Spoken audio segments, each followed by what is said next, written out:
Lin Guang traverses the world of Demon Slayer, awakening a magnificent treasure chest system. In the realm of Demon Slayer, slaying demons yields treasure chests in the world of One Piece. Defeating the Marines and Celestial Dragons produces treasure chests in the Naruto universe. Vanquishing foes results in treasure chests. Thus, Lin Guang continuously opens chests, relentlessly conquering worlds. Chapter 1. The Awakening of the System. In the narrow misty mountains, a youth who appeared to be no older than 16 or 17 wielded his long blade with fervor. 997, 998, 999, 1000. The boy wiped the sweat from his brow, when suddenly, a man wearing a Tengu mask materialized silently beside him. Lin Guang. There are reports of disappearances near the foot of the mountain. It may be demons. Come with me. Yes, Grandpa Rengoku. Lin Guang sheathed his blade and followed Rengoku Sakanoto, his mind swirling with thoughts. Yesterday, news arrived from Iguro, indicating that Grandpa Rengoku hopes to cultivate a boy accompanied by a demon into a demon-slaying swordsman. It seems the plot has commenced. At last, my system can be activated. Indeed, Lin Guang's soul did not belong to this world. He was a homebody from Blue Star. After countless nights spent binge-watching anime and playing games, he ultimately succumbed to a sudden death at home, only for his soul to be reborn as an abandoned infant in the world of Demon Slayer. Later, he was discovered and adopted by Rengoku Sakanoto. Upon seeing Rengoku's Tengu mask, Lin Guang realized he had traversed into the realm of Demon Slayer. When he arrived in this world, he had already bound himself to a unique advantage, awaiting the fulfillment of a singular condition for activation. That condition was to slay a demon in the presence of Tanjiro. We have arrived. Rengoku's voice jolted Lin Guang from his reverie. Following Rengoku's gaze, Lin Guang beheld a faint glow emanating from a distant shrine. As they approached the shrine, the light abruptly vanished, and two figures burst forth from within. A boy clad in a checkered shirt swung his axe, swiftly severing the demon's neck, forcing it to retreat. Recognizing this figure, Lin Guang knew his suspicions were confirmed. Indeed, it is Tanjiro Kamado Nezuko, must be nearby as well. As Rengoku observed Tanjiro being choked by a demon, he readied to intervene. Suddenly, Nezuko appeared by Tanjiro's side, delivering a kick that sent the demon's head flying. Witnessing this scene, Rengoku recalled the message from Ju. Is this the boy accompanied by a demon that Ju mentioned?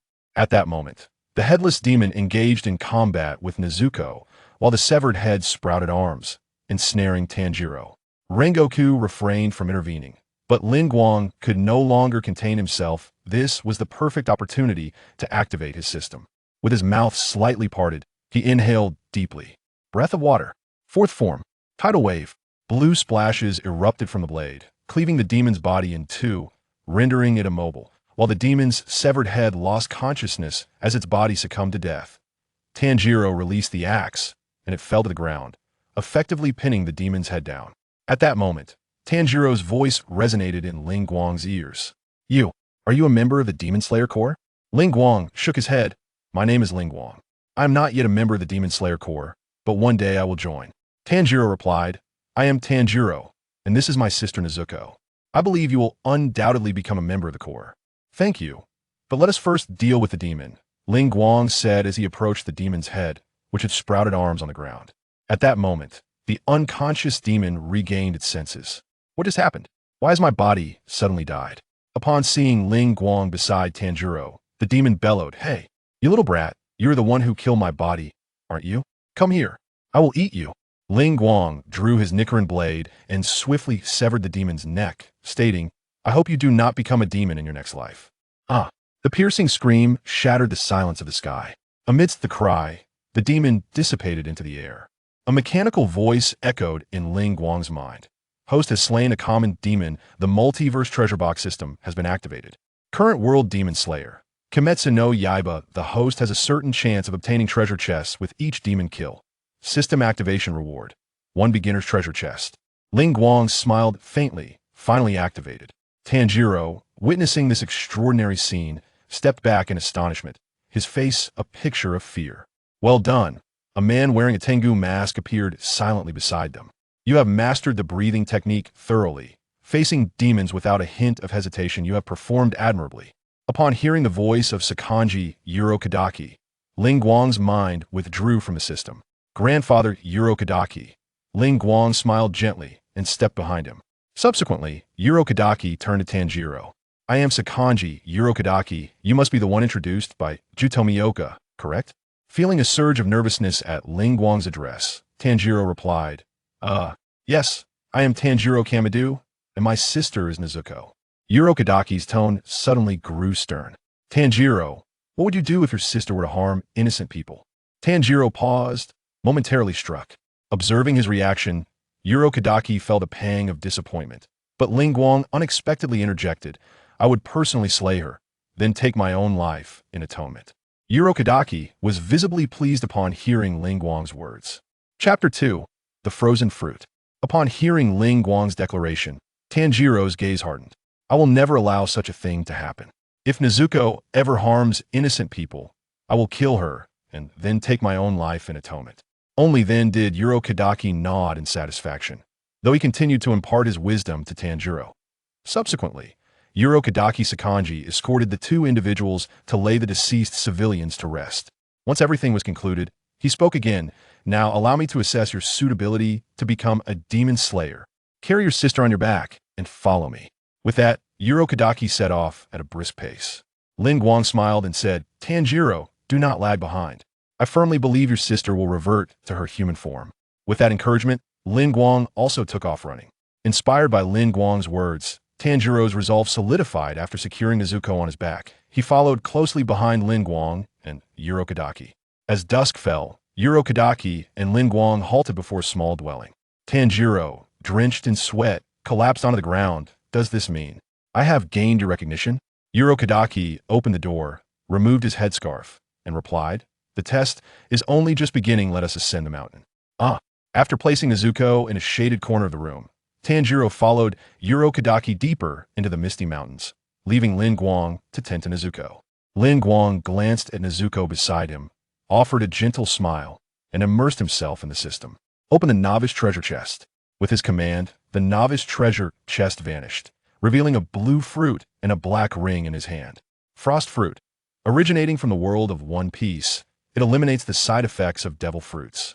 It can freeze all objects it touches, allowing any part of the body to become ice, and the pale blue ice blocks can be transformed at will to create any weapon for attacking targets. Spatial ring. Contains 10 cubic meters of space, capable of storing any non-living items.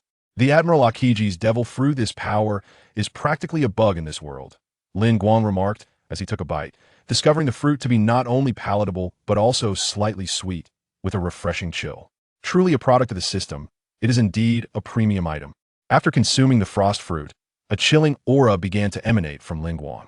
He raised his hand, noticing that one had transformed into a pale blue ice block.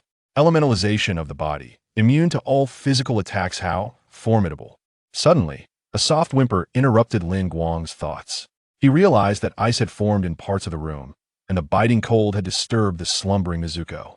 I apologize, I became a bit overexcited and failed to control it, he said to Nezuko before dissipating the ice into the air, returning his body to its original state. Gradually, the temperature of the room stabilized. Adorning his hand with the spatial ring, he mused, I wonder if the spatial ring can contain a demon. I shall attempt it when the opportunity arises. Shortly thereafter, the door swung open, and Kadaki entered. Grandfather Kadaki, you have returned, Lin Guang greeted. Kadaki settled across from him, gazing intently at Lin Guang. Lin Guang, having saved those two today, have you made up your mind? Indeed, Grandmaster Intaki, I have come to a resolution. I wish to participate in the final selection. Lin Guang gazed out at the sky beyond the window. I believe that Agatsuma and Zenitsu, along with the others, would not wish to see me languish in despair. Having traversed this world for over a decade, Lin Guang, a disciple of Intaki, was well acquainted with the trials of his comrades. He had often urged them to avoid danger. Yet few heeded his counsel, leading to a recurrence of misfortune that left him somewhat disheartened. However, today, having awakened the system and gained the formidable power of the frozen fruit, he was resolute in his belief that he could alter his fate. Rintaki remained silent. At that moment, the door swung open, revealing a disheveled Tanjiro, who leaned against the doorframe, breathless. I have returned. It appears he has passed your test, Lin Guang remarked with a smile. Indeed, I have acknowledged him. The following day, Rintaki brought Lin Guang and Tanjiro to the Misty Mountains. After assigning training tasks to Tanjiro, Rintaki led Lin Guang to a secluded grove where a colossal boulder lay upon the ground. Lin Guang, while you have resolved to participate in the final selection, it is I who shall determine your worthiness. Only if you can sever this boulder will I permit you to take part in the final selection, he stated before departing the scene. Lin Guang regarded the imposing rock, nearly 3 meters in height, and could not suppress a wry smile. Is this the ultimate test for Tanjiro now being imposed upon me? Instead of rushing to strike the boulder, Lin Guang contemplated how to merge the power of the frozen fruit with his breathing techniques, aspiring to forge a style uniquely suited to himself. Chapter 3. The fusion breathing technique. With this thought in mind, Lin Guang ascended towards the higher altitudes of Xiaomu Mountain. As he ventured further up the mountain, the air became increasingly thin. However, for Lin Guang, who had already mastered the breathing techniques, this posed no challenge. Soon, he reached the summit of Xiaomu Mountain. Flurries of snowflakes danced down, yet Lin Guang felt no chill. Instead, he experienced an overwhelming sense of comfort. It was winter, and the temperature at the peak was sufficiently low to facilitate the development of the frozen fruit's power. He pondered whether he could integrate the essence of the frozen fruit into his breathing technique over the next few months. With his lips slightly parted, he inhaled deeply. Water breathing. First form, water surface slash. As Lin Guang executed the water breathing technique, he simultaneously summoned the power of the frozen fruit. Pale blue ice crystals began to form on the hilt of his sword, and the splashes of water that erupted from the blade diminished significantly. He then adjusted his breath and continued to employ the water breathing techniques. Water breathing. Second form, water wheel. As Lin Guang persistently practiced, he gradually discerned the critical point at which the water breathing and the power of the frozen fruit could harmoniously coexist. The water breathing technique is characterized by its exceptional defensive capabilities and adaptability, making it an extraordinarily comprehensive swordsmanship style. Although the attack power of certain forms, such as the second form, water wheel, the 8th form, waterfall basin, and the 10th form, constant flux, is notably formidable, ice represents an extreme manifestation of water, exhibiting greater sharpness and hardness. If he could infuse the power of the frozen fruit into his sword and then employ his swordsmanship, success might be within reach.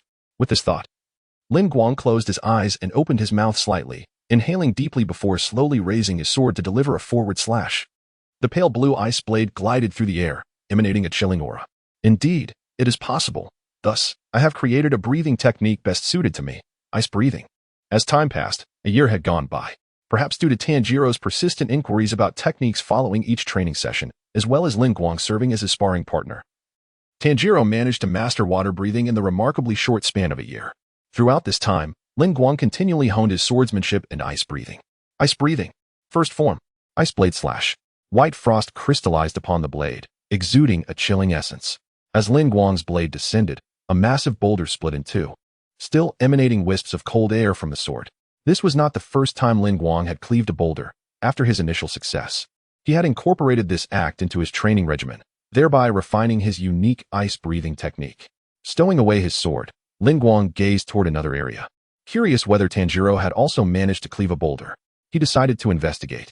Navigating through a grove of trees, he arrived at another clearing, where a boulder nearly 3 meters high stood, akin to the one Lin Guang had encountered.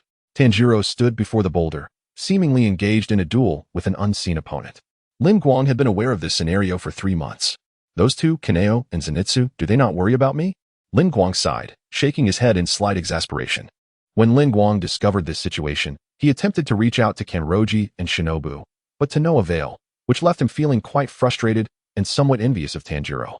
Suddenly, Shinobu's voice resonated in Lin Guang's ear. We've been quite worried about you, but upon witnessing your creation of your own breathing technique, we are truly delighted for you. Besides, weren't you able to sever that large, hard stone ages ago? Lin Guang turned to survey his surroundings and, seeing no sign of Shinobu, smiled helplessly. You never fail to see through everything, do you, Shinobu? Your observational skills are unparalleled. As he spoke, Lin Guang seemed to hear Shinobu's laughter. At that moment, Tanjiro suddenly swung the sword in his hand, cleaving the massive stone in two, a smile gracing his face that gradually morphed into astonishment. Did I not just sever Kanroji's mask? How did it turn into rock? Indeed, the strike was decisive and clean, devoid of any superfluous movement. Lin Guang applauded. Only then did Tanjiro notice Lin Guang. Senior Lin Guang, when did you arrive? I didn't notice you at all. I just got here. Seeing you cut through the stone put my mind at ease. That day, Both Tanjiro and Lin Guang succeeded in severing the enormous rock. Kagaya Ubuyashiki approached. Regarding the split stone before him, I hadn't planned for you to participate in the final selection, even though I know you, Lin Guang, have mastered the water-breathing technique. I can no longer bear to witness any more children perish. Lin Guang looked at the elderly man who had nurtured him for 17 years and said with utmost seriousness, "We will undoubtedly return alive." Tanjiro echoed, "Yes, we will certainly come back alive." Over the course of a year, Tanjiro learned from Lin Guang about the potential challenges of the final selection and understood why Kagaya Ubuyashiki had instructed them to sever the 3-meter-high stone. It was out of concern that they might encounter the shape-shifting demon during the final selection and ultimately perish. Filled with worry yet comforted, Kagaya Ubuyashiki nodded. That evening, he prepared a sumptuous meal, allowing Lin Guang and Tanjiro to enjoy a hearty feast. Chapter 4: The Final Selection. After dinner, Lin Guang inquired, "Tanjiro, was the hot pot delicious?" While tidying his belongings, Rintaki replied, "My grandfather's culinary skills have always been exceptional. Indeed, it has been ages since I relished something so delectable." Tanjiro added, "You children, with such hearty appetites, the more you consume, the more strength you will gain, and your bodies will grow accordingly," Rintaki remarked, shifting the conversation. "However, remember this, demons are the same. Essentially, the power of a demon correlates with the number of humans it has consumed." Tanjiro, somewhat perplexed, asked, "So, the more one eats, the stronger one becomes?" "Exactly. Some gain enhanced strength, can transform their bodies, and wield demonic arts," Rintaki explained as he presented 2 masks to Lin Guang and Tanjiro. "This is the disaster-preventing mask. I have enchanted them to protect you from calamity." As Lin Guang accepted the mask, he recalled the appearance of Rintaki's disciples before their final selection. "I will not let that hand demon escape." The following day, Lin Guang and Tanjiro donned the garments prepared for them by Rintaki and set off with their Nichiren blades. Watching them depart, despite the overwhelming concern, all that could be done was to silently pray for their safety. That night, Lin Guang and Tanjiro arrived at the foot of Fujisaku Mountain. Tanjiro placed the disaster-preventing mask upon his head, while Lin Guang obscured his face entirely with his mask, not wishing others to see him. Following the only path upward, they ascended a set of stone stairs to a clearing paved with blue stones. In this open space, several youths of similar age to Tanjiro waited. Lin Guang surveyed the area and recognized a few familiar faces. Zenitsu, the Wind Hashira's brother, Jinya, and Kanao were present. As for that boar-headed fellow, he was likely already inside. It seemed that due to Tanjiro finishing his training a year early, the world had begun to rectify itself. Beneath his mask, Lin Guang smiled gently. At that moment, 2 young girls clad in purple kimonos appeared, each holding a lantern, their hair adorned with wisteria blossoms. The little girls addressed all the participants of the selection. "Thank you for joining us tonight for the final selection of the Demon Slayer Corps. Within this Fujisaku Mountain, demons captured by the Demon Slayers are confined, yet they cannot escape. The mountainside is perpetually adorned with the wisteria blossoms that demons detest. Beyond this point, the wisteria ceases to bloom, and demons roam freely. Survive for 7 days within, and you shall qualify for the final selection. Now, proceed with caution." With the young girls having conveyed the necessary information, everyone ventured deeper into the heart of Fujisaku Mountain, stepping into the darkness devoid of wisteria blooms. "Tanjiro, let us go?" Lin Guang urged Tanjiro. Tanjiro nodded, and then he and Lin Guang stepped into the darkness of the depths of Fuji Mountain, maintaining a steady pace. They ran through the mountain, a glimmer of determination flashing in Lin Guang's eyes. "The treasure chest, I am coming for you." In contrast to Lin Guang's eagerness, Tanjiro's thoughts were consumed with how to safely navigate the treacherous terrain of Fuji Mountain for the next 7 days. Suddenly, Tanjiro halted, placing his hand on his sword, and called out loudly, "Senior Lin Guang, I smell the scent of demons nearby. Has it come so soon?" Lin Guang also rested his hand on his blade, carefully observing the surroundings. The sounds of movement echoed through the thicket, and suddenly, a demon with 3 horns and spiked arms leapt out. At the same moment, a short-haired demon launched an attack against Lin Guang and Tanjiro. After pushing the demons back with their swords, they stood back to back. "Tanjiro, are you all right?" "Senior Lin Guang, I am fine." "Good. Let us deal with them swiftly." The 2 famished demons were undeterred, charging toward Lin Guang and Tanjiro in unison. "Strike first." "It has been a long time since I tasted human flesh." Lin Guang slightly parted his lips, inhaling deeply. "Water breathing." Fourth form, tidal wave. Blue water splashed and surged along the blade as he severed the horned demon's neck. Simultaneously, Tanjiro's voice reached Lin Guang's ears. "Water breathing." First form, water surface slash. The short-haired demon also met its demise at Tanjiro's hand. Witnessing this scene, Lin Guang felt a tinge of regret, but it was fleeting. as he soon heard the voice of the system. Host has slain one ordinary demon, and a wooden treasure chest has dropped. As the ashes of the demon dissipated, a wooden chest appeared, visible only to Lin Guang. Indeed, slaying demons yields treasure chests. If I continue to defeat demons, eventually I will be able to confront Muzan Kibutsuji. Furthermore, even though Tanjiro and I are together in the final selection, the demons he defeats will not yield treasure chests for me. It seems that I must act separately in order to acquire more treasures. Chapter 5. The Hand Demon Upon Reaching a Decision. Lin Guang picked up the treasure chest and refrained from opening it immediately. Instead, he set it aside, intending to savor its contents after the final selection concluded. Meanwhile, Tanjiro was offering prayers for the demons that had been slain. Suddenly, a cacophony of panicked voices erupted. I had no idea. I never heard it would be like this. Tanjiro, intrigued, approached the source of the commotion. What has happened? He inquired, a hint of confusion in his tone. As he drew closer, Tanjiro beheld a gigantic demon, its body ensnared by countless arms. He quickly pressed himself against a nearby tree. Lin Guang senpai, is that the demon you mentioned? At that moment, Lin Guang also spotted the demon enveloped in myriad arms. The hand demon opened its gaping maw and devoured a human, its bulk increasing yet again. Indeed, it has consumed several of my comrades, Lin Guang replied, his gaze cold beneath the mask he wore, an involuntary chill emanating from his very being. On the other side, the multitude of arms coiled together and then launched forward, seizing a human attempting to flee. At that instant, Lin Guang sprang into action. Water breathing. Second form. Water wheel. Water spiraled into a ring, severing one of the hand demon's arms and liberating the captive human. The hand demon gazed at its severed limb and then turned its attention to the one who dared to thwart its feast. At this juncture, it noticed the mask adorning Lin Guang's face, its irritation morphing into exhilaration. You've returned, my adorable little fox. Lin Guang slowly sheathed his blade, his eyes fixed upon the hand demon. Indeed, I have come to bring an end to all this. Oh, so you are aware. Tell me, little fox. What year is it now? The hand demon inquired. Regrettably, we are now in the Taisho era, Lin Guang replied. Taisho? What? The era has changed again. It has transformed while I languished in this place. Unforgivable. Damn you, Kaguya. Damn you. In a fit of rage, the hand demon clawed at its own skin, only to heal instantly the next moment. Yes, it has been 47 years. All of this must come to an end, and you must die, Lin Guang declared. The hand demon suddenly became calm. Indeed, 47 years. I cannot forget those 47 years ago when that man was still hunting demons. During the Edo period.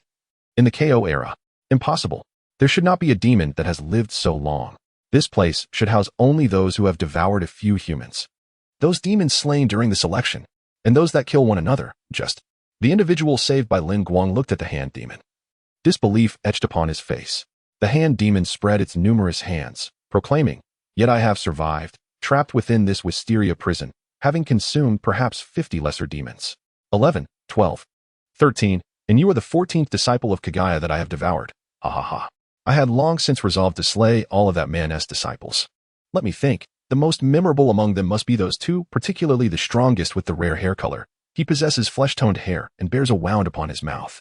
Another girl, adorned in a kimono embellished with floral patterns, though diminutive in stature and lacking in strength, exhibited remarkable agility. Hand demon danced with exuberance, as if exclaiming the happiest tidings. Your mask, that fox mask of yours, serves as a mark. I recall the wood grain of the mask carved by Rentaki, akin to the craftsmanship of the Tengu mask worn by that fellow. Is it referred to as the disaster-warding mask? For those who don it, all have been consumed. They reside within my belly, much like those slain by Rentaki himself. He. When I previously spoke thus, that girl erupted in tears, her demeanor turning rigid thereafter, prompting me to sever her limbs. And then, I shall not permit you to speak such nonsense here. Tanjiro abruptly leaped forth, his blade aimed at Hand Demon. Noticing that Tanjiro also donned a fox mask, Hand Demon's mirth only intensified, extending countless hands towards Tanjiro. The blade shimmered as Tanjiro severed Hand Demon's arm, striving to advance closer, aiming for the demon's neck. With a resounding clang, Tanjiro's long sword shattered. Hand Demon revealed a sinister grin, a hand darting towards Tanjiro. In that critical moment, Hayakawa intervened. Water breathing. Second form. Water wheel. Hayakawa severed the arm reaching for Tanjiro, rescuing him while sternly admonishing, Calm yourself, Tanjiro. Your breathing has become erratic. However, Tanjiro wished to voice his thoughts, but was interrupted by Hayakawa. I understand, yet to avenge them. The foremost priority is to ensure one's own survival. Do you comprehend? Tanjiro inhaled deeply, regaining his composure. Understood. Hand demon. Witnessing his meal snatched away yet again by Hayakawa, simmered with resentment. Again rescued. No sooner had the words left his mouth than countless arms surged towards Hayakawa and Tanjiro. The blades flickered as they severed the incoming limbs. The duo, in perfect harmony, swiftly approached Hand Demon. Suddenly, Tanjiro caught the scent of a demon emanating from the ground and leapt into the air. Hayakawa-senpai. Chapter 6, Separation. Lin Guang, lacking the keen sense of smell that Tanjiro possessed, remained vigilant against potential attacks from the ground. With a resounding thud, dozens of hands erupted from the earth. Yet Lin Guang was well prepared. Water breathing. Third form. Flowing dance. Employing his footwork, Lin Guang deftly evaded and struck, his movements flowing seamlessly like a dancer on the battlefield. Tanjiro returned to Lin Guang's side, his face alight with admiration. Incredible, Senior Lin Guang. Not at all. With adequate preparation, such feats become rather simple. Lin Guang replied in a calm tone, as if he had merely accomplished a trivial task. The hand demon fixed its gaze on Lin Guang, its massive form trembling slightly, though it was unclear whether from excitement or rage. This is quite reminiscent of the former Mizunoto. Little brat, you must be more than just a disciple of Mizunoto, aren't you? In response, Lin Guang softly remarked, you are correct. I am an orphan taken in by grandfather Mizunoto. Those disciples you devoured were my closest companions. Upon hearing Lin Guang's words, the hand demon grew even more exhilarated. Mizunoto was willing to send a child he raised for over a decade to participate in the final selection. I wonder what expression he would have if he knew you had not returned. Hee. The hand demon's words stirred a tempest within Tanjiro. What kind of torment had Mr. Mizunoto and Senior Lin Guang endured? How could they maintain such composure? No, I can sense the anger emanating from Senior Lin Guang. Yet why? Lin Guang placed his hand upon his blade, and the temperature around them began to drop, a chill even reaching Tanjiro. We shall emerge from the final selection unscathed, Lin Guang asserted earnestly. Upon hearing Lin Guang's declaration, the hand demon erupted in laughter. Ha, that is impossible, for I shall consume you all. In an instant, dozens of arms shot forth from the hand demon towards Lin Guang and Tanjiro, overwhelming them and sealing off their escape. Both Lin Guang and Tanjiro simultaneously invoked their breathing techniques. Water breathing. Third form. Flowing dance. They tirelessly severed the oncoming arms, rapidly closing the distance to the hand demon. Suddenly, Tanjiro caught the scent of the hand demon rising from the ground once more. Water breathing. Eighth form. Waterfall basin. Tanjiro's blade cleaved through all attacks that emerged from the earth with the force of a heavy sword. At that moment, he shouted, Senior Lin Guang. Seeing Tanjiro crouched on the ground, Lin Guang instantly comprehended his intent. With a swift motion, Lin Guang leaped onto Tanjiro's back, now mere inches from the hand demon, where he could discern a glimmer of tension in its eyes. Since you are a demon captured by grandfather Mizunoto, let us conclude this with water breathing. Lin Guang slightly parted his lips, drawing in a breath, as blue water patterns shimmered along the blade. Water breathing. First form. Water surface slash. As Lin Guang descended from the heavens, adorned in his mask, it was as if Shogui beheld the shadow of his most despised foe, Lin Long. In a moment of explosive water splashes, Lin Guang's blade cleaved through Shogui's neck with an effortless precision. Upon landing, he gradually sheathed his weapon. It was over. Shogui's head, severed from its body, tumbled to the ground, bearing an expression of unwillingness and rage. How infuriating! As his form began to disintegrate, he could do nothing to halt the inevitable. Such despair. Tanjiro approached, observing the gradual dissolution of Shogui's body, where dozens of hands remained, with only one still struggling, reluctant to fade away. What a sorrowful scent. Tanjiro grasped that solitary hand, which seemed to respond to his gentleness, softly clasping his palm in return. Placing his hand upon his forehead, Tanjiro implored, God, I beseech you, in the next life, may this soul not become a demon. As Tanjiro concluded his prayer, Shogui's form and head finally vanished from this world. Lin Guang then heard the familiar notification. Host has slain one Shogui, dropping 5 wooden treasure chests. He collected all the chests and gazed towards the distant, misty mountains. Everyone, we have triumphed. You may rest easy. We shall return as promised. Subsequently, Lin Guang praised Tanjiro. You did well, Tanjiro. Thank you, Lin Guang senpai. Tanjiro replied, looking at him. Lin Guang then shifted his tone. However, you were somewhat uncomposed. In the face of any demon, we must maintain our emotional balance. We cannot allow demons to sway our feelings, for it may lead us into peril. I understand, senpai. I will be mindful, Tanjiro assured Lin Guang. Nodding in acknowledgement, Lin Guang proposed, with that said, let us part ways for now. Why? Tanjiro inquired. Puzzled by Lin Guang's decision. I believe in your strength to survive alone here. After all, The most formidable demon has been vanquished. Besides, I have other matters to attend to, and I trust you have your own obligations as well, do you not? Chapter 7. A chance encounter with Kana upon hearing Lin Guang's words. Tanjiro contemplated the purpose of his presence in this place, to extract from the demons the means to revert Nezuko to her human form. Realizing this, Tanjiro acquiesced to Lin Guang's suggestion of separating for their respective missions. I understand, Senior Lin Guang, he acknowledged. Lin Guang nodded, and then his figure vanished from sight.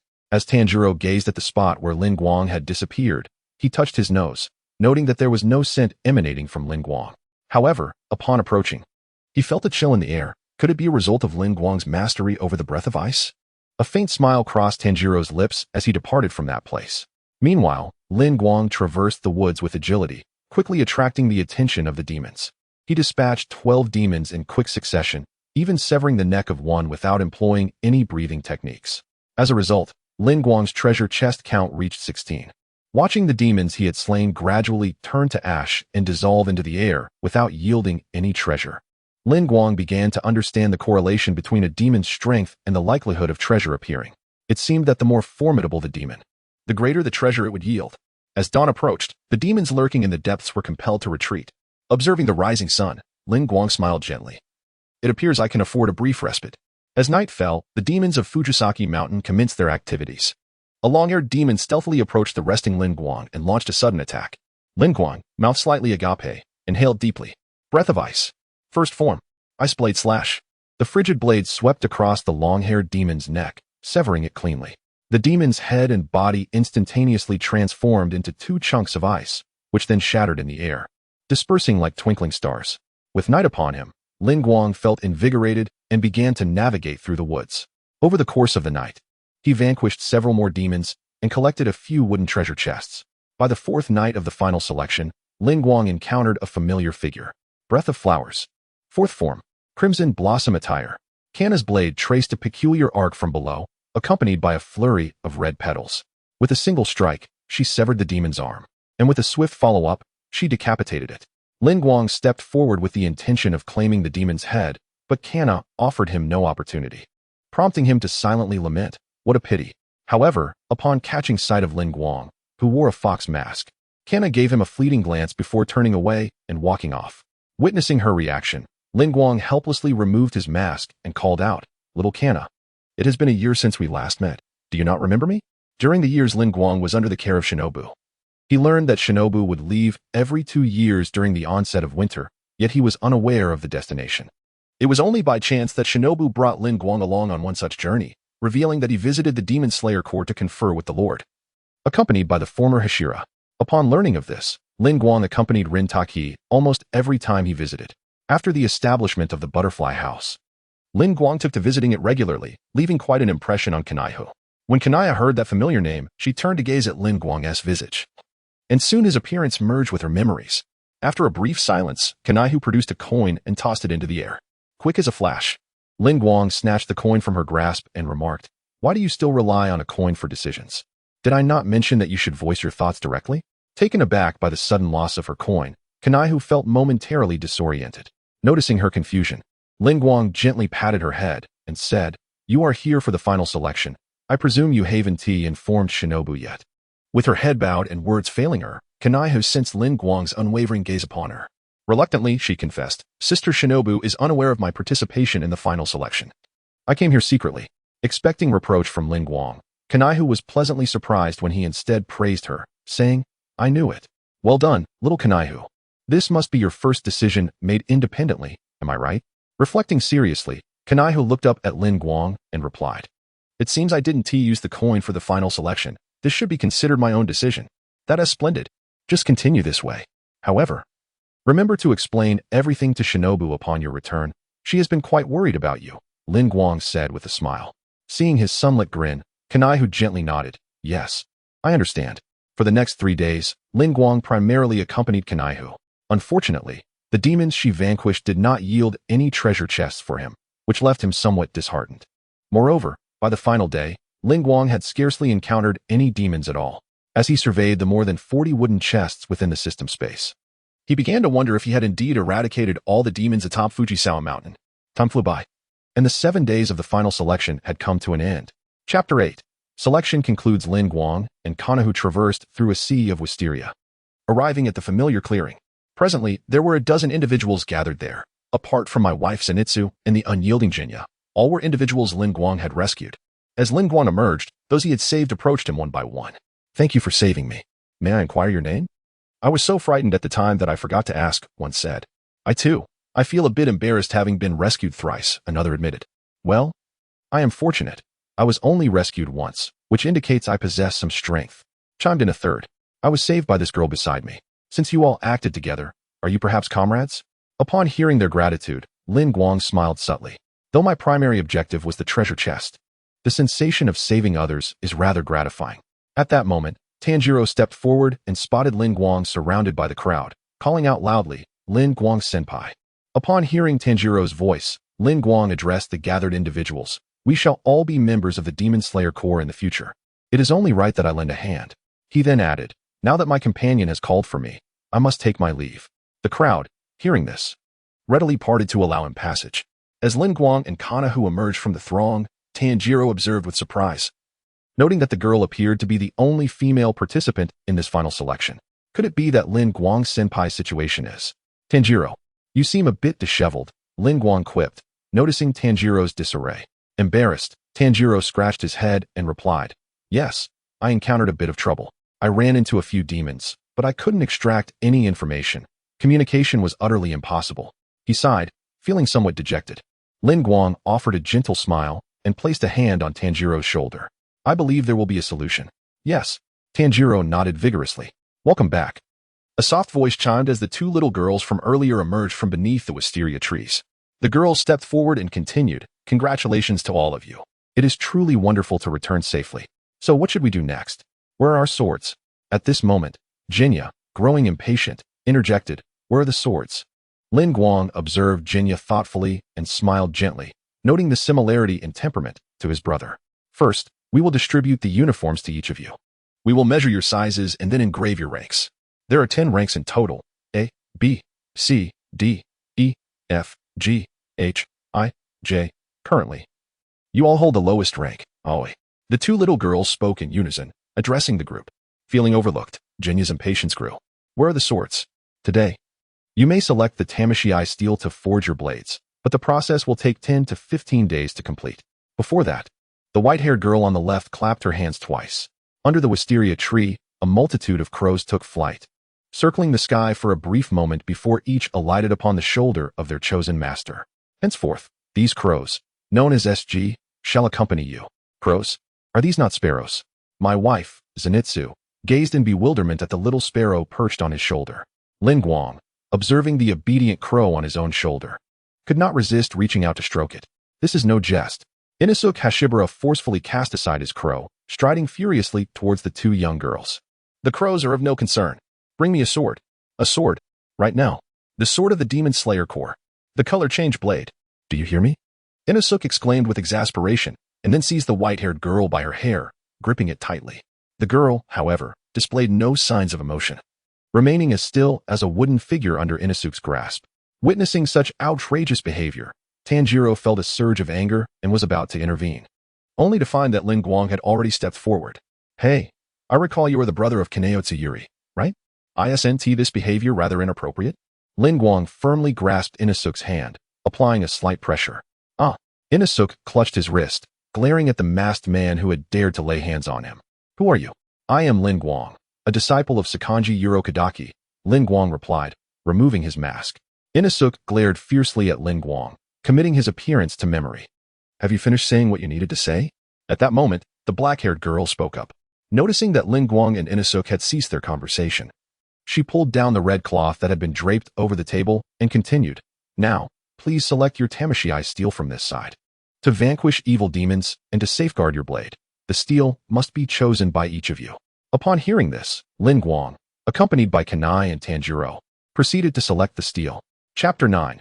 Home. Gazing at the array of Yugong before him, Lin Guang endeavored to harness the power of the frozen fruit to interact with the Yugong. A chill radiated from Lin Guang's body, causing everyone present to perceive a subtle drop in the surrounding temperature. "Why does it feel slightly colder here?" After 7 days of relentless effort, they were already drenched in sweat, and the breeze naturally felt a bit brisk. Indeed, it was only Tanjiro and Kanaihu, standing beside Lin Guang, who realized that this cold sensation emanated from him. Tanjiro observed Lin Guang, pondering whether his senior was employing breathing techniques to select the Yugong. How should I choose mine? Should I also use breathing techniques like Lin Guang? Soon enough, Lin Guang discerned a piece of Yugong that could accommodate the powers of the frozen fruit. His gaze fell upon a corner of the table where a slightly whitish material lay. This one will suffice. After securing the chosen material, Lin Guang stepped aside. Tanjiro, relying on his keen sense of smell, selected his steel, while Kanaihu casually picked up a piece. Once Lin Guang and the others completed their selections, it was the turn of the younger boys to choose. However, some of them remained motionless, standing quietly aside, seemingly disinterested in the Nichiren blades. Noticing this, two young girls remarked, "If you are unwilling to become demon slayers or feel inadequate in strength, you may join the support division." The support division is responsible for the logistics of the Demon Slayer Corps. Aside from miscellaneous tasks, their main duty is to clean the battlefield, which is considerably safer than slaying demons. This cohort of boys, having gained a profound understanding of their abilities through this selection process, refrained from attempting to take advantage of the situation, knowing that such folly could lead to their demise when they next encountered a demon.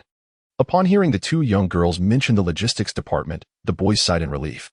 This works well. I shall join the support division, contributing to the Demon Slayer Corps in my own way.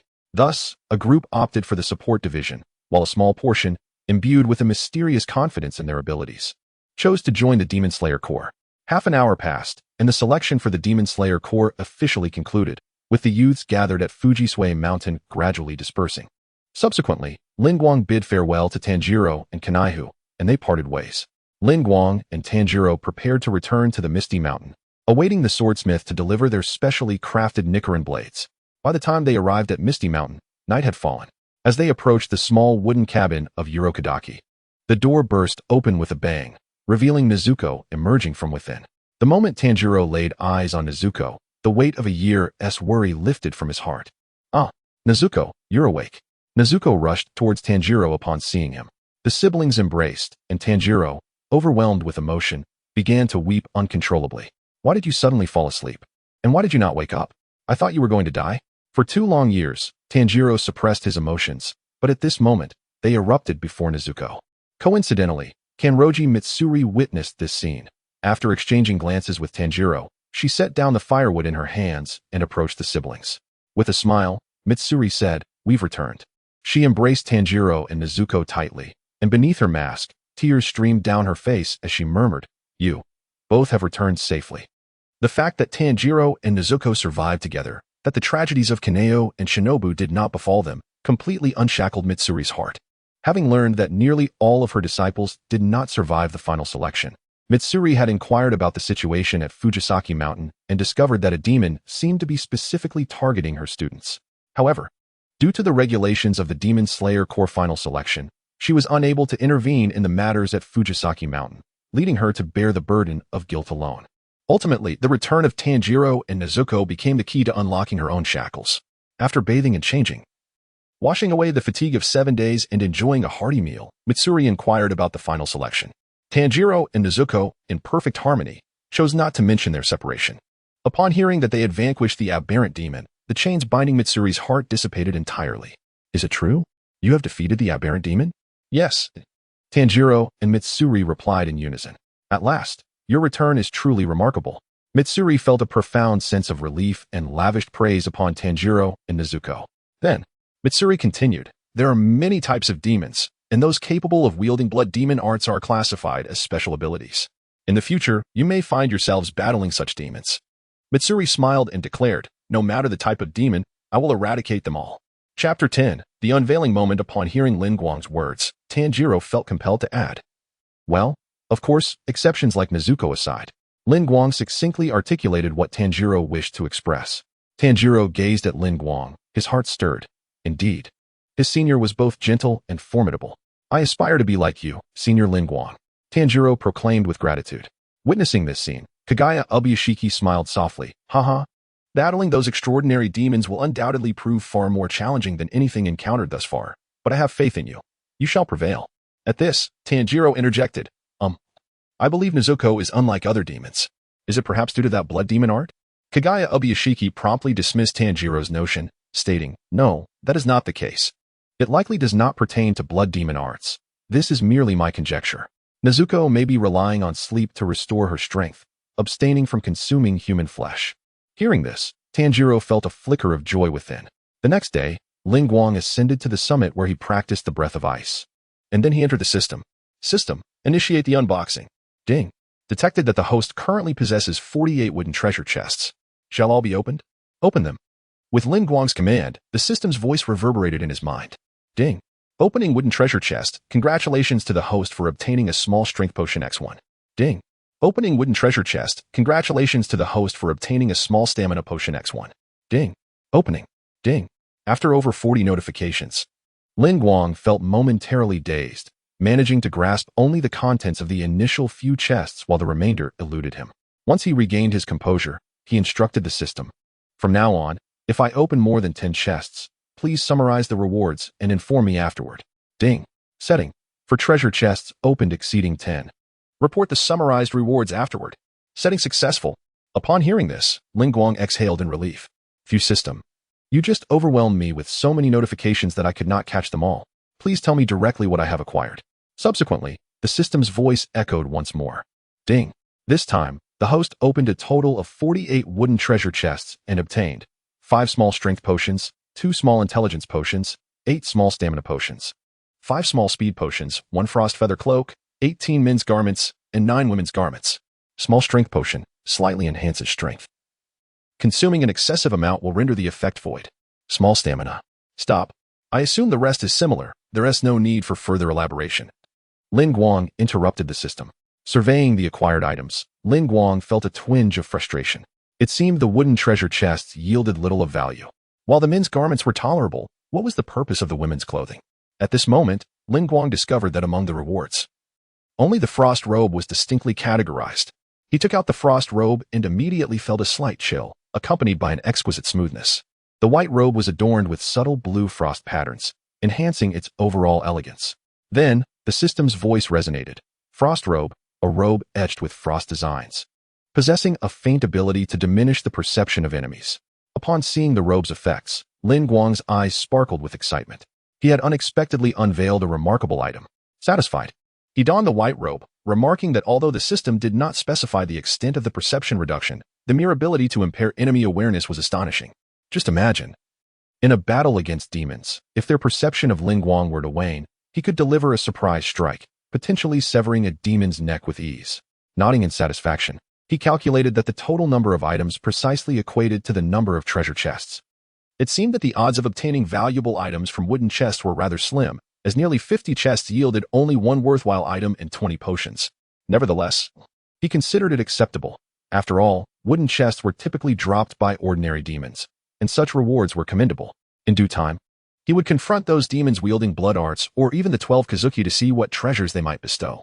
As for Muzan Kibutsuji, the treasures he dropped would undoubtedly be extraordinary, but before that, Lin Guang resolved to enhance his own strength. Cloaked in the frost robe, he commenced his training atop the mountain. 20 days later, on the misty slopes of narrow Fog Mountain, a man carrying a long box wrapped in silk walked along the mountain path.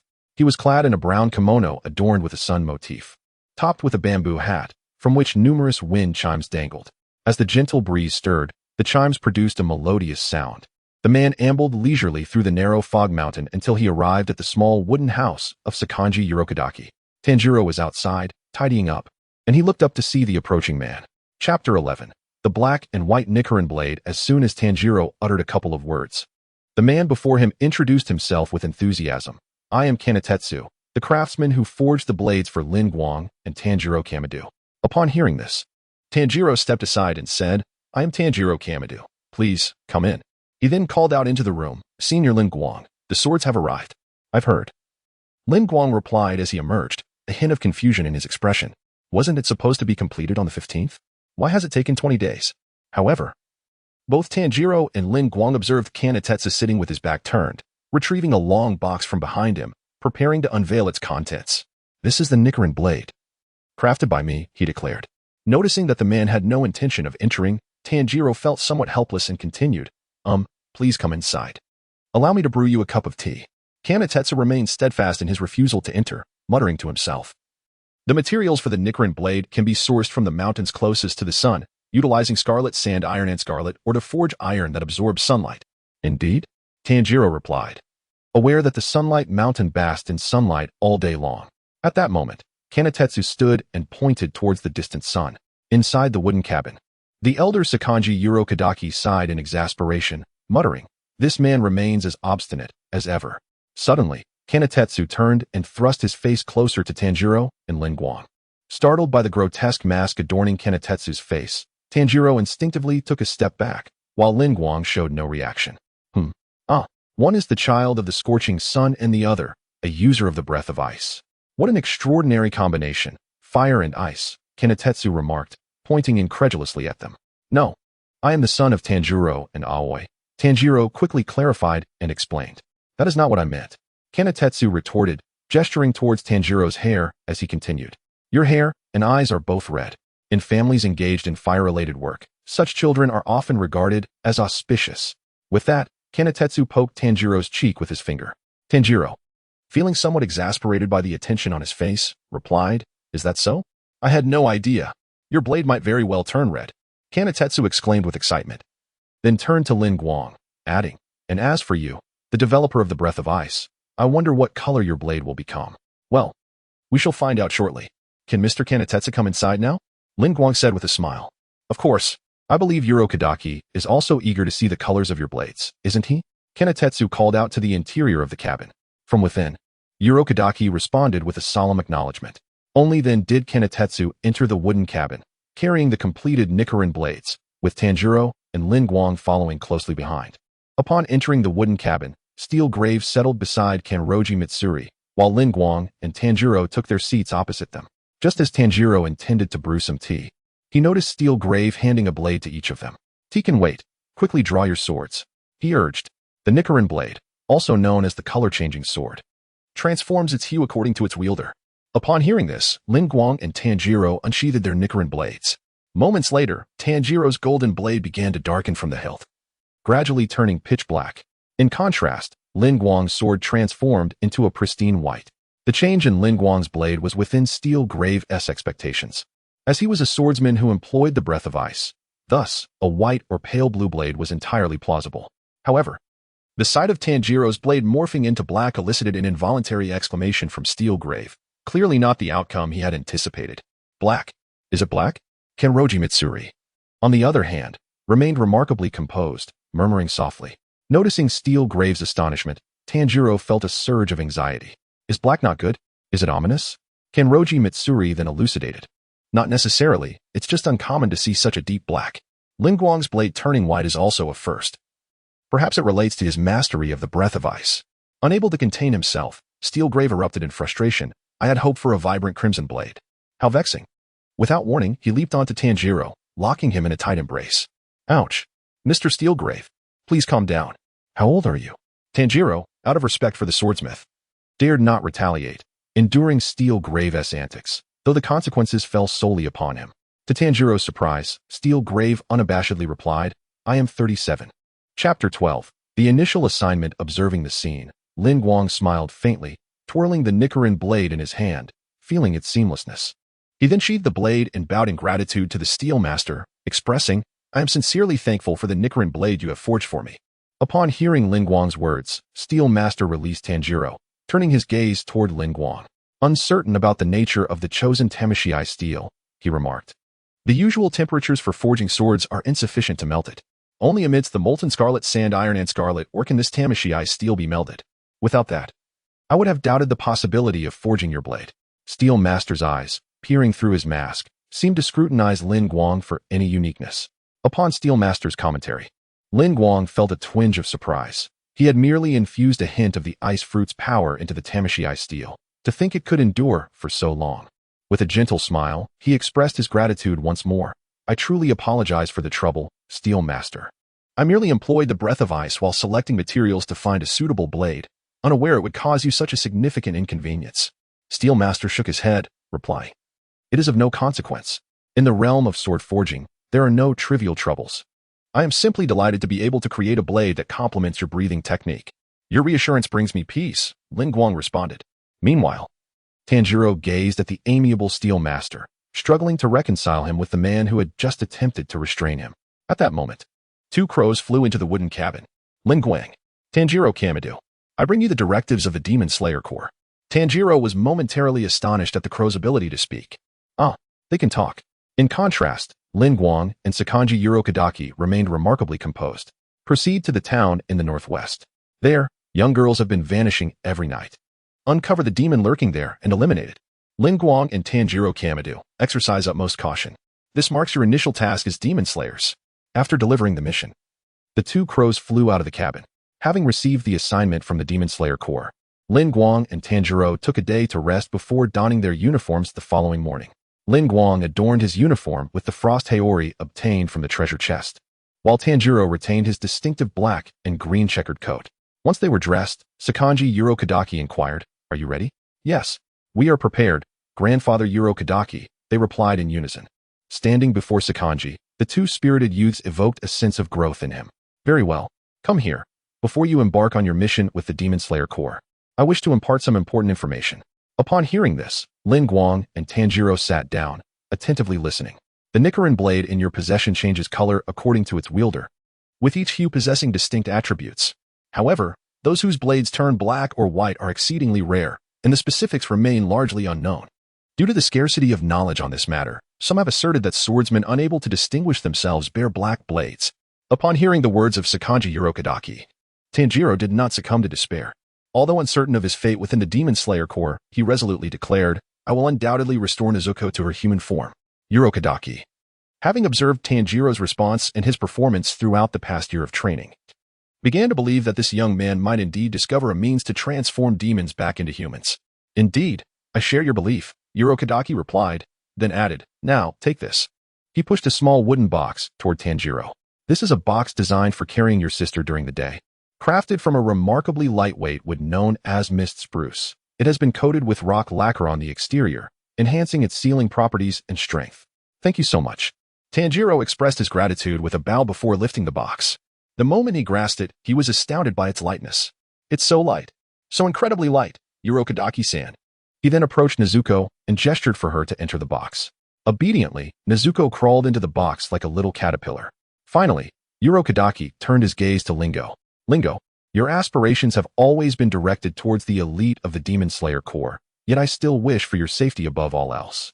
Having raised Lingo for 17 years, Urokodaki had poured his emotions into him, viewing him as his own child. "Grandfather, do not worry. I will surely become a Hashira who upholds the Demon Slayer Corps and eradicate Muzan Kibutsuji." Seeing Lingo's determination, Urokodaki understood that all he could do was offer his unwavering support. "Indeed, I have faith in you. I believe you can achieve this." Chapter 13. Seeking spirits in the town before embarking on their journey, Rengoku turned to Tanjiro and said, "There is one more matter to discuss. Listen carefully, Tanjiro. There exists only one demon in this world capable of transforming humans into demons. A millennium ago, the first individual to become a demon, your family's nemesis, was that very entity. I suspect that this fiend possesses knowledge of how to revert your sister back to her human form." Tanjiro, filled with anticipation, immediately inquired, "What does this demon look like? What is his name?" No one knows precisely what he appears as, nor his whereabouts. The Demon Slayer Corps has only documented his name, Muzan Kibutsuji. After heeding Rengoku's warning, Rengoku and Tanjiro set forth towards the designated task location in the northwestern town as instructed by the crow. Following a day and night of arduous travel, Rengoku and Tanjiro arrived at a bustling town. Observing the boats gliding through the river and the towering piles of goods at the nearby dock, Tanjiro curiously surveyed the entire town. "Is this the town in the northwest?" "Indeed, this is the place. Let us proceed," Rengoku replied, leading the way into the town. Tanjiro sprinted a few steps to catch up, asking, "How did you know this was the location mentioned by the crow, Rengoku-senpai?" With a smile, Rengoku replied, "I was raised by Grandfather Rengoku and have traveled many places with him. This northwestern town is undoubtedly the one referred to." Tanjiro's eyes gleamed with envy, realizing the truth behind Rengoku's knowledge. Noticing Tanjiro's expression, Rengoku continued, "There is no need for envy. Once you join the Demon Slayer Corps, you may be sent to various locations. You might even traverse all of Japan." Tanjiro smiled faintly, acknowledging, "I understand." As Rengoku and Tanjiro walked through the town, they encountered a disheveled young man, but neither paid him any heed. The townsfolk began to gossip about the forlorn figure. "Look, it's Kazumi. How pitiful. He looks so haggard. Isn't it because he was with her when Riko was abducted? It's truly frightening every night. Sigh. I've had enough of this. Another young girl will surely be taken tonight. Hearing this, Rengoku remarked, Tanjiro, do you remember the scent of that despondent man? Tanjiro, understanding the potential lead this presented, responded eagerly, yes, I recall, Rengoku-senpai. Let us seek him out. Right. Rengoku affirmed. As Kazumi walked along the path, he was suddenly stopped by a young man clad in a white haori and another who bore a wooden box on his back. Mr. Kazumi, we wish to inquire about something. Would you be so kind as to spare us a moment? Rengoku inquired. What is it you wish to discuss? Kazumi replied. I'm the two peculiar young men. We would like to ask where Miss Riko disappeared and the circumstances surrounding her vanishing. Do you believe what I say? Of course. Observing Lin Guang and Tanjiro, who bore expressions that were anything but jest, I nodded to Mr. Hami and then remarked, all right, follow me. Lin Guang and Tanjiro trailed behind Mr. Hami as he led them to a deserted alleyway. This is where Riko vanished, Mr. Hami indicated, pointing to the empty street. Lin Guang and Tanjiro entered the alley, scrutinizing every corner for any irregularities. Though you may find it hard to believe, I am truly at a loss for words. The moment I turned around, Riko had vanished. Lin Guang addressed Mr. Hami. Mr. Hami, we trust you, for that is precisely why we are here. Subsequently, Lin Guang turned to Tanjiro, inquiring, Tanjiro, have you noticed anything peculiar about this place? Tanjiro inhaled deeply, discerning the aromas in the air, and soon detected a subtle clue. The scent originates from the ground, he muttered as he crouched down, diligently distinguishing the odors in the alley. There lingers a faint trace of demonic essence. Rising to his feet, Tanjiro looked at Lin Guang and declared, Lin Guang-senpai, there is indeed the scent of a demon, but it feels rather elusive and strange. Lin Guang stroked his chin thoughtfully and then posed a question, Tanjiro, do you detect any scent of blood? Tanjiro took another careful sniff and confidently responded, Lin Guang-senpai. I do not detect any scent of blood. It seems we are dealing with a troublesome entity capable of abducting silently. Lin Guang spoke slowly, Tanjiro, your sense of smell is far more acute than mine. I must ask you to trace the whereabouts of these beings. Hearing Lin Guang's words, Tanjiro felt a surge of excitement and seriousness as he replied, yes, Lin Guang-senpai, leave it to me. With that, Tanjiro began his diligent search for the scent of demons throughout the town. The townsfolk observed Tanjiro as he moved about, sniffing left and right, their faces displaying expressions of astonishment and bewilderment. Chapter 14. The swamp demon. As time trickled away, night soon enveloped the surroundings. Following Lin Guang and Tanjiro, Hami pondered the identities of the beings they had mentioned. Senior Lin Guang, I have detected a new scent. Tanjiro's words interrupted Hami's thoughts as he rushed over. Hearing Tanjiro, Lin Guang understood that the demon would soon strike. Suddenly, Tanjiro looked up with urgency. Senior Lin Guang, the scent has intensified. The demon has appeared. Stay in front. We are moving. Yes. In an instant, Tanjiro and Lin Guang sprinted forward, swiftly crossing an intersection. The abrupt shift left Hami momentarily bewildered. Yet their conversation sparked a memory of a story he had heard. Could it be that the tales of demons and the Demon Slayer Corps were indeed true? Before long, Lin Guang and Tanjiro arrived at an alley. This is the place. Right here. Tanjiro surveyed the surrounding walls, drawing his Nichiren blade and gripping it firmly. Lin Guang chose not to disturb Tanjiro, allowing him to concentrate on locating the demon's position. Following the scent, Tanjiro pinpointed the source, driving his blade forcefully into the ground. Ah! A cry of pain echoed as the dust erupted, revealing a dark, murky water surface from which a girl clad in a green kimono emerged. In that fleeting moment, Lin Guang swiftly rescued the girl from the water, though her garment was still torn. Well done, Tanjiro. After saving the girl, Lin Guang took a moment to commend Tanjiro. Seeing her safe, Tanjiro felt a sense of relief wash over him, accompanied by a smile. From the depths of the black water, a hand surfaced, clutching a fragment of clothing that had been ripped from the girl, exactly what Lin Guang had pulled away. Then, from the murky depths, a demon clad in a tight mesh outfit, with crimson eyes, emerged, its forehead adorned with 3 sharp horns. An anomalous demon, Tanjiro thought. Taken aback by the unexpected encounter with such a creature on his first mission.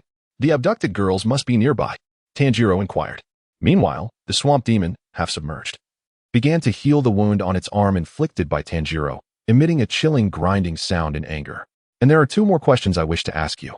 Just as Tanjiro was about to inquire further, he noticed that the demon's grinding grew increasingly intense before it submerged into the black water.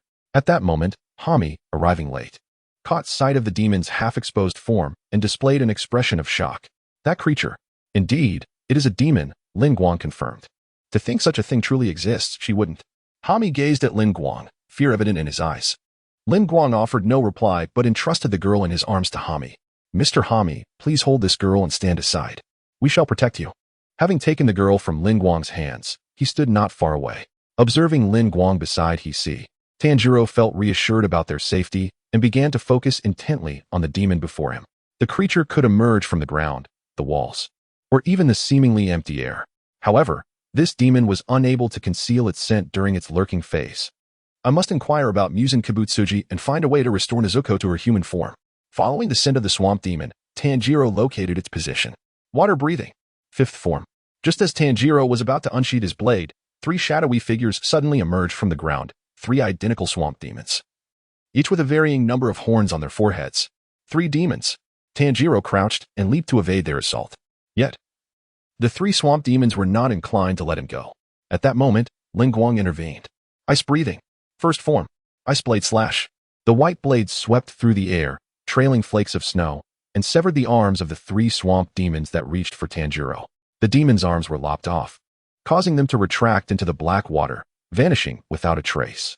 Observing Lin Guang's silhouette, Tanjiro exclaimed joyfully, "Lin Guang senpai." Lin Guang replied calmly, "Tanjiro, have you forgotten what I told you on Fujisaki Mountain? You remain as impulsive as ever."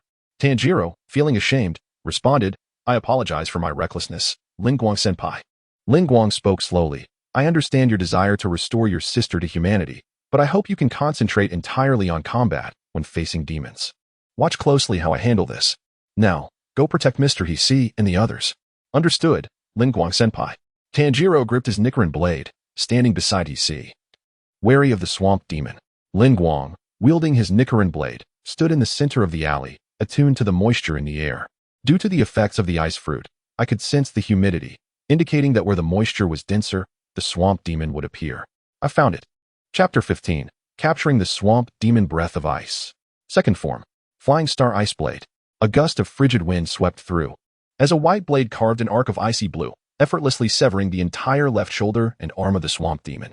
The demon, realizing its failed attempt, retreated into the black waters, distancing itself from Lin Guang. Tanjiro also sensed the demon's assault, but before he could act, he witnessed Lin Guang deftly sever the demon's entire left hand. How swift! Observing the distant demon, Lin Guang felt quite satisfied with the potion extracted from the wooden chest. It seemed that the system's potion was indeed effective. My speed, strength, and stamina have all significantly increased. The severance of the demon's arm required little effort. Perhaps this swamp demon was simply too feeble. In the distance, the demon, clutching its severed arm, glared at Lin Guang and Tanjiro, roaring in fury, "You scoundrel! Stay out of my way. The freshness of the woman is diminishing. That girl is already 16. If I do not consume her soon, her flavor will deteriorate with every passing moment." At this juncture, another one-horned swamp demon emerged behind Tanjiro, declaring, "Calm down, my counterpart. A night like this is not so objectionable. I have already feasted on many 16-year-old girls in this town. Regardless of the one, they are all plump and exceptionally delectable. I am quite satisfied. You may be satisfied, but I am not. I desire more." The two-horned demon shouted back at its one-horned counterpart. As the demon bickered with itself, Waki gathered courage and shouted at them, "Monsters! Return Riko, who was abducted the night before last." Unbeknownst to anyone, atop the wall's eaves, the initially appearing triangular swamp demon emerged, emitting a grating, grinding sound. This creature is truly bothersome. Lin Guang, irritated by the cacophony, twirled his Nichiren blade, reflecting the visage of the triangular demon. Breath of ice. Fifth form. Illusory ice mirror. In an instant, the triangular demon's head fell to the ground, gradually turning to ash. After vanquishing the triangular demon, Lin Guang was taken aback when he did not receive a system notification. No treasure chest dropped. Could it be due to their trinity? He pondered, "Let me try slaying another." Just as Lin Guang contemplated which demon to strike next, the irritable two-horned demon inadvertently stumbled into his line of attack. No, into the path of his blade. "You bastard! You actually killed another me." The two-horned demon yelled at Lin Guang, with a hint of a smile on his face. Lin Guang swiftly executed a clean cut, severing the two-horned demon's head. As the ashes of the two-horned demon swirled away, Lin Guang proclaimed with a sense of grandeur, "With all this incessant noise, I had no choice but to impose a bit of silence upon you." Yet again, Lin Guang received no system notification. It seemed evident now. Only the total annihilation of all would yield the coveted treasure. Lin Guang gazed with a smile at the last remaining swamp demon. The remaining demon. Witnessing how effortlessly Lin Guang had dispatched the other two of its kind, realized it stood no chance and attempted to flee. It sought refuge back in the black waters, only to find its blood demon art, the black swamp, had inexplicably frozen. How could this be? Oh, you wish to escape? Lin Guang advanced step by step towards the swamp demon. At that moment, the demon could no longer maintain its previously indifferent facade. What do you intend to do? Lin Guang seized the demon by its neck, forcefully extracting it from the black waters. Subsequently, he slammed the demon to the ground and pointed his blade at it, inquiring, "Can you now answer Mr. Hai's question?" Upon witnessing this, Hai shouted at the demon, "Rico, return Rico to me." In response, the swamp demon chuckled darkly, "Rico? Who are you speaking of?" It opened its garment to reveal an array of hairpins before the gathered crowd. If any of those pins belonged to that girl, they would have already been devoured. As Hai's gaze fell upon the crimson ribbon among the demon's collection, tears streamed uncontrollably down his cheeks. Meanwhile, Tanjiro, astonished by Lin Guang's swift defeat of two swamp demons and the capture of the last, found himself momentarily at a loss for words. In that instant, he grasped a profound truth. To accomplish one's desires, one must possess strength. I must become even more formidable. Tanjiro tightened his grip on his blade and stepped behind Lin Guang. Your sin is as foul as decayed oil. How many lives have you taken? Those women, if allowed to continue living, would become grotesque and unpalatable, thus I feasted upon them. You should be grateful to us demons, the swamp demon remarked nonchalantly, as though it were performing a noble deed. Tanjiro, unable to endure any longer, slashed across the demon's mouth with his blade. Enough. Chapter 16. The black iron chest. Lin Guang stood silently to the side, calmly observing everything Tanjiro was undertaking. Tanjiro continued, "Tell me what you know about Muzan Kibutsuji." Upon hearing this name, the swamp demon's expression instantly changed, cold sweat breaking out all over his body, and he began to tremble uncontrollably. Noticing the demon's reaction, Tanjiro found it peculiar. "Speak up," he commanded, pointing his blade at the swamp demon. I dare not speak. I dare not speak." The swamp demon repeated frantically, as if driven mad. Observing the demon's erratic behavior, Tanjiro's keen sense of smell detected an overwhelming terror emanating from him. Suddenly, the swamp demon lunged at Tanjiro. A flash of white light from Tanjiro's blade severed the demon's head cleanly. As the ashes dispersed, a black iron chest appeared before Lin Guang, accompanied by the system's announcement. "Ding! Host has slain the supernatural demon, swamp demon, and received a black iron chest." Lin Guang casually picked up the invisible chest and remarked, "Muzan Kibutsuji must have employed some means to instill fear of his name. Otherwise, he wouldn't tremble so. But do not worry, we will surely discover a way to restore Nezuko to human form one day." Lin Guang's words offered Tanjiro a measure of comfort, and he replied, "I understand, Senior Lin Guang. I will not give up." Subsequently, Tanjiro and Lin Guang approached Wami, who sat on the ground, utterly heartbroken. With the girl he had laid against the wall, Tanjiro knelt beside him and asked, "Mr. Wami, are you all right?" Wami lifted his gaze to Tanjiro, questioning, "I have lost my fiancée. Do you think I can be all right?" Seeing this, Tanjiro did not turn away but continued, "Mr. Wami, no matter how much you lose, you must continue to live, regardless of the hardships you face." Wami suddenly clutched Tanjiro's collar. "What do you know, you child?" Tanjiro, undeterred, gently grasped the hand that held his collar, offering a warm smile. In that moment, Wami seemed to comprehend Tanjiro's expression. His grip gradually loosened. "I'm sorry.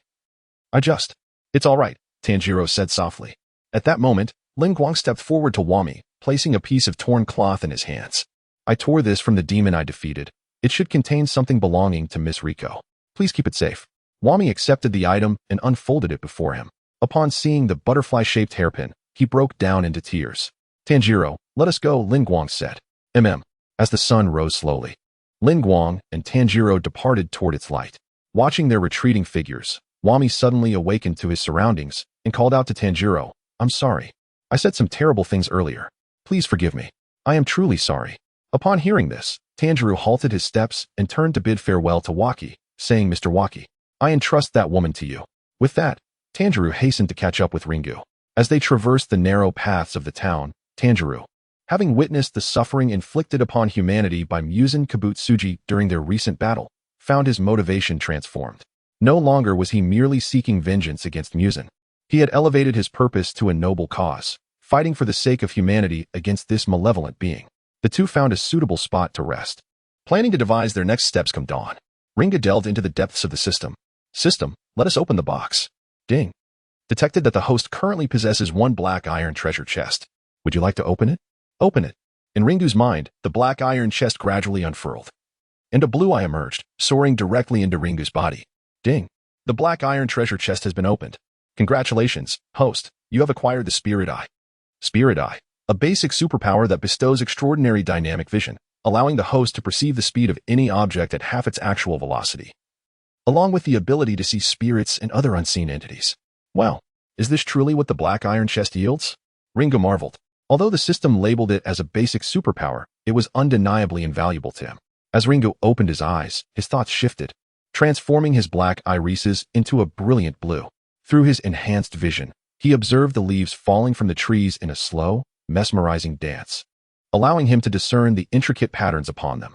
This is splendid. Now, alongside Tanjiro's keen sense of smell, Zenitsu's acute hearing, Inosuke's perception, Jinya's formidable appetite, and Kanao's sharp vision, I too possess a unique ability, he reflected, noting that his newfound power might even surpass theirs. Gazing at the slumbering Tanjiro beside him, Ringu noticed several translucent figures standing guard protectively around him. At dawn, a crow from the Demon Slayer Corps alighted upon Ringu's shoulder and announced, "Next, we shall proceed to Asakusa in Tokyo, where rumors suggest demons are lurking." Chapter 17. Journey to Asakusa, Tokyo. Upon hearing the words of the crow, Tanjiro was somewhat astonished. "Ah, is the next task to commence so soon? Hurry, hurry," the crow incessantly repeated. "After resting for a night, it's about time. Let us depart, Tanjiro," Lin Guang remarked. Upon hearing Lin Guang's words, Tanjiro chose not to utter anything further. "All right, Senior Lin Guang." After several days of arduous travel, Lin Guang and Tanjiro arrived in Asakusa, Tokyo. By night, the district was remarkably developed, illuminated even at night, bustling with vibrant nightlife and a multitude of lights. Upon their arrival, Tanjiro was rendered speechless by the highly advanced city, with its modern facilities and architecture, which undoubtedly astonished him. A child raised in the mountains selling charcoal. Has the city developed to this extent? It is so bright even at night. Tanjiro stood transfixed amidst the throng of people. Noticing Lin Guang's calm demeanor, which contrasted sharply with his own astonishment, Tanjiro couldn't help but inquire, "Senior Lin Guang, why are you not surprised at all? This is my first time in such a city. It feels even livelier at night than during the day." In response, Lin Guang feigned surprise. "Ah? There are so many people here, and it is just like daytime." Observing Lin Guang's lackluster display of astonishment, Tanjiro sighed, "Senior, you could at least pretend a little better." "Oh, is that so?" Lin Guang chuckled lightly. His playful jest eased Tanjiro's tension. "Thank you, Senior Lin Guang." At this moment, Lin Guang continued. "Having been out for so long, Nezuko has yet to come out. After resting for a while, let her get some fresh air. Indeed. I wonder how Nezuko will react to this place." With that, Tanjiro placed the wooden box on the ground and called out to Nezuko. Nezuko opened her eyes and, upon witnessing the splendid scenery of Asakusa, her eyes widened in wonder, exuding an undeniable cuteness. "Nezuko is truly adorable." As he spoke, Lin Guang couldn't resist giving her a gentle pat on the head. Lin Guang's affectionate gesture caused Nezuko to squint her eyes in delight, resembling a crescent moon. Then, Lin Guang took Nezuko's small hand and suggested, "Let us wander around here a bit. I'm quite hungry and curious to try the local snacks of Asakusa." "Yes, Senior Lin Guang." With Tanjiro carrying the wooden box on his back, the trio strolled through Asakusa. Lin Guang purchased various snacks and shared some with Tanjiro, while Nezuko, holding her bamboo tube, was unable to partake. Thus, Lin Guang led Nezuko ahead while Tanjiro followed behind, observing them. Watching Lin Guang, Tanjiro reflected, "Senior Lin Guang has believed in Nezuko and me from the very beginning and has helped us immensely. He has always cared for us like an older brother. Moreover, it seems he genuinely likes Nezuko. What if?" "Tanjiro, what are you thinking about?" The voice of Lin Guang interrupted Tanjiro's reverie. "Ahem, and nothing," Tanjiro stammered. "Senior Lin Guang, let us continue our stroll." Observing the fierce expression on Tanjiro's face due to his deceit, Lin Guang merely smiled gently, choosing not to pursue the matter further. After walking for a while, Lin Guang and Tanjiro stumbled upon a humble noodle vendor beneath a street lamp on a secluded path. Surrounding the cart were a few benches for patrons to sit and enjoy their meal. Perhaps due to its remote location, there were no customers at that moment. Only the bald proprietor leisurely indulging in his pipe on one of the benches. Lin Guang, Tanjiro, and Nezuko settled down on a long bench. "Excuse me, sir. Could we have 2 bowls of yamsa udon?" Lin Guang addressed the bald owner. "Ah, certainly. Please hold on a moment." The proprietor, snapping back to reality, stowed away his pipe and began preparing the udon for Lin Guang and Tanjiro. As soon as they sat down, Nezuko instinctively leaned against Lin Guang's shoulder, eliciting a soft smile from him. Tanjiro, witnessing this scene, felt a pang of jealousy but was further convinced of his own thoughts. Indeed, Senior Lin Guang held a fondness for Nezuko. Having him by her side seemed a splendid choice. Have you noticed anything peculiar? Lin Guang inquired. This is my first time in such a place. There are too many people, so Tanjiro replied, a bit bashfully. No worries, we are merely here to investigate. It would be best if there were none. If there are, then we shall have to work, Lin Guang said nonchalantly. Moments later, 2 steaming bowls of yam sauce udon were prepared by the bald proprietor and placed at the cart's window. The yam sauce udon is ready, the owner called out to Lin Guang and Tanjiro. Thank you very much, they responded as they received the bowls, ready to savor their meal. Just then, Tanjiro's expression suddenly changed, and the bowl of udon slipped from his grasp, crashing to the ground. Chapter 18. Kibutsuji Muzan. Fortunately, Lin Guang reacted swiftly, instantly catching the bowl of udon that was about to crash to the ground. Observing Tanjiro's reaction, Lin Guang understood the gravity of the situation. Kibutsuji Muzan had indeed arrived. Tanjiro, what is it? Lin Guang inquired. I can smell it, Tanjiro exclaimed, rising abruptly and dashing towards the bustling urban area. Watching Tanjiro's retreating figure, Lin Guang shook his head in resignation and addressed the bald proprietor. Boss, we have an urgent matter to attend to. Please take care of my sister for a moment. We shall return shortly to finish our meal. With that, Lin Guang hastened to catch up. The bald proprietor stared in bewilderment at the 2 departing figures, unable to comprehend what could possibly be so pressing that they would neglect even family. That scent, why has it suddenly appeared here? Tanjiro wove through the shadowy alleyways, emerging into the vibrant night market thronged with people. It is the scent left behind at home. Kibutsuji Muzan. Tanjiro navigated through the crowd, quickly honing in on his target. This individual bears the scent. In a sudden motion, Tanjiro placed his hand on the shoulder of a man clad in a suit and sporting a gentleman's hat. The gentleman, with his neatly parted curly hair, bore the visage of a wealthy scion. Surprised by the abrupt touch, he turned his head, puzzled. This man is the one. Tanjiro swiftly drew his Nichiren blade several inches from its sheath. Just then, a little girl's voice rang out. Daddy. Who is he? A girl of about 5 or 6 peeked from behind the gentleman, scrutinizing Tanjiro. Tanjiro froze, disbelief etched across his face. It's all right. Don't worry.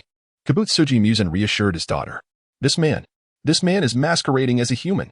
Tanjiro's mind struggled to accept this reality. May I assist you? Kibutsuji Muzan inquired, his tone laced with feigned innocence. You seem rather flustered. At that moment, a beautiful lady clad in a Victorian dress approached, asking, Oh dear, what is the matter? Mommy. The little girl, cradled by Kibutsuji Muzan, called out to the lady. Witnessing this tender scene, Tanjiro trembled uncontrollably, one hand covering his mouth while the other clenched his clothing in a desperate attempt to maintain composure. Humans, the girl and the lady, they all exude the scent of humanity. Don't they realize? This man is a demon, a predator. Do you know him? The beautiful lady inquired. No, not at all. I must have mistaken him for someone else, Kibutsuji Muzan replied, dismissing her concern. In the midst of their conversation, Kibutsuji Muzan swiftly struck, inflicting a wound on a man passing through the crowd. Tanjiro sensed the movement but could not discern the action clearly. Nonetheless, he knew that calamity was imminent. The man began to transform into a demon, his eyes glowing crimson as he lunged at his wife, sinking his teeth into her shoulder. Stop. In an instant. Tanjiro dashed out, tearing away the headband that encircled his head and swiftly fashioning it into a spherical form. He lunged at the man who was viciously biting his wife, forcefully stuffing the ball made from the headband into the man's mouth, rendering him incapable of inflicting harm. The sight of this scene startled the little girl in Muzan Kibutsuji's arms, causing her to bury her face against him in fear, while the beautiful woman, the girl's mother, anxiously clutched at Muzan's clothing. Are you all right? You mustn't look, Muzan comforted the frightened child as a father would. Simultaneously, he addressed the girl's mother, Miss Lee, saying, This place is perilous. Let us move to the opposite side. Thus, Muzan led the little girl and her mother away. After restraining the demonized man, Tanjiro suddenly recalled Muzan Kibutsuji and turned to see him departing with the mother and daughter. A wave of frustration and anger surged within him. Damn it! I cannot leave this man unattended. Overwhelmed by a torrent of emotions, Tanjiro could no longer contain himself and vowed towards the direction in which Muzan had vanished. Muzan Kibutsuji, I will never let you escape. No matter where you go, I will pursue you to the ends of hell to claim your head. I will never forgive you. Just as Tanjiro finished his oath, the city guards arrived. What are you doing? Are you drunk? Boy, let go of that man. Several guards shouted in unison. Meanwhile, Lin Guang concealed himself atop a rooftop, his eyes shimmering with a blue light. Observing the overwhelming bloodthirst and the countless vengeful spirits surrounding Muzan, Lin Guang realized that he was not yet a match for him if he sought to kill Muzan. Chapter 19. Tamayo, upon seeing the arrival of the security personnel, Tanjiro urgently implored, "This one do. Please, bring the restraining devices." However, the officers showed no inclination to heed his request and reached out to seize Tanjiro instead. Quickly, step away from him.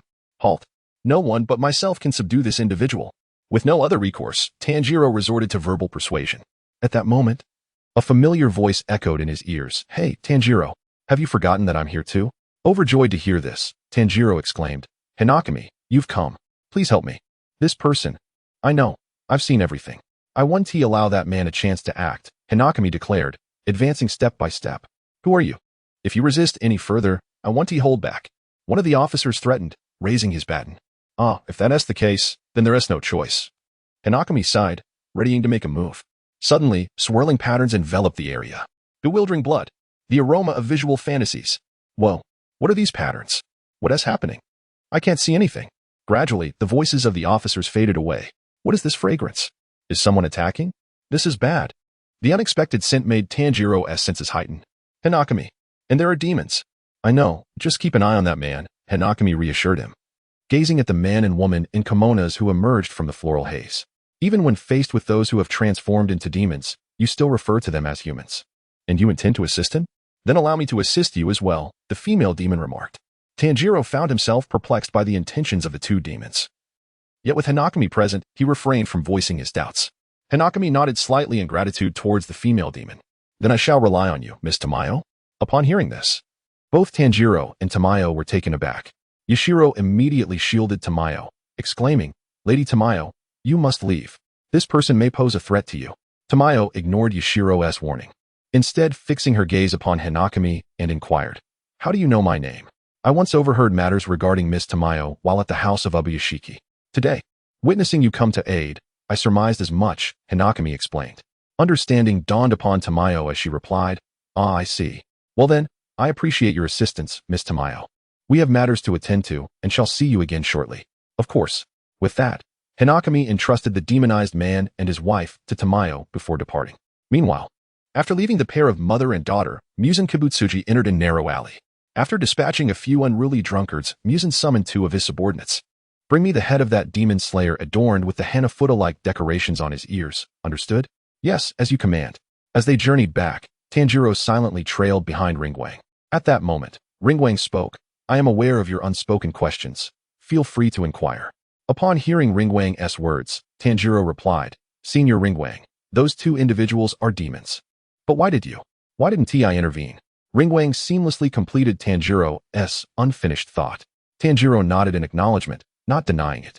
Ringwang continued, "Tanjiro, do you recall that I once stated I would vanquish any demon, with the exception of those like Nezuko?" At this revelation, Tanjiro's pupils narrowed as he gazed at Ringwang. "Senior Ringwang, are you suggesting they, too, are like Nezuko and do not consume humans?" Ringwang shook his head and replied, "I cannot say. Perhaps you ought to pose that question to Miss Tamayo. Furthermore, I have heard she is a physician and may possess the means to restore Nezuko to humanity." Upon hearing this, Tanjiro could no longer contain his excitement. Grasping Ringwang's hand, he urged, "Let us hasten to find Miss Tamayo, without delay." However, Tanjiro soon realized he was merely standing still. Turning to Ringwang, he found him firmly planted like a mountain, utterly immovable. Observing Tanjiro's fervor, Ringwang pulled him back. "Didn't I arrange to meet Miss Tamayo shortly? Moreover, Nezuko is still waiting for us at the noodle stall." At this, Tanjiro recalled Nezuko. How could I have forgotten her? Tanjiro and Ringwang returned to the stall, devouring the still warm udon. Although the flavor did not quite match that of freshly made noodles, it was nonetheless delightful. After finishing their meal and settling the bill, Ringwang and Tanjiro, with Nezuko in tow, departed from the stall. "My apologies, Nezuko, for having left you behind," they said in unison, taking her hands on either side. Suddenly, Nezuko halted, her gaze fixed ominously on Yashiro, who stood beneath a nearby tree. "What is it?" Tanjiro inquired. Spotting Yashiro, Ringwang turned to Tanjiro and remarked, "Our ride has arrived." Chapter 20. A conversation with Tamayo. Following the direction of Hayakawa's gaze, Tanjiro spotted Yashiro standing beneath a tree. Hayakawa, accompanied by Tanjiro and Nezuko, approached him. "We have arrived," Hayakawa announced. Yashiro regarded Hayakawa with a displeased expression and reluctantly stated, "That esteemed individual instructed me to escort you. Were it not for their earnest request, I would not have come." "Is that so? Then, please lead the way," Hayakawa replied. Upon hearing his words, Yashiro's demeanor soured even further. "TCH, isn't that woman a demon? And an unattractive one at that?" Hayakawa's gaze gradually dulled before he calmly suggested, upon reflection, "Perhaps it would be best for Miss Tamayo to escort us herself?" This remark aggravated Yashiro, who was already displeased by the intrusion into his and Tamayo's lives. In an instant, Tanjiro realized Yashiro was referring to Nezuko and stepped forward, pointing a finger at Yashiro's face as he passionately argued, "Nezuko is certainly not unattractive. Just take a good look at her beauty. She is highly regarded in town." Tanjiro's sudden interjection interrupted the standoff between Hayakawa and Yashiro. With a dismissive huff, Yashiro turned and began leading the way. Tanjiro, pulling Nezuko along, continued to assert, "No, I will indeed follow. But Nezuko is absolutely not unattractive. Look at her in better light. We must go over there." Hayakawa chuckled softly and followed suit. The two continued their spirited debate until Yashiro halted before a dead-end wall. "Ah, I understand now. It must be because of this restraint. Perhaps this is the reason. I shall remove it so you can see Nezuko once more," Tanjiro exclaimed, determined to prove Nezuko's beauty. Yashiro ignored Tanjiro's words and walked directly towards the wall, disappearing through it. "Tanjiro, let us enter," Hayakawa interjected. Hearing this, Tanjiro looked at Hayakawa, questioning, "Enter? Into there? What about that demon?" At that moment, Yashiro's face suddenly appeared from the wall, urging Tanjiro, "Hurry up and come in, while no one is around." "Ah!" Tanjiro gasped in surprise at the sight of Yashiro's face on the wall. Without hesitation, Hayakawa stepped through, and trusting the situation, Tanjiro followed suit. Once inside, Tanjiro beheld a mansion nestled nearby, adorned with several cherry blossom trees. "A mansion lies behind this dead end," Tanjiro exclaimed in astonishment. "Hurry over here," Yashiro called, standing before the mansion's entrance, ready to open the door. Tanjiro and Hayakawa approached, and before opening the door, Yashiro added, "Listen closely. Under no circumstances are you to show any disrespect to that esteemed individual." After saying that, Yashiro opened the door and ushered Lin Guang, Tanjiro, and Nezuko inside. "I have returned," Yashiro declared respectfully. "Welcome back." Tamayo nodded in acknowledgement. "I entrusted those matters to Miss Tamayo. Thank you for your assistance," Lin Guang said as he took a seat opposite her. "I wonder how they are faring. The lady is unharmed, however. Her husband has been bound and confined in the dungeon," Tamayo responded. "That is a relief," Lin Guang replied. At this moment, Tamayo glanced at Tanjiro and Nezuko, who followed Lin Guang and continued, "Allow me to reintroduce myself. I am Tamayo, and this child is Yashiro. I hope you will treat him kindly." Tanjiro cast a wary glance at the gritting Yashiro beside him, doubting Tamayo's words. "That seems unlikely." Lin Guang merely regarded Yashiro briefly, then smiled gently at Tamayo. "Since you have said so, I shall do my utmost." Tamayo nodded, proceeding to say, "Although you may have heard my name within the Tsujikuni household, you should also be aware that my goals align with those of the Demon Slayer Corps." "Of course," Lin Guang affirmed. "I have undergone significant modifications to my body and have freed myself from Muzan Kibutsuji's curse. We can survive without consuming humans, needing only a small quantity of human blood." Upon hearing that Tamayo still required human blood, Tanjiro felt a twinge of concern. "Blood? But that—" "Tanjiro, although Miss Tamayo and Yashiro need human blood, I believe Miss Tamayo would not resort to lethal means to obtain it. Am I correct, Miss Tamayo?" Lin Guang said, gazing at her with tender eyes. Tamayo, taken aback by such gentle words, began to harbor doubts about Lin Guang's identity. She looked into Lin Guang's eyes and inquired, "Are you truly just an ordinary member of the Demon Slayer Corps and not a member of the Tsujikuni family?" Chapter 21. The enemy attack. Upon hearing Zhu Shi's words, Lin Guang inquired in astonishment, "Why would Miss Zhu Shi say such a thing?" Zhu Shi shook her head and continued, "It is nothing. You are correct. We acquired it from those in need, referred to as blood transfusions. Naturally, it is within a quantity that does not impose any burden on their bodies." Zhu Shi's explanation alleviated Tanjiro's doubts, revealing the reason behind their lack of the peculiar stench typically associated with demons. "Yashiro requires significantly less blood, as he is the one I transformed into a demon," Zhu Shi stated. Tanjiro was taken aback upon learning that Yashiro was transformed by Zhu Shi, his expression one of disbelief, leaving him at a loss for words. "Wait, it was you?" However, Lin Guang, who had long been aware of this fact, exhibited no surprise and remained attentively engaged in Zhu Shi's discourse. Noticing Lin Guang's unusual demeanor, Zhu Shi observed that he had maintained an air of calmness throughout, as if nothing could astonish him, yet his gaze. In his previous life, Lin Guang had harbored a fondness for Zhu Shi while watching Demon Slayer, and now, encountering the real Zhu Shi and experiencing her gentle and graceful presence, he found himself further captivated by her charm. Thus, Lin Guang's gaze toward Zhu Shi was always imbued with tenderness. Lin Guang's intense gaze rendered Zhu Shi unable to meet his eyes, prompting her to divert her attention to Tanjiro as she explained, "Indeed, it is commonly believed that no one aside from Kibutsuji can create demons. This is largely accurate, considering that I have spent over 2 centuries and only managed to transform Yashiro." At this juncture, Zhu Shi glanced again at Lin Guang, only to find that he remained unchanged, his eyes still fixed upon her, which left her feeling somewhat helpless. Yashiro, who had been concerned for Zhu Shi, noticed her shift in demeanor. Upon seeing Lin Guang, he was struck by a sense of familiarity. "There is something about this human that I find quite distasteful, especially the way he looks at Lady Zhu Shi." Lin Guang, sensing the hostility emanating from Yashiro, cast a glance at him, even offering a provocative look in return. This only served to heighten Yashiro's agitation, yet he refrained from taking action against Lin Guang, fearing that an unwarranted outburst would displease Zhu Shi. 200 years. Tanjiro exclaimed in surprise, then loudly questioned, "You spent over 2 centuries and only managed to turn Yashiro into a demon? Then, how old are you?" "Miss Zhu Shi." Tanjiro's inquiry provided Yashiro with an outlet for his pent-up frustration, as he delivered a forceful punch to Tanjiro's chest. "Do not inquire about a woman's age, you impudent fool," Yashiro retorted, following up with several sharp jabs to Tanjiro's abdomen. "Yashiro, if you lay a hand on a guest again, I shall not forgive you," Zhu Shi admonished him, her irritation evident. "Yes." In an instant, Zhu Shi retracted his angry expression, straightened himself, and returned to his seat. As he gazed at the somewhat irate Tamayo, he couldn't help but think, her anger is truly beautiful. Subsequently, Tamayo continued, "Firstly, I hope you do not misunderstand.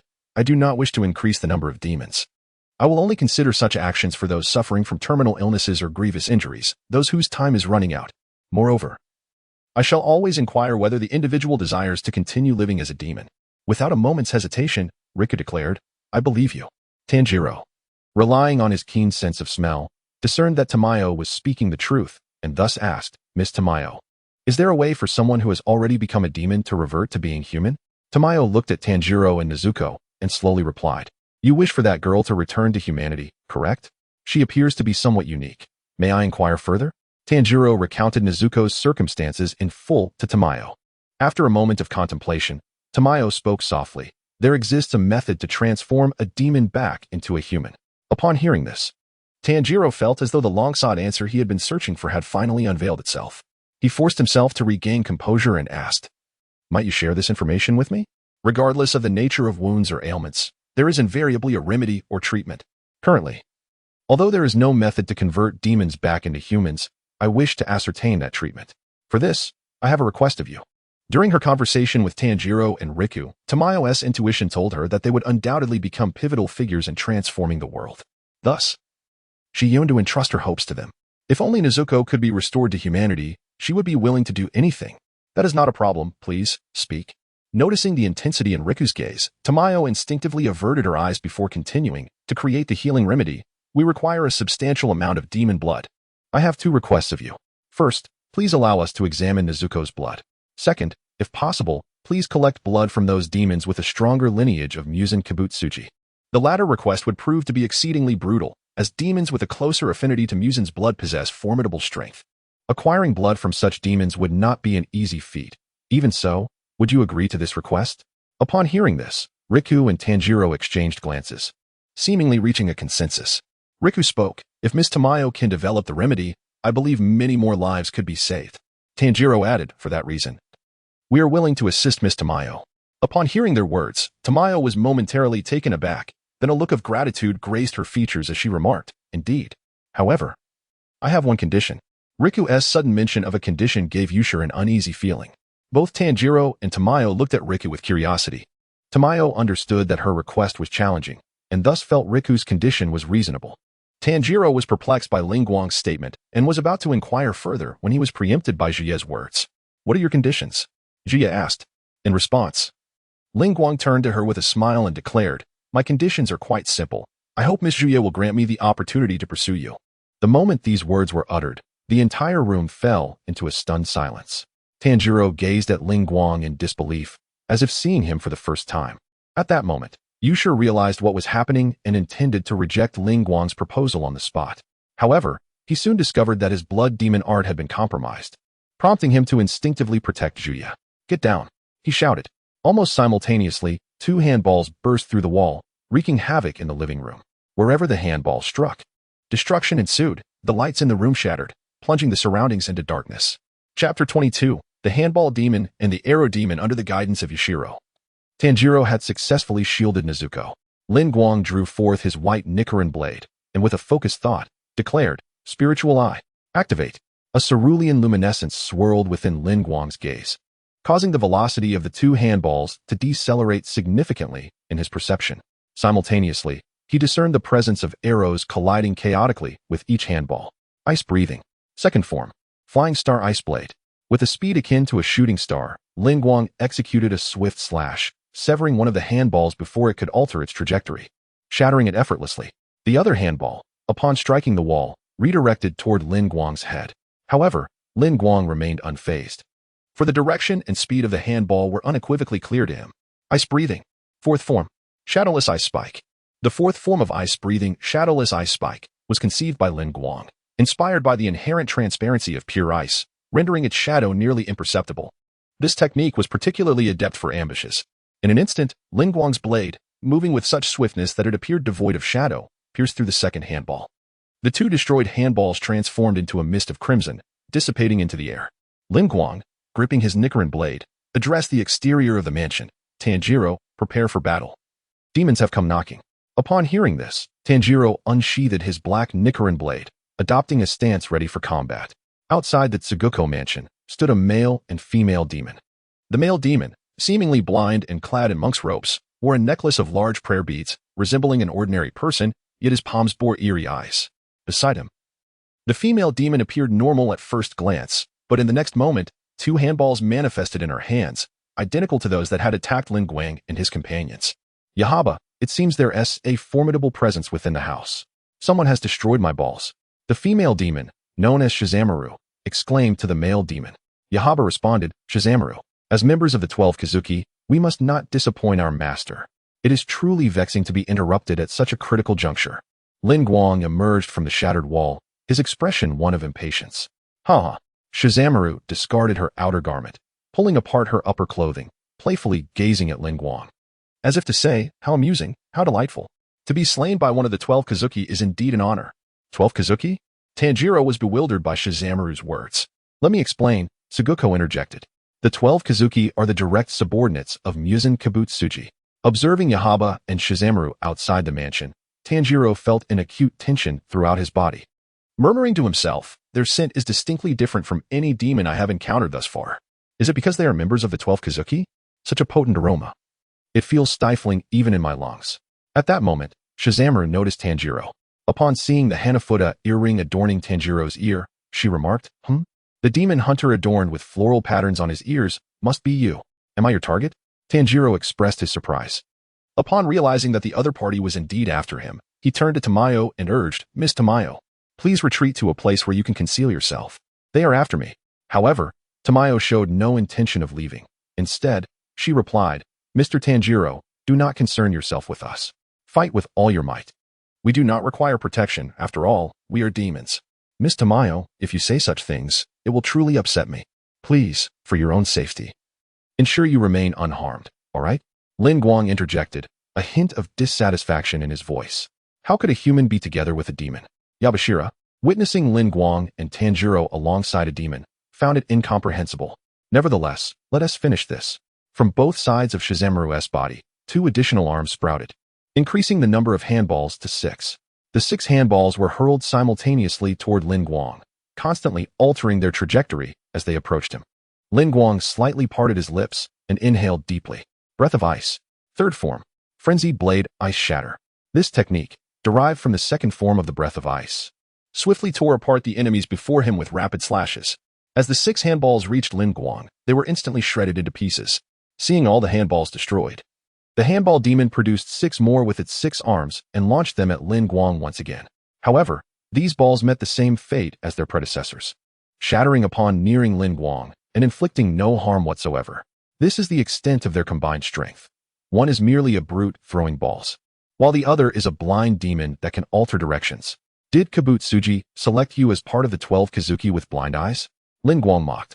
Upon hearing this, Tanjiro stared at Lin Guang's back in astonishment. How powerful! Lin Guang-senpai is truly formidable. Can I really keep up with him? Noticing Tanjiro's expression, Nezuko couldn't help but grasp his hand and place it upon her head. Tanjiro regained his composure and looked at Nezuko, understanding her silent encouragement. The sight of Tamayo and Lin Guang's backs stirred complex feelings within him. This young man possesses immense strength, and if given time, he might rival that remarkable individual from the past. Yet, why would someone like him utter such words, knowing fully well that I am a demon laden with sins? Yashiro, witnessing Lin Guang's terrifying prowess and recalling his words of affection towards Tamayo, grew increasingly disdainful of Lin Guang. He then proposed to Tamayo. Lady Tamayo, let us use them as bait and escape. Tamayo gazed at Yashiro in disbelief, prompting him to quickly amend his tone. I was merely jesting. Meanwhile, on the other side, Shizamaru and Yabashiro were evidently incensed by Lin Guang's remarks. How dare you show such disrespect towards that esteemed one? I will kill you. I swear I will end your life. Shizamaru's forehead and arms bulged with veins as he glared fiercely at Lin Guang, with her arms outstretched. Yabayu fixed her piercing gaze, adorned with arrow-like eyes, squarely upon Lin Guang, declaring with unwavering conviction, I shall ruthlessly slay you and offer your severed head to that esteemed gentleman. Upon hearing the words of Zhu Shaowan and Yabayu, Lin Guang responded with a faint smile, his expression betraying intrigue. Oh, shall you unleash your full power? Then by all means, come at me. As he spoke, Lin Guang beckoned to Zhu Shaowan and Yabayu with a casual flick of his fingers. In an instant, 6 orbs erupted forth, causing the ground beneath Zhu Shaowan to crack under the sheer force of her might. Simultaneously, Yabayu's hands danced through the air, sending forth a barrage of arrows towards Lin Guang. Zhu Shaowan's orbs weaved through the onslaught of arrows, enhancing their speed with each deft maneuver. In the face of Zhu Shaowan and Yabayu's terrifying assault, Lin Guang gripped the white Daewoo blade firmly, exhaling a frosty breath as a layer of frost began to creep across his face. Breath of ice. Earth style. Unyielding glacial shield. Chapter 23, Confession to Tamayo. As blades clashed, a veritable curtain of knives formed around Lin Guang. Whether it was the heavy throws of the ball demon or the erratic arrows from the arrow demon, all were deflected by Lin Guang's Nichiren blade. Within the blade curtain, Lin Guang appeared as if encased in an ancient ice, impervious to the relentless assaults of the ball demon and arrow demon, who could not land a single blow upon him. Tanjiro, now that he has fended off their attacks, you and your sister should go and deal with that arrow demon. Yashiro shouted to Tanjiro. I understand, Tanjiro replied, gripping his Nichiren blade as he and Nezuko charged towards the arrow demon. Meanwhile, Tamayo gazed anxiously at the battlefield. Although Lin Guang was formidable, their opponents were also powerful. She wondered how long he could withstand such an onslaught. I must devise a strategy, she thought. Tamayo lifted a sleeve, revealing her delicate, pale arm. Just as Tanjiro and Nezuko burst from the house, Lin Guang swiftly pivoted his wrist, unleashing a pale blue arc of blade light that obliterated all attacks. In the next heartbeat, a flash of white sliced through the air, severing the heads of the ball demon and the arrow demon, which then fell to the ground amidst a flurry of snowflakes. Ice breathing. 6th form. Unbreakable ice, serpent. Lin Guang slowly sheathed his blade, the frost around him dissipating as he coldly regarded the fallen demons. Tamayo and Yashiro looked on in bewilderment, unable to comprehend how the individual who had just been under siege could so swiftly vanquish them. Notably, Tanjiro, Tamayo, and Yashiro gazed at Lin Guang in disbelief. Miss Tamayo, while these 2 demons are not among the 12 Kazuki, their strength is considerable. Their blood may prove useful, but we must act quickly, lest they dissipate completely. Lin Guang cautioned. His words snapped Tamayo back to reality. She lowered her hand from her wrist and retrieved 2 syringes, drawing a small amount of blood from the ball demon and the arrow demon. I hope their blood can provide a clue for the healing medicine, Tamayo mused, placing the syringes into a small box. Just as Tamayo secured the blood, the 2 demons completely vanished. Simultaneously, Lin Guang heard the system's notification. Ding. Host has slain the arrow demon and the ball demon, receiving 10 black iron treasure chests. Lin Guang approached and collected the treasure chests before addressing Tamayo. Miss Tamayo, dawn is approaching. We should find a place to shield ourselves from the sunlight. Seeing that Lin Guang did not mention the earlier stipulation, Tamayo breathed a sigh of relief. Indeed, Tanjiro and his sister were united by blood. It was inconceivable that anyone would choose to be with a demon otherwise. Tamayo nodded in agreement. Yes, please follow me. Yushiro glared at Lin Guang with malice, but the overwhelming display of Lin Guang's strength deterred him from taking action. He could only convey his hostility through his gaze. Lin Guang, however, remained unfazed by such silent aggression, following Tamayo and Yushiro into the basement of the house. Tanjiro, with Nezuko by his side, walked silently beside Lin Guang.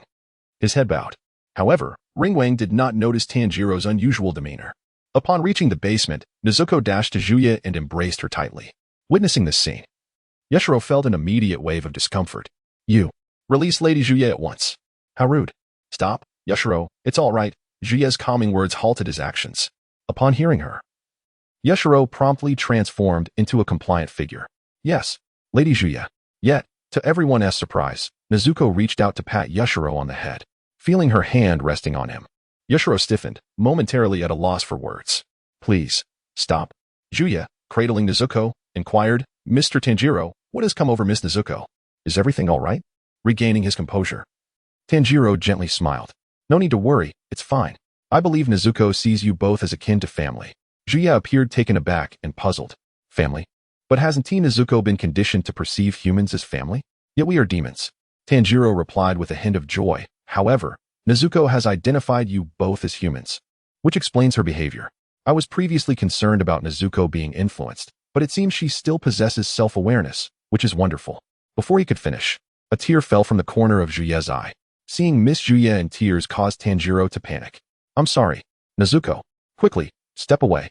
This is quite rude. Juya, still holding Nezuko, smiled through her tears. Thank you, Miss Nezuko. Thank you. You are truly beautiful.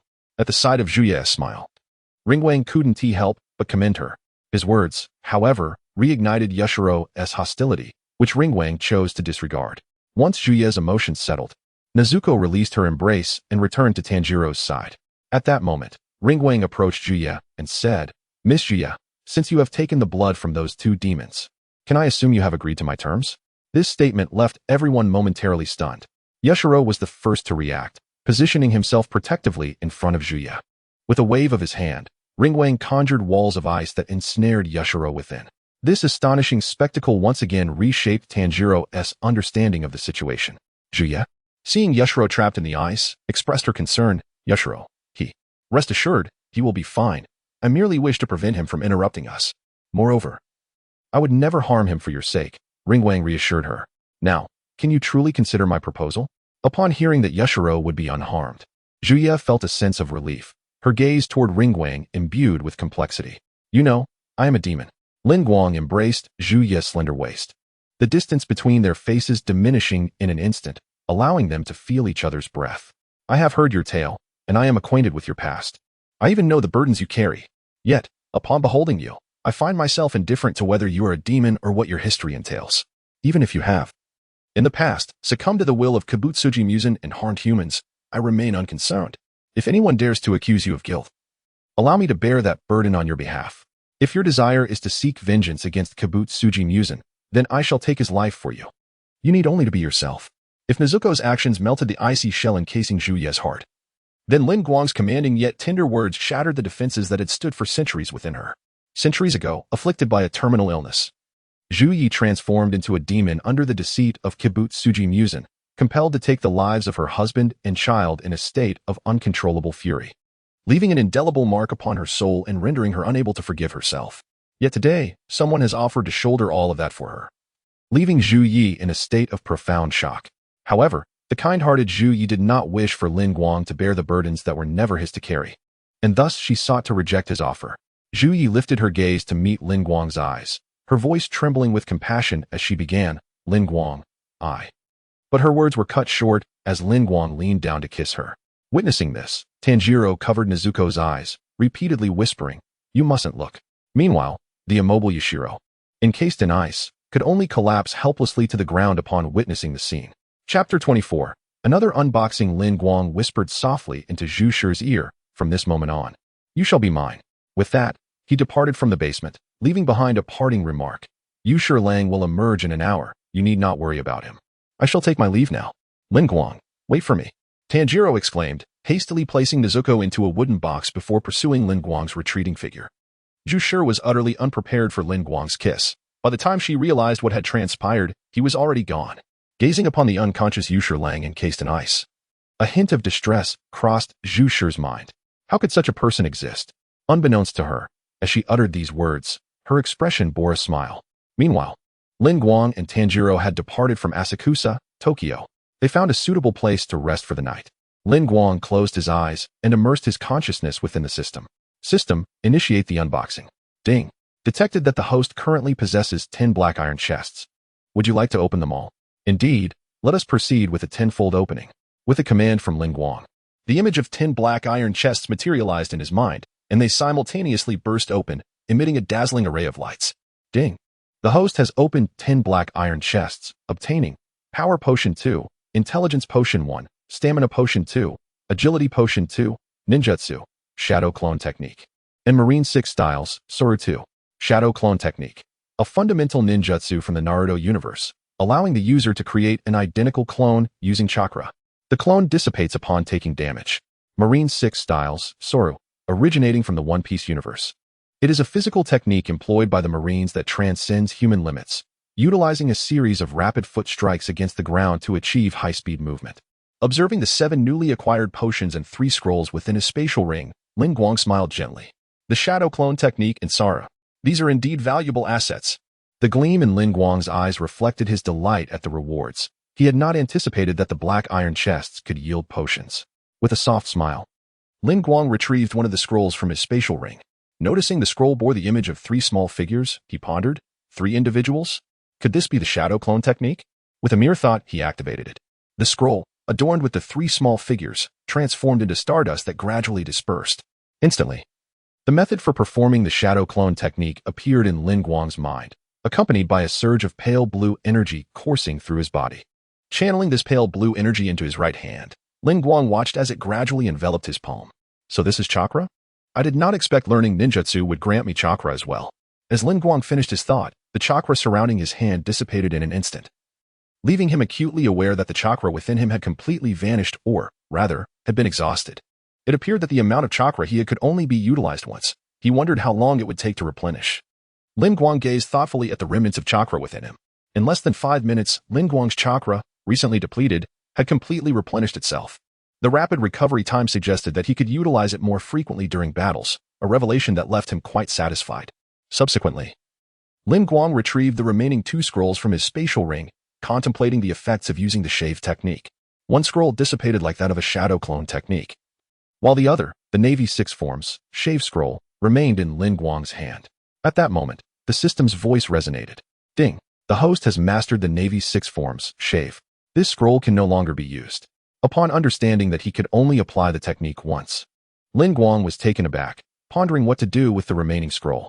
The system offered no response, prompting Lin Guang to glance at Tanjiro beside him. He then inquired, "System, can this scroll be utilized by others?" Ding! It can. The affirmation from the system sparked a light in Lin Guang's eyes. He then wondered if the potions could also be administered to others. Ding! They can be used. With the system's confirmation, a sudden idea struck Lin Guang. The following day, Lin Guang and Tanjiro resumed their journey. Along the way, Tanjiro trailed behind Lin Guang, his head bowed as if lost in thought. Lin Guang noticed Tanjiro seemed to have something on his mind but was hesitant to voice it. "Tanjiro, you appear to have something to say," Lin Guang remarked, halting his steps to face Tanjiro. Upon hearing this, Tanjiro stopped as well. Thus, Lin Guang observed Tanjiro, who remained silent with his head down. Eventually, Tanjiro clenched his fists, making a resolute decision. "Senior Lin Guang, do you think I am unfit to be a demon slayer?" Lin Guang was somewhat taken aback by the question. "Oh, what leads you to think that?" Tanjiro continued. "During the battle with Miss Tamayo, I was of no assistance whatsoever. Each time we encountered demons, it was you, Senior Lin Guang, who charged ahead." I feel that Tanjiro gritted his teeth, unable to finish his sentence. Seeing Tanjiro in such distress, Lin Guang scratched his head awkwardly, contemplating. Have I overshadowed him to the point of diminishing his confidence? However, he also thought about the consequences if Tanjiro were to slay those demons. What would happen to his treasure chests? Perhaps he should offer Tanjiro some form of compensation, especially since the system indicated that items obtained from treasure chests could be shared. With this in mind, Lin Guang cleared his throat and said, "Cough, Tanjiro. Have you considered that it's not your abilities that are lacking, but rather that water breathing may not be the most suitable technique for you? Tanjiro regarded Lin Guang with confusion, pondering whether Lin Guang meant for him to create a breathing technique that suited him best. Lin Guang shook his head, continuing. Have you ever wondered why Mr. Kanroji refers to you as the child of flame? And why the demon that sought you out yesterday recognized your earrings and intended to kill you?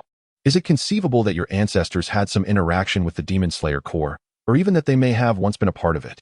Upon hearing Lin Guang's words, Tanjiro initially wished to refute him, yet he soon realized that Lin Guang's assertion was not devoid of merit. Thus, prompted by Lin Guang, Tanjiro began to reminisce about his family's past. Observing Tanjiro lost in thought, Lin Guang's lips curled into a slight smile. Confident that it would not be long before the breath of the sun would once again grace the world.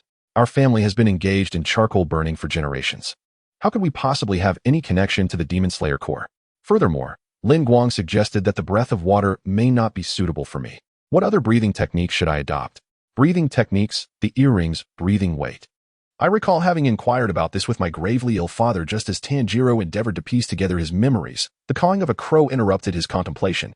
Caw, caw. Southeast, southeast. The next destination is southeast. Chapter 25. An unexpected encounter with Zenitsu the Crow of the Demon Slayer Corps arrived, interrupting Tanjiro's reverie with a new mission. We have a task, Tanjiro. Let us go, Lin Guang said, tossing the remaining scroll to Tanjiro. After this mission, you may put this to use. Tanjiro caught the scroll and inquired, Senior Lin Guang, what is this? Lin Guang pondered briefly before responding. It's a combat technique akin to breathing techniques that allows one to surpass human limits. It's called shave and may prove beneficial for you. Tanjiro gazed at Lin Guang in surprise and expressed his gratitude. Thank you, Senior Lin Guang. Lin Guang waved his hand dismissively. No need for thanks. Consider it compensation. Compensation? What do you mean, Senior Lin Guang? Tanjiro asked, somewhat puzzled. Suddenly, a desperate cry pierced the air, startling Tanjiro. Please, please, marry me. I don't know when I might die, so please marry me. Tanjiro looked at the young boy in yellow attire, kneeling in the middle of the road, and felt momentarily bewildered. What on earth is happening? Lin Guang, upon recognizing the blonde-haired boy, chuckled softly to himself. Ah, this must be my wife Zenitsu. Truly, the comedic relief, always causing a ruckus. Zenitsu's little sparrow, upon spotting Lin Guang and Tanjiro, hurriedly fluttered over. Tanjiro extended his hand to catch the little sparrow, which chirped incessantly in his palm. Chirp, chirp, chirp, chirp, chirp, chirp. As Tanjiro listened, he nodded earnestly. I see, I understand. I will find a way. Though Lin Guang was aware that in the anime Tanjiro could comprehend the sparrow's words, witnessing it unfold before him prompted him to ask, what did it say? Can you truly understand what the sparrow is saying? Tanjiro nodded, looking at Lin Guang with curiosity. It said Zenitsu is always reluctant to work and immediately flirts with girls. His snoring is particularly loud and quite bothersome. Can't you understand what it's saying, Senior Lin Guang? He gestured towards the little sparrow in his hand. Lin Guang chose not to engage with Tanjiro's comments. Instead, he huffed, we should first address the trouble Zenitsu has caused. With that, Lin Guang and Tanjiro approached Zenitsu. Help me. Marry me, please. Zenitsu pleaded, as the girl desperately tried to push him away. Yet, no matter how hard she tried, Zenitsu clung on, only to reattach himself immediately even when pushed away. At that moment, Lin Guang seized Zenitsu by the collar, lifting him up. Hey, what are you doing in the middle of the road? Can't you see that girl is unwilling? Lin Guang admonished. And don't let the sparrow bother you. Tanjiro added. Zenitsu looked at Lin Guang and Tanjiro, realizing they were the ones who had passed the final selection alongside him. During the final selection. Lin Guang and Tanjiro exclaimed simultaneously. No, we do not know someone like you. We do not know you. Upon hearing their words, my wife Zenitsu expressed disbelief. Oh, but we have met before. We have. Is your memory faulty? Tanjiro recalled having seen Zenitsu during the final selection, but chose not to elaborate.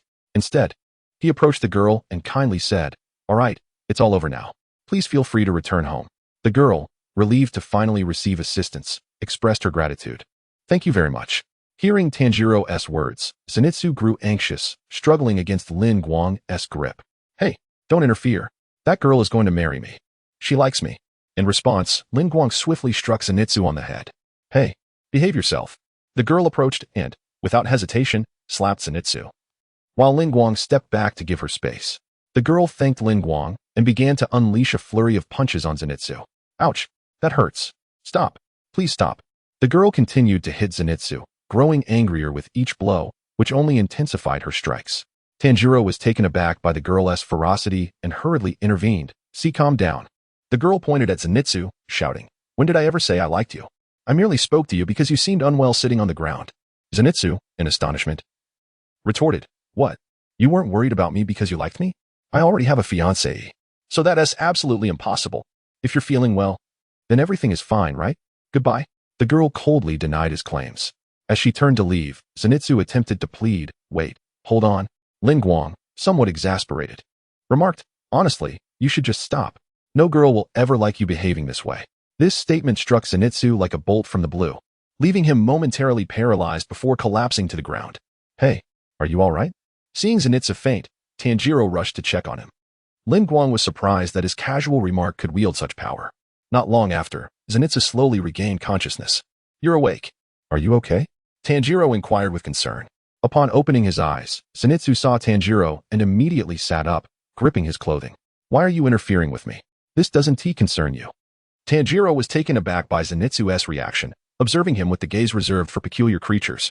Feeling uncomfortable under Tanjiro's scrutiny, Zenitsu exclaimed, "Why are you looking at me as if I were some other being? You must take responsibility. It's all your fault that I couldn't get married." However, the gaze that Tanjiro cast upon Zenitsu was increasingly peculiar. Observing the silence between Lin Guang and Tanjiro, Zenitsu was on the verge of another breakdown. "Could you not utter a word?" he exclaimed. "Listen carefully. I am on the brink of death. In the next mission, I am but a fragile being. Do not underestimate me. You must protect me before I wed." Hearing someone so boldly declare their own frailty brought laughter to Tanjiro and Lin Guang. Zenitsu looked at them in confusion. At that moment, Tanjiro spoke. "I am Tanjiro Kamado." Lin Guang introduced himself as well. "I am Lin Guang." Upon hearing this, Zenitsu recalled that Lin Guang was indeed the formidable youth from the final selection, and hurriedly introduced himself. "I apologize. I am Zenitsu Agatsuma." Chapter 26. The Sound of Drums Help Me. Lin Guang. Tanjiro. Zenitsu Agatsuma clutched the hem of Tanjiro's clothing and Lin Guang's Haori as if they were his only lifelines. Tanjiro was somewhat perplexed. "Why do you call for our aid? Why does Zenitsu aspire to be a swordsman? How shameful. That's a bit excessive." Zenitsu explained. "I was deceived by a woman, and now I am in debt. The old man who is helping me repay it is a trainer. Each day is a hellish endurance test. It would be better to die than to endure this. I thought I would perish in the final selection, but I miraculously survived. Now, each day feels like a descent into hell. Oh, how terrifying. I will surely be devoured by a demon before I even die. My brain will be sucked out through my ears. No, I refuse. Help me." As Zenitsu became increasingly agitated, Lin Guang felt a strong urge to strike him, yet restrained himself out of respect for Tanjiro. Before long, Zenitsu finally calmed down. "Now that you are composed, we must take our leave. We have a mission to attend to," Lin Guang stated. Hearing that Lin Guang and Tanjiro were about to embark on their task, Zenitsu turned pale with fear. "What?" At that moment, the voice of the crow echoed through the sky once more. "Run, run, everyone run. Proceed to the next location." Upon hearing the crow's words, Zenitsu collapsed to the ground in terror, exclaiming, "The crow spoke." Lin Guang ignored Zenitsu and said to Tanjiro, "Let us hasten. It seems the situation is quite urgent, or else we would not be summoned so swiftly." Tanjiro nodded and followed Lin Guang as they sprinted towards their destination. Watching as Lin Guang and Tanjiro ran off, leaving him behind, Zenitsu scrambled to his feet and chased after them. Lin Guang. "Tanjiro, wait for me." As they traversed the woods, Zenitsu began to falter. "Hey, I really can't do this. Even if I'm here, I won't be of any use." Lin Guang and Tanjiro paid no heed to Zenitsu's protests, continuing forward until they arrived at a house nestled within the forest. Tanjiro inhaled deeply and remarked to Lin Guang, "I smell blood. Then this must be the place." "Let us enter," Lin Guang declared, moving toward the door. "Wait, did you hear that dreadful sound? It resembles a drumbeat," Zenitsu interjected, blocking Lin Guang's path. Tanjiro turned to look at Zenitsu, only to spot two children hiding in the shade of the trees. "Children? What is wrong with them?" "Tanjiro, you should go check on them," Lin Guang suggested. "All right," Tanjiro responded, approaching the two children. "What are you doing here in such a place?" As he drew near, he noticed deep fear and wariness in the children's eyes, but despite their trepidation, the boy stood protectively over his sister. Seeing this, Tanjiro crouched down and said, "All right, let me show you something wonderful." Tanjiro spread his hands, and Zenitsu's little sparrow appeared before the two children. With a delightful chirp, the sparrow danced upon Tanjiro's palm, hopping twice in perfect harmony with his words. "Cheap, cheap. How adorable, isn't it?" Upon witnessing this, The two children felt their tension dissipate, sinking to the ground. Noticing their relaxed demeanor, Tanjiro inquired, "Please tell me, what transpired here? Is this your home?" "No, it is not. This is the home of a monster." The young boy trembled as he spoke. "My brother was taken away. A creature we had never seen appeared while he was walking home at night, ignoring us entirely and seizing my brother." "Did they enter that house?" Tanjiro asked, to which the boy nodded. "You two followed it? Impressive. You've done remarkably well." The boy continued, "We traced his blood, as he was injured. Fear not. We shall vanquish the foul creature and rescue your brother," Tanjiro declared. "Really? Truly?" The little girl seemed to glimpse a flicker of hope. "Absolutely," Tanjiro assured her. Just then, Rengoku approached, stating, "Since this is the abode of a demon, we shall utterly destroy it." "Indeed, Senior Rengoku," Tanjiro responded. At that moment, Zenitsu timidly interjected, "May I?" Before he could finish, a series of urgent drumbeats echoed, and Rengoku, Tanjiro, and Zenitsu fixed their gaze upon the house. The drumming abruptly ceased, and a bloodied man was hurled from the dwelling. Tanjiro instinctively shielded the children's eyes. "Do not look." Rengoku rushed towards the bloodied figure, his expression turning grave as he assessed the situation. Tanjiro hurried over to support the injured man, asking Rengoku, "Senior Rengoku, what is his condition?" Rengoku sighed, shaking his head. "He has multiple fatal wounds and is losing a significant amount of blood. There is no hope." The wounded man spoke in broken phrases. "Did it come out? Has it really come out to die?" With his last words, the man breathed his last. Tanjiro looked upon the lifeless figure, his face contorted with anguish. Meanwhile, Zenitsu, shaken by the scene, stammered, "Rengoku, could that man have been related to these children?" At that moment, the urgent drumming resumed from within the house, filled with a palpable rage that resonated with all present. Tanjiro gazed at the deceased man, his heart heavy with guilt. If only they had arrived sooner, perhaps he could have been saved. Rengoku placed a reassuring hand on Tanjiro's shoulder. "Tanjiro, do not blame yourself. Although we could not save him, we can prevent further sacrifices by exterminating all demons." Gently, Tanjiro lowered the man and replied, "I understand, Senior Rengoku." Subsequently, Tanjiro inquired of the two young children, "Is this person your brother?" The little boy, with his eyes closed, replied, "No, he is not my brother. My brother wears earth-tone clothing." Upon hearing the boy's words, Tanjiro realized that more than one person had been taken. He turned to Lin Guang and called out, "Senior Lin Guang, I understand now, since several individuals have been abducted. Can you ascertain how many demons and how many humans are inside?" Lin Guang asked. Tanjiro's nose twitched slightly, and he responded, "Senior Lin Guang, there are likely 3 demons and 2 humans inside." "Excellent. Let us not delay. We must hurry inside. Zenitsu, you must also keep up. If you dare to refuse." Lin Guang left his sentence unfinished, casting a ghastly expression reminiscent of a demon at Zenitsu. Zenitsu, on the verge of declining, was taken aback by Lin Guang's fearsome visage and clung to his leg, lamenting, "What are you doing? Why must you wear such a face?" I will go." Chapter 27. The pighead and Inosuke Tanjiro left the box beside the two children and then followed Zenitsu and Lin Guang into the house where the demons resided. Upon entering, a pungent scent of demons assaulted Tanjiro's nostrils. "Lin Guang, the number of demons is not right. Just outside the house, 2 demon presences were concealed. There are 5 demons inside this house," Tanjiro urgently warned. Hearing Tanjiro's words, Zenitsu's face turned pale and tears streamed down his cheeks. "So many demons. There are just 3 of us. What are we going to do? We're going to die. What should we do? I'm going to die." "Zenitsu, quiet down. It's just a few demons. We can eliminate them all," Lin Guang admonished sharply. Zenitsu looked at Lin Guang and clutched his leg. "I remember during the final selection, you saved many people, so you will protect me, right? You will, won't you?" Lin Guang seized Zenitsu by the collar and lifted him up, saying, "From this moment on, if you remain silent and do not interfere, I will protect you. Do you understand?" At his words, Zenitsu immediately stepped aside and assured, "Yes, I understand." Seeing that Zenitsu had indeed quieted down, Tanjiro couldn't help but praise, "Lin Guang senpai is truly impressive." Suddenly, the 2 children rushed into the house. "No, you cannot come in," Tanjiro shouted at them. However, the children had already reached where Tanjiro and Lin Guang stood. "Big brother, the box is making creaking sounds. If we leave it there, I'll be very sad. It's more important to me than my life." Tanjiro looked at the 2 children with a troubled expression. Suddenly, a loud crash echoed, and the entire house began to tremble. Zenitsu, frightened, crouched down and inadvertently knocked Tanjiro and the little girl into an adjacent room. I'm sorry.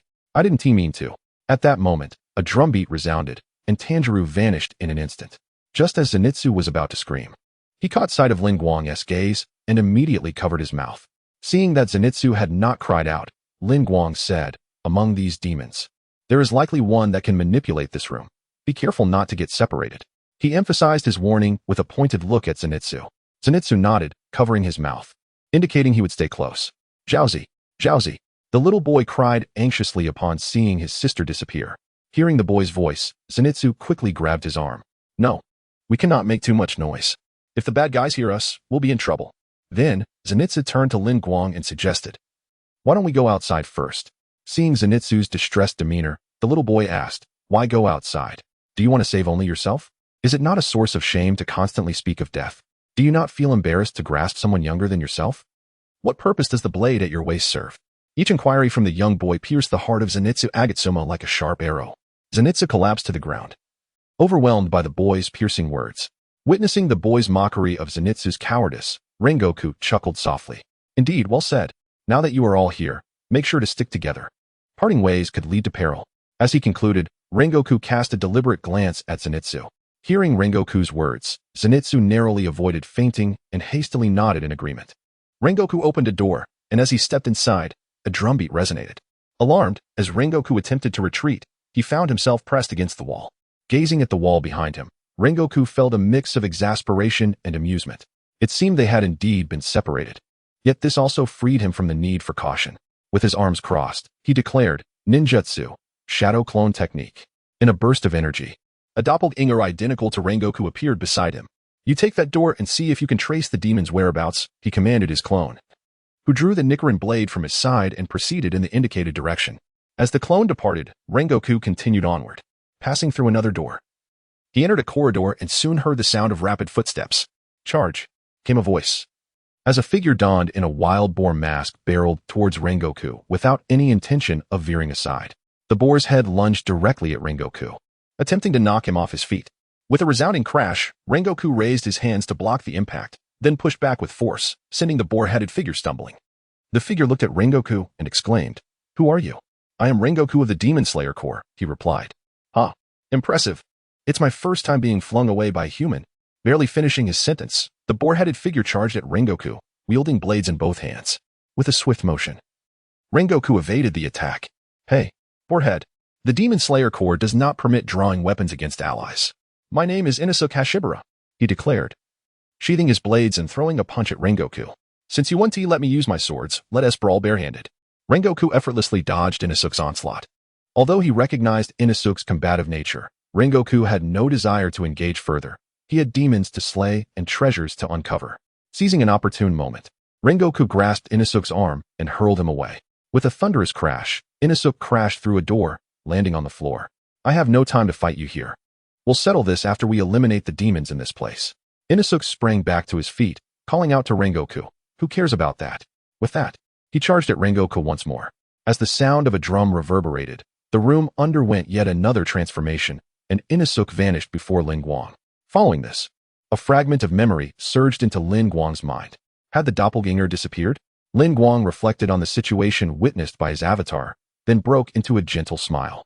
It appeared that Tanjiro had indeed encountered Hyuka. However, it seemed that due to the presence of a young girl, Tanjiro was unable to disengage from combat. When my doppelganger arrived, Hyuka unleashed a blood demon art, inverting the room, which caused my doppelganger to be flung away and disappear.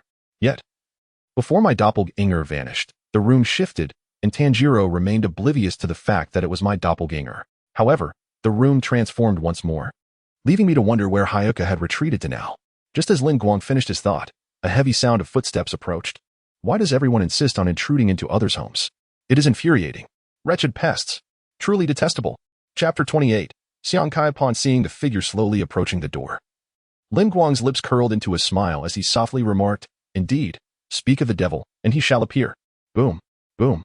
The sound of drums resonated, causing the room to pivot 90 degrees to the left, and then again 90 degrees to the right. A tap on the left shoulder indicated a leftward turn. A tap on the right shoulder signified a rightward turn. A tap on the left leg meant to pivot backward. And a tap on the right leg directed a forward movement, while the drum on the abdomen symbolized an attack with claws. The drum beats continued to sound, and the room perpetually rotated.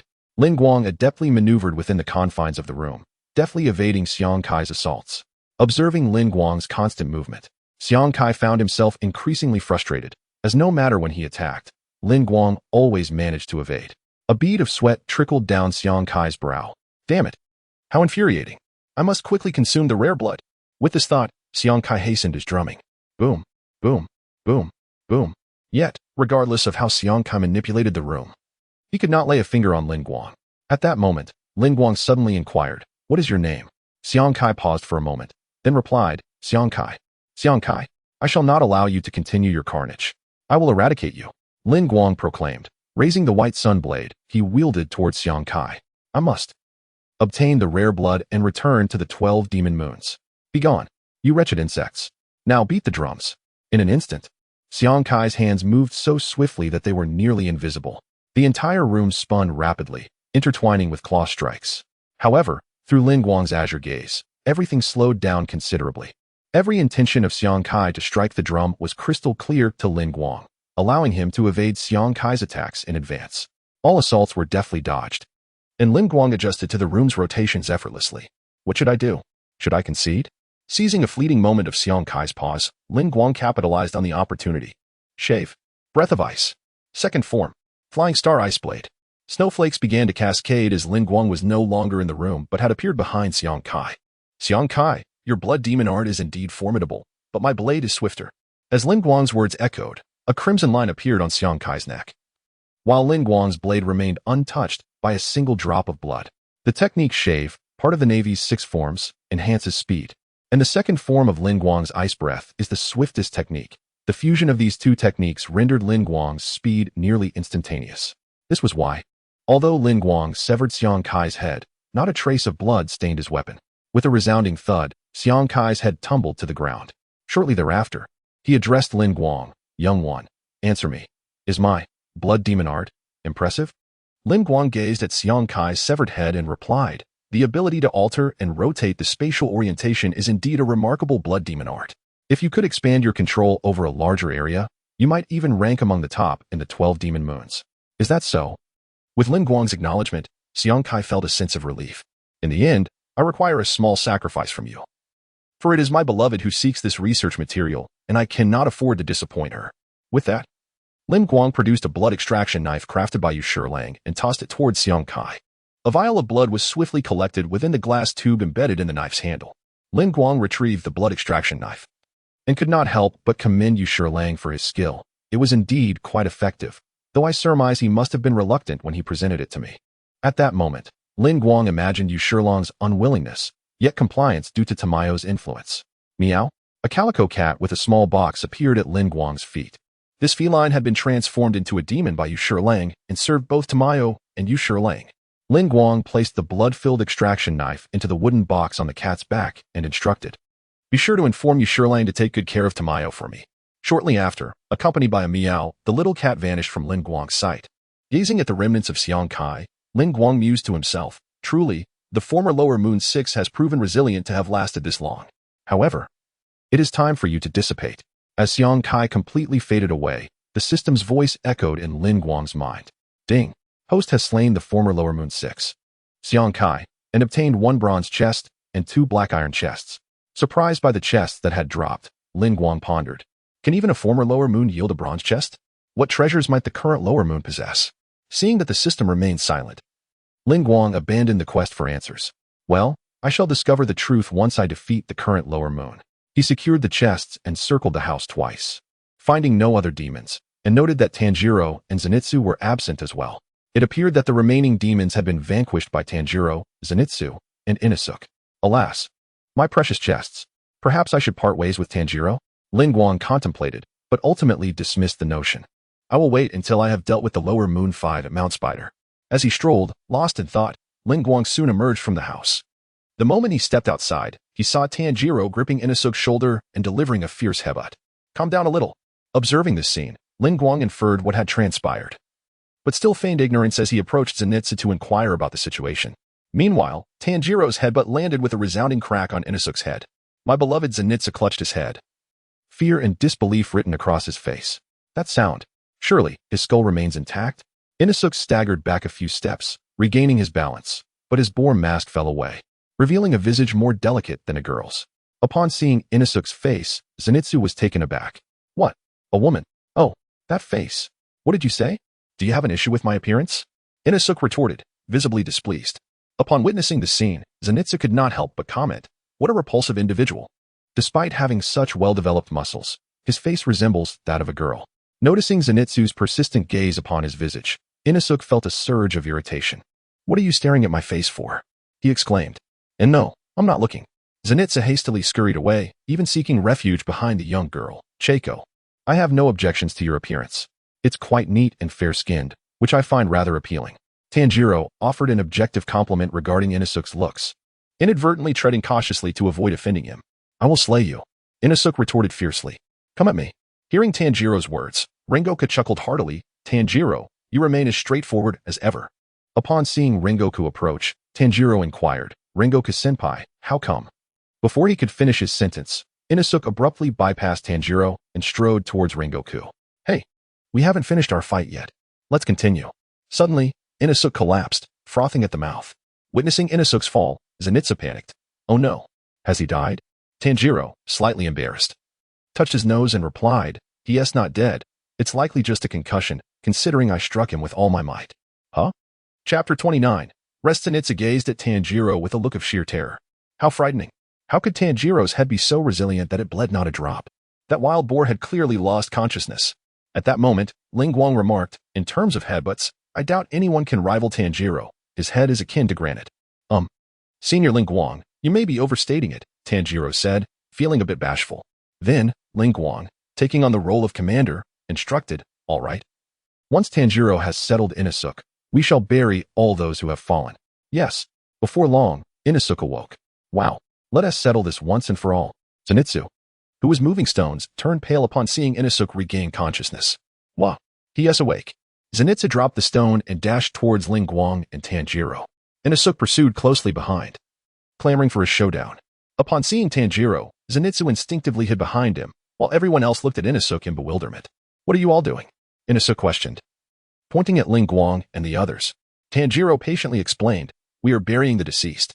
Inosuke, you should lend a hand. There are others who were killed in the estate. Having grown up in the mountains, Inosuke could not comprehend why Lin Guang and Tanjiro were doing this. Huh? What significance does burying the remains of creatures hold? I refuse to help. Instead of that, you should fight me. To his surprise, Tanjiro looked at Inosuke with concern. Is that so? It must be that your wounds are causing you discomfort. Huh. No, I'm fine. Each person has a different threshold for pain. Moving the deceased outside the estate and digging to bury them is indeed quite arduous. I'll do my best alongside Senior Lin Guang, Zenitsu, and the children. So it's all right. Rest easy, Inosuke. I apologize for pushing you earlier.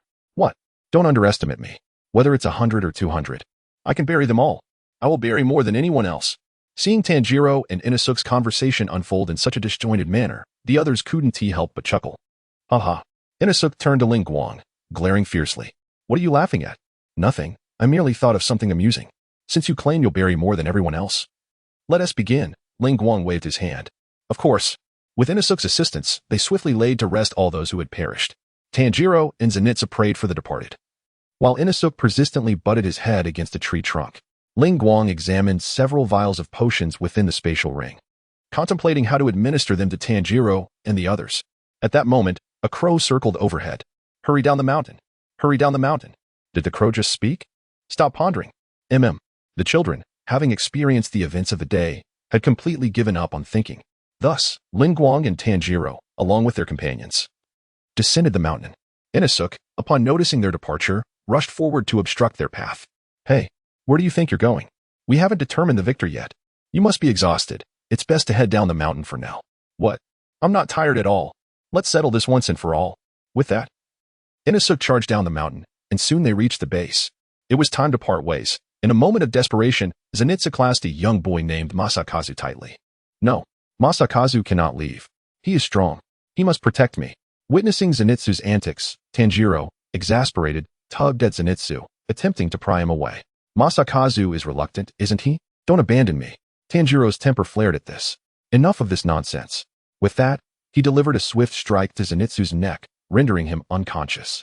Freed from Zenitsu's clutches, Sujikuni presented the small child with a fragrant wisteria pouch, while Lin Guang and his companions took their leave, carrying the unconscious Zenitsu alongside the boy. Subsequently, Lin Guang hoisted Zenitsu onto his back, Tanjiro bore a box, and Inosuke, donned in a boar's head, trailed closely behind them, all guided by Tsujikuni toward a common destination.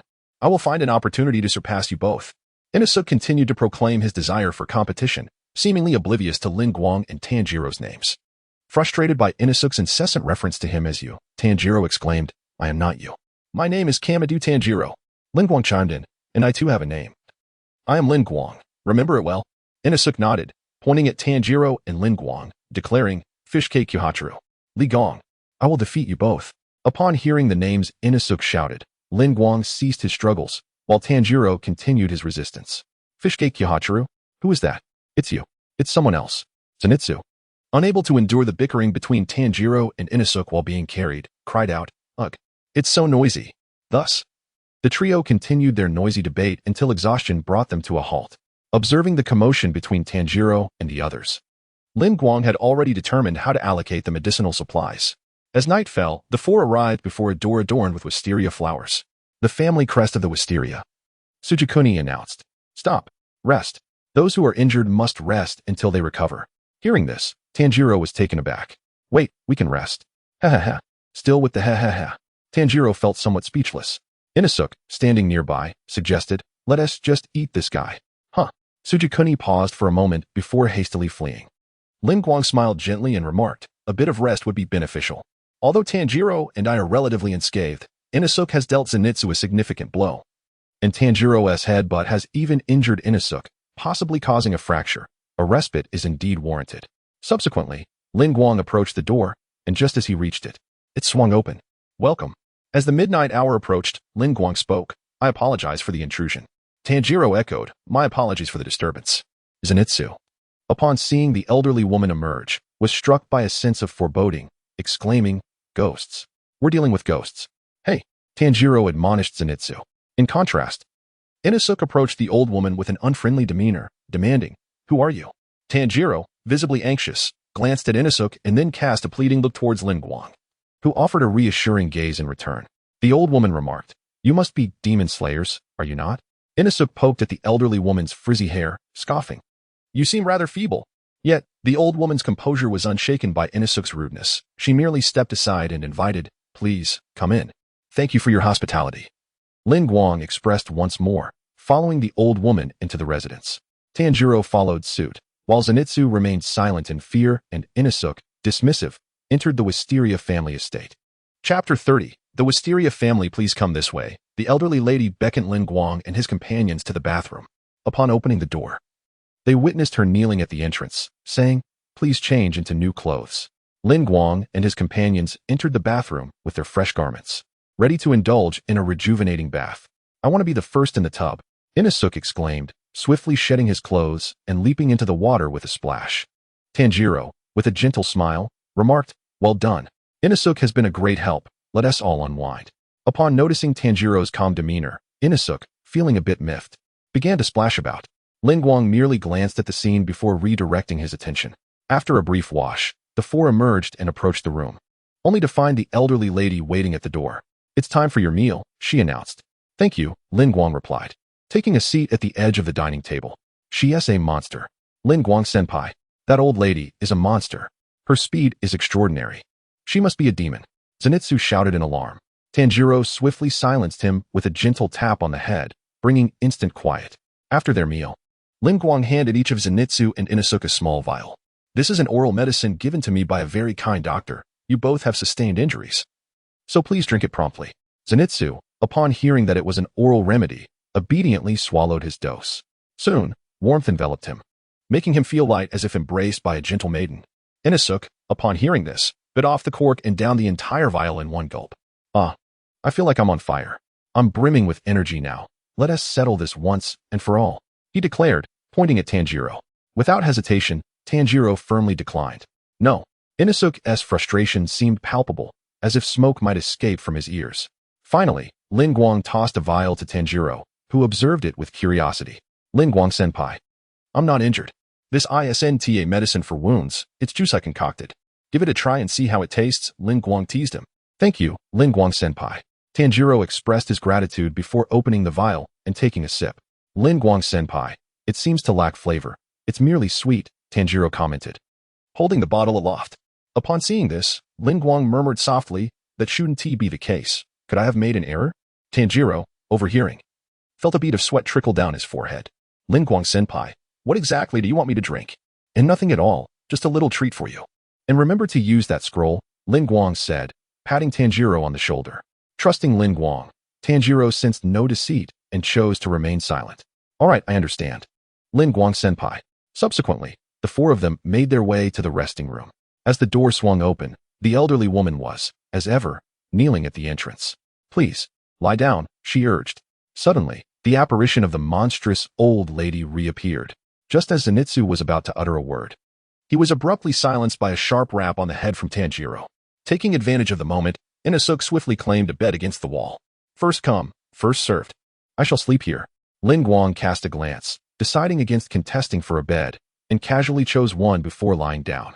Tanjiro smiled gently at Inosuke, encouragingly saying, feel free to select your preferred spot. Zenitsu contemplated the remaining two beds, only to be struck by a pillow thrown by Inosuke. At that moment, the door swung open again, and the elderly woman entered with a doctor clad in a white coat. The doctor has arrived. The old physician removed his hat and greeted them hello. Consequently, Lin Guang had no choice but to rise. The four of them sat in a row as the doctor examined them one by one. All right. After the doctor departed, the four lay nestled in their respective blankets. Remarkably, none of them had sustained injuries. How could this be? Zenitsu gazed up at the ceiling, pondering aloud. Does the bump on my head not count as an injury? Inosuke touched the swelling on his head, feeling somewhat exasperated. I apologize. Tanjiro responded apologetically upon hearing Inosuke's words. You should be apologizing to me. It hurts like hell. You kept hitting me. Zenitsu retorted. I refuse, Inosuke asserted, adamantly rejecting the notion. Apologize, Zenitsu said, growing increasingly irate. I refuse. Inosuke remained resolute in his denial of an apology. You must apologize, Tanjiro interjected, unable to bear the situation any longer. Observing the unfolding conflict, Zenitsu threatened, if you keep this up, I want to share a meal with you. Huh? What are you talking about? Inosuke was baffled by Zenitsu's words. Meals are meant to be enjoyed together, Zenitsu clarified. Indeed, Tanjiro concurred. Are you both out of your minds? Inosuke felt as if the two beside him were acting foolishly. I simply don't want to be lectured by you, Zenitsu responded, feeling exasperated. Listening to the commotion, Lin Guang smiled softly, whispering, haha, what a bunch of children. The trio of Tanjiro, Zenitsu, and Inosuke fell silent at Lin Guang's remark. After a brief pause, Tanjiro spoke. I heard from a crow that families bearing the Wisteria family crest were once saved by demon slayers, which is why they offer their services at no charge to any demon slayer. Although he had heard such tales, he never expected to receive hospitality to this extent. Just how remarkable is the demon slayer corps? Inosuke couldn't help but praise the corps as well. Hearing this, Tanjiro and Zenitsu looked at Inosuke with curiosity, wondering what had motivated him to join the demon slayer corps. Surely, there must have been some catalyst, Zenitsu inquired. A member of the demon slayer corps intruded upon my mountain, prompting a contest of strength in which I seized his sword. It was from him that I learned of the final selection and the existence of demons, Inosuke recounted. So, did Inosuke subsequently join the demon slayer corps? In that case, he too, like me, was raised in the mountains. Upon hearing Inosuke refer to himself as a child of the mountains, Tanjiro felt an immediate sense of kinship. Do not conflate me with you, Inosuke retorted. I possess neither parents nor siblings. My sole amusement lies in pitting my strength against other creatures. With that, he donned his boar's head once more. As the conversation progressed, fatigue began to settle upon them. Lin Guang senpai? At the sound of Zenitsu's voice, Lin Guang understood the reason for his restlessness at such a late hour. Thus he replied, what is it? There is no one around now. So I wish to inquire why you and Tanjiro are accompanied by a demon? Zenitsu, unable to comprehend the matter, finally yielded to his curiosity and asked. I believe that question should be directed towards Tanjiro, Lin Guang remarked, as Tanjiro also sat up. Chapter 31. The Predator observing the awakening Tanjiro. Zenitsu expressed his surprise. Tanjiro. You are still awake? Tanjiro shook his head and smiled. Zenitsu, you truly know yet still protect me. You are a kind soul. Thank you. Upon hearing Tanjiro's praise, Zenitsu became flustered, rolling on the floor while clutching a pillow. You, complimenting me is futile. Humph. Tanjiro pointed to his own nose, declaring, my sense of smell is quite keen. I understood from the start that Zenitsu is both gentle and strong. At the mention of strength, Zenitsu's demeanor shifted to one of indifference. No, I am not strong. Don't jest. I have yet to forgive you for hindering my efforts with Zenitsu. Taken aback, Tanjiro momentarily stumbled over his words, at a loss for a response. Just then, the wooden box began to shake slightly. With his exceptionally sensitive ears, Zenitsu detected the sound emanating from the box, causing his nerves to tense. Oh no, is it coming out? Is it coming out? Tanjiro reassured him. It's all right. What do you mean it's all right? Zenitsu, overwhelmed with anxiety, could not absorb Tanjiro's words. Shoo, it is the dead of night, Zenitsu. Tanjiro tried every means to calm Zenitsu down. Suddenly, the door of the box creaked open. Witnessing this, Zenitsu grew even more anxious. Oh no, it wasn't locked? Protect me. Lin Guang senpai. In a panic, Zenitsu dove into Lin Guang's quilt. This provoked Lin Guang's ire, who promptly kicked Zenitsu away. Get away from me. The force of Lin Guang's kick sent Zenitsu crashing into Inosuke, who retaliated with a kick of his own. Don't come near me. Zenitsu was then propelled to the front of the wooden box.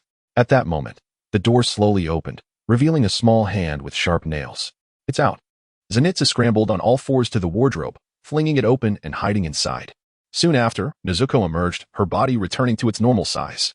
Spotting Nezuko awake, Tanjiro exclaimed with a smile, Nezuko. Lin Guang, now wide awake thanks to Zenitsu's commotion, approached Nezuko, gently stroking her head. Have you rested well, Nezuko? Nezuko, unable to speak, grasped Lin Guang's hand and placed it on her head, her large eyes narrowing into crescent moons. From his hiding place in the wardrobe, Zenitsu noticed the silence outside and cautiously peeked out. Upon witnessing Lin Guang patting Nezuko's head, he was taken aback. Zenitsu, Nezuko is mine. Tanjiro began to introduce Nezuko, but Zenitsu interrupted. Tanjiro. Huh? Zenitsu? Zenitsu stood there with his head bowed, emanating an electric aura. You are truly remarkable. So you have been traveling with such a lovely girl all along. Traveling with such a charming companion every day. How delightful. Noticing Zenitsu's unusual demeanor, Tanjiro hastily clarified, Zenitsu, it's not what you think. Return to me the blood I have shed. I did not toil for you to frolic with girls each day. Am I to endure the peculiar assaults of that wild boar fist for such trivial matters? Zenitsu, calm down. Why the sudden outburst? Tanjiro wished to explain, but Zenitsu dismissed him entirely. The Demon Slayer Corps is not a mere plaything to join at whim. You must be purged. Immediately purged. Observing this, Lin Guang, unwilling to sacrifice a restful night, stepped forward and said, Nezuko is Tanjiro's sister. Cease your antics. Upon hearing Lin Guang's words, Zenitsu, who had been poised to draw his sword, instantly regained his composure. Really? Noticing Zenitsu's sudden calmness, Tanjiro finally let out a sigh of relief. Indeed. Although Nezuko has transformed into a demon, she remains my sister, and I will revert her to humanity. Zenitsu, enlightened by Tanjiro's words, understood the reason behind Tanjiro's constant burden of the wooden box, and he ceased his commotion, instead approaching Nezuko. Nezuko-chan witnessing Zenitsu's infatuated demeanor, attempted to flee, but Zenitsu was not one to relent. Nezuko-chan observing Zenitsu's antics, Lin Guang swiftly struck the back of his neck, rendering him unconscious. Zenitsu collapsed to the ground, drooling and chuckling incessantly. Lin Guang and Tanjiro exchanged glances, unable to suppress a wry smile. It seems the coming days will be anything but tranquil. Indeed, the following morning, before dawn broke, Lin Guang awoke, intending to inspect the treasure chest dropped by the sound of the bell to see what it might yield. To his astonishment, he discovered someone had nestled into his embrace, without his notice. Gazing at the little figure in his arms, adorned with the signature bamboo muzzle, Lin Guang was left dumbfounded. Nezuko. Sensing Lin Guang's awakening, Nezuko stirred, glanced at him, then nuzzled against him before retreating back into the box. Staring at the still wooden box and the lingering fragrance in his embrace, Lin Guang found himself momentarily at a loss. Ever since Nezuko awakened, she had grown increasingly affectionate towards me, rivaling the closeness she shares with Tanjiro. What could be the reason for this? I recalled during our time on the Misty Mountain, when Nezuko had yet to awaken, I had secretly administered a few drops of my blood to her in hopes of instigating a change. Could that be the cause? Yet nothing transpired at that time. Why then, suddenly today? No, I must seek an opportunity to inquire with Tamayo about the peculiarities of my blood. Lin Guang collected his thoughts and directed his consciousness into the system. Open the bronze treasure chest. Ding. The host currently possesses 1 bronze treasure chest. Confirm whether to open. Confirmed. With a command, a dark yellow bronze treasure chest materialized in Lin Guang's mind. Subsequently, the chest slowly opened, releasing a swirling mass of black and purple energy that ultimately merged into Lin Guang's body. Ding! Upon opening a bronze treasure chest, the host received a unique skill, Predator. A notification chimed, indicating that this extraordinary ability could not be bestowed upon others and had fused with the host. The unique skill, Predator, derived from the world of that time I got reincarnated as a slime, grants the power to consume any entity and analyze what has been devoured, with a certain probability of acquiring the abilities of the consumed. Lin Guang paused for a few seconds, then softly uttered to the nearby vase, "Devour." A surge of black and purple energy erupted from Lin Guang's palm, enveloping the vase entirely before it was abruptly pulled back into his hand. A notification sounded. Predator has consumed one vase, analyzing. A craft vase from the Taisho era, composition. Hearing the system's voice, Lin Guang confirmed that he had indeed acquired the formidable skill of Predator. He gazed at his hand and murmured to himself, lamenting that he had arrived a bit too late. Otherwise, had he used Predator to consume Xiang Kai, he might have gained the ability to control space. Chapter 32. Journey to the Spider Mountain. On this day, the four companions enjoyed a well-deserved respite. After lunch, Lin Guang summoned Tanjiro, saying, "Tanjiro, please accompany me. I have something to discuss with you." Upon hearing this, Tanjiro responded affirmatively, "All right." Following Lin Guang, he stepped into the courtyard. Lin Guang inquired, "How do you feel? Have you noticed any changes?" Upon hearing Lin Guang's words, Tanjiro initially assumed that Lin Guang was concerned about his health, and he confidently patted his chest, exclaiming, "I'm perfectly fine. I feel great." Lin Guang sighed in resignation and replied, "Well, do you recall what I mentioned previously about the breathing techniques?" Reflecting on the battle at the drum house, Tanjiro recalled, "Senior Lin Guang, during that encounter, I faced a demon that played the drums, but after meeting you, the room suddenly transformed. So, you must have been the one who defeated that demon." Lin Guang nodded in acknowledgement. With Lin Guang's confirmation, Tanjiro continued, "After that, I encountered another demon whose hands could transform into blades. I attempted to utilize the fire goddess dance that has been passed down in my family, and it seemed to manifest sword techniques, although it was somewhat taxing." Upon hearing that Tanjiro had invoked the fire goddess dance, Lin Guang's eyes sparkled momentarily. But he quickly concealed his excitement, feigning surprise. "Oh, really?" Tanjiro nodded, observing Lin Guang with a complex expression before asking, "Senior Lin Guang, do you know something?" Lin Guang, slightly taken aback, patted Tanjiro's shoulder and said, "One day, you will understand, but not just yet." Respecting Lin Guang's words, Tanjiro refrained from pressing further. Although he was eager to know whether the fire goddess dance was a type of breathing technique, he trusted that Lin Guang would eventually reveal the truth. Finally, Lin Guang said, "I have one more thing to tell you, but you must promise not to be angry." He regarded Tanjiro with utmost seriousness. Tanjiro was puzzled. "Senior Lin Guang, what do you wish to say? Why do you think I would be upset?" Lin Guang did not respond directly and straightforwardly asked, "Just promise me. Will you? If you refuse, I shall remain silent." Witnessing Lin Guang's unusual demeanor for the first time, Tanjiro smiled gently and agreed, "All right, no matter what you say, I promise not to be angry." Upon hearing Tanjiro's childlike tone, Lin Guang began to understand why Inosuke often found Tanjiro perplexing. "All right, here it is. Nezuko was not in her box last night. She crawled into my bed. But believe me, I did nothing at all." Tanjiro's eyes widened in disbelief, filled with skepticism. Yet he could not detect any deceit in Lin Guang's demeanor, leaving him momentarily at a loss for words. As Lin Guang observed Tanjiro's silence, he hastily clarified, "Though I hold a deep affection for Nezuko, I would never engage in such actions towards her. You must believe me." To his surprise, Tanjiro smiled and replied, "I trust Nezuko, and I have faith that you, Senior Lin Guang, will treat her well." This left Lin Guang momentarily bewildered. With a gentle smile, he playfully tapped Tanjiro on the head and remarked, "It seems you wish for me to become your brother-in-law." Tanjiro chuckled, "If Senior Lin Guang is willing, I see no reason why not." The two exchanged smiles before returning indoors. Suddenly, a crow landed on Lin Guang's shoulder, cawing, "Northeast. Northeast. Next destination, northeast." Inosuke and Zenitsu gathered around to observe the crow. "All four of you are headed to Mount Spider." It squawked. Lin Guang stretched lazily as the crow took flight from his shoulder. "After a day's rest, we must resume our mission. Let us depart," he declared. The four donned their Demon Slayer Corps uniforms and left the Wisteria family estate. At the entrance, Lin Guang expressed his gratitude.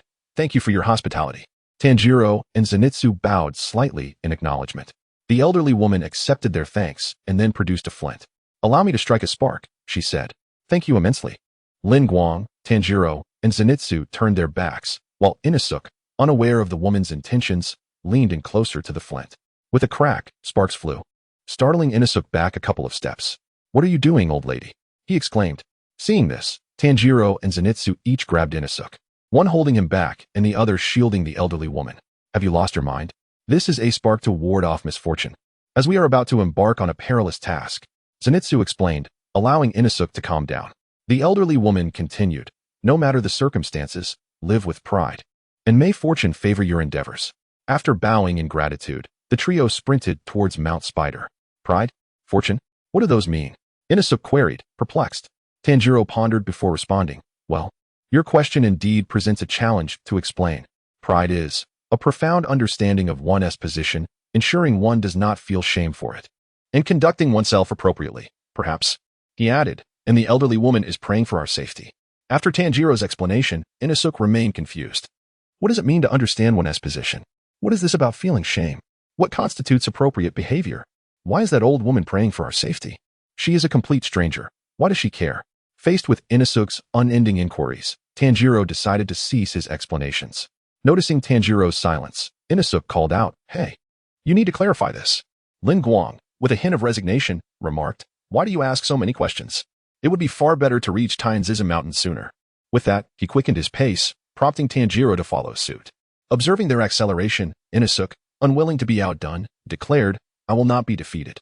Zenitsu, feeling compelled to keep up, also increased his speed, even surpassing both Tanjiro and Inosuke to run alongside Lin Guang.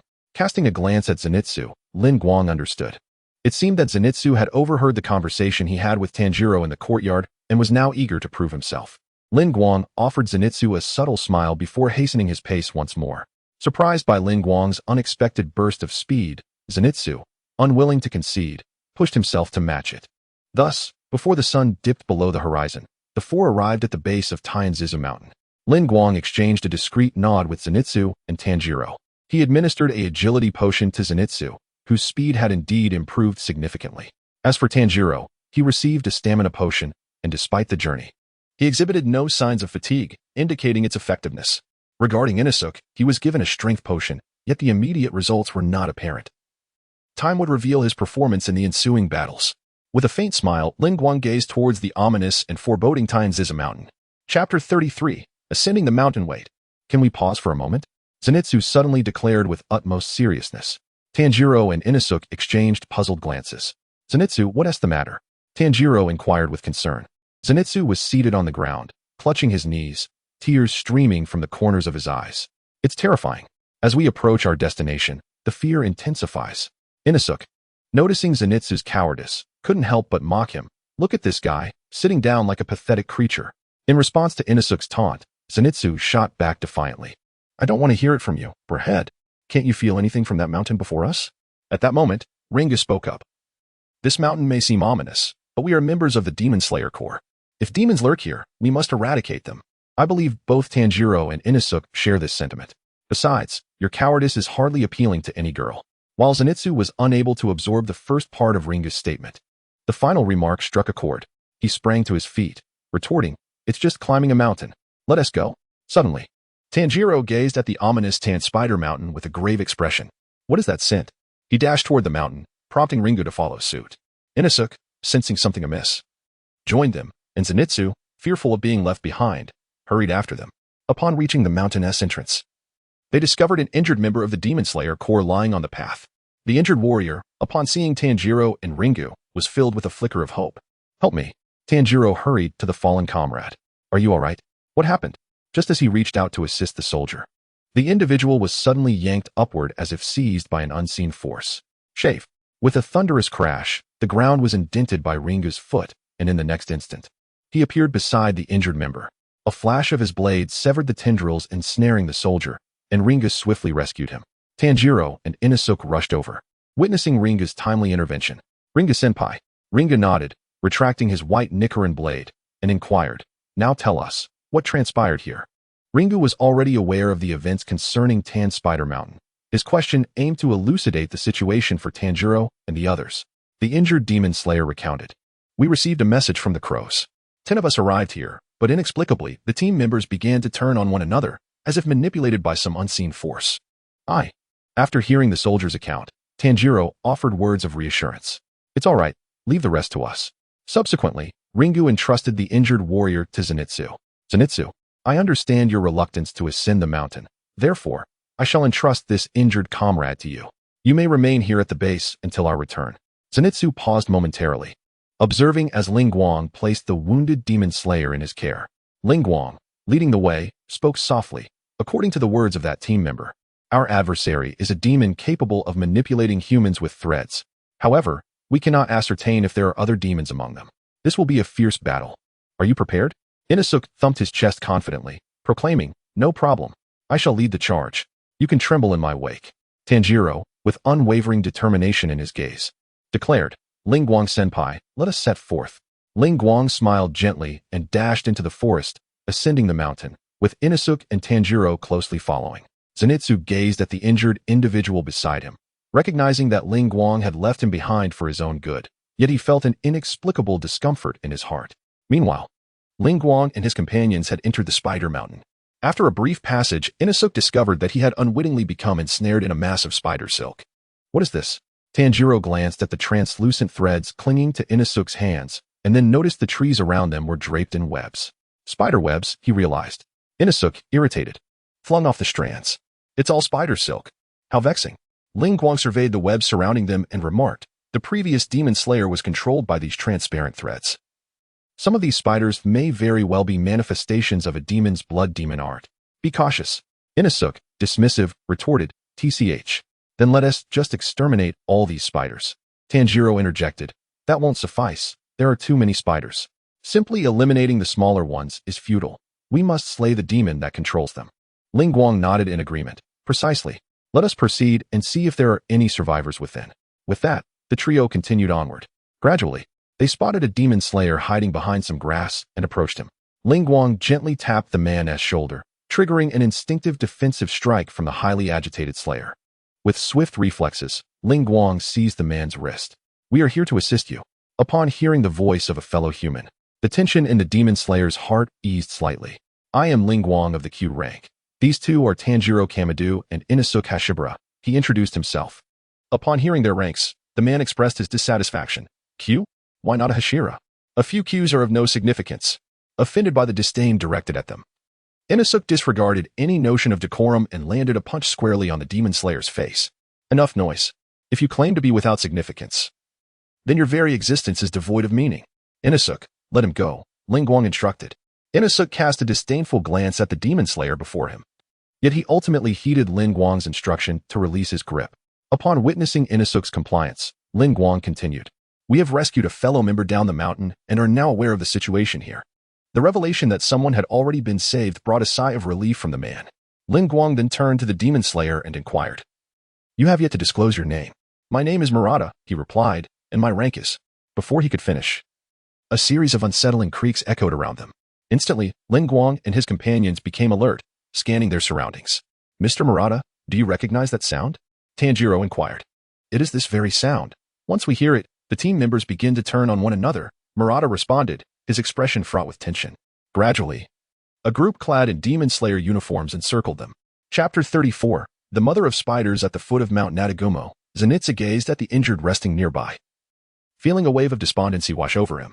Am I disliked? Although that older brother who sought to snatch Nezuko from me has tasked me with caring for the wounded, I could have entered alongside them had they persuaded me. Suddenly, a thought struck Zenitsu. Tanjiro had carried the wooden box containing Nezuko into Mount Nadagumo as well. Ah, that guy. He took Nezuko away. In a sudden surge of emotion, Zenitsu leapt to his feet and sprinted madly towards Mount Nadagumo. Why would he take my precious Nezuko away? Tanjiro is truly unbelievable. I understand now. That person must be intent on stealing Nezuko from me. How cruel. Unforgivable. The resting injured, witnessing Zenitsu's frantic dash into Mount Nadagumo, were expressions of bewilderment.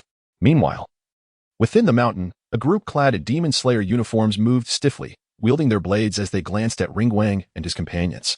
Lin Guang deftly sidestepped an attack from one of them, then drew his white Nichiren blade, slicing through the air behind the assailant. Several transparent threads were severed, and the individual lost control, collapsing to the ground. Tanjiro, Inosuke, these individuals are just like the one I saved. They are all under the control of those threads. Lin Guang called out to Tanjiro and Inosuke. Upon hearing Lin Guang's words, Tanjiro and Inosuke evaded the attacks and severed the threads controlling them, causing the individuals to fall lifelessly to the ground. Yet, in the next moment, they rose once more. Observing this, Tanjiro remarked, "Lin Guang, since earlier, a strange scent has been wafting over. My nose cannot detect the position of the demon." In response, Lin Guang shook his head. "I too am unable to locate the demon." It was not that Lin Guang lacked means, but employing such methods would reveal the power of his frost fruit, and the range was vast. There was no need to expose his abilities merely to deal with a demon that was not one of the 12 Kizuki. Realizing Lin Guang was also at a loss, Tanjiro turned to Inosuke. "Inosuke, do you possess any ability to locate the demon? If so, please assist me. We shall help these controlled individuals." And you suddenly. Tanjiro spotted a boy with white hair, clad in a kimono adorned with a spider web pattern, hovering in the air. "Do not disturb our family's tranquil life," the white-haired boy declared. "People like you will be swiftly dealt with by Mother." Recognizing the boy as the fifth lower moon of the 12 Kizuki, Rue, Lin Guang concealed his presence, the frost Hayori partially masking his aura. Breath of ice. Fourth form. Shadowless ice spike. Shave. With a thunderous sound, Lin Guang's figure vanished in an instant, a flicker of cold radiance shimmering as he appeared beside Rue, thrusting his blade forward. The sudden assault caught Rue off guard. He sensed Lin Guang's approach just in time, narrowly evading the fatal strike by turning his body aside. Seeing his Nichiren blade merely graze Rue's garments, Lin Guang felt a pang of regret. With a furrowed brow, Rue cast a fleeting glance at Lin Guang before departing from the scene. Inosuke had initially intended to confront Rue, but his heightened senses far surpassed those of ordinary mortals. Even though Lin Guang deliberately subdued his aura and the frost feather garment assisted him, Inosuke still caught a hint of Lin Guang's intentions and refrained from making a move that could alert the enemy. Observing Rue's exit, Inosuke felt a pang of regret. What was that fellow's purpose in emerging? That individual is not the one controlling the threads. "Inosuke, you should first locate the demon who manipulates the threads," Lin Guang instructed. Inosuke evaded the attack from the controlled individuals and severed the threads binding him. "I understand now," he exclaimed. Subsequently, Inosuke plunged his twin blades into the ground, spreading his arms wide. Beast breathing. Seventh form. Spatial awareness. The muscles on Inosuke's body quivered as he swiftly locked onto the demon's location. "Found it. Where is it?" Lin Guang inquired. "Oh, I can sense a powerful aura over there." Inosuke pointed in a specific direction. Upon witnessing Inosuke pinpoint the demon's location, Tanjiro could not help but praise him. "Is that so?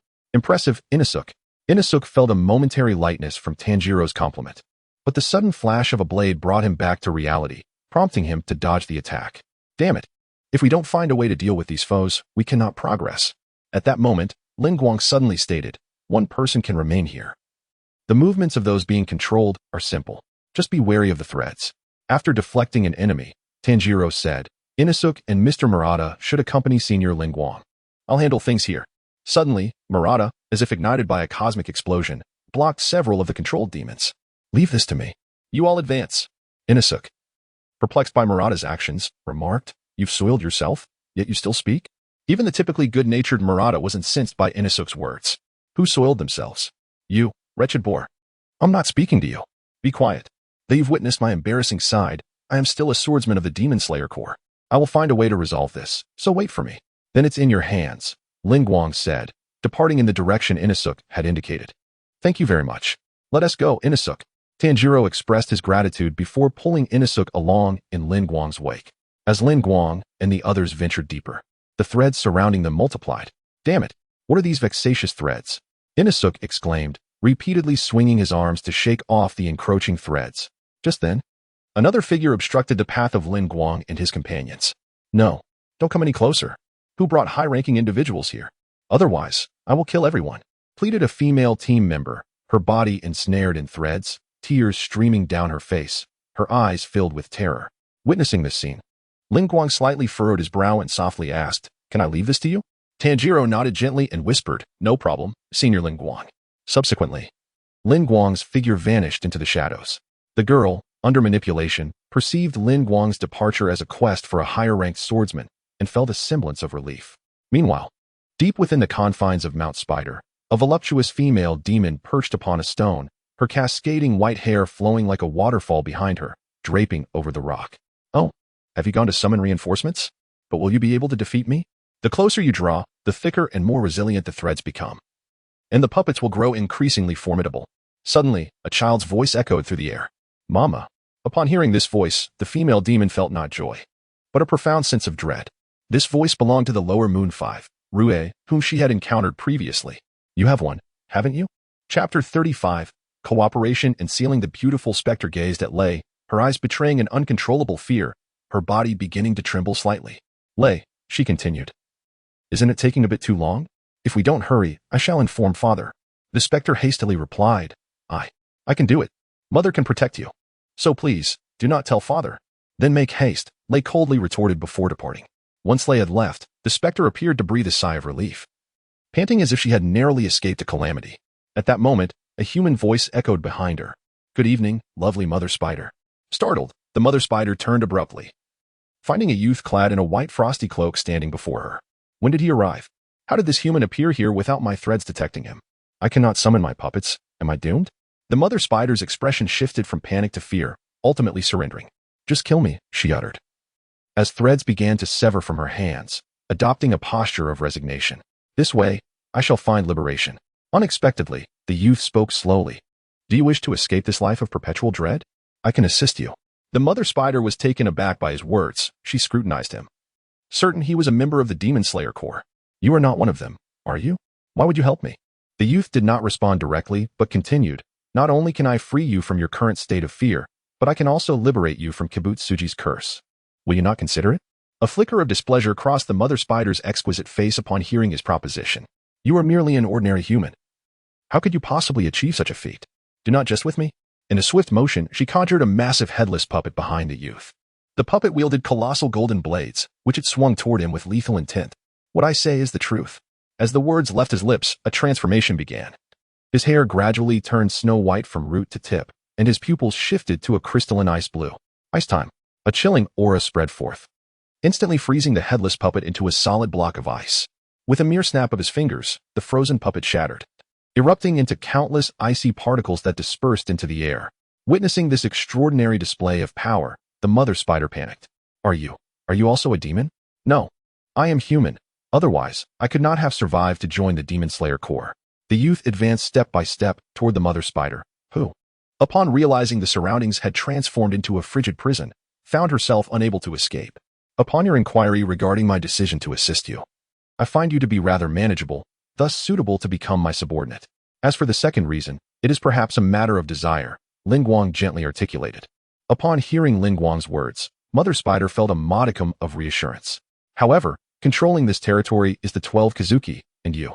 Realizing Mother Spider's interest was piqued, Lin Guang continued, I am aware of the 12 Kazuki residing within this mountain, and I also recognize that the child with whom I just conversed is the true master of this place, one of the lower moons. My purpose here is to eradicate it. Stunned into silence by Lin Guang's revelation, Mother Spider stammered, then why? Just now. Did you not act? Lin Guang smiled softly and replied, Are you questioning why I refrained from striking? If I had acted against him, would you not be free now? At that moment, Mother Spider's expression grew somewhat unnatural. Lin Guang pressed on, I believe you comprehend the reason, and it shouldn't require further elucidation. Your objective is me, is it not? Mother Spider stated, If you assure me that I will no longer live in fear, I shall agree to your terms. No problem. May our collaboration be fruitful. Lin Guang extended his right hand towards her. Although Mother Spider was uncertain of the gesture's implication, she hesitantly extended her own. A fruitful collaboration, she echoed. I forgot to inquire. I do not yet know your name. Lin Guang grasped Mother Spider's hand with no intention of relinquishing it. A name? That is something I have long forgotten, Mother Spider retorted with a touch of derision, momentarily oblivious to Lin Guang's hold. Lin Guang drew her closer, gazing intently into her eyes. From this moment forth, your name shall be Rose. At the mention of this name, Mother Spider looked at Lin Guang with a hint of confusion, questioning its significance. The name bears no particular meaning. Do not dwell upon it. However, before I fulfill your request, you may have to endure a slight inconvenience. Mother Spider, now to be called Rose, regarded Lin Guang with caution. She yearned to escape a life fraught with fear, yet she hesitated to trade one form of terror for another. What are you planning? Lin Guang whispered into Rose's ear. This evening, I shall eliminate Rue, one of the lower moons of the 12 Kazuki. However, I currently lack the means to counter Muzan's curse, and I prefer our alliance to remain concealed, so I must impose upon you for the time being. I seal. No sooner had he spoken these words than Rose was transformed into an exquisite ice sculpture before she could utter a single word. Gazing at the beautiful figure before him, Lin Guang mused softly. What a pity that the treasure chest yielded no contracts or the like. Otherwise, I could have directly transformed her into my subordinate. Once I unveil the contract and eradicate the curse of Kibutsuji, I shall release you. With those words, Lin Guang carefully placed Rose's ice sculpture into his spatial ring. Ever since acquiring the powers of the ice fruit, Lin Guang has been relentlessly exploring its potential, even appropriating techniques from the realms of Hokage and pirates. However, the ice sealing technique is a product of his own ingenuity, born from his desire to ascertain whether living beings could be preserved in a frozen state within the confines of his spatial ring. To this end, he sacrificed countless mice, nearly depleting the population of rodents on Mount Kiri, before successfully developing the ice sealing skill. As for Lin Guang's choice of the mother of spiders, it stemmed from the acquisition of the predator skill, which inspired him to consider recruiting subordinates. Of course, there were also undeniable carnal motivations. Lin Guang dissipated the powers of the ice fruit, reverting to his original appearance of black hair and dark eyes. Before long, Tanjiro and Inosuke came rushing over. Lin Guang Senpai. Chapter 36. The Fifth Crescent Moon. Senior Lin Guang. Lin Guang gazed at the approaching Tanjiro and Inosuke, a smile gracing his lips. Is everything resolved over there? Tanjiro replied with a joyful nod. Yes. Thanks to Senior Lin Guang vanquishing the demon, all those threads have vanished, and every surviving member has been saved. Inosuke, shivering slightly, remarked, why does it feel so much colder here? It's truly bothersome. In response, Tanjiro explained, it's because Senior Lin Guang's breathing technique is the breath of ice. After every battle, the surrounding temperature drops significantly. You'll get used to it, Inosuke. Lin Guang interjected. Tanjiro, the demon I vanquished mentioned there are 12 Kazuki on this mountain. Upon hearing 12 Kazuki, Tanjiro froze for a moment, his expression turning grave. The true 12 Kazuki are on this mountain. If we can obtain their blood, we could create a potion to revert Nezuko back to human form much faster. Noticing Tanjiro's troubled demeanor, Inosuke inquired, 12 Kazuki? What is that? Lin Guang elaborated. The 12 Kazuki are direct subordinates of the demon king Muzan Kibutsuji, arguably the 12 most formidable demons aside from the king himself. Inosuke nodded, albeit with a hint of confusion, then brandished his sword, declaring, whatever the 12 Kazuki are, I'll just chop them all down. Lin Guang chuckled softly, choosing not to say more, and then departed from the area, with Tanjiro and Inosuke trailing behind him. Before long, they arrived at the banks of a river, where a little girl demon donned in a kimono adorned with spiderweb patterns appeared across the water. Upon seeing the demon, Lin Guang showed no intention of engaging. Inosuke, eyeing the demon, shouted, I'll cut you in half, ugly demon. The little girl demon turned to flee, prompting Inosuke to leap onto a protruding rock in the water to pursue her. Wait, don't run. Suddenly, the little girl demon called out, Daddy. Inosuke, caught off guard by her unexpected shout, questioned, who was your daddy? In an instant, a shadow loomed over Inosuke as a demon with a spider-like face leaped forth. Tanjiro cried out in concern, Inosuke. Inosuke swiftly leapt onto a rock, dodging the spider-faced demon's attack.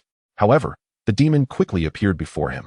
Stay away, my family, he shouted defiantly. As his words fell, the spider-faced demon swung a hefty fist at Inosuke. In a hurry, Inosuke evaded. Yet the force of the punch shattered the rock beneath him, sending a massive splash of water into the air. The little girl demon observed the scene with an expression devoid of emotion, saying, I'll leave this to you, Daddy. With that, she vanished into the woods. The spider-faced demon pursued the fleeing Inosuke, delivering a punch. In that critical moment, Tanjiro intervened. Water breathing. Second form. Water wheel. Tanjiro's black Nichiren blade struck the spider-faced demon's arm but failed to sever it. The spider-faced demon lunged forward with its left fist aimed at Tanjiro, only to be intercepted by Inosuke wielding his blade. With a fierce roar, the spider-faced demon hurled both Tanjiro and Inosuke aside. They returned to Lin Guang's side, and Inosuke couldn't help but exclaim, so tough. Tanjiro, his gaze fixed on the spider-faced demon, gravely inquired, Lin Guang senpai, this must be one of the 12 Kazuki, right? Lin Guang shook his head, stating, this demon is not a member of the 12 Kazuki. Their eyes bear inscriptions, and this one does not. Tanjiro looked at Lin Guang in astonishment. No way. Lin Guang senpai, if it's this powerful and not even one of the 12 Kazuki, then how formidable must the true 12 Kazuki be? Lin Guang turned away, saying, haven't you already employed the dance of the fire god? If you collaborate with Inosuke, you should be able to handle this demon without issue. I will pursue that demon. She must be seeking the 12 Kazuki. After you deal with this one, follow me. I will leave a marker. Understood. Lin Guang senpai. Tanjiro replied and charged towards the spider-faced demon. Inosuke followed suit, swinging his dual blades at the creature. Observing Tanjiro and Inosuke engaging the spider-faced demon, Lin Guang leaped gracefully into the forest. He diligently tracked the whereabouts of the small female demon. Suddenly, a cry of anguish reached his ears, and a smile crept onto Lin Guang's lips. Found you. He enveloped himself in a frost-laden haori and cautiously approached the source of the sound. After a few steps, he beheld the previously fleeing small female demon alongside Rui, who had appeared before. Please, stop. Woo-woo. The small demon wept, covering her face with tears mingling with blood, which dripped incessantly onto the ground. Suddenly, Rui's voice echoed, "What are you looking at? This is hardly a spectacle." Upon hearing this, Lin Guang ceased to conceal his presence and stepped forward. "So you can sense me. It seems I underestimated you," he remarked. Rui, somewhat displeased, retorted, "Your mother couldn't deal with you and let you escape. She truly is not a competent mother." Lin Guang continued, "I never imagined that as a member of the 12 Kazuki, you would indulge in such childish games. You never took this false family seriously, did you?" As he spoke, Lin Guang placed his hand on the sun blade at his waist, prepared for Rui's sudden assault. Rui toyed with the spider silk in his hands, and upon hearing Lin Guang's words, glared at him with gritted teeth. Just then, a person clad in a demon slayer uniform swaggered onto the scene. "Oh, isn't this just perfect? I can take down such a weak demon with ease." Lin Guang attempted to caution the individual, but was met with a sharp command. "Step aside. I want to make a name for myself. If I succeed, the rewards from above will increase. Even though my squad has nearly been wiped out, if I can defeat a demon like this, I can descend the mountain." As he spoke, the fierce-looking member of the Demon Slayer Corps lunged at Rui. Observing the impending folly, Lin Guang made no attempt to intervene. In an instant, the youth charging at Rui was mercilessly reduced to an array of mangled flesh by the webs. With a grim countenance, Rui slowly uttered, "Hey, what did you just say?" He turned to face Lin Guang, his gaze piercing through him as he enunciated each word with deliberate intensity. "You. Just now. What did you say?" A formidable aura of oppression surged towards Lin Guang. Despite his body being fortified by various enhancements, he still felt a modicum of pressure, albeit only a slight one. At that moment, Rui's fury reached its zenith, on the brink of an explosive eruption. "You. Repeat what you just said. Come on. Speak." Lin Guang gradually drew forth his white Nicaran blade, unwavering as he locked eyes with Rui. "Very well. I can repeat it as many times as you wish. Your family and bonds are nothing but illusions." Chapter 37, Breath of Ice. Seventh form. As the words left his lips, Lei gently flicked his wrist, sending 3 sharp strands of spider silk hurtling towards Lin Guang. With a swift motion, Lin Guang slashed his blade, severing the 3 silken threads effortlessly. Without hesitation, Lei raised his hand once more, launching 2 even more resilient strands towards Lin Guang. Taking a deep breath, a layer of frost enveloped the edge of Lin Guang's knife. Breath of Ice. First form. Ice Blade Slash. With a flash of steel, Lin Guang cleaved through Lei's spider silk, the blade emanating a chilling aura. Witnessing Lin Guang's effortless evasion of his assault, a glimmer of surprise flickered in Lei's eyes. "It seems you possess some skill. But let me make myself clear, I will not kill you outright. I intend to leave you in tatters before finally tearing you apart. Of course, if you retract your previous statement, I could grant you a swift demise." Lin Guang scoffed. "Ha! How can you dare to utter such words when you haven't even touched me?" Lei tugged at the spider web in his grasp, saying, "I see. You believe my threads to be so fragile?" With that, Lei unleashed 4 strands of spider silk, striking towards Lin Guang. This time, the threads were swifter, sharper, and far more robust. Lin Guang chose not to confront them head-on, but opted to evade instead. Shave. In an instant, Lin Guang vanished from his original position, reappearing near Lei. Breath of Ice. Second form. Flying Star Ice Blade. With a resounding clang, Lin Guang's blade met 3 strands of silk. Immediately after, the threads behind him lunged toward him. Noticing his initial strike had failed, Lin Guang swiftly retreated. Shave.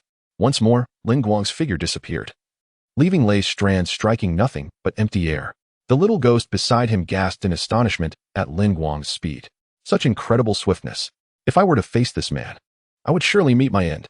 Seeing Lin Guang continually evade his attacks and even seize opportunities to counterattack, Lei felt a surge of irritation. After dodging Lei's assault, Lin Guang remarked, "As expected of the 12 Kazuki, you are indeed a formidable foe. However, since I promised Rose I would help her escape from you, I shall see it through. Oh, I almost forgot to mention, Rose is your mother, the one bound to you by fear. She now serves under me." Upon hearing this, Lei chuckled derisively. "No wonder I sense no loss. It seems she has not perished but has betrayed our family. Yet, it is my blood that grants her power, and I can control her life and death." As he spoke, Lei extended his hand as if to grasp the air, but nothing transpired. Looking quizzically at Lin Guang, he continued, I can no longer sense my blood within her. Have you allowed her to leave this place? Lin Guang, with a knowing smile, replied. She resides in a place I can summon her from at any moment, awaiting my command to eliminate you. Upon hearing Lin Guang's words, the little ghost behind Lei pondered briefly, but the thought was swiftly cast aside. Lei turned to the little ghost and queried, "Do you wish to leave me as well?" Upon hearing this, the young girl hastily explained, "How could that be? Sister would never abandon us. She will fulfill her duties. Then go and eliminate the intruders in the mountains. If you succeed, I shall forgive you," replied Rui coldly. I understand. I will go and slay them at once." With that, the little specter hurriedly fled the scene. After her departure, Rui turned his indifferent gaze toward Lin Guang. "I shall end your life, and then seek out that woman to make her understand the price of betraying our family." Lin Guang, wielding the sun wheel blade, responded, "Then do try." In an instant, Lin Guang lunged towards Rui. The distance between them vanished in a blink, and he stood before Rui. Blood spilled from Rui's hands, staining the strands of spider silk around him. Blood demon art. Threaded prison. It seemed Rui had anticipated Lin Guang's frontal assault, ensnaring him within a cage woven from blood threads. In the next moment, the entire prison constricted around Lin Guang. Ice breathing. Third form. Raging blade of ice. In an instant, the blood-threaded cage was enveloped in a layer of frost. Subsequently, a flash of white blade light erupted, completely shattering the blood threads into a flurry of ice crystals. Each crystal reflected Rui's visage as he deftly wove another net from blood threads and launched it at Lin Guang. Blood demon art. Killing eye cage. Crimson threads encircled Lin Guang from all directions, forming a vast net that sealed off every escape route. A hissing breath echoed as frost enveloped Lin Guang's hands and the sun wheel blade, even his hair adorned with glistening ice crystals. Ice breathing. Fifth form. The red threads ensnared Lin Guang's figure, tightening abruptly. With a resounding thud, Lin Guang transformed into smoke and vanished. Observing this uncanny scene, Rui remained vigilant. In the next moment, Lin Guang appeared behind him, delivering a fierce strike to his back. "Ah!" Rui cried out in agony, retaliating with 3 blood threads flung backward. Yet Lin Guang had already evaded him, reappearing once more behind Rui to strike again. Driven to madness, Rui lashed out with blood threads in every direction, but Lin Guang, like a specter, left a multitude of wounds upon him. Finally, with a decisive blow, Lin Guang severed Rui's head, revealing his form at last. Ice breathing. Fifth form. Phantom killing ice mirror. The icy reflections blurred the line between reality and illusion, as the ice mirror executed its lethal strike. Rui's headless body knelt upon the ground, blood flowing incessantly. Suddenly, it began to rise, the blood congealing into icy shards, littering the ground, and the wounds upon Rui's form began to heal. "Do you believe you have triumphed over me? Do you think you severed my neck? Before you did, I used my threads to cut off my own head," Rui declared fiercely. "Enough. I have not been this enraged in a long time. Now, I shall tear you apart without mercy." Lin Guang smiled gently. "I am aware that this move cannot kill you, yet it should suffice." Frustrated, Lei shouted as he reattached his head, embracing himself and drawing circles in front of his chest. Countless crimson threads twirled around him, ultimately forming a circular ring before his heart. Blood demon technique. Engraved spiral. Lei unleashed a massive vortex cocoon woven from the strongest threads towards Lin Guang, with his right hand gripping the sheathed sunwell blade. An icy aura emanated from Lin Guang, causing frost to blanket the ground around him and covering his face in a layer of ice. A sound of inhalation echoed. Hiss all concentration. Breath of ice. Seventh form. Snow tiger's howl. In an instant, Lin Guang unsheathed the sunwell blade, and a resonant tiger roar erupted as a magnificent snow-white tiger materialized alongside the blade. Accompanied by the roar, the colossal vortex cocoon woven from blood threads shattered instantaneously. Chapter 38. Ju Tomioka and Shinobu Kocho. With a thunderous roar of a tiger, the colossal cocoon woven from blood strands shattered instantaneously.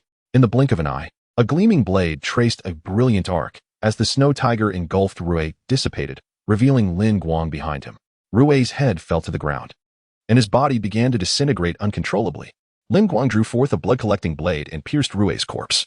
Upon drawing the blood, a swirling azure light danced in Lin Guang's eyes. In his final moments, Rui reflected upon his memories. "I recall it clearly. I have longed to apologize. I am sorry. All of it, is my fault. Please forgive me. However, I have slain countless souls. Surely, I am destined for hell and cannot join my father and mother in the same realm. That is not the case. Let us journey together, even to hell, Rui." A man with a hairstyle identical to Rui's gently patted his back. At that moment, Rue's spirit was enveloped by the souls of a man and a woman, father, mother. Rue's spirit gazed in astonishment at those beside him. We shall always be together, Rue, his mother said softly. In that instant, Rue's spirit shed its demonic visage, reverting to that of a human, weeping as he fell into his mother's embrace. Observing the reunion of Rue's family, Lin Guang offered a silent prayer. Tanjiro was indeed correct. Demons are profoundly tragic beings. Ascend to the heavens now. I shall harness your strength to vanquish Muzan Kibutsuji. Ding. Host has slain Lower Moon 5. Rue, receiving 5 bronze chests and 10 iron chests. Upon hearing this announcement, Lin Guang jolted awake. Oh no, I forgot to use the predator. He stared at the barren ground and could not help but slap himself twice in frustration. How could I forget? Oh well, having chests isn't a complete loss. No, wait. Those chests are rightfully mine. Therefore, I am still at a loss. In the end, Lin Guang accepted all the chests with tears in his eyes. Suddenly, a seemingly emotionless voice echoed from behind him. What is the matter, Lin Guang? Lin Guang looked up, and his sorrowful expression vanished in an instant. What brings you here? Tomioka replied calmly, the master has received word of a 12 Kazuki presence here. Thus he dispatched Shinobu and me. He paused, then added, yet, you single-handedly eliminated a Lower Moon. Lin Guang placed his hand behind his head and replied casually. It was manageable, though I could not dispatch him as effortlessly as you. Zhu fell silent for a moment before saying, thank you, Lin Guang. Lin Guang was taken aback, then smiled, no need for thanks. If it weren't for my youth preventing me from participating in the final selection back then, perhaps things would have turned out differently. But that is all in the past. Zhu nodded, choosing not to elaborate further. At that moment, Lin Guang said, the child accompanied by demons is also on this mountain. We should depart. Upon hearing this, Zhu paused, recalling his encounter with Tanjiro and Nezuko over a year ago. I encountered them, just a short distance away. Before he could finish his words, Tomioka hurriedly took off running. Lin Guang understood Zhu's concern and followed suit, pondering in his heart. When I last visited Shinobu, she did not see me. I wonder how our meeting will unfold this time. Before long, Lin Guang and Tomioka arrived by the small stream. Upon seeing Inosuke hanging from a tree, Lin Guang could not help but burst into laughter. Ha! Inosuke, upon noticing Lin Guang and Tomioka, began shouting loudly, hey, get me down. Once I'm down, I will definitely punch you. And you, Lin Guang, stop laughing over there. Otherwise, I will punch you too. With a grin, Lin Guang replied, then perhaps you should stay up there a little longer. He then surveyed the surroundings, noticing shards of ice scattered across the ground alongside some larger ice spikes. Suddenly, a shadow darted into Lin Guang's embrace. Upon closer inspection, he realized it was Nezuko. At that moment, Tanjiro approached them. Lin Guang senpai, Nezuko has awakened her blood demon art. It seems to be a power that controls ice. Hearing this, Lin Guang's lips trembled slightly as he gazed at Nezuko in his arms. Could it be that my blood transformed Nezuko's blood demon art into a power of ice control? What happened to her original blood demon art? Blood burst. Abruptly, a few butterflies fluttered near Lin Guang, and a girl clad in a haori adorned with butterfly wing patterns rushed towards him. The instant Shinobu coaches spotted Lin Guang, her blade, which had just been unsheathed, came to a halt, and her rapid approach gradually steadied.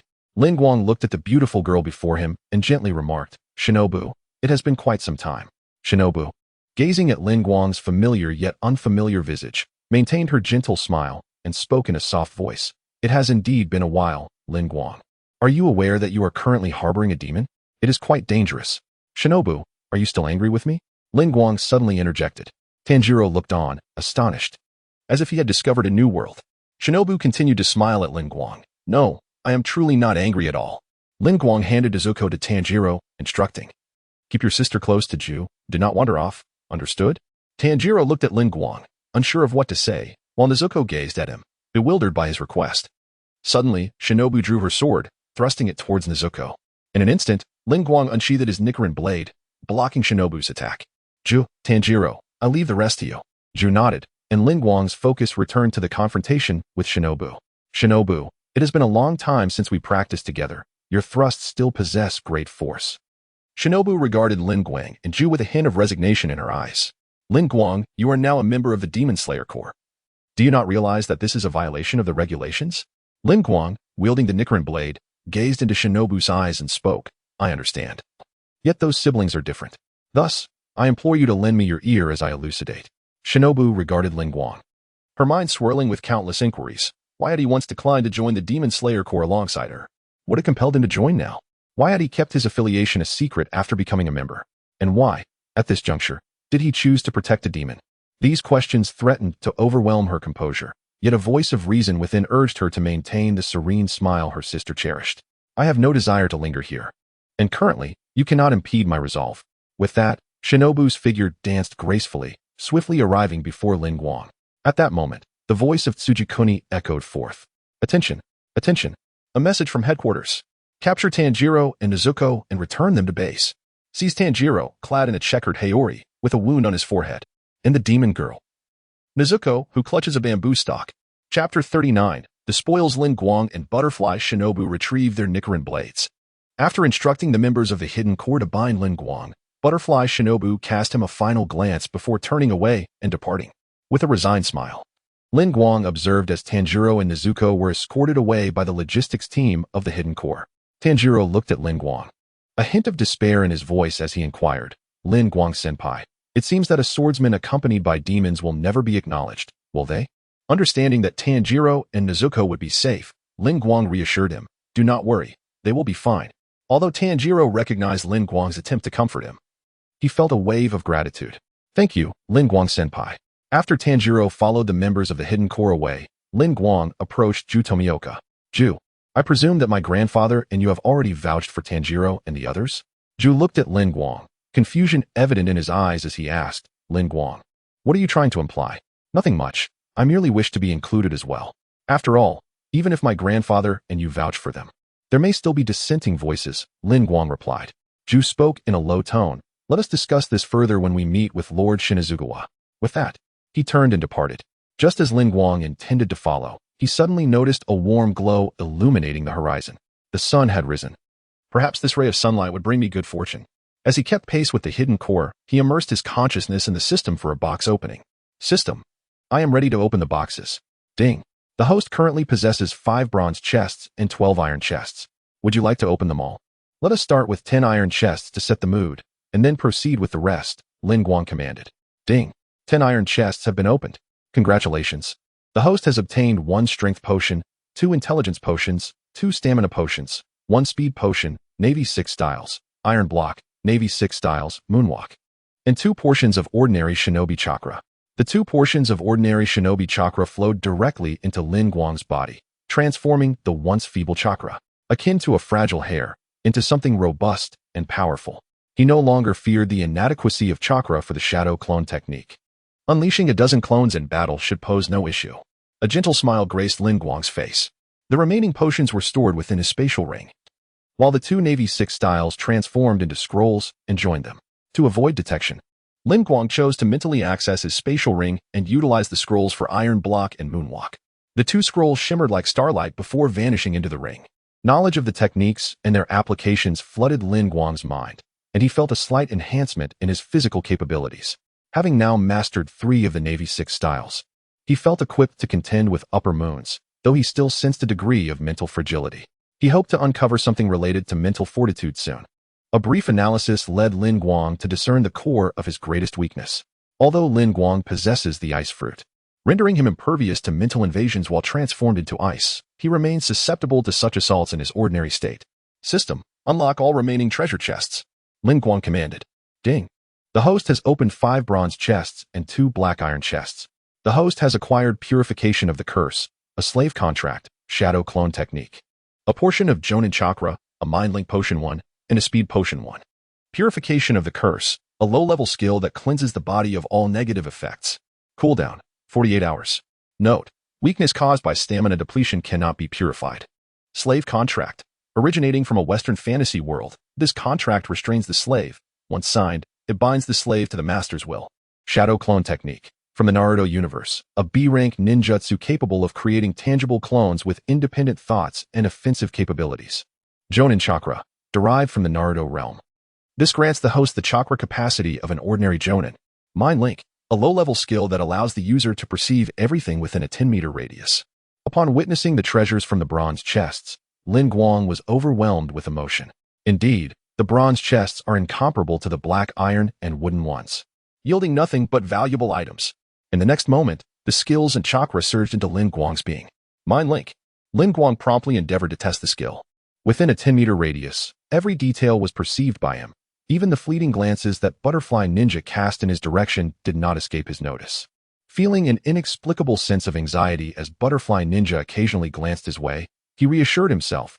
Surely, she did not observe my earlier use of the scroll. It must have gone unnoticed. After observing Butterfly Ninja for a while, Lin Guang noted that her glances were brief, occurring roughly every few minutes. With this realization, he felt at ease and turned his attention to a piece of parchment and a scroll within his spatial ring. The slave contract would undoubtedly be employed, but it must await the conclusion of Tanjiro's current predicament before he could unseal Rose.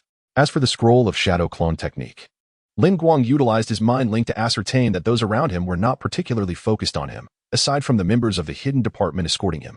He then delved into his spatial ring and activated the scroll of shadow clone technique. As the scroll dissipated, the sequence of hand seals for the technique materialized in Lin Guang's mind, and his chakra expanded slightly, with 1 jonin and 2 chunin.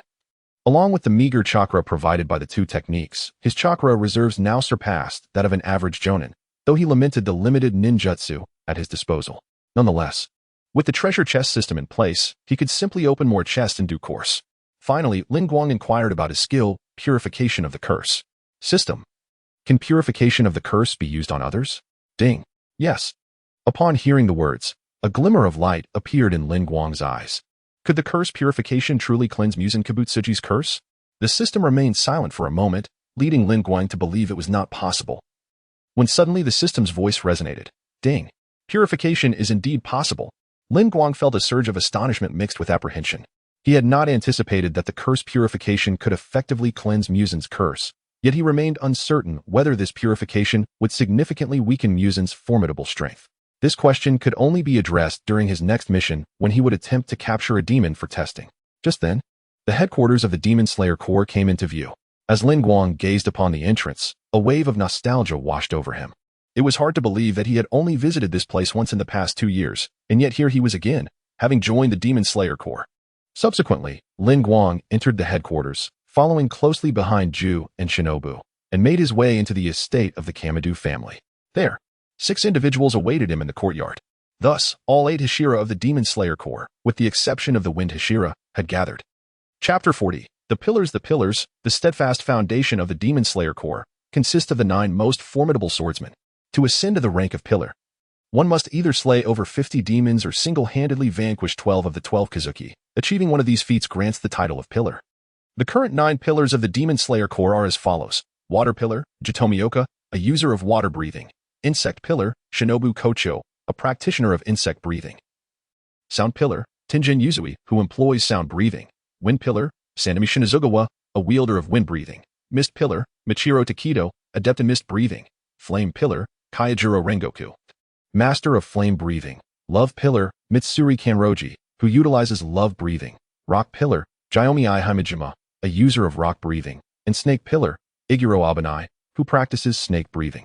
Upon encountering the Demon Slayer Corps members accompanied by demons, Tenjin Yuzui was momentarily hopeful for a dignified ally, only to be met by 2 diminutive figures.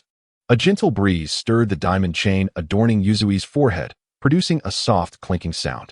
Kayajiro Rengoku, upon spotting Rinko, fervently exclaimed, "Ah, Rinko, I hadn't expected you to join the Demon Slayer Corps, yet I cannot condone your battle alongside demons." At this, Rinko sensed Rengoku's disappointment. After all, his visits to the headquarters had primarily been to the Butterfly Mansion or to train with Rengoku himself. With a hint of resignation, Rinko responded, "Brother Rengoku, my willingness to confront the 12 Kazuki, and even to have slain a lower-ranked demon, signifies my resolve to eradicate any man-eating demon. However, my decision to spare Nezuko was deliberate and holds its own reasoning." Rengoku, still vociferous, replied, "I see. I trust you. Yet, the rules of our corps cannot be violated, even if you have slain a lower-ranked demon." With a wry smile, Rinko conceded, "Very well, Brother Rengoku. Let us await the return of our esteemed leader to discuss this matter further." At that moment, Mitsuri Kanroji approached Rinko. Her cheeks flushed as she offered him a package of Sakura rice cakes, inquiring, "Are you hungry? Would you like some Sakura rice cakes?" Accepting the delicacies with his bound hands, Rinko took a bite. "Delicious. Thank you for the Sakura rice cakes, Mitsuri. After a night of battle, I find myself quite famished." Mitsuri's face turned crimson at his words, beads of sweat forming on her brow. "And no worries. I'm just glad you like them." Watching Rinko consume the rice cakes with delight, Mitsuri's heart swelled with happiness, her thoughts drifting to the past. Upon joining the Demon Slayer Corps, she had first encountered Rinko at the Rengoku residence. He was the first to admire her hair color, even declaring it beautiful, and he had wished to challenge her to an arm wrestling match. After losing, he bore no ill will and treated her to numerous Sakura rice cakes, spending an entire day in her company. It was then she realized her feelings for him had blossomed. However, when I sought to convey my thoughts to him the following day, he had already departed, leaving only a letter behind. Upon discovering that Lin Guang's grandfather was a cultivator and that he too would eventually join the Demon Slayer Corps, I resolved to follow suit for his sake. Yet, after a year of fruitless searching for you, I was on the brink of surrendering, until today when you reappeared. Regardless of the decisions you make, I shall support you. Mizuri gazed at Lin Guang, her eyes brimming with sweetness. Nearby, Butterfly Shinobu observed Mizuri's affectionate glance towards Lin Guang, her heart igniting with a flicker of ire. Lin Guang, who could have anticipated that your absence would lead you to entangle yourself with another girl? How remarkable you are! Though flames of jealousy burned within her, Butterfly Shinobu maintained her smile, yet her gaze upon Lin Guang carried an inexplicable chill. Hidden among the branches, Kaneo Tsuyuri watched the budding relationship between Mizuri and Lin Guang, a twinge of jealousy surging within her. Why was this man so close to Mizuri? Could it be that he harbored feelings for her as well? Members of the Hidden Corps had encountered Lin Guang at the Demon Slayer headquarters, so they were not surprised to see him converse so freely with the Hashira. It was precisely for this reason that they bound Lin Guang's hands in front of him, unlike Tanjiro, whose hands were secured behind his back. At the behest of the Hidden Corps, Tanjiro came to understand the nature of these individuals, and upon witnessing Lin Guang's exchange with the Hashira, he felt a deep admiration for him. At that moment, Butterfly Shinobu, with a smile, addressed Lin Guang. Before we commence the judgment, let us first clarify the crimes you have committed. There is no need for a trial. Harboring demons is a blatant violation of the core regulations. We are more than capable of administering justice ourselves. Kaijiro Rengoku proclaimed loudly, his fervor palpable in his words.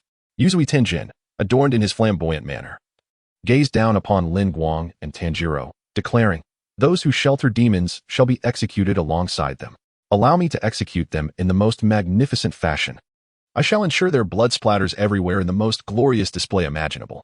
Upon hearing the words of Kaijiro Rengoku and Yuzui Tenjin, Mizuri became increasingly anxious. How could Mr. Rengoku and Mr. Yuzui act in such a manner? The master has decreed a trial, and we must wait for his arrival. If they intend to act, I shall take Lin Guang away. Ah, what a pitiable child. Truly, how tragic. The very act of being born is lamentable enough. Kanroji Mitsuri lamented with tears streaming down her face. Meanwhile, Takedo Michiro had not cast a single glance at Lin Guang or Tanjiro, his gaze fixed steadfastly upon the sky. At this juncture, the ever-relaxed Kaneo Tsuyuri spoke up. Rather than concerning ourselves with such matters, how shall we address Tomioka? He hasn't even been restrained, which is quite bothersome. According to Butterfly, Tomioka too has violated the core regulations. How shall we deal with him? What consequences shall he face? What predicament shall we place him in? Speak up, Tomioka. Ju Tomioka stood apart, unperturbed, even when Kaneo Tsuyuri mentioned his name, remaining utterly unresponsive. Upon witnessing the situation, Shinobu Kocho remarked, "It matters little now, for he has been honest in accompanying us. We shall deliberate on the matter of punishment later." She continued, "In contrast, I am far more intrigued by their explanations. How can they, as members of the Demon Slayer Corps, undertake missions alongside a demon? I am eager to hear their justification." As she spoke, her gaze lingered intently on Lin Guang, clearly indicating her desire to hear his account, while Tanjiro appeared of little consequence to her. However, Tanjiro Kamadu stepped forward and declared, "That demon is my sister. When I left home, our household was attacked, and upon my return, everyone had perished. Although my sister has transformed into a demon, she has never harmed a soul. Even now and in the future, she will never bring harm to anyone."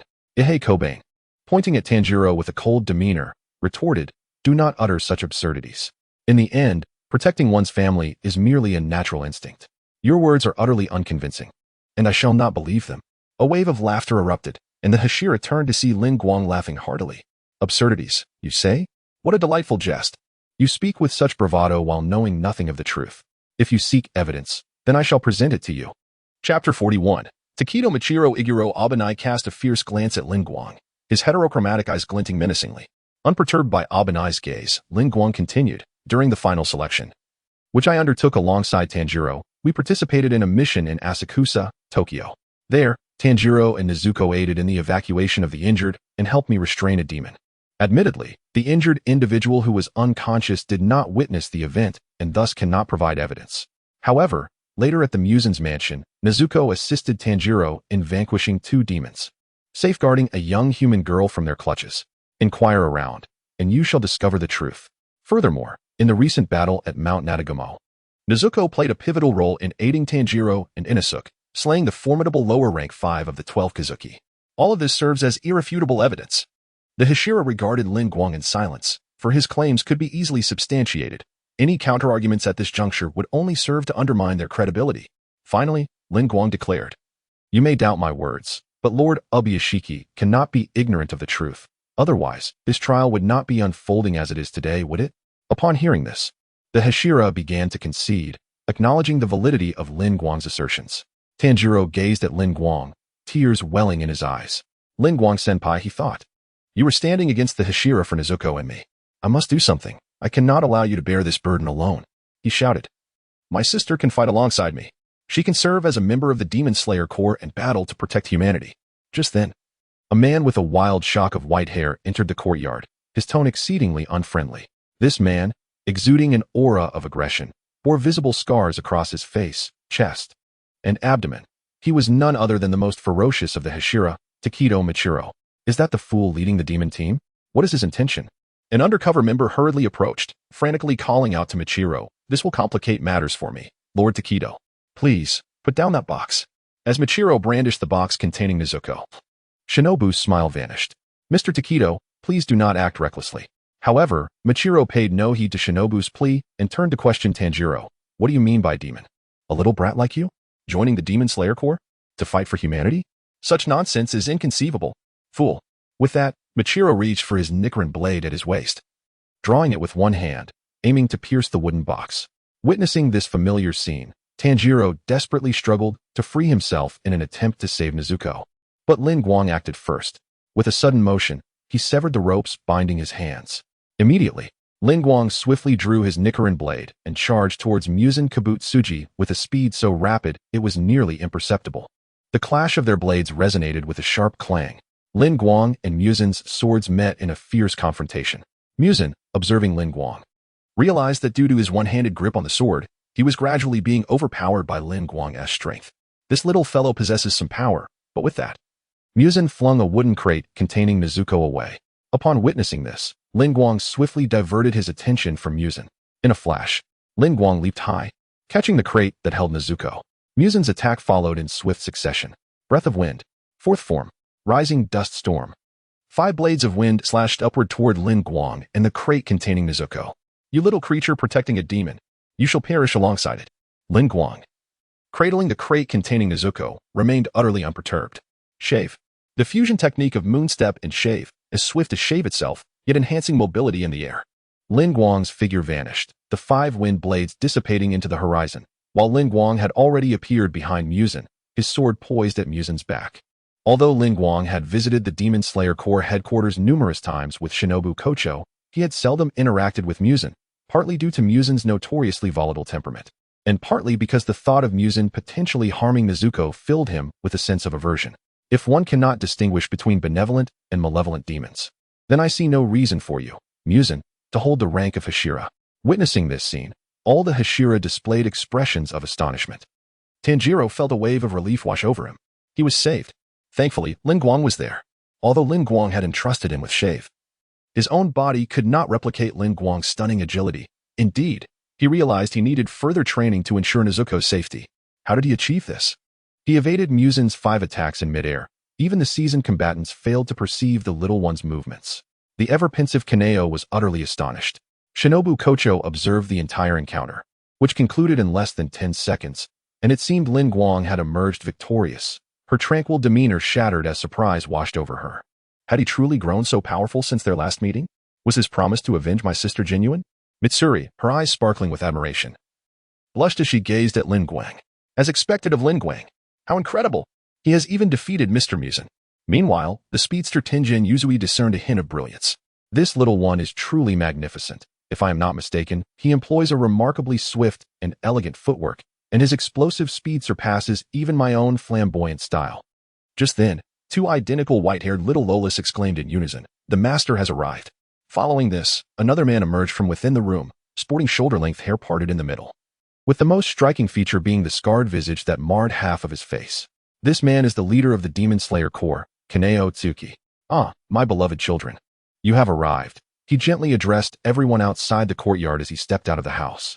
His voice was soft and soothing, a melodic whisper that caressed the ears and imparted a sense of tranquility, as if imbued with a comforting magic. As he emerged, two identical white-haired little girls closed the door behind him and approached the man. Kaneo placed one hand on the shoulder of the girl to his left, while the other was supported by the girl to his right, appearing rather frail. Thus, with the assistance of the two little girls, Kaneo slowly made his way into the sunlight. "Good morning, everyone. What splendid weather we have today. The sky is so blue. I am truly delighted to convene the semi-annual Hashira meeting with the members unchanged." Chapter 42, The Pillar Assembly in an Instant. All 9 Hashira knelt on one knee before the leader of the Demon Slayer Corps, Ubuyashiki Waya. Whether it was the languid Heike-ben perched upon a tree or the tempestuous Mitsuri Kanroji, they all knelt in quiet unison before Ubuyashiki Waya. While Tanjiro knelt beside Jitomioka, his neck being gently pressed down by Jill, evidently prompting Tanjiro to join in the bow. Hikari merely inclined his head slightly as a gesture of respect. "Good morning, my lord," Hikari greeted. Ubuyashiki Waya regarded him with a soft smile and remarked, "Hikari, the last time we met, you mentioned it would be about 2 years before you would join the Demon Slayer Corps, yet here you are after just a year. What transpired?" Hikari offered a gentle smile and glanced at Tanjiro beside him before replying, "Indeed, some rather interesting events unfolded, compelling me to join the ranks of the Demon Slayer Corps." Upon seeing Hikari's gaze, Ubuyashiki Waya understood that his decision to join was influenced by the bond between Tanjiro and Nezuko. "I see. We shall discuss your matters later," he said, prompting Hikari to step aside. The words and demeanor of Ubuyashiki Waya astonished the 9 Hashira, for they were taken aback by his leniency towards Hikari. "Forgive my audacity, but before we commence the Hashira meeting, I would like to address the presence of this individual, Hikari, and the demon-possessed Tanjiro Kamado. I wonder how you perceive this." Mitsuri Kanroji articulated, his demeanor rational despite the scars that marred his appearance. "Apologies for the disturbance," Ubuyashiki Waya responded. "I acknowledge Tanjiro and Nezuko, and Hikari serves as their supervisor. I hope that you two can recognize them." The acknowledgement from Ubuyashiki Waya of Tanjiro and Nezuko left the Hashira in shock and disbelief. "Even at the behest of my lord, I find this difficult to accept." Hashira Jiomi Himejima was the first to voice his dissent. "I too must vehemently oppose this. A demon among the Demon Slayer Corps is simply unfathomable." Hashira Tenjin Yuzui followed suit, expressing his disapproval. "I shall abide by the leader's directives." Hashira Mitsuri Kanroji, in contrast, chose to support Ubuyashiki Waya, expressing her joy at his acceptance of Hikari and the Kamado siblings. "As for me, I shall swiftly forget about this matter," Hashira Michiro Takedo remarked with indifference. Kaneo Tsuyuri remained silent, her head bowed, lost in contemplation. As for Jutomioka, he had made his decision a year prior, and thus remained steadfast. After a brief silence, Snake Hashira Heike-ben shook his head, stating, "Trust is unattainable. At the core, I despise demons, while I hold deep respect for my lord. This notion eludes my comprehension." Hashira Kaijiro Rengoku did not take a definitive stance, yet his words suggested a position of opposition. In the end, Shinazugawa Sanemi expressed his profound dissatisfaction and reiterated, "The essence of the Demon Slayer Corps lies in exterminating demons. I hope you will impose punishment on Tanjiro, Nezuko, and Ju." To Lin Guang's surprise, he unexpectedly found himself cast in the role of a supervisor. However, within a mere fraction of a second, he grasped the underlying reason, an epistle penned by his grandfather, Kagaya Ubuyashiki. Ubuyashiki did not display anger in response to dissenters. Rather, he remained resolute in his decision. Addressing his daughter to his right, he instructed, "Please present the letter." "Yes," responded the petite girl with white hair, Ubuyashiki's daughter. She promptly retrieved a letter from her bosom, opened the envelope, and extracted its contents. This missive was from the former Water Hashira, Sakaji Urokadaki. "I shall read an excerpt," she announced. Upon hearing this, Tanjiro's attention was irresistibly drawn to the letter, his curiosity piqued regarding what his mentor had inscribed. Lin Guang had already surmised its contents. "Please allow Tanjiro to remain with his sister, who is now a demon. Nezuko, fortified by her indomitable spirit, retains her human rationality, even in a state of hunger. She refrained from harming others, enduring over a year in such conditions, a remarkable yet undeniable truth. Moreover, with Lin Guang accompanying him, his resolve unwavering and his commitment to vanquishing any malevolent demon absolute. Should Nezuko pose a threat to humanity, Lin Guang will take action against her, and Tanjiro, Urokadaki, and Ju will perform seppuku in atonement.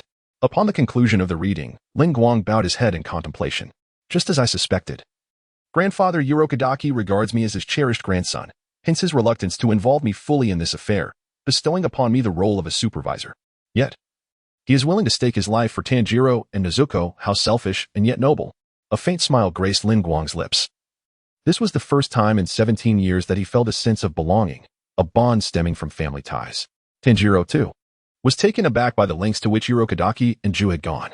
Tears brimmed in his eyes, cascading down his cheeks. What does seppuku even signify? If they wish to die, so be it. Such an act cannot serve as any form of assurance. Sanemi did not relent in his stance, disregarding Urokadaki's life-for-life guarantee. As he proclaimed, as I have said, if one resorts to murder to satiate hunger, it is irrevocable. The slain shall not return. Following Sanemi's assertion, Rengoku Kaijiro added, Brother Rengoku speaks the truth. Hence, I have been appointed as a supervisor, correct? Throughout this journey, I have witnessed how Nezuko aids humanity in its defense. Therefore, I trust that she would never harm humans. Lin Guang spoke slowly, then abruptly shifted his tone. However, Brother Rengoku, if one were to judge all demons solely based on inherent impressions, regardless of their nature, and to strike them down without hesitation, how do we differ from the very demons we condemn? Kanroji Mitsuri gazed at the silhouette of Tanjiro, a gentle smile gracing his lips, before articulating, indeed. The journey undertaken by Tanjiro, Nezuko, and Lin Guang serves as a testament to Nezuko's restraint from harming others. To execute her before there was evidence of her aggression would align with Lin Guang's assertions, would it not? Upon hearing this, Shinazugawa Sanemi found himself momentarily speechless. At a loss for words. Kanroji Mitsuri continued, moreover, the three have wagered their very lives for Nezuko. Should one wish to refute this, they must possess something of even greater value to counter it. Do we possess such resolve? The words of Kanroji Mitsuri cast an immediate hush over the dissenting Hashira. Observing the silence that enveloped the room, Kanroji Mitsuri continued, additionally, I have something else to convey to my swordsman. Tanjiro and his companions have faced Muzan Kibutsuji. Chapter 43. Revelation. The moment Kanroji Yoya uttered those words, a wave of astonishment swept over all present. How could this be? No one had ever come into contact with the Hashira. How could these two young souls possibly encounter them? The sound Hashira, Yuzui Tenjin, found himself increasingly agitated. His body almost uncontrollably yearning to rush forward and demand answers from Lin Guang and Tanjiro. What do they look like? What are their abilities? Where are they located? Suppressing his impulse to advance, Yuzui Tenjin nonetheless could not restrain a barrage of questions. Did you engage in battle? Even Taketo Michiru, the usually taciturn Mist Hashira, felt compelled to inquire.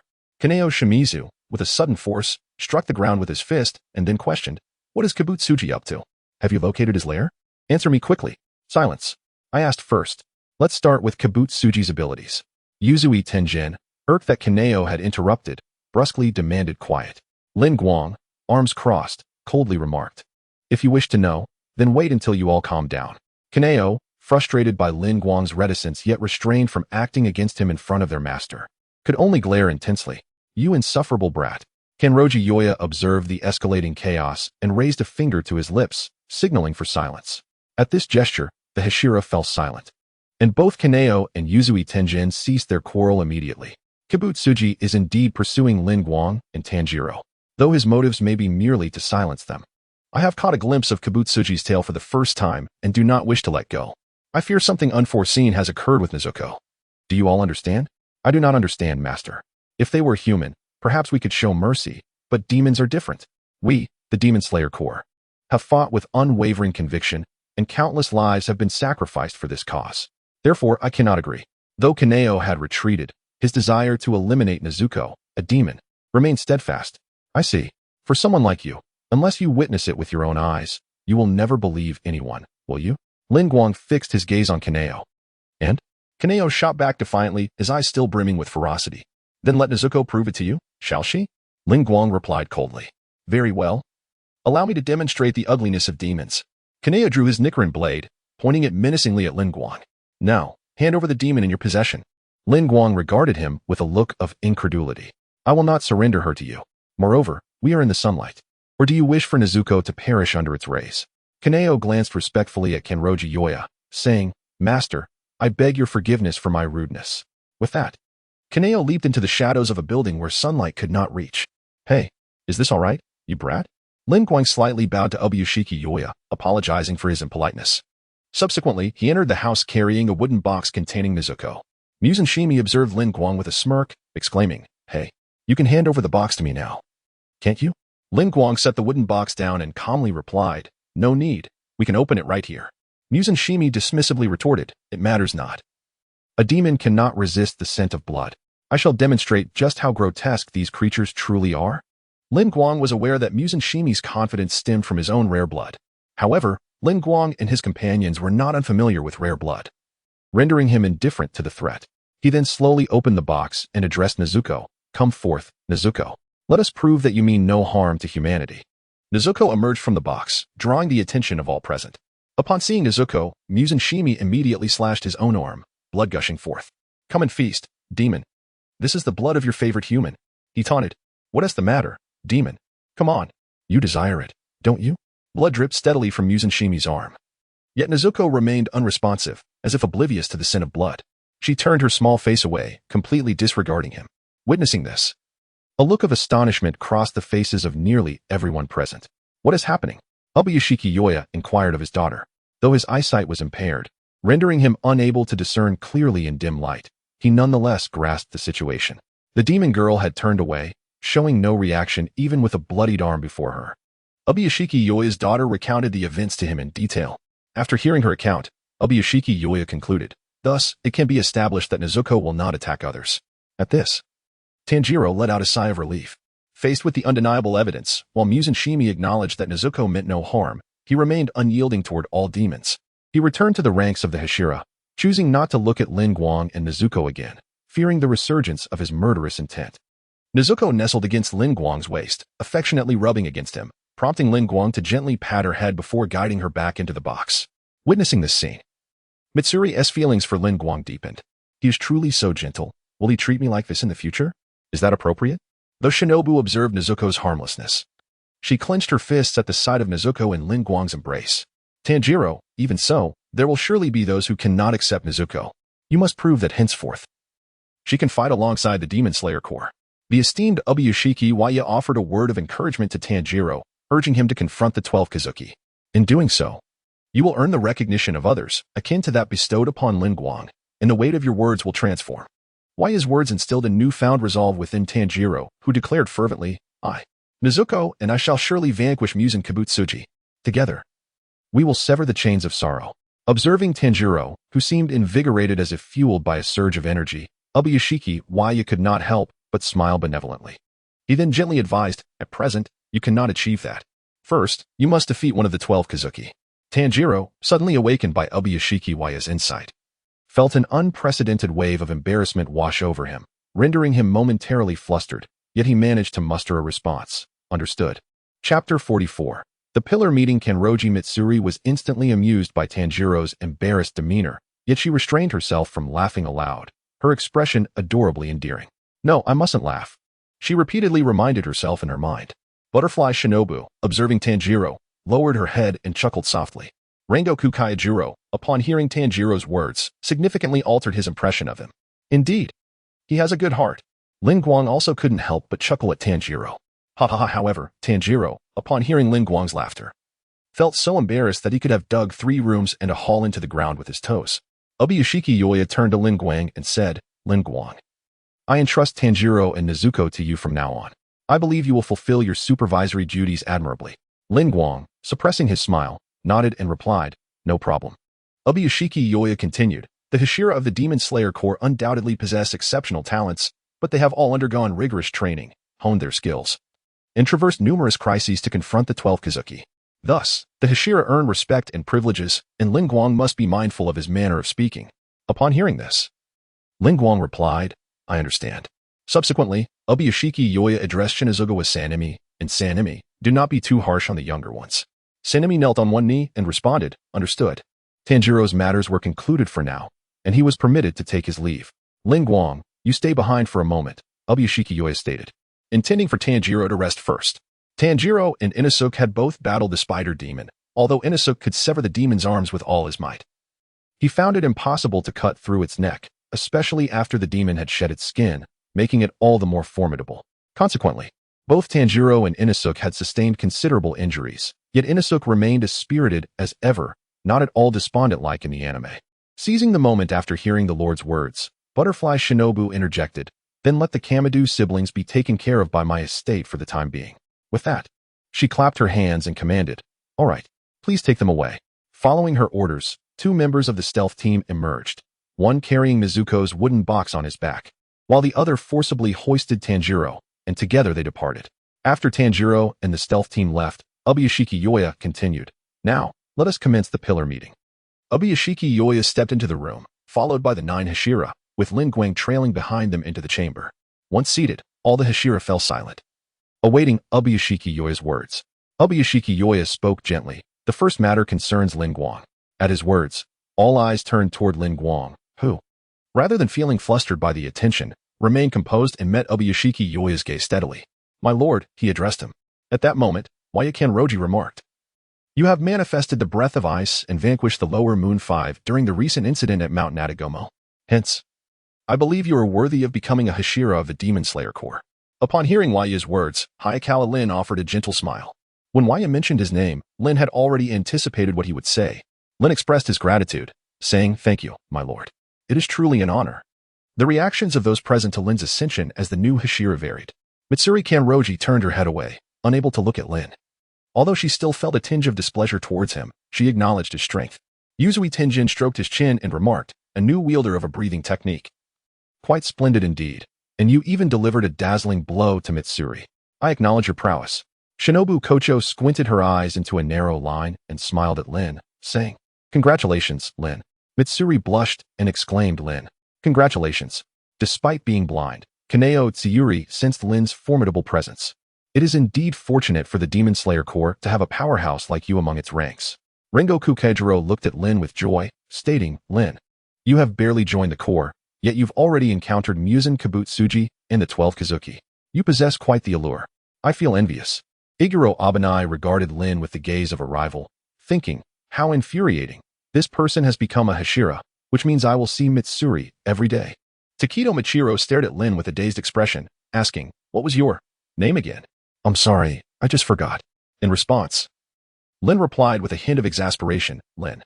Michiro nodded, while Tomioka remained silent, merely acknowledging Lin with a nod. Lin understood Ju's intent and reciprocated with a nod of his own. Wai then continued, "Now, let us report on the recent circumstances." The 9 Hashira replied in unison, "Yes." Subsequently, each Hashira took turns reporting their recent observations, with Lin attentively learning alongside them, as he had just become a Hashira. As the reports concluded, darkness enveloped the sky, and lights were lit within the room. After listening to the reports, Wai stated, as highlighted in your accounts, "The losses inflicted by demons are escalating at an unprecedented rate. This signifies that the lives of the populace are under an extraordinary threat.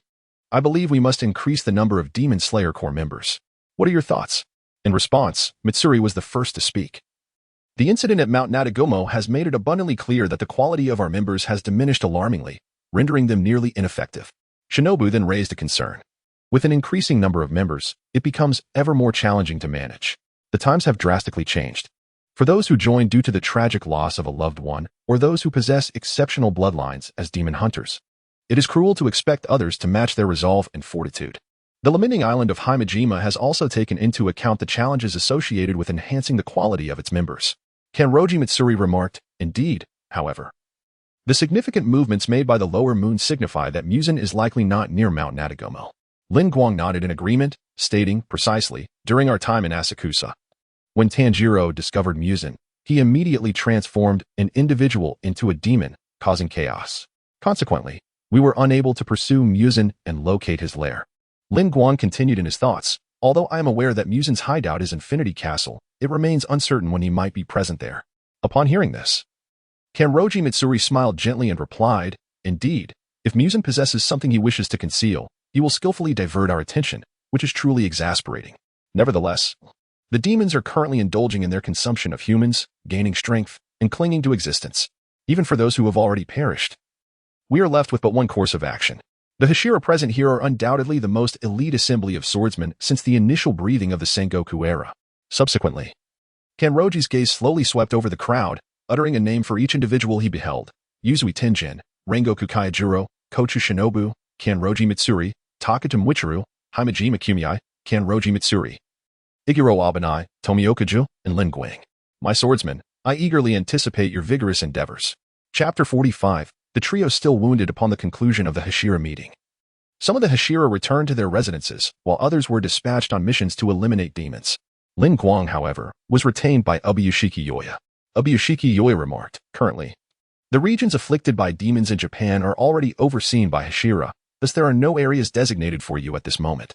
In response, Lin Guang nonchalantly replied, that is of no concern to me. I shall simply regard myself as an ordinary member of the team, focusing on accepting missions to vanquish demons. Ubuyashiki Yoya smiled gently. What I mean is this. I hope that you will act as a hidden Hashira, ready to emerge when the upper moons appear, so that you may join forces with the other Hashira to eradicate the upper moon demons. Hearing this, Lin Guang chuckled and agreed, no problem. This aligns perfectly with my intentions. Ubuyashiki Yoya continued, however, this may cause you some inconvenience. Lin Guang reassured him, it matters not. As long as I can eliminate Muzan Kibutsuji, I would not mind undertaking any task. Ubuyashiki Yoya smiled softly and said, in that case, I shall grant you a few days of rest as compensation. After all, Mitsuri has been searching for you within the Demon Slayer Corps. And Shinobu has been waiting for you as well. Once you resolve matters with them, I shall assign you further missions. Lin Guang was momentarily taken aback, then cleared his throat and hastily excused himself. Ahem, esteemed leader, I must take my leave for now. With that, Lin Guang vanished from the room in an instant.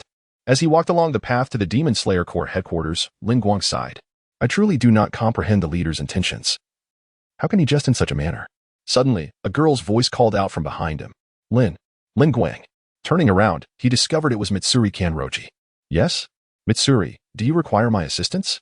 Mitsuri, blushing, inquired, has the esteemed leader assigned you a designated area? After pondering for a moment, Lin Guang decided to confide in Mitsuri. No, currently everyone has their own assigned territories. To allocate any area to me would be disrespectful to the other Hashira. Therefore, the leader has instructed me to continue acting as an ordinary member for the time being, so that I may assist promptly in times of difficulty and reduce the casualties among our ranks. Upon hearing Lin Guang's words, Mitsuri's admiration for the leader grew even stronger. The esteemed leader is truly remarkable. However, I would not mind if Lin Guang took over my area. Should I tell him? Would that be inappropriate? Noticing Mitsuri lost in thought, Lin Guang stepped closer and called out, Mitsuri, what troubles you? What are you contemplating? Snapped back to reality.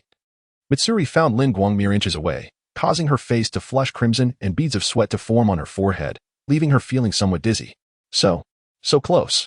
Seeing Mitsuri's endearing demeanor, Lin Guang smiled gently and said, if all is well, I shall take my leave now. I must check on Tanjiro and the others. Miri stood there in a daze, exclaiming, oh. It was only when Lin Guang's figure gradually faded from view that she came to her senses. I had intended to ask Lin Guang if he had a crush on any girl, but his proximity made me forget. Then she recalled. Did Lin Guang not mention seeking out that child from earlier? I believe he went to Shino's butterfly house. Indeed, I shall go to Shino to find Lin Guang. However, it is rather late now. Perhaps I shall wait until tomorrow. Tomorrow, I am certain I will succeed. Miri beamed with joy before returning to her residence. Meanwhile, Lin Guang had also arrived at the butterfly house. Upon entering the infirmary, he beheld two individuals lying on the bed. No, I can no longer drink. Zenitsu lay sprawled on the bed, his face a mask of refusal. You must. Zenitsu's condition is the most critical. Please, drink your medicine quickly, urged a girl with twin tails adorned with blue butterfly hairpins, earnestly imploring him to take his medicine. This girl, with her twin tails, was Kanzaki Aoi from the butterfly house. Tanjiro, observing Zenitsu's incessant complaints, wore an expression of mild distress. At that moment, Tanjiro spotted Lin Guang at the doorway and exclaimed in delight, Lin Guang-senpai, you've arrived. Hearing Tanjiro's voice, Lin Guang smiled gently and stepped into the infirmary. The occupants of the room also took note of Lin Guang's presence, and Kanzaki Aoi respectfully greeted him, saying, Lord Lin Guang. Upon seeing Lin Guang, Zenitsu seemed to find solace, pleading, Lin Guang-senpai, could you please tell them not to make me drink such bitter medicine? It's unbearable. Observing Zenitsu's seemingly diminished state, Lin Guang couldn't help but ask with a wry smile, Zenitsu, how did you end up like this? With tears streaming down his face, Zenitsu lamented, Lin Guang-senpai, you must listen. I was stung by an ugly spider. The poison is causing me great pain. Furthermore, that girl has been scolding me incessantly since earlier. It's utterly dreadful. Lin Guang had assumed that with an injured comrade present, Zenitsu would heed his advice to wait at the foot of the mountain. But he was surprised to find that Zenitsu had ventured further into the mountain, ending up in this pitiful state. So, you still proceeded into the mountain? Did I not instruct you to wait at the base? Lin Guang inquired.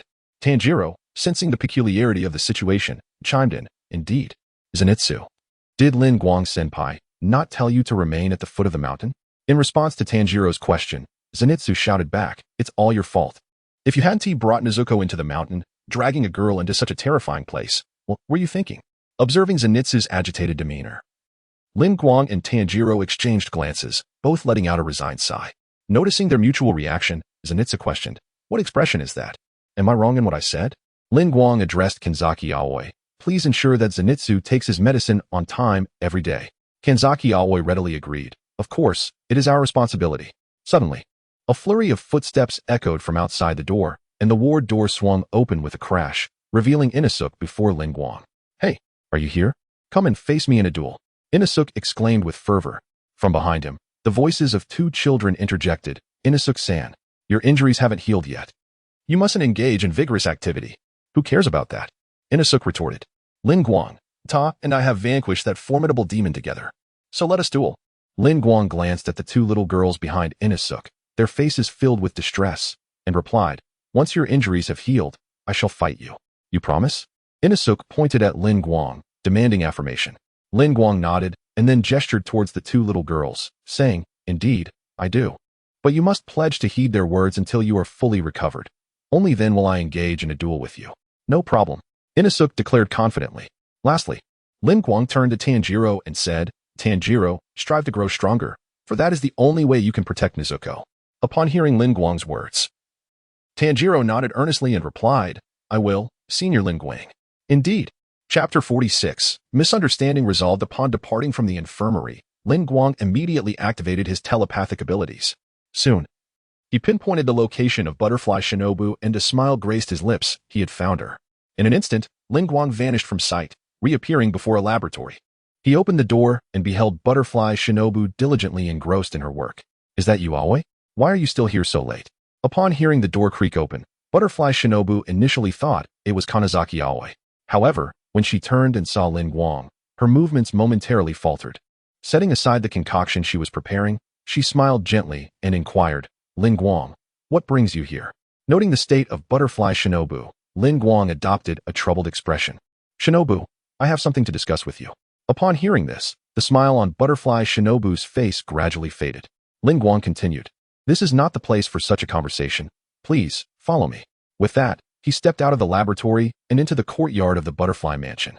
Butterfly Shinobu, donning her blade, followed him into the courtyard, observing Lin Guang's retreating figure. What is it you wish to say? She asked softly. Lin Guang turned to face her and declared, Shinobu, I have now joined the Demon Slayer Corps, and I intend to fulfill the promise I made to you. No sooner had Lin Guang finished speaking than Butterfly Shinobu lunged at him, her Nichiren blade thrusting menacingly towards him. In a flash, Lin Guang's form dissipated, reappearing behind her and evading her strike. As she pivoted to kick him, the blade embedded in her footwear emerged. Yet, Lin Guang harbored no intentions of retaliating. Instead, he focused solely on dodging. Frustration mounted within Butterfly Shinobu as her attacks failed to connect with Lin Guang even slightly. Why? Why do you continue to appear? Witnessing her emotional unraveling, Lin Guang swiftly seized her Nichiren blade, cradling it in his arms. I'm sorry for being late, he murmured. Tears streamed uncontrollably down Butterfly Shinobu's cheeks, her sobs resonating in Lin Guang's ears, filling him with a profound sense of guilt. At that moment, he noticed the lights illuminating a nearby room. Lin Guang lifted Butterfly Shinobu into his arms and vanished from the Butterfly Mansion in an instant. Just after Lin Guang and Butterfly Shinobu departed, Kanazaki Aoi entered the courtyard. Did I just hear Lady Shinobu's voice? But isn't she's supposed to be in that room, the one no one is allowed to enter?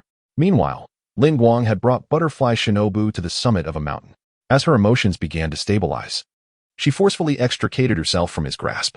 What was the purpose of bringing me to such a place? Lin Guang replied. You were in such distress earlier that I thought it best to bring you out. Had anyone witnessed your earlier state, your dignity would have been shattered. Butterfly Shinobu huffed, casting him a disdainful glance before asking, when did you join the Demon Slayer Corps? You mentioned having tasks to complete? Lin Guang smiled softly, settling onto the ground as he gazed at the moonlit sky. Yes, that matter has been resolved. 3 years. A full 3 years. What is the task you need to accomplish that takes 3 years? Butterfly Shinobu asked, her voice tinged with anger. In that moment, she appeared far removed from her usual gentle demeanor, revealing a more authentic side of herself. It's already in the past. It no longer matters, Lin Guang replied, shaking his head. In a fit of frustration, Butterfly Shinobu grasped Lin Guang's clothing and exclaimed, "What do you mean it doesn't matter? Do you have any idea what I've endured over these 3 years? And why do you shield demons during the day? You know my family and sister were slaughtered by them. Why do you continue to act this way?" Lin Guang responded helplessly. Is it not already established that Mizuko poses no threat? At his words, Butterfly Shinobu released her grip and sank down beside him. Her head bowed and arms wrapped around her knees. Lin Guang, do you truly believe that humans and demons can coexist peacefully? Before Lin Guang could reply, she continued. Ever since my beloved sister was brutally murdered by a demon, every time I witness others shedding tears for loved ones taken by demons. And every time I hear their desperate cries, a surge of anger wells up within me. An unquenchable loathing festers deep inside my being. The other Hashira must feel similarly. Having seen Nezuko, who has never harmed a human, they should recall her scent. With our leader's sentiments in mind, no one should act against her. Lin Guang softly remarked.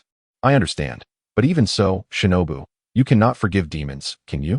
She sighed, her gaze filled with sorrow as she looked at him. You always manage to pierce through my defenses with ruthless precision, and you never fail to incite my ire. Lin Guang offered a sheepish smile, choosing not to respond. Butterfly Shinobu rolled her eyes at him and continued.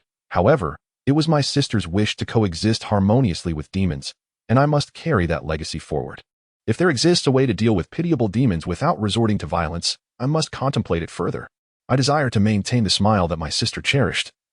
Yet I find myself weary. As she spoke, she curled up slightly. Seeing her state, Lin Guang gently wrapped his arm around her shoulders. Shinobu, why do demons always lie? Acting irrationally to preserve themselves, relying solely on their primal instincts to kill? Can my sister's wish truly be fulfilled? As she spoke, tears welled uncontrollably in her eyes once more. It will be fulfilled. With you by my side, Kanai's wish shall undoubtedly come to fruition, Lin Guang said, offering a kind-hearted lie as he gazed at the weeping Butterfly Shinobu. Upon hearing his words, she lifted her gaze, meeting his tender eyes, and once again succumbed to her emotions, collapsing into his embrace and weeping. After a considerable time, her sobs gradually subsided. Suddenly, she pushed Lin Guang away and turned her back to him. By the way, you still haven't answered my question. When did you join the Demon Slayer Corps? And what is this ice-breathing technique of yours? Lin Guang gazed at the silhouette of Butterfly Shinobu with a hint of perplexity, saying, When I participated in the final selection, I encountered Kanai. Did she not convey this to you? Upon hearing this, Butterfly Shinobu suddenly recalled Kanai's demeanor after returning from the final selection, head bowed and silent. At that moment, she assumed Kanai was merely worried about her feelings, which prompted her to utter, do not dwell on anything, simply focus on severing the demons' necks. Was it possible that Kanai was contemplating whether to reveal this matter to her? With this thought, Butterfly Shinobu masked her feelings and replied, Oh, I inadvertently forgot. What is the nature of your ice breathing? Lin Guang rose to his feet and responded. The one who caused the demise of Sister Kanai was the Upper Moon 2, Doma, whose powers are related to ice. Therefore, I developed the ice-breathing technique, which will render Doma's abilities ineffective against me. Butterfly Shinobu turned in surprise, looking intently at Lin Guang. Did you truly embark on the study of such a breathing style solely to avenge my sister? Lin Guang offered a gentle smile, but remained silent. Chapter 47. Shinobu Kocho and Mitsuri-kan Roji. The following day, Lin Guang was summoned to the courtyard by Shinobu Kocho. She held 2 wooden swords, tossing one towards Lin Guang. Could you demonstrate your breath of ice against me? I wish to accumulate some combat experience. This way, when the time comes to confront Doma, my poison will be more effective, she requested. Lin Guang looked at her with concern, responding, Perhaps it would be better not to. I fear I might injure you. Shinobu smiled softly, replying, I am a Hashira, after all. Though my strength may be limited, it does not diminish my abilities. Lin Guang couldn't help but chuckle, gripping the wooden sword firmly. All right then. You asked for it. Just don't be upset if you lose. A smile graced Shinobu's face as she declared, Let us begin.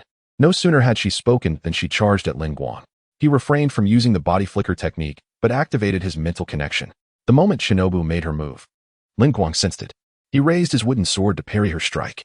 As her attack missed, Shinobu retreated, seeking to create distance.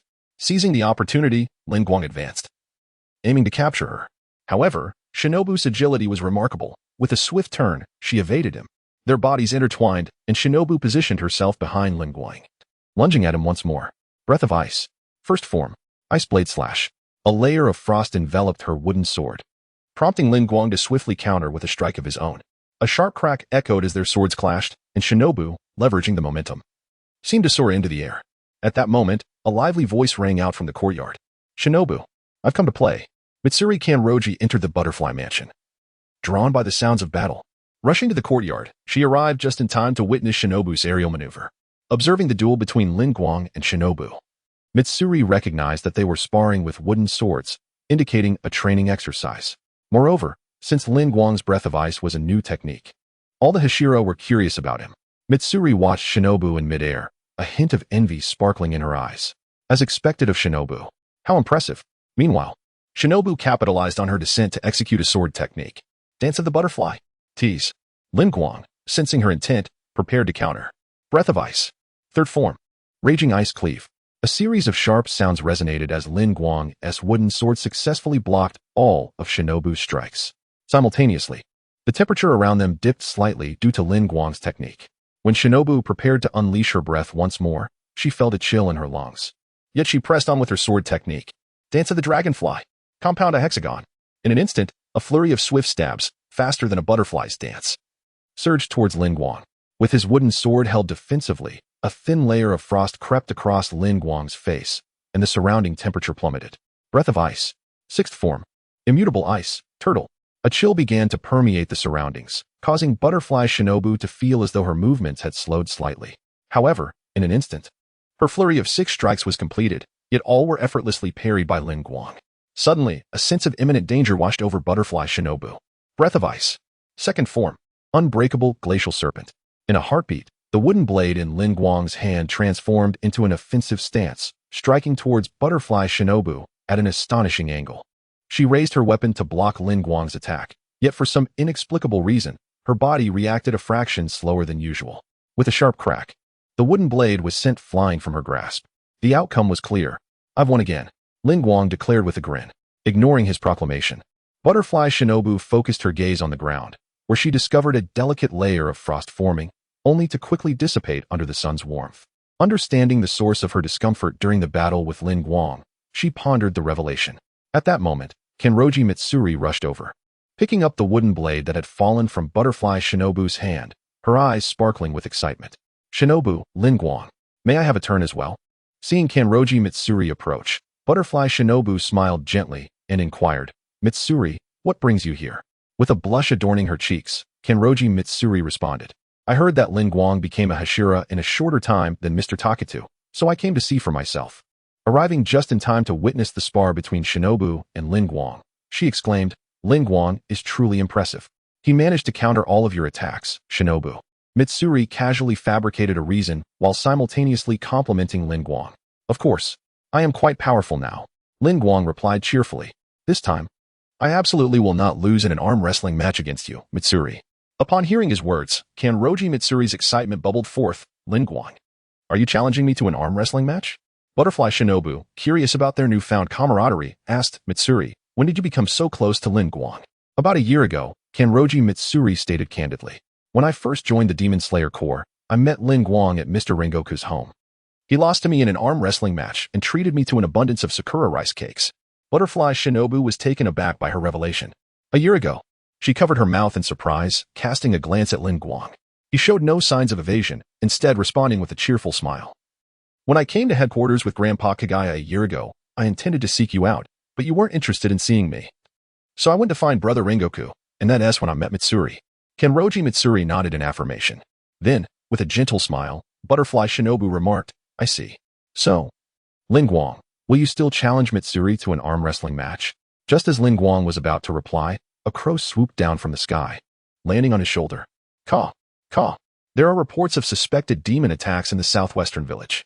Lin Guang, proceed to investigate the southwestern village." Upon hearing this, Lin Guang smiled gently, remarking, "Didn't I mention that I needed a period of rest? Yet here we are, embarking on a task already." Butterfly Shinobu replied earnestly. "After all, the activities of demons remain exceedingly frequent. This morning, Mr. Purgatory also set out to investigate a mission, which may indeed be related to the 12 Kazuki." Lin Guang contemplated the timeline in his mind. The Infinite Train incident occurred approximately 4 to 5 months after the events at Mount Spider, but due to my intervention, Tanjiro and his companions did not sustain severe injuries and should recover in about a week. Thus, the Infinite Train incident might be anticipated 1 to 2 months earlier. It seems imperative to further enhance Tanjiro and the other's strength. I can seize these 2 to 3 months to prepare accordingly.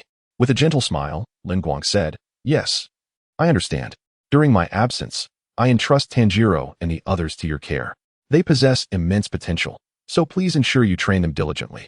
With that, Lin Guang waved his hand and departed from the Butterfly Mansion, heading towards the mission location. Chapter 48. The Ghost Hunting Experiment in the Dead of Night. The silvery moonlight enveloped the forest like a delicate veil. Lin Guang traversed the woodlands, guided by the ethereal glow. As he emerged from the thicket, he beheld a quaint village. The narrow paths of the hamlet were illuminated by a few lamps, seemingly casting a warm glow to guide the weary homeward.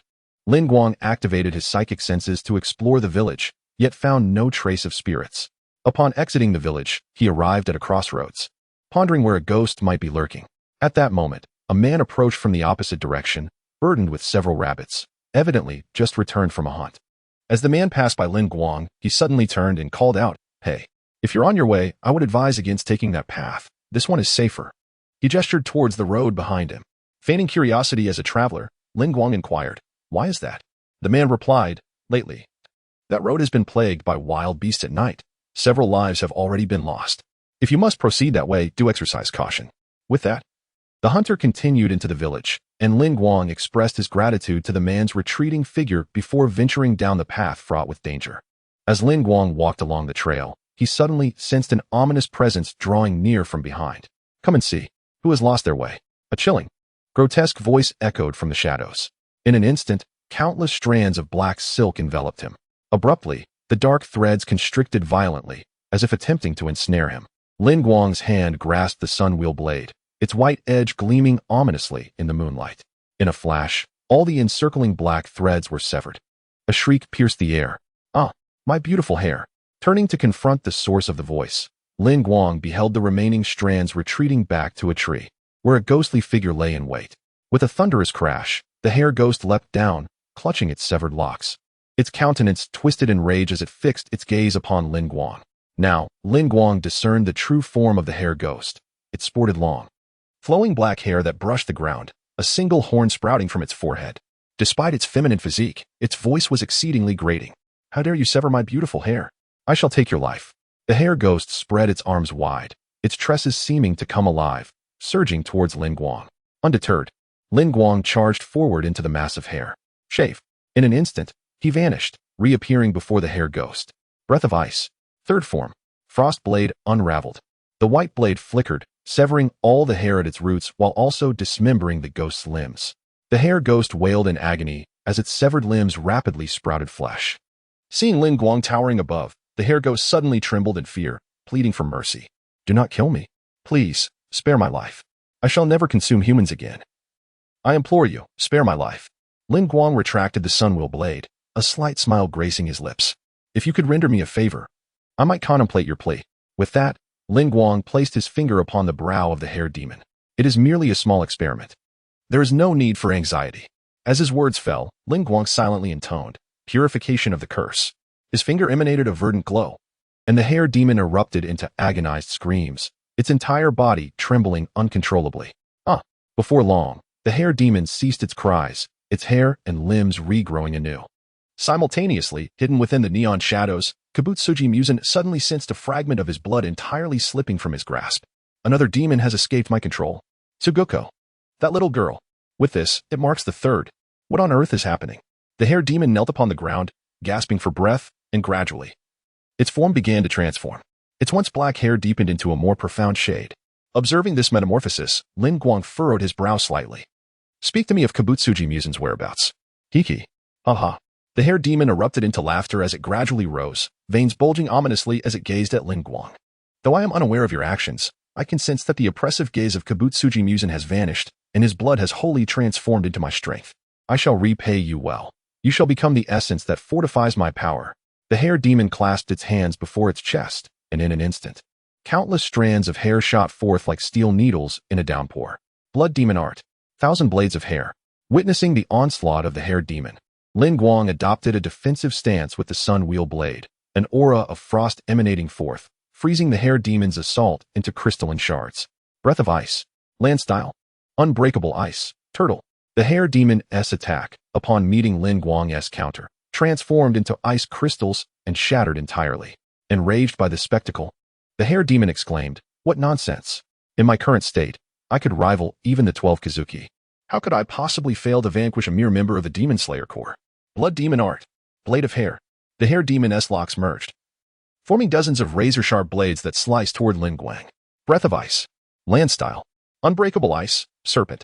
In an instant, Lin Guang's blade traced a peculiar arc, severing the hair demon's neck. He flicked the blood from his blade, sheathing the sun wheel blade with a calm demeanor, and remarked, "My apologies. I just recently dispatched one of the 12 Kazuki." The head of the hair demon fell to the ground, incredulous as it gazed upon Lin Guang. How's this possible? Soon after, the hair demon disintegrated into ashes, dissipating into the air. Ding. The host has slain an anomalous demon. Obtaining a black iron treasure chest 1. Upon hearing the solitary treasure chest drop, Lin Guang's demeanor soured. The strength of this demon ought to rival that of Zhu Shimaru and Yawaba, yet it has only yielded a single treasure chest. Ding. The host's skills have enhanced the demon's power, hence the drop rate of treasure chest remains unaffected. Upon hearing the system's explanation, Lin Guang let out a sigh. Ah. Very well. He casually picked up the treasure chest and cast a glance at the spot where the hair demon had turned to ashes. The results of the experiment were quite satisfactory. You had uttered Muzan Kibutsuji's name and yet had not fallen victim to his cells. Thus, I can now summon Rose. Subsequently, Lin Guang sought out a dilapidated cabin upon the mountain, and with a swift motion of his finger from the spatial ring, a magnificent ice sculpture materialized before him. Encased within the ice was the mother of spiders, Rose, whom Lin Guang had captured in the realm of the Tanuki Spider Mountain. With a snap of his fingers, the ice sculpture began to fracture, the cracks multiplying and widening. Ultimately, with a resounding crack, the ice shattered into countless icy particles, revealing the mother of spiders, Rose, standing before Lin Guang. Chapter 49. The contractual vassal. As the mother of spiders, Rose, gradually opened her eyes, she beheld a man standing before her. Upon recognizing his visage, the events of the past flooded back to her mind, causing her pupils to constrict in alarm as she instinctively retreated a step. What do you mean by this? I have already acquiesced to your request. Why do you still assault me? In response, Lin Guang offered a gentle smile. I have already slain the 5th of the waning moon. The terms of our agreement have been fulfilled. It is now your turn to honor your promise. With that, Lin Guang placed a piece of parchment before Rose. Taking the parchment into her hands, Rose scrutinized it before raising her gaze to Lin Guang. Did you truly kill him? Lin Guang nodded affirmatively. Indeed. If you doubt my word, you may visit the Spider Mountain to verify. However, before you do, you must sign this. He gestured toward the parchment she held. Rose examined the document, whereupon she discerned the word contract inscribed upon it. I shall obey you, and no longer harm or consume others. Upon hearing Rose recite the words, Lin Guang nodded in agreement. Precisely. All you need to do is let a drop of your blood fall upon it. As Rose contemplated Lin Guang's earlier display of power, coupled with the peculiar nature of this contract, she began to question his identity. Who exactly are you? Lin Guang chuckled softly at her inquiry. Once you have signed this contract, I shall reveal everything. Intrigued by his promise, Rose deliberated for several minutes before arriving at a decision. I have already consented to your terms. If you intended to kill me, you would have done so by now. Although I remain uncertain of the purpose of this document. Perhaps it is merely for your own peace of mind. Very well, I shall sign. With that, Rose pricked her fingertip, allowing a single drop of blood to fall onto the parchment. At that moment, a remarkable event unfolded. The parchment absorbed her blood and radiated a brilliant white light, levitating in the air. Gradually, all the words began to materialize, with the term slave emerging before contract. Simultaneously, a wisp of translucent blue-white essence, akin to a soul, emanated from Rose and entered Lin Guang's body, leaving behind a white spider emblem etched upon his arm. With a resounding burst, it ignited and vanished into thin air, while Rose's neck became adorned with a circlet of incantations. As the essence of the mother of spiders merged with Lin Guang, he became privy to all her past experiences. Gazing in disbelief at the contract that had suddenly ignited and the myriad of unbreakable stipulations that flooded his mind, Rose collapsed to the ground, incredulity etched upon her face. This must be a deception. How could such a thing possibly exist? Lin Guang approached the mother of spiders, Rose, and gently spoke, "Follow me, and you shall witness the marvels that lie ahead." He then lightly tapped her forehead and continued, "Now, we come to the final act, the purification of the curse." Lin Guang's fingertip glowed with a verdant light, piercing into the essence of the mother of spiders. Instantaneously, Rose was engulfed by waves of excruciating pain, collapsing to the ground. Just as she attempted to articulate her thoughts, she sensed a transformation occurring within her very blood, deep within her heart. A drop of crimson blood was intertwined with a minuscule, spider-like droplet, enveloped by a web of red. As the green luminescence coursed through her, it sought out that crimson essence in the spider-shaped blood, devouring them whole. Gradually, the green light faded, leaving behind a single droplet adorned with spider-like patterns within her core. This droplet swiftly merged with her internal organs and limbs. Suddenly, Rose emitted a soft moan. The unexpected sound caused Lin Guang to widen his eyes in astonishment. What the hell? That didn't happen with the last one. Before him, the red, dotted patterns on Rose's body began to fade, ultimately vanishing to reveal her delicate features. As she slowly opened her eyes, a hint of pink graced her otherwise fair complexion. Concurrently, Muzan Kibutsuji, back in the Infinite City, sensed a fragment of his blood slipping from his grasp once more. It seemed that a demon was repeatedly losing control. It was time to pay a visit to the upper moons. Returning to Lin Guang, the mother of spiders, Rose appeared ordinary, save for her white skin and uniquely colored nails. Suddenly, a voice from the system echoed in Lin Guang's mind. Ding! The host has completely subdued the mother of spiders. Rose, unlocking the vassal function. Ding! When the host vassal defeats demons, there is a certain probability of treasure chests dropping, albeit at a lower rate than that of the host. Lin Guang gazed at Rose in astonishment, taken aback by the newfound capability. Finally, he would no longer have to toil alone in battling monsters and collecting treasures. Rose, noticing Lin Guang's expression, smiled softly. Her eyes filled with curiosity as she regarded him. She understood that she would forever remain under the influence of this man, and her intrigue deepened regarding how Lin Guang had managed to purify Muzan's curse and amplify her strength. Then, Rose knelt before Lin Guang, declaring, Rose pays her respects to her master. Upon hearing her words, Lin Guang turned to her and said, Yes, you have now completely liberated yourself from Muzan Kibutsuji's control. Even if you utter his name, he will have no power over you. Moreover, what is your current strength? Rose extended a single finger, and in an instant, the entire dilapidated room was ensnared by threads of silk, plunging the space into utter darkness. Immediately, a spider web materialized between Lin Guang and the spider matriarch, Rose, who gracefully traversed the web to Lin Guang's side. The master could now test the strength of this web. Observing this, Lin Guang unsheathed the sunwell blade and struck the web with a powerful blow. With a resounding clang, his blade was repelled. Noticing this outcome, Lin Guang employed his breathing technique once more. Breath of Ice. First form, Ice Blade Slash. The blade, adorned with white frost, sliced through the web, cleaving it effortlessly. The strength of your threads rivals that of the fifth crescents. I never expected such remarkable enhancement. The spider matriarch inched closer to Lin Guang, her demeanor reverent as she spoke. Because of your intervention, my body can truly absorb the blood of Rue and Kibutsuji. Lin Guang smiled gently, pleased with Rose's attitude, and remarked, Indeed, I have a matter I wish to test upon you. Upon hearing this, a faint flush graced Rose's porcelain visage. Master, do you wish to? Seeing her expression, Lin Guang discerned her misunderstanding and promptly interjected, What are you thinking? Such a thing is impossible. Chapter 50, Experimentation and Replication. Upon hearing Lin Guang's words, Rose's face betrayed a hint of disappointment. Lin Guang, noticing her disheartened expression, suppressed his own inner turmoil and spoke, You are still a specter. Although you have liberated yourself from the curse of Kibutsuji, you still require the sustenance of blood, do you not? Rose nodded in agreement, replying, Master, you are correct. However, since you have forbidden me from harming humans, I can also consume the blood of beasts. It is not an issue. A satisfied smile graced Lin Guang's lips as he commanded, Come here. At his words, Rose approached him, gazing up with curiosity. What is it, master? Lin Guang's hair gradually transformed to a silvery white, his eyes shifting to an icy blue. He then pricked his finger, softly instructing, Open your mouth.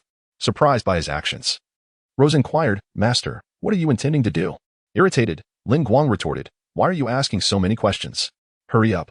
Though instinctively drawn to the blood on Lin Guang's fingertip, Rose felt a pang of uncertainty. Master, are you giving your blood to me? Lin Guang nodded, explaining, Previously, I fed my blood to a young girl, and she acquired abilities akin to mine. I wish to ascertain if my blood is the catalyst.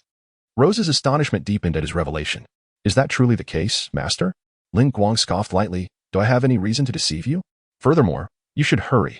My wound will soon heal. With that, he urged her on. I shall be rather rude then, master. Rose, bowing her head in apology, cradled Lin Guang's hand with both of hers and finally took his bleeding finger into her mouth.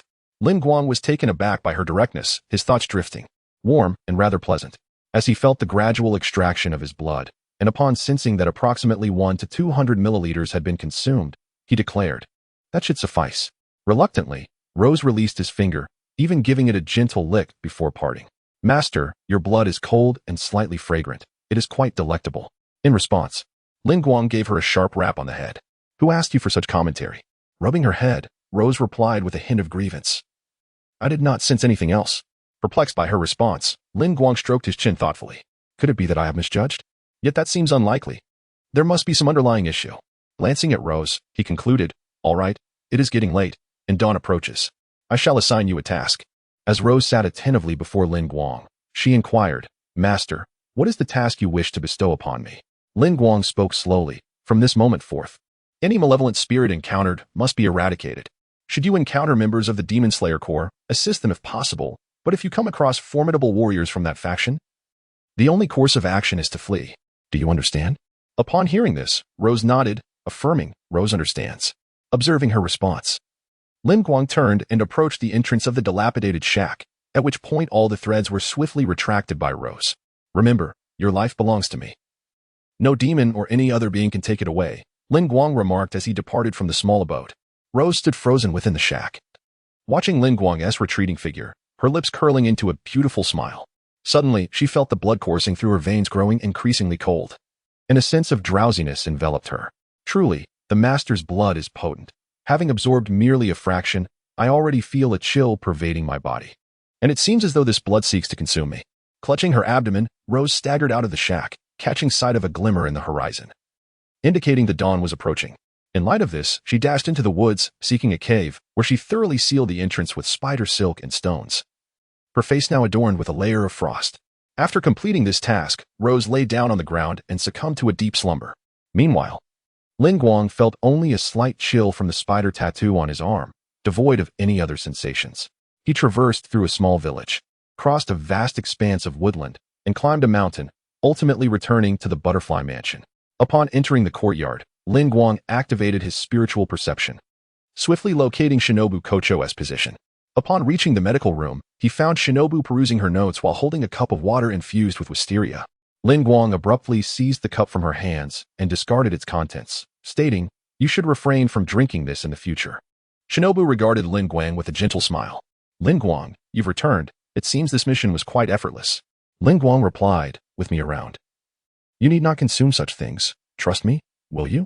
At his words, Shinobu grew serene, gazing into his eyes as she spoke softly. "I appreciate your desire to assist me, and I recognize your development of the breath of ice. However, I still wish to exact my own revenge." Lin Guang smiled gently and responded, "Very well, since you excel in concocting medicines, I have something valuable to share with you." With that, he reached into his pocket and withdrew 4 vials of potions from his spatial ring, pretending to take them from his pocket and placing them before Shinobu. These 4 vials were acquired by chance. They possessed the potential to enhance physical capabilities. Examine their components and see if you can formulate something from them. Shinobu picked up one of the vials and asked Lin Guang, "Have you tried these?" Lin Guang nodded, affirming, "Of course." He then elaborated on the effects of each potion, leaving Shinobu astonished with her mouth agape. Observing her astonishment, Lin Guang suggested, "If you are skeptical, you may try one first." Upon hearing this, Butterfly Ninja immediately uncorked a vial of elixir and consumed its contents. As time gradually passed, she felt a surge of strength coursing through her body, indicating that the potion she had just ingested was indeed one that enhanced her power. Without hesitation, she engaged in an arm wrestling match with Lin Guang. Although she ultimately lost, Butterfly Ninja truly sensed a remarkable increase in her strength. "Incredible! My power has nearly doubled. If Mr. Xingming were to use it, the effects would undoubtedly be even more pronounced." Lin Guang, upon hearing Butterfly Ninja's exclamation, felt a sense of pride swell within him. Of course, the system's offerings are always of the highest quality. Unable to contain her excitement, Butterfly Ninja proceeded to consume the remaining potions, subsequently testing their effects. She discovered that her stamina and speed had experienced a significant transformation, and even her mental acuity had sharpened considerably. Upon realizing these outcomes, Butterfly Ninja looked at Lin Guang with gleaming eyes and inquired, "Lin Guang, do you happen to have any more of these potions?" Lin Guang smiled subtly and produced 4 more vials, each containing a different elixir. "These are the last 4. Should you desire more, they will no longer be available." Chapter 51. The Awakening of Rose and the Return of Lin Guang. After Lin Guang handed the potion to Butterfly Shinobu, he inquired, "How long do you estimate it will take for Tanjiro and the others to recover?" Butterfly Shinobu gazed at Lin Guang with a hint of puzzlement. "They should be back to their former selves in about 2 weeks. Why do you ask?" Lin Guang shook his head and replied, "It's nothing. I merely hope that once they are healed, you can train them to master the total concentration constant." With that, Lin Guang made his way towards the door. As Butterfly Shinobu watched his retreating figure, she smiled and asked, "Do you believe they possess the potential to become Hashira?" Lin Guang paused at the door and turned his head, leaving her with a final thought. "Indeed, each of them is exceptionally gifted. Perhaps, in our generation, we may truly eradicate Muzan Kibutsuji." With that, Lin Guang departed from the butterfly mansion. Just as he stepped outside, his crow swooped down from the sky, landing on his shoulder. North-northeast, there are traces of demons on the mountain. The next location is north-northeast. Lin Guang sighed and remarked, "Ah, it seems rest is not in the cards." Back to the task at hand. With that, he set off towards the mission site. Time passed swiftly, and a month slipped by. After decapitating a demon with 6 arms, Lin Guang casually picked up a black iron treasure chest that had fallen to the ground. Casting a puzzled glance at the spider pattern on his arm. A month has gone by without slaying a single demon? Am I truly that unfortunate? Is it possible to kill a demon without obtaining a treasure chest? Shaking his head, he chose not to dwell on the matter. Well, when I approach Rose, the pattern will provide a hint. I shall wait until then. Subsequently, Lin Guang made his way to the Demon Slayer Corps headquarters. Meanwhile, within a cavern on a mountain, a large black bear lay sprawled on the ground, indulging in a deep slumber. Suddenly, frost began to creep across the walls of the cave. Even the thick-skinned bear was roused from its sleep, and as it surveyed its surroundings, it discovered that the cave had transformed into a pale blue realm of ice and snow. When the bear attempted to exit the cavern, a blue ice web sliced through the air, reducing the bear to mere fragments. With a resounding crash, the deepest stone wall of the cave crumbled, and a white-haired woman emerged from the depths. "I never imagined that the blood of my master could truly grant demons power. This overwhelming sensation is simply exquisite." Rose admired her delicate, crystalline fingers before gently snapping her fingers. A towering ice spider appeared before her. "While I cannot conjure a 5-meter ice sphere with a mere snap like my master, this will suffice." Following that, Rose clapped her hands, causing the towering ice spider to instantly multiply into countless smaller ice spiders. "Since my master has commanded me to hunt demons, let us seek out other traces of them." Rose stepped out of the cavern, her pale toes pressing against the hard stone as if she felt nothing at all. The moment she emerged from the cave, countless tiny ice spiders scattered in all directions. Soon, she sensed that some of the ice spiders had vanished, and through the lifeless bodies of the fallen spiders, Rose caught sight of the assailant. At last, she had identified her target. After a month of inactivity, it was only natural that her master would be displeased. Thus, she thought to make an example of this one. With a mischievous smile, Rose's figure instantaneously vanished from sight. Meanwhile, Lin Guang had just returned to the headquarters of the Demon Slayer Corps and was making his way towards the Butterfly Mansion. Upon arriving at the mansion, he walked straight into the adjacent residence. This was Lin Guang's own abode, a sanctuary he possessed in this world. A month prior, he had made a request to Kagaya Ubuyashiki, and within less than a month, a dwelling had been constructed. As he beheld the house before him, a gentle smile graced his lips. He had received word just days ago that the residence was completed, but due to his missions, he had not yet returned to experience it. After a brief survey of the house, Lin Guang felt a wave of fatigue wash over him from a month of relentless tasks. He decided to freshen up with a simple bath and then headed to his room, collapsing onto his bed. Suddenly, he sensed something amiss. What? Why is this bedding so warm? Lin Guang reached out to explore and discovered that someone seemed to be beside him. Just then, a powerful punch struck him in the chest, jolting him awake. He sprang up in alarm and hastily lit the oil lamp in the room. With a click, the room illuminated, revealing Kanroji Mitsuri and Kochu Shinobu, both clad in their nightwear. Seeing the flushed faces of Shinobu and Mitsuri, Lin Guang gulped and asked, "Shinobu, Mitsuri, what are you doing here?" With an expression of calmness, Shinobu replied, "Mr. Lin Guang, shouldn't you have knocked when you returned?" Apologetically, he stammered, "I'm sorry. I didn't realize you were here. Excuse me." He hurriedly turned to leave. Just as he took a step, a realization struck him. Wait a moment. Isn't this my own residence? Turning back, he noticed that Shinobu had somehow acquired her Nichiren blade. Without a backward glance, Lin Guang dashed out, ultimately collapsing onto the sofa in the living room in exasperation. What a predicament. The following morning, Lin Guang awoke to find that Shinobu and Mitsuri had vacated the room. He decided to visit the Butterfly Mansion. As he stepped into the courtyard, he spotted Tanjiro training diligently. Push yourself. Strive. Endeavor. Keep going. Observing Tanjiro lifting stones beneath a tree, Lin Guang smiled softly and approached to greet him. Hey, Tanjiro. Upon seeing Lin Guang, Tanjiro relaxed his grip. And with a couple of thuds, the stones fell to the ground. Lin Guang senpai, you've returned. Lin Guang smiled gently and responded, yes. I've been on missions for a while and have come back to rest for a few days. Hearing this, Tanjiro paused for a moment, gazing at Lin Guang in astonishment. Has Senior Lin Guang really been on a mission for an entire month? Lin Guang nodded and replied, indeed. During this period of rest, I intend to observe how you have been training. Upon hearing Lin Guang's words, Tanjiro awkwardly remarked, well, Zenitsu and Inosuke did not participate in training today. Realizing that Zenitsu and Inosuke had likely been disheartened by Kanao's criticism and had therefore abandoned their training, Lin Guang responded, I understand. I will ensure they rejoin the training sessions. With a smile and a wave, he departed from the courtyard and entered the house. Instead of seeking out Zenitsu and Inosuke, Lin Guang first approached Shinobu Kocho. Noticing that she was still engrossed in her study of the potions he had provided, Lin Guang inquired, how is your research progressing? Shinobu, already aware of Lin Guang's arrival, continued to analyze the potion's components without acknowledging him. It was only after she had successfully prepared a vial of the potion that she handed it to Lin Guang, saying, please try the effects of this potion. Chapter 52. A kiss seals the deal. Lin Guang gazed at the potion presented by Butterfly Shinobu, a bittersweet smile gracing his features. He understood that Butterfly Shinobu was avenging the events of the previous night. Observing her smile, Lin Guang tilted his head back and consumed the potion in one swift motion. Almost immediately, an intensely bitter taste enveloped his senses, yet he concealed his reaction, instead meeting Butterfly Shinobu's gaze and gesturing toward the now empty vial in his hand. It appeared as though the potion had little effect. Butterfly Shinobu nodded, her brow furrowed in contemplation. Watching her deep in thought, Lin Guang cleared his throat and inquired, what were you doing at my house yesterday? At his question, Butterfly Shinobu shot him an exasperated glance before replying. Didn't you ask me to help tidy up your residence with the crow? It so happened that Mitsuri was there as well, and she offered to assist. By the time we finished cleaning, it was already evening. We thought it would be a shame not to stay the night after all the effort. And who would have known you would return just then? Oomph. In an instant, Butterfly Shinobu transformed from a gentle older sister into an adorably candid little girl. A side of her that only emerged in Lin Guang's presence. Noticing her furrowed brow and pouting lips, her cheeks flushed with embarrassment as memories of the previous night flooded her thoughts.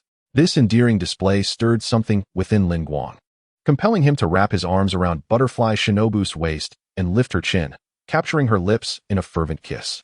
The suddenness of Lin Guang's advance caught Butterfly Shinobu off guard. As she instinctively attempted to push him away, her hands found themselves encircling his neck instead. After what felt like an eternity, they parted, and Lin Guang gazed earnestly into her eyes, saying, from now on, allow me to take care of you. Butterfly Shinobu looked at the rogue who had entered her life since joining the Demon Slayer Corps. Each encounter was filled with moments of being playfully teased and comforted in turn. She found herself puzzled as to when she had developed feelings for this boy before her. Thus, her days spent in the Demon Slayer Corps, alongside Lin Guang, became the happiest of her life. However, everything changed the day she witnessed her sister being slain by a demon, and Lin Guang vanished from her side. The once serious and straightforward Butterfly Shinobu transformed into someone who, like her sister, wore a perpetual smile. She adopted her sister's aspirations as her own, persevering until Lin Guang reappeared, revealing the breathing technique to combat the demon that had taken her sister from her. In that moment, 3 years of misunderstandings dissolved, and suppressed emotions surged forth. Yet, shortly after, Lin Guang embarked on a mission, leaving her in a state of worry for over a month. The unexpected incident upon his return yesterday caused her a mix of embarrassment and relief. But when Lin Guang kissed her, her innermost feelings erupted. Butterfly Shinobu softly replied to Lin Guang, leaning against his chest and savoring the tranquility that enveloped her. Lin Guang tightened his embrace, holding her close. After a brief pause, Butterfly Shinobu peeked out from his embrace and exclaimed, oh, by the way, during this period, Tanjiro has been endeavoring to master the technique known as total concentration, constant. But it seems his companions have encountered some difficulties. Lin Guang inquired with a hint of surprise, since when have you taken such a keen interest in them? Butterfly Shinobu, her cheeks slightly flushed, replied, did you not ask me to assist in their training? Naturally, I must approach this matter with seriousness. By the way, Mitsuri has been visiting me quite frequently lately, often helping Tanjiro and the others with their training. Oh, I see. Then I ought to reward you, Lin Guang said, leaning down to peck Butterfly Shinobu gently on the lips. Caught off guard by this sudden act, Butterfly Shinobu froze momentarily. Following this, Lin Guang took her hand, her face still warm, and led her towards the training grounds. As they neared their destination, Butterfly Shinobu suddenly released Lin Guang's hand. We should just walk like this. If Aoi and the others see us, I fear my reputation will be tarnished, and such behavior is not suited for the Demon Slayer Corps. Observing the shy demeanor of Butterfly Shinobu, Lin Guang couldn't resist pinching her delicately shaped face.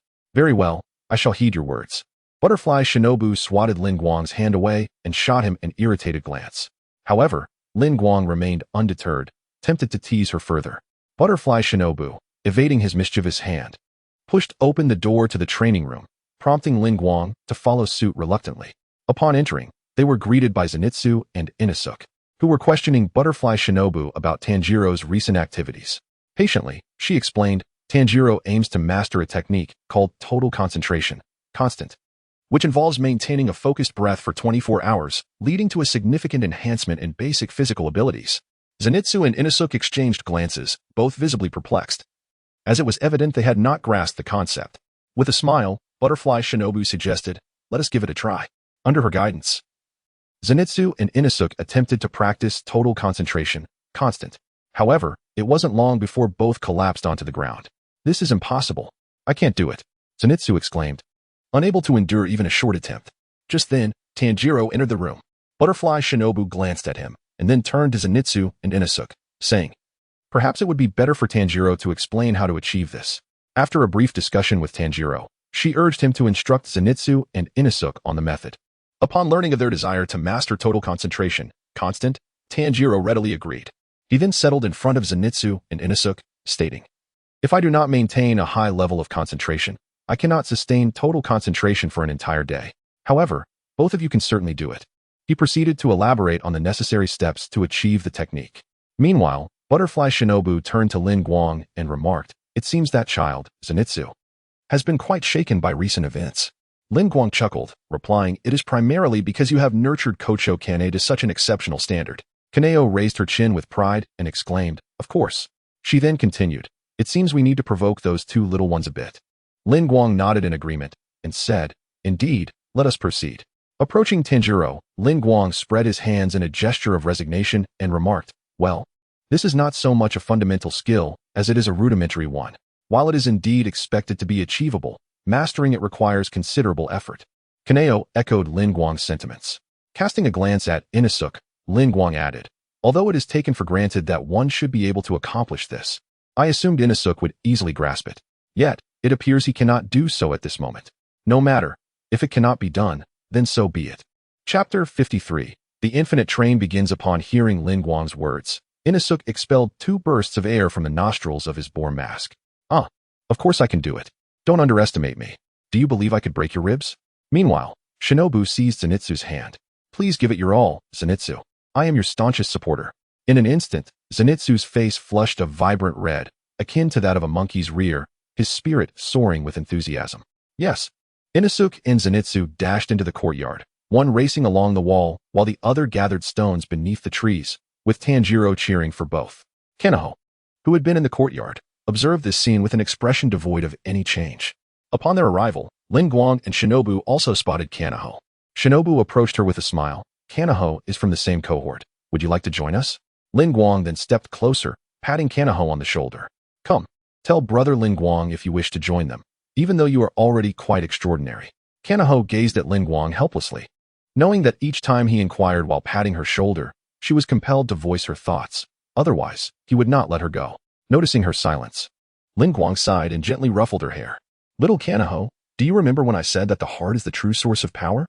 Only when one's heart is directed towards a goal can one become infinitely strong. Your participation in the final selection was the best testament to this.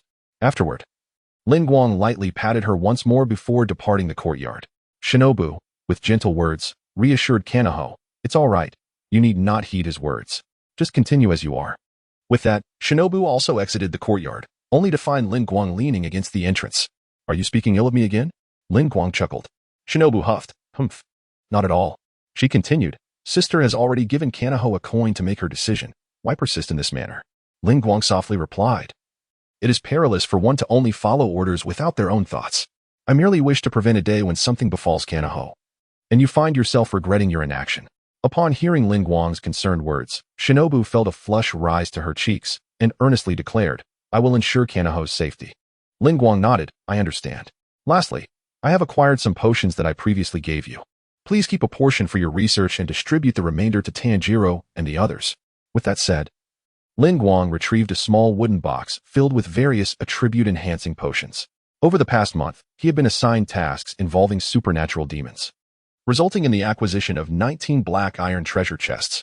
Upon opening them, he gathered the Navy 6 forms and 2 sea-level ninjutsu, with the rest being attribute-enhancing potions, all of which he entrusted to Shinobu. Butterfly Shinobu gazed incredulously at the dozens of potions in her hands and inquired, "How did you acquire these?" Lin Guang responded with a mysterious smile, "It's a secret." Not wishing to pry further, Shinobu accepted the potions, stating, "I understand."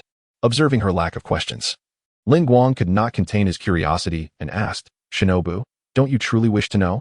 With a slight huff, she turned her gaze sideways at him and replied, "Of course, I am curious. However, since you have declared it a secret, I shall refrain from asking. Besides, I do not believe that I cannot deduce how these were made." With that, Butterfly Shinobu turned and entered the butterfly mansion. Lin Guang smiled tenderly at her retreating figure. At that moment, he suddenly heard the voice of the system. Ding!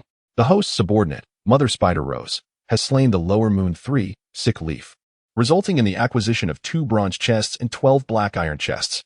All chests have been automatically retrieved into the system. Upon hearing this announcement, Lin Guang rolled up his sleeve to examine the spider tattoo on his arm and remarked with a chuckle, "No wonder there hasn't been any activity for a month. It seems something significant transpired." However, he pondered, "Why are there fewer chests than when I defeated Lower Moon 5? Ding. The reward is only 1/5 due to the fact that it was slain by the host's subordinate." Struck by this revelation, Lin Guang felt as if he had been hit by lightning. "Goodness, how many chests have I lost?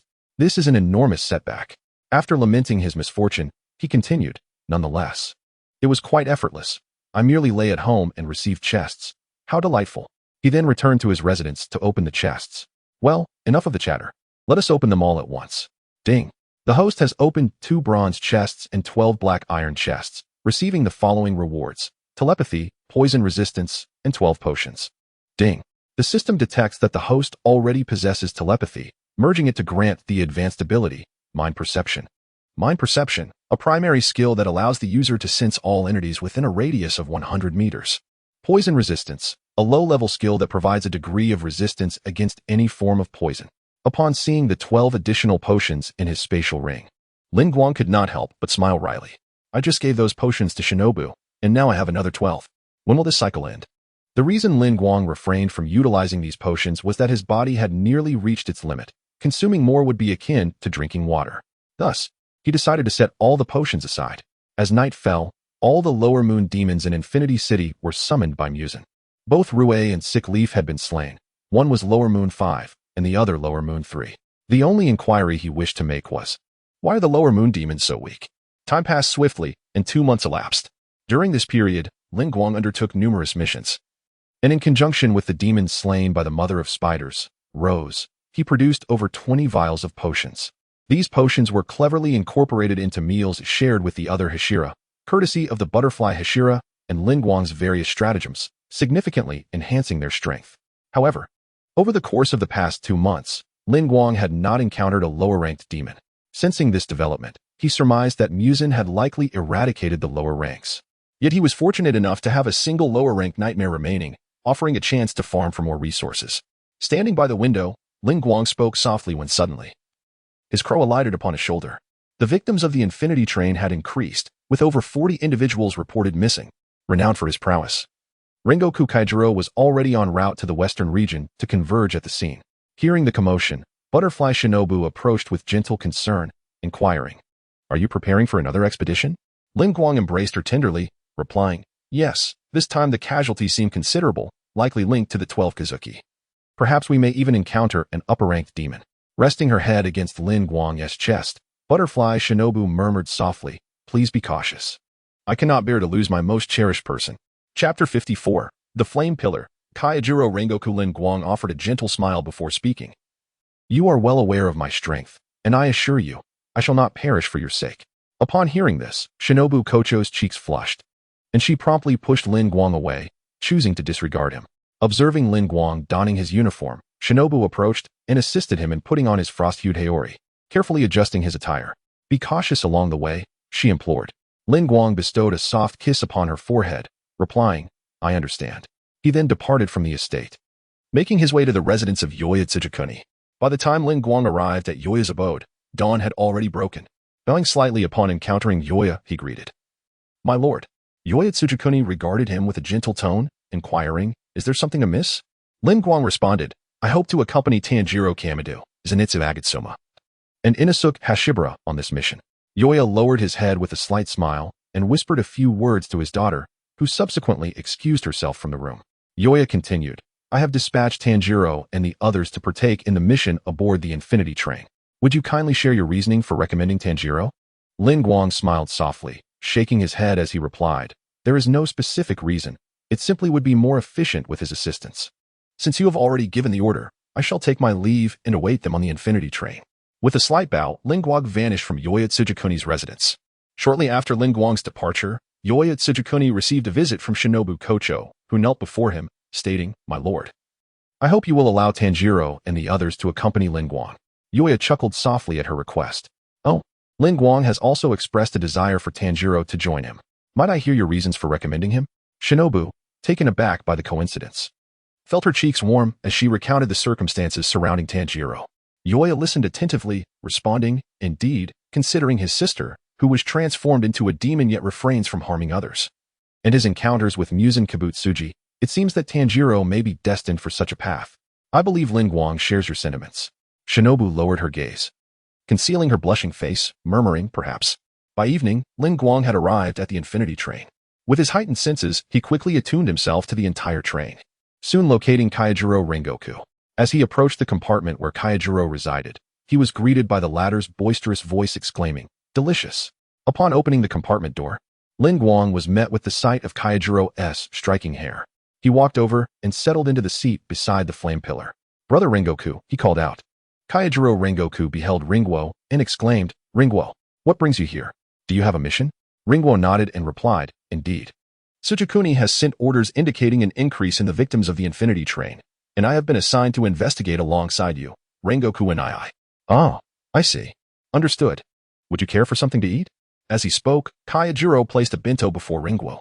Gratefully accepting the bento, Ringwo smiled and said, Thank you, Rengoku and I happen to be quite hungry. Observing Ringwo take the bento, Kaijiro also opened his own and took a bite. Delicious. Ringwo chuckled softly and sampled the bento, exclaiming, Indeed. It is quite delightful. I shall not hold back. With every bite, Kaijiro would declare its tastiness, culminating in a loud proclamation of delicious. Upon finishing his meal, Ringwo watched this scene with a gentle smile, continuing to enjoy his bento. At that moment, the compartment door swung open, and Tanjiro along with two others entered. Upon seeing Kaijiro's demeanor, Tanjiro and Zenitsu displayed expressions of astonishment. Unable to contain himself, Zenitsu whispered to Tanjiro, Is that the flame Hashira? Tanjiro nodded, at a loss for words. Observing this, Zenitsu quipped, Are you certain he isn't just an ordinary gourmand? Tanjiro, still in a daze, nodded and leaned closer, spotting Ringwo. Ah, Ringwo-senpai, are you also on a mission? Ringwo lifted his gaze to Tanjiro and Zenitsu, smiling as he responded, Yes, I too am on a task concerning the Infinity Train. Tanjiro nodded and glanced at Kaijiro, inquiring, Is Rengoku-san always like this? Suddenly, Kaijiro bellowed, Delicious. Beads of sweat appeared on Tanjiro's forehead as he helplessly replied, Yes. We have already come to understand that. At this, Ringwo erupted into laughter. Soon, all the bentos were consumed, and the remaining containers were cleared away by the attendants. Kaijiro turned to Tanjiro, saying, You must have encountered him at the mansion. Upon witnessing Kaijiro engage in normal conversation, Tanjiro introduced himself. Yes, I am Tanjiro Kamado, and these two are my comrades from the Demon Slayer Corps, Zenitsu Agatsuma and Inosuke Hashibara. Zenitsu offered a formal greeting to Kaijiro, while Inosuke stood with his hands on his hips, steam billowing from the nostrils of his boar mask. Kaijiro glanced at the box Tanjiro carried. Is that so? What lies within that box is? Tanjiro looked back at the box and affirmed, Yes, it is my sister, Nezuko. Kaijiro crossed his arms and regarded Tanjiro, saying, Ah, she is indeed the demon from that time. Since the master has already acknowledged her, I have no further objections. A glimmer of joy appeared on Tanjiro's face at Kaijiro's words. Then, Kaijiro patted the seat beside him and said, "Please, take a seat here." Upon witnessing the scene, Zenitsu and Inosuke took their seats beside one another. Gazing out at the scenery beyond the window, Inosuke incessantly pounded against the glass. "This is amazing. The interior of this steel behemoth is truly splendid." Zenitsu, grasping Inosuke's boar headpiece, attempted to pull him away. "You'll shatter the glass. Please be quiet." Noticing Tanjiro seated next to Kaijiro Rengoku, Lin Guang spoke up. "Tanjiro and his companions share the same mission as I do. I recommended them for this task. Primarily, Tanjiro seems to have matters to discuss with you, Rengoku-san, so I appreciate your assistance." Kaijiro Rengoku responded with exuberance. "Indeed. What is it? Speak freely." Upon hearing Lin Guang's words, Tanjiro cast a grateful glance in his direction before turning to Kaijiro Rengoku. "It concerns my father." Rengoku inquired, "What has happened to your father?" Chapter 55, Ghost? Dream? With his head bowed, Tanjiro pondered aloud. "My father was a frail man. Yet he could perform the Kagura dance even amidst the biting cold of the snow." Rengoku Kaijiro exclaimed, "How wonderful!" After a brief pause, Tanjiro raised his voice and inquired, "May I ask about the fire god Kagura, the dance of the circle? The movements I instinctively executed were those I beheld in my childhood. If you have any knowledge regarding this, Mr. Rengoku, I would be most grateful if you could share it with me." Rengoku replied, while Tanjiro gazed intently at Rengoku. The latter continued, "However, I am afraid I do not know." Taken aback, Tanjiro looked at Rengoku in astonishment. "Oh," Rengoku added, "this is the first time I have heard the term fire god Kagura. It is indeed a fortuitous thing that the Kagura your father performed can be utilized in battle. But we shall have to leave the discussion here." Upon hearing Rengoku's words, Tanjiro became somewhat flustered. Could you elaborate a bit more?" Suddenly, Rengoku, with enthusiasm, exclaimed, "Come be my apprentice. I shall take good care of you." Tanjiro, sweating profusely, gazed at Rengoku. "Wait a moment. What on earth are you looking at?" Zenitsu, observing from the side, inwardly criticized, "What a bizarre person." Rengoku then proclaimed, "The history of the breath of flames is ancient. In any era, both flame and water swordsmen are destined to become Hashira. Flame, water, wind, rock, and lightning are the 5 fundamental breaths from which all other styles are derived. For instance, mist is derived from wind. Young Kamadu, what color is your sword?" Tanjiro, realizing that Rengoku had mistakenly called him by the wrong name, clarified, "I am Kamadu. And my sword is black."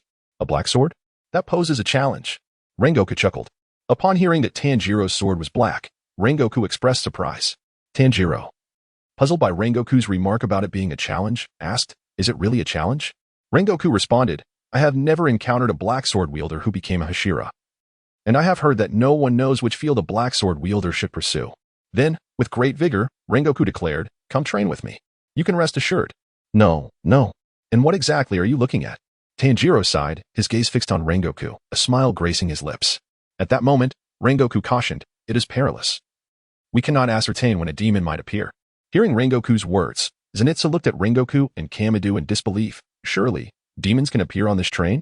Lin Guang glanced down the mountain, nodded, and replied with a smile, "Of course, this very train might be a demon, and we could very well be inside its belly." At this, Zenitsu erupted in panic. "What? I refuse." Observing this, Tanjiro reproached, "Senior Lin Guang, please do not frighten Zenitsu." Rengoku Kaijiro chuckled lightly before continuing Lin Guang's words. "Indeed, however, over 40 individuals have mysteriously vanished from this train in a short span of time.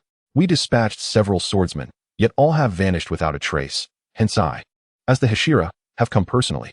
Lin Guang then added, "Precisely, we feared that this might be related to the 12 Kazuki, and worried we might not be able to safeguard all the passengers on this train. Thus I was sent alongside you." Upon grasping the situation, Zenitsu, in tears, exclaimed, "So that is how it is. I must get off. I must get off." At that moment, the passengers in the carriage had fallen into a deep slumber without anyone noticing, and the conductor entered, murmuring, "Please present your tickets." Seeing the conductor, Tanjiro, who had emerged from the mountains, inquired, "What is that?" Lin Guang sensed something amiss with the ticket-collecting conductor but calmly replied to Tanjiro, "The conductor will punch the tickets after checking them." The conductor approached Lin Guang and the others and began to punch their tickets. Lin Guang was aware that once their tickets were punched, they would succumb to sleep, yet he chose to play along with the scheme. As the conductor finished punching the tickets, the lights began to flicker and then suddenly went out, only to gradually light up again. Tanjiro took a startled step back, scanning his surroundings, sensing an ominous presence. The conductor spoke in a low voice, "Inspection complete." Rengoku Kaijiro stood up, drew his blade, and declared, "Conductor, this place is perilous. Please step back. Given the urgency of the situation, I ask that you overlook the presence of my weapon." At that moment, the lights began to flicker once more, and the passengers, unbeknownst to them, had awakened. When the lights extinguished and reignited again, a massive demon, covered in spikes, with 3 eyes and 2 mouths, appeared in the center of the carriage. The passengers erupted into chaos, yet Lin Guang's perception revealed no trace of a demon within the carriage. However, the creature stood before him. Witnessing this scene, Lin Guang understood the intentions of the lower one. When the conductor uttered the words "inspection complete," it was likely that we had already fallen asleep, and this entire ordeal was merely a dream, a clever ruse to lower our guard, enabling the destruction of our spiritual core. Rengoku Kaijiro, gazing at the demon in the carriage, remarked, "To conceal such a massive form, is this blood demon art? No wonder we could not sense your presence. However, should you dare to harm the innocent, the flame of Rengoku shall reduce you to ashes." The demon roared and charged at Rengoku Kaijiro. With a swift motion, Rengoku adopted his stance. Breath of flame, first form, unknowing fire. The crimson blade, enveloped in searing flames, carved a magnificent arc, severing the demon's neck. The creature's body soared through the air, disintegrating into ash. Rengoku Kaijiro, propelled by the force of his own might, was thrust into the next carriage.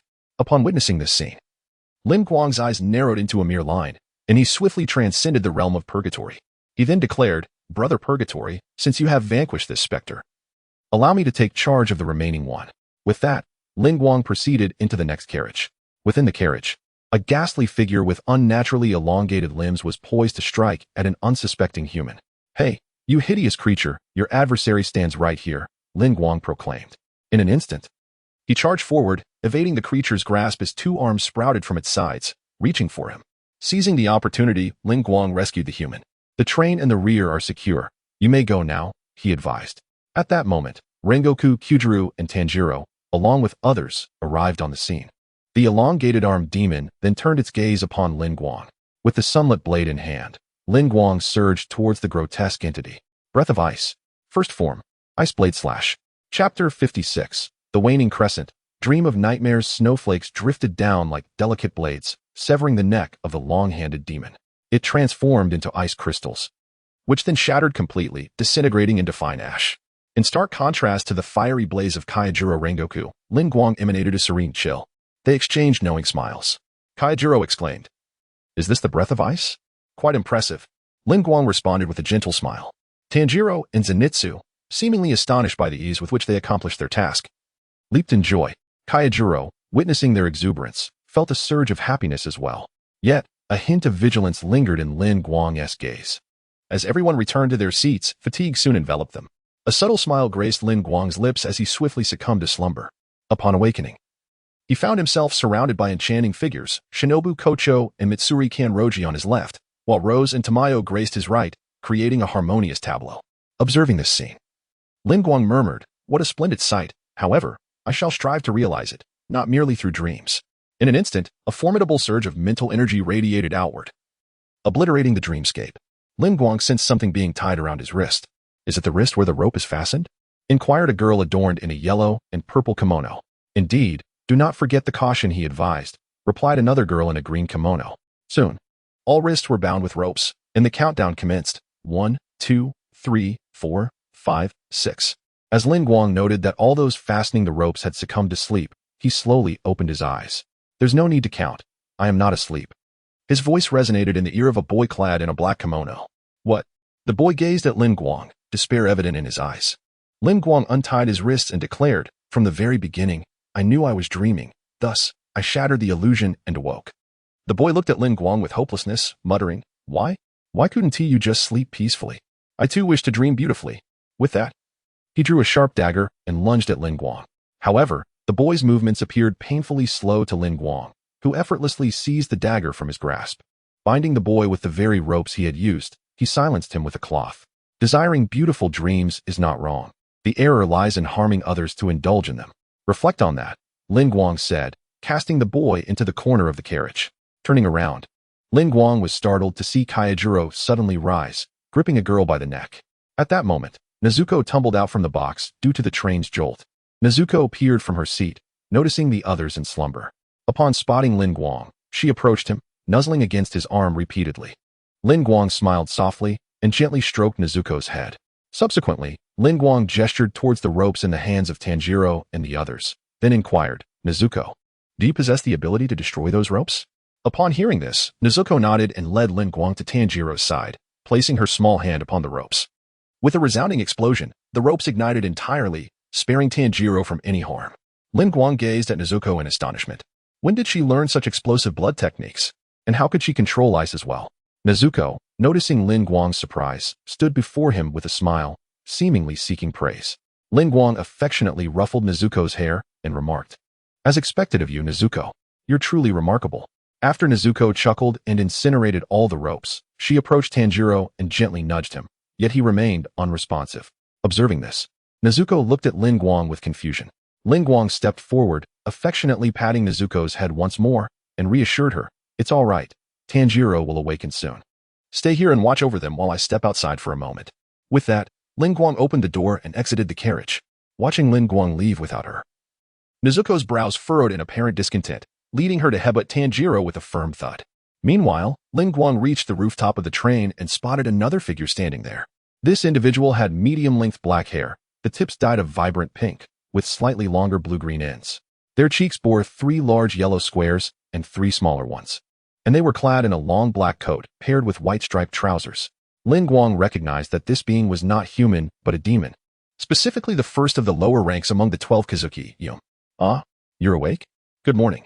You could have slept a little longer," Yum remarked, extending a right hand that bore a mouth. In response, Lin Guang replied, "I apologize, but I do not have the habit of sleeping in." Yum, puzzled by Lin Guang's words, queried, "Why not? I specifically crafted a pleasant dream for you. If I so choose, I could also grant you a nightmare. Do you prefer such dreams?" Observing Lin Guang's calm demeanor, Yum felt a twinge of confusion. This person had exhibited far less prowess in the initial dream compared to the man with fiery hair, yet upon entering a deeper dream realm, he had awakened immediately. Could it be that this person's mental fortitude was superior? Nevertheless, despite this, he remained human.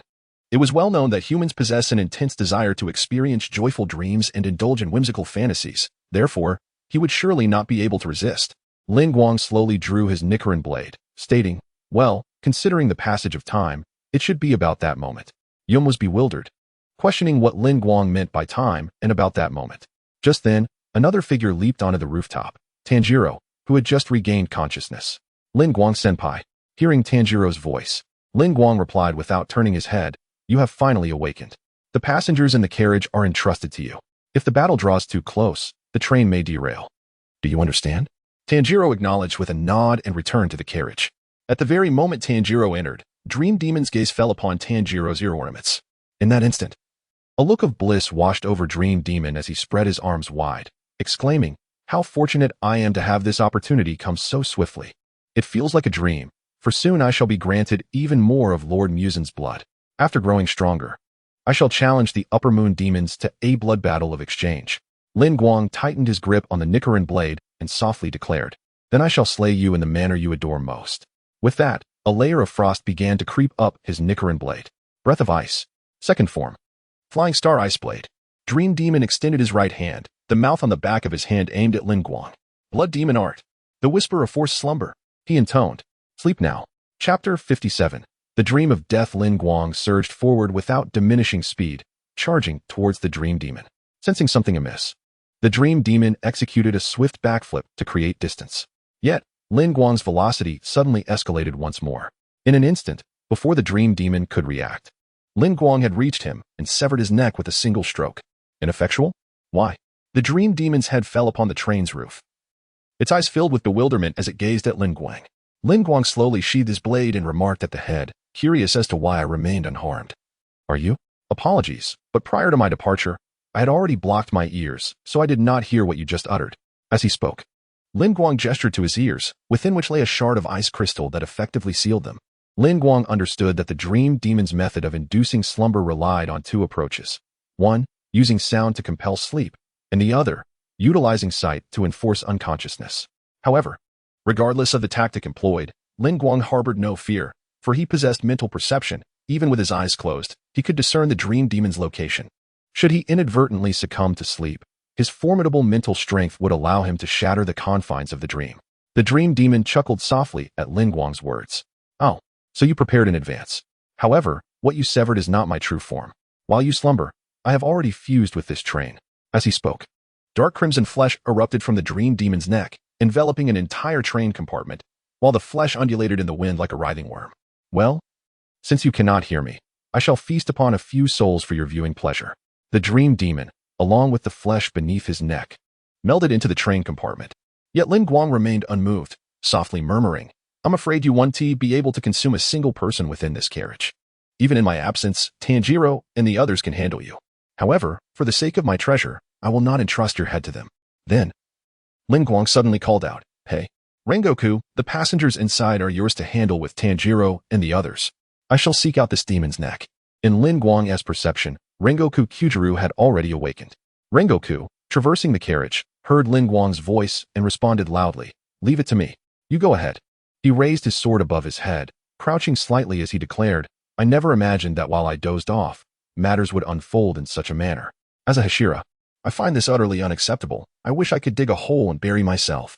In an instant, the three carriages trembled violently, and a wisp of flame erupted from the dark crimson flesh enveloping the entire train. Witnessing this, Lin Guang knew Rengoku had taken action. Now, it was my turn. With that, Lin Guang's form vanished in an instant, reappearing at the junction between the locomotive and the coal car. This must be the spot.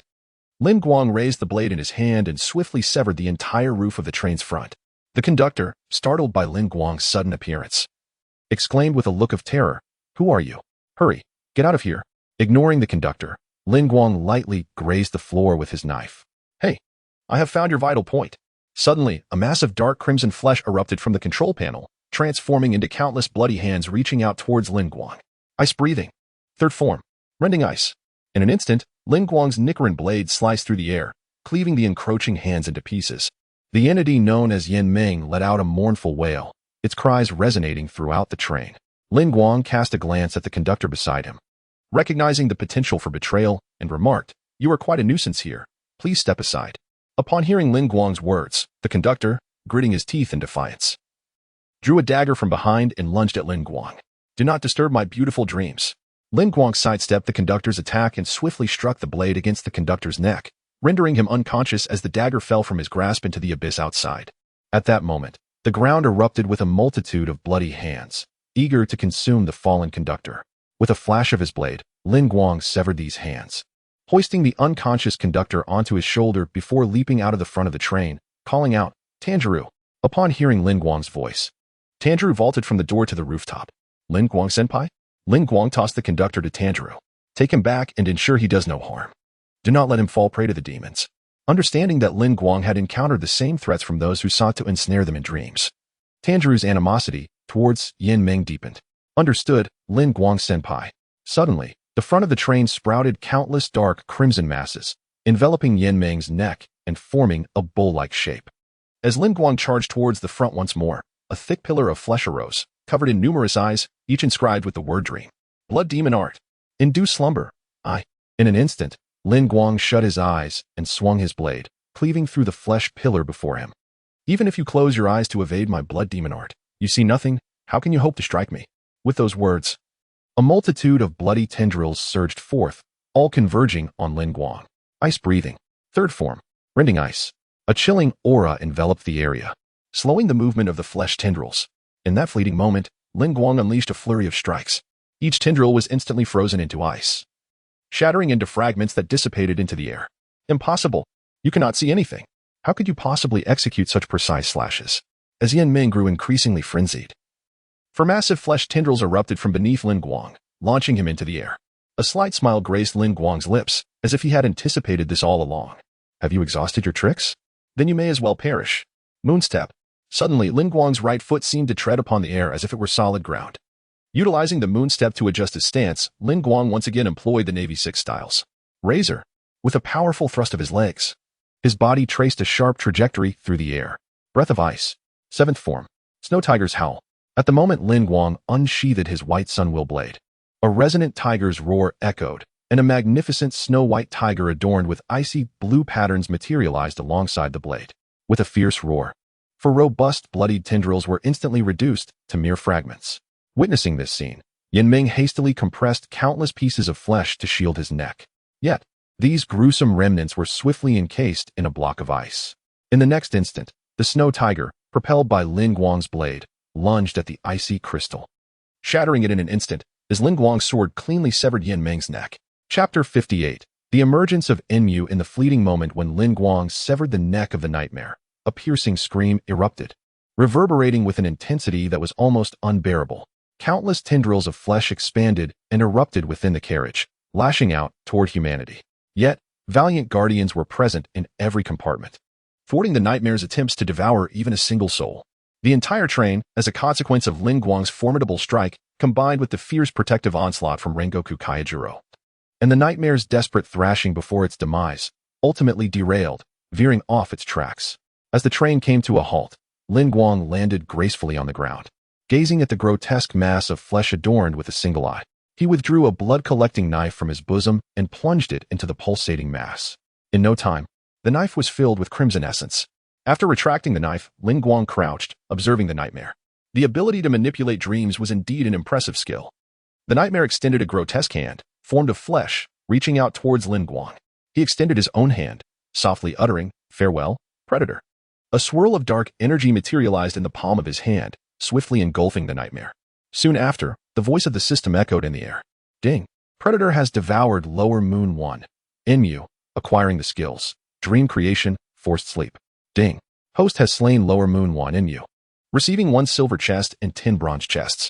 The resplendent silver chest shimmered under the moonlight, intricately adorned with a dragon motif, a testament to its extraordinary nature. The chest's opulent appearance ignited an irresistible impulse within Lin Guang to open it immediately. Suddenly, the voice of Rengoku Kaijuro rang out. Lin Guang, so you are here. Upon hearing Rengoku's voice and the approaching footsteps, Lin Guang snapped back to reality, hastily stowing away the chest. Brother Rengoku.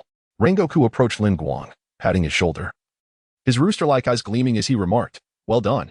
Everyone is safe. Though there are numerous injuries, none are life-threatening." Lin Guang nodded, then, casting his gaze toward the spot where the nightmare had vanished, he said, "I just discovered that this train was controlled by Lower Moon, one of the 12 Kizuki." Rengoku exclaimed, "I see." At that moment, Tanjiro and Inosuke rushed over. Tanjiro called out, "Lin Guang-senpai. Rengoku-san, are you both unharmed?" Seeing Tanjiro and Inosuke approach, Rengoku declared with exuberance, "Yes, we are fine. Now, let us hasten to assist the passengers aboard." Suddenly, a resounding boom shattered the air. Amidst a cloud of white smoke, 2 golden eyes glimmered, and gradually, a silhouette began to emerge. As the smoke dissipated, a figure appeared before Lin Guang and Rengoku, bearing short, peach-colored hair, golden eyes, pallid skin etched with countless deep blue tattoos symbolizing sin, and blood-red nails. Clad in a purplish-red short shirt, with prayer beads adorning its ankles, the demon loomed ominously before them. Upon gazing into the malevolent specter's golden pupils, Lin Guang discerned the intricate engravings, Upper Moon 3 etched upon the right eye and the character Sin upon the left. He recognized this apparition as Akaza, the 3rd Upper Moon. The moment Rengoku Kaijuro laid eyes upon Akaza, he immediately assumed a combative stance. Meanwhile, Tanjiro was overtaken by astonishment upon witnessing the demon's eyes. Upper Moon 3?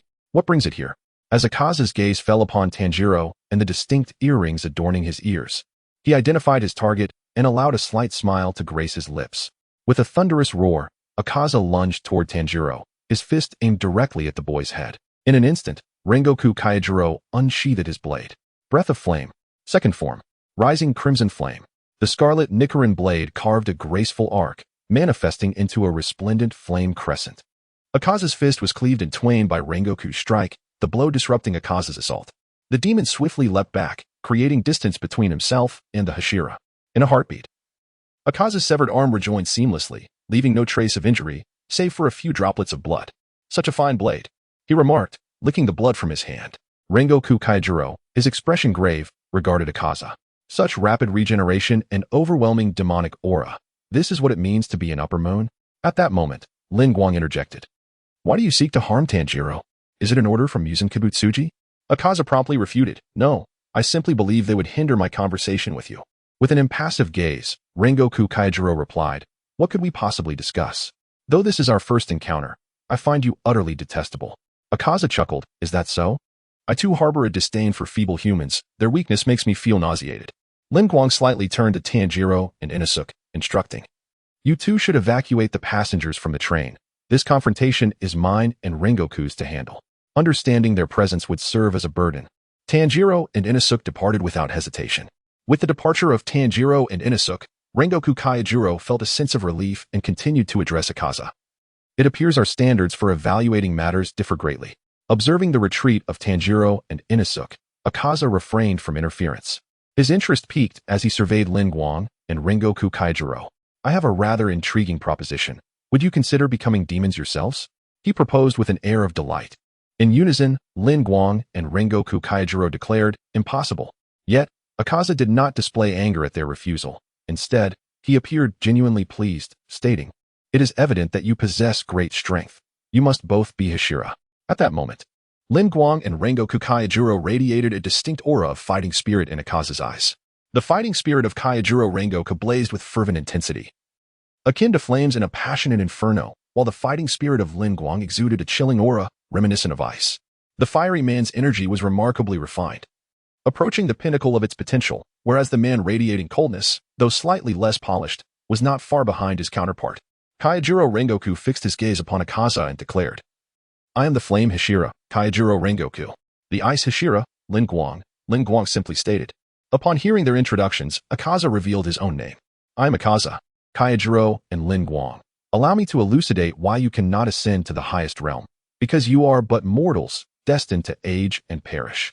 With that, Akaza extended his right hand towards Lin Guang and Kaijuro Rengoku. Embrace the transformation into a demon, Kaijuro and Lin Guang. In doing so, you would have a century or two to hone your strength. Chapter 59. The battle become a demon, Kaijuro Rengoku, Lin Guang. If that were the case, a century or two would grant you ample time to strengthen yourself. Despite Akaza's enticing offer, Kaijuro Rengoku remained unyielding. The inevitability of aging and death is, in fact, the exquisite beauty of human existence. It is precisely because we age and perish that humanity is so endearing and sacred. Strength is not merely a term to describe one's physical prowess.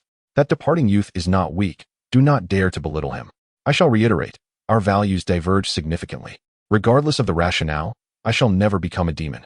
Lin Guang echoed Kaijuro's sentiments, asserting, indeed, furthermore, is it not exhilarating to transcend the highest realms within the fleeting span of human life? Should one possess an eternal existence, lethargy and complacency would inevitably ensue, rendering life utterly mundane. As Lin Guang and Kaijuro Rengoku wholly refuted his assertions, the smile on Akaza's face faded, replaced by a calm demeanor. Is that so? As his words lingered in the air, the ground beneath Akaza's feet fractured, his right hand splayed towards Lin Guang and Kaijuro, while his left formed a fist at his waist. Technique unleashed. Destruction kill. Urshin. A snowflake pattern design unfurled beneath Akaza. A pale blue sigil enveloping a 5-meter radius around him. Since you refuse to become demons, I shall eliminate you. Lin Guang and Kaijuro Rengoku gripped their Nichiren blades tightly, their gazes fixed intently upon Akaza's movements. In an instant, Akaza closed the distance, charging directly at Lin Guang. As Akaza made his move, Lin Guang activated his spiritual eye. Though Akaza's actions slowed marginally, they became entirely discernible to Lin Guang. Evading Akaza's punch, Lin Guang created some distance between himself and Kaijuro, while Akaza retaliated with a fist aimed at Kaijuro. Seizing the opportunity, Lin Guang swung his Nichiren blade towards Akaza. Kaijuro also dodged Akaza's strike, following up with an upward slash aimed at Akaza. Akaza swiftly retreated, evading the blows from Lin Guang and Kaijuro, only to charge forward again, delivering a punch to each of them. The clash of fists and blades ignited a dazzling display of white, red, and blue light, as the tumult of their battle stirred clouds of smoke around them. Thus far, I have not slain any flame or ice Hashira, nor has anyone accepted my invitation. Why is that? Akaza mused, effortlessly engaging two opponents without a hint of struggle, even finding time to converse. It saddens me deeply to witness the decline of those gifted with exceptional talent. It is simply unacceptable. As the fists and blades continued to collide, Lin Guang keenly sensed that although his physical capabilities matched those of the strongest stone Hashira, his combat experience remained far less extensive than that of the Hashira who had fought for several years. Although Lin Guang could compensate for these challenges with his external abilities, he still found it somewhat arduous to confront the Upper Moon demons. He intended to unleash the full power of the Devil Fruit only when facing Muzan Kibutsuji at the end. Lin Guang was concerned that Muzan, with his cowardly disposition, would retreat upon discovering his supernatural powers, creating complications for him. With a sharp clang, Akaza propelled himself into the air using the reaction force, his legs joined together. Fists clenched tightly. Destruction kill. Air style. Akaza unleashed a powerful punch, sending an invisible air shockwave towards Lin Guang. However, even Akaza's air strike was detected by Lin Guang within the range of his spiritual perception. Ice breathing. Second form. Flying Star Ice Blade. With a resounding thud, Lin Guang intercepted Akaza's punch. Following that, Akaza launched 2 more punches at both Lin Guang and Kaijiro Rengoku. The sound of 4 air strikes colliding with blades echoed as both Lin Guang and Rengoku were pushed back 2 steps. Nevertheless, this allowed Rengoku to discern the nature of Akaza's air technique. Simultaneously, Akaza unleashed another barrage of punches toward Lin Guang and Rengoku. Flame breathing. Fourth form. Blazing vortex. Rengoku spun and slashed, creating a fiery vortex that deflected all of Akaza's punches. Ice breathing. Fourth form. Shadowless ice spike. Lin Guang emerged from the center of Rengoku's blazing vortex, his blade striking towards Akaza's forehead like an ice spike. As Lin Guang entered Akaza's technique range, Akaza quickly reacted, blocking Lin Guang's attack with a punch aimed at the tip of his sword, followed by another punch aimed at Lin Guang's head. Razor. Lin Guang's feet pressed against the air, his body slicing through with a sharp arc, landing 10 meters behind Akaza. At that moment, the 3 paused in unison. Yet, in the next second, Lin Guang and Rengoku charged towards Akaza, who leaped away, prompting Lin Guang and Rengoku to halt their advance. An impressive reaction speed. Such skill will soon fade from existence. Will you not feel sorrow? Every human is the same. It is only natural, Rengoku declared. And for that reason, the legacy of humanity holds significance, does it not? Lin Guang responded. As soon as his words fell, Lin Guang and Rengoku simultaneously struck at Akaza. At that moment, Tanjiro and Inosuke rushed over, observing from a distance. Just as they intended to assist, Rengoku called out, "Do not move. This is not a battle for you to partake in. Remain on standby." With that, Rengoku rejoined the fray. The synergy in the combat between Lin Guang and Rengoku, honed through years of training together, erupted in full force. With a thunderous crash, Akaza was sent flying into the woods by the combined assault of Lin Guang and Rengoku. Immediately following, Lin Guang and Rengoku Kyujiro pursued the direction in which Akaza had been sent flying. Within the shadowy forest, Akaza abruptly materialized before Rengoku Kyujiro. A perilous moment. In the span of mere moments, a distance of 100 meters vanished as Akaza stood face to face with Rengoku Kyujiro. Impressive reflexes. Lin Guang, while offering a word of caution, executed his technique, prompting Rengoku Kyujiro to evade in advance. Breath of Ice. Second form. Flying Star Ice Blade. With a swift slash, Lin Guang severed Akaza's arm. Seizing the moment, Rengoku Kyujiro launched an attack towards Akaza. This time, Akaza employed his foot, delivering a powerful kick that sent Rengoku Kyujiro sprawling. Observing this, Lin Guang swiftly utilized his technique, dashing to catch up with Rengoku Kyujiro and positioning himself behind him, preventing a collision with the train. Both Lin Guang and Rengoku Kyujiro crouched defensively, blades in hand. At that moment, Akaza slowly emerged from the shadows. Embrace the path of a demon, Kyujiro, Lin Guang. Chapter 60. The fierce battle against Akaza. Akaza approached Lin Guang and Rengoku Kyujiro step by step. Embrace the path of the demon, Kyujiro, Lin Guang. Together, we shall fight endlessly and grow ever stronger. You possess the potential. Lin Guang gradually rose to his feet, while Rengoku Kyujiro remained crouched, panting heavily. Brother Rengoku, you have wielded your sword to protect the passengers of the train, but can you still stand? Upon hearing this, Rengoku Kyujiro abruptly ceased his heavy breaths. Standing tall and laughing heartily, of course. As long as there are those in need of protection, I shall never falter. Inspired by Rengoku's words, Lin Guang tightened his grip on the sun blade, silently vowing, Brother Rengoku, I will not allow you to perish. Then, Lin Guang and Rengoku Kyujiro defiantly declared to Akaza, we refuse. We will not become demons. In that instant, they charged towards Akaza in unison. Breath of Flame. Third form. Flame of Infinite Variance. Rengoku unleashed a downward slash, the crimson blade merely grazing Akaza's shoulder. Akaza took a step back, complimenting, impressive. Quite the performance. As he spoke, he advanced again to strike at Rengoku. Destructive kill. Void style. However, at that moment, Lin Guang emerged from behind Rengoku. Breath of Ice. First form. Ice Blade Slash. With a resounding thud, Lin Guang thwarted Akaza's attack, allowing Rengoku to launch another strike. Breath of Flame. First form. Unknowable Fire. Akaza leaned back, narrowly evading Rengoku's blow, then leaped backwards to create distance. I won't let you succeed, Lin Guang shouted, charging towards Akaza. Breath of Ice. Second form. Flying Star Ice Blade. In an instant, Lin Guang's blade, akin to a shooting star, surged forth, enveloped in white frost, aimed at Akaza. Seeing Lin Guang's advance, Akaza unleashed a left punch towards Lin Guang's sunblade. With a swift slice, Lin Guang severed Akaza's left hand. At that moment, Akaza's right fist suddenly launched towards Lin Guang's head. A burst of red flame ignited as Rengoku's blazing sword formed a crescent of fire. Breath of Flame. Second form. Ascending Flame Heaven. With a decisive strike, Rengoku severed Akaza's right hand. Yet, in the next moment, Akaza's limbs rapidly regenerated, and he engaged Lin Guang and Rengoku once more. It would be a pity to eliminate you now.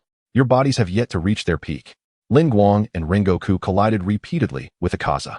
Lin Guang felt his strength surging, his blade strikes quickening, his senses sharpening, and fatigue dissipating. Ultimately, Lin Guang delivered a decisive blow, severing Akaza's arm.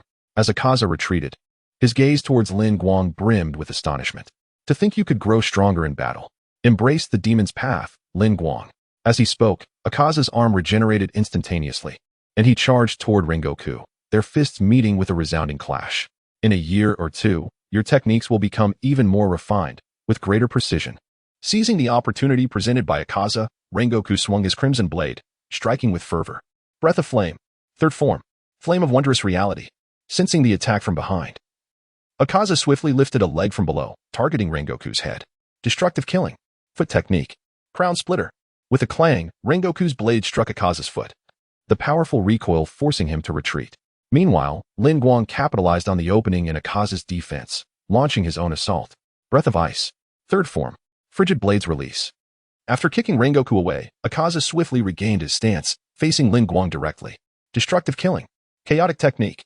The two engaged in a flurry of strikes, their fists colliding dozens of times, until they were finally pushed apart with a thunderous roar. Rengoku closed the distance once more, his crimson blade swirling with a tempest of flames. Breath of Flame. Fourth form. Blazing Vortex. Akaza leaped back, narrowly evading the onslaught of Rengoku's blazing vortex. Breath of Ice. Fourth form. Shadowless Ice Spike. Yet, under the cover of flames, Lin Guang thrust fiercely toward Akaza once again. Destructive Killing. Foot Technique. Crown Splitter. Akaza retaliated with a powerful kick that sent Lin Guang's Nichiren blade flying. In the next moment, Akaza delivered a crushing punch toward Lin Guang. Lin Guang crossed his arms defensively. Iron Block. With a deafening impact, Lin Guang was sent sprawling backward, his feet carving deep grooves into the ground. Rengoku, glancing at Lin Guang with concern, inquired, "Are you all right?" A shallow scratch appeared on Lin Guang's crossed arms. With a swift motion, his Nichiren blade embedded itself into the ground nearby, and Lin Guang extracted it, mockingly declaring, "To have my blade knocked away is a disgrace for any swordsman." At that moment, Akaza interjected, "Become a demon, Lin Guang, Rengoku. Such exquisite techniques would be a tragedy to vanish from existence." Lin Guang shook his head gently, replying, "No. Regardless of how intricate the techniques may be, if they lack a spirit to be passed down, they will ultimately crumble into the dust of history. Moreover, I shall never become a demon." Having said this, Lin Guang glanced at Rengoku, who understood the meaning conveyed in his gaze. Seeing no hope in persuading them further, Akaza relinquished his desire to continue. If they refuse to become demons, then they must die. With that, Akaza surged toward Lin Guang, delivering a powerful punch aimed at his head. Breath of Ice. Fifth form. Phantom Ice Mirror. A swirling mist of ice began to rise around Lin Guang, as Rengoku's figure mysteriously vanished within the icy fog. At that moment, Yawazawa delivered a powerful punch that shattered Lin Guang's skull. However, as the breeze stirred, Lin Guang transformed into a mist of ice, merging seamlessly with his surroundings. A thick layer of icy crystals formed on Yawazawa's arm, and with a forceful exertion, he shattered the crystals. In an instant, Lin Guang suddenly launched an attack from Yawazawa's right side. Yawazawa retaliated with a punch that pierced through Lin Guang's chest. Yet in the next moment, he too dissipated into icy mist. Suddenly, 5 ice mirrors appeared around Yawazawa, each containing a version of Lin Guang striking towards him. A smile crept onto Yawazawa's lips. How intriguing. Truly fascinating. Destruction Kill. Fragment Style. 10,000 Leaves Flashing Willow. Yawazawa's fist struck the ground with tremendous force, unleashing a powerful shockwave that shattered all the ice mirrors, causing the mist to vanish completely. At that moment, Rengoku Kaijuro materialized before Yawazawa. Breath of Flame. Fifth form. Flame Tiger. The blade in Rengoku's hand slashed towards Yawazawa, the searing edge releasing a formidable wave of energy, manifesting as a fierce crimson tiger lunging at Yawazawa. Chapter 61. The escape of Akaza. The sudden appearance of Kaijuro Rengoku caught Akaza off guard. He did not immediately sense the approach of the flame Hashira. The icy mist obscured his perception. TCH, just like that fellow's abilities. Akaza thought to himself, retreating slightly, yet a gaping wound was opened in his chest by Rengoku's strike. However, as long as it was not a fatal injury, it mattered little to Akaza. The wound healed almost instantaneously. No matter how fiercely you fight, it is futile. Rengoku and Lin Guang. The exquisite coordination and strikes you inflicted upon me have already fully healed. Such wounds are mere scratches to a demon, allowing for tireless combat. Thus, no matter how you struggle, humanity cannot triumph over demons. Akaza reiterated the advantages of being a demon, seemingly attempting one last persuasion. Exhausted, Kaijuro Rengoku inhaled deeply, unleashing a formidable fighting spirit. Lin Guang, witnessing this, understood that Rengoku was preparing to unleash a powerful technique. With both hands gripping his sword, Rengoku placed it on his shoulder and declared with a booming voice, "I will fulfill my duty. I shall not allow anyone here to perish." Upon hearing this, Lin Guang tightened his grip on the Nichiren blade, taking a deep breath as he replied, "Brother Rengoku, you said it. Do not die on us." Rengoku said nothing further, instead lowering his stance and firmly gripping his Nichiren sword behind him. Lin Guang positioned his sword in front of him, emanating a powerful chill that resonated with Rengoku's blazing fighting spirit. Though they possessed opposing attributes, in that moment, they achieved perfect harmony. The sight of Lin Guang and Kaijuro Rengoku unleashing their combined fighting spirit instilled a chilling sensation in Akaza. Such astonishing and overwhelming fighting spirit. Two conflicting breathing styles resonating in unison. This power, with no apparent flaws. Haha, you should remain as demons. Rengoku, Lin Guang, let us battle eternally. Crouching low, Akaza extended his fist outward. I am the flame Hashira. Kaijuro Rengoku. Ultimate technique. 9th form. Purgatory. Ice breathing. 8th form. Thousand Feather Ice Phoenix Dance. In an instant, the sounds of dragon roars and phoenix cries filled the air as Lin Guang and Kaijuro Rengoku charged toward Akaza. The crimson flame dragon and pale blue ice phoenix surged forth from either side, racing toward Akaza. Destructive kill. Final form. Azure Silver Chaos of Light. In a split second, Akaza unleashed a barrage of hundreds of punches, enveloping Lin Guang and Kaijuro Rengoku. The ice breathing, 8th form, Thousand Feather Ice Phoenix Dance unleashed a relentless flurry of strikes. However, Lin Guang had not fully completed this form and could only manage 100 consecutive thrusts at that moment. Lin Guang roared, managing to deflect 90% of Akaza's onslaught with his 100 consecutive strikes. To withstand such a significant portion of Akaza's ultimate attack was a testament to Lin Guang's full capabilities without resorting to the powers of the devil fruit.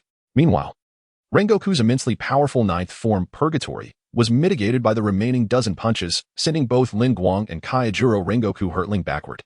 Lin Guang utilized the iron block of the Navy's 6th style, rendering his muscles as unyielding as iron, yet his internal organs remained injured from the impact.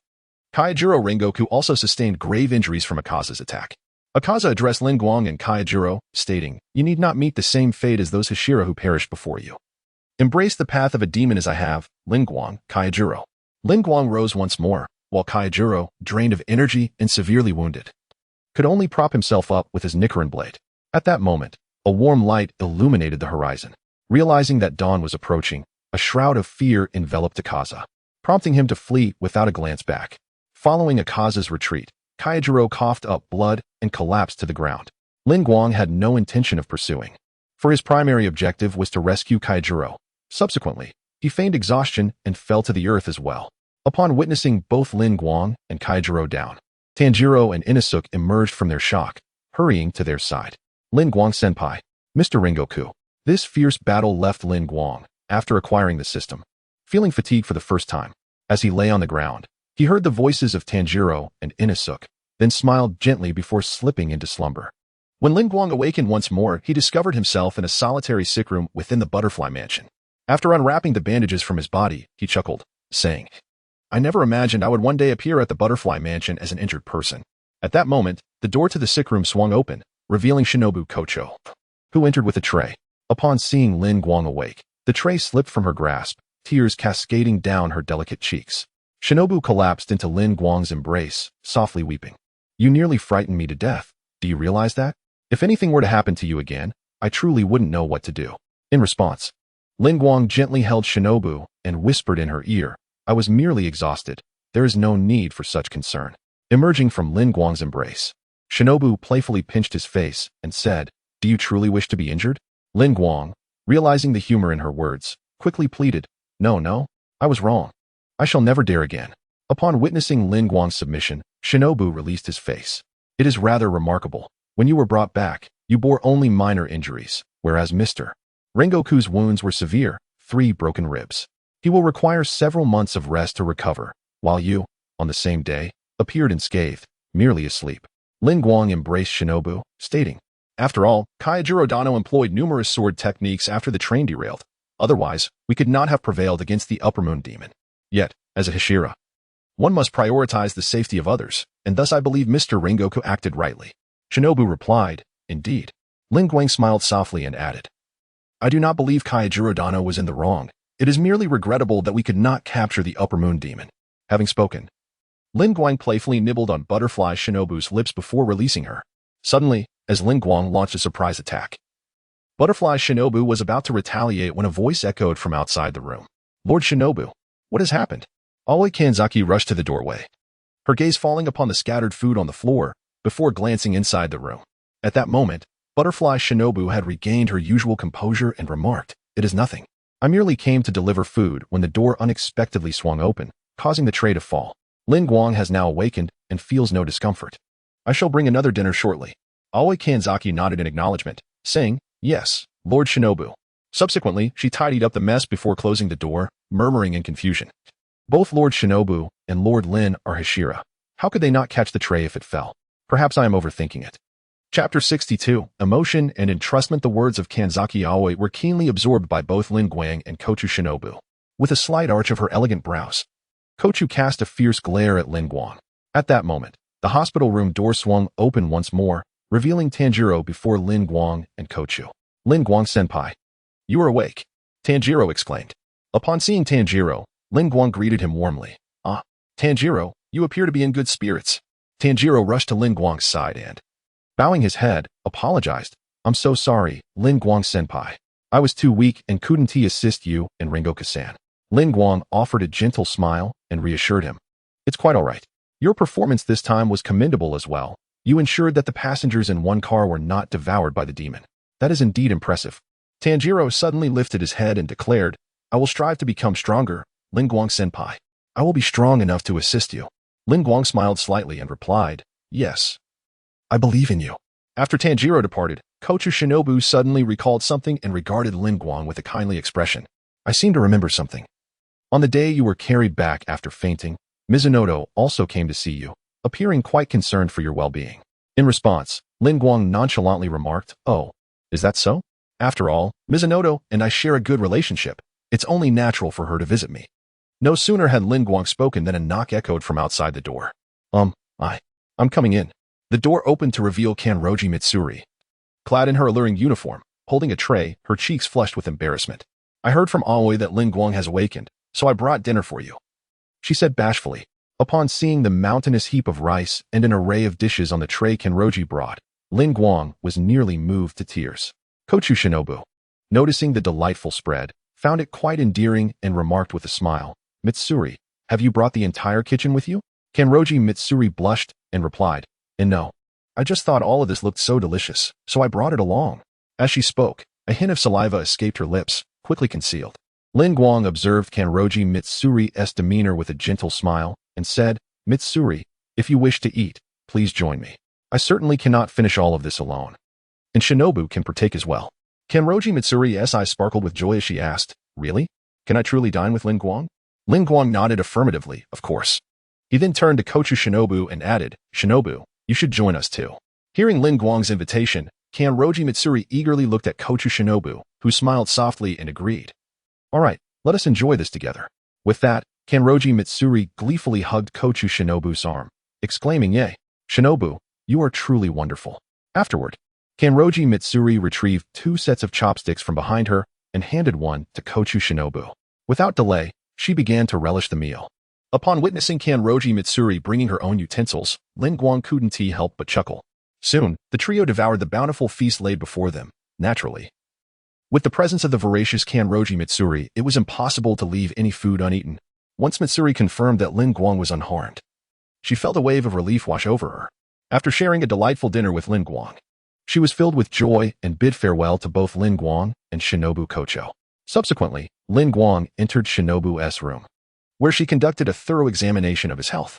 After completing the assessment, Shinobu reassured him, stating that he was completely free of any issues. Captivated by Shinobu's gentle beauty, Lin Guang wrapped his arms around her slender waist and softly murmured, "I am not yet well. I still require your healing." With that, he captured her lips in a tender kiss. Shinobu, taken aback by Lin Guang's sudden advance, did not resist. Instead, the incident deepened her fear of losing him, culminating in her gently pushing him onto the nearby small bed. In that moment, they both succumbed entirely to their desires. The following morning, Lin Guang gazed at Shinobu, nestled in his embrace, and smiled softly, reflecting on how their relationship had shifted from platonic to something more intimate. After admiring her exquisite beauty, he suddenly had a thought and carefully withdrew his arm. Dressed and ready, he quietly closed the door behind him. Not long after Lin Guang's departure, Shinobu awoke to find the space beside her empty, a pang of disappointment settling in her heart. Had Lin Guang already left? After dressing, she glanced at the plum blossom on the small bed, her cheeks flushing with warmth. Rising, she delicately snipped the blossom and preserved it, determined to visit her sister. Kocho Kane, Shinobu approached her sister's room, only to hear sounds emanating from within. Peering inside, she saw Lin Guang's eyes shimmering with a blue light, seemingly conversing with her sister's spirit.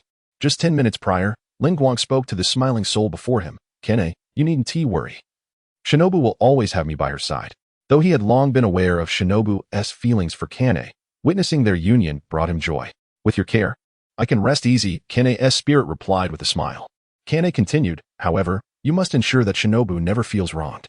Moreover, I'm aware of your feelings for a woman named Tamayo, and it seems that Mitsuri has affections for you as well. There's also a woman named Rose. If I'm not mistaken?" Lin Guang felt a cold sweat break out on his forehead at Kane's words. "Sister Kane, how do you know all this?" With a playful smile, Kane replied, "Because I have always been by Shinobu's side." She then winked at Lin Guang. Lin Guang was suddenly drenched in sweat and inquired, "Sister Kane, do you happen to know anything about my abilities?" Kane, the butterfly, feigned contemplation before smiling at Lin Guang and replied, "While I am unaware of the origins of your extraordinary powers, they remain your secret, and I shall not pry into them." Upon hearing this, Lin Guang smiled gently and then spoke earnestly, "Sister Kane, if I possess the ability to resurrect you, would you wish to return to Shinobu's side?" This declaration left Kane momentarily stunned, and she lightly shook her head, saying, "Even if you could, the cost would undoubtedly be great, so it is best left alone. I find solace in knowing that you are there to care for Shinobu." Kane's refusal took Lin Guang by surprise, prompting him to explore all possibilities. Suddenly, he conceived an idea and said, "What if there were a way for you to manifest in this world in a spiritual form and even possess a body?"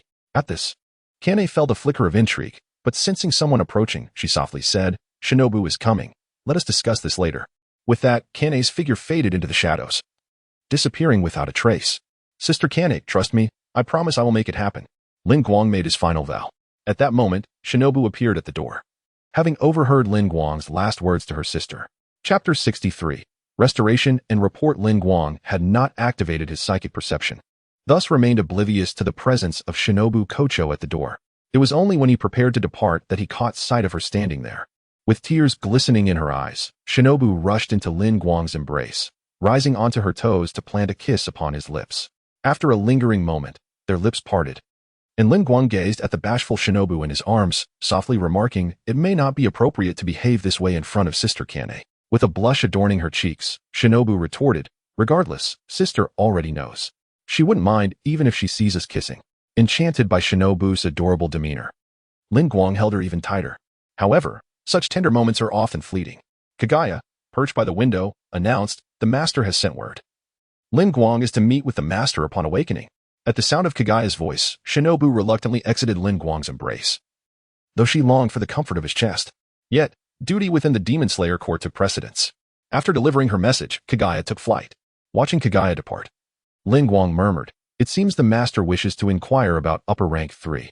Then you must go quickly. I shall await your return at the Butterfly Mansion."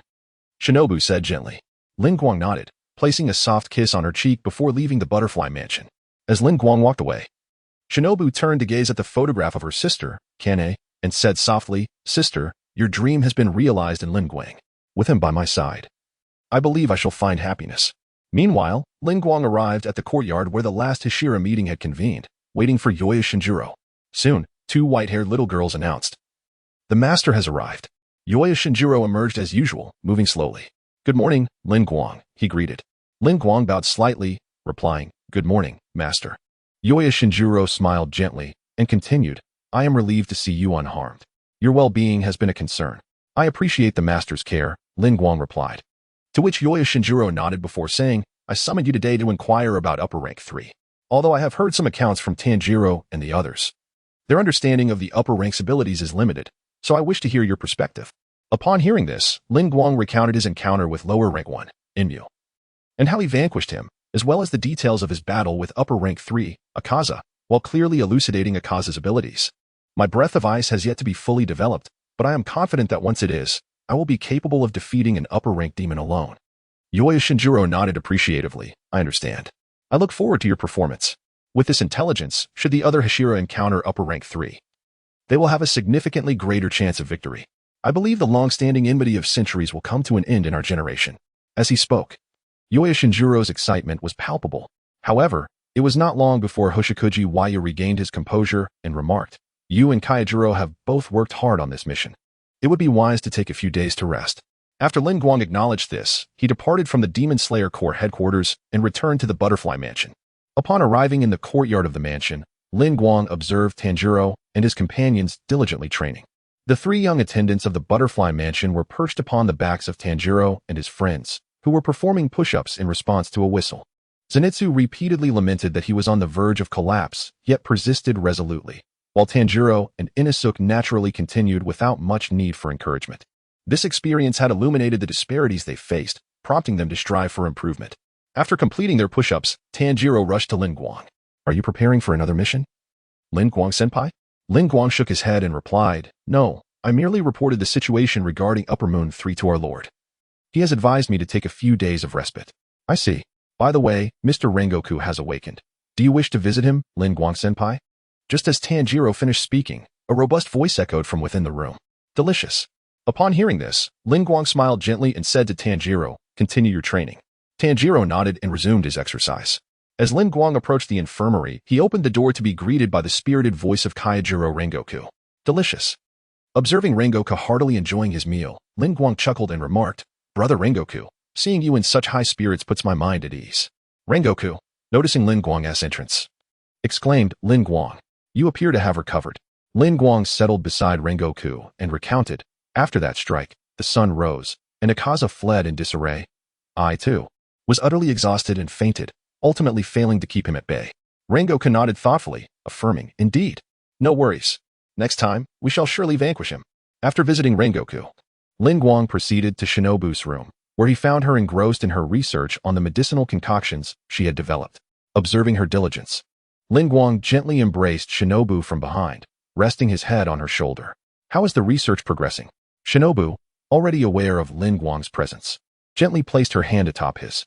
After months of study, I have discovered that one of the energies within this potion can enhance the human body. However, based on the performance of Tanjiro and the other Hashira, it appears that rigorous training or combat is necessary to fully absorb its benefits.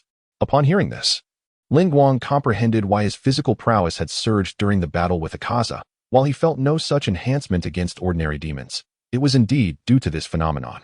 Shinobu continued, I have analyzed the components of these potions and found that some ingredients bear resemblance to certain medicinal herbs. Therefore, I am experimenting with how to create the correct combinations. Lin Guang smiled gently and playfully tapped Butterfly Ninja's face. You've worked hard. Butterfly Ninja shot him a glare and replied, Can you be a bit more serious? You always act this way. With a smile, Lin Guang responded, Don't you enjoy it? At his words, Butterfly Ninja rolled her eyes at him, her cheeks flushing slightly as she shooed him away. Go on, don't interrupt my work. Lin Guang smiled faintly and said, All right, I understand. With that, he returned to his residence, changed into casual attire, and lay on his bed, immersing his consciousness into the system. System, how many treasure chests do I currently possess? Ding. The host currently has 1 silver chest, 10 bronze chests, and 3 black iron chests. Upon seeing the additional black iron chest, Lin Guang smiled softly. Almost 1 black iron chest per day. How delightful. Let us open the chest. Chapter 64. The Silver Treasure Chest. A divine artifact? Ding. The host possesses a total of 14 treasure chests. Shall all be opened? Upon hearing the system's notification, Lin Guang pondered for a moment before responding. Let us first open the bronze and black iron chests, and save the silver chest for last. Ding. The host has opened 10 bronze chests and 3 black iron chests, acquiring fire resistance, cold resistance, slave contract, lightning resistance. Summoning technique, 2 instances of upper ninja chakra, 2 instances of mind control, poison resistance, and the Navy 6 styles, shave, paper drawing, and iron block. Gazing at the lengthy list of rewards before him, Lin Guang couldn't help but feel that he had not obtained anything particularly remarkable. Fire resistance? I already possess the power of the freezing fruit. Why would I fear flame damage? As for cold resistance, with the freezing fruit, I can scarcely remember what cold feels like. The lightning resistance seemed somewhat intriguing, as it would protect him from lightning strikes. Yet, he sighed. Well, having something is better than having nothing. With that, Lin Guang proceeded to accept all the rewards. In the next moment, all the rewards transformed into radiant light and merged into Lin Guang's being. Skills such as the Navy 6 styles, which could not be stacked, transformed into scrolls and laid within Lin Guang's spatial ring. He retrieved the scrolls for Moonwalk and Iron Block, remarking, I recall gifting Tanjiro the scroll for Shave last time. This time, with 3, I shall give one each to Inosuke and Zenitsu. As Lin Guang absorbed all the rewards, the system's voice resonated in his ears. Ding. It has been detected that the host already possesses poison resistance. It has automatically fused and upgraded to poison immunity. With 2 instances of mind control, it has automatically upgraded to mental control. Poison immunity, intermediate skill, capable of immunizing against all poisons and toxins. Summoning technique, summons entities or beings with whom the host has a contract. Note, only contractually bound beings can be summoned. Without a contract, summoning is impossible.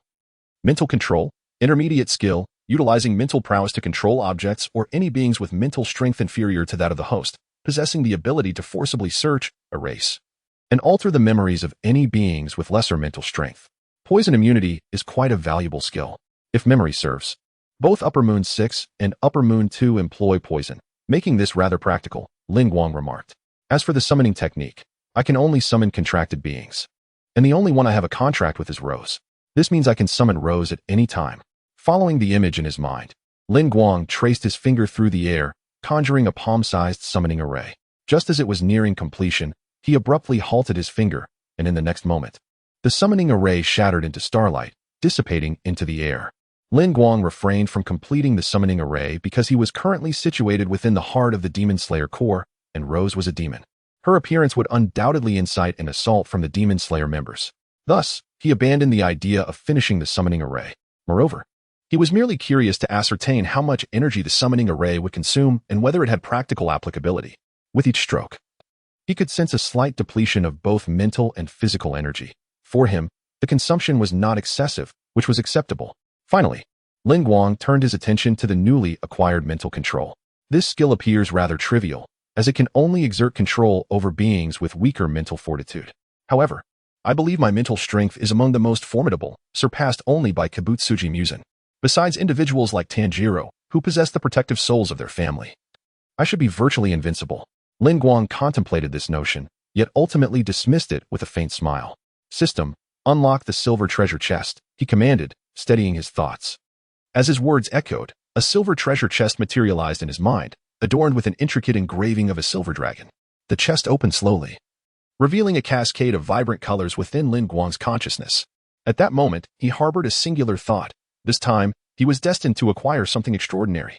As the kaleidoscopic radiance gradually faded, a pair of simple, unadorned scissors emerged in Lin Guang's mind. The next instant, the system's voice resonated. Ding! The host has opened the silver treasure chest. Congratulations, the host has obtained the miraculous scissors, one use. Miraculous scissors, a divine artifact capable of severing the ties and bonds of all things, even fate itself. Uses 1. Upon seeing the plain little scissors, Lin Guang felt a twinge of disappointment and skepticism.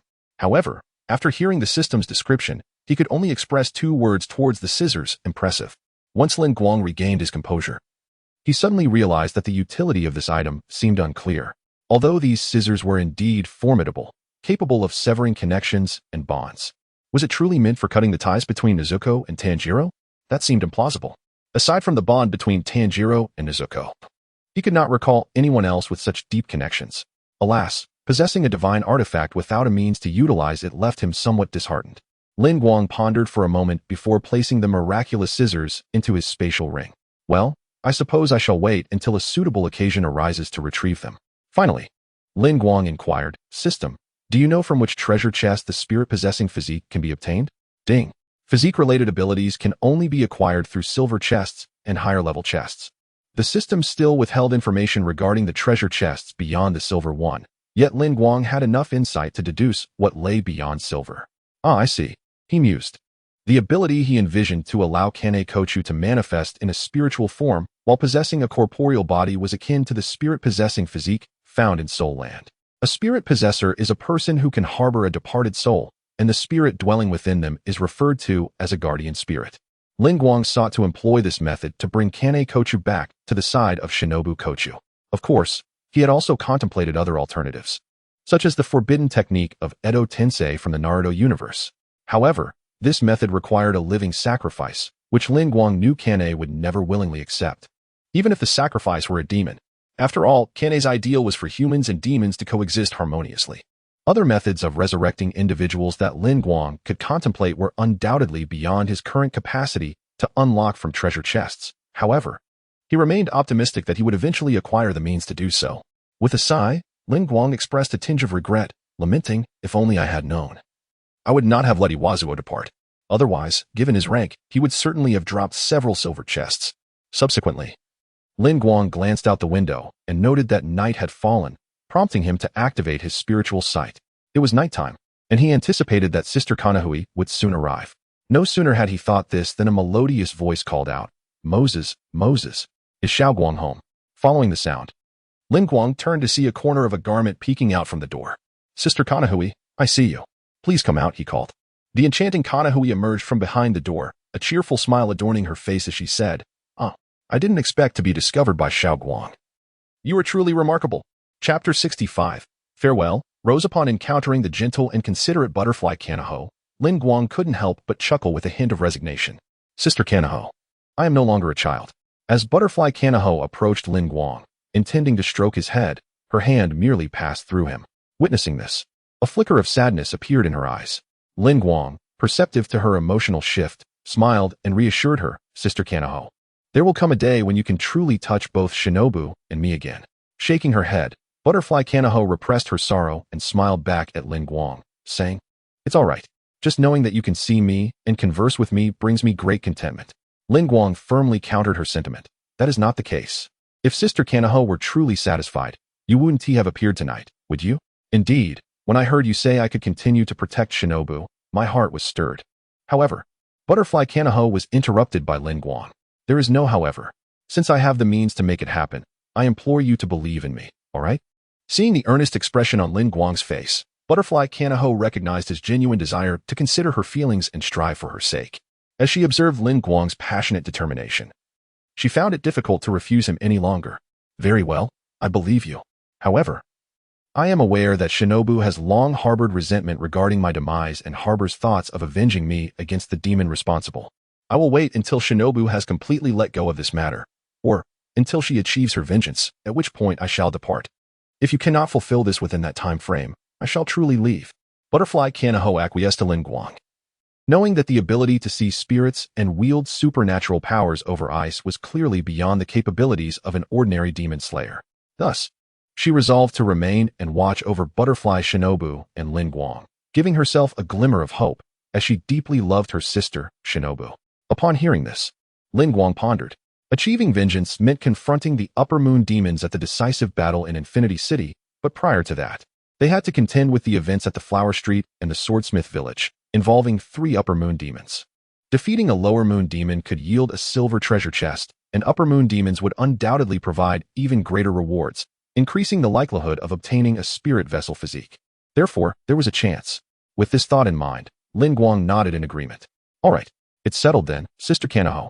Extending his right hand with his pinky and thumb raised in a pinky promise gesture, he was met with Butterfly Kanaho gently intertwining her fingers with his. Yes, Butterfly Kanaho tilted her head slightly, offering Lin Guang a tender smile. In response, Lin Guang beamed back at her. For the following 7 days, Lin Guang focused on resting. Though his notion of rest primarily involved daytime tranquility, as for the nights, he could hardly bear solitude. On this day, news arrived again from the Raven. Lin Guang was to embark on another expedition. However, from the details of the mission, it appeared to be merely an encounter with an ordinary supernatural entity. Before departing, Lin Guang made a special visit to Tanjiro and his companions. Upon arriving at the Butterfly Mansion, he found Tanjiro and the others diligently training. Lin Guang spoke. Please. Pause for a moment. What's the matter, Senior Lin Guang? Tanjiro inquired, setting down the little girl he had been caring for, looking at Lin Guang with curiosity. Inosuke and Zenitsu mirrored his expression. After witnessing Lin Guang's true strength, Inosuke no longer clamored for a duel but instead insisted on surpassing him. Hey, what is going on? I'm gradually catching up to you. Are you afraid? Zenitsu timidly interjected. Nezuko is mine. I want to let you have her. Lin Guang smiled gently and handed 3 scrolls containing the 6 styles of the Navy to Tanjiro and his companions. While Tanjiro, having already mastered the technique known as shave, understood the significance of the scrolls, Inosuke and Zenitsu were somewhat perplexed. What are these? Inosuke asked. I don't know, but it looks like a scroll that records something. Zenitsu added. Lin Guang explained. Each of you has received a different martial arts technique. The one in Tanjiro's hands is called Iron Block, which can harden your body to the strength of stone. Inosuke, yours is called Paper Drawing, a technique for evasion. Given your physical perception abilities, I believe you will grasp it swiftly. As for Zenitsu, your scroll is named Shave, which enables rapid movement. Perhaps it shares similarities with the Breath of Thunder. Discover its essence for yourself. Tanjiro suddenly asked, Senior Lin Guang, is this one going to disappear after use like the previous one you gave me? Lin Guang nodded and then turned to leave, leaving behind a final remark. Remember to keep this under wraps. If you have any questions, wait for my return to ask. With that, Lin Guang departed under the watchful gazes of Tanjiro and the others. As night fell, Lin Guang arrived at the mission site, but along the way, he noticed some peculiarities. Why are there so many spiders here? And the temperature is unusually low? Soon, Lin Guang employed his mental perception to detect a battle ahead. Discovering that another demon was engaged in combat with a supernatural entity, a smile crept across his face. For the demon in question was none other than his subordinate, the mother of spiders, Rose. Lin Guang stealthily approached and concealed himself in a tree. Observing the skirmish between Rose and the demon he was tasked to confront. Hey, you're a demon too. Why are you attacking me? I haven't taken your food. Besides, this is my territory. The male demon bellowed. Perched atop a towering ice spider, Rose laughed seductively. I merely wish to ask you a question. You are a man-eating demon, are you not? Humans are merely our sustenance, are they not? The male demon regarded Rose as if she were a fool.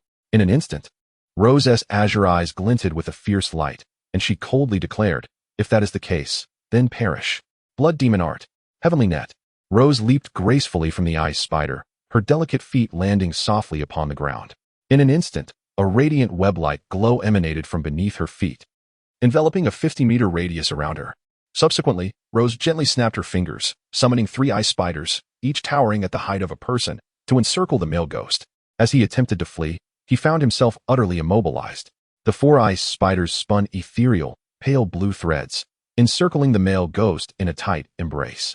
Desperately struggling, he shouted, What do you mean? Aren't you a ghost as well? Do you not consume humans? With a soft chuckle, Rose replied, I have indeed consumed many souls in the past, but ever since I pledged my allegiance to my master, I have not harmed a single human. Now, my appetite is reserved solely for ghosts.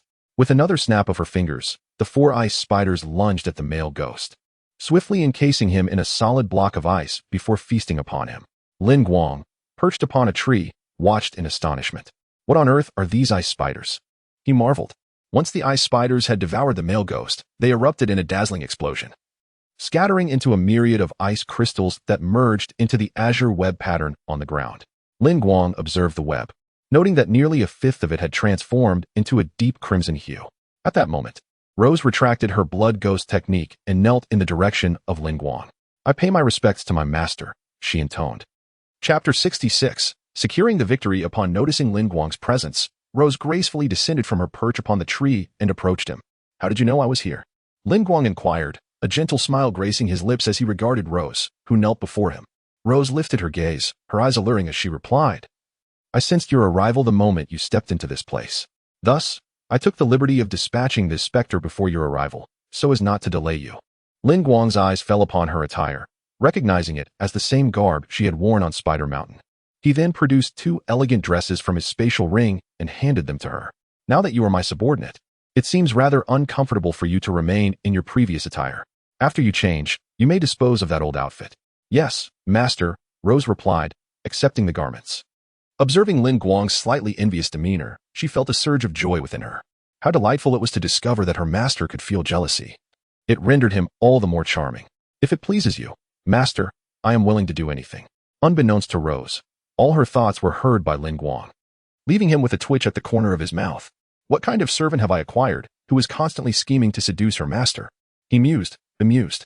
Shortly thereafter, Lin Guang watched as Rose stood, loosening the belt around her waist, allowing her spiderweb-patterned kimono to cascade to the ground. She unabashedly changed her attire before him. Lin Guang did not avert his gaze, for to do so would diminish his authority in her eyes. As he beheld the enchanting figure before him, a fire ignited within him. In no time, Rose emerged in a delicate blue cheapao, her graceful silhouette accentuated by the elegant peony embellishments. The dress hugged her curves, the slit reaching her thigh, revealing her fair, alluring legs, glistening with an enticing sheen. Lin Guang's eyes widened with admiration. Indeed, you need not kneel before me henceforth. Yes, master, Rose responded softly.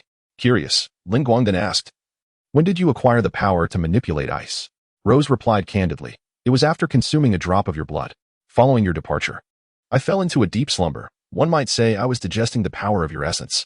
Upon awakening, I discovered this newfound ability. Lin Guang's eyes widened in disbelief. I never anticipated my blood possessed such capabilities. It seems I must be even more cautious when confronting specters. In response, Rose moved closer to Lin Guang, her tone soothing. There is no need for such concern, master. While your blood grants specters powers akin to yours, it is not classified as rare blood, and thus, they cannot devour it.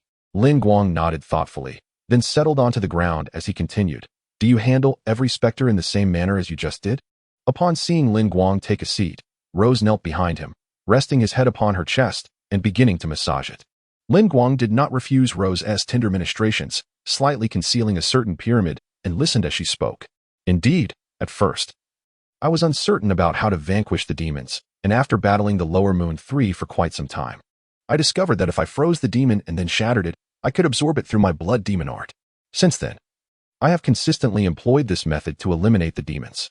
Furthermore, after devouring those demons, I could sense a slight enhancement in my strength. However, the more I absorbed, the more I felt as though I was once again under the gaze of that man. Rose spoke softly, yet within her heart, a sense of anxiety stirred. She feared being controlled by Muzan Kibutsuji once more, an experience that would plunge her into infinite terror. Lin Guang sat upright, turning to face Rose as he said, Indeed. It appears so. I can see that 1/5 of your blood demon art has transformed into a crimson hue. If this continues, it is likely that Muzan Kibutsuji will be able to control you directly. Upon hearing this, Rose managed a bittersweet smile, responding, Yes, but it matters not. As long as I can assist my master, I would not mind facing death in the end. Hearing her pessimistic words, Lin Guang playfully tapped her forehead. Humph, you are mine. If Muzan Kibutsuji dares to lay a hand on you, I shall make him pay dearly. With that, Lin Guang pressed his fingertip to Rose's brow. Cursed purification. A verdant light illuminated the space, swiftly entering Rose's being. Soon, she felt the oppressive gaze and overwhelming pressure dissipate entirely. A single tear escaped the corner of her eye. Despite becoming Lin Guang's servant, Rose had long been plagued by fear. After all, Lin Guang was human. And she was a demon. She constantly worried that this was all an illusion, fearing punishment for any misstep. Thus she exerted herself diligently to fulfill Lin Guang's tasks. Even when she sensed Muzan Kibutsuji's gaze return, she dared not voice her concerns. Yet when Lin Guang inquired and sought to resolve her troubles once more, she was momentarily taken aback. Rose murmured, Master, why are you so kind to me? I am but a demon. Lin Guang furrowed his brows in confusion, responding, What of being a demon? As long as you do not harm others in this world, what matters? And am I truly that kind? I don't perceive it that way. First, I coaxed you into betraying Lower Moon 5, then I encased you in ice, and finally, I compelled you to sign a slave contract. Suddenly, Rose pressed her lips against Lin Guang's, startling him. What the? I am usually the one ambushing others. I never anticipated being ambushed today. Subsequently, Lin Guang began his resistance, determined to demonstrate to Rose who truly held the mantle of master. A battle ensued between the human and the demon. Lin Guang launched the first assault, striking Rose with such force that she was momentarily disarmed. However, being a demon, her recovery was swift, and in the blink of an eye, she had Lin Guang pinned down once more. Lin Guang's physique, enhanced by various fortifying agents, was far from weak. Particularly with the support of his breathing technique, his stamina reached an astonishing level. Time seemed to stretch indefinitely, and the two finally concluded their futile battle just before dawn.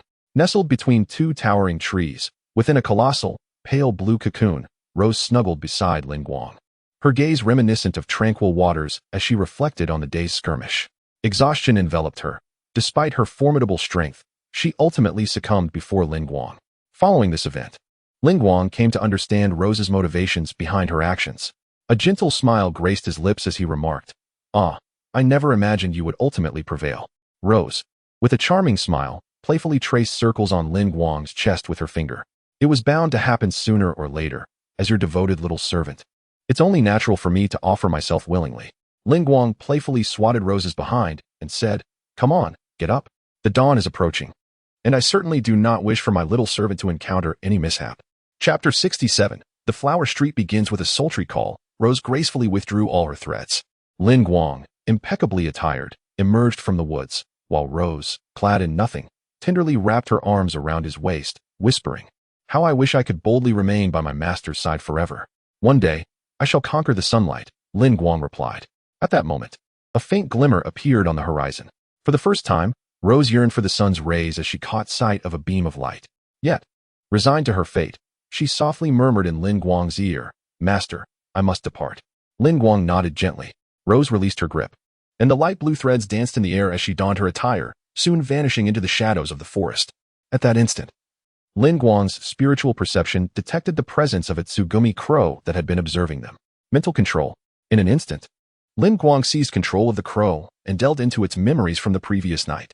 After erasing the latter part of its recollection, he altered it to reflect that Lin Guang had witnessed the demon's self-destruction before dispatching the last remaining one. At that moment, Lin Guang was on his way back after slaying the demons. Having completed this task, he set his course towards the Demon Slayer Core. In the following 3 months, Kaijiro Rengoku had fully recovered 2 months prior and resumed his missions. Lin Guang spent his time training alongside Tanjiro and others at the Butterfly Mansion. Occasionally, he would receive directives from the Tsugumi Crow, which he dutifully followed to eliminate demons. Since forming a bond with Rose, Lin Guang would occasionally summon her on missions. He also provided Tamayo with both Rose's blood and his own, hoping she could conduct research. Lin Guang would sometimes tease Tamayo in his letters, revealing to Rose that he had a fondness for another woman who, like her, was a demon. Rose, however, was not surprised. She merely felt a tinge of curiosity about Tamayo. Moreover, during these 3 months, Lin Guang had opened numerous treasure chests, all of which were black iron and wooden boxes. From these chests, Shinobu and Rose had mastered the 6 styles of the Navy, while Tanjiro and the others also experienced significant boosts due to the medicines and the 6 styles. Additionally, Lin Guang unlocked various ninjutsu techniques, such as Earth Release, Earth Flow Wall, Fire Release, Fireball Jutsu, and Wind Release, Great Breakthrough, among others. He had nearly mastered most C and D rank ninjutsu, and his chakra was approaching that of a shadow-level ninja. On this day, the Sound Hashira, Tenjin Yuzui, arrived at the Butterfly Mansion. "Please, don't. Let us go." She is not. I beg you." Aoi Kanzaki struggled in Tenjin's grasp. "Enough of this racket." "Silence." Tenjin, carrying Aoi, expressed his impatience while leading a young nurse from the Butterfly Mansion. The other 2 nurse girls persistently implored Tenjin to release Aoi and the others. Aoi, frightened, reached out her hand towards Kanawo. Kanawo. In that moment, Kanaha stared blankly at Aoi Kanzaki, who was pleading for help, her mind a whirlwind of confusion. Missions, orders, endurance, commander. Aoi. Now. Pillars, coins, commands. Suddenly, an idea seemed to dawn upon Kanahu, and she reached into her pocket. Yet, at that instant, the words of Rengoku and Tanjiro echoed incessantly in her mind. Ultimately, Kanahu refrained from retrieving the coin and instead grasped tightly onto Aoi's hand and the skirt of the small girl named Now, feeling someone cling to him. Yuzui Tenjin turned his head and said nonchalantly, "Don't be so tacky. You received an order just now, right?" Kanahu was drenched in sweat. Yet she continued to hold on to Aoi and Now. Observing Kanahu's silence, Yuzui Tenjin, exasperated, shouted, "Say something." However, his words bore no fruit. As the 2 other little girls rushed forward, one clinging to his leg and the other to his head, Hey, stop this nonsense. Yuzui Tenjin was furious, yet helpless. Suddenly, Tanjiro leaped into the scene, shouting, "What are you doing to the girls? Let go." In that moment, everyone turned to stare at Tanjiro in silence. As he witnessed the scene, Tanjiro began to question whether he had misinterpreted the situation. Wait, were the girls playing with him, or was he actually grabbing them? Just then, a little girl cried out to Tanjiro for help. "He is trying to abduct us. Please save us." Hearing her plea, Tanjiro dashed towards Yuzui Tenjin. Breath. Tanjiro instantly appeared before Yuzui Tenjin, poised to deliver a headbutt. Although Yuzui Tenjin was somewhat taken aback by Tanjiro's remarkable speed, he was, after all, the fastest of the pillars, having enhanced his speed further with the medicinal cuisine prepared by Shinobu Kocho. In an instant, Yuzui Tenjin broke free from Kanahu and the two little girls and evaded Tanjiro's headbutt. Clearly unprepared for Yuzui Tengin's swiftness, which surpassed even his own technique, Tanjiro fell to the ground. The little girl landed atop him while the other was caught by Kanahu. Yuzui Tenjin crouched on the awning of the entrance, observing Tanjiro. "Fool. I, Yuzui Tenjin, am of ninja lineage, having carved out a splendid reputation in the shinobi realm. How could I possibly be struck by your pitiful headbutt?" Tanjiro, however, retorted defiantly, "Let Aoi and the others go. You human trafficker." The two little girls and Kanahu rallied beside Tanjiro, echoing, "Yes, yes." Tanjiro continued, "What exactly do you intend to do?" The little girl followed suit, shouting, "Pervert, pervert." Hearing the words of Tanjiro and the girl, Yuzui Tengin's temper flared. "Do you even know who I am? I am a pillar, your commander." "Fool, I refuse to acknowledge you as a pillar," retorted Tanjiro, puffing out his cheeks. Upon seeing Tanjiro's expression, Yuzui Tengin's anger intensified. "Why do you puff up your cheeks like that? You insignificant pawn, do I need your approval? Fool, has your mind exploded?" Subsequently, Yuzui Tenjin elucidated. "I require female team members to assist in executing the mission, thus I have brought them along. They are not the stepchildren of butterflies, and do not require her consent." Upon hearing this, a little girl exclaimed, "Nao-chan is not a team member, and she isn't even wearing a uniform." Yuzui Tenjin cast a glance at Nao, whom he was holding by the hand, then rolled his eyes and carelessly let her go. Tanjiro rushed over to catch Nao, and with discontent, shouted at Yuzui Tenjin, "What have you done?" Yuzui Tenjin, indifferent, replied, "In any case, I intend to take her on the mission. Although she is unlikely to be of any use, she can be considered a team member." While Tanjiro understood Yuzui Tengin's words, he was aware of the reasons preventing Aoi Kenzaki from participating in the mission, and thus he implored, "Everyone has their own unspoken difficulties. Please do not force others into action without a second thought. Return Aoi." Chapter 68. Yuzui Tenjin. It was utterly tedious, exasperatingly so. It was precisely this incessant stagnation that rendered the Demon Slayer Corps increasingly feeble, Yuzui Tenjin remarked with palpable displeasure. Clenching his teeth, Tanjiro raised his head and declared, "We shall accompany you in place of Kocho." Yuzui Tenjin, taken aback, inquired, "We?" No sooner had he spoken than Zenitsu Agatsuma and Inosuke Hashibara emerged from the walls on either side of him. They leapt down, positioning themselves beside Tanjiro. Observing their sudden appearance, Yuzui Tenjin maintained a stoic expression and questioned, "What is the meaning of this?" Inosuke, pointing at himself with disdain, retorted, "Though I have just returned, I possess an abundance of energy with nowhere to expend it. I might as well accompany you." Zenitsu, as usual, trembled at the sight of Yuzui Tengin's muscular physique and stammered, Please release Kocho. Even if you are a muscle-bound behemoth, I will not. Back down."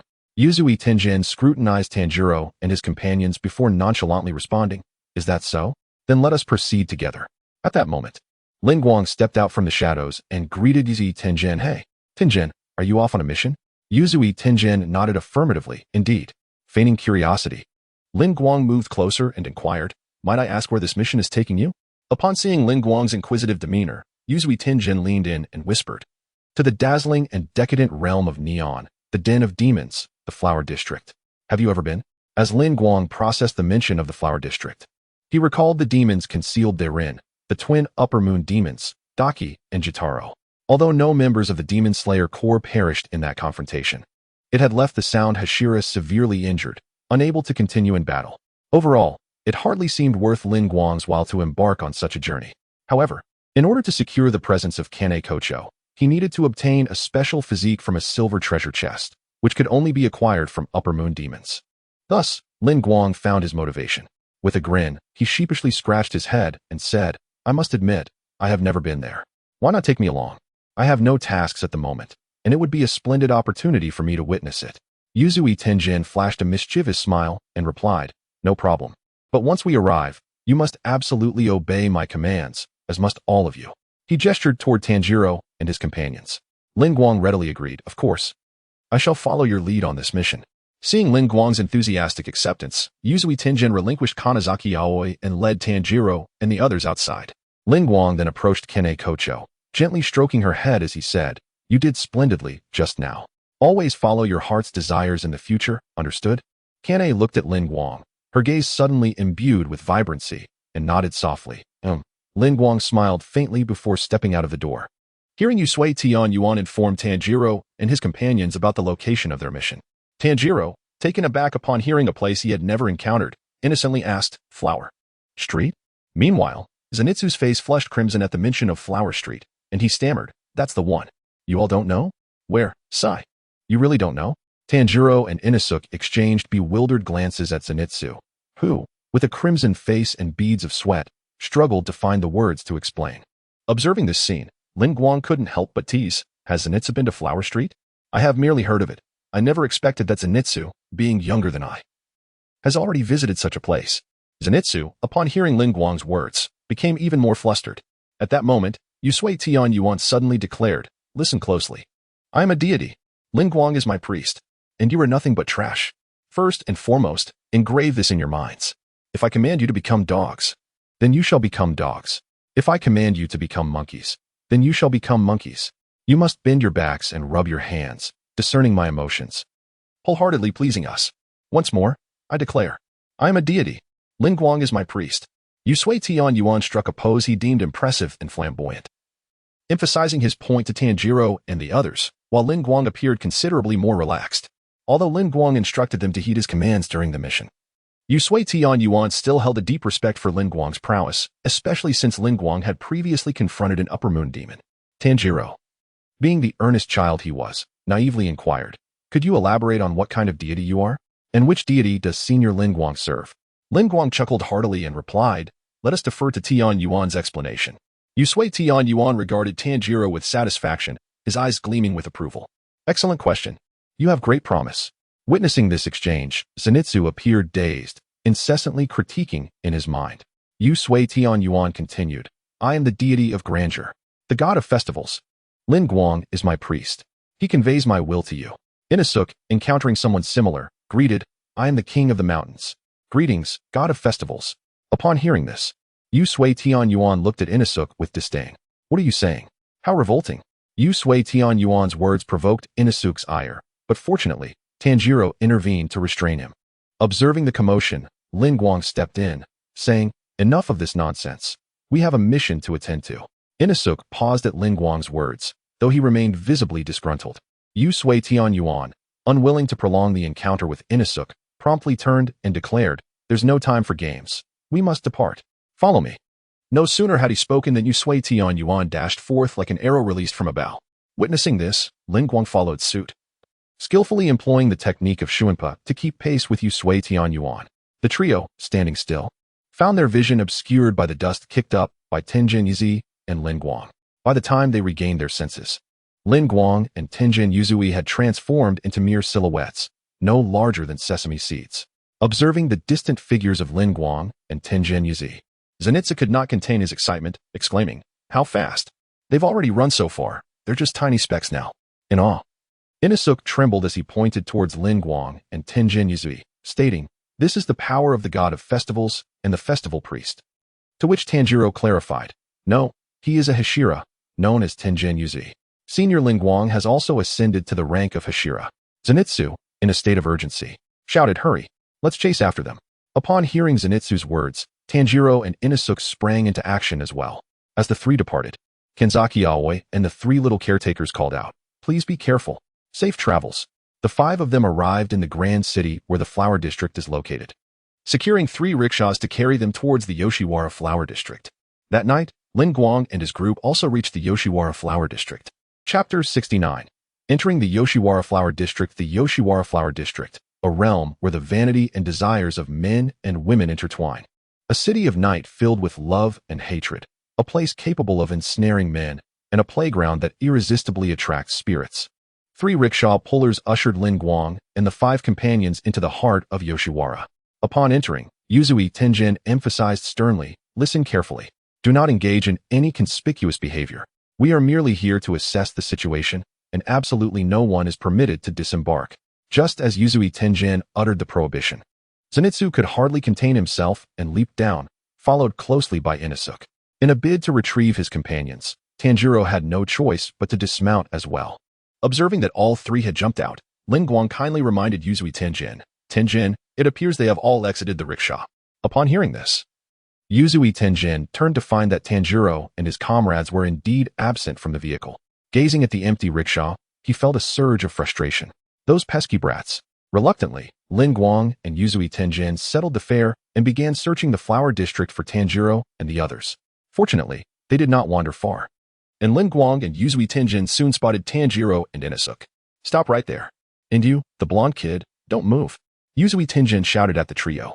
Tanjiro and his friends stood in awe at the bustling scene before them.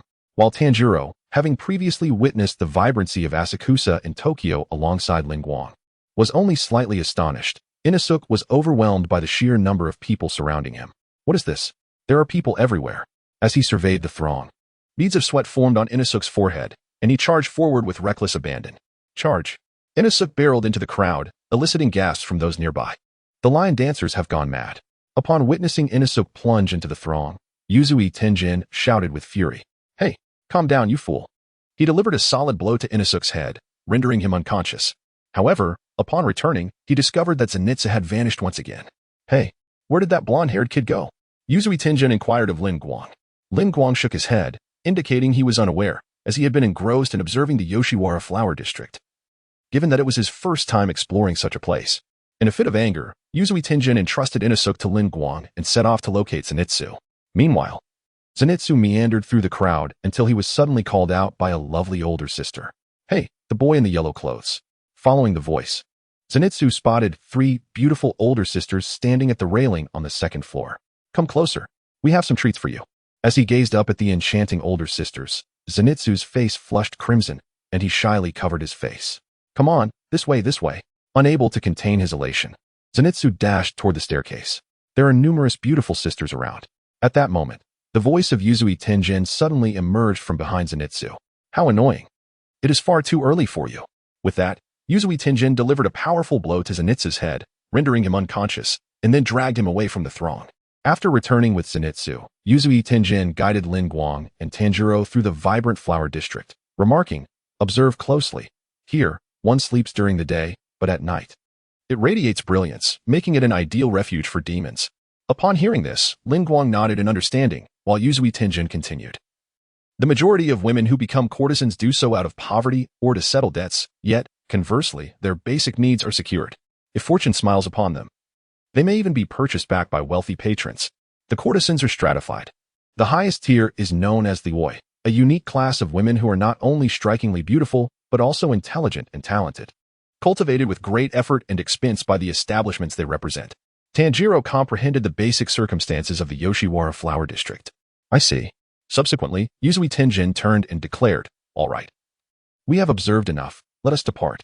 He led Lin Guang and the others to the wisteria family residing adjacent to the flower district. Upon arriving, Yuzui Tenjin unceremoniously commanded the homeowner, who complied without any objections, fulfilling each request dutifully.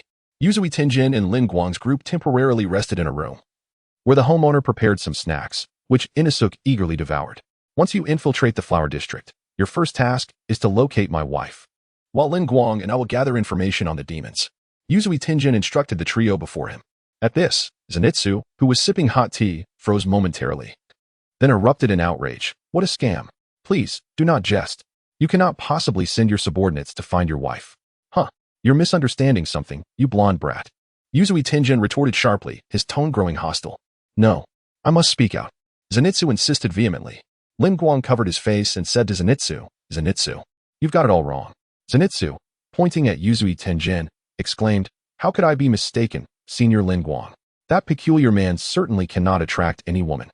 But even so, he should not expect us, the Demon Slayer Corps, to do such a thing." Hearing Zenitsu's words, Yuzui Tenjin's temper flared, and he shouted, "Are you foolish? My wife has infiltrated the flower district to collect information on demons. I came to investigate because our regular communication has been interrupted. Yet despite Yuzui Tengen's explanation, Zenitsu remained skeptical. So, you truly have such an expansive imagination. You little brat. Yuzui Tengen exclaimed as he hurled a large bundle of letters at Zenitsu's face, knocking him down. He then picked up one of the letters and stated, "This is a letter delivered to me by the messenger crow." Tanjiro picked up a bundle of letters and remarked, "So many. Have we been infiltrating for quite some time?"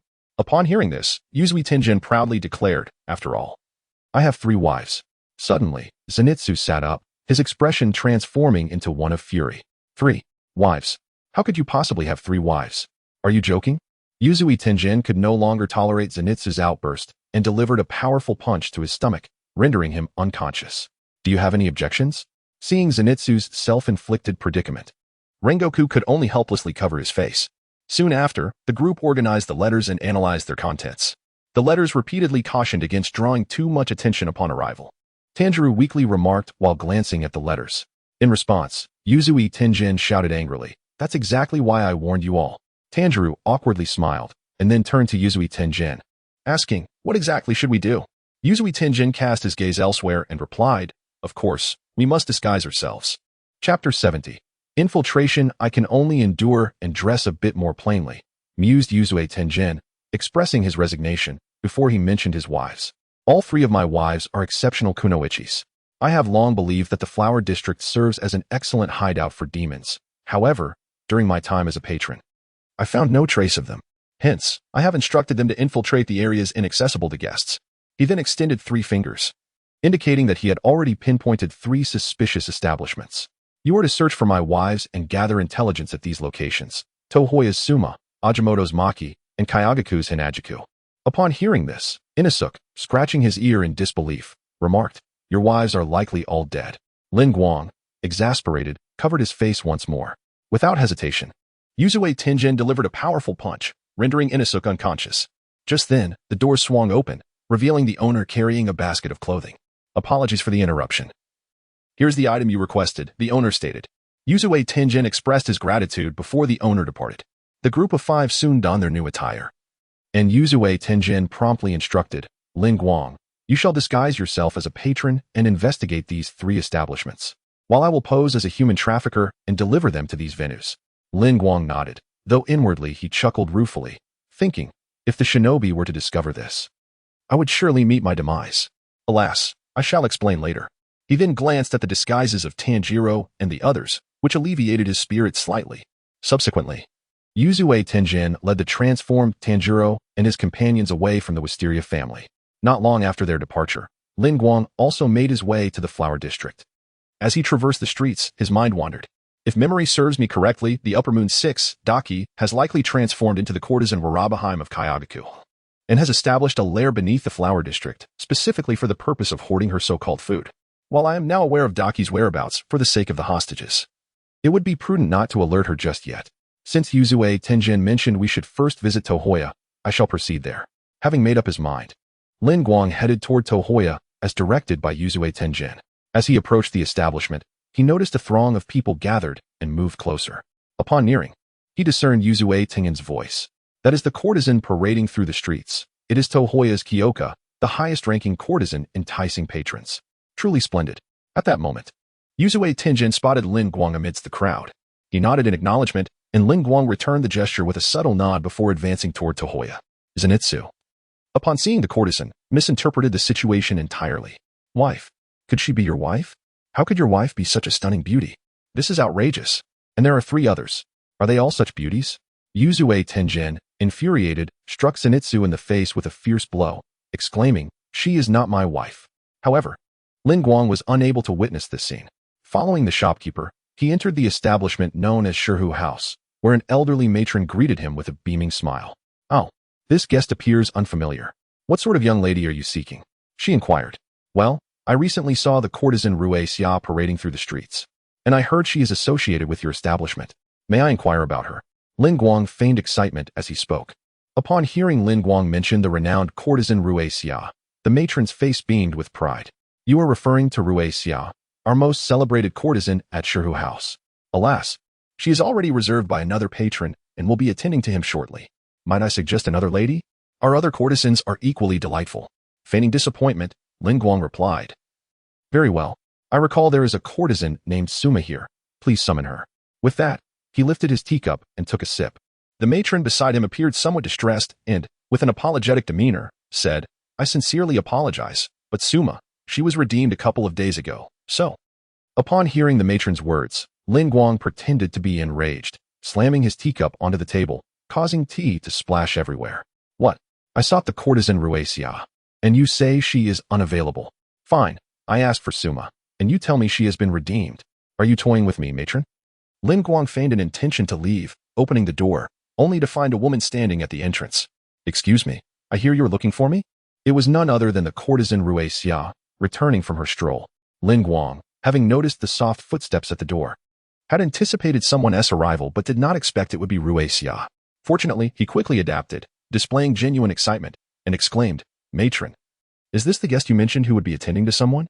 The matron looked at Ruesia with a pained expression, to which Ruesia responded with a gentle smile, I shall take care of this. Reluctantly, the matron exited the room. Lin Guang promptly ordered food and drink, then began to weave tales from his previous life, engaging Ruesia in conversation while occasionally mentioning Suma. Oh, I never anticipated that Suma would be purchased and brought to this place. I heard she is faring quite well, so I wished to see her, only to discover she had been redeemed. I hope her new owner treats her kindly. Lin Guang lamented as he took a sip of wine. Ruesia, smiling, inquired, May I ask, are you well acquainted with the courtesan Suma? Lin Guang set down his cup and replied, We were friends in childhood, but my family moved away, and we lost contact.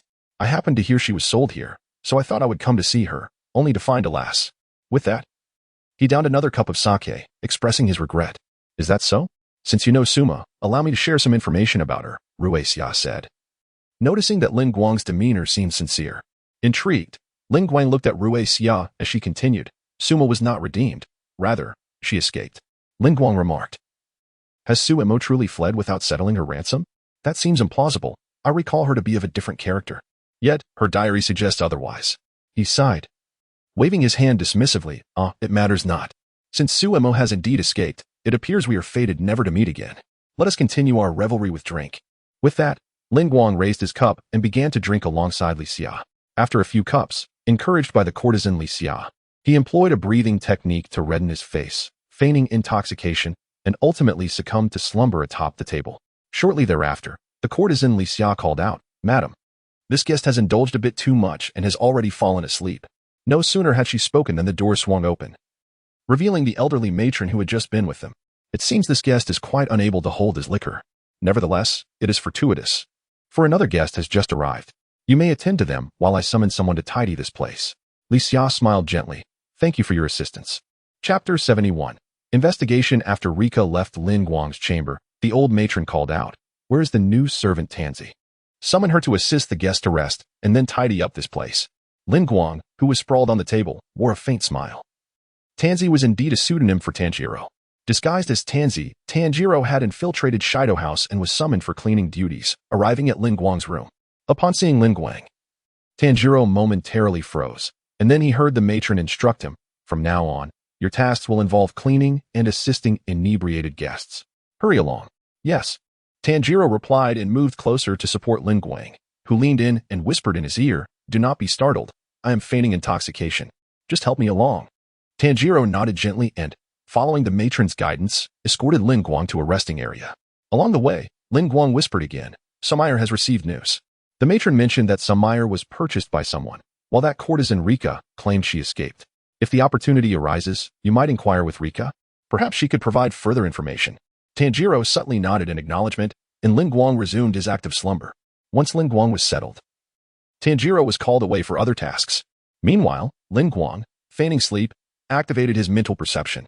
In an instant, he could sense all information within a 100-meter radius.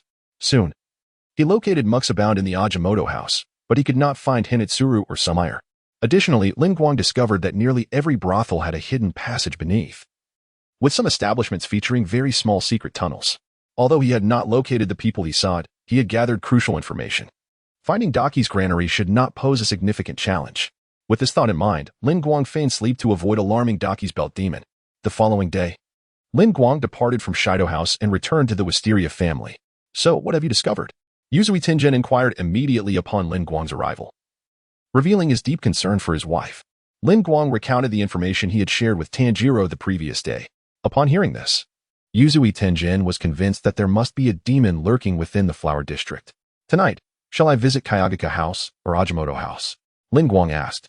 In response, Yuzui Tenjin chuckled, "Oh, did you not find satisfaction in one night? Understandable, as you do not possess 3 splendid wives as I do." Lin Guang's lips twitched. He had not anticipated such a facet of Yuzui Tenjin's character. After gathering information yesterday, I simply feigned intoxication and fell asleep, and I even reached out to Tanjiro. It was not as sordid as you might imagine. Now do share your findings. Yesterday was uneventful. It was as if shrouded in a veil of mist. The demon adeptly concealed its presence, remaining exceedingly inconspicuous. The demon nesting here might very well be of the upper rank. Yushui Tenjin articulated his observations and analyses from the previous night. Lin Guang, reclining on the tatami mat, remarked, "Indeed, my conjecture aligns closely with yours. The ability to consume humans under the cover of night in such a crowded area could hardly be attributed to a lesser demon. A lower-tier demon would inevitably raise some commotion, yet the area remains eerily tranquil, suggesting it is likely an upper-tier demon." Yushui Tenjin nodded earnestly, acknowledging the accuracy of the assessment. "You may be right. It could very well be the prelude to a magnificent battle." As night descended, Lin Guang transformed his appearance and once again ventured into the Flower District, this time employing his spiritual perception to explore the direction of the underground caverns. Suddenly, within his awareness, he sensed a belt moving rapidly through an underground passage. Stealthily, he slipped into the shadows, swiftly following the trail of the belt until he discovered a vast subterranean cavern. The cavern lay over 50 meters deep beneath the surface, exceeding 100 meters from the Flower District. No wonder my spiritual perception failed to detect it. It is indeed located so far away. Having confirmed the location of Daki's lair, Lin Guang departed from the street and returned to the Flower District, entering the Ajimoto establishment. There, he discreetly sought out Inosuke. "I heard you injured someone today?" Inosuke exclaimed upon seeing Lin Guang. "There was a demon. When I was pursuing it, if that person hadn't obstructed me, I would have captured it already. It looked like this." "Like this?" Inosuke gestured wildly, but Lin Guang remained unclear about what he was describing. Had he not been aware of Daki's abilities, he would have struggled to imagine that Inosuke was illustrating the belt-like manifestations of Daki. "I see. However, with your commotion, that demon has likely vacated this establishment. From what you described, it seems there are hidden passages between the houses that allow the demon to traverse freely among the shops in the Flower District." Inosuke nodded vigorously. "Yes, precisely." Lin Guang sighed. "Tonight, confirm whether the demon returns. Tomorrow is our scheduled communication time, and you can inform us then." Inosuke nodded in agreement. Soon after, Lin Guang vanished from Inosuke's room, feigning intoxication as he exited the Ajimoto establishment. The fade of a drunken man dissipated the moment he left the Flower District. Sensing Yushui Tenjin's location, Lin Guang's form swiftly vanished, reappearing beside Yushui Tenjin. Inosuke detected traces of the demon, but it escaped. "It seems the demon is already aware of our presence," Yushui Tenjin remarked gravely as he surveyed the Flower District. Since the Flower District commenced operations, there has been no sign of Zenitsu at the Kayagaku establishment. At this, Lin Guang suddenly recalled the belt he had pursued. Could it be that the belt I sensed today was responsible for abducting Zenitsu? He pondered aloud. Should I revisit the Kayagaku establishment? Yushui Tenjin declined Lin Guang's suggestion. "No more, you have already appeared once tonight, and at this hour, if we head to Jingjing House, even the spirits may notice something amiss. Let us discuss this during our scheduled communication. I shall observe the movements of that yellow-haired little demon a while longer." Lin Guang was aware that Yusui Tenjin had already conceived the worst possible scenario in his heart, so he reassured, "Rest assured. Your wife and Zenitsu may not necessarily be dead. After all, this is the night street, and it is quite challenging to devour someone without drawing attention."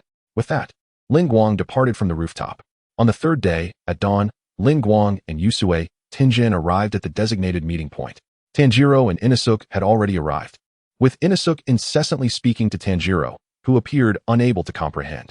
Tanjiro remarked, "It is almost time for our scheduled meeting. Senior Lin Guang, Mr. Yusui Tenjin, and Zenitsu will also be coming." At that moment, Yusui Tenjin and Lin Guang reached the rooftop where Tanjiro and Inosuke were situated. Zenitsu would not be coming. Chapter 72. The emergence of Daki. Tanjiro gazed at Lin Guang and Yusui Tenjin, his voice trembling as he inquired, "Mr. Yuzui, what do you mean by saying Zenitsu will not come?"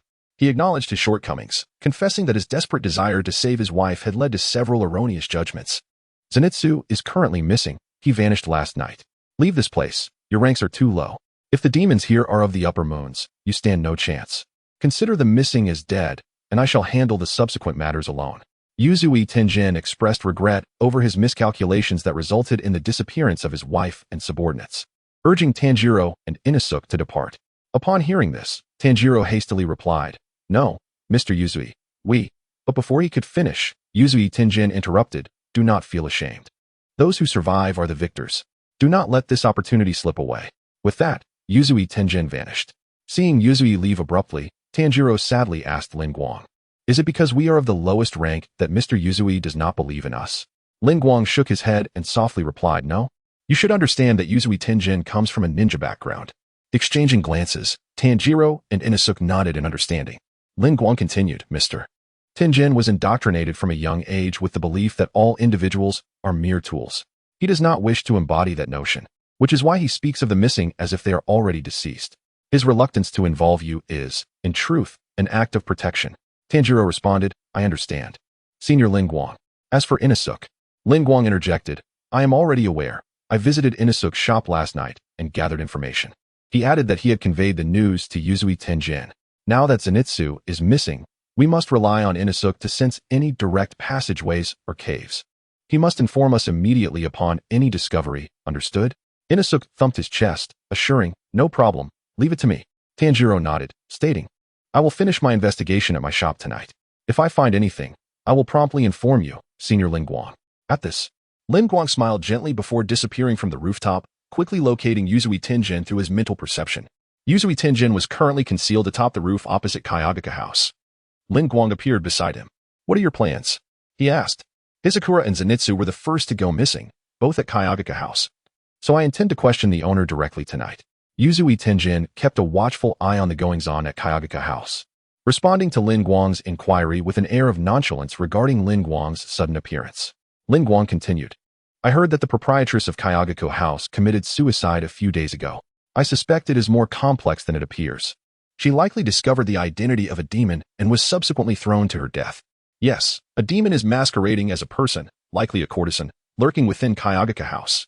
Yushui Tianyuan was aware of what Lin Guang had mentioned. Reclining upon the rooftop, Lin Guang gazed at the sky and remarked, "Let us wait until nightfall. At that time, you shall inquire of the proprietor who appears most suspicious. Once you have discerned that, I shall seek out that room." Yushui Tianyuan cast a glance at Lin Guang before softly responding, "Indeed." As the sky gradually darkened, the vibrant streets of Yoshiwara began to awaken. Observing the staff of Kayagakuya preparing to open their doors, Yushui Tianyuan sprang into action, with Lin Guang closely following suit. The proprietor of Kayagakuya was examining a blood-stained garment when Yushui Tianyuan silently materialized behind him. "Where have Yoshiko and Hinetsuru gone? Provide a succinct answer. And do not pose any counter-questions." A kunai was pressed against the proprietor's throat, causing him to sweat profusely in his anxiety. He responded in the simplest terms. "Yoshiko has vanished, and Hinetsuru fell ill and went to the clinic." Yushui Tianyuan continued, "Reveal all the clues you possess. Who appears most suspicious?" With that, he withdrew the kunai from the proprietor's neck. The proprietor gasped for breath, his fear evident. "Trust me, speak freely. I shall ensure that person meets their demise and avenge you." The proprietor, recalling his wife, spoke with tears in his eyes. "A courtesan named Warabaheim resides in the north-facing room, where sunlight does not reach." The moment the location was revealed, Lin Guang and Yushui Tianyuan simultaneously made their way to the designated room. However, as the proprietor turned, he discovered that the room was already vacant. Upon arriving at Warabaheim's chamber, Lin Guang found it utterly deserted. Observing the scene, he declared, "I shall remain here. That specter will undoubtedly return before dawn. You should search for your wife. There is a chance she still lives." Yushui Tianyuan nodded and leaped to another rooftop, swiftly departing without a sound. Shortly after his departure, the distant sound of collapsing buildings echoed from a nearby residential area. Lin Guang turned towards the source of the noise. "It seems Tanjiro has located Daki. I too must take action." With that, Lin Guang's figure vanished from sight. Meanwhile, a pale-skinned female demon with black hair, adorned with the upper moon symbol in her left eye and the number 6 in her right, along with pink tattoos on her left cheek and forehead, crouched on the windowsill. This demon was none other than Upper Moon 6. "Daki, you possess more spirit than I anticipated. Your eyes are quite striking. I shall feast upon them," Daki remarked, licking her rosy lips. Tanjiro, brandishing his sword, observed Daki when suddenly, The strap of a wooden box snapped. He quickly steadied the box, placing it upon the adjacent rooftop to prevent damage. Nezuko, I apologize. The strap has broken, and I can no longer carry you into battle unless it becomes a matter of life and death. Do not leave the box, Tanjiro stated, his focus unwavering on the formidable Daki. In the next moment, Tanjiro and Daki charged towards one another, each intent on vanquishing the other. Daki's four belts lunged from various directions to strike Tanjiro, who inhaled deeply. Water breathing. Fourth form. Striking tide, chaos.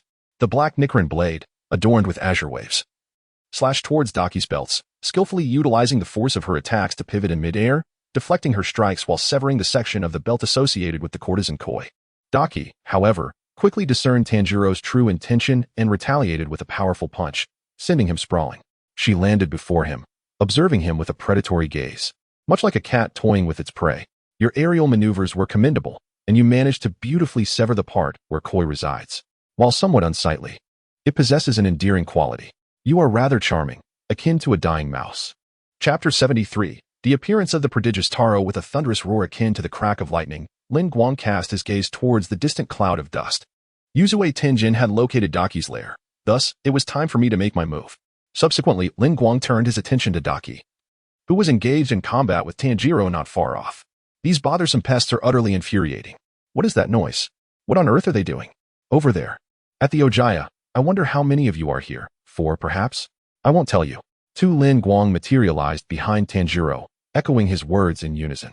Daki remained blissfully unaware of the sudden presence behind Tanjiro, gazing at Lin Guang for a moment before bursting into laughter. Ha ha ha, you must be a Hashira. How splendid. That esteemed individual will be so pleased. Allow me to slaughter and devour all of you. No sooner had she spoken than Daki swung her 4 silk belts towards Lin Guang. In an instant, he unsheathed his sword, severing all 4 of Daki's belts with a disdainful remark. Is this the strength of the upper 6? How utterly feeble. If this is all you possess, then your next strike will mark your demise. Suddenly, a shadowy projectile shot towards Lin Guang from the alleyway, which he swiftly cleaved in two. Yet, the severed belts seemed to possess a life of their own, launching themselves back towards Daki. With 2 piercing sounds, one segment impaled Daki's head while the other pierced her neck, ultimately merging seamlessly into her form. As Daki absorbed her silk doppelgangers back into her body, her hair transformed to a striking white, with the tips turning a vivid green, and blood-like fissures began to appear upon her skin. This was Daki's true visage. Tanjiro, witnessing her transformation and the ominous aura she exuded, felt a bead of sweat trickle down his forehead. Her appearance has changed, such a malevolent scent emanates from her. My throat feels numb. It hurts. Her power has intensified. Yet, Lin Guang observed Daki's metamorphosis with an expression of calm. Perceiving that her aura was indeed stronger than the lower one, Kyogai, but not overwhelmingly so. At that moment, a small shop suddenly illuminated, and a man clad in a brown kimono emerged. You all are exceedingly noisy. What is the meaning of that blade? Do not brawl in front of others' establishments. Are you deliberately seeking trouble? I assure you, as long as both the shops and customers adhere to the rules, this pleasure district can thrive. We do not welcome your kind. Begone. Daki glared darkly at the man who had stepped out. You're so loud. Tanjiro glanced at Daki and urgently warned the approaching man. No, you must not come over. Please step back. Do not exit the building. In an instant, Daki's 8 silk belts unleashed a flurry of attacks aimed at the human who had just emerged. The moment she struck, Lin Guang sprang into action. Chafe. With a series of 8 explosive sounds resonating through the air, Lin Guang intercepted all of Daki's assaults, ensuring that they merely devastated portions of the structure without harming a single soul. Hey, everyone nearby, take cover and do not come out. Otherwise, you shall perish. Lin Guang stood resolutely in front of the man clad in a brown kimono, speaking to him in a soft tone. Upon hearing Lin Guang's words, the man in the brown kimono rose from the ground and began to evacuate the surrounding civilians. Lin Guang raised the Nichiren blade in his hand, pointing it at Daki. Why do you target the innocent? I am right here before you, yet you remain unmoved. Allow me to inform you of one thing. I am enraged. Daki found this somewhat amusing. What of it if you are angry? In an instant, the blade gleamed as it cut through the air, and Lin Guang stood behind Daki, casting a disdainful glance over his shoulder. You are nothing remarkable. I could slay you with a single stroke. What nonsense are you spouting? Before Daki could finish her retort, a trickle of blood emerged from her neck, a clear line of crimson visible upon her skin. In an instant, she collapsed to the ground, her head severed yet caught in her own hands. Tanjiro, witnessing this scene, was rendered speechless in shock. Lin Guang had effortlessly severed the neck of an upper moon demon. Could it be that Lin Guang had grown to such formidable strength? With a hint of exasperation, Lin Guang remarked, "You are truly too weak. You cannot possibly be an upper moon." Tanjiro, by now, Yuzui Tenjin and Inosuke should have rescued all the missing persons. Let us assist them. Tanjiro had not anticipated such a swift resolution and, after acknowledging Lin Guang, made his way towards the source of the earlier thunderous sounds. Lin Guang then turned to depart. "Stop! Where do you think you are going? How dare you sever my neck? I will not let you escape." Lin Guang glanced back with a sneer. "You might do well to say less and await your demise in silence." "What a jest! Did you not just claim I am not an upper moon?" Daki shouted angrily at Lin Guang. Lin Guang tapped his ear and replied, "I have fought against Upper Moon 3 and could not prevail, yet you fell to me in a single strike. How could you possibly be an Upper Moon? Upper Moon 3, how could you still be alive after encountering that fiend? Moreover, I am Upper Moon 6. Daki continued to argue defiantly. "Then why did I sever your neck? You were simply too weak." Lin Guang mocked her further. Daki persisted, "I have not lost. I am indeed an Upper Moon. I am strong. Though I may currently be a 6, I will grow even stronger." Lin Guang rolled his eyes. "Your arguments are utterly unconvincing." Seeing that she could not best Lin Guang in debate and feeling powerless against him, Daki began to weep. Wah! At the sight of Daki's tears, Lin Guang's mental acuity sharpened to its peak, and his spiritual perception heightened to its utmost. "I am truly Upper Moon 6. I swear it. I have been granted a number. I am formidable. Die, die, all of you must perish." As she cried, Daki flailed her fists at Lin Guang, resembling a young girl throwing a tantrum after a defeat. "My neck has been severed, brother." Gradually, a pale gray flesh began to sprout from Daki's body, swiftly forming into a humanoid shape. Upon witnessing the gruesome sight before him, Lin Guang promptly employed his breathing technique, the breath of ice. Second form, Flying Star Ice Blade. The blade, shimmering with frost, sliced through the shadowy figure, yet Lin Guang felt no resistance, as if he had struck nothing at all. Unbeknownst to him, a malevolent spirit accompanied by Daki had made its way to a corner of the rooftop. "Crying will do you no good. You might as well reattach your own head." "How foolish you are," the spirit remarked. This male spirit, adorned with a peculiar blend of black and green hair, possessed a pale grayish complexion. He was bare-chested, donning loose blue trousers with red and black ribbons entwined around his arms.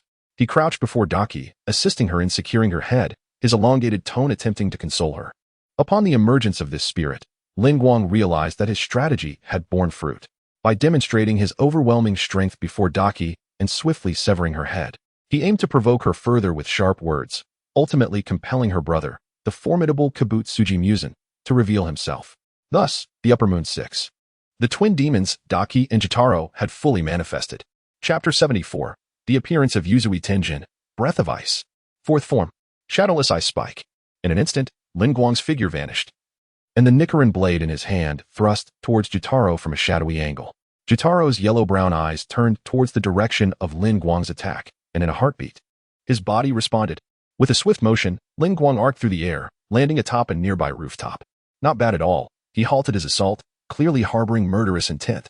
Indeed, impressive. Each word Jotaro spoke was laced with a lingering tone that grated on Lin Guang's ears. However, in that fleeting moment of confrontation, Lin Guang discerned the disparity between Jotaro and Akaza. Jotaro was undeniably swift, both in movement and attack, yet Lin Guang could perceive that he lacked the speed of Akaza. Gazing at Lin Guang, Jotaro remarked, "You truly are remarkable, handsome, with flawless skin, devoid of blemishes, scars, or marks. You possess a robust physique, unlike my own. And your height is quite notable, surely around 6 feet. You must attract many women. How enviable. Would you kindly perish? And suffer painfully as you do so? I shall skin you alive and eviscerate your belly. Then, ha ha ha." As he spoke, Jotaro incessantly clawed at his own flesh, causing it to bleed. His remark stemmed from Lin Guang's striking transformation. His hair now exhibited a gradient of black and white, and his skin had become notably fairer due to the powers of the devil fruit. What was once merely a handsome face was now accentuated to an exquisite degree. Jotaro's confidence surged, and Daki, emboldened, reported to him, "Brother, it is not just him. There is also a Hashira present. If we eliminate them both, our master will surely be pleased." At that moment, a dual-colored Nichiren blade, black with golden patterns, sliced through the air towards Daki. With a clang, Jotaro parried the blow with his blood sickle, while his other hand swung towards Yuzui Tenjin's head. Tenjin deflected the strike with his second Nichiren blade. Yet a significant portion of his forehead protector was severed. Yuzui Tenjin approached Lin Guang, his expression grave as he regarded Jotaro and Daki. Two upper moons? Lin Guang inquired. Not quite. The one who appears rather grotesque is indeed upper moon 6, while the seemingly attractive one is merely a slight improvement over lower moons. Upon hearing Lin Guang's assessment, Yuzui Tenjin responded, then let us first eliminate the weaker demon, and together, we shall elegantly vanquish this upper moon. Daki, pleased by Lin Guang's compliment, yet fiercely unwilling to accept any notion of weakness, retorted, you speak nonsense. I am also upper moon 6, and I am strong. I have endeavored greatly. It is they who conspire against me, bullying me. They exploit their numbers to torment me. Indeed, quite unforgivable. My beloved sister, though not particularly clever, exerts herself tirelessly. Anyone who dares to bully her shall face my wrath. I shall reclaim what is owed to me, ensuring your demise shall be a torturous spectacle. After all, my name is Kibutsuji Taro. Kibutsuji Taro unleashed his blood sickles, which soared towards Lin Guang and Yuzui Tenjin with a resounding clang. Lin Guang and Yuzui Tenjin deflected the blood sickles, one charging towards Kibutsuji Taro while the other moved towards Daki. The blood sickles returned, striking at the backs of Lin Guang and Yuzui Tenjin. Concurrently, Daki manipulated her silken threads to assault Lin Guang and Yuzui Tenjin. Sensing the imminent threat from behind, Lin Guang halted his advance, redirecting his focus to the approaching blood sickles. With a swift motion, a white arc sliced through the air, sending the blood sickles flying away. Simultaneously, Yuzui Tenjin shattered all of Daki's silken threads that approached him. The blood sickles returned to Kibutsuji Taro, while Daki's threads could regenerate endlessly, inflicting no substantial harm upon either Kibutsuji Taro or Daki. At this juncture, Zenitsu and Inosuke arrived on the scene. I have arrived. The noble one is here. Foolish ones. Rely on me. Tanjiro shouted. Inosuke. Zenitsu. Zenitsu, are you asleep? Inosuke positioned himself protectively in front of Zenitsu, drawing Tanjiro's attention towards him. Seeing this, Tanjiro exclaimed, You've come at the perfect time. Let us assist Lin Guang Senpai and Mr. Yuzui. Inosuke thumped his chest, declaring, No problem. Let us charge into battle together. Witness the grandeur of Inosuke as I make a spectacular ruckus. From Inosuke's words, it was clear that he had been influenced by Yuzui Tenjin. No sooner had he spoken than Tanjiro and the others joined the fray, positioning themselves behind Yuzui Tenjin and Lin Guang. Observing their arrival, Lin Guang remarked, Tenjin, I previously severed that female demon's head, yet she did not vanish. Shortly thereafter, the male demon emerged from her back, suggesting a symbiotic relationship. Upon hearing this, Yuzui Tenjin grasped Lin Guang's implication. I understand. Thus, we must simultaneously sever their heads in a spectacular manner. Lin Guang affirmed, precisely. Yuzui Tenjin continued. Then let us each take one. I shall elegantly decapitate the one known as Kibutsuji Taro. Lin Guang nodded and instructed Tanjiro and the others. You shall confront the demon known as Kibutsuji Taro alongside Tenjin. I will handle the thread demon. With that, Lin Guang charged towards Daki, while Yuzui Tenjin and the trio advanced on Kibutsuji Taro. Flash. Lin Guang struck first, sending Daki flying and pursuing her. Meanwhile, Yuzui Tenjin and the trio defended against Kibutsuji Taro's attacks, though their coordination left something to be desired. Yuzui Tenjin instructed Tanjiro. You assist Lin Guang in confronting the female demon, Inosuke, and I will handle this grotesque creature. Tanjiro nodded, affirming, understood. Having spoken, Tanjiro hastened in the direction of Lin Guang. Meanwhile, Lin Guang found himself seated on the ground before Daki. Come, tell me about your affairs. I am rather curious about your matters here, he remarked. Daki, casting a disdainful glance at Lin Guang, retorted, Do you truly believe you are worthy of conversing with me as an equal? Lin Guang replied nonchalantly, I severed your neck. As he uttered these words, he subtly employed mental control over Daki, suppressing her urge to attack him and quietly augmenting her desire to divulge her story. In response, Daki clenched her teeth and seethed. In the flower district, women are mere commodities, playthings to be bought and sold, damaged at will. Their masters can do as they please. The ugly have no right to sustenance, and those lacking ability are not regarded as human. Chapter 75, The Battle Unfolds. Daki recounted the dark, hidden truths of the flower district to Lin Guang, her voice trembling slightly towards the end, revealing the weight of her past experiences. Lin Guang, with arms crossed and eyes brimming with curiosity, regarded Daki intently. Your voice quivers. Have you truly endured the treatment you described? Yet, even so, one should not impose their suffering upon others. That is simply wrong. In unison, Daki and Jotaro's voices resonated. If one encounters hatred and pain, it is necessary to inflict that upon others to settle the score. If one is devoid of happiness, they must extract joy from those who possess it. Otherwise, the scales can never be balanced. This is our way of life. As for those who cast judgment upon us, we have silenced them all. You shall meet the same fate. Prepare to have your throat cut. As her words echoed, a vertical fissure split open on Daki's forehead, and a yellow eye emerged from within. In an instant, both Daki and Jotaro sprang into action. 8 silk ribbons unfurled from behind Daki, enveloping Lin Guang in a sweeping assault. Blood Demon Technique. 8-fold ribbon slash. Daki exclaimed, her gaze alight with ecstatic anticipation as she beheld Lin Guang seated on the ground. Watch as you swing your blade. Perish. Drawing his white Nichiren blade. Lin Guang murmured, breath of ice. Second form. Flying Star Ice Blade. With a thunderous crack, Lin Guang erupted into motion, unleashing a cutting wave of ice that severed the ribbons with relentless force, aimed directly at Daki's neck. At that pivotal moment, 3 blood-red blades hurtled towards Lin Guang. He understood that failure to alter his strategy would result in being shredded by these crimson scythes. However, if he shifted his focus to defend against them, Daki would gain the opportunity to counterattack, making her even more formidable. In that fleeting instant, Lin Guang discerned Jotaro's intentions. Yet he could not afford to be an easy target. Predator. Lin Guang maintained his attack towards Daki as the blood-red blade struck him. Yet they were thwarted by a surge of black energy, ultimately consumed by it. Ding. Predator has devoured Blood Demon Technique. Flying Blood Scythe. The host has acquired Blood Control Technique. Blood Control Technique. The host can manipulate their own blood, transforming it into any desired form.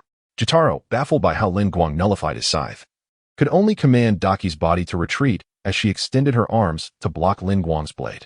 With a swift strike, Lin Guang severed Daki's arms, leaving a crimson line against her neck. Meanwhile, Yuzui Tenjin initially faced Jotaro, having sustained minor injuries due to his unfamiliarity with Jotaro's attack patterns.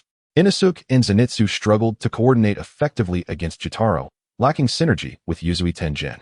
Aware that Daki would find it difficult to dispose of Lin Guang, Jotaro resolved to eliminate Tenjin as swiftly as possible. Returning to Lin Guang, he observed Daki operating under the control of Jotaro. Her movements and reactions evidently elevated to a new level, prompting a gentle smile from him. Although her reflexes and combat instincts had improved, she was still manipulating a relatively weaker sister, making her efforts against me somewhat challenging. With Lin Guang's incessant taunts echoing in her ears, Daki felt tears of frustration welling up once more. You bastard. Go die? I'm not weak. The number of silk ribbons increased again, 12 ribbons swirling in the air, slicing toward Lin Guang. Taking a deep breath, he invoked the Icy Breath Technique. Third form, Blades of Ice. A white mist of frost enveloped Lin Guang's Nichiren blade. In an instant, he cleaved through all 12 ribbons, his blade once again aimed at Daki's neck. Just then, a blood-red thin blade flew in from a distance. Lin Guang swung his sword to intercept the crimson blade while simultaneously delivering a powerful kick that sent Daki flying several meters away. Upon contact with Lin Guang's Nichiren blade, the blood-red blade froze instantly and shattered under his strike. Your abilities are commendable, but if you give too much, it becomes bothersome. Through his mental perception, Lin Guang sensed that Yuzui Tenjin, Inosuke, and Zenitsu were engaged with Jotaro, but the weaker Zenitsu and Inosuke were hindering Tengin's effectiveness. However, their coordination was beginning to improve. At that moment, Tanjiro arrived by Lin Guang's side. Senior Lin Guang, I'm here to help. Not wishing to send Tanjiro back, Lin Guang replied, bring Nezuko out. Her control over ice will be beneficial to me. Tanjiro nodded and was about to open the wooden box when he felt a lightness on his body. Nezuko had already emerged. Sensing the icy aura surrounding Lin Guang, Nezuko approached him, gently rubbing her hand against his. Lin Guang smiled softly and affectionately patted her head. Tanjiro, witnessing this tender moment, couldn't he help but chuckle. Suddenly, 12 silk ribbons descended from the sky. You bastard. I will kill you. I am determined to kill you. Daki roared, her yellow eye glaring at Lin Guang. In the next moment, the 12 ribbons plunged downwards. Upon spotting Daki, Nezuko returned to her normal size, furrowing her brow as she extended her small hand, conjuring a flurry of ice shards that flew toward Daki. Ice breathing. Fifth form, Phantom Ice Mirror. Lin Guang's figure abruptly vanished, reappearing atop the ice shards shot by Nezuko. He then swung his blade, severing one ribbon, and continued to slice through 8 more. 2 ribbons were knocked away by Nezuko's ice shards, while the remaining 2 lunged toward Tanjiro. Water breathing. Fourth form, Striking Tide. With a splash of blue water, Tanjiro managed to cut through the last 2 ribbons. At that moment, Jotaro's voice echoed within Daki. The man has already succumbed to my poison. Soon, I shall eliminate them. Avenging my beloved sister. What is owed to us, we shall reclaim in its entirety. Upon hearing this, Tanjiro cast a nervous glance at Lin Guang. Senior Lin Guang. Lin Guang chuckled softly, You may return. Nezuko can remain here to assist me. Thank you, Senior Lin Guang. Tanjiro expressed his gratitude before making his way towards Yuzui Tenjin. He was aware that Lin Guang could contend with Daki alone, which spurred his desire to return and offer aid upon learning of Yuzui Tenjin's injury from the poison. As he watched Tanjiro depart, Lin Guang realized that no matter how many times he severed Daki's head, it would be futile unless Jitaro's head was also taken. The upper six would not be vanquished otherwise. Moreover, if I do not deal the final blow, the box shall not descend, which is quite vexing. Contemplating this, a look of perplexity crossed Lin Guang's face. Suddenly, he recalled an artifact he had previously crafted, the miraculous scissors. Chapter 76. The enigmatic scissors and the tricolor threads. Upon hearing the words of the vile Jitaro and witnessing Tanjiro's departure, Daki, in conjunction with the ghastly expression on Lin Guang's face, found herself momentarily elated. Haha, my brother will slay you one by one. All I need to do is keep you occupied. Upon hearing Daki's boastful declaration, Lin Guang cast her a disdainful glance. You can barely withstand a single blow from me. How do you intend to hold me back? With gritted teeth, Daki summoned her strength once more, increasing the number of her silk threads to 16. Do not underestimate me. I am quite formidable. In an instant, her pink silk threads unleashed a terrifying barrage of slashes directed at Lin Guang and Nezuko. Ice breathing. Second form. Immutable ice. Tortoise. With a single swing of his blade, Lin Guang conjured a swirling vortex of frost crystals and icy mist around himself and Nezuko. An ice crystal tortoise, forged from ice mist and sword energy, enveloped them within its protective embrace, absorbing the full force of Daki's onslaught, which only resulted in a flurry of ice shards. Ice breathing. Second form. Immutable ice. Serpent. The ice crystal tortoise was soon entwined by an ice crystal serpent that surged forth toward Daki, reacting instinctively to the sudden attack. Daki retracted all her silk threads, encasing herself within a protective sphere. The ice crystal serpent penetrated through the silken sphere, revealing Lin Guang's figure behind it. Clever of you to wait within the silk sphere, anticipating the moment the blade would strike the threads, thus altering your position to evade another decapitation. As Lin Guang's words echoed, the silken sphere split in two, and Daki emerged before him. Utilizing the enigmatic scissors, target, Upper Moon 6, Daki, Lin Guang intoned. In a heartbeat, Lin Guang felt himself transported into a pitch-black realm, where three vibrant threads materialized before him. Where is this place? What are these three threads? Lin Guang pondered, his gaze flitting around in confusion, confirming that only the three colored threads lay before him. He focused his attention on the leftmost red thread and cautiously stepped forward to touch it. At the moment he made contact with the red thread, a vivid scene unfolded before his eyes, akin to a film being projected. In the imagery, a small infant was born on the banks of the Rasho Gate in the impoverished district of Yoshiwara. Tragically, her mother succumbed to illness during childbirth, prompting her brother to name her May. This infant's brother was none other than the frail Jitaro, marked by blemishes upon his face. From that point onward, May and her brother grew up relying on one another. Yet, in contrast to her grotesque sibling, May possessed an ethereal beauty that belied her youth, making her a source of pride for Jitaro. Having been raised in the Yoshiwara flower district, May took up the profession of a courtesan to make a living, while her brother assumed the roles of her protector and debt collector. In her childhood, May was characterized by her innocent kindness and amicable demeanor. As Lin Guang observed Daki's human form, her pure-heartedness left him bewildered as to how she had metamorphosed into her current self. As Lin Guang continued to gaze downward, clarity began to dawn upon him. May, whose worldview had yet to be fully formed, was raised alongside her brother Kibutsuji Taro, a tragic figure marked by a harrowing childhood. As a result, she developed a twisted perception of justice, believing in an eye for an eye, seizing what she could before it was taken from her, and inflicting misfortune upon others when faced with her own. Upon reflecting on this, Lin Guang sighed. In May's earlier years, traces of Kibutsuji Taro's unfortunate fate were evident, and it could be said that his miseries had led to the transformation of his sister into someone equally afflicted, verging on madness. The scene progressed to May's 13th year, when she, refusing to submit to a samurai, blinded him with her hairpin. However, she was subsequently captured by the samurai and the madam, tied up, and subjected to a fiery punishment that left her barely recognizable and on the brink of death, fortunate only to be saved by her brother Kibutsuji Taro, who, in a fit of rage, avenged her by slaying both the samurai and the madam. Following this, Kibutsuji Taro sought help for his gravely wounded sister, but found no one willing to assist them. Just as despair enveloped him, the two encountered the then Upper Moon 6, Doma. To save his sister, Kibutsuji Taro implored the demon Doma for her life, which piqued Doma's interest in the siblings. Ultimately, they drank Doma's blood, transforming into demons themselves. After Doma ascended to Upper Moon 2, Kibutsuji Taro's newfound strength enhanced his sister's abilities as well. They subsequently received blood directly from Muzan, replacing Doma as Upper Moon 6. And Mei was thereafter renamed Daki. For a century, Daki concealed herself within the illustrious brothel Kyagakia, masquerading as a celebrated courtesan, clandestinely capturing beautiful individuals to sustain herself, enhancing her own allure and strength. The imagery began to blur and fragment. Lin Guang withdrew from the scene, smiling gently. This red thread must signify Daki's lifeline. Yet its end had turned gray. It seemed my presence had altered the course of events. If I were to sever this thread now, would Daki meet her demise? Gazing at the crimson thread of life, Lin Guang found himself momentarily indecisive. With a sigh, he turned his attention to the second thread, which was green. As he touched the green thread, a vast web materialized before him, bearing only 3 names: Muzan Kibutsuji, Doma, and Kibutsuji Taro, 3 demons intricately linked to Daki. The severed connections represented the ties she had before her transformation. Thus, this green thread symbolized Daki's bonds. With that, Lin Guang withdrew his hand from the green bond thread. Finally, he turned to the last remaining thread, which gleamed a golden hue. As Lin Guang made contact with the golden thread, he felt as though he had stepped into a blood-soaked street of flowers. Gazing at this street, 2 words instantaneously surfaced in his mind: fortune. In the next moment, Lin Guang withdrew from this vision.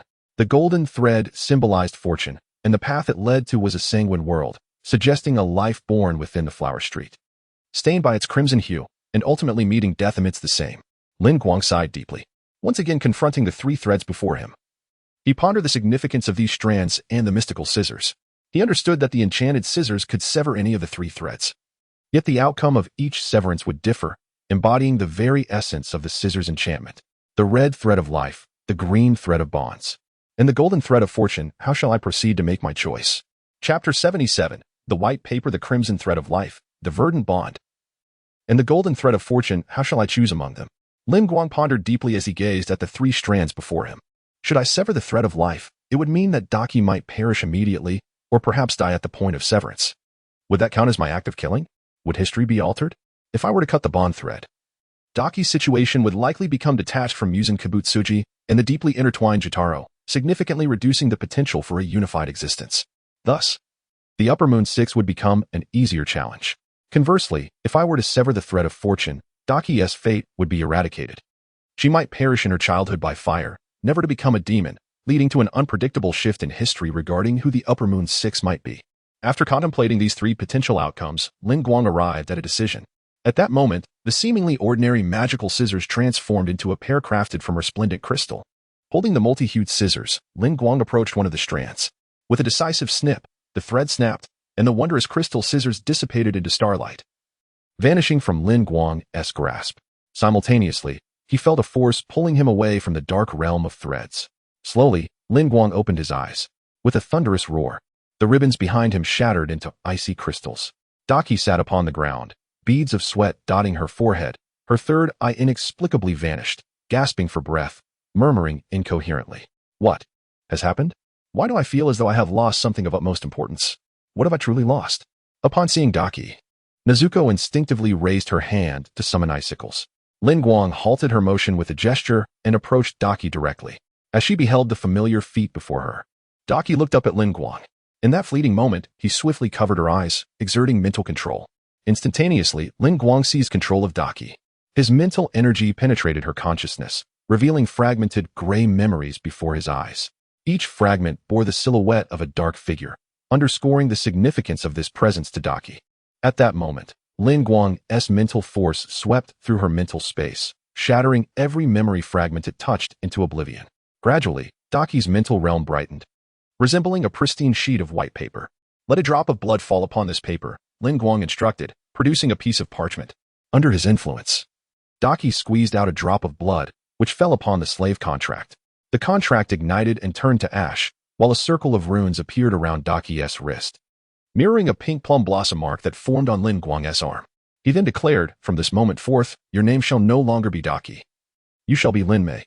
Lin Mei, I am called Lin Mei, the fallen Ji murmured. Subsequently, Lin imparted new memories to her. You were born in the Flower District, eking out a living there, but at the age of 13, you rebelled against a warrior, blinding him in one eye. As a result, you were bound and nearly burned alive. Lin recounted, causing Ji to tremble and curl up in fear. However, I, Lin, saved you just in time. Although you suffered extensive burns, you did not perish. From that moment, you became my maid. A year later, you vanished, falling under the control of Muzan Kibutsuji, transforming into a man-eating demon, cursed never to utter his name. When I found you again, you had consumed hundreds and ascended to the rank of upper moon. And during our battle, your sealed memories began to resurface, and you recognized me. With that, Lin lowered his hand from Ji's eyes. Upon seeing Lin again, tears streamed uncontrollably from Ji's eyes. Master, I remember everything. I truly am not. Witnessing Ji's tear-streaked face, Lin sighed in relief and gently inquired, do you truly remember it all? Meanwhile, Jotaro, engaged in battle with Tenjin Yuzui, suddenly opened his eyes, momentarily stunned. Noticing Jotaro's abrupt halt, Yuzui seized the opportunity, unleashing the breath of sound. Fifth form, string performance. He swung his whirling blades at Jotaro, the spinning blades erupting with explosive sounds, showcasing immense power. Tanjiro and his companions sensed Jotaro's anomaly and simultaneously employed their breathing techniques, aiming to sever Jotaro's limbs to prevent any counterattack. Chop. Beast breathing. Third Fong. Tusk's tear. Inosuke's strength erupted suddenly, crossing his serrated dual blades and forcefully swinging them towards Jotaro's legs. Chop. Dance of the Fire God. Fire Train. Tanjiro quickened his pace with a chop, launching a fiery, arc-shaped vertical slash towards Jotaro's left arm. Thunder breathing. First form. Thunderclap and flash. Zenitsu merged the pace of his chop into the thunderclap and flash, his blade striking like thunder, charging towards Jotaro. Suddenly, Jotaro let out a haunting scream. His body erupted with numerous blood-red thin blades, swirling around him like a tempest. Faced with this unforeseen spectacle, Tanjiro and his companions had no choice but to abandon their assault, continuously employing forms and gusts to fend off the blood-red blades while using moonsteps and chops to evade the onslaught of blood blades. Yuzui's dual blades whirled around him, deflecting the blood blades that Jotaro hurled his way. Stepping back, Tanjiro and his companions exchanged bewildered glances at Jotaro, who was now clutching his head and wailing in agony. What has happened to this guy? Why has he suddenly gone mad? Inosuke remarked. Uncertain, it must be that Lin Guang Sr. has done something. Tanjiro cast a glance in Lin Guang's direction. Zenitsu, still with his eyes closed and bubbles protruding from his nose, spoke with solemnity, his voice. It is filled with anguish. Kibutsuji Muzan grasped his head, his eyes wide with disbelief. My sister. How can it be that I can no longer sense her? It is as if she has perished. Impossible. My neck has not been severed. How could my sister be dead? I must find her. At that moment, Yuzui, Tenjin, and Tanjiro stood resolutely before Kibutsuji Muzan. It seems your sister has exquisitely departed this world before you. You shall join her in a splendid descent into hell.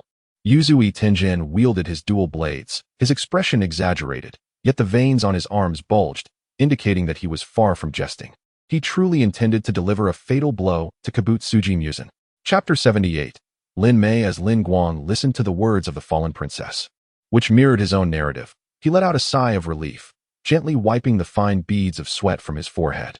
Although the account was derived from the princess's own memories, he had not anticipated the mental toll that compiling such an extensive recollection would exact. Observing Lin Guang's gesture, the fallen princess realized that she had likely caused him considerable distress. Master, I am truly sorry, she murmured. Lin Guang offered a gentle smile, placing his hand upon her head. It is of no consequence, as long as you refrain from causing harm in the future. The sight of Lin Guang's smile, reminiscent of the comforting figure from her memories, brought tears to the fallen princess's eyes. She clung to his waist, weeping uncontrollably. Lin Guang, gazing down at her, let out a soft sigh. Uncertain of whether his actions were indeed correct, he resolved to bear the consequences of his choices. As her sobs gradually subsided, Lin Guang retrieved a garment from his spatial ring. Mayor, please don this dress. Upon seeing her own appearance, the fallen princess's cheeks flushed with embarrassment as she pushed Lin Guang away, only to tease him playfully soon after. Oh, does master not appreciate Mayor in this state? Just look, my skin is unmarred and exquisitely smooth. With a playful tap on her head, Lin Guang replied, behave yourself. The curse within your body has yet to be lifted, and I do not wish for that man to learn of my affairs. Rubbing her head, the fallen princess asked coyly, Mayor understands, but can master truly resolve that man's curse? Do not underestimate your master. I have encountered my own share of fortuitous events these past years, Lin Guang replied mysteriously, extending his right index finger. This may sting a bit, so brace yourself. Hesitant yet resolute, the fallen princess inhaled deeply and lifted her delicate swan-like neck. Master, I am unafraid. With a subtle smile, Lin Guang gently pressed his finger to her forehead. Purification of the curse. A surge of green light entered the fallen princess's body. and she instantly felt an agonizing pain as the wretched cells within her struggled in vain. Ultimately, these cells transformed into pure energy, dispersing throughout her being. Her aura surged at an astonishing rate. Gradually, the fallen princess calmed. The crimson fissures on her skin vanished, the patterns on her face faded, and the inscriptions in her eyes became blurred, ultimately morphing into plum blossom-shaped pupils. As she gathered the dress Lin Guang had provided, silken ribbons enveloped her form. In the next moment, the layers of silk cascaded away, revealing her anew before Lin Guang. Her white-green hair flowed down her back, and she donned a delicate pink Japanese-style dress that showcased a daring V-neckline, exuding both playfulness and allure. From this moment forth, I am no longer the fallen princess. I am Lin Mei, the exclusive maid of my master. Daki, now she is Lin Mei. Lin Mei spoke as if making a solemn vow. Simultaneously, Lin Guang heard the system's notification chime. Ding. The host has subdued the upper moon Daki, successfully claiming her as a subordinate, now named Lin Mei. The demons she vanquished have a certain probability of dropping treasure chests. It appears that, akin to Rose, in the future, treasures will come to him even while he reclines. A faint smile graced Lin Guang's lips as he approached Lin Mei and gently caressed her head. Upon receiving his affectionate gesture, Lin Mei's delicate face flushed crimson, yet a hint of distress crossed her features. In the past, after my face was scarred, I never dared to hope for my master's affection. But now that I have fully recovered, I am worthy of my master's love. However, during the time I was under control, I took the lives of hundreds. I must atone for this sin. I shall eradicate all demons, including the one who manipulated me, or else I will remain unworthy to stand beside my master. Lin Guang, sensing Lin Mei's thoughts, was left in a state of bewilderment. A myriad of questions swirling in his mind. I don't recall crafting any feelings of affection from Daki towards me. How did this come about? Is something amiss? Just then, Nezuko approached, taking Lin Guang's other hand and placing it on her head. Lin Mei suddenly noticed a rather charming female demon vying for her master's affection, and a twinge of jealousy surged within her. So, my master already has such an adorable little demon by his side. Why did he even summon me back? Hearing Lin Mei's possessive words, Lin Guang's confusion deepened, yet he offered a brief explanation about Nezuko. Upon hearing Nezuko's experiences with Tanjiro, Lin Mei's eyes glistened with unshed tears, and she gently crouched down to embrace Nezuko. What a pitiful little sister you are, yet you are stronger than I. You managed to break free from that wicked person's control without your master's aid. But you mustn't harbor such thoughts about him. The last sentence was whispered softly into Nezuko's ear, yet it did not escape Lin Guang's attentive ears. Lin Guang playfully tapped Lin Mei's head. Nezuko is still young. What are you thinking? Lin Mei, covering her head, replied with a hint of grievance. But some patrons in the flower district prefer such things. Who knows if master might too? Upon hearing this, Lin Guang, irate, flicked Lin Mei's forehead sharply. How could I possibly be that kind of person? If I were, I would have, cough cough. In any case, it is utterly impossible. Lin Mei listened to Lin Guang's words, her expression devoid of grievance, her eyes reflecting a mixture of joy, shyness, insecurity, and a touch of reassurance. Lin Guang regarded Lin Mei with a sense of exasperation before sketching a summoning array, directly calling Rose forth. As Rose emerged from the summoning array, Lin Mei gazed at Lin Guang in disbelief. Lin Guang, uninterested in further explanations, addressed Rose directly. This is my former maid, also transformed into a demon by Muzan Kibutsuji. From now on, you shall look after her. Upon hearing this, Rose glanced at Lin Mei, showing no sign of recognizing her as an upper moon demon, instead leaning charmingly against Lin Guang. As for the former maid of my master, I shall certainly treat her with utmost care. However, my master, it has been quite some time since we last met, and I find myself yearning for her presence. Witnessing this scene, Lin Mei felt somewhat bewildered. Yet she swiftly reacted by pulling Rose aside and positioning herself protectively in front of Lin Guang, much like a hen guarding her chicks. Keep your distance from my master. What is your relationship with him? Why do you refer to my master as master? Rose glanced at Lin Guang and, with a sultry smile, replied, If you wish to know the nature of my relationship with him, then come along. With that, Rose began to walk towards the forest, and Lin Mei hurried after her. You are not permitted to leave. Explain yourself. Observing Rose and Lin Mei depart, Lin Guang let out a sigh of relief. I merely wished to guide her back onto the right path. Why does this feel so peculiar? Nevertheless, with Rose present, Lin Mei should be fine. I must hurry back now. With that, Lin Guang set off with Nezuko towards the direction of Usuji and Tanjiro. Chapter 79. Confrontation with Kibutsuji. Muzan Rose summoned ice spiders to scurry ahead, while Lin Mei deftly manipulated silken ribbons in pursuit. Before long, the two arrived at a secluded mountain range devoid of any human presence. Lin Mei regarded Rose with a haughty snort, declaring, "Now that we are here, speak your mind. I assure you, it will not trouble our master." Rose chuckled softly, every movement exuding an alluring charm. It was unexpected how concerned the former maid of the master was for him. Lin Mei, with a trace of pride, retorted, "Humph. I am not the master's former maid.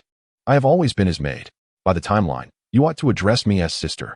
Upon hearing Rose's words, Lin Mei surmised that Rose was also a maid of Lin Guang, albeit one who had come after her, thus attempting to assert dominance over her. However, according to Lin Mei's recollection, the reality was that she had come after Rose. Rose replied softly, "You are correct. I became the master's maid only a few months ago, but I have had the pleasure of experiencing the master's body."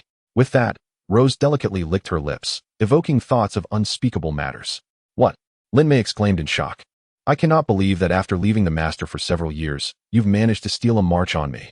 How infuriating." Despite her feelings of regret and anger, curiosity outweighed them. Lin Mei blushed and inquired, "A master, is he formidable?" Upon hearing Lin Mei's question, Rose instantly understood her implication. Even though she was battle-hardened, a hint of pink graced her cheeks. "Oh, our master is exceptionally formidable."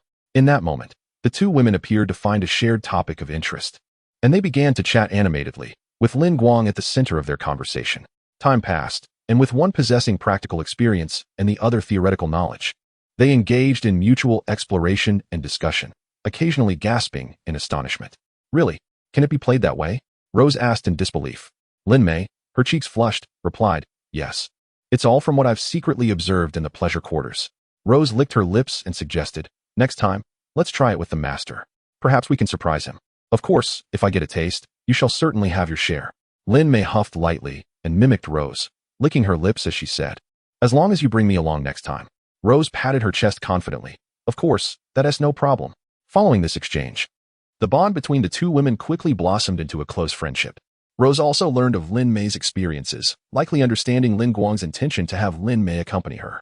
Meanwhile, Lin Mei gained insights into a different side of Lin Guang through Rose and expressed her willingness to assist Rose in vanquishing demons. Elsewhere, Lin Guang, accompanied by Nezuko, sought out Yuzui Tenjin and Tanjiro.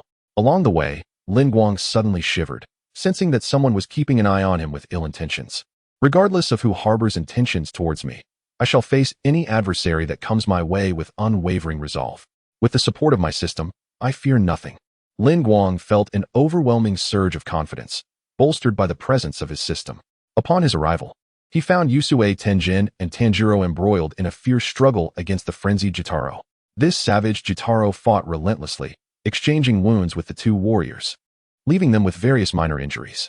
However, the toxins coursing through their bodies rendered Yuzui, Tenjin, and Tanjiro increasingly fatigued in their battle. The moment Jotaro laid eyes on Lin Guang, his gaze widened in shock. Blood demon art, circular/reversal, flying blood scythe. A spiraling arc of crimson energy coiled around Jotaro's hands, repelling Yuzui Tenjin and Tanjiro as he vanished from sight. At that moment, Tanjiro, having been pushed back, spotted Lin Guang and immediately deduced Jotaro's intentions. "Danger! Senior Lin Guang, quickly evade."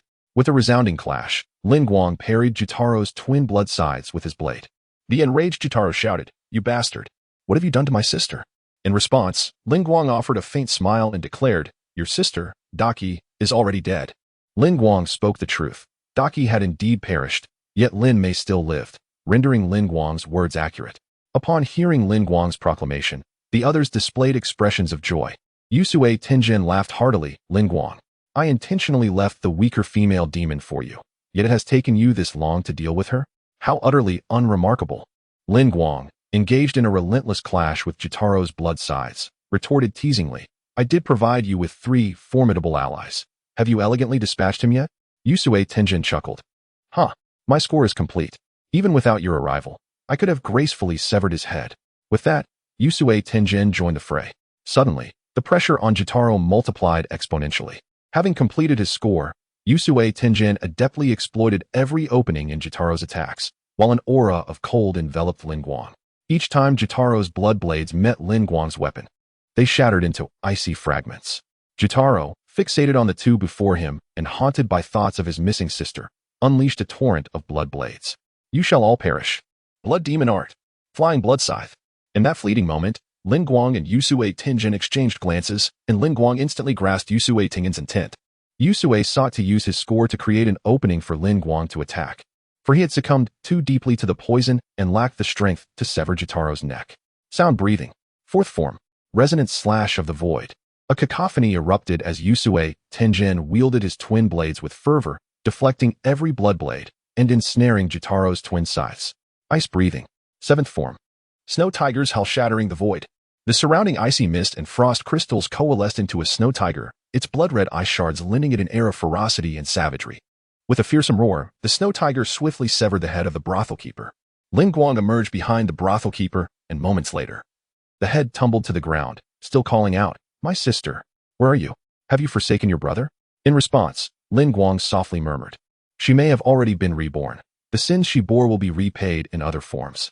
The brothel keeper, however, did not heed Lin Guang's words. Instead, he snarled, "You shall all accompany me to the grave."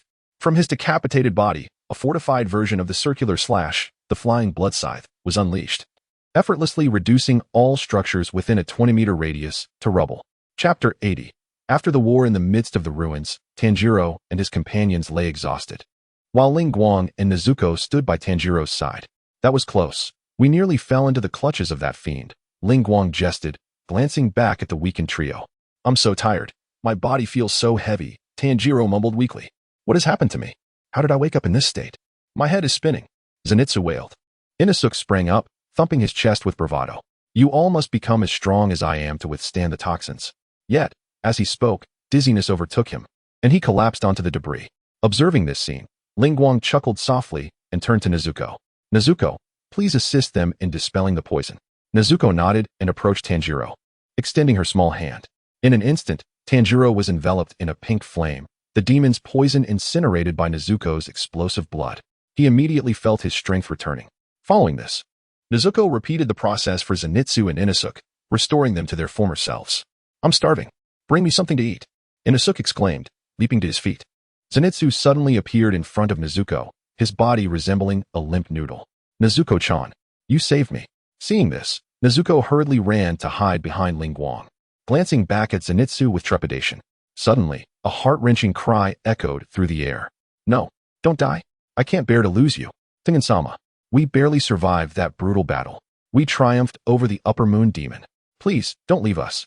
The weeping voice unmistakably belonged to Suma, one of Tengen's 3 wives. Maki, filled with worry and panic, lamented, "We brought antidotes, yet they are of no use. What must we do to dispel this demon poison?" Meanwhile, Hinitsura shed tears, exclaiming, "Oh, God, this is too cruel. Not like this." Upon hearing the commotion surrounding Tenjin, Lin Guang addressed Zenitsu. "Zenitsu, stop fussing. Let us go check on Tenjin." Zenitsu, now alert to the dire situation, appeared normal again, though he continued to gaze dreamily at Nezuko. Lin Guang approached Tenjin and his 3 wives, witnessing the alarming sight of Tengen's face marred by dark splotches, much of it now a deep purple. It seems that final attack accelerated the poison's affliction, Lin Guang deduced. After all, during the last battle with Jotaro, Tengen's face bore no signs of poison, indicating that the venom had indeed progressed rapidly. Then, Lin Guang instructed, "Nezuko, it is your turn." Nezuko stepped forward, positioning herself between Tengen's wives, and placed her small hand upon Tengen's body. In the next moment, the entirety of Yuzui Tenjin was enveloped in pink flames. The sudden blaze astonished both Yuzui Tenjin and his 3 wives. The most vivacious among them, Samaire, immediately took Nezuko by the hand. "Oh, what on earth are you doing? Who are you, anyway?"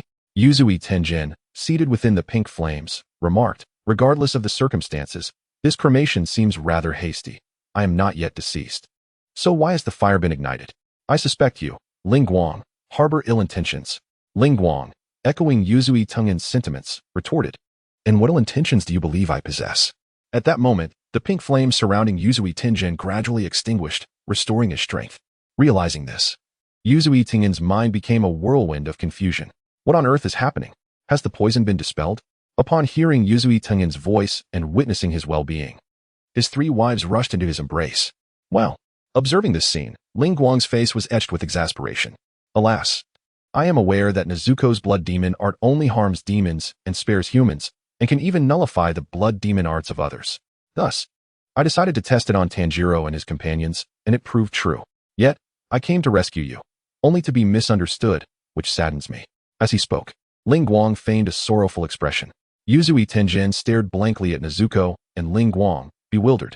Is this truly possible? My mind feels utterly muddled. Nevertheless, thank you. Lin Guang turned away, saying, well, seeing you safe brings me relief. I shall seek out the demon's head. I cannot shake this unease until I witness its demise with my own eyes. With that, Lin Guang vanished with Nezuko, reappearing before the head of Jotaro. At that moment, Jotaro was slowly dissipating, yet he continued to call out for his sister.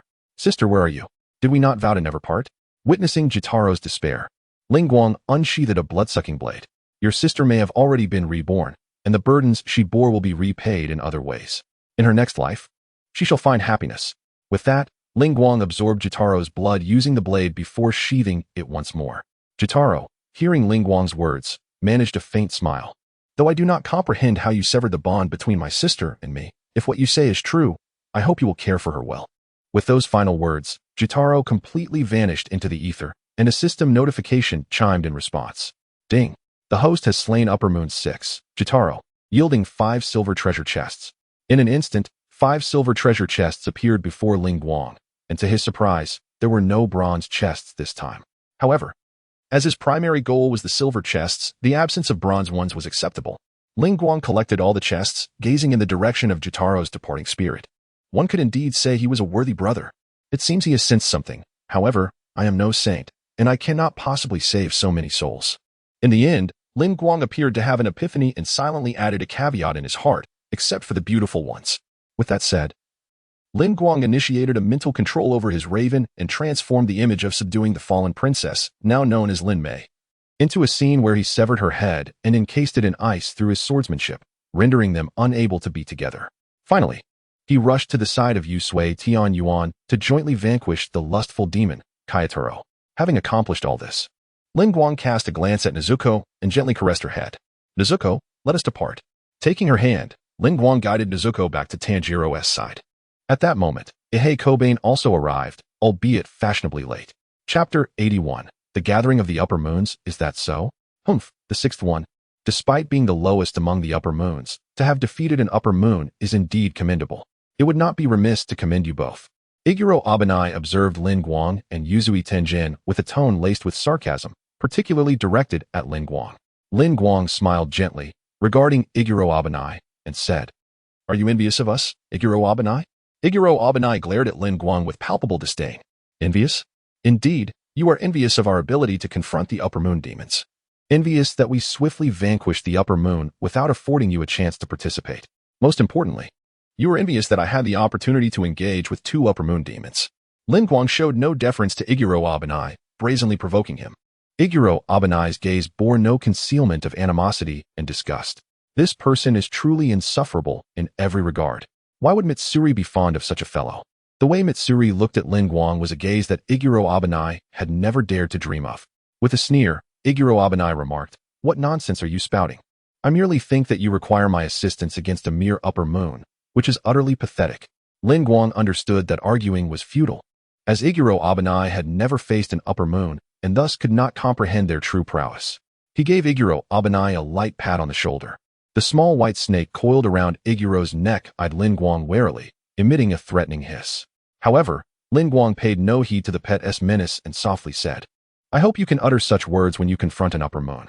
With that, Lin Guang departed. Meanwhile, far away at the headquarters of the Demon Slayer Corps, Kagaya Ubuyashiki lay in bed, his condition growing increasingly dire. The once half-covered purple scar on his face had now spread almost entirely across it, with purple blemishes also marring both arms. Upon receiving news from the messenger crows, Kagaya Ubuyashiki excitedly sat up in bed. Have they truly succeeded in vanquishing an upper moon? Well done, Yuzui Tenjin, Lin Guang, Tanjiro, and Nezuko, and Zenitsu and Inosuke. Cough, cough. Kagaya Ubuyashiki began to cough violently, expelling a mouthful of blood.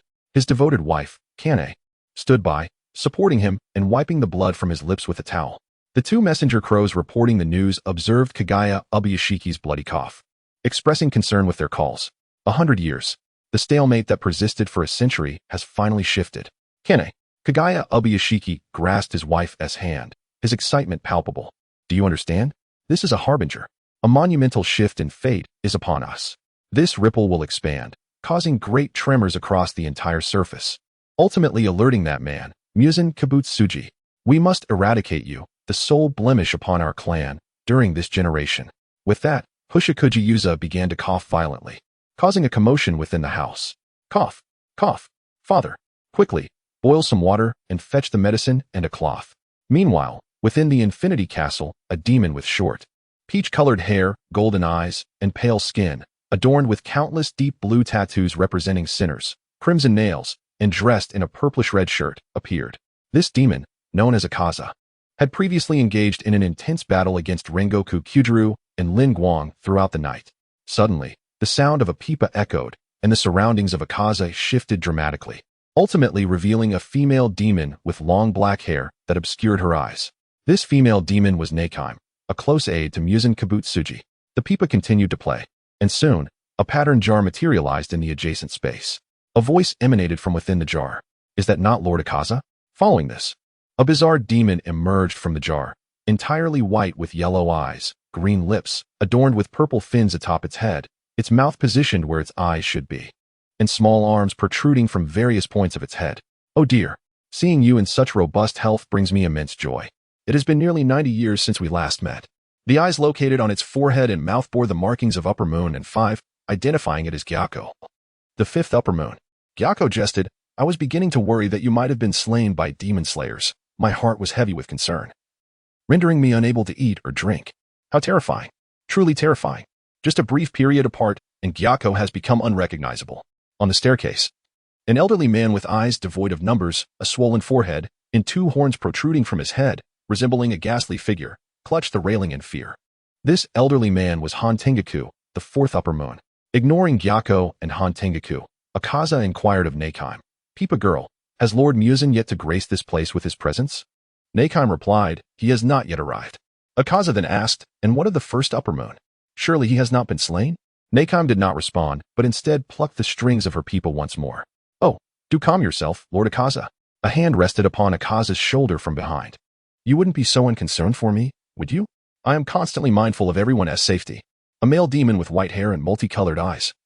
His head seemingly splattered with blood, often wore a carefree smile, his demeanor calm and gentle. This male demon was Doma, the 2nd Upper Moon, who appeared beside Akaza, seemingly quite intimate with him. After all, we are important allies. I would hate to see any of you come to harm. Hee, Lord Doma. Ah, it has been quite some time, Yuru. Have you acquired a new teapot? It looks splendid. The one you gifted me previously has been transformed into a rather peculiar decoration, a woman's head, which I now display in my room. While teapots are not traditionally intended for such purposes, this unconventional usage has its charm. By the way, do come visit me when you have the time. Doma and Yuru were engaged in a friendly exchange. Remove your hand. Suddenly, a cold voice pierced the air. Doma turned back, puzzled, to glance at Akaza. Take your hand away. No sooner had the words left his lips than Akaza delivered a devastating blow, shattering Doma's jaw. Blood flowed, yet in the next moment, Doma's jaw restored itself, and he praised, that was quite an impressive punch. You seem to have grown even stronger. Haven to you, Lord Akaza. At that moment, the sound of a pipa resonated. The Upper Moon one was summoned first, having been present from the very beginning. Chapter 82. The genesis of conspiracy. The gaze of the multitude of demons was drawn to the bamboo curtain beside them, where a swordsman with long black hair tied in a high ponytail, clad in a purple serpent-patterned kimono and black riding trousers, knelt. I am here. Lord Muzan has arrived. As the words left his lips, a man dressed in a white shirt and black waistcoat appeared above the throng of demons. Muzan Kibutsuji stood upon the ceiling. A massive experimental table laid out before him, laden with an array of scientific instruments. Muzan picked up a test tube and let a single drop of liquid fall within. Kibutsuji died at the hands of the Demon Slayer Corps, and a vacancy among the Upper Moons has emerged. Is it truly so? Doma knelt on the ground, stating, I am deserving of death, for Kibutsuji was recommended to become a demon by me. How shall I atone for this? Should I gouge out my own eyes? Or perhaps? His words bore no hint of panic. He remained cheerful, gazing at Muzan with eager anticipation. What use have I for your eyes? I anticipated Kibutsuji's potential failure. Indeed, Daki proved to be his downfall. As Muzan spoke, he scribbled notes in a book. Had Kibutsuji been the one to confront the enemy from the outset, victory would surely have been ours.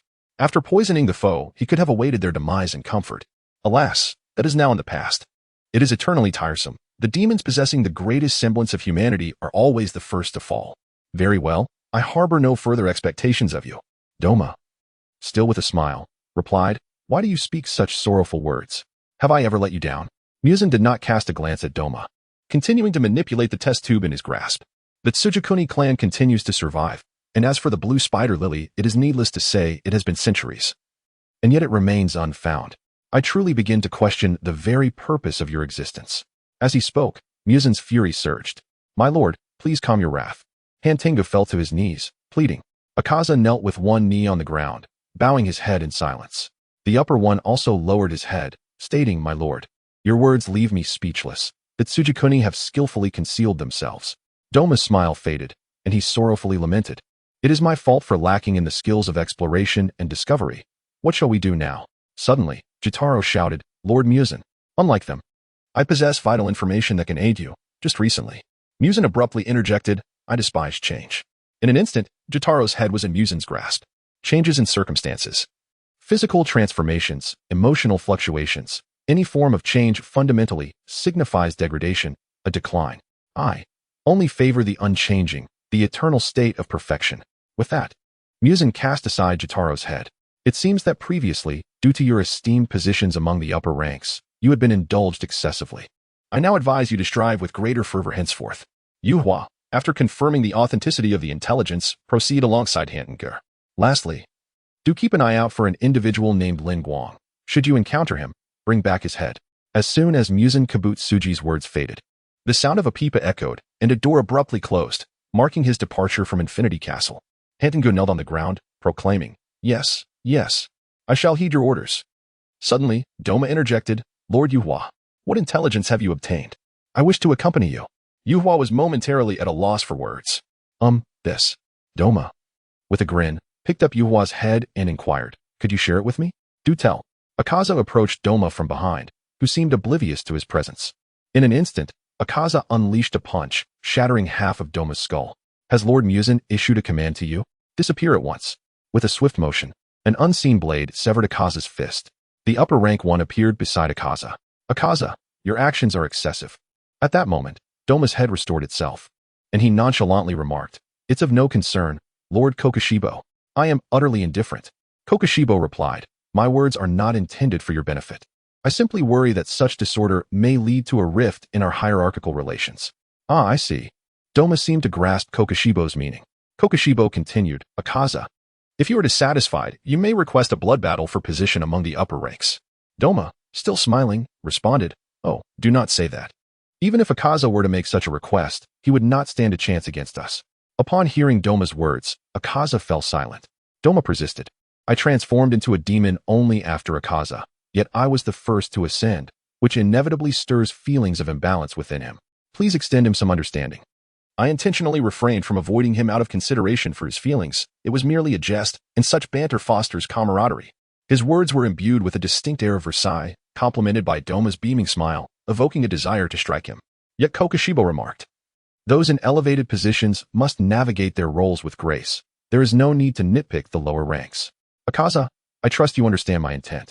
As his words lingered, Kokushibo's aura intensified, the fiery patterns on his face and his 6 eyes evoking dread.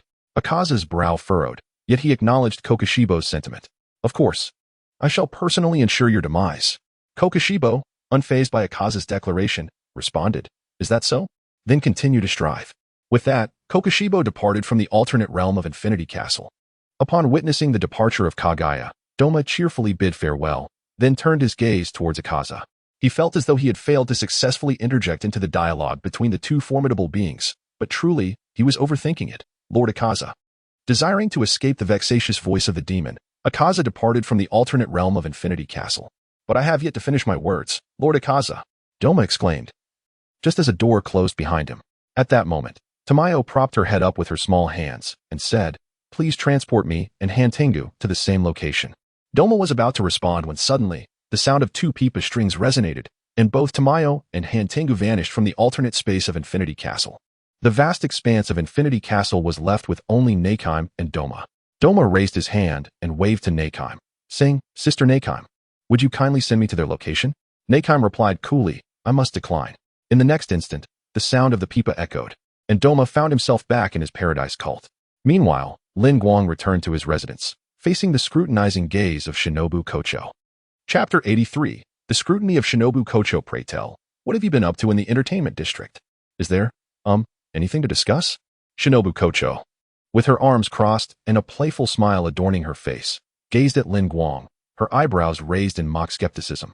Lin Guang, placing a hand upon his chest, earnestly declared, I swear, I absolutely did not engage in any behavior that would betray your trust while in the entertainment district. Upon hearing this, Shinobu's face flushed crimson as she retorted, Pa, how could you possibly venture into such a place without indulging in those activities?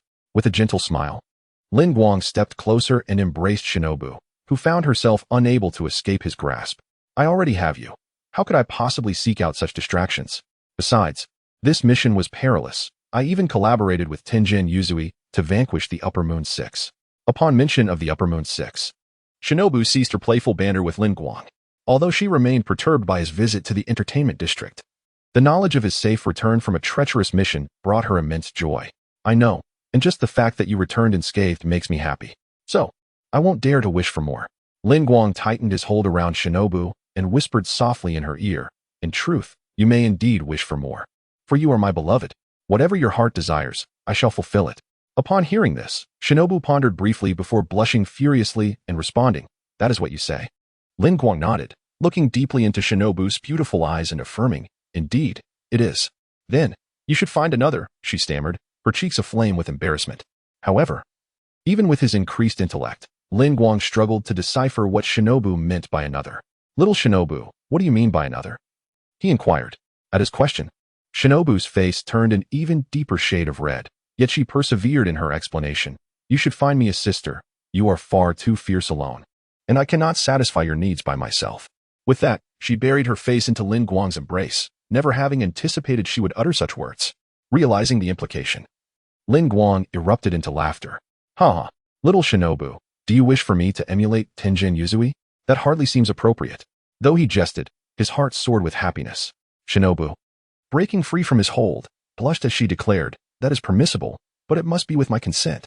Seeing such an adorable yet stubborn Shinobu stirred Lin Guang's playful spirit, and he promptly tackled her back into his embrace.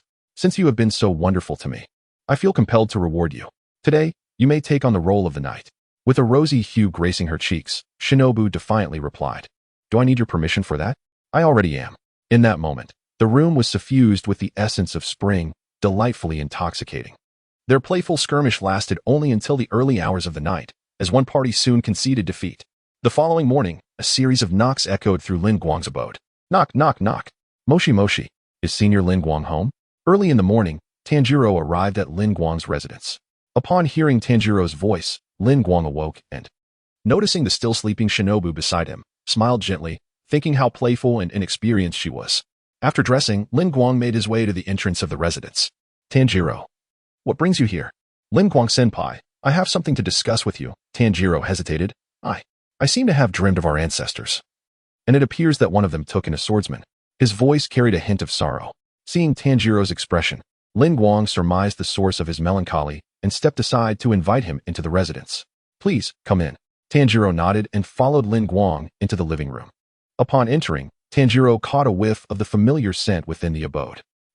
Lin Guang senpai, I can smell Shinobu's fragrance on you. Why does it linger here so strongly?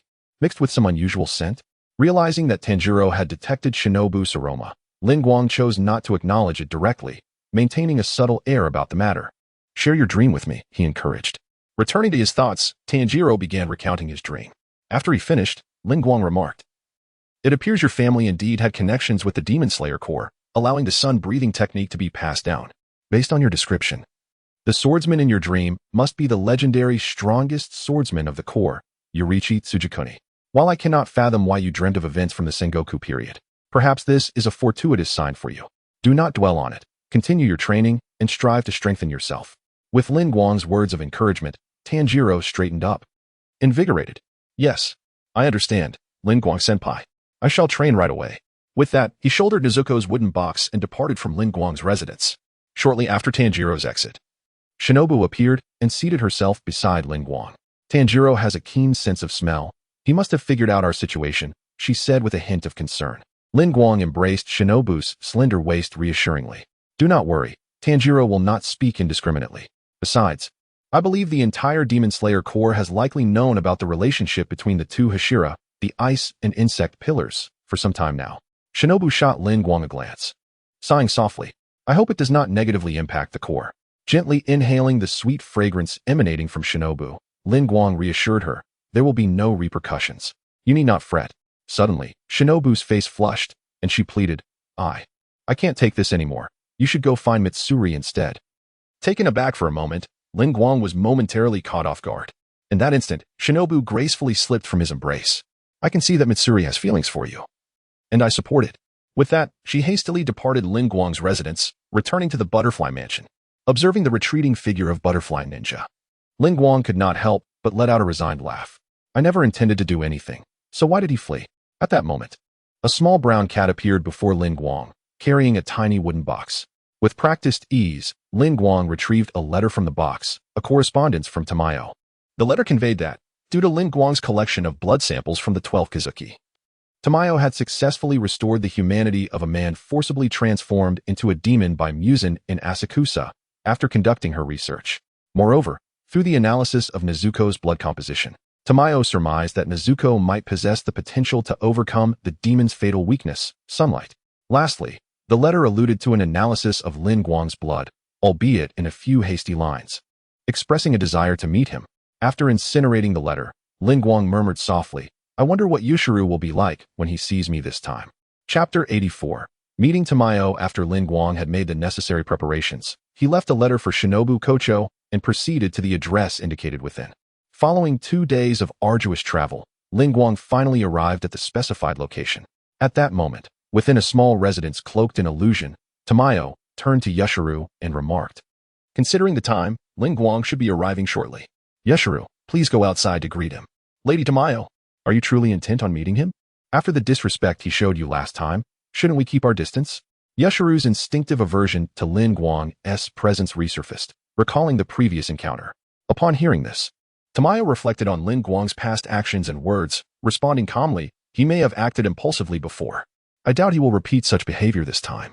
Moreover, he has assisted us significantly by acquiring the blood of the 12th Kizuki, which warrants a face-to-face discussion regarding his blood.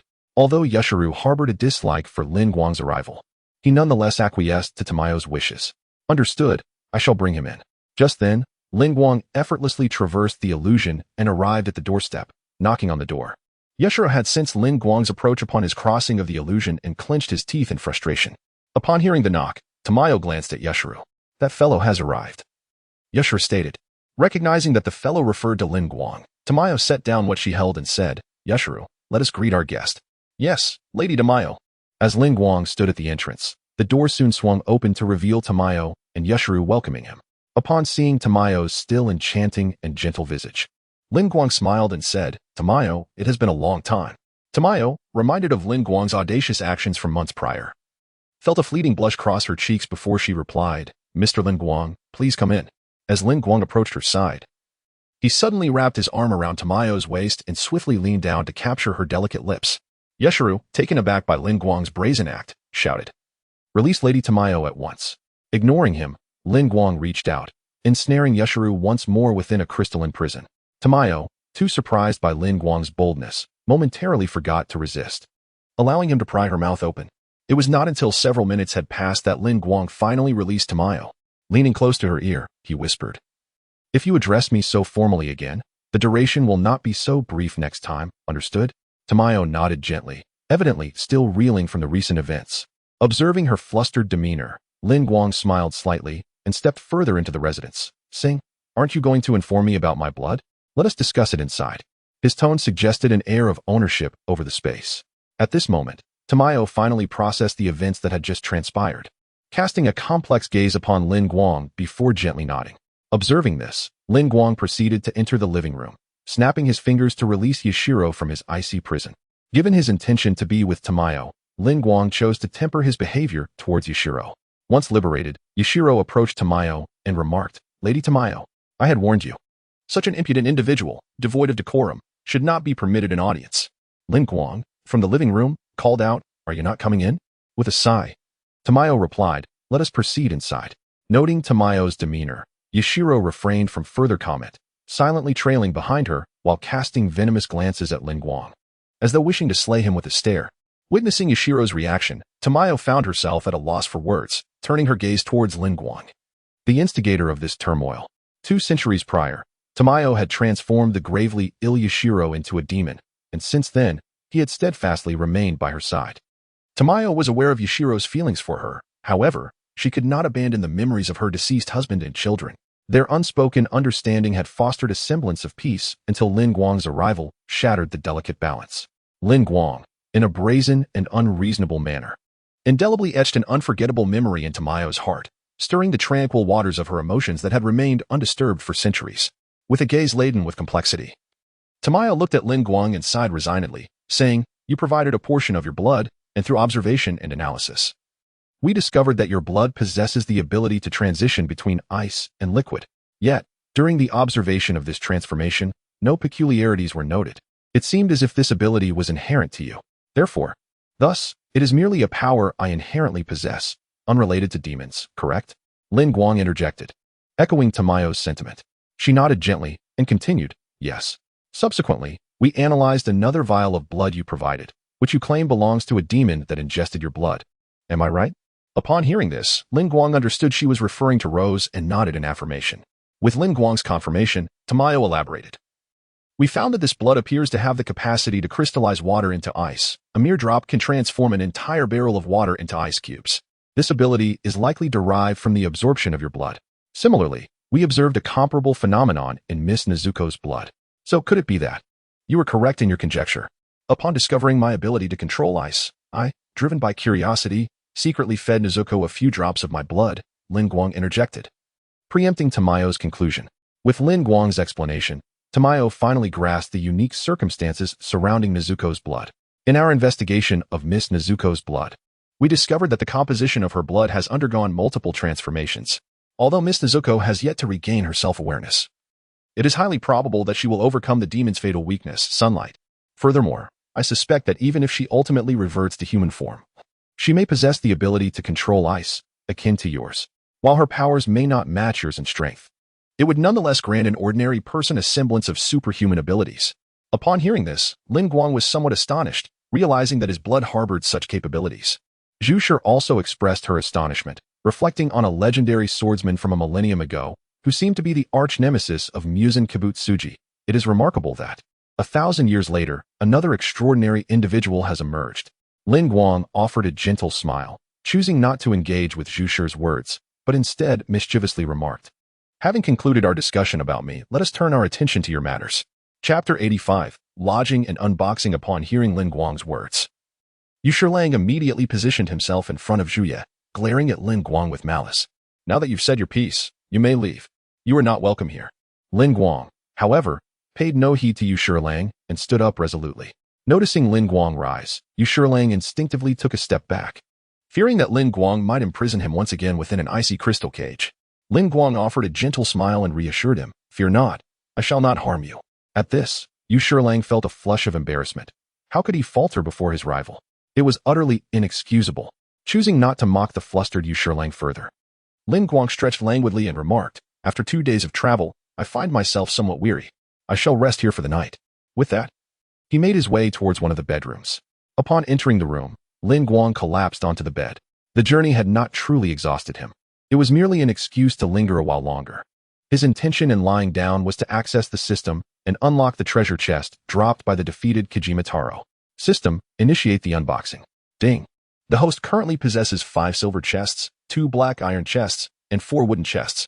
Upon observing the treasure chests in the system's inventory, a smile graced Lin Guang's face. It seemed that the demons recently vanquished by Rose and Lin Mei were rather weak.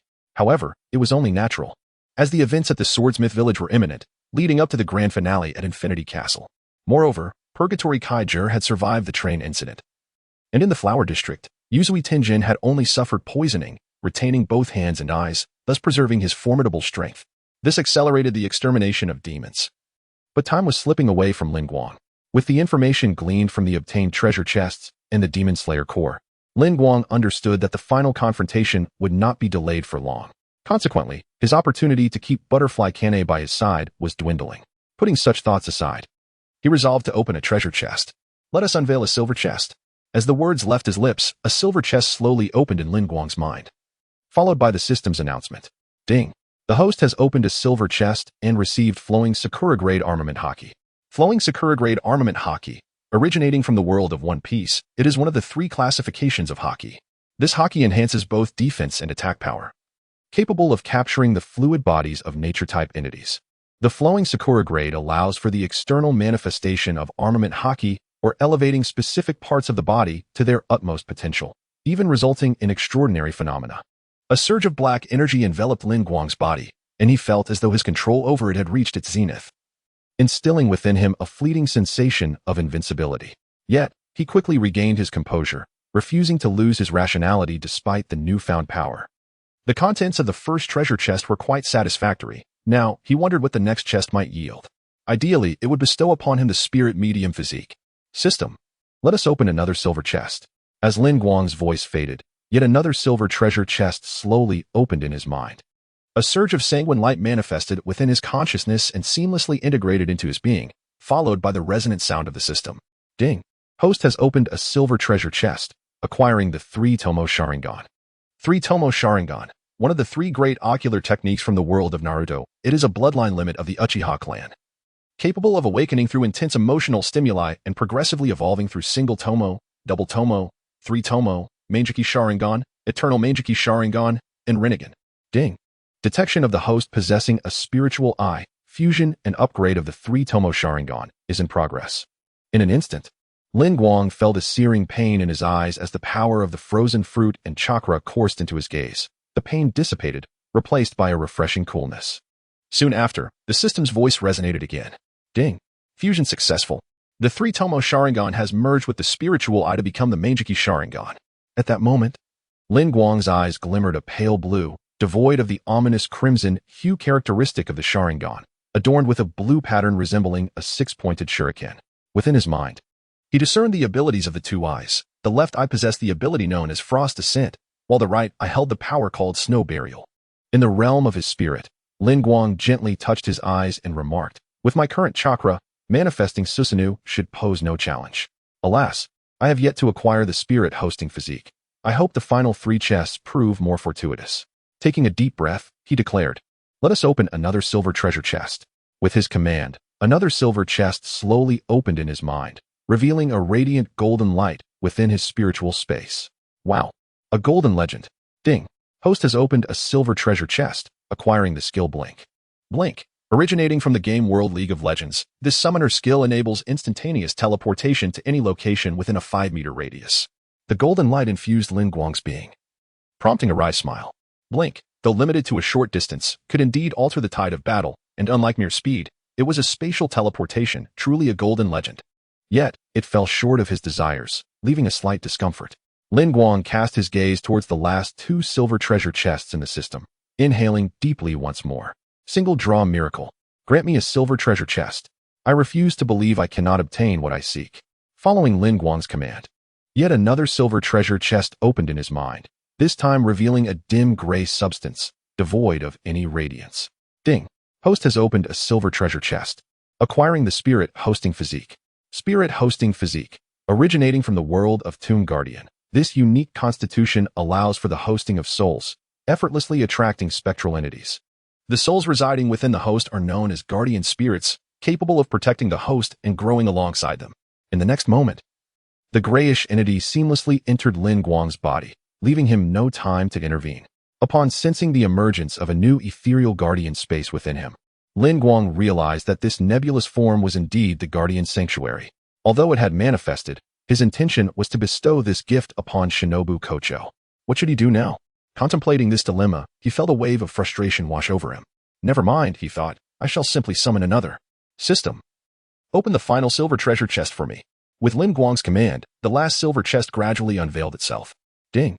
The host has opened a silver chest and acquired the ability of psychic perception. Ding.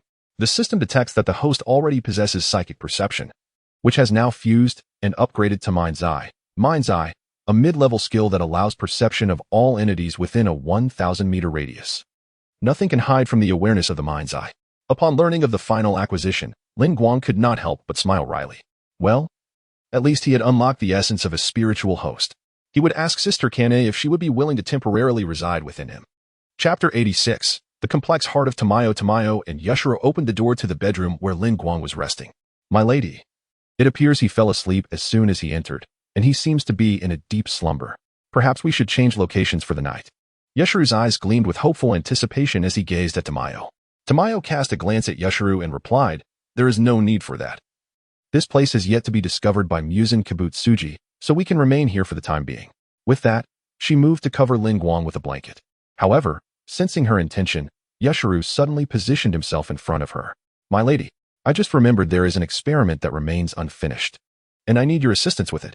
Let us go. Tamayo looked worriedly at Lin Guang, still asleep, and said, but he.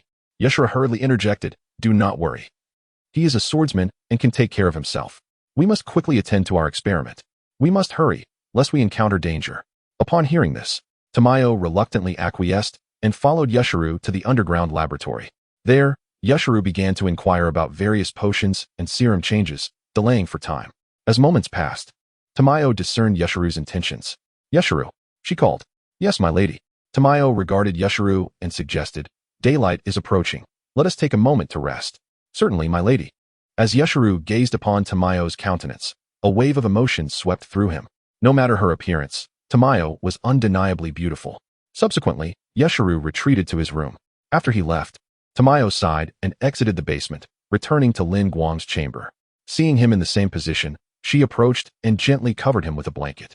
Suddenly, Lin Guang reached out and pulled Tamayo onto the bed, enveloping her in his embrace. Ah, Lin Guang. Tamayo lifted her gaze to him, realizing he was still fast asleep. Could this be an unconscious action on his part? Observing him for a while, she noted no change. He remained in a deep slumber, confirming her suspicion. Tamayo attempted to remove his hand, but found it firmly clasped. Gradually, she surrendered to the situation, fatigue washing over her. Having undergone bodily modifications through medication to free herself from Muzan Kibutsuji's control, she was as vulnerable as any ordinary person. Perhaps centuries of resilience against Muzan had left her weary, or perhaps the comfort of a dependable embrace lulled her into slumber. As Lin Guang felt the soft body in his arms breathe steadily and calmly, he too drifted into a deep sleep. The following night, Lin Guang looked at Tamayo, and suddenly, her delicate lashes fluttered slightly. Gradually, she opened her eyes and found herself nestled in someone's embrace. Upon raising her head, she was met with Lin Guang's smiling face. Awakening, you have indeed slumbered for a full day and night. Were it not for my robust constitution, I fear this arm might have been rendered unusable. Lin Guang gazed at Zhu Yi with a cheerful smile, making this reserved and strong woman feel somewhat embarrassed. I apologize. It was not my intention to sleep beside you last night. It was merely because. For a moment, Zhu Yi found herself at a loss for words, her demeanor appearing exceedingly endearing in Lin Guang's eyes. It is of no consequence, she replied. Her cheeks flushed as she gently extricated herself from Lin Guang's grasp and sat up. The kimono she wore had become slightly loose from a day's rest, slipping down her shoulder. This sight further accentuated the languid grace of a woman awakening from slumber. Noticing Lin Guang's gaze, Zhu Yi hastily adjusted her attire before descending from the bed. Turning her back to avoid meeting his eyes, her mind was a tumult of thoughts. What has come over me? How did I unknowingly drift into slumber last night? Yet, his embrace indeed exuded a profound sense of security. Am I truly developing feelings for him? Stealing a glance at Lin Guang, she found him just as he finished arranging his clothing, standing tall at over 6 feet. With dark hair tipped in white, complemented by a physique honed through years of diligent training, instilling a sense of reassurance. Their eyes met, and Zhu Yi reverted to her gentle demeanor, albeit with a lingering blush upon her cheeks. Lin Guang inquired, I recall you managed to free yourself from Muzan Kibutsuji's control through medication, yet it appears your body now resembles that of an ordinary person, perhaps even weaker.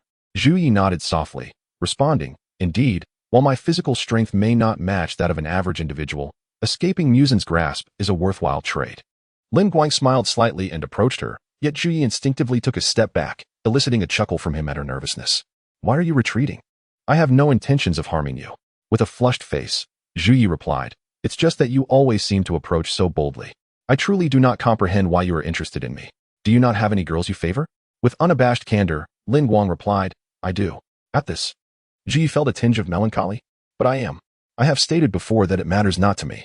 Besides, are you not working on the potion to transform demons into humans? Even if it proves unsuccessful, you still have me. With that, Lin Guang gently tapped her forehead. Curse purification. A green light entered Zhu Ye's body, and she soon felt the faint cries of the Muzan cells within her. The ensuing pain from deep within her cells transmitted through her nerves, causing beads of perspiration to form on her forehead. The agony arrived swiftly and departed just as quickly. Soon, Ji felt no discomfort, though her legs felt slightly unsteady. Lin Guang lifted her effortlessly and placed her back onto the bed. It seems the modifications to your body have resulted in significant side effects. Otherwise, the energy from the purified cursed cells should have sufficed to restore your health. Upon hearing this, Zhu Shi inquired, "Have you truly eradicated the cursed cells of Muzan from my body?" A verdant glow emanated from Lin Guang's hand as he placed it upon Zhu Shi. The art of palm healing. The life-infused chakra flowed into Zhu Shi, continuously mending the hidden injuries within her. Feeling the transformation within her, Zhu Shi gazed at Lin Guang in astonishment. "The damage I sustained in my body while attempting to eliminate Muzan's cursed cells has completely healed.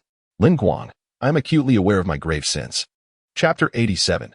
Journey to the blacksmith village. After Lin Guang had healed Zhu Shi's hidden injuries, he observed the complexity reflected in her gaze. Lin Guang discerned the unspoken words within her eyes and offered a gentle smile. "Do not dwell on your thoughts any longer. I have stayed here for a day, and the time has come for me to depart." With that, he tenderly kissed Zhu Shi's forehead before turning to leave the room. Under the cover of night, Lin Guang exited the estate. Zhu Shi stood at the entrance, gazing at his receding figure. "Lin Guang, what manner of person are you?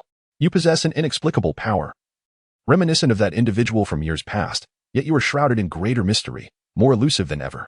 Yu Shilang appeared beside Zhu Shi, calmly inquiring, "My lady, have you developed feelings for that man?" Zhu Shi remained silent, staring into the direction Lin Guang had vanished for a long while before finally responding, "I do not know." At her words, a somewhat forced smile graced Yu Shilang's face. "I see. I understand now." He fixed his gaze towards the direction Lin Guang had taken, silently making a decision. "Lin Guang, I hope you will fulfill your promise and truly assist Lady Zhu Shi in escaping her suffering." Meanwhile, Lin Guang strolled leisurely along the path, until an operative from the hidden core appeared by his side. "Lord Lin, due to the unique nature of your Nichiren blade, it is essential that you personally visit the blacksmith village to forge the blade best suited for you. Therefore, the master has granted permission for your journey, and I shall serve as your guide." The operative bowed respectfully to Lin Guang. Nodding in acknowledgement, Lin Guang understood that each Hashira's Nichiren blade was custom forged, and he was no exception.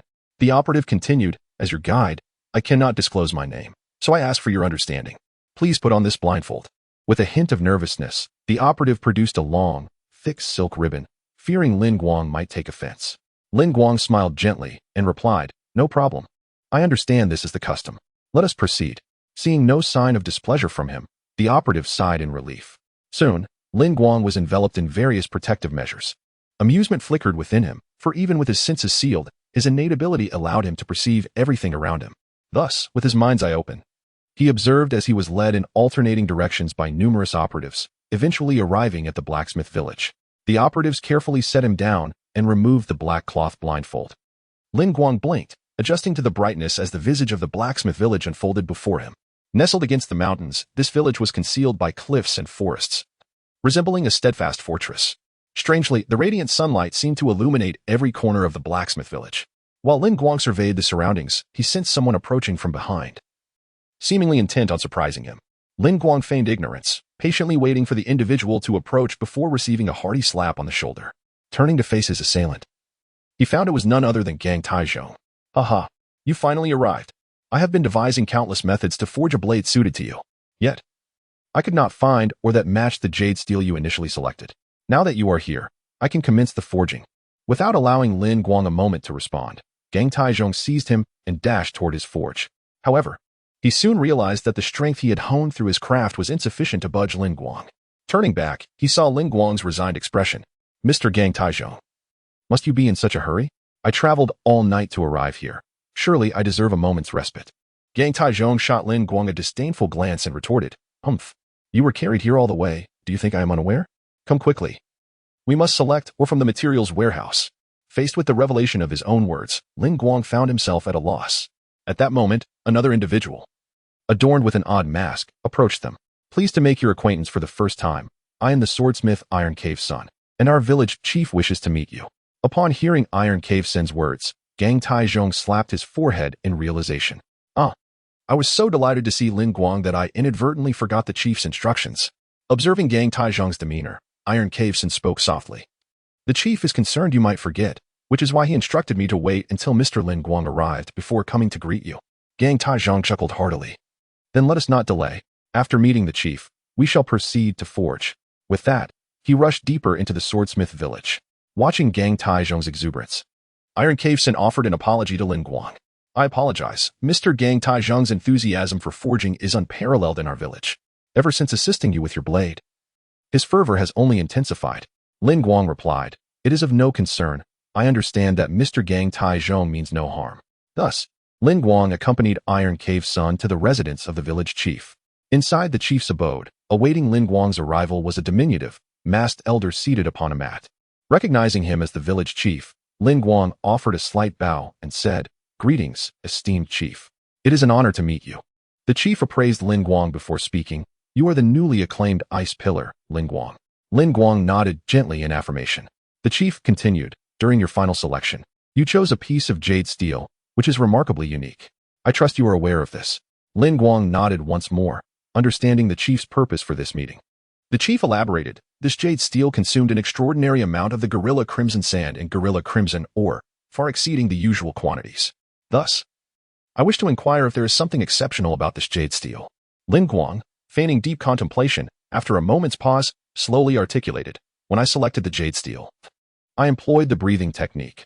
I believe this particular jade steel resonated with my method. Upon hearing Lin Guang's words, the village chief fell silent for a moment before responding. I have never before encountered a swordsman employing breathing techniques in the selection of jade steel. It seems your technique has induced a transformation in the material. This is indeed a remarkable discovery. If breathing techniques can truly alter the properties of steel, then crafting the sunblade from such material may empower swordsmen to wield it with greater ease. The prospect of resonating steel reignited the fervor within Gang Taizhong. Village chief, allow me to accompany Lin Guang in selecting the steel. I am confident that I shall forge the most extraordinary blade. The village chief nodded in agreement with Gang Taizhong's fervent declaration and replied slowly, Then you may take Lin Guang to select the steel. Chapter 88. A chance encounter with me. Lin Guang followed Gang Taizhong to the summit of a mountain. Upon reaching the pinnacle, he beheld a platform spanning several dozen meters, adorned with an array of shelves, each laden with various forms of ores. These minerals, comprising both the crimson gorilla ore and the crimson gorilla sand iron, basked under the sun, absorbing its warmth. After providing an explanation, Gang Taizhong guided Lin Guang around the shelves. As they traversed the area, Lin Guang observed a diverse assortment of ores scattered about. These ores were incapable of absorbing solar heat and constituted the fundamental materials for forging the Sunwell blade. Select from these, Gang Taizhong said. His gaze fixed intently on Lin Guang, seemingly anticipating any extraordinary phenomena that might occur during the selection process. Lin Guang surveyed the minerals sprawling before him, then began to employ his breathing technique, channeling a hint of the power from his frost fruit. Gang Taizhong, standing beside him, distinctly sensed a chill emanating from Lin Guang. Gradually, a wave of cold radiated from him, and atop the sun-drenched summit, Gang Taizhong felt as though winter had descended, the air icy and biting. Before long, Lin Guang discerned a particular or gradually absorbing the minuscule amount of frosty energy he had released.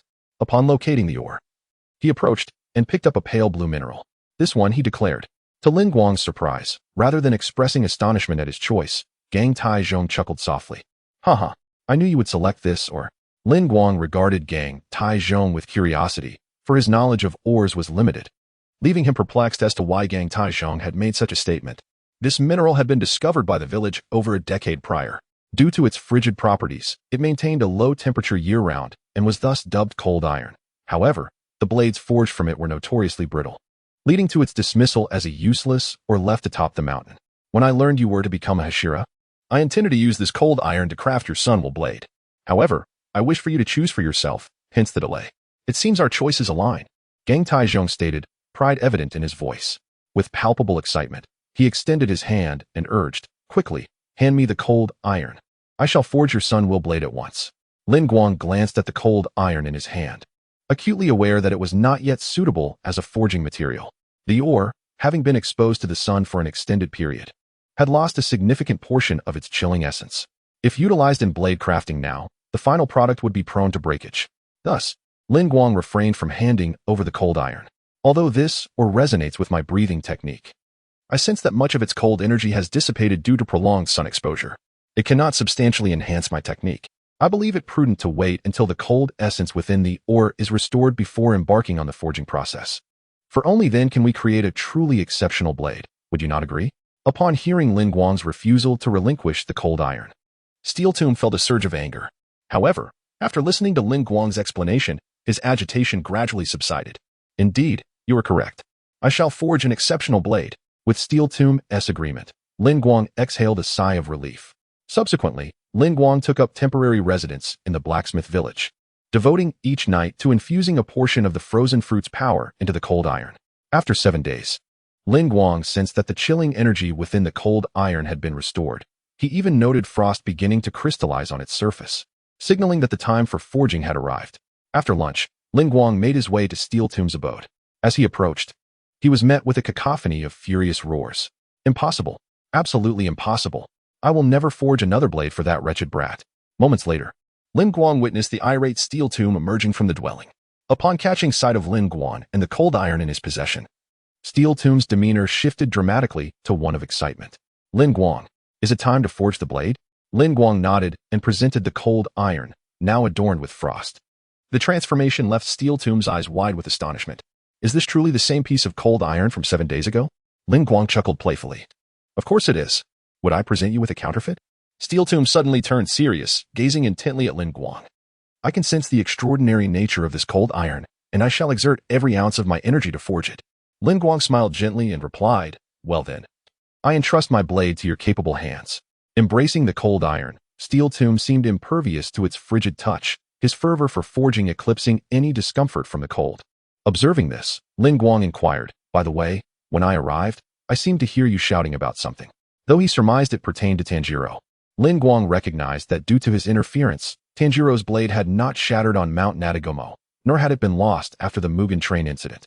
While it had sustained damage in the entertainment district, it was not enough to incite such ire in Steel Tomb. Upon hearing Lin Guang's words, Steel Tomb began to curse vehemently. That insufferable brat I was with. He lost a blade once and damaged 2 others. I will never forge another blade for him. He then thrust Tanjiro's letter into Lin Guang's hands before heading off to commence the forging process. After perusing Tanjiro's missive, Lin Guang let out a resigned sigh. The world's correcting force is indeed formidable. Although the blade did not shatter on Mount Natagomo, its edge had sustained a chip. Even after I fell unconscious on the Mugen train, Tanjiro still pursued Akaza and ended up losing the blade. I wonder what alterations the fates of Rengoku Kaijiro and Yuzui Tenjin will bring to the blacksmith village and the Infinity Castle. Lin Guang gazed toward the direction from which he had first arrived at the blacksmith village, sensing as if Tanjiro were on his way. Retracting his gaze, Lin Guang stretched lazily and remarked, well, it doesn't matter. With my current strength, dealing with Yuhu and Han Tian Dog is hardly a challenge. I might as well indulge in a hot spring. With that, Lin Guang made his way towards the natural hot spring located behind the blacksmith's village. Upon arriving at the hot spring, Lin Guang noticed a pink head bobbing in the water. Recognizing the figure, he greeted cheerfully, Mary. Hearing a familiar voice call her name, Kanroji Mitsuri sprang up from the water, turning to see the beaming Lin Guang. Lin Guang, what brings you here? She exclaimed in delight. But as she prepared to dash towards him, a sudden thought crossed her mind. Chapter 89, Mitsuri Kanroji's face turned a brilliant shade of crimson, and she immediately submerged herself in the hot spring. Observing the bubbles rising from her presence in the water, Lin Guang wiped away a trace of blood from his nose and inquired, Mitsuri, what brings you here? Upon hearing this, Mitsuri slowly surfaced from the water, her bashful demeanor radiating charm. I came here for my Nichiren blade. Ordinary Nichiren blades do not complement my breathing techniques, so I specifically came to forge one that suits me. Lin Guang positioned himself behind a large rock in the hot spring, shedding his garments before plunging into the warm water. Noticing his actions, Mitsuri edged closer to the stone within the spring. I heard from Shinobu that you were out on business, so Lin Guang, did you come to the swordsmith village? From the other side of the rock, Lin Guang replied nonchalantly, yes, like you, I am here to forge a blade. Mitsuri smiled faintly, recalling the earlier moment. Lin Guang, I wish to ask you, did you see what happened just now? Lin Guang acknowledged, yes, I did, and it was quite a spectacle. He had no intention of feigning ignorance. Such evasions were beneath him. Mitsuri, hearing his words, felt her cheeks flush once more. Then, as if overcoming her shyness and anxiety, she softly confessed, Lin Guang, do you know? You are the first boy to tell me that my hair is beautiful, and you expressed your admiration for its color without reservation. Lin Guang nodded, responding gently, indeed, I've heard you mention it. with such lovely pink hair. Those envious souls must disparage it out of jealousy. Mitsuri smiled slightly, her resolve to express her feelings for Lin Guang strengthening. I sense that you are different from others. Yet I still fear that upon learning of my extraordinary strength, you might disdain me and refuse my friendship. But after hearing Mr. Rengoku speak of my might, you did not shy away. Lin Guang listened intently to Mitsuri's words, leaning against the rock with his eyes closed, savoring the warmth of the hot spring and striving to be a considerate listener. Mitsuri continued, you even mentioned wanting to test my strength, promising to treat me to a meal if you lost. I couldn't help but unleash my full power, resulting in your being thrown out. Lin Guang chuckled softly. I recall, I landed headfirst in the nearby bushes. As he spoke, he inhaled the faint scent of cherry blossoms in the air. Knowing there were no cherry trees nearby, he deduced that the fragrance must come from Mitsuri herself. The comforting warmth of the spring, combined with her subtle allure, lulled Lin Guang into a state of drowsiness. Meanwhile, Mitsuri's face brightened with a smile at the mention of the incident. Indeed, at that moment, I was truly flustered, yet you not only did not hold it against me, but also treated me to an abundance of cherry cakes. Never before had I encountered a gentleman so accommodating, so accepting of every facet of my being. I joined the Demon Slayer Corps in search of my destined protector. Yet I never anticipated the stroke of fortune that would lead me to you during my training at the residence of Mr. Purgatory. Thus, I am convinced you are my true soulmate. I have feelings for you, Lin Guang. Having expressed her sentiments, Kanroji Mitsuri awaited Lin Guang's response. A minute elapsed. Then 2, then 5. Lin Guang remained silent. Curiosity piqued, Kanroji Mitsuri swam over the stones, only to discover that Lin Guang had fallen asleep. Observing his peaceful slumber, she felt a surge of irritation and transformed into a bun. After mustering the courage to confess, he had the audacity to drift off. As she raised her small fist to gently strike Lin Guang, she instinctively withdrew her strength, opting instead to lightly poke his cheek. After watching him sleep for a while, Kanroji Mitsuri murmured, I have already confessed to you. Even if you are asleep, I shall assume you are aware. Therefore, if you remain silent, I shall take it as your agreement. Meanwhile, Lin Guang was lost in dreams, engaged in a game of chess with the King of Dreams, oblivious to Kanroji Mitsuri's words. Seeing that Lin Guang still had not awakened, she triumphantly declared, you did not respond. This signifies your consent. No turning back now. With that, she gently kissed his cheek, blushing as she departed from the hot spring. As night approached, Lin Guang stirred awake, stretching languidly. That nap had been incredibly refreshing. It was nearly time for dinner, and he needed to depart. Rising from the hot spring, Lin Guang turned and, in that instant, was struck by a sense of familiarity. Though this time it was he who was in the hot spring. Mitsuri, it's almost dinner time. Have you not gone yet? Unlike Kanroji Mitsuri, who was easily flustered, Lin Guang engaged her in conversation. Upon catching sight of Lin Guang's physique, Kanroji Mitsuri's face flushed crimson, her mind momentarily blank. Lin Guang donned his clothing, turning his back to Kanroji Mitsuri as he dressed, then headed towards the dining hall in the swordsmith village. As he passed by her, he softly remarked, This afternoon, I saw you. This evening, you saw me. We are even now. With that, he lightly patted Kanroji Mitsuri on the head. Upon hearing Lin Guang's words, Kanroji Mitsuri regained her composure and called out to his retreating figure, Did you truly not hear that?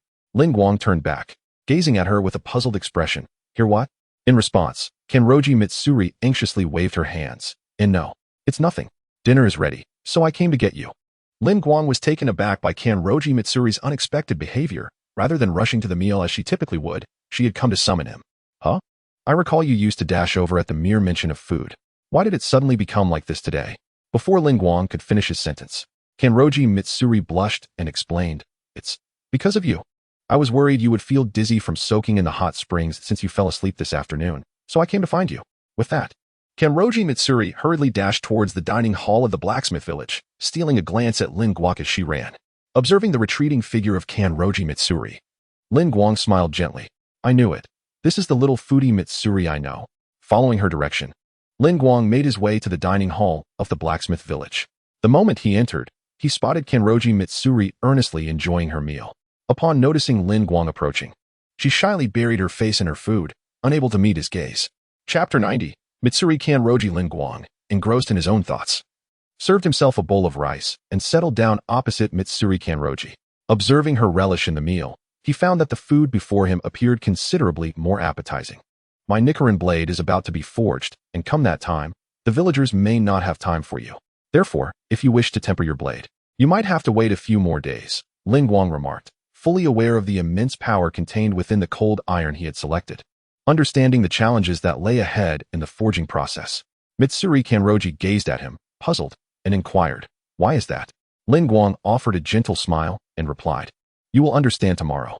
With that, he finished his meal and rose to leave the dining hall, leaving Mitsuri Kanroji in a state of confusion. Shaking her head, she decided to dismiss her thoughts. "Enough of that. I shall continue eating. Please bring me another bowl." Upon returning to his temporary abode in the forge village, Lin Guang found Mr. Tetsuhol waiting at the entrance. "Mr. Tetsuhol? What brings you here?" As Tetsuhol approached him, he handed Lin Guang a letter. "Mr. Lin, Steelgrave departed from the village this afternoon, leaving behind a letter for you. Please accept it." Lin Guang looked at the letter in Tetsuhol's hand with a hint of confusion before taking it and unfolding it. "Lin Guang, I have a premonition that this piece of cold iron will be exceedingly difficult to melt using only the coal furnace's power. Therefore, I have decided to venture to the volcano to forge your blade.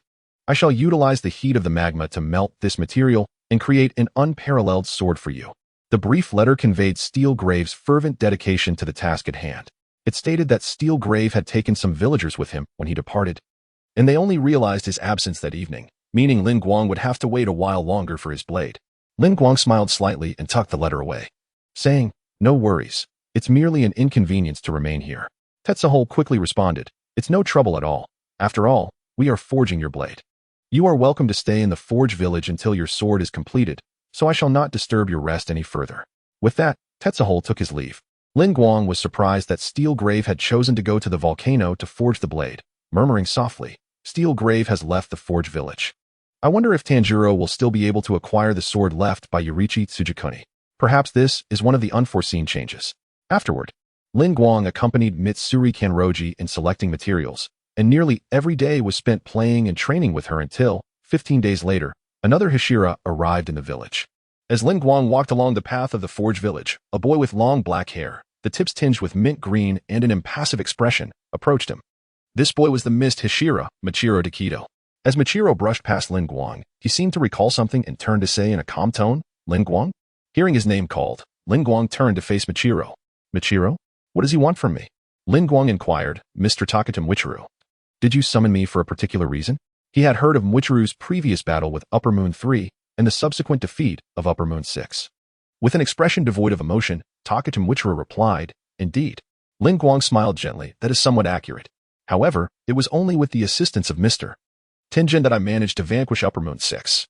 "Oh, I see. That is splendid," Michiru responded. "I had intended to train with the mechanical puppets of the swordsmith village, but encountering you is a fortunate surprise. Might I request that you train alongside me?" As he uttered the invitation, he had already drawn his Nichiren blade. At that moment, Kanroji Mitsuri, upon noticing the two, rushed over. "Mr. Taketu? You two have come to the swordsmith village." However, upon observing the stance of Taketu Michiru, it appeared he was about to engage Lin Guang in combat. Just as Mitsuri was about to voice her concern, Michiru interjected, "Yes, I wish to spar with Lin Guang." Mitsuri, feeling anxious, exclaimed, "Spar? But surely it is unnecessary to use a real blade for training. What if someone gets injured?" Takato Michiru paused momentarily before continuing. "Indeed, if one were to sustain an injury, it would hinder their ability to slay demons. Yet, without such intensity, the essence of training is lost." Observing Michiru's demeanor, Lin Guang discerned there was no malice in his intent. He merely sought to hone his swordsmanship. Meanwhile, as Mitsuri grew increasingly worried and attempted to intervene, Lin Guang gently pulled her behind him. "Very well, but given that we are on the village street, let us seek the forest instead. It would be more suitable." Taketu Michiru sheathed his Nichiren blade, affirming, "Yes, that is agreeable." They then proceeded toward the forest. Lin Guang turned to Mitsuri, saying, "Let us go." Suddenly, Mitsuri grasped Lin Guang's arm, asking, "Are you truly going to train with Mr. Taketu?" To which Lin Guang softly replied, "Of course. I am quite eager to spar with Mr. Taketu, and once your Nichiren blade has been forged, I would be delighted to duel with you as well." Seeing Lin Guang's determination, Mitsuri ceased her objections and readily agreed, "Very well." Thus, Lin Guang and Kanroji Mitsuri followed in the footsteps of Taketu Michiru, arriving at the forest near the swordsmith village. Gazing at Taketu Michiru across from him, Lin Guang smiled softly, "Mr. Taketu, to have wielded a sword for merely 2 months and yet attained the rank of Hashira, you are truly a prodigy. It is an honor to engage in battle with a talent such as yourself." With his expression still impassive, Taketu Michiru responded, "Yes, draw your blade." Without further ado, Lin Guang unsheathed his Nichiren blade. In that fleeting moment when their gazes locked, both bodies sprang into action. In an instant, their blades clashed a dozen times. Kanroji Mitsuri observed the exchange with trepidation, her heart filled with concern. Meanwhile, Lin Guang was genuinely astonished by Takatu Michiru's exceptional prowess during their duel. Truly, he was worthy of his lineage, possessing such formidable strength at merely 13 or 14 years of age. A true genius indeed. As Lin Guang was taken aback, Shido Michiro was equally astonished by Lin Guang's prowess. Lin Guang had not unleashed his full potential. Gradually, Shido Michiro began to augment his strength and speed, prompting Lin Guang to similarly elevate his own abilities. Slowly, their velocities escalated to such an extent that their movements became indistinguishable to the naked eye. Breath of Mist. First form. Distant Haze. Breath of Ice. First form. Ice Blade Slash. Both Lin Guang and Shido Michiro simultaneously invoked their respective breathing techniques. Shido Michiro's blade, enveloped in the glow of dawn, lunged toward Lin Guang, while Lin Guang's blade, imbued with a chilling frost, struck toward Shido Michiro. With a resounding clang, Lin Guang and Shido Michiro intertwined, and then stood still, refraining from further conflict. Kanroji Mitsuri, witnessing this scene, softly inquired, "Has it come to an end?" Chapter 91. The arrival of Tanjiro. The forest was enveloped in an extraordinary stillness, interrupted only by the gentle whispers of the breeze. Suddenly, a sharp crack pierced the air. The blade of Takatu Michiro shattered into two pieces, while the blade of Lin Guang, though intact, bore horrifying fractures. "Ah, my sword is broken. I shall procure a new one by tomorrow, and we can continue then." With that, Takatu Michiro sheathed his broken sword and departed from the forest. Returning to the swordsmith village, Lin Guang glanced at his Nichiren blade and let out a soft sigh. It seems this sword too must retire. Such cracks render it unfit for battle. Kanroji Mitsuri approached, wrapping her arms around Lin Guang's, exclaiming, "Wow, you both are truly impressive. I was worried you would keep fighting even with the sword broken, but thankfully you halted. Of course, it was merely a spar, and we both gained valuable insights." He replied, "Now that our practice has concluded, and considering you've worked up a sweat, would you care to join me for a soak in the hot springs?" Mitsuri proposed. Lin Guang nodded. "Yes, let us go." Mitsuri followed closely behind Lin Guang. Her cheeks flushed as she silently encouraged herself. "Today, I must capture Lin Guang's heart." "Go, Mitsuri." However, on their way to the hot springs, they fortuitously encountered Tanjiro, who had just arrived at the swordsmith village. "Ah, Lin Guang senpai. What brings you to the swordsmith village?" Tanjiro greeted him with a look of surprise. At that moment, Kanroji Mitsuri also spotted Tanjiro and warmly greeted him. "Oh, it's Tanjiro. Hello there. Miss Kanroji, you two are in the swordsmith village." Tanjiro replied with a smile. Lin Guang turned to Tanjiro and explained, "I am here to forge a Nichiren blade suited for me, as my own has sustained considerable damage and requires replacement." As Lin Guang drew forth his Nichiren blade, Tanjiro gasped upon seeing the grievous cracks adorning it. "Lin Guang senpai, how did your sword become so severely damaged?" Lin Guang merely smiled gently and refrained from answering directly, instead sheathing his blade and inquiring, "You have come to the swordsmith village for a Nichiren blade as well, have you not?" Tanjiro, somewhat sheepish, admitted, "My Nichiren blade was heavily damaged during the fight against Upper Moon 6. I hope to request Master Forge to create a new one for me, but it seems he is rather reluctant to forge for me." Observing this, Lin Guang remarked, "Master Forge has informed me about your situation. However, he is currently occupied crafting my Nichiren blade and may not be able to assist you at this time." Tanjiro offered a gentle smile. "I see. That is understandable. When Master Forge is free, I shall apologize to him, for it was my own lack of skill that led to the damage of my sword." At that moment, an infiltrator approached Lin Guang and said, "My Lord Lin, I apologize for interrupting your reunion. Tanjiro has just arrived in the village and needs to speak with the village chief, so I kindly ask for your understanding." Lin Guang nodded and said, "Since that is the case, you should hurry along.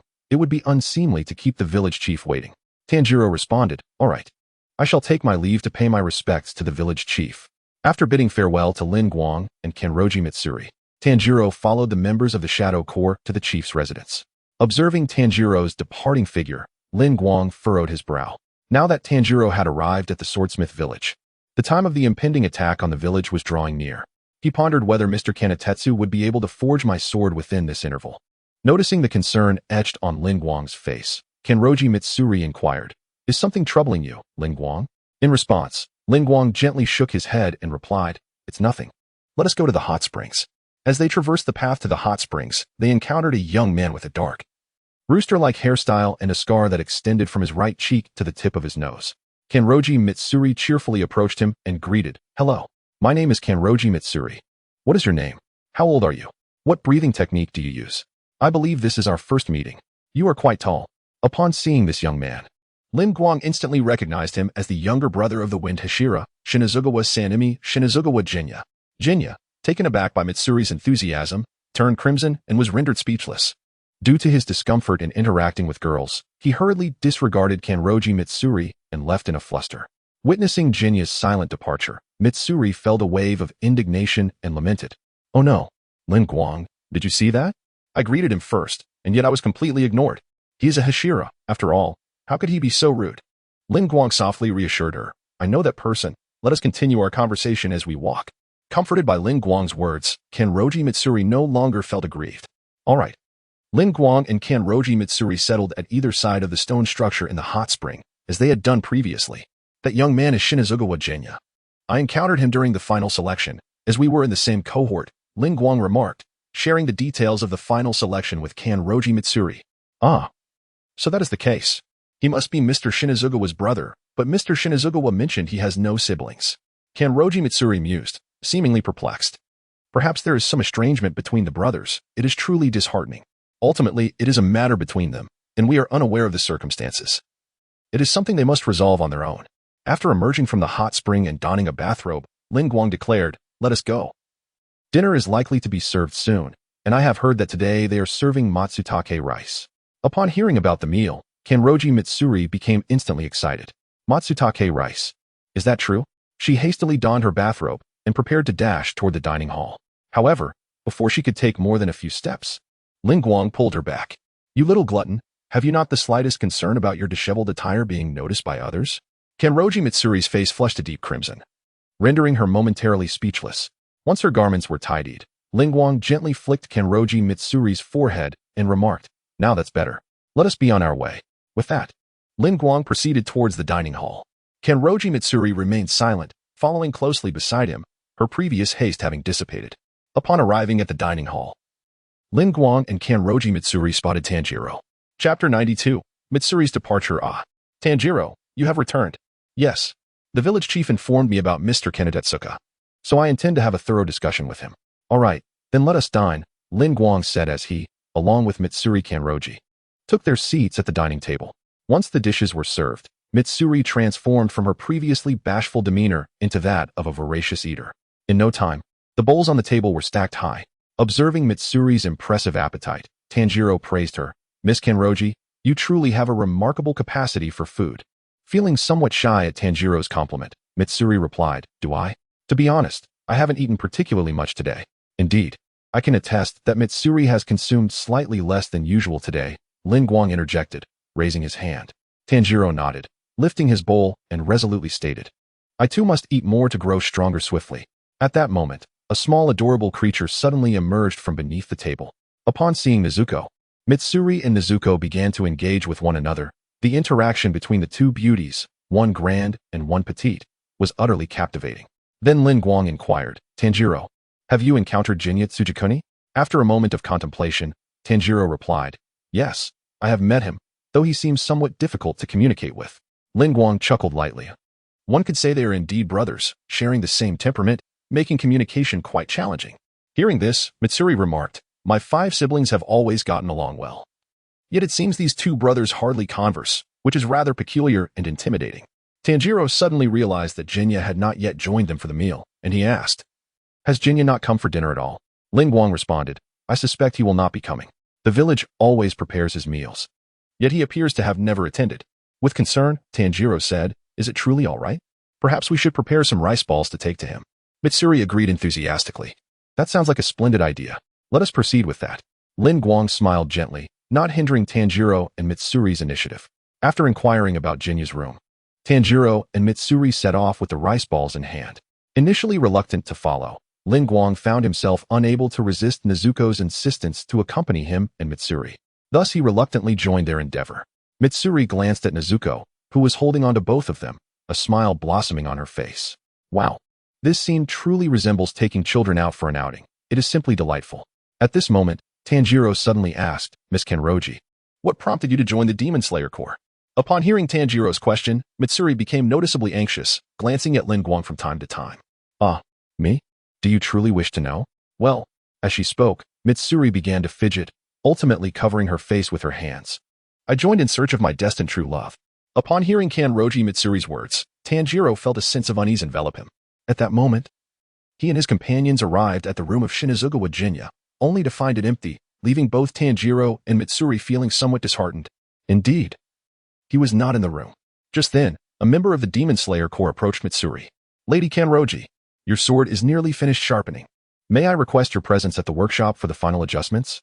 Mitsuri replied, Oh dear, it seems I must take my leave. After glancing at Lin Guang, she felt a pang of reluctance, yet she understood that with her sword completed, it was time to depart from the swordsmith village. Upon hearing that Mitsuri's sword was ready, Lin Guang recalled that her blade was a flexible one, a retractable soft sword, and he grew curious about its appearance. I didn't expect your sword to be ready so soon. I would love to see it. May I accompany you? Lin Guang's words caused Mitsuri's eyes to sparkle with excitement. Tanjiro, upon hearing this, offered to see them off. Mitsuri-san, Lin Guang-senpai, allow me to accompany you. Mitsuri responded, There's no need. I plan to leave late at night. And with Lin Guang here, you both should head back and rest. Oh, I see. Very well. I understand, Tanjiro replied, his voice tinged with disappointment. Observing this, Mitsuri reassured him, Tanjiro, even though we may not have the chance to meet again, let us strive together. She encouraged Tanjiro, assuring him that she would be cheering for them. Tanjiro, filled with determination, vowed to become stronger, aiming to reach the prowess of Rengoku Kyujuru, Yuzui Tenjin, and Lin Guang. Hearing Tanjiro's declaration, Lin Guang playfully thumped Tanjiro's head, saying, Having confidence is commendable, but I won't be waiting for you to surpass me. He then continued, Since you're working so hard, I'll share a secret with you. Leaning in close, Lin Guang whispered, It seems there are automata in the village that can enhance one's strength. You should seek them out. With that, Lin Guang and Mitsuri proceeded to the workshop. Once the final adjustments were completed, Mitsuri grasped her specially crafted Nichiren blade, its metallic hue transitioning from the hilt to a delicate pink at the tip. After returning the blade to its white scabbard, she stood before a grand tree outside the workshop. Breath of love. First form. The tremor of first love. With a swift motion, Mitsuri drew her flexible blade, akin to a whip, and executed a rapid strike against the tree, reducing it to splinters. Observing the whip-like sword, Lin Guang wondered if Mitsuri harbored a peculiar fascination. However, upon witnessing her adorable demeanor, he quickly dismissed any strange thoughts. How could it be? Perhaps I was overthinking. After employing her breathing technique, Kanroji Mitsuri distinctly sensed that this specially crafted Nichiren blade could flawlessly manifest her skills. Subsequently, she gazed at Lin Guang with eager anticipation. Lin Guang remarked, That is an impressive breathing technique. Even I would find it challenging to prevail against it. Kanroji Mitsuri replied with a smile, That cannot be true. You are so formidable. Surely you will discover a way to triumph over me. Lin Guang smiled in silence, for she spoke the truth. Well, the time for farewells has come. Safe travels. Lin Guang said. Chapter 93. The connection of zero. It is time to bid farewell. May you have a safe journey, Lin Guang remarked. Upon hearing Lin Guang's words, Kanroji Mitsuri realized that it was time for her to depart from the blacksmith village. This parting left her uncertain of when they would meet again, prompting her to softly request, May I hold you for a moment, Lin Guang? Her large, light leaf green eyes gazed deeply at him, her cheeks slightly flushed. Lin Guang stepped forward and gently embraced Kanroji Mitsuri. Do not worry, we shall meet again soon. Mitsuri perceived his words as mere consolation and said nothing further, instead savoring the scent that lingered on Lin Guang. I understand. I shall take my leave now, she said reluctantly, stepping away from his embrace and fading into the night. Lin Guang, watching the blacksmith village, let out a gentle sigh. The following morning, Lin Guang and Tanjiro began their search for the mechanical puppets within the village. As they walked and chatted, Lin Guang kept his mind's eye open, seeking the silhouette of a child. Upon spotting a child adorned with the characters for fire, he also caught sight of the mist Hashira, Takeda Mwichiru. Lin Guang and Tanjiro approached Mwichiru, soon witnessing him engaged in a dispute with the child. Ah, I believe that person is one of the Hashira. Tanjiro recalled the scene from the Hashira's trial. The mist Hashira, Takeda Mwichiru, Lin Guang confirmed, echoing Tanjiro's thoughts. Suddenly, Mwichiru struck the child. Tanjiro, witnessing this, shouted and rushed forward. Stop. What are you doing? Release him. How can you bully a child? Grabbing Mwichiru's hand, Tanjiro found it immovable. As he stood in astonishment, Mwichiru, with an impassive expression, replied, "Perhaps you should let go." Without warning, Michiru retaliated, striking Tanjiro in the abdomen, causing him to kneel on the ground. Ugh, cough cough. You are exceedingly weak. How do you expect to join the Demon Slayer Corps? Michiru suddenly sensed an unusual aura emanating from the wooden box Tanjiro carried. That box feels peculiar. It carries the scent of demons. Allow me to take a look. As Michiru reached out, Tanjiro swiftly swatted his hand away and rescued the child from Michiru's grasp. Are you all right? Tanjiro asked, concerned for the small boy. The child, trembling, protested, let me go. I won't give you the key. Even under torture, you won't obtain it. If you use it again, it will surely break. Michiru, with an emotionless sneer, retorted, have you undergone training for torture? Even adults cannot withstand it. As a child, you stand no chance. It must be said, your foolishness is truly astonishing. Even if something breaks, what of it? One can simply create anew.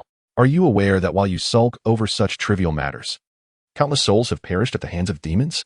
Then, Shirtum Witcher coldly continued, your time pales in comparison to that of the Hashira. Its value is utterly incomparable. Surely, a modicum of thought would lead you to understand that your role as swordsmiths cannot engage in battle or rescue others. Aside from crafting weapons, you are utterly ineffectual. Enough of this. Hand over the key. With that, Shirtum Witcheru extended a hand, his expression impassive. Tanjiro, cheeks puffed with indignation, struck Shirtum Witcheru's hand with force. The latter looked at Tanjiro in bewilderment. What is the meaning of this? Tanjiro, torn with emotion, shouted, I despise your approach. How should I articulate this? Humanity? Perhaps it is better described as a lack of compassion, verging on cruelty. Is this truly the extent of cruelty? The amnesiac and emotionless Shirtum Witcheru did not perceive the severity of his own words. You are correct. Tanjiro persisted. Your previous statement holds a semblance of truth. It is not wrong in sentiment or reason. However, the work of swordsmiths is of utmost importance. They possess skills that differ vastly from those of the swordsmen. Without the Nichiren blades they forge, we would merely await our demise at the hands of demons. Thus, swordsmen and swordsmiths are fated to require one another. Be it swordsman or swordsmith, each engages in their own battles on disparate fields. Realizing the urgency of the situation, Lin Guang understood he must intervene, lest Tanjiro suffer further. Shirtum Witcheru remained impassive and stated, apologies, but I have no time for your idle chatter. With that, he swung his sword towards Tanjiro's neck.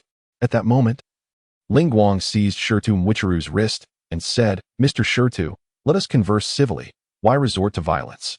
Upon noticing Lin Guang, Shirtum Witcheru inquired, Oh, are you also here to prevent me from taking the key? Lin Guang released Shirtum Witcheru's hand and replied, Not at all.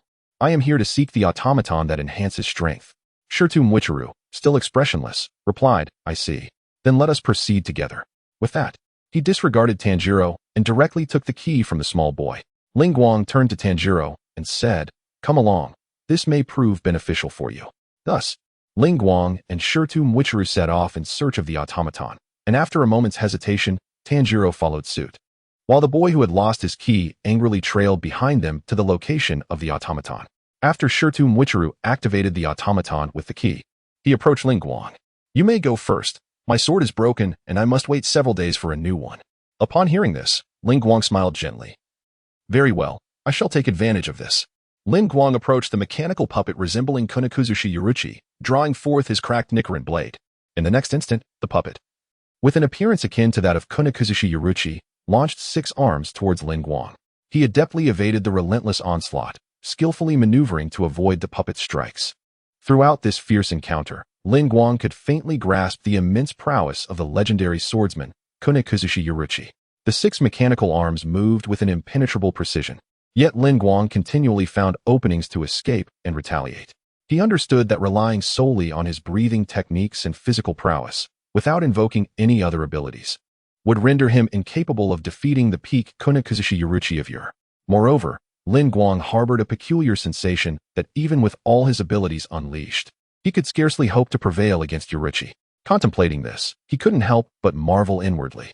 It was truly legendary for a human to attain such a formidable level of skill.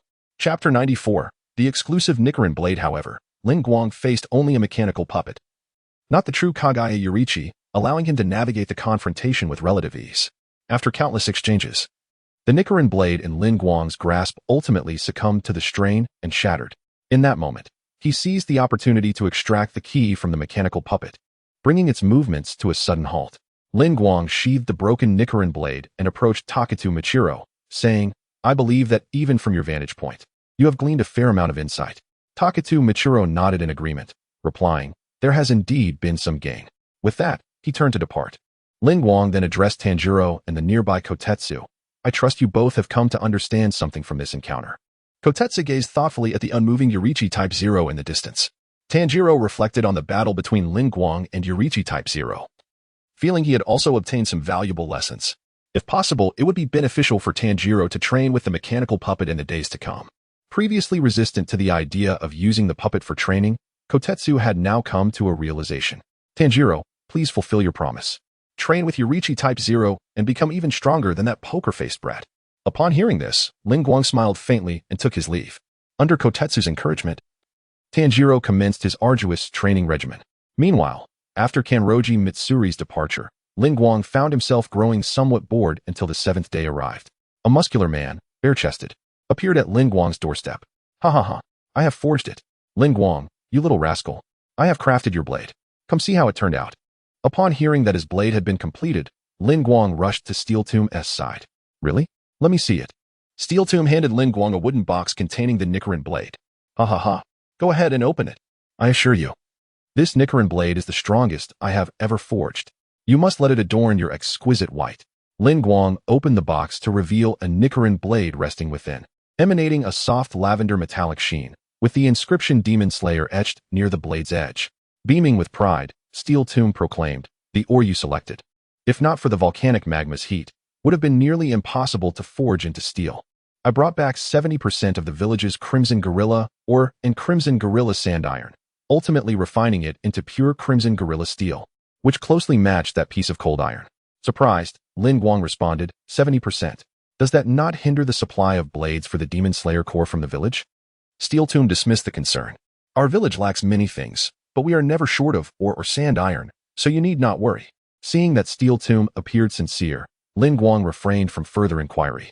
He then grasped his exclusive Nichiren blade, watching as its color gradually transformed to a pristine white, with the blade adorned in an ethereal frost-like pattern. Lin Guang gently waved his hand, and a chill swept through the air, causing the temperature to drop several degrees. Witnessing this scene, Gangdishong exclaimed with excitement, "It is indeed remarkable. The iron liquid, even after the cold iron has melted, remains frigid, and it only took a few seconds for it to blend with the pure crimson steel to forge the mold. In the end, it took 7 days of meticulous polishing to craft this blade, which is undoubtedly the finest sword I have ever forged." Upon hearing Gangdishong's words, Lin Guang expressed his gratitude. "Thank you for forging this sword for me. I shall use it to vanquish all Upper Moon demons in Muzan Kibutsuji." Gangdishong, patting Lin Guang on the back with enthusiasm, replied, "Ha ha, I am confident this sword will shine brilliantly in your hands." At that moment, Lin Guang remarked, "By the way, Tanjiro has arrived in the village and wishes for you to forge a sword for him. When might you have the time to see him?" As soon as Gangdishong heard Tanjiro's name, his expression shifted from joy to anger. "Impossible. I shall never forge a sword for that brat again. That little rascal has repeatedly damaged the swords I crafted. I can never forgive him." Lin Guang smiled gently and said, "Mr. Gangdishong, if you are capable of forging such an exquisite Nichiren blade for me, surely crafting a suitable sword for Tanjiro should pose no challenge." Upon hearing Lin Guang's flattering words, Gangdishong felt a surge of pride, his confidence, which had been shaken by Tanjiro's previous mishaps, restored. "Since you put it that way, I shall go and see him. If possible, I will forge a sword for him." Understanding that this was likely to be resolved, Lin Guang replied, "Thank you for your efforts, Mr. Gangdishong." Gangdishong nodded and hummed a tune as he departed. Holding the newly forged Nichiren blade, Lin Guang murmured, "In the coming days, the Upper Moon 4, Hantengu, and Upper Moon 5, Gyako, are expected to attack the swordsmith village. Thus, I shall use the blood of Upper Moon demons to consecrate this blade." With that, Lin Guang's hand gripping the sword transformed into a deep blue hue, and a layer of pale blue energy enveloped the Nichiren blade. With a swift slash, a stone several meters away was cleaved cleanly in two, the surface smooth enough to reflect light like a mirror. Lin Guang smiled softly, then retracted his haki and sheathed the Nichiren blade. Meanwhile, Tanjiro, after striking Yoriichi-type Zero, finally indulged in a delicious meal. After resting, he resolved to challenge Yoriichi-type Zero once more. This time, Tanjiro faced Yoriichi-type Zero with greater ease and seized the opportunity to strike at its neck. However, he hesitated for a moment. "All right, I can hit him. A full force strike. But what if he breaks? Little iron, noticing Tanjiro's hesitation, immediately shouted, "Go ahead and strike. Even if he breaks, I will definitely fix him." Encouraged by Little Iron's words, Tanjiro cast aside his doubts and delivered a decisive blow to Yoriichi-type Zero's neck. With a resounding clang, the blade in Tanjiro's hand shattered into two segments, and the neck of Yoriichi-type Zero fractured, causing its head to split in two and tumble to the ground. Simultaneously, a sword materialized within the body of Yoriichi-type Zero. Tanjiro and Koit were filled with immense joy and ultimately resolved to entrust this sword, which might date back to the Warring States period, to Tanjiro. With hearts brimming with anticipation, the two drew the blade, only to discover it was entirely rusted, leaving them disheartened. Unbeknownst to them, their conversation was overheard by Kenemitsuka, who emerged from the woods, declaring, "I have heard everything. Now, that sword shall be entrusted to me." The blacksmith Kenemitsuka, who had completed the forging of a blade, was once again ignited with fervor by this sword from 3 centuries ago. Little did they know, a looming danger was gradually shrouding the swordsmith village. Chapter 95. The assault on the swordsmith village the following day, under the cover of night. Yesterday's circumstances were roughly as follows. According to Mr. Steelgrave, the grinding process would require 3 days and nights to complete. While savoring his rice ball, Tanjiro spoke with Hayakawa. "Based on this timeline, it will take until the day after tomorrow to finish," Hayakawa remarked. Tanjiro took another bite of his rice ball and continued. "Indeed, it is said that this grinding technique is exceedingly rigorous, to the point where some swordsmiths have perished from exhaustion during the process. It truly is a cause for concern." Afterward, Tanjiro turned to the stoic Jinya and expressed, "They cautioned me repeatedly not to steal a glance. Do you think I should go and take a look?" Tanjiro sought to forge a bond with Jinya, yet Jinya was wholly unresponsive. "What do I care? Get out of here. Stop pretending we're familiar with each other." Taken aback, Tanjiro exclaimed, "Hey, we are friends now, aren't we? Who considers you a friend? Especially you? You nearly broke my wrist back then. Don't pretend you've forgotten," Jinya shouted, pointing at Hayakawa. Hayakawa chuckled softly, taking a sip of tea before interjecting, "Well, that's what happens when you lay hands on a girl. You can't blame me for that," acknowledging his own fault. Jinya chose to refrain from further conversation with Hayakawa. Suddenly, Hayakawa sensed the arrival of 2 uninvited guests in the swordsmith village. "You all continue your discussion. I shall retire to my room," he said, before departing from Jinya's quarters. Once Hayakawa left, Tanjiro attempted to engage in a deeper conversation with Jinya but was promptly kicked out of the room. Returning to his own quarters, Tanjiro fashioned a braid for Nezuko, reminiscent of Kanroji Mitsuri's, before retiring for the night. Meanwhile, Hayakawa stood atop the highest roof in the village, employing his keen perception to survey the entirety of the swordsmith village. At that moment, a swordsmith, who had just finished soaking in a hot spring, was making his way home when he suddenly spotted a pot placed in the middle of the path. A pot? Who left this in the middle of the road? It's quite dangerous. As the swordsmith brushed against the pot, he was instantly drawn inside, unable to even emit a scream. Suddenly, the pot wobbled a couple of times before toppling over, ejecting the swordsmith it had just consumed. The poor man emerged in a grotesque state, his body mangled, coated in slime mixed with blood, a truly pitiful sight.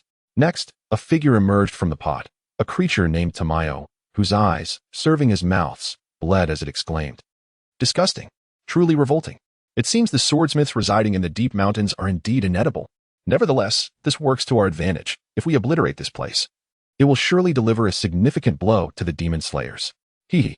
Simultaneously, an old man resembling a half-dog, Hantingo, trembled atop a building and murmured, "Thanks to Tamayo, we located this village. That esteemed individual is still in a rage. We must swiftly eliminate all the scum who dare defy that esteemed individual." "That will depend on your capabilities," came Hayakawa's voice, echoing through the night. The half-dog gazed at the human who had suddenly appeared before him. But before he could finish his words, his head and body became separated. Lin Guang understood that this was not the end. For the fallen head and body transformed into 2 distinct entities, one wielding a tin staff, the other brandishing a folding fan.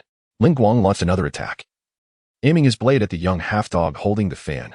The young half-dog, with the character for joy inscribed on his tongue, waved the fan, summoning a colossal whirlwind that surged toward Lin Guang. Gripping his blade tightly, Lin Guang's hands instantly turned a deep blue-black, and with a swift motion, he slashed. A blue-black blade aura cleaved through the whirlwind, severing the young half-dog's hand that clutched the fan. Witnessing this, the young half-dog with the tin staff shouted angrily, "Kale, stop playing around. This little brat is a pillar. We must eliminate him at once." "Did you hear that?" The half-dog, half-naked and dressed like Yamafuku, holding the fan, named Kale, chuckled, How delightful to encounter such a grand quarry upon arrival. Wouldn't you agree, Jinu? What is there to be happy about? All I feel is rage. Being associated with you, Kale, only further infuriates me. Thundered Jinu, adorned in the traditional garb of a half-dog and wielding a tin staff. Kale, with his tongue inscribed with the character for joy, continued to smile. Is that so? Then being cleaved in two is indeed a blessing in disguise. Jinu remained silent, yet his expression betrayed immense fury.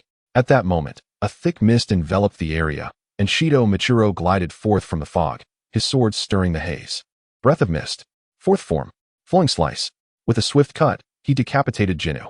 As Michiro turned to strike at Kale, the latter waved his fan, sending Michiro flying. Just then, Tanjiro descended from the sky with Nezuko. Dance of the Fire God. Round dance. Tanjiro executed a fiery arcing slash, severing Kale's head, which fell beside Lin Guang. Surprised, Tanjiro pondered, is that all? No, even if an upper moon demon is beheaded, it does not guarantee immediate death. Just like with Jotaro, there must be special conditions. As these thoughts crossed Tanjiro's mind, the severed heads of Jinu and Kale morphed once more into two distinct avatars. Witnessing this, Tanjiro's mind raced, contemplating the weaknesses of the half-dog.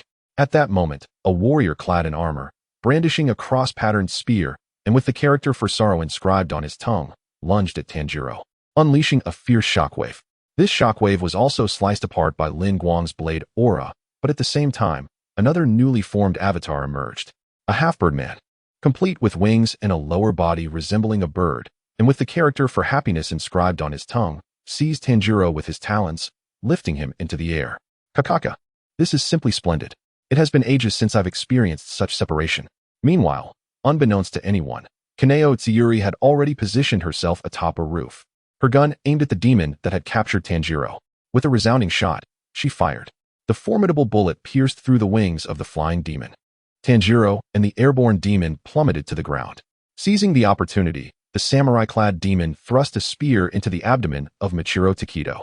Lin Guang, hindered by the wrathful thunder, was unable to assist Michiro. However, upon reflection, Lin Guang recalled Michiro's combat style and decided to divert his attention away from him. Meanwhile, the remaining Kola ensnared Nezuko, who had transformed into a mature figure post-demonization. After surveying the battlefield, Lin Guang noticed that each individual faced a manifestation of the half-demon, Hantengu. Is it one for each? Then let me reduce you to a singular entity. With a blink, Lin Guang's eyes closed and opened again, the black pupils vanishing, replaced by ethereal blue eyes adorned with 3 black tomo and a small dark dot. Chapter 96. The Divided Battlefield. Meanwhile, the displaced Taketu Muichiro sought to return to the battlefield with urgency. I have been swept away for far too long. I must hasten back to the fray. As he raced through the forest, he suddenly beheld a colossal fish with 4 limbs pursuing a child. A demon and a child? The child. As a swordsmith, the child's ability to forge weapons must still be in its infancy, thus rendering immediate rescue unnecessary. Furthermore, Taketu discerned that this 4-limbed fish was not the true form of a demon, further diminishing his inclination to rescue the child. Yet, at that moment, a conversation he once had with Tanjiro surfaced in his mind. Assisting others ultimately equates to aiding oneself. Taketu halted, pivoting to sever the demon's hand that grasped the child with a swift strike. You are quite bothersome. Might you escape this place swiftly? Simultaneously, Lin Guang and his companions confronted the 4 manifestations of Hantengu. The undying Kawaguchi Jinya faced a Hantengu adorned as a warrior, its tongue inscribed with the character for sorrow, as it thrust a spear into his abdomen. Seizing the opportunity, Jinya retaliated with a strike that decapitated the warrior-dressed Hantengu. Witnessing this, Jinu's fury escalated as he rebuked, Sorrow, how could you fall prey again? It is truly infuriating. I advise you to cease your aimless glances. You are not significantly better than they are, Lin Guang remarked. At Lin Guang's words, Jinu's ire intensified further. You bastard. Go to hell. He swung his tin staff violently against the ground, unleashing a torrent of electrical currents. Ice breathing. Third form. Frenzied blade of ice. Lin Guang wielded his Nichiren blade, unleashing a flurry of pale blue ice blades that swiftly neutralized Jinu's violent currents. The onslaught of ice blades caused the evening air to drop several degrees. In the next instant, Lin Guang utilized the technique of shave to close in on Jinu, delivering a decisive blow that severed Jinu's head along with his staff.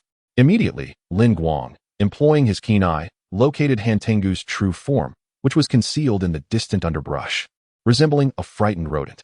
The demon curled on the ground, muttering to itself in despair, It will be fine. They surely will not find me. It will be all right. Joy, anger, sorrow, and pleasure will surely devise a way to eliminate those ruffians. Seeing Han Tengu in such a repulsive state left Lin Guang speechless, compelling him to resort to his breathing technique. Ice breathing. Second form. Flying Star Ice Blade. Lin Guang struck towards the underbrush, the pale blue blade slicing through the foliage with a resounding crack. Eek! Realizing its exposure, Han Tengu panicked and began to flee, desperately seeking another place to hide. Lin Guang noted that Han Tengu's neck merely oozed a bit of blood before it seemed to recover, causing him to furrow his brow slightly. The demon's neck is rather resilient. It appears I must exert more force. As Lin Guang prepared to pursue Han Tengu's true form, a massive bolt of lightning descended upon him. Blood Demon Art. Thunder Kill. The relentless lightning wreaked havoc upon all the surrounding dwellings. Witnessing the approaching tempest, Lin Guang deftly evaded the wrathful blood demon technique with nimble side jumps. Such an irksome foe. I shall reduce you to fragments and see how you obstruct me. With a thunderous crash, a burst of yellow light erupted, and Lin Guang found himself face to face with the enraged adversary. Breath of Ice. Seventh form. Phantom Killing Ice Mirror. As Lin Guang suddenly materialized before him, the wrathful demon attempted to strike with his staff, only for Lin Guang to dissolve into icy mist before his eyes. In quick succession, dozens of slashes rained down upon the demon, reducing him to mere shreds of flesh. Having dispatched the wrathful foe, Lin Guang turned and charged towards the body of Han Tengu. Tanjiro realized that Lin Guang had discovered the fatal weakness of Upper Moon 4 and immediately shouted, "Nezuko, we will hold them off. Lin Guang Senpai has found a way to defeat him." In a fervent declaration, the indomitable Kaneo severed the head of the despairing demon with a single shot, exclaiming, "Only I can slay the Upper Moon. I aspire to become a Hashira."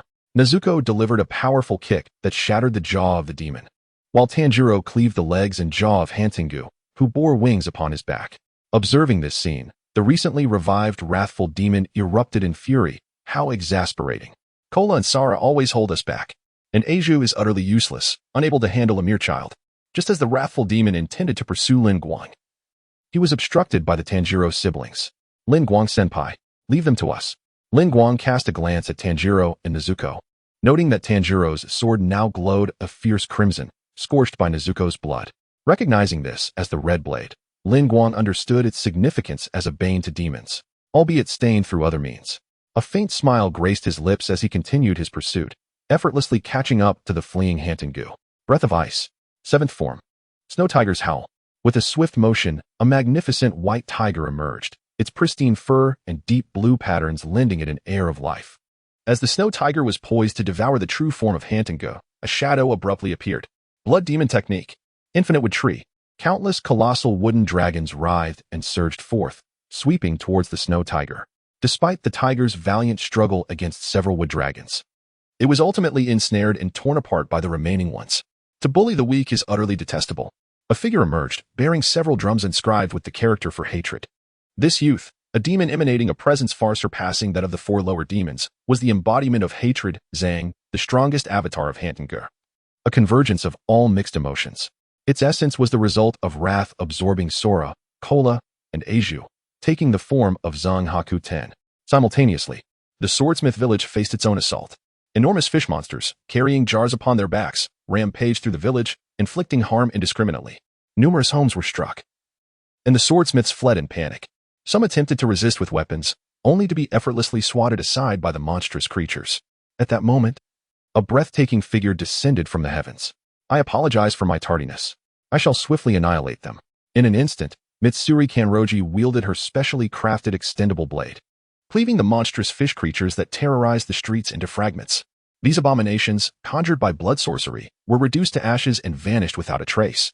The rescued blacksmiths in the village gasped in awe. So powerful, so magnificent. "Oh my, the Hashira have come to our aid." They marveled at her charm, momentarily forgetting that she was one of the esteemed Hashira. After saving the villagers of the blacksmith village, Mitsuri did not linger, but instead made her way toward the village chief. At that moment, the swordsmen left behind in the blacksmith village had been decimated by the grotesque fish monsters, leaving only one severely injured guard who protected the chief. In their hour of despair, Mitsuri Kanroji arrived just in time. "It would be best not to rise. Your innards have sustained severe damage." Chapter 97, Michiro Versus.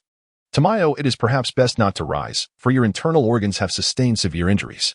Lady Kanroji, the colossal fish monster, upon spotting Kanroji Mitsuri, salivated profusely and charged towards her. Breath of Love. First form. The tremor of first love. With the grace of a whip, her extending blade cleaved through the enormous beast, reducing it to mere fragments that dissipated into the air. There was no way she would be swayed by a brute who revels in causing harm. Having rescued the village chief of the swordsmith village, Lord Tetsu, Kanroji Mitsuri proceeded towards the source of the thunderous sound. According to the crow, Lin Guang was still within the village. This might very well be an assault from the upper moon demons. You must hold on. I am coming. Meanwhile, Takedo Michiro encountered the fifth upper moon, Tamayo. How fortunate you are to have discovered this. Indeed, you are one of the Hashira. Tamayo emerged languidly from the jar, remarking, "Is this little abode truly worthy of your attention? Surely, there are clandestine dealings afoot within." He then continued with a sinister chuckle, introducing himself, "Before I eliminate you all, may I take a moment of your time? I wish for tonight's 3 guests to appreciate my latest masterpiece before they embark on their journey." Michiro stared blankly. Masterpiece? What nonsense are you spouting? Tamayo discarded a jar, from which oozed blackened blood, declaring, "Behold, the tragic demise of the swordsmiths." From the jar emerged 5 swordsmiths, their bodies grotesquely entwined, each impaled by a blade. The small iron, whom Michiro had saved, and Tetsuseki were left aghast, covering their mouths in horror. Tamayo continued, "First, observe the hands of the piece. I deliberately showcased the calloused, unclean hands of the swordsmiths prominently in this creation." As the two recognized the familiar faces suffering in despair, tears streamed down their cheeks as they murmured their names. Lord Kanroji, Mr. Tetsu, Mr. Tetsu, Gontaro, Uncle Tetsuo. Upon hearing their names, Tamayo was momentarily exhilarated. Indeed, as you both have pointed out, I lavishly utilized the very flesh of these 5 swordsmiths in crafting this work. Witnessing your profound emotional response brings me immense joy. With increasing enthusiasm, Tamayo elaborated, the reason for retaining these incomplete, grotesque masks is to embody the ruthlessness and absurdity of the piece. These individuals have consciously been preserved as a method of artistic expression. Furthermore, the blades embedded in their flesh serve to further signify their identity as swordsmiths, and the pie-seed or assistance is, should one manipulate the blades on this artwork. As he spoke, Tamayo toyed with one of the blades, eliciting a horrendous cry of agony from the swordsmith. Small Iron, witnessing this, was driven by a reckless impulse to confront Tamayo, but was restrained by the more rational Tetsuseki. The jade pot continued with great delight. Can perfectly replicate the dying scream of the blacksmith. How marvelous. Truly deserving of the title of divine creation, wouldn't you agree? Upon hearing this, Takedo Michiro, with an expression devoid of emotion, uttered words laced with anger. "Hey, enough already, you scoundrel." With that, he swung his blade towards the jade pot's neck. However, the jade pot reacted swiftly, retreating into its vessel, only to emerge from another pot atop the nearby roof. At least let me finish my explanation. I have yet to conclude my discussion about the piece. The pot is of utmost importance. Observing the jade pot's sudden appearance from another vessel, Takedo deduced that it could traverse between pots, prompting him to strike and shatter the one on the roof. Yet, the jade pot remained unharmed. It swiftly evaded him once more, darting to another location. Takedo's gaze fell upon a nearby swaying pot, and he pondered how these vessels materialized out of thin air. The jade pot emerged, its visage contorted with rage. "You dare shatter my pot with your blade? My art, you aesthetically bereft monkey. It seems that your brains are composed entirely of muscle, rendering you incapable of grasping the profound essence encapsulated in my work. Very well, this is quite satisfactory." As he spoke, a small pot appeared in the jade pot's delicate hand, from which 2 goldfish slowly floated, their faces round and puffed. Blood demon art. 1,000 needle technique. Fish slaughter. No sooner had the words left his lips than a multitude of needles shot toward Takedo, who was atop the roof. After evading one goldfish's needle, he noticed the other goldfish unleashing a torrent of needles towards Koidaro and Tenjin. In an instant, Takedo positioned himself before Koidaro and Tenjin, deflecting countless needles. However, he still bore dozens of them throughout his body. "You are too much of an encumbrance. Do take cover," Takedo said with an expressionless face, his concern apparent. Immediately after, a barrage of needles was launched at him once again. Takedo skillfully wielded his Nichiren blade to fend off the assault, successfully shielding Koidaro and Tenjin. The jade pot, witnessing Takedo's plight, felt a surge of glee. "Hee, your limbs must be gradually succumbing to paralysis from the poison. How utterly ridiculous. To perish in such a mundane place for the sake of a dull existence."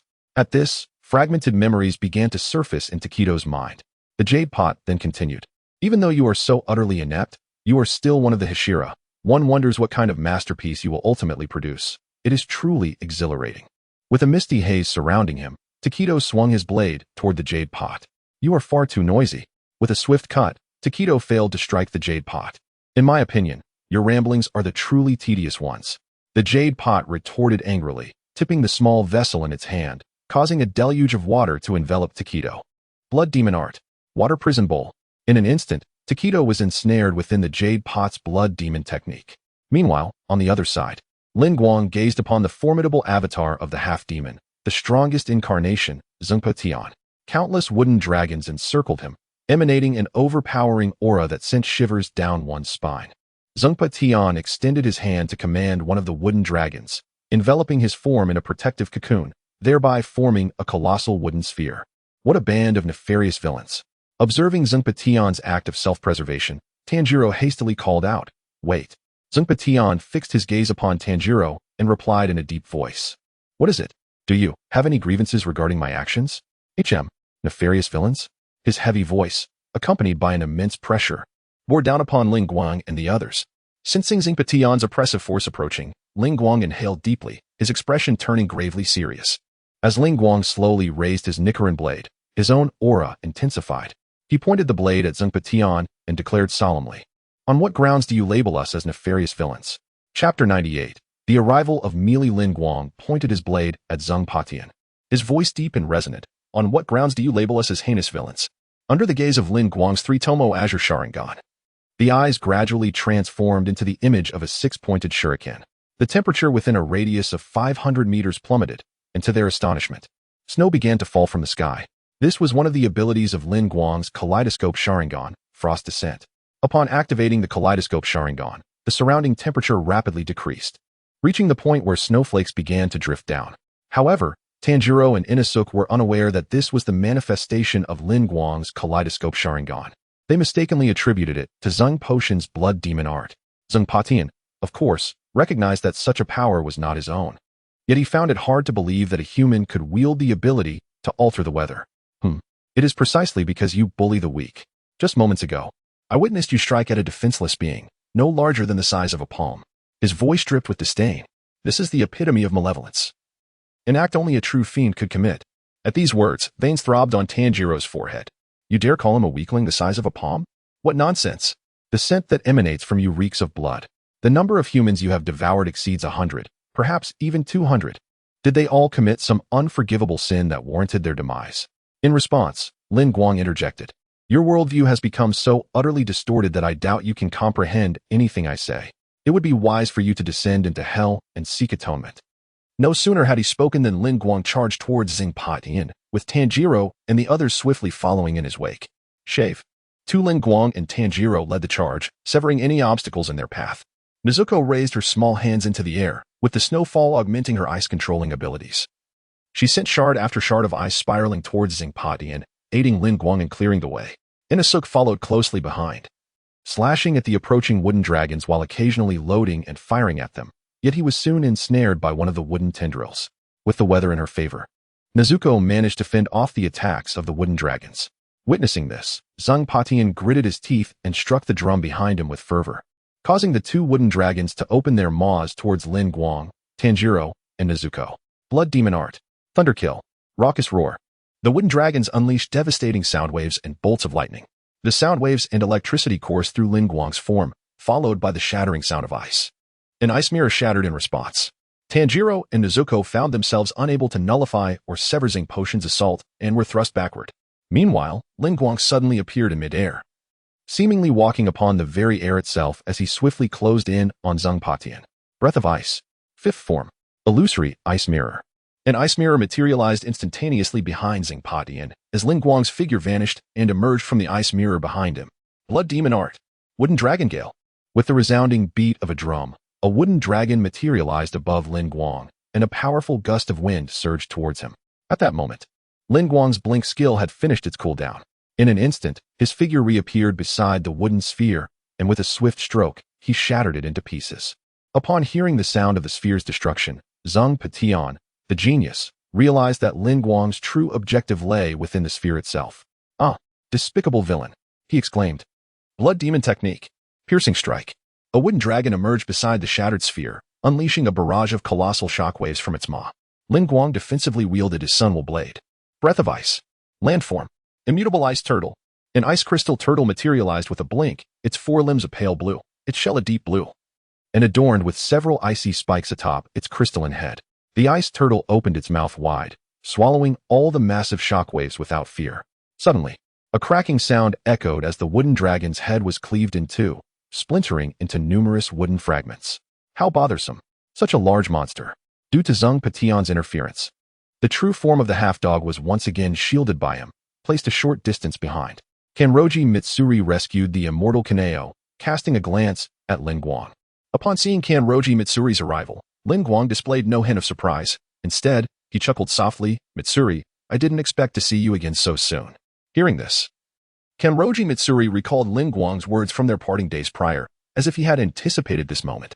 "Well, I didn't expect it either," she replied, a sudden thought striking her. Fuming, she turned to the childlike Zhang Petion and exclaimed, "You little rascal. Your mischief has gone too far. How can you harm others so recklessly? Silence, you brazen woman. In this world, only that esteemed adult can issue commands to me," Zhang Petion retorted. Taken aback by Zhang Petion's address, Kanroji Mitsuri felt a wave of indignation wash over her. "Brazen woman? Is he referring to me?" She glanced at Lin Guang, her mouth agape as she sought to explain, only to find Lin Guang contemplatively examining her attire. Witnessing this, Kanroji Mitsuri mistakenly assumed that Lin Guang had misunderstood her. Panicking, she looked at Zhang Petion, trembling with dread. "Oh no, this is disastrous. Has Lin Guang misunderstood me? Will he no longer want to dine and play with me? It's all this child's fault. How could he say such a thing? Ah, I remember now. The appearance and age of demons do not align. But even so, this is too much." Zhang Petion observed the suddenly foolish woman with a look of disdain, striking the drum on his back twice. Blood demon technique. Thunderstrike. Raucous roar. In an instant, Lin Guang and Kanroji Mitsuri simultaneously swung their blades. Breath of ice. Landform. Immutable ice snake. Breath of love. Third form. Love cat shower. The blade of Kanroji Mitsuri sliced through the air, delivering strikes from various angles. Lin Guang's sword transformed into an icy, ethereal serpent, weaving deftly through the openings in Kanroji Mitsuri's onslaught. The synergy between the two reached its zenith, with neither hindering the other. Together, Lin Guang and Kanroji Mitsuri severed all of Zhang Petion's assaults. They navigated through the wooden dragon, steadily advancing towards Zhang Petion. The latter unleashed the blood demon arts of the four emotions: joy, anger, sorrow, and happiness, depleting the stamina of both Lin Guang and Kanroji Mitsuri. Witnessing the remarkable coordination between Lin Guang and Kanroji Mitsuri, Zhang Petion's expression darkened. "Since you two are so harmoniously aligned, let you both be entombed together," he declared, invoking the blood demon art, Infinite Suffering Tree. This time, the scale and intensity far surpassed those employed when he initially obstructed Lin Guang.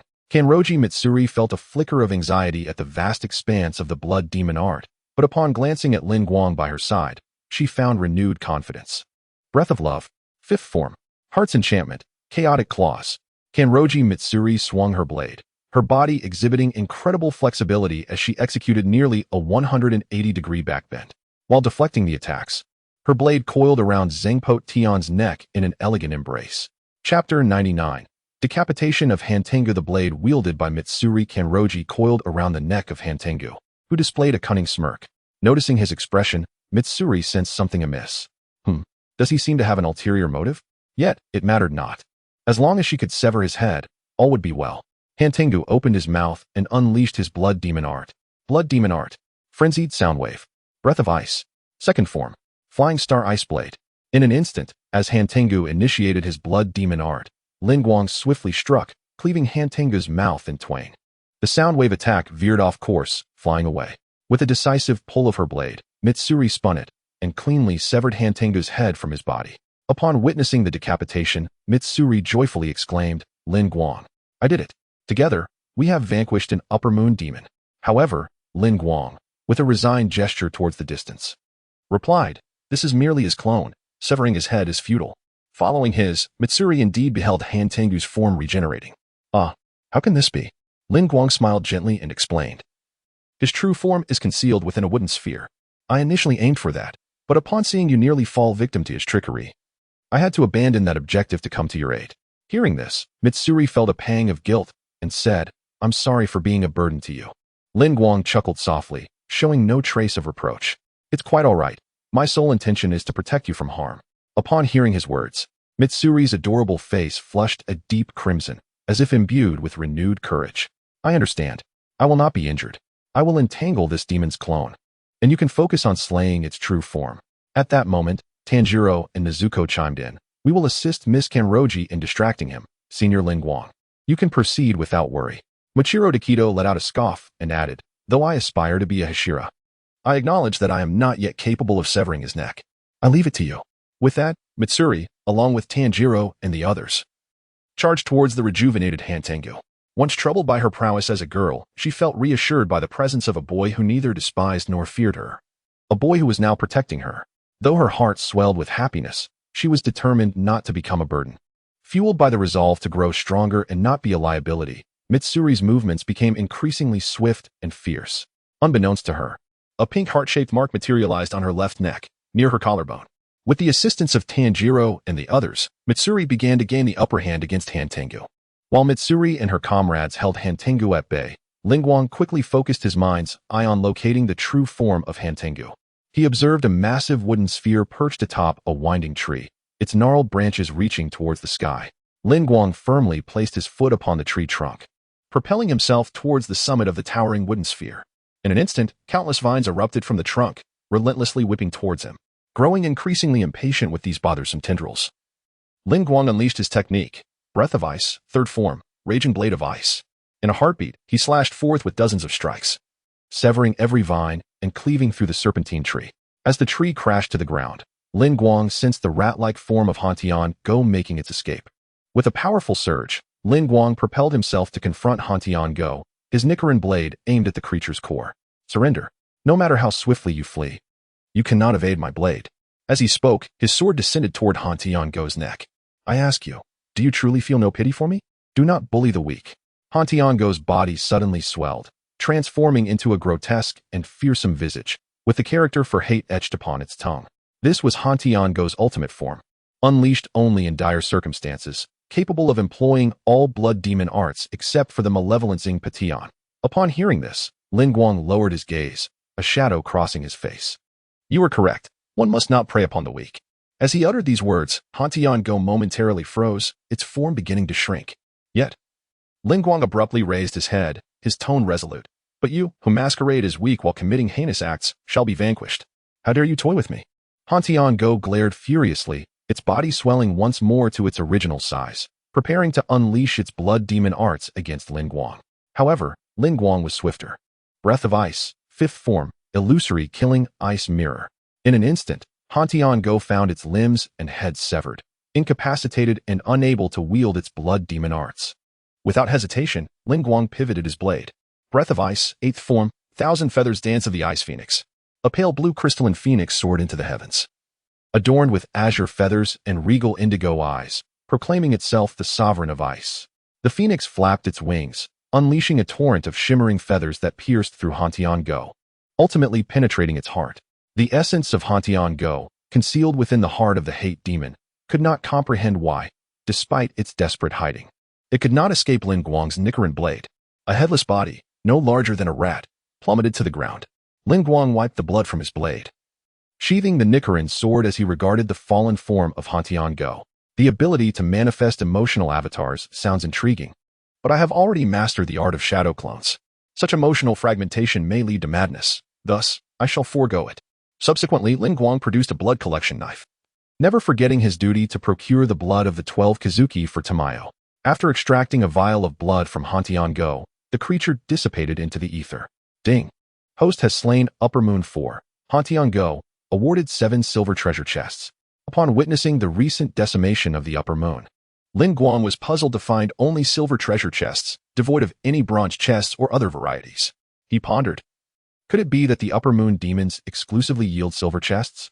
Nevertheless, even in the absence of bronze chests, the rewards within the silver chests far surpassed those of their bronze counterparts, and thus he felt a sense of contentment. Subsequently, Lin Guang withdrew his Sharingan and collected all the silver chests, only to behold a warm light illuminating the horizon. Dawn had arrived, and it seemed futile to attempt to seize the jade vase from the hands of Takatu Mwichiru. He lamented the loss of countless silver chests in this endeavor. As he murmured in sorrow, he was suddenly startled by a chorus of excited exclamations. Lin Guang senpai! Lin Guang senpai!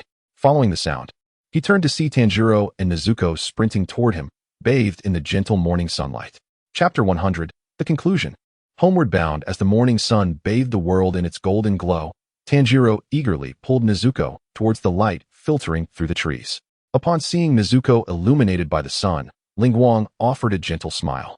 Nezuko reciprocated with a tender grin, the remnants of the night's snowfall slowly melting away. With a cheerful tone, she greeted, "Good morning, Lin Guang." Tanjiro, filled with anticipation, inquired, "Has Nezuko returned to her human form?" Lin Guang sighed, noting Tanjiro's anxious demeanor. "Not yet. Her eyes and teeth still bear the characteristics of a demon. However, the good news is that Nezuko has triumphed over her aversion to sunlight and can now live under its rays." Overwhelmed with joy, Tanjiro could not contain his tears. "This is wonderful, truly wonderful." At that moment, Mitsuri Kinroji approached timidly, addressing Lin Guang with a soft apology. "I'm sorry, Lin Guang. I wasn't able to." Lin Guang smiled reassuringly. "You have proven to be quite formidable. Without you, it would have been exceedingly difficult for me to vanquish it." Mitsuri's composure crumbled, and she embraced Lin Guang, weeping openly. Lin Guang noticed the considerable injury she bore. He understood that facing an upper moon alone could easily spell death for any of the Hashira. Yet Mitsuri had managed to withstand the mightiest avatar of Hantengu, which was commendable. Exhausted from her efforts and the toll of her wounds, Mitsuri soon fell asleep in Lin Guang's embrace. With the battle concluded, the swordsmith village began preparations to relocate.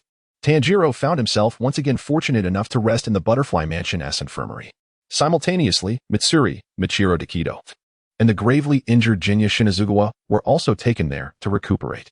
Meanwhile, in a villa in the neon-lit district, a young boy suddenly toppled a bookshelf. The commotion drew the attention of a concerned maid and the lady of the house, who inquired, "Oh dear, Jun-kuni, what has caused such a mess?" The boy, filled with excitement, exclaimed, his veins visibly pulsing, "The one who has overcome the sun has finally appeared. Well done, Hantengu." This young boy was none other than Muzan Kibutsuji, who had altered his appearance to blend into the human world.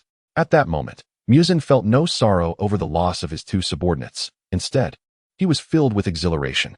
"It seems you are quite pleased." Having read something in a book, the lady began, but before she could finish, her head vanished in an instant, a fountain of blood erupting forth. As her headless body collapsed to the ground, the maid stood frozen in shock. It was only when she heard the thud of the corpse hitting the floor that she turned, trembling, to gaze upon the fallen figure. "Madam, your head how?" Now, there was no longer a need to seek the blue spider lily. Ha! For millennia, I have tirelessly augmented my kin, even those of rare bloodlines who have yet to appear among the 12 Kazuki, chosen demons.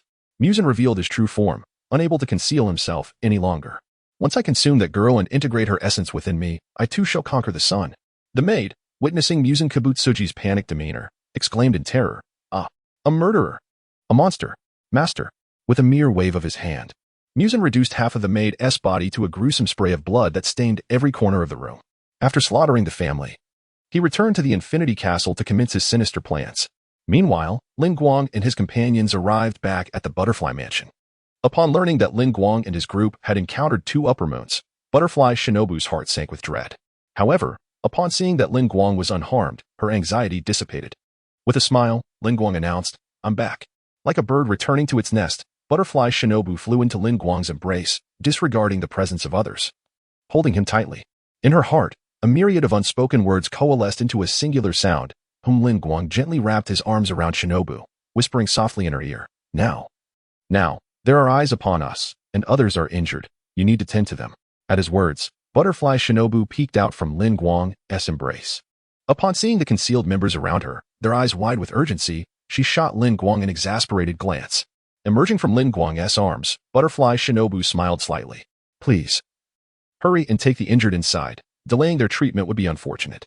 The concealed members, upon hearing her words, were nearly brought to tears, hastily carrying the injured into the Butterfly Mansion before hurriedly excusing themselves. Observing the frantic departure of the concealed members, Lin Guang laughed heartily. "Ha ha ha, little Shinobu. Look at how you frightened them all away." The smile faded from Butterfly Shinobu's face as she replied, "After I attend to Mitsuri and Mr. Takatu's injuries, I will seek you out. Remember not to run away." With that, she turned and entered the Butterfly Mansion. Following her words, Lin Guang stepped inside as well. Butterfly Shinobu, noticing Lin Guang trailing behind her, revealed a radiant smile. Once she had examined the last patient, Lin Guang inquired, "They should all be fine, right? Tanjiro and the others?" After setting down her stethoscope and issuing instructions to the 3 young nurses, Butterfly Shinobu turned to Lin Guang. "Mitsuri and Mr. Takatu are not severely injured. They should awaken by tomorrow. As for Tanjiro, it may take about a week, and the one named Jinya is likely in a similar state." With that, Butterfly Shinobu pulled Lin Guang into her room, regarding him with a curious expression. "Counting this encounter, you have faced 3 upper moons. Aside from the first time when you collapsed from exhaustion, you seem to have emerged unscathed in these last 2 encounters." In response to Butterfly Shinobu's observations, Lin Guang shrugged, feigning a helpless expression. "What can I say? I've been fortunate, always having someone to aid me against the upper moons. If it were just me, I would surely have been injured." Butterfly Shinobu, hearing his somewhat cheeky remark, shot him a playful glare. "Humph, consider yourself fortunate."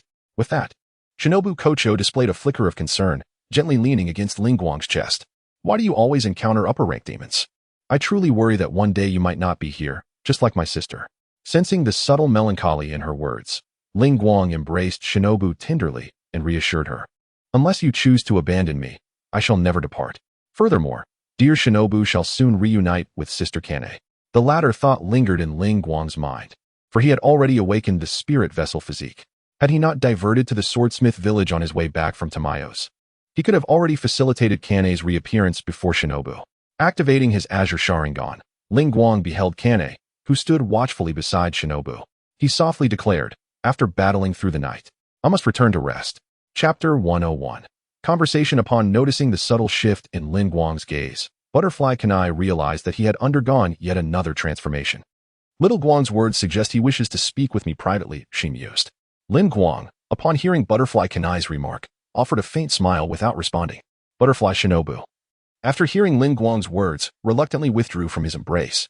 It was understandable, for she was facing an upper moon, and her stamina had significantly waned. As she spoke, Butterfly Shinobu's brows arched slightly, revealing a mischievous grin, and she rose on her toes to plant a kiss on Lin Guang's lips. Sensing the unexpected assault, Lin Guang, unwilling to be outdone, retaliated in kind. Half an hour later, with a flushed face, Butterfly Shinobu sat at the edge of the bed, utterly drained of energy. Taking a moment to gather herself before finally rising, observing her weak legs, Lin Guang could not help but chuckle. Butterfly Shinobu shot him an annoyed glance, her cheeks tinged with embarrassment, and exclaimed, "What are you laughing at? Hurry and leave. I don't want to see you anymore." "I understand. I'll come back this afternoon." Lin Guang replied with a gentle smile before exiting Butterfly Shinobu's room. Once he was gone, she let out a sigh of relief, shaking her fist in frustration. That insufferable Lin Guang. Didn't he claim to be exhausted? How can he still bully me? No, I must find someone to help me stand against him. After returning to his residence, Lin Guang activated his Sharingan once more, spotting Butterfly Kanai trailing behind him. Recognizing the change in his eyes, Butterfly Kanai understood that he could now see her. Approaching him with an air of indignation, she remarked, "Little Guang, do you not fear my wrath for bullying Shinobu in my presence?" As she spoke, her cheeks flushed slightly, and she waved her tiny fists as if to emphasize her point. Lin Guang chuckled lightly, "Hee. Sister Kanai, you saw it yourself. It was Shinobu who initiated the ambush. I merely retaliated in self-defense." Butterfly Kanai smiled subtly in response. "That is true. However, seeing Shinobu grow happier by the day in your company brings me great satisfaction," she admitted. In response, Lin Guang said, "Sister Kanai, I have mentioned before that you might indulge in your desires a bit more. I believe you have sensed something alluring drawing you in." Upon hearing his words, Butterfly Kanai smiled and replied, "Indeed, the moment I laid eyes on you today, I felt an intangible force within you that seemed to beckon me, as if it were a sense of belonging deep within my soul." Lin Guang nodded, continuing, "You are correct, Sister Kanai. Within me lies a space for a wandering soul. Should a spirit forge a pact with me, it may reside in that space and become my guardian spirit." Butterfly Kanai grasped the essence of his words. A guardian spirit? It sounds akin to a protector, albeit one of the soul, am I right? Lin Guang affirmed with a nod and elaborated, "Once one becomes a guardian spirit, they can interchange between their soul and physical form, meaning they can truly manifest before others." Upon hearing this, Butterfly Kanai smiled ruefully, contemplating the implications. "Indeed, I am quite perplexed by how you, Xiao Guang, possess such peculiar abilities. However, if I were to become your guardian spirit, would I not have to reside within you? If you and Sharon were to engage in private matters, would I not be able to witness them?" Lin Guang cleared his throat softly, casting his gaze elsewhere. and with a hint of resignation remarked, I have no choice. After all, acquiring this is no easy feat, so I can only put Sister Kanai through some trouble. Butterfly Kanai smiled gently and replied, You have worked hard, Xiao Guang. Seeing all that you have done brings me great joy, so it is of no concern. Lin Guang cautiously inquired, So, does that mean Sister Kanai is? In response, Butterfly Kanai smiled and said, Of course. I shall not let down your earnest intentions, Xiao Guang. With Butterfly Kanai's consent, Lin Guang felt a wave of relief wash over him. All right, I shall now open the spirit space within me. With that, Lin Guang calmed his mind, allowing his spiritual energy to gradually descend into the realm of his spirit space. Upon entering the spirit space, Lin Guang established a connection with it using his spiritual energy, and in an instant, the entire realm of souls illuminated brightly. Butterfly Kanai sensed the subtle yet compelling allure emanating from Lin Guang, which became crystal clear, guiding her soul directly into his being. Once within Lin Guang's spirit space, Butterfly Kanai was captivated by the enchanting scenery. The air was filled with the fragrance of blossoms, as if she were immersed in a sea of flowers, amidst which stood a house identical to the butterfly mansion. Upon seeing this familiar abode, tears streamed down her cheeks, for she understood Lin Guang had genuinely poured his heart into this. Sister Kanai, if you are not satisfied, you may arrange this place as you wish. Lin Guang's voice echoed. Butterfly Kanai then beheld Lin Guang's spiritual form and smiled, saying, Yes, I am very pleased. Subsequently, Lin Guang, feeling a weight lifted from his shoulders, said, That is wonderful. Now, I wonder if Sister Kanai would be willing to become my guardian spirit. Wiping away her tears, Butterfly Kanai smiled and replied, Yes. In that instant, a golden aura of contract enveloped the space, inscribing Butterfly Kanai's name upon a mountain. She immediately sensed a connection to this realm, gaining the right to enter and exit it at will. Lin Guang, too, felt the ability to summon Butterfly Kanai at any moment and engage in spiritual communion with her. Sister Kanai, shortly, I will call your name in my heart. You need only respond, and you shall manifest in this world with your true form. Upon hearing Lin Guang's words, Butterfly Kanai felt a twinge of nervousness but nonetheless smiled and said, I understand. Soon after, Lin Guang's spiritual form vanished, and he awakened. Subsequently, the three Tomo Sharingan in his eyes gradually faded, returning to their original ebony hue. Lin Guang silently called out Butterfly Kanai's name. With a resounding thud, Butterfly Kanai appeared before him. Kanai Butterfly remained adorned in her signature attire, with butterfly hairpins of vibrant green embellished with pink edges gracing either side of her hair. Clad in the standard Demon Slayer uniform, she draped a colorful haori adorned with butterfly patterns over her shoulders. Upon the appearance of Kanai Butterfly, a gentle smile graced her lips. It was a success. With those words, Lin Guang succumbed to slumber. As Lin Guang's consciousness connected to this ethereal realm, a multitude of souls materialized before him in an instant. Without hesitation, he wielded his formidable mental prowess to banish them all, transforming the space in the process. While awaiting Kanai Butterfly's arrival, he meticulously arranged the environment, expending a significant amount of mental energy. He persevered until he beheld the genuine manifestation of Kanai Butterfly, at which point he could no longer withstand the fatigue and drifted into unconsciousness. Upon witnessing Lin Guang's collapse, Kanai Butterfly swiftly caught his falling form. The moment she felt his tangible presence, she was momentarily taken aback. I can truly touch him. Gazing at the slumbering Lin Guang, she gently rested his head upon her lap, providing him with a comfortable repose. Tenderly, she caressed his face, whispering, Thank you, dear Guang. Chapter 102. Leisure time with Shinobu Kocho. Time swiftly passed, and before long, afternoon arrived. When Lin Guang awoke, he was greeted by the gentle smile of Shinobu Kocho. Xiao Guang, you are awake. It was then that Lin Guang realized he was resting on Shinobu's lap. He sat up and said, I apologize for dozing off inadvertently. Shinobu chuckled and replied, It is quite all right. If you wish, you may do so again in the future. Lin Guang cleared his throat, feeling a sense of shyness in the presence of the tender elder sister. Ahem, well, it is already afternoon. Shall we go see Xiaorin? Upon hearing this, Shinobu softly shook her head, saying, It is not yet the right time. Let us wait until you are ready to share your story with Xiaorin before we visit her. Respecting Shinobu's choice, Lin Guang decided to set this matter aside for the time being. Understood. In that case, please return and wait for me, Shinobu. If you ever feel bored, I shall take you out again.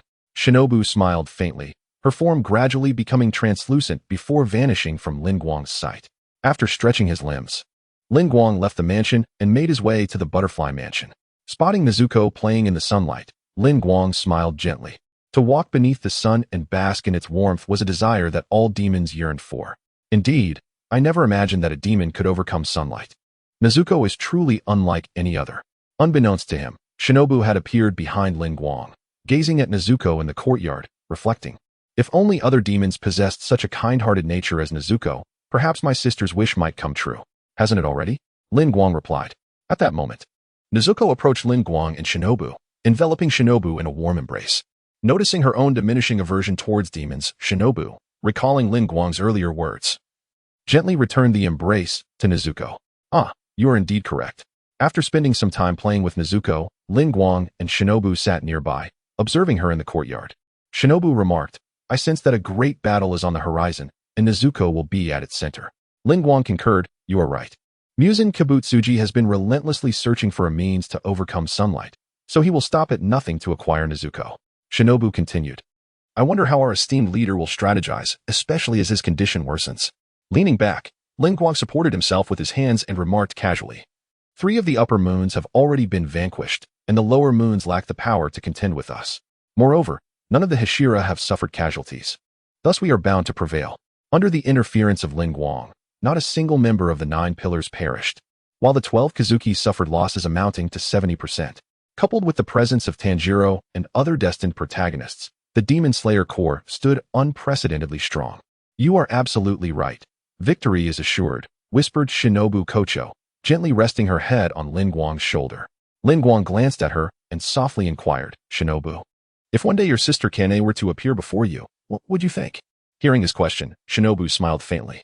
Although she was unsure of Lin Guang's reasoning, she replied, if my sister truly returned, I believe I would weep inconsolably. However, she will never come back, and I vow to avenge her. Lin Guang nodded in agreement. Before long, Shinobu seemed to recall something, rising to enter the house. Lin Guang, I have made some progress with the potions you previously provided. Come with me. Upon hearing her words, a glimmer of excitement sparkled in Lin Guang's eyes. Oh, is that true?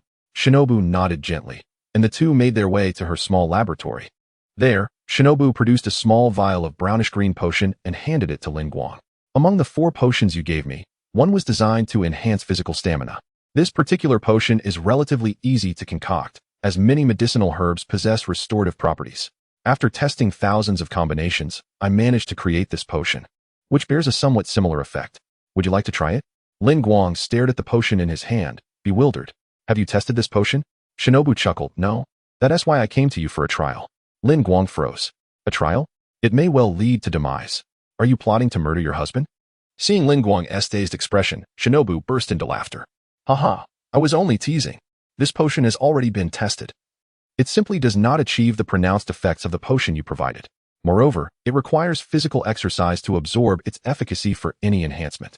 As she spoke, Shinobu perched on a stool, playfully swinging her legs, her face beaming with pride. This is what you get for always bullying me. Let us see if I can scare you to death. In response, Lin Guang tilted his head back and swallowed the entire potion, then lifted Shinobu's chin and kissed her. Thus, they each consumed half of the potion. Shinobu pushed Lin Guang away, her cheeks flushed. Lin Guang, this potion is meant for you to try and assess its effects. Now that we both had half, how can we evaluate its efficacy? Lin Guang laughed heartily. It's quite simple. Did you not say we need to exercise to absorb the effects? Let us engage in some physical activity to find out. With that, Lin Guang scooped Shinobu up and exited the laboratory. Carrying Shinobu to the courtyard, they engaged in an exhilarating bout. The air filled with the rhythmic sounds of wooden swords clashing. The graceful Shinobu Kocho gazed at Lin Guang, her delicate visage flushing with a rosy hue. She had initially assumed that Lin Guang's mention of exercise referred to something of a more intimate nature, only to discover that he brought her to the courtyard for a sparring session in swordsmanship. It dawned upon her that her thoughts had wandered astray. With this realization, she exerted even more strength in her strikes. Observing Shinobu's vibrant energy, Lin Guang was taken aback by the unexpected efficacy of the potion. Upon conclusion, he felt no discernible change in his physique, not even a bead of sweat gracing his brow. Could it truly be ineffective? Shinobu cast a sidelong glance at Lin Guang and remarked, your body is likely akin to that of Mr. Biming, having reached its utmost potential. Thus, the enhancements these potions can provide are rather limited. However, for the average team members, the results are still commendable. Lin Guang pondered this assertion and found it to be quite accurate. Then how many of these potions can be produced? Shinobu eyed him with curiosity, questioning why he would desire such potions if they were no longer beneficial to him. Lin Guang replied with a gentle smile, they will soon find their purpose. Chapter 103. The final unboxing before the showdown. As night fell, Lin Guang returned to his estate alone. Unlike previous occasions, today was marked by the presence of his guardian spirit, Kanai, the butterfly. A sense of being watched lingered in the air, which unsettled him. Yet the primary reason for his unease was his intention to open a treasure chest. He soon immersed his mental energy into the system. System, it's time to unbox. Ding. The host currently possesses 7 silver treasure chests, 12 black iron treasure chests, and 18 wooden treasure chests. Would you like to open them all? Upon noticing the sudden influx of black iron and wooden treasure chests, Lin Guang understood that these were the spoils acquired from the small spirits defeated by Rose and Lin Mei. However, Lin Guang found little value in the black iron and wooden treasure chests, dismissing them without a second glance. System, open 1 silver treasure chest at a time. As soon as his command was issued, the system produced a silver treasure chest. With a slow creak, the chest opened, and the system's voice resonated within Lin Guang's mental space. Ding. The host has opened a silver treasure chest and acquired observation haki. Would you like to continue unboxing? Observation haki, a power from the world of One Piece. It is one of the 3 haki types, enhancing one's 5 senses to perceive the presence and emotional fluctuations of nearby beings, and can also be utilized to foresee and evade danger. In an instant, Lin Guang felt his senses sharpen. Even while engrossed in his mental space, he could detect the aura emanating from the butterfly house nearby. The potential of observation haki, when mastered, could even allow glimpses of the future. Excellent, I appreciate this. Lin Guang nodded in satisfaction and proceeded to open another chest. The system presented another silver treasure chest, which surprisingly contained a small stone. Ding. The host has opened a silver treasure chest and acquired the rabbit talisman. Would you like to continue unboxing? Rabbit talisman, originating from the animated world of Jackie Chan Adventures, it grants the bearer incredible speed. Immediately, the stone, inscribed with the symbol of a rabbit, emitted a flash of light and entered Lin Guang's body. He felt a surge of power coursing through him, invigorating every cell with an exhilarating swiftness. This sensation was remarkably liberating, akin to transcending physical limitations, truly powerful. Without hesitation, Lin Guang continued his unboxing journey. System, this time, open 2 silver treasure chests. As soon as he spoke, the system produced 2 silver treasure chests within Lin Guang's mental realm. To his surprise, the 2 chests yielded identical small stones as before. Ding. The host has opened 2 silver treasure chests and acquired the ox talisman and the horse talisman. Would you like to continue unboxing? Ox talisman, from the animated world of Jackie Chan Adventures, it endows the bearer with immense strength. Horse talisman, also from Jackie Chan Adventures, it grants the bearer the ability to cure ailments. 1 stone bore the image of an ox, while the other depicted a horse. The combination of the 2 felt somewhat peculiar. However, as the ox talisman and horse talisman integrated into Lin Guang, being Lin Guang felt an invigorating surge of energy coursing through every cell of his body, while the horse talisman within him bestowed restorative powers, alleviating any fears of further injury. The horse talisman, was this a challenge to compare my recuperative abilities with Kibutsuji Muzan? Lin Guang chuckled softly, scrutinizing the items he had just acquired. Have I inadvertently stumbled upon a trove of talismans? How is it that all 3 treasure chests I opened contain talismans? I refuse to believe the remaining ones will be the same. System, open the remaining 3 silver treasure chests for me. As his command echoed, 3 silver treasure chests materialized in Lin Guang's mental space, slowly creaking open. Ding. The host has opened 3 silver treasure chests, acquiring mastery of fire release ninjutsu, mastery of wind release ninjutsu, and affinity for wind elements. Fire release ninjutsu mastery, automatically master all fire release ninjutsu below S rank in the world of Naruto. Wind release ninjutsu mastery, automatically master all wind release ninjutsu below S rank in the world of Naruto. Wind element affinity, originating from a magical alternate realm. This grants the host a deeper connection to the wind elements in nature, making it easier to attract wind-related phenomena. 3 luminous orbs, 1 red and 2 green, entered Lin Guang's body, momentarily flooding his mind with a plethora of fire and wind release techniques. These techniques felt instinctual to him, as if he had been born with them. Simultaneously, he sensed the joyous presence of wind elements surrounding him, feeling an uncanny ability to command them. In the darkness of the night, Lin Guang slowly opened his eyes. With 2 grand gifts of ninjutsu and an extraordinary ability, why does it feel as though the rewards from the silver treasure chests are becoming less impressive? Or perhaps my luck has run dry. He leaped from his window, swiftly departing his residence and ascending to a mountain summit. Previously, it would take him several hours to reach this peak. Now, he arrived in mere minutes, feeling no fatigue whatsoever. The speed granted by the rabbit talisman is indeed remarkable. I wonder if it can also enhance my hand sealing speed. With that thought, Lin Guang swiftly formed hand seals, his chakra circulating rapidly within him. Fire release, fire dragon flame bullet. Taking a deep breath, he exhaled a dragon of fire forward. The dragon swept through the air before dissipating into nothingness. Had I been at my original speed, it would have taken 2 to 3 seconds to complete the hand seals. But with the rabbit talisman, I managed to accelerate the process to under a second, impressive indeed. All of this was observed by Kanehira Butterfly, who resided within Lin Guang. Fire release, hand seals. What is little Guang up to now? With curiosity, Kanehira mimicked Lin Guang's gestures and then exhaled sharply. If little Guang can do it, why can't I? It seems this is one of his secrets. How intriguing. I wonder what else little Guang has hidden from me. Kanehira continued to watch Lin Guang in the spirit realm, captivated by his unfolding abilities. At that moment, Lin Guang summoned the elemental force of wind to envelop his right hand and swiftly swept it across the palm of his left hand. In an instant, a gash appeared on Lin Guang's left hand. Witnessing this scene within the spirit realm, Butterfly Kanai was taken aback, covering her mouth in surprise.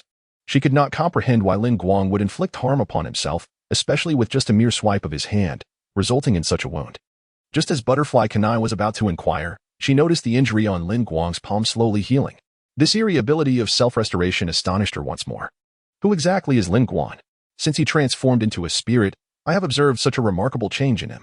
Yet, I know that Lin Guang holds genuine affection for both me and Shino, and regardless of what he does, I believe that Shino and I will always support him and protect him eternally. Meanwhile, while Lin Guang was joyfully engaging with the wind elements and his ninjutsu, he remained oblivious to Butterfly Kanai's resolution to stand by his side forever. Chapter 104. Emergency meeting. On the following day, Kanroji Mitsuri and Takatu Michiru awoke in succession. When Lin Guang visited them, Kanroji Mitsuri was as joyful as a playful kitten, rolling about with glee. Had there not been an audience, it is likely she would have leapt into Lin Guang's embrace. Shinobu Kocho whispered some words into Kanroji Mitsuri's ear, causing her to become so bashful that she hid herself beneath the covers, resembling a timid turtle. Lin Guang, having deliberately refrained from using his abilities, remained unaware of their conversation. However, in the subsequent days, Kanroji Mitsuri appeared somewhat flustered each time she encountered Lin Guang. 3 days later, Kanroji Mitsuri was fully recovered, while Takatu Michiru, though not at his peak, had completely healed from his injuries. On that very day, Shinazugawa Jinya and Tanjiro also regained consciousness. Tanjiro had suffered a ruptured eardrum due to the sound wave attack from the half-demon and endured considerable damage during his battle with Nakeheim. Yet, his awakening after 6 days signified he was nearing the level of a Hashira. Upon regaining consciousness, Tanjiro promptly penned a letter to Tamayo, inquiring about Nezuko's current condition. On the day that Kanroji Mitsuri and Takatu Michiru fully recuperated, the Demon Slayer Corps headquarters convened an emergency meeting of the Hashira. The Wind Hashira, Shinazugawa Sanemi, gazed at Lin Guang, Kanroji Mitsuri, and Takatu Michiru, lamenting, how enviable. Why have I yet to encounter an upper moon demon? The serpent Hashira, Iguro Abanai, nonchalantly replied, if you haven't encountered them, then you simply haven't. Such things cannot be forced. In contrast, Iguro Abanai exhibited a greater concern for Kanroji Mitsuri's condition. How are you both faring, Kanroji and Takatu? To avoid suspicion, he also inquired about Takatu Michiru's injuries. Thank you for your concern. I am feeling much better. Kanroji Mitsuri responded with her usual warmth, though she discreetly cast a glance at Lin Guang afterward. Observing her gaze toward Lin Guang, Iguro Abanai felt a surge of irritation. Mitsuri had just awakened and was likely unaware of Lin Guang's connection with Shinobu. Once she learned the truth, her focus would surely shift away from him. Takatu Michiru, maintaining his stoic demeanor, remarked, I too am improving, yet I have not returned to my optimal state. This time, both Mitsuri and Michiru have sustained serious injuries.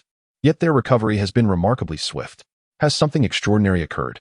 After assessing their conditions, Shinobu Kocho had embarked on a mission the following day, thus missing the opportunity to inquire further. Now, having returned just in time for the emergency meeting, she seized the moment to ask, You 3 faced 2 upper moon demons and vanquished them. Truly impressive. Having not seen Rengoku Kyujuru for some time, Yuzui Tenjin remarked with exuberance. To battle 2 upper moon demons must have been a grand spectacle. He struck a pose, exuding his signature flair of undeniable charm. Surviving after vanquishing 2 upper moons is indeed a rare and commendable feat. With the upper moons suffering such severe losses, we are not far from eradicating Muzan Kibutsuji. Kanroji Mitsuri, with tears streaming down his face, expressed his sentiments, unsure whether to rejoice for the Demon Slayer Corps or to mourn for the demons, or perhaps for both. Lin Guang and Tenjin Yuzui remained silent, sitting together in quiet contemplation. At that moment, an extraordinarily beautiful woman emerged gracefully from behind the screen. "Thank you all for your patience," she said. With flowing white hair and an exquisitely lovely visage, this enchanting woman was Kanroji Mitsuri's wife, Kanroji Amano. When Lin Guang first visited the Demon Slayer Corps headquarters with Kagaya Ubuyashiki during his childhood, he was equally mesmerized by Kanroji Amano. Accompanying her were two young girls, one with black hair and the other with white, who approached the position once held by Ubuyashiki Kagaya. Observing the black-haired girl, Lin Guang surmised that she was not a girl at all, but rather a boy, destined to become the next leader of the Demon Slayer Corps, Ubuyashiki Hikaria. At this juncture, Kanroji Amano spoke. "Today's Hashira meeting will be presided over by me, Kanroji Amano, on behalf of Ubuyashiki Kagaya. Furthermore, due to Lord Kagaya's deteriorating health, he will no longer be able to appear before you, and I hope for your understanding." Upon hearing this, everyone bowed their heads in solemn acknowledgement. "Your words weigh heavily upon us. We sincerely hope that the flame of our leader's life continues to burn brightly, and we also wish for your unwavering strength and resilience." "Lady Amano," responded Kanroji Mitsuri, representing all the Hashira as their strongest member. Kanroji Amano graciously replied, "I am deeply grateful for the heartfelt sentiments of all the Hashira." She then continued, "As for the emergence of demons capable of overcoming sunlight, I trust you have all heard the news. Muzan Kibutsuji will undoubtedly go to great lengths to obtain assistance in overcoming the threat of sunlight, which I believe will soon lead to an unprecedented large-scale confrontation." Following this, Kanroji Amano addressed the battle at the Swordsmith Village. "After the conflict at the Swordsmith Village, we received reports from Miss Kanroji and Mr. Takedo regarding unique markings that appeared on them during their fierce battle with Upper Moons 4 and 5. I would like to take this opportunity to inform the other Hashira of the conditions under which these markings appear." Upon hearing about the markings, all the Hashira were taken aback, except for Lin Guang and Tenjin Yuzui. One was already aware of the matter, while the other deemed it irrelevant to himself. Kanroji Amano took note of the expressions on everyone's faces before continuing. "It is said that during the Warring States period, there was a group of swordsmen who utilized the original breathing technique and nearly succeeded in slaying Muzan Kibutsuji. All of them bore markings akin to the demon's mark." The Hashira were left in utter astonishment. Kaneo Tsuyuri inquired, "This is the first I have heard of it. Why was this kept from us until now?" Amain Kanamori stated, "There have been numerous exceptional swordsmen who, upon learning of this matter, fell into a state of melancholy due to the absence of markings on their bodies, leading them to conceal their feelings for a time. The intricacies surrounding the inheritance of these markings remain shrouded in ambiguity. It is uncertain whether this is due to a lack of sufficient attention to such phenomena at the time, or if it was lost amidst the numerous crises the organization faced, nearly resulting in its obliteration." Upon hearing this news, the expressions of the Hashira grew solemn. However, Amain Kanamori continued, "Yet, in this present age, the only written legacy we possess is a mere sentence. Whenever a swordsman with markings appears, it seems as though resonance occurs, bringing forth more swordsmen with markings in succession." Rengoku Kaijiro inquired, "My lord Amain, do you know if the first swordsman to manifest markings was Kanroji or Takedo?" Amain Kanamori replied, "In today's era, the first individual to manifest markings does not belong to the ranks of the 9 Hashira." Upon hearing this, the Hashira were taken aback, astonished that someone awakened markings even before the 10 Hashira. Amain Kanamori slowly revealed, "The first to exhibit markings is Kamadu Tanger." Chapter 105. The matter of stripes, however. He himself was utterly perplexed regarding the method to induce the appearance of the stripes, so for the time being, they each continued their observations. In this battle, 2 Hashira successfully awakened their stripes. "This presents a challenge for you both, Lady Kanroji and Mr. Taketo." Upon hearing the words of Ubuyashiki Amanai, Kanroji Mitsuri excitedly exclaimed, "Why yes, my lord. During the battle with the Upper Moon, I truly felt my body become incredibly light, and then, all of a sudden, I became immensely stronger. My heart began to race wildly, and my senses sharpened, as if I had been invigorated. It was absolutely remarkable." After Mitsuri's enthusiastic declaration, the others stared at her in utter confusion, unable to grasp her words. Realizing the oddity of the situation, Mitsuri immediately knelt down, exclaiming, "I am deeply ashamed. I wish to find a crevice to hide in." At that moment, Hayakawa Lin raised his hand, saying, "Allow me to clarify Mitsuri's words. Although I have not awakened stripes myself, I was alongside Mitsuri when we faced Upper Moon 4. Upon hearing this, Ubuyashiki Amanai nodded, permitting Lin to continue. With the green light granted, Lin spoke slowly. As my breathing technique is the breath of ice, my sensitivity to temperature is heightened. I noticed that Mitsuri's body temperature was above 39 degrees Celsius at that time. As for the rapid heartbeat she mentioned, numerically speaking, it would correspond to a pulse exceeding 200. Beyond that, for further details, you would need to inquire directly with them. Mitsuri was deeply moved by Lin's explanation, tears nearly spilling from her eyes. After listening to Lin's analysis, Taketu Muichiro remarked, "You are correct. The situation was likely as you described. Hence, it seems that fulfilling these two conditions could unlock the stripes." The knowledgeable Shinobu Kocho, well-versed in pharmacology, expressed her uncertainty upon hearing the conditions for awakening the stripes, asking, "Is it truly possible to fight in such a state? That poses a significant risk to life." Muichiro replied, "You are absolutely right. Which is why I believe this is the crux of the matter. Surviving after entering such a perilous state may very well be the dividing line for whether one develops stripes." Kaneo Tsuyuri scoffed. "Isn't that just a piece of cake?" Tomioka Ju, maintaining a stoic expression, remarked, "I truly envy your ability to trivialize such harsh conditions." "What did you say?" I said nothing. As Kaneo Tsuyuri and Tomioka Ju were on the verge of an argument, Shinobu interjected, "In that case, our immediate priority as Hashira is to facilitate the swift appearance of the stripes." Kagaya Ubuyashiki concurred, stating, "Indeed, we shall devote ourselves to the matter of the stripes. Please convey to Lord Muzan that he should rest assured and focus on his recovery. Thank you all for your earnest intentions." After expressing his gratitude, Amain Kenroji continued, "However, there is a matter regarding the markings that I must bring to your attention." Kenroji Mitsuri tilted her head slightly and inquired, "What is it?" "If the markings have already manifested, one can no longer make a choice. However, I must convey the entirety of this information. All individuals who exhibit markings will, without exception, not survive beyond the age of 25.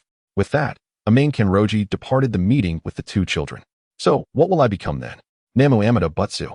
After Amain Kenroji left, Jitomioka was the first to rise, stating, "Since Lord Amain has departed, I too shall take my leave."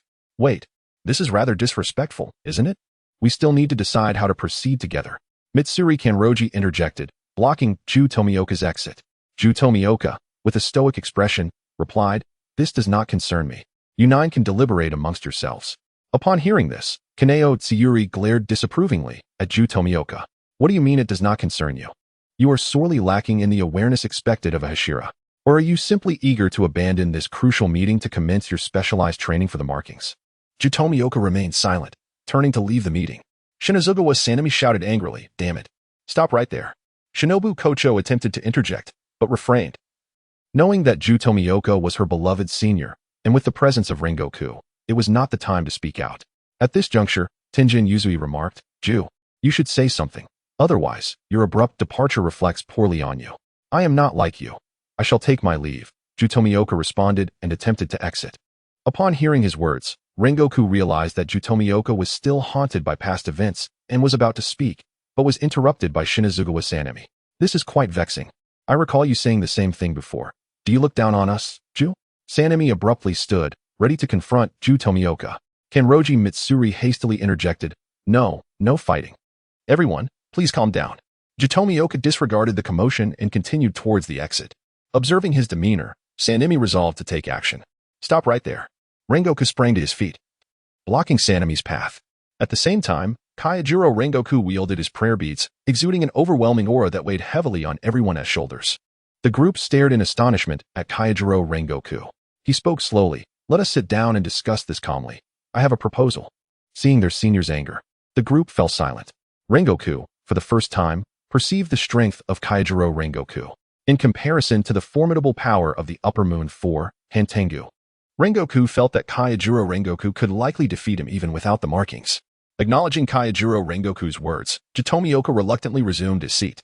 After everyone returned to their respective seats, Kanamori Yuki eloquently presented his proposal. The essence of his suggestion was to conduct a large-scale collective training session, with the 10 pillars each serving as coaches responsible for different skill training. Upon hearing this proposal, the assembly expressed their unanimous agreement. However, Ju Tomioka remained resolute in his decision not to participate. Observing Ju's stance, Kanamori chose not to press the issue further, acquiescing to Ju's absence from the training while ensuring he remained informed. In response, Ju consented to stay and listen to the training arrangements being discussed. Once the training activities were finalized, Tenjin Yuzui promptly conveyed the details to all members of the Demon Slayer Corps, heralding the commencement of an extensive training endeavor. Following the urgent meeting's conclusion, Ju Tomioka took his leave. Lin Guang watched Ju's retreating figure, uncertain of how to express himself. Butterfly Shinobu approached Lin Guang and inquired, "Aren't you going to speak with Mr. Tomioka?" Lin Guang shook his head and replied, "No, it is not within my capacity to do so." Chapter 106. Preparations for battle. On the following day, the Demon Slayer Corps embarked on an extensive training initiative known as the 10 Pillars Training. All swordsmen below the rank of pillar were to take turns undergoing specialized training from each of the pillars. The 10 Pillars Training excluded only the Ice Pillar, Lin Guang, the Insect Pillar, Butterfly Shinobu, and the Water Pillar, Ju Tomioka, with the remaining 7 pillars conducting their respective training sessions. The rigorous training commenced with Tenjin Yuzui, aimed at enhancing the basic physical abilities of the swordsman. This was followed by Mitsuri Kanroji's hellish flexibility training and Michiro Takedo's high-speed movement drills. Next came the swordsmanship correction lessons from Kaneo Tsuyuri, the relentless striking sessions led by Sanemi Shinazugawa, and the muscle enhancement training conducted by Jiyomi Hamijima, culminating with Kyojuro Rengoku's comprehensive combat training. Since Nezuko overcame her aversion to sunlight, the demons had all but vanished. On one occasion, while departing from the headquarters of the Demon Slayer Corps, Lin Guang summoned Rose and Lin Mei, from whom he learned that even they had been unable to locate a single demon. Upon receiving this news, Lin Guang gazed at the remaining 18 black iron chests and 25 wooden chests in his system, letting out a sigh before opening them all. The results were predictable. He once again acquired a multitude of potions and several outfits, astonishingly, even a collection of furniture. This left Lin Guang feeling quite disheartened. After purging the increasingly potent blood curse of Muzan that had been slowly consuming Rose and Lin Mei due to their recent encounters with demons, he instructed them to remain hidden and ready for summons to battle. With the impending confrontation weighing on his mind, Lin Guang lacked the inclination for leisurely pursuits, thus spending a moment of warmth with the 2 women before returning to the headquarters of the Demon Slayer Corps the following day. Lin Guang did not participate in the 10 Pillars training primarily due to the unique nature of his ice-breathing technique, which lowers the temperature of his surroundings and body, thereby impeding the actions and perceptions of demons, allowing him to vanquish them. However, given the distinctiveness of his breathing technique, he did partake in the paired training sessions among the pillars. On this particular day, he was to spar with Ju Tomioka, who also abstained from the 10 Pillars training. "Brother Ju, have you decided to join the training?" Lin Guang inquired with a gentle smile as he faced Ju Tomioka. In response, Ju Tomioka earnestly declared, "Yes, I have come to terms with it. This time, I will not forget the entrusted hopes of Kaneo and my sister. I shall carry their legacy forward." Seeing Ju's resolve brought Lin Guang genuine joy. "I am truly glad to see you have come to this realization. Let us begin," he said, gripping the wooden sword firmly in his hands. Ju Tomioka remained silent, tightly holding his wooden sword and intently observing Lin Guang's movements. Aware of the characteristics of water breathing, Lin Guang initiated the offensive. Ice breathing. First form. Ice blade slash. The first form of ice breathing was derived from Lin Guang's comprehension of the first form of water breathing, the surface slash, yet it surpassed it in both speed and power. The temperature in the vicinity suddenly dropped, and droplets began to condense on the wooden sword in Lin Guang's grip. With a swift slash, the moisture on the sword instantly crystallized into frost. Ju Tomioka naturally discerned that the first form of the breath of ice demonstrated by Rinku was derived from the first form of the breath of water. He promptly devised a countermeasure. Breath of water. Fourth form. Tidal wave. The wooden sword in Ju's hand splashed water as it cut through the air, instantly melting the frost that clung to it, and struck towards Rinku. A resounding crash echoed. The sound of their wooden swords clashing followed swiftly. Both warriors were taught by the same master, and for a moment, they were unable to break each other's techniques. However, since Rinku's breath of ice had evolved from the breath of water, it incorporated his unique characteristics. Breath of ice. Seventh form. Snow tiger's howl. The temperature around them plummeted rapidly, and in the blink of an eye, a snow tiger emerged, charging forward.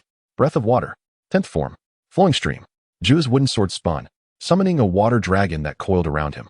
In an instant, the roar of the dragon and the growl of the tiger collided. Suddenly, with 2 sharp cracks, both Rinku's and Ju's wooden swords splintered simultaneously. With the breakage of their swords, their training came to an end. Sitting together, Rinku inquired, "A few days ago, Tanjiro came to see you, did he not?" Ju nodded silently. Rinku understood that although Ju had come to terms with certain matters, his long-established demeanor would not change swiftly.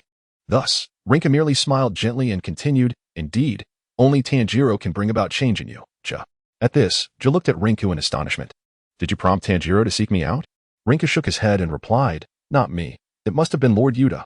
While I believe Tanjiro might succeed, he could never be as certain as Lord Yuta." Hearing this, Ju realized that despite Yoya Kanroji's grave illness, he still cared deeply for the affairs of the team. Ju promptly declared, "I will earnestly participate in the upcoming training." Very well. The two then gazed at the sky, taking a brief respite before commencing a new round of sparring. That night, Shinobu Kocho approached Rinku. "I never anticipated that all the potions you had me prepare would be utilized. Did you foresee this training camp?" Rinku gently embraced Shinobu and replied, "More or less. When I saw Nezuko overcome her aversion to sunlight, I could surmise what was to come. Just as Lord Tsuin said, Muzan Kibutsuji will stop at nothing to possess Nezuko. And all we can do is prepare for battle with unwavering determination, which can only be achieved through rigorous training." Shinobu remarked, "I didn't expect your foresight to be so profound. With the potions I prepared, the team's training efficacy has significantly improved." Rinku smiled softly and handed over all the potions he had acquired in the recent days. Shinobu gazed at Rinku in astonishment. "Did you not say that the last batch was the final one? How is it that there are so many more? Are you concealing something from me?" Lin Guang smiled faintly and then spoke, "After we eradicate Kibutsuji Muzan this time, I will divulge everything to you." Upon hearing this, Butterfly Shinobu let out a soft snort, then tucked away the potion given by Lin Guang and departed from his residence. Lin Guang watched the silhouette of Butterfly Shinobu as she left, a gentle smile gracing his lips as he lifted his gaze to the sky. Once Kibutsuji Muzan is vanquished, all will come to an end in this world. Meanwhile, the demons were also preparing for battle. In the Infinity Castle, Kibutsuji Muzan sat opposite Nagai. At this moment, Nagai had been promoted by Kibutsuji Muzan, taking the place of Hanten Goku to become the new Upper Moon 4. The bangs that once obscured half of her face were now parted, revealing an eye inscribed with the character for 4, dominating the left side of her visage. Nagai's hair appeared like fissures, embedded into the wall behind her. Countless small, eyeball-shaped clones, each marked with the character for 4, scoured the human realm in search of the Tsuchimikado family and Nezuko's whereabouts. Chapter 107. Muzan Kibutsuji appears thus. Nearly 2 months elapsed in tranquility for the Demon Slayer Corps, each member diligently preparing for the next battle. Until this fateful day, when numerous orbs resembling eyes soared into Lin Guang's perceptual range. Lin Guang gradually opened his eyes, murmuring, "Muzan Kibutsuji has come." Simultaneously, an unexpected guest arrived at the residence of Yoya Tsujikuni. As half a year had passed, Yoya Tsujikuni's condition deteriorated further, his body swathed in bandages. The sound of slow footsteps approached. Relying on his instincts, Yoya Tsujikuni turned his head to the side, perhaps sensing the presence of Muzan Kibutsuji with an innate awareness. "You have arrived. This is our first encounter, Muzan," he whispered. In the courtyard where Yoya Tsujikuni resided, the uninvited guest, Muzan Kibutsuji, stood clad in a suit, draped in a black coat. Such a pitiable sight, Yoya. In that moment, the bearer of the inherited will confronted the one whose severed desires, the being who covets immortality. "You have finally come before me, Muzan Kibutsuji. Our clan, the Demon Slayer Corps, has pursued you for a millennium," Yoya Tsujikuni declared, his voice imbued with warmth despite his grave illness. "What does he look like, Amano?" Yoya Tsujikuni inquired of his wife. At that moment, he was entirely enveloped in bandages, his eyes irrevocably altered by illness, rendering him completely blind even without the wrappings. In response, Amano Tsujikuni scrutinized Muzan Kibutsuji and described, "He appears to be a man between the ages of 25 and 30, yet his eyes are a crimson hue, with feline-like, upright, and slender pupils. I knew you would come. You harbor a deep-seated hatred for me, or rather, for the Tsujikuni clan," Yoya Tsujikuni remarked, unafraid of Muzan Kibutsuji engaging him in dialogue. "Thus, I am acutely aware that you will personally take my life." Muzan Kibutsuji replied, "But what a disappointment this is for me, Tsujikuni, lacking self-awareness. The leader of a clan that has repeatedly obstructed my endeavors over the millennium has fallen to such a state." Muzan Kibutsuji mercilessly mocked Yoya Tsujikuni. "Ugly. So hideous that I can scarcely bear to look at you. Your room reeks of decay, Tsujikuni." With trembling effort, Yoya Tsujikuni struggled to sit up, ultimately aided by his wife. "I suppose it is so. After all, more than half a year ago, the doctor informed me that I had but days left to live. Yet, despite this, I have lived to see this day." Even the doctor is left speechless. The reason I have survived until now is solely due to my relentless desire to annihilate you, Muzan. Faced with a dying man, Kibutsuji Muzan shows no concern for the words of Ubuyashiki Yoya. This ephemeral dream can only persist until today, for you shall soon meet your demise at my hands. Supported by the body of his wife, Ubuyashiki Yoya declared, you may not yet realize, but you and I share the same lineage. However, you have inhabited this world for over a millennium, thus our bloodlines must have diverged significantly by now. The emergence of a monster such as you has cursed our entire clan. Upon hearing this, Kibutsuji Muzan, with a hint of impatience, retorted, my heart remains unperturbed. What are you truly trying to convey? Yet Ubuyashiki Yoya continued, the newborns in our clan have all perished due to their frailty, and just as our clan faced extinction, we finally received the counsel of the deity. Since then, we have married daughters of the Jingu family each generation, and our newborns no longer perish shortly after birth. Nonetheless, no member of our clan has ever lived past 30. Kibutsuji Muzan, oblivious to Ubuyashiki Yoya's words, dismissed him as delusional. Your nonsensical ramblings are making me nauseous. Has your affliction penetrated your very mind? There exists no causal relationship between these matters. After all, I have never faced divine retribution. Even after taking the lives of hundreds, I have been forgiven by the heavens, and in these 1,000 years, I have encountered no gods or deities. A fit of coughing ensued. After spitting out blood, Ubuyashiki Yoya remarked, so this is how you perceive things, but I have my own thoughts. Muzan, what is your dream? What sort of dreams have you endured over these millennia? Listening to Ubuyashiki Yoya's words, Kibutsuji Muzan began to feel an unsettling oddity. One claps once, I clap once. When dawn breaks, how lively it is. You clap twice, I clap twice, at Fataba Pine, outside the gate, hanging pine branches, hang the pine branches. The sound of a nursery rhyme echoed, and Kibutsuji Muzan gazed at the two white-haired little girls playing in the courtyard. The sense of strangeness in his heart growing ever stronger. Let me take a guess, Muzan. Ubuyashiki Yoya's voice captured Kibutsuji Muzan's attention. I can fathom what you are contemplating. You are dreaming of an everlasting existence. Hearing Ubuyashiki Yoya's words, Kibutsuji Muzan suppressed his unease and replied, you speak the truth. Once I acquire Nezuko, this dream shall swiftly manifest. Muzan, your dream will never come to fruition, Ubuyashiki Yoya countered. Kibutsuji Muzan scoffed. It seems you are quite confident regarding the whereabouts of Nezuko. But unlike you, I possess an abundance of time. No, you're mistaken. What did you say? For I know what eternity truly is. Shinazugawa remarked. Eternity is the will possessed by humanity. It is the human spirit that endures, that remains undying. How tiresome. Your drivel is truly irksome. Muzan Kibutsuji was already growing impatient. Yet, Shinazugawa Wise-Eye continued, through the passage of 1,000 years, the Demon Slayer Corps has only grown stronger. Many unfortunate souls have perished. Yet they have not vanished from this world. We shall not spare those vile demons who ruthlessly snatch away the lives of our cherished ones. This indomitable will shall endure forever. Throughout these millennia, no one has ever forgiven your transgressions. This undoubtedly affirms that the so-called mundane human will you speak of is indeed eternal. And you, Muzan, have repeatedly trampled upon the tails of fierce tigers and touched the scales of soaring dragons. It is you who have awakened those beasts that were meant to remain in eternal slumber. They will forever watch you closely, leaving you with no avenue of escape. Chapter 108. The final battle commences. What does it matter? As long as you perish, those so-called fierce tigers and flying dragons will pose no threat, akin to headless flies. Muzan Kibutsuji listened to Yoya Tsujikuni's words, his face adorned with a sneer of disdain. Upon hearing Muzan's response, Yoya Tsujikuni offered a gentle smile. Even if you were to take my life, it would be of little consequence to the Demon Slayer Corps. My individual existence holds scant importance to the organization. A structure sustained by the will of the people, something you likely fail to comprehend, Muzan. After all, for you, once you draw your last breath, the other demons shall inevitably accompany you to the grave, shall they not? At this utterance, a sudden shift occurred in Muzan's expression. Yoya Tsujikuni sensed the palpable tension in the air and remarked, you appear rather shaken. Did I strike a chord? Muzan, upon hearing Yoya's triumphant words, retorted sharply, silence.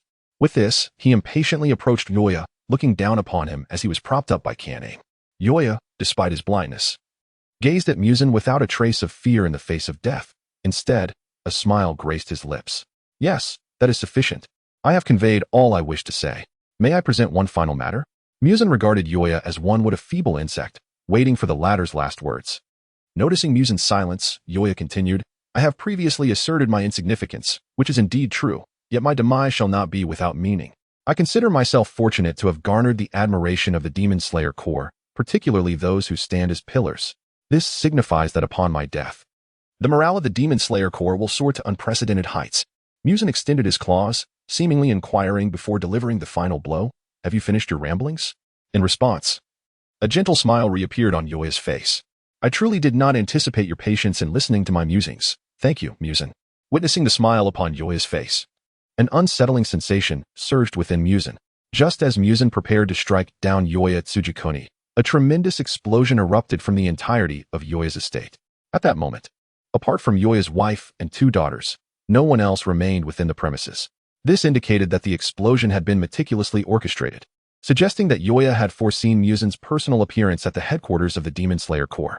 Observing the magnificent explosion in the distance, Lin Guang felt an overwhelming respect for Yoya Tsujikoni, the esteemed leader of the Demon Slayer Corps. You are a leader in every sense of the word. Had it not been for your afflictions, surely you would have ushered in a new era. I shall vanquish Muzan Kibutsuji and ensure the safety of the children you hold dear. With that, Lin Guang swiftly formed hand seals. Shadow clone technique. Bang, bang, bang. A cacophony of sounds erupted as over 20 identical Lin Guangs manifested atop the rooftop. The instant Infinite City emerged, it became imperative to catch up with the other pillars. Employing any means necessary to safeguard the members of the Demon Slayer Corps, Lin Guang conveyed his orders to his clones. No problem. Leave it to us. They chorused in unison. With that, the multitude of clones swiftly made their way to the residence of Ubuyashiki Yoya, concealing their presence to mask their auras. Lin Guang followed closely behind, heading towards Ubuyashiki Yoya's abode. Upon Lin Guang's arrival, he found Muzan Kibutsuji ensnared by countless black thorns, rendered immobile. Suddenly, he sensed a familiar figure rushing towards Muzan Kibutsuji. Indeed, was she still intent on perishing alongside him? What a foolish woman. Lin Guang's form flickered, abruptly appearing between Muzan and Tamayo, but he was a moment too late. Tamayo's arm had already penetrated Muzan's abdomen. Witnessing this, Lin Guang sighed, gently caressing Tamayo's face. Why are you so reckless? Did I not instruct you to leave everything to me? Why do you persist in this course of action? Despite his words, his actions belied no hesitation as he swiftly severed Tamayo's arm from Muzan's body, then whisked her away from the scene. Muzan, momentarily stunned by the flash of golden light, found Lin Guang materializing between him and Tamayo, quickly severing her arm and making their escape. This bizarre tableau momentarily stunned Muzan, and in that fleeting moment, Lin Guang departed with Tamayo, while a mighty meteor hammer descended, shattering Muzan's skull. Sadness enveloped Himejima Jyomiai, who had long been aware of Ubuyashiki Yoya's plan, having concealed himself nearby alongside Tamayo, waiting to confront Muzan after the explosion. Although Himejima sensed Lin Guang's sudden appearance and the rescue of Tamayo, he did not falter in his assault. With a specially crafted chain axe, he obliterated Muzan's head. Meanwhile, Lin Guang entrusted Tamayo to one of his clones, playfully tapping her on the head. Consider this your punishment. Leave the rest to me, and keep an eye on this foolish woman while I deal with the main antagonist. With that, Lin Guang's figure vanished once more, returning to the battlefield. Tamayo gazed at the clone, identical to Lin Guang. What on earth is happening? Upon noticing her confusion, the clone explained its nature as a doppelganger, while also discerning Tamayo's intentions without revealing them, ultimately narrating how it would save her in accordance with her plan. Tears welled into Tamayo's eyes. Why is this man so foolish? Does he not already have a girlfriend? Why does he continue to involve himself with me? I have already resolved to be with him in the next life. How am I to face Shinobu?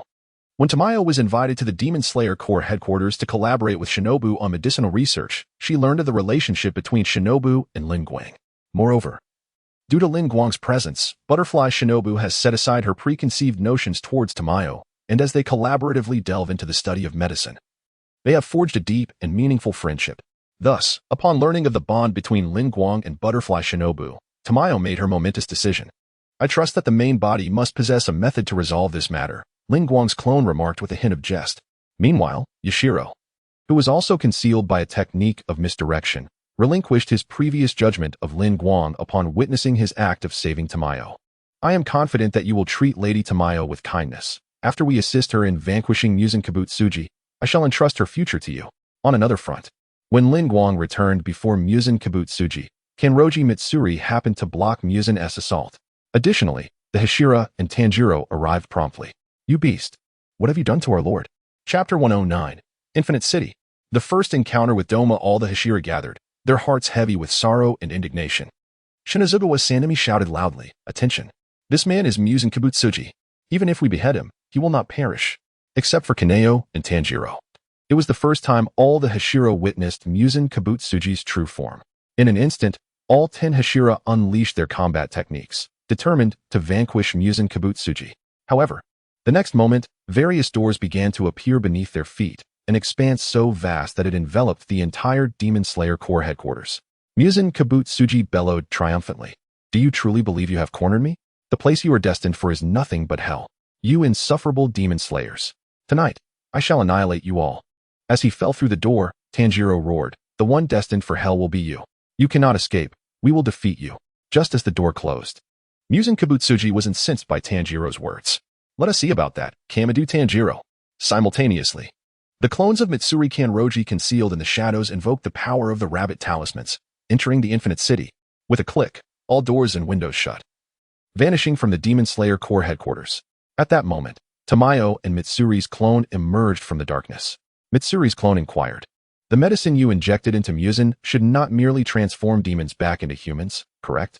Tamayo nodded gently. Indeed, I, along with Shinobu, have developed 4 types of medicines: the human transformation drug, aging drug, cell division inhibition drug, and cell destruction drug, a complex concoction. Upon hearing this, Mitsuri could not help but praise, impressive. With this, you two are part of the battle. The task of ultimately eradicating Muzan will be left to my true self.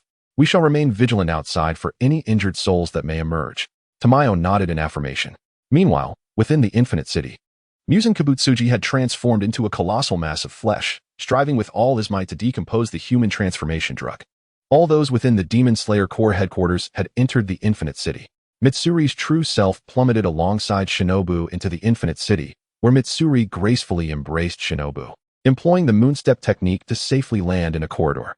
After gently setting Shinobu down, Mitsuri remarked, this is Muzan Kibutsuji's stronghold. Perhaps we may encounter the demon that killed Sister Kane here. Hearing her words, Shinobu nodded. Indeed, if we do come across him, I shall slay him without hesitation. Mitsuri smiled softly. You're mistaken. It will be us.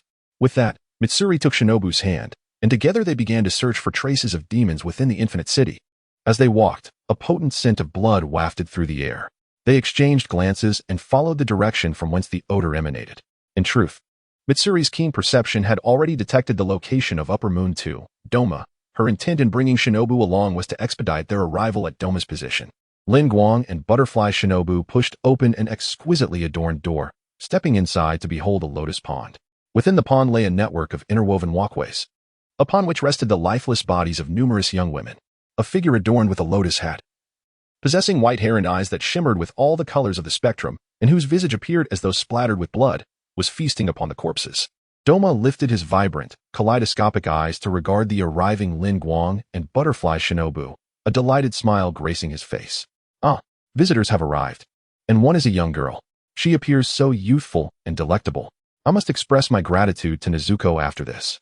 Lin Guang, however, was entirely overlooked, for Doma's gaze was solely fixated on the beautiful girl before him. Upon recognizing the markings of the second upper moon and Doma's appearance, which matched the description of the demon provided by Butterfly Shinobu's deceased sister, her emotions began to spiral out of control. Lin Guang sensed the tightening grip of Butterfly Shinobu's hands and offered her a soothing reassurance. Shinobu, remain calm. Doma, lifting his lotus hat, cheerfully exclaimed, oh, how delightful. It is a pleasure to meet you. I am Doma. What a splendid night this is, though it would be even better without that man around. As his words echoed, Lin Guang became acutely aware of the murderous intent emanating from Doma. Meanwhile, the women on the walkways instinctively began to cry for help upon realizing the presence of others. They were not yet dead, but gravely injured and on the brink of death. Help us. Please, save us. Doma, slightly flustered, waved his hand dismissively. Shoo, can't you see we are in the midst of a conversation? In an instant, Butterfly Shinobu dashed forward, rescuing one woman and returning to Lin Guang's side. Lin Guang remained vigilant, ever watchful of Doma's next move. Are you all right? He inquired, observing Shinobu's successful rescue. Doma, intrigued, remarked, wow, your speed is remarkable. Are you a Hashira? Just then, the woman saved by Butterfly Shinobu began to cough. Doma, however, produced 2 iron fans from behind him.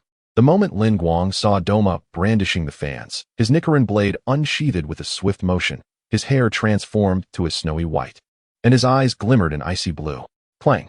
Lin Guang's Nichiren blade resonated twice, blocking the assault of Doma's iron fans. Following this, with a flourish of his hand. Lin Guang alleviated the woman's breathing difficulties caused by the icy grip of Doma's blood demon art. Noticing the dissolution of the blood demon technique within her, Doma gazed curiously at Lin Guang. Impressive.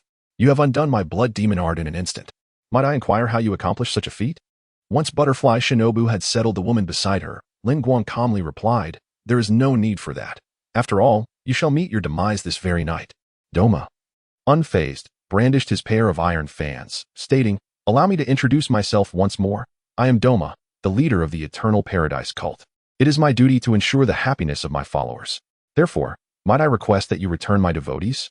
In response, Butterfly Shinobu retorted with disdain. Bring happiness to your followers? Do not flatter yourself. She clearly harbored immense disdain and sought our assistance.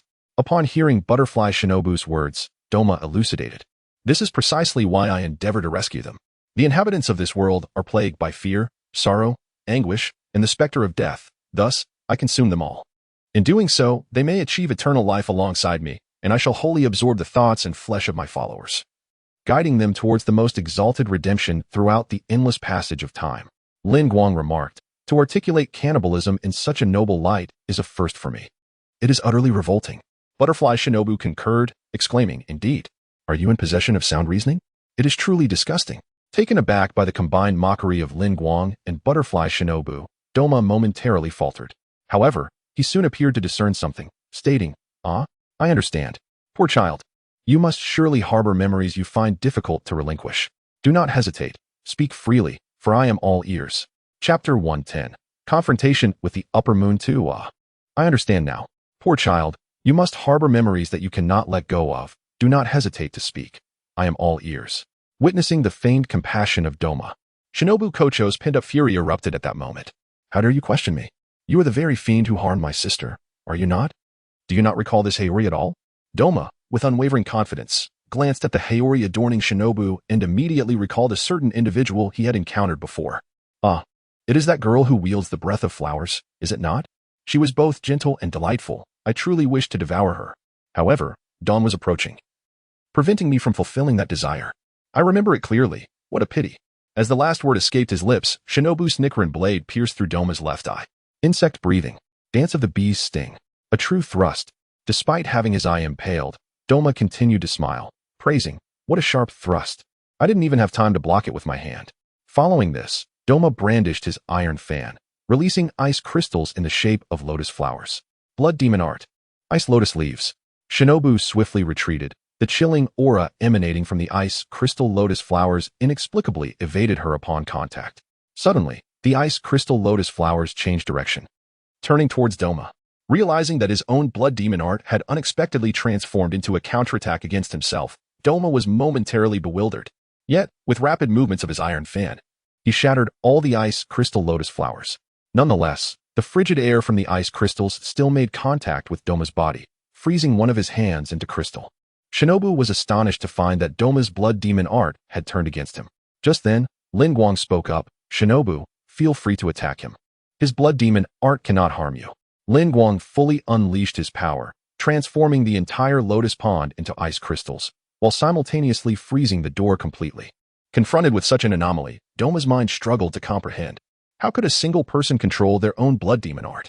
This was impossible. However, upon seeing Lin Guang's snow-white hair and ice-blue eyes, reminiscent of an ice king, Doma's emotionless heart began to race. A feeling, named fear, began to burgeon within him. Yet, Doma remained unconvinced that anyone could control or even create ice crystals, for that was a power exclusive to him as a demon. Doma dispersed the ice crystals from his arm and decomposed the toxins within him before once again wielding his iron fan. Blood demon art. Vines of the lotus. Doma conjured numerous ice vines entwined with ice lotus flowers, intending to ensnare both Lin Guang and Shinobu. Yet, all the ice vines circumvented Lin Guang and Shinobu, instead turning back to ensnare him. Simultaneously, Shinobu unleashed her combat technique against Doma. Insect breathing. Dance of the dragonfly. Compound a hexagon. Wielded his iron fan to disperse the encroaching icy vines, yet he still fell prey to Shinobu Kocho's combat technique. A torrent of toxins infiltrated his body. But in mere moments, he began to decompose the venom.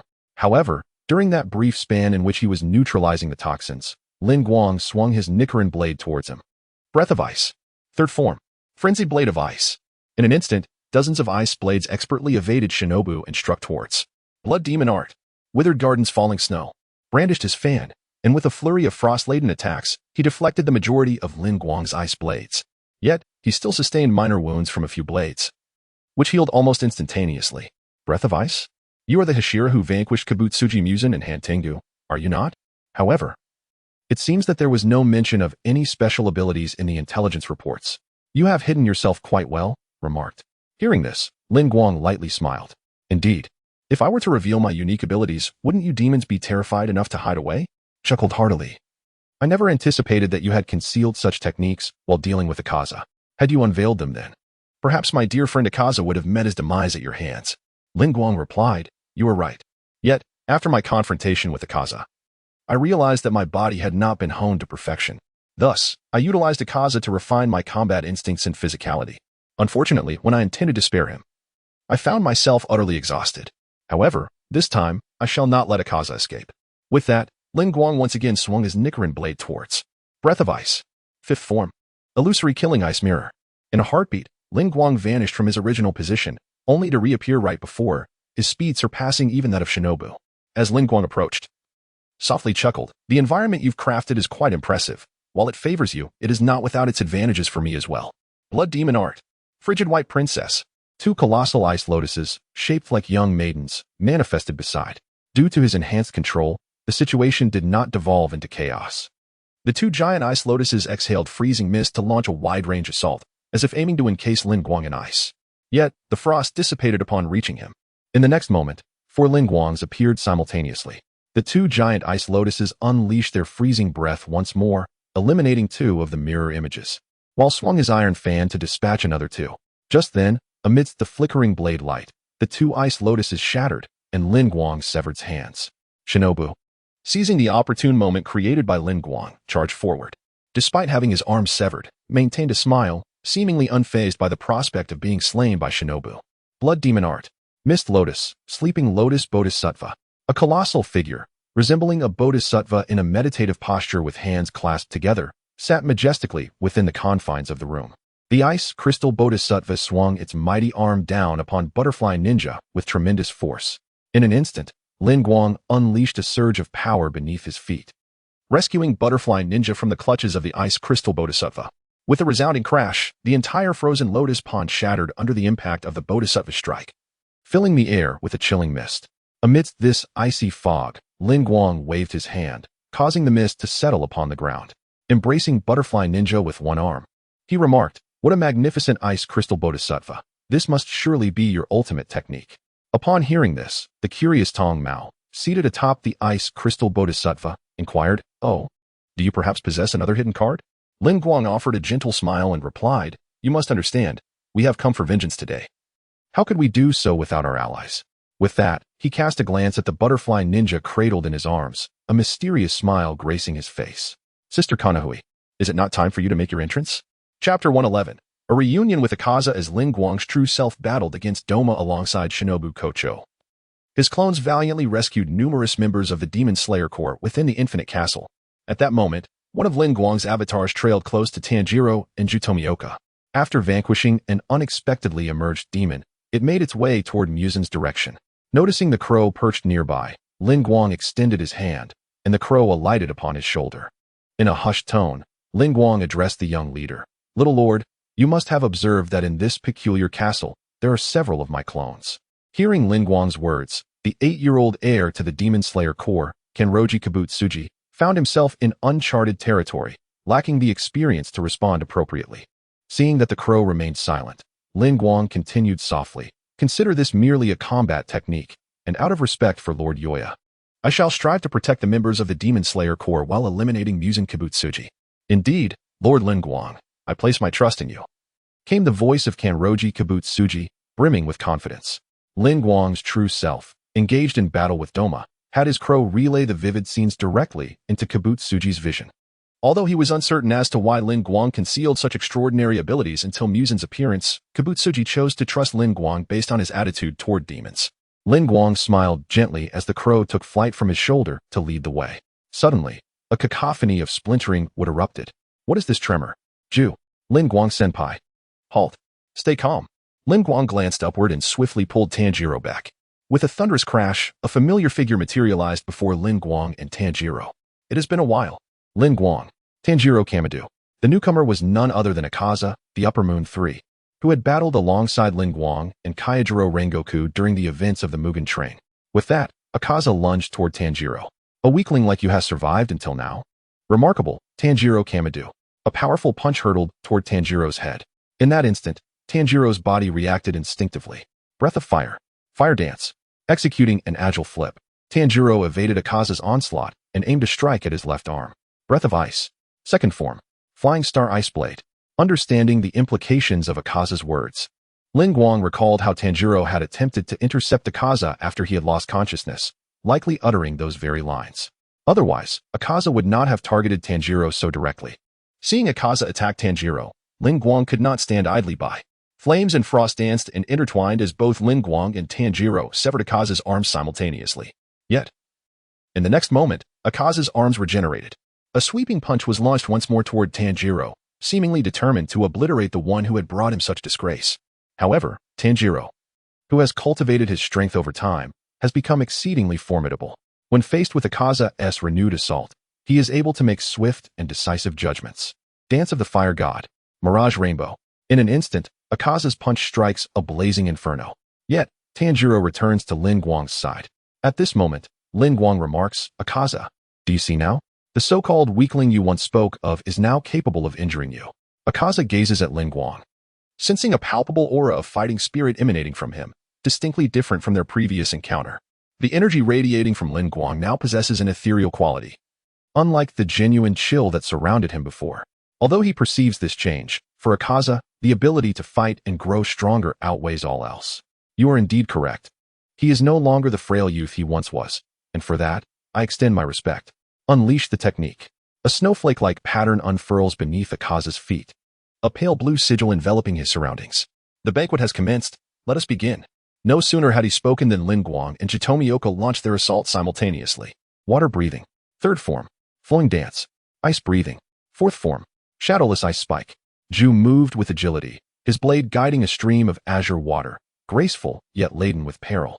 Concurrently, Lin Guang thrust his blade, sending forth transparent ice spikes, concealed beneath the water's veil, towards Akaza. As Lin Guang and just strikes entered Akaza's sigil, he sensed their presence and deftly evaded their attacks. A water pillar? How fortuitous. It has been 50 years since I last encountered one. Akaza, who has developed the habit of conversing mid-battle, unleashed his blood demon art after dodging their strikes. Destruction kill. Chaos style. In a heartbeat, Akaza launched dozens of punches towards Ju. Water breathing. 11th form. Calm. Every strike aimed at Ju was deftly evaded by him.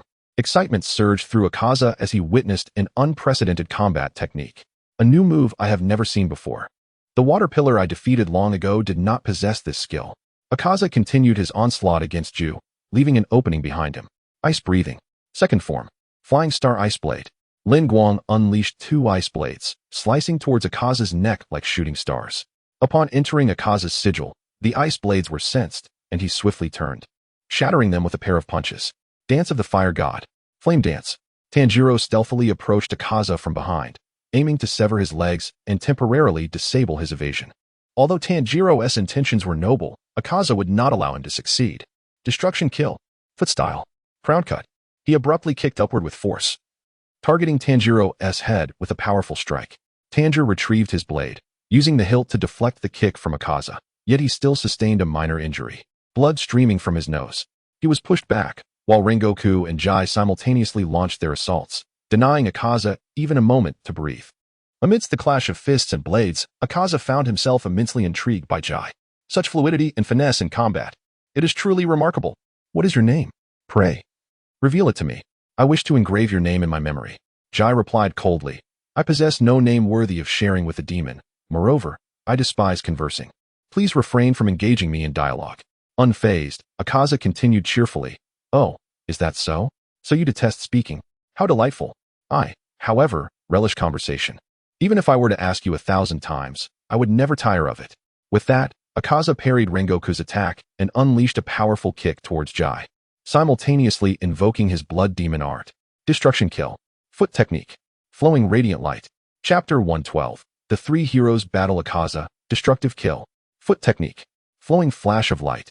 Akaza unleashed a series of fierce kicks toward Ju Tomioka with remarkable speed, resembling bursts of dazzling light. Ju countered the assault with the hilt of his sword, but was nonetheless sent flying. Mr. Ju. Tanjiro cried out in desperation upon witnessing Ju's plight. Unperturbed, Akaza charged directly at Tanjiro. Oh, so that fellow is named Ju. With that, Akaza swung a fist toward Tanjiro. Destructive kill. Demon Core eightfold. Reacting swiftly, Tanjiro employed his combat technique to deflect Akaza's onslaught. Dance of the Fire God. Scorching Bone Sun Blaze. With a resounding crash, Tanjiro was propelled backward by Akaza's strike. Lin Guang swiftly appeared behind Tanjiro, catching him. Are you all right? Lin Guang inquired. Tanjiro rose, gripping his Nichiren blade tightly, and replied, I'm fine, Senior Lin Guang. Thank goodness. I wouldn't know how to explain otherwise. Lin Guang said with a gentle smile, rising to face Akaza. Tanjiro sensed a peculiar undertone in Lin Guang's words, yet the familiar scent emanating from him remained unchanged. At that moment, Lin Guang addressed Akaza. I initially intended to conserve my energy, but since you are an upper moon, out of respect, I shall not hold back. Akaza burst into laughter. Haha, so you were holding back before. Perfect. Let me witness your progress over these days. With one hand open in a palm and the other clenched into a fist at his waist, Akaza prepared for battle. Lin Guang removed his haori and upper garments, revealing his sculpted physique. As his clothes fell to the ground, Lin Guang's body transformed into a deep black, with his muscles reflecting an ethereal blue glow. The armed haki enveloped his Nichiren blade, turning the white blade into a radiant blue. To Akaza's eyes, Lin Guang's fighting spirit surged exponentially, elevating Akaza's own battle fervor to its zenith. He sensed that in this confrontation, he might very well reach a supreme realm. Remarkable. Lin Guang. You truly are becoming a demon. Lin Guang replied with a haunting calm. No matter how many times you say it, my answer shall forever remain unchanged. As Lin Guang's words faded, a deafening crash echoed as the ground shattered. Destructive kill. Fragmented style. 10,000 leaves flashing willow. Breath of ice. Landform. Unbreakable mysterious ice serpent. Akaza's ferocious punches rained down upon Lin Guang, who met the strikes with his ice-imbued blade, slicing through Akaza's fist with the enhanced power of his haki. Yet, Akaza remained unfazed, using his other hand to brace against the ground, launching a kick toward Lin Guang. Destructive kill. Foot technique. Flying Star Thousand Wheels. He unleashed a series of entangled, chaotic kicks, their trajectories elusive, akin to wandering meteors aimed at Lin Guang. Breath of ice. Seventh form. Snow Tiger's rending howl. With a swift motion, Lin Guang unleashed his blade, forming a fierce white tiger adorned with deep blue patterns that lunged mercilessly at Akaza. As it navigated through meteor-like kicks, the tiger aimed for Akaza's neck. In that moment, Akaza's dismembered hand regenerated. Destruction. Chaos. Akaza sought to shatter Lin Guang's Snow Tiger, just as it had once obliterated Kaijiro Rengoku, the Flame Hashira. Yet, the Snow Tiger, fortified by the power of haki, withstood Akaza's onslaught, tearing apart his fists. Suddenly, a water-blue flash of a blade sliced towards Akaza's neck. He twisted his body, redirecting the blade to slash diagonally across his chest, nearly cleaving him in two. The previously launched Tomioka returned, quiet yet seething with rage. I am infuriated, for my back aches terribly. You sent me flying quite a distance. Upon witnessing Lin Guang transformed into a darker shade, Ju's anger dissipated. Who is this person? He resembles my junior, Lin Guang. How has he become so dark? Is it also due to the third upper moon? Akaza's horrifying wounds began to mend. Such remarkable combat skills. You have breached my chaos technique. No wonder that esteemed individual desires your head. A being like you, should you not become a demon, would pose the greatest challenge to us. And that little brat. I shall ensure your demise today. Akaza's fist regenerated once more, the playful expression on his face replaced by an intense killing intent. With that, he charged at Lin Guang. Destruction. Final form. Azure Silver Fragmented Light. In unison, Lin Guang and Ju invoked their techniques. Breath of Ice. 8th form. Thousand Feather Ice Phoenix Dance. Breath of Water. 10th form. Flowing Life. The Ice Phoenix soared, and the Water Dragon surged forth. Countless feathers descended like a torrential storm. Under this relentless barrage of crystalline feathers, Akaza's most prized technique was ultimately shattered by Lin Guang. Yet, the battle was far from over. The Thousand Feather Ice Phoenix Dance could unleash 1,000 stabs in an instant. The continuous strikes left Akaza unable to recover, suppressing any chance of retaliation. Meanwhile, Ju's flowing life had amassed sufficient power. In the brief moment Lin Guang paused, the water dragon roared past and just severed Akaza's head with a decisive strike. Turning to gaze at Akaza's headless form, Ju bore an unexpected blue water pattern on his face. The same dragon and phoenix combination technique, executed by different individuals, confronted the same Akaza. This time, they finally severed his neck. Lin Guang understood that to confront Akaza's formidable prowess, one must reach the so-called supreme domain, suppressing all murderous intent. However, Lin Guang had yet to attain such a state. Thus, he resolved to employ another strategy, overwhelming force to suppress Akaza and prevent any reaction, ultimately achieving a beheading. When Lin Guang and Rengoku Kaijuro encountered Akaza, Lin Guang's eighth form of the Breath of Ice had yet to reach completion, allowing him only a meager capability of delivering 100 thrusts. Lacking absolute dominance, Rengoku Kaijuro was unable to sever Akaza's head. Now, however, Lin Guang has perfected the eighth form of the Breath of Ice, and with the collaboration of a swordsman capable of decapitating demons, Akaza can be vanquished. Yet, even when beheaded, Akaza refuses to concede. Determined, he forcefully reattaches his head, but Lin Guang is resolute in thwarting Akaza's ambitions. With a swift motion, Lin Guang cleaves the head once more as it attempts to reconnect and skillfully severs Akaza's arms. Just when Tenjin, Yuzui, and Tanjiro believed all was concluded, Akaza's hands regenerated, and his left foot slammed forcefully against the ground. The technique unfurled. Witnessing this, Lin Guang sighed, running a hand through his hair, murmuring in resignation, "Ah, I knew it would come to this. How bothersome indeed." Chapter 113. The defeat of Akaza. Akaza's body once again sprang into action, its ferocity undiminished. Yet, in the face of Lin Guang and his companions, who bore only minor injuries, he was no longer as formidable as before. Water-breathing. Fourth form. Striking Tide. Ju Tomioka's blade struck Akaza, but within moments, his wounds healed completely. Flame Goddess Dance. Bright Radiance. Tanjiro descended from above, unleashing a spiraling slash upon Akaza, his sword enveloped in flames as scorching as the sun itself. To Ju's astonishment, Tanjiro's strike momentarily hindered Akaza's regeneration. At that moment, Lin Guang stated, "If a demon overcomes its weakness at the neck, the only means to inflict damage would be through the sun breathing and the Nichiren blade." With that, he grasped Ju's Nichiren sword with immense strength, the blue blade gradually turning crimson.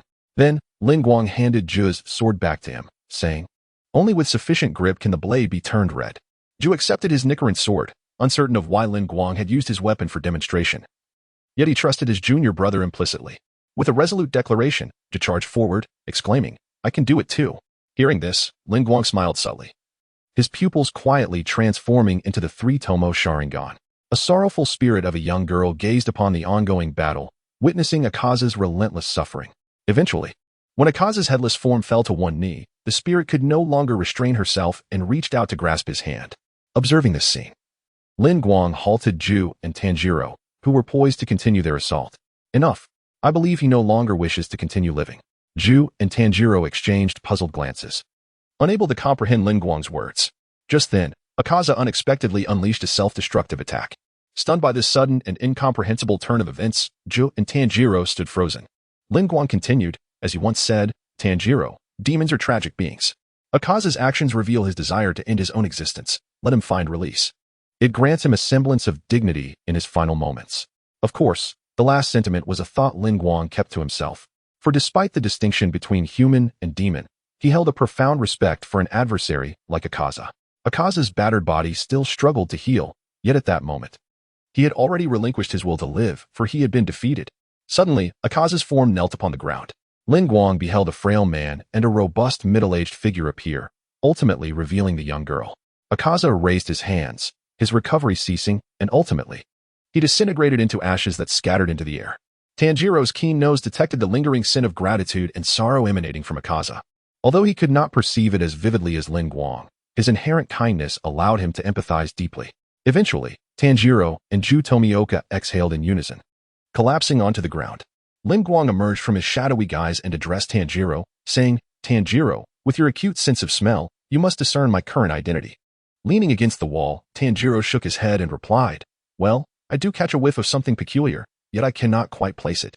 I have sensed it before from you, Senior Lin Guang, though it seems more refined now." Upon hearing this, Lin Guang realized that Tanjiro was referring to chakra, as the doppelganger before Ju and Tanjiro was indeed composed of chakra. Thus, when Tanjiro spoke of purity, he was alluding to a more unadulterated form of chakra. "You are correct. I am not my true self, but a manifestation thereof," possessing identical abilities to my original form. You may regard this as a technique for battle. However, my current body's strength is waning, so I must bid you farewell. Quickly locate Muzan's hiding place. With that, Lin Guang's doppelganger dissipated into a cloud of smoke with a resounding poof. Witnessing such a wondrous spectacle, Zhu felt compelled to re-evaluate his understanding of Lin Guang. Meanwhile, Tanjiro, having experienced the phenomenon of scrolls transforming into knowledge within his mind, felt a modicum of relief, yet still marveled at the occurrence. At that moment, all the crows began relaying a message. Tanjiro and Jutomioka have jointly vanquished upper rank 3. Gah. Tanjiro and Jutomioka have jointly vanquished upper rank 3. Gah. The demise of Akaza resonated throughout the ranks of demons. In the depths of the infinite castle, within a vast chamber adorned with pillars and woven bamboo mats, stood a six-eyed swordsman, with long black hair tied in a high ponytail, adorned with crimson flame-like markings on his left temple and right jawline. He wore a purple snake-patterned kimono and black hakama. This formidable demon, the upper rank one, Kokoshibo, was a servant of Muzan Kibutsuji. Upon sensing the disappearance of Akaza's presence, Kokoshibo expressed his displeasure, exclaiming, "Defeated, Akaza? Did you not once declare your intention to surpass me? To relinquish such a shortcut to a higher realm is truly foolish." In an instant, Kokoshibo drew his sword, and with a mere flick of his hand, he shattered all the pillars before him into fragments. Meanwhile, Doma, engaged in battle with Lin Guang and Shinobu Kocho, sensed the absence of Akaza's aura. Oh dear, could Akaza have perished? He mused internally, contemplating that the fleeting and eerie presence he felt might have been an illusion, as if he had transformed into some other creature. Subsequently, Doma remarked with a smile, "Since he is dead, there is no need for further concern." As Lin Guang's doppelganger vanished beside Zhu and Tanjiro, the original Lin Guang became aware of all that transpired on Zhu's end. Surprised that the doppelganger had outpaced him, he resolved to accelerate his actions. Lin Guang cast a glance at the butterfly Shinobu in his arms, a mysterious smile gracing his face. "Sister Kane, the time has come, hasn't it?" Upon hearing Lin Guang's words, the butterfly Shinobu could hardly contain her shock. "Lin Guang, what are you saying?" Before she could finish her sentence, with a sudden bang, Butterfly Kane appeared, her hair adorned with green butterfly clips edged in pink, clad in the standard Demon Slayer uniform. Draped in a colorful haori embellished with butterfly patterns, her face radiated a gentle smile as she stood beside Lin Guang. "Sister, is this real?"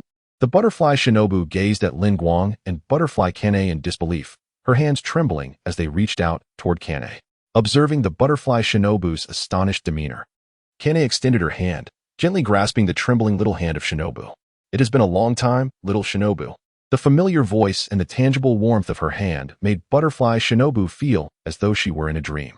Yet, the scene before her was so vivid that even if it were a dream, she would not wish to awaken from it.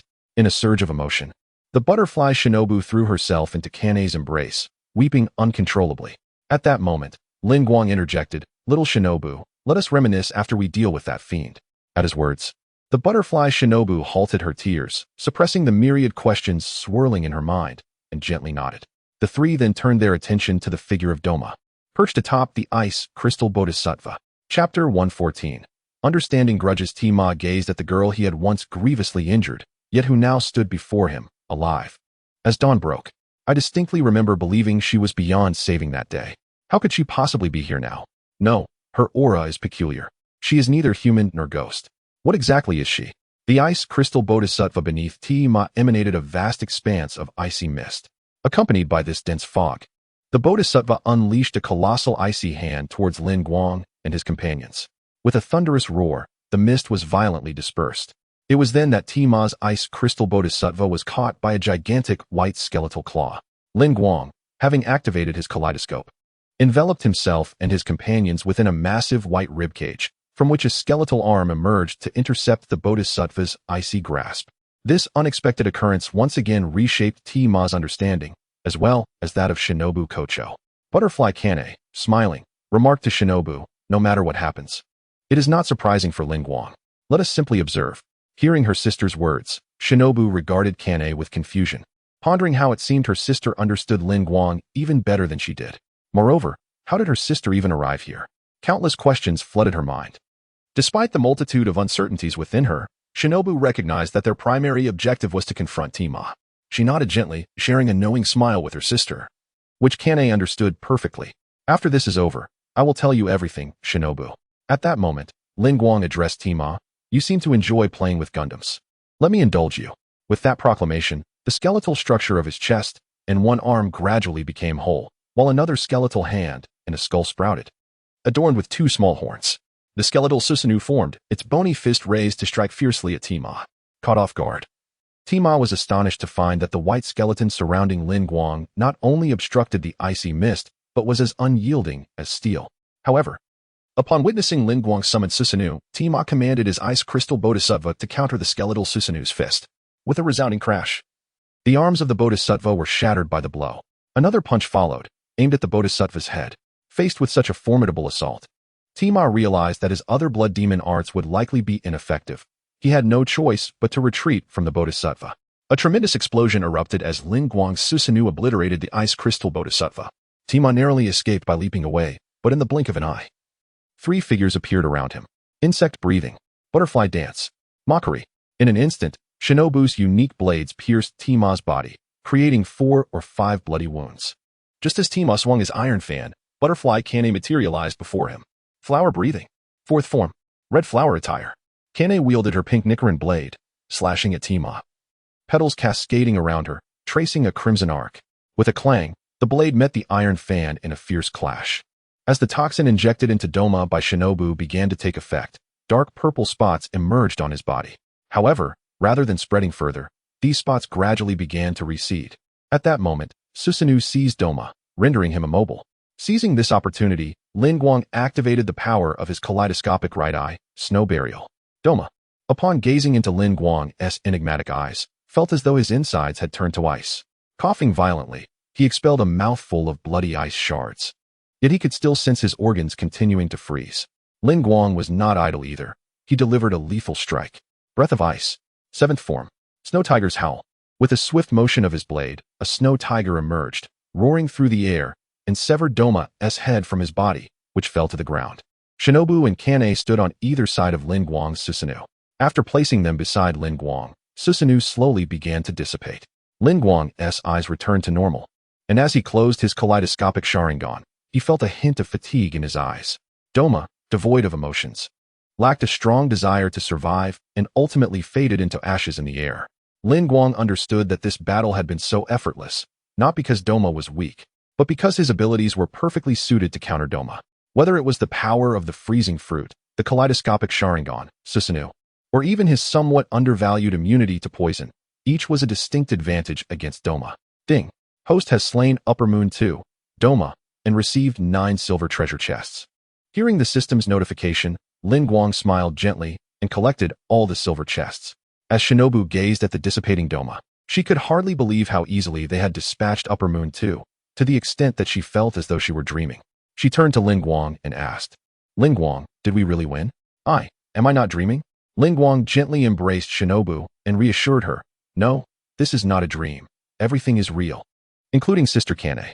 Upon hearing this, Shinobu peered from Lin Guang's embrace towards Kane, discovering that her sister had not vanished but was smiling back at her. Blushing, Shinobu buried herself once more in Lin Guang's arms. Ah, little Shinobu is indeed as adorable as ever, Kane exclaimed, her face radiating happiness and joy. Oni-san. Shinobu cried out in embarrassment, eliciting laughter from both Kane and Lin Guang. At that moment, the door to the room burst open, and Inosuke charged in with great fervor. Wah! Inosuke is here, making a grand entrance. Ha! Following him was Kanawo, who had rushed in with urgency. When both arrived, they found only 3 people standing there, with no trace of any demon in sight. Huh, where's the demon? Why are there 2 identical ones?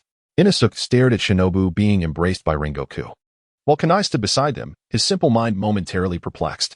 Upon seeing Kanai, Shinobu was rendered speechless with surprise. Oh my, Kanai has grown up so beautifully, she exclaimed. And to this arriving member, I apologize for your wasted trip. The demons here have already been dealt with. With a smile, Shinobu reassured them. Inosuke, upon hearing her words, felt a surge of frustration. Ah, how infuriating. I was still a step too late. Kanai approached Shinobu hesitantly, calling out, Sister Shinobu? Indeed. It's been such a long time. I wonder if Kanai has found someone special? Shinobu responded. Hearing that familiar voice, Kanai's emotions finally erupted, and she wept as she embraced Shinobu tightly. Chapter 115. The 4th of the Upper Moons. Butterfly Shinobu. Inosuke. Kanaho. Together, We shall vanquish the upper moon too. Meanwhile, Lin Guang's doppelganger, accompanied by Kanroji Mitsuri and Iguro Abanai, advanced towards Muzan Kibutsuji's hiding place. Ah, I found it. Lin Guang. Mr. Iguro. Over there. It's the upper moon. 4. Kanroji Mitsuri suddenly spotted the seated Nakime on a distant platform. Upon hearing this designation, Iguro Abanai's brows furrowed. The upper moon 4 should have already been defeated by Takatu and the others. Have they swiftly found a successor to fill the void? Upon seeing Nakime, Kanroji Mitsuri recalled the news just relayed and glanced at Lin Guang. My younger sister Shinobu, who is not older than I, is risking her life to fight. I must not lag behind Lin Guang. With this thought, Kanroji Mitsuri charged directly at Nakime, her extendable blade whirling towards her. Suddenly, a wooden door appeared before Kanroji Mitsuri. With a loud crash, she collided with the door and fell from Nakime's platform. Just as Iguro Abanai was about to spring into action, he discovered that Lin Guang had already caught Kanroji Mitsuri. Damn it, how can this guy be so fast? Though Iguro Abanai felt a twinge of envy at Lin Guang's quick response, he was relieved to see that Kanroji Mitsuri was unharmed. Lin Guang gently set down the falling Kanroji Mitsuri and then stepped into the void. Moonstep. Lin Guang descended gracefully onto a nearby rooftop. Mitsuri, do not rush. It is crucial to remain calm and assess the opponent's abilities. Kanroji Mitsuri nodded in acknowledgement. Understood. At that moment, a series of peepa sounds resonated. The infinite castle began to shift. Beneath Lin Guang and Kanroji Mitsuri, a door suddenly opened. Reacting swiftly, one grasped the door frame while the other executed a moonstep, both leaping through the open door. As they navigated through the ever-changing rooms of the infinite castle, a small chamber was about to collide with Kanroji Mitsuri when Iguro Abanai suddenly appeared, shattering the small room with a decisive strike. Thank you, Mr. Iguro. Kanroji Mitsuri expressed her gratitude before charging towards Nakime once more. Recognizing that this was not the time for celebration, Iguro Abanai followed suit. Although Kanroji Mitsuri had narrowly avoided a collision, she had discerned Nakime's ability. I understand. She can manipulate the structures here at will. This is indeed remarkable. But it is not insurmountable. With a light-hearted demeanor akin to that of a young girl, Kanroji Mitsuri felt a surge of pride at her rapid discovery of Nakime's secret. Now aware of Nakime's abilities, she drew closer, declaring, prepare to meet your end. Another round of peepa sounds echoed. Kanroji Mitsuri exclaimed in anger. I want to be tripped up by the same trick twice. A door abruptly manifested, yet Kanroji Mitsuri, relying on her formidable agility, leaped over the door. Watch my blade. As Kanroji Mitsuri had yet to unleash her strike, an open window appeared behind her, causing her to tumble through it. In the next instant, she was ejected from a window of a building beneath the position of the moon Hashira. Her face instantly puffed up like a bun. Ah, this is infuriating. At that moment, both Lin Guang and Iguro Abanai, in unison, summoned their combat techniques. Breath of Serpent. Second form. Narrow-headed Poison Fang. Breath of Ice. Second form. Flying Star Ice Blade. A white arc manifested as Iguro Abanai's serpentine blade sliced towards the back of the moon Hashira's neck. Meanwhile, Lin Guang aimed for the biwa in the moon Hashira's grasp. With a couple of resonant notes, they struck. A grand doorway suddenly emerged before Lin Guang and Iguro Abanai, and the two dashed through it, only to be hurled out of a building like Kanroji Mitsuri. Seeing himself tossed out in a manner akin to Kanroji Mitsuri, Iguro Abanai let out a scoff. Humph. This fellow's blood demon art may not possess much lethality, yet in terms of restraint, it is indeed formidable. In response, Lin Guang remarked, you speak the truth. It seems our escape will not be so straightforward. With the three of us, Mitsuri, you, and I bound. The remaining upper rank 1 and Muzan Kibutsuji can only be dealt with by Mr. Kanroji and the others. Kanroji Mitsuri seized upon Lin Guang's words. Her voice tinged with frustration. We cannot remain here constrained. We must assist in confronting Muzan. Observing the interaction between Kanroji Mitsuri and Lin Guang, Iguro Abanai felt a tinge of jealousy, yet he remained composed regarding the pressing matter of confronting Muzan Kibutsuji. Indeed, Mitsuri is correct. We must eliminate the new upper rank 4. If she is indeed the one controlling this city, then vanquishing her will force Muzan to the surface. Lin Guang had to admit that Iguro Abanai's analysis was astute. However, her ability to manipulate this city and its spatial dynamics posed a considerable challenge. Any approach would lead to being teleported elsewhere by various peculiar doors. Iguro Abanai asserted, then we shall uncover her weaknesses through battle. How foolish. With that, he charged once more towards the moon Hashira. Lin Guang smiled gently, unfazed by Iguro Abanai's sharp tongue, and replied, you are quite right. With that, Lin Guang followed closely behind Iguro Abanai as they charged towards the moon Hashira. Witnessing Lin Guang's calm demeanor in the face of Iguro Abanai's barbs, Kanroji Mitsuri felt her affection for him deepen. Subsequently, she too pursued them. Simultaneously, another of Lin Guang's avatars, alongside the stone Hashira Himajima Jyomiai, the flame Hashira Rengo Kukaidoro. In the mist, Hashira Takatum Wichiru advanced towards Muzan Kibutsuji's hiding place. They were nearing Muzan's lair. One must not be careless. Himajima Jyomiai called out to the trio behind him. I understood. Suddenly, with a creaking sound, a room extended forth, directly striking Rengoku Kaijuro and Takatum Wichiru.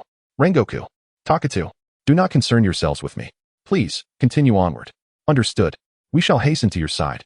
With that, Rengoku Kaijuro and Takatum Wichiru were carried away by the structure to a distant place. Just as they were about to collide with a wall, Rengoku Kaijuro brandished his Nichiren blade. Breath of Flames. Fifth form. Flame Tiger. Flames erupted from the crimson blade, and a blazing tiger surged forth, shattering the wall before them. Rengoku Kaijuro and Takatum Wichiru found themselves in a chamber filled with columns. Are you unharmed, Takatu? Yes, I am fine, Rengoku-san. As they rose to their feet, they were met with the imposing figure of a man standing before them. Have you arrived? Demon Slayer. The most formidable of Kibutsuji Muzan's minions, the six-eyed swordsman, Kokushibo. Kokushibo's six eyes fixated on Takatum Wichiru as he remarked, There seems to be a nostalgic aura emanating from you. Chapter 116. The emergence of Kokushibo. Kokushibo's six eyes gazed intently at Takedo Michiro, remarking, There seems to be a nostalgic aura about you. As he studied Takedo Michiro, Kokushibo fell into contemplation. Indeed, so it is. In the presence of the Upper Moon One, Kokushibo, both Takedo Michiro and Rengoku Kyujuru could not help but feel the unwavering aura of Kokushibo's might. Furthermore, upon noticing the blade sheathed at Kokushibo's waist, they began to question whether he was a swordsman in his past life. Even a genius like Takedo Michiro found his grip on the sword trembling before Kokushibo. Kokushibo regarded Takedo Michiro and inquired, What is your name? With unwavering focus on Kokushibo's movements, Takedo Michiro replied slowly, Takedo Michiro. Upon hearing this exchange, Rengoku Kyujuru pondered whether there was a connection between Kokushibo and Takedo Michiro. Kokushibo, upon hearing Takedo Michiro's name, displayed a hint of disappointment as he let his hand fall. So that is the case. The name Tsujikuni has indeed become lost to time. Takedo Michiro, curious, asked, Tsujikuni? Who is that? At that moment, Rengoku Kyujuru interjected. Tsujikuni is the surname of the most formidable swordsman of the Sengoku era, who mastered the sun-breathing technique among the initial breathing swordsmen. Since the conclusion of the Infinite Train incident, Rengoku Kyujuru had exchanged numerous letters with Tanjiro, which led him to learn about the history of the Sengoku period, including the sun-breathing and the swordsman known as Tsujikuni. Upon hearing Rengoku's words, Kokushibo was taken aback to discover that someone still remembered the surname Tsujikuni. Intrigued, he asked Rengoku Kyujuru, What is your name? I am the Flame Hashira. Rengoku Kyujuru, he declared. At this, Kokushibo reflected, Rengoku? The descendant of that individual. No wonder the Rengoku family has managed to preserve the records of the sun-breathing. Feeling the weight of Kokushibo's words, Rengoku Kyujuru pressed, Who exactly are you? Kokushibo, upon being asked for his name, paused in thought before responding, My current name is Kokushibo, but when I was human, I was known as Tsujikuni Yurichi. He then pointed at Takedo Michiro, stating, And you are a descendant of our Tsujikuni lineage, meaning I am your ancestor. The revelation struck both Takedo Michiro and Rengoku Kyujuru profoundly. Yet, they managed to regain their composure in a remarkably brief span of time. Observing Takedo Michiro's demeanor, Kokushibo regarded him with a discerning gaze. His mental fortitude is commendable. He has quickly settled into calmness after a brief moment of turmoil. Suddenly, Takedo Michiro stepped forward, declaring, Mist breathing. Second form. Eightfold mist. The blade of Takatum Wichiru, shrouded in dense mist, struck towards Kokushibo, yet the latter evaded with remarkable speed, leaving even the corners of his clothing unscathed. Appearing behind Takatum Wichiru, Kokushibo remarked, Quite impressive combat skills. Is it the mist? I see. Not bad at all. Before he could finish his words, a blade engulfed in flames slashed towards him. Flame breathing. First form. Unknowing fire. Rengoku Kyujuru launched a ferocious assault on Kokushibo. But once again, his strike met only empty air as Kokushibo reappeared behind him. Such exquisite combat techniques. Indeed, the Rengoku family's skills possess immense power. Immediately, Takatum Wichiru made another attempt with his technique. Mist breathing. Fifth form. Sea of misty clouds.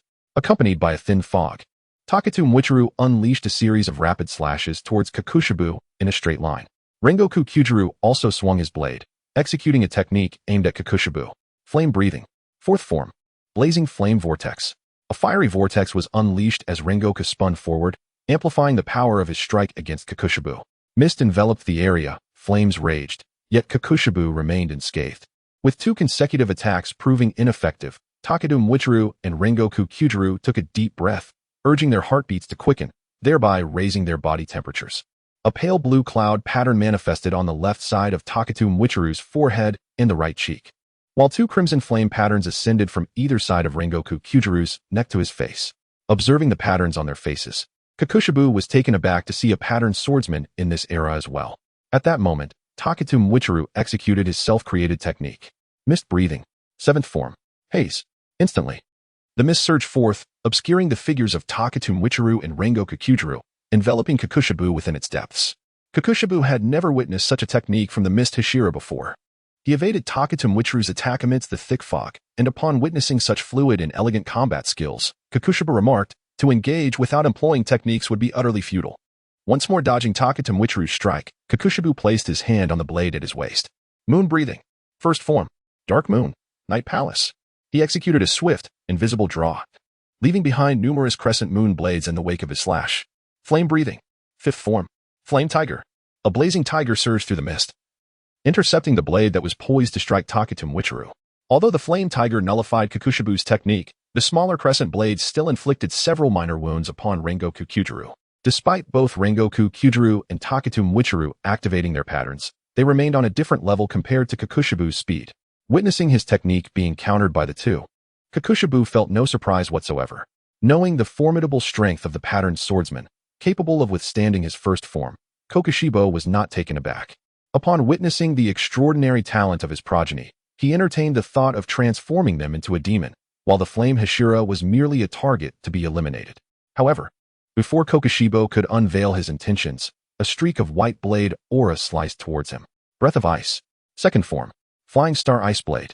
Kakushibo parried Lin Guang's technique, only to find a layer of frost forming upon his blade. Breath of Ice? Is this a new style of breathing? Suddenly, the sound of chains echoed, as a colossal meteor hammer descended upon Kakushibo. With a resounding crash, the floor shattered, yet he remained unscathed. Simultaneously, Lin Guang's doppelganger and the sorrowful Yue Ming appeared before him. Lin Guang sheathed his Nichiren blade with a smile, proclaiming, "Brother in purgatory, Lord Takedo. It seems we have arrived just in time." To which Yue Ming responded, "Before we eradicate all malevolent demons, our Demon Slayer Corps shall endure for eternity." Chapter 117. Fierce Battle Against Kakushibo, Part 1. Before vanquishing all malevolent spirits, our Demon Slayer Corps shall endure through eternity. With the emergence of Lin Guang and Kanroji Mitsuri, nearly half of the Hashira unite to confront Kakushibo, the upper rank one. As 4 Hashira stand against him, Kakushibo's expression grows increasingly grave. Kanroji Mitsuri relentlessly swings her meteor hammer, as if the very air is being drawn towards it. Following her lead, Rengoku Kyujuro and Takadu Mwichuru charge once more at Kakushibo. Breath of Flames. 3rd form. Flame Tiger. Breath of Mist. 2nd form. Eightfold Haze. Kakushibo retreats, narrowly evading Rengoku's strike. However, Takadu swiftly follows, his Nichiren blade cloaked in mist as it slices towards Kakushibo. Breath of the Moon. 2nd form. Moonlit Jewel. Kakushibo pivots, unleashing 2 gusts of blade wind, each adorned with numerous crescent blades. These gusts intercept Takadu's strike, yet the crescent blades inflict wounds upon him. In that moment, Takadu reflects on how Rengoku had previously blocked Kakushibo's technique and yet still sustained injury. Upon encountering Kakushibo's attack, he comprehends the danger. Beware the crescent blades upon the gusts. Those crescent blades can harm as well. As Takadu's warning echoes, Lin Guang charges towards Kakushibo. I've understood. Breath of Ice. 4th form. Shadowless Ice Spikes. Icicles form around Lin Guang, soaring towards Kakushibo in unison with his thrust. Breath of Rock. 1st form. Serpent Scale. Dual Strike. Simultaneously, Kanroji launches her meteor hammer and broad axe in a coordinated assault against Kakushibo, skillfully concealing Lin Guang's attack. Breath of the Moon. 3rd form. Moonlit Devastation. Kakushibo slashes forth 2 new crescent-shaped gusts, conjuring a multitude of crescent blades of varying sizes around him. The 2 crescent gusts deflect Kanroji's meteor hammer and broad axe. In quick succession, Kakushibo cleaves through the ice spikes hurled by Lin Guang. Yet, the relentless onslaught from the 4 Hashira does not wane. They strike simultaneously from 4 directions towards Kakushibo. Breath of Mist. 5th form. Sea of Haze. Takadu, enveloped in swirling mist, approaches from Kokushibo's left side. Breath of Flames. Sixth form. Flowing Fire. Rengoku's Crimson Blade, ablaze with intense heat, rushes towards Kokushibo from the right, akin to a comet streaking through the sky. Breath of Ice. Sixth form. Unbreakable Ice Serpent. Lin Guang's body temperature plummets, and a crystalline ice serpent emerges from his blade, targeting Kokushibo's nape. Breath of Rock. Second form. Heaven Shatter. Kanroji hurls her meteor hammer, then firmly plants her foot on the chain to stabilize it, unleashing the hammer towards Kokushibo's head. Breath of the Moon. Fifth form. Moon Spirit Cataclysm. Kokushibo continuously revolved, generating a colossal vortex of blade winds around him that deflected all incoming attacks while leaving countless crescent-shaped blades in the wake of his strikes. As Kokushibo's power was unsealed, his blade evolved into a longer and more grotesque form with branching edges.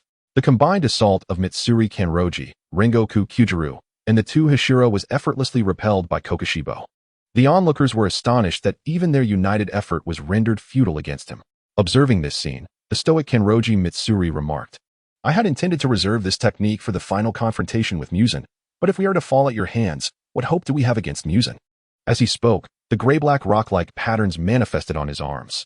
Meanwhile, Kanroji, having narrowly avoided injury from Kokushibo's previous attack, realized that should he sustain an injury next time, he would cease to exist. Thus, he resolved not to hold back any longer. Mitsuri is right.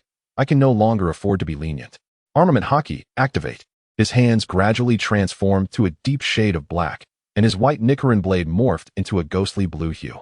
In an instant, an overwhelming aura erupted from him, overshadowing the already unleashed patterns of Kanroji. Kokushibo regarded him with a puzzled expression. "Strange, what exactly are you?" "Possessing mastery over the transparent world." Kokushibo could perceive the blood and muscles within all beings. However, in his eyes, apart from Kanroji, everyone else was a being of flesh and blood, while Kanroji's body radiated a faint blue energy. For the first time in nearly a millennium, Kokushibo encountered such an entity. Kanroji was taken aback that the transparent world could unveil his doppelganger, yet he smiled gently and replied, "What are you talking about? I can't quite understand." In a flash, a resounding boom echoed as golden light flickered, and Kanroji instantly appeared before Kokushibo. Breath of Ice, seventh form, Snow Tiger's Howl.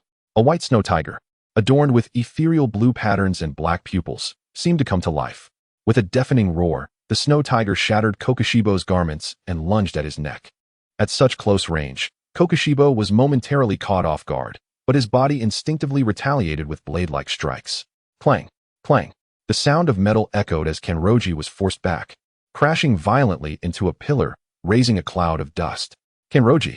Rengoku Kyujuru shouted towards him.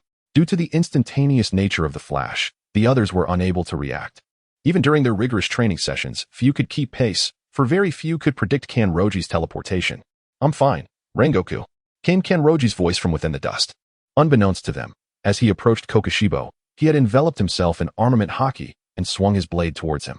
However, the instinctive retaliation of Kokushibo's body did not sever the armament of Lin Guang's Haki. Thus his doppelganger remained intact. As the dust settled, Lin Guang restored his appearance, his hands enveloped in the formidable embrace of Haki.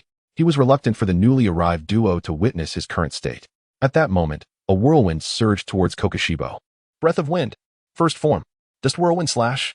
The indomitable Mitsuri Kanroji suddenly materialized, hurtling towards Kokushibo with great velocity, leaving behind a swirling blade of wind capable of effortlessly cleaving the ground.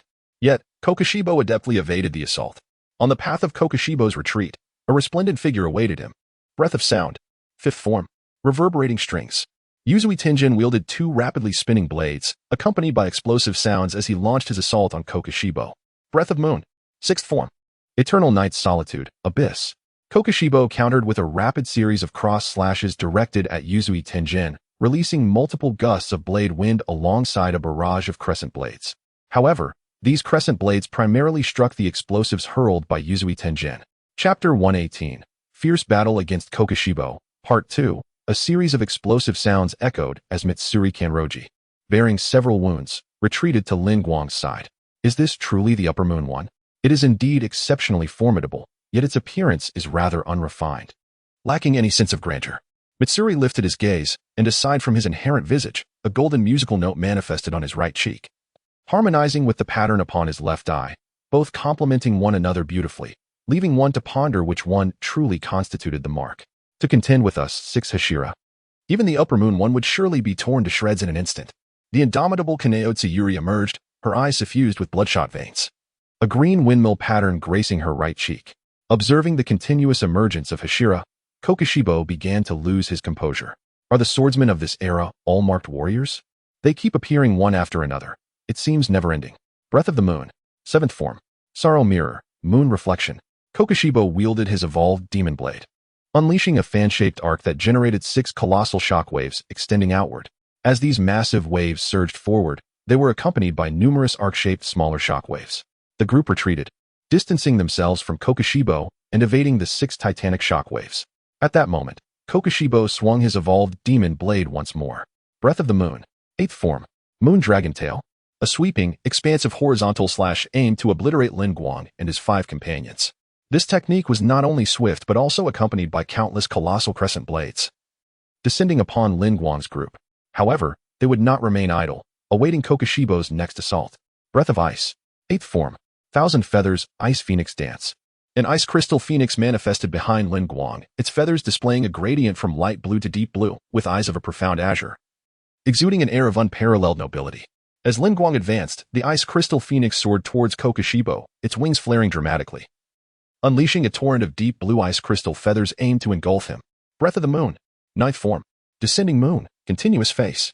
Kokushibo wielded his evolved demon blade, unleashing a series of intricate, chaotic, and intangible slashes towards Lin Guang suspended in the air, creating multiple intersecting winds of blades. At that instant, Kaijiro Rengoku and Kaneo Tsuyuri struck simultaneously. Breath of Flame. 9th form. Purgatory. Breath of Wind. 7th form. Gale. Tengu Wind. A purgatory fire dragon was birthed from Kaijiro's crimson flame blade, expanding into a colossal dragon capable of consuming all, accompanied by a small green tornado. The fire dragon and ice phoenix intertwined, collectively nullifying all of Kokushibo's blade winds. Seizing this opportunity, the 4 from the misfortunes of the Crying Island swiftly approached Kokushibo. Breath of the Moon. 14th form. Celestial Full Moon. Kokushibo once again brandished his evolved demon blade, releasing countless massive crescent-shaped blade winds in an attempt to sweep away all who stood before him, accompanied by myriad giant circular blades. One misstep, and anyone would be reduced to mere fragments by these colossal circular blades. Breath of Mist. 7th form. Haze. A thick mist enveloped Shitmucher, shrouding everyone in its embrace, while countless colossal crescent blades of wind surged into the fog, followed by a cacophony of explosions. The Breath of Sound. The 2nd form. Sonic Detonation. Indeed, this is a form absent from the Breath of Sound, a creation of my own. The mist obscured Kokushib's vision, and the resounding blast hindered his hearing. Suddenly, massive meteor hammers and broad axes emerged from the fog. The Breath of Stone. The 4th form. Flowing Stone. Swift Conquest. The clanking of chains and the whooshing of the meteor hammer were drowned out by the explosions, yet Kokushib, lacking the acute hearing of Shinazugawa Sanemi, sensed the impending peril. The Breath of Moon. The 10th form. Crescent Moon Slash. Kokushib unleashed 2 spiraling, gigantic crescent blades of sword energy, obliterating the mist surrounding Shitmucher. Accompanying the sword energy were numerous crescent blades, wounding both Shitmucher and Shinazugawa Sanemi. Undeterred by his injuries, Shitmucher thrust his blade deep into Kokushib's body. Rengoku Kyujiro mirrored his actions. The 2, one after the other, pierced Kokushib's chest with their Nichiren blades, rendering him immobile. Furthermore, Yuzui Tenjin intertwined the semicircular edges of his dual blades, restraining Kokushib's hands. In quick succession, Shinazugawa Sanemi swung the meteor hammer towards Kokushib's head while simultaneously striking at his neck with the broad axe. Takedo Mucher also aimed a blade at Kokushib's neck. In that fleeting moment, as death loomed, the centuries of tranquility and composure that Kokushib had experienced began to unravel. He gazed at the patterned swordsman before him, recalling a long-lost figure. An overwhelming wave of hatred and jealousy surged within his chest, culminating in a desperate roar. Ah! Hearing Kokushib's life-or-death cry, Lin Guang extended a hand, his hair turning white, his pupils transforming into an icy blue. Frost armor. A chilling aura swept over Shinazugawa Sanemi and the others, as delicate blue frost armor formed upon them. As the frost armor materialized, Kokushib unleashed a flurry of invisible sword energy. The intangible blade struck the group, merely slicing through their armor and leaving shallow wounds. Yet they still sent Shinazugawa Sanemi and Takedo Mucher hurtling away. Countless sharp blades sprouted from Kokushib's body, capable of striking without a swing. The group was uncertain how Lin Guang had condensed the frost armor, but there was no time for contemplation. They needed to swiftly sever Kokushiba's neck to eradicate him. Shit Mucher and Rengoku Kyujiro shouted in unison as their Nichiren blades gradually turned crimson. Yuzui Tenjin forcefully severed Kokushiba's hands gripping his weapon. Upon witnessing the two blades embedded in his chest transform to a vivid red, Kokushiba felt an excruciating burn coursing through him, rendering his body rigid and immobile.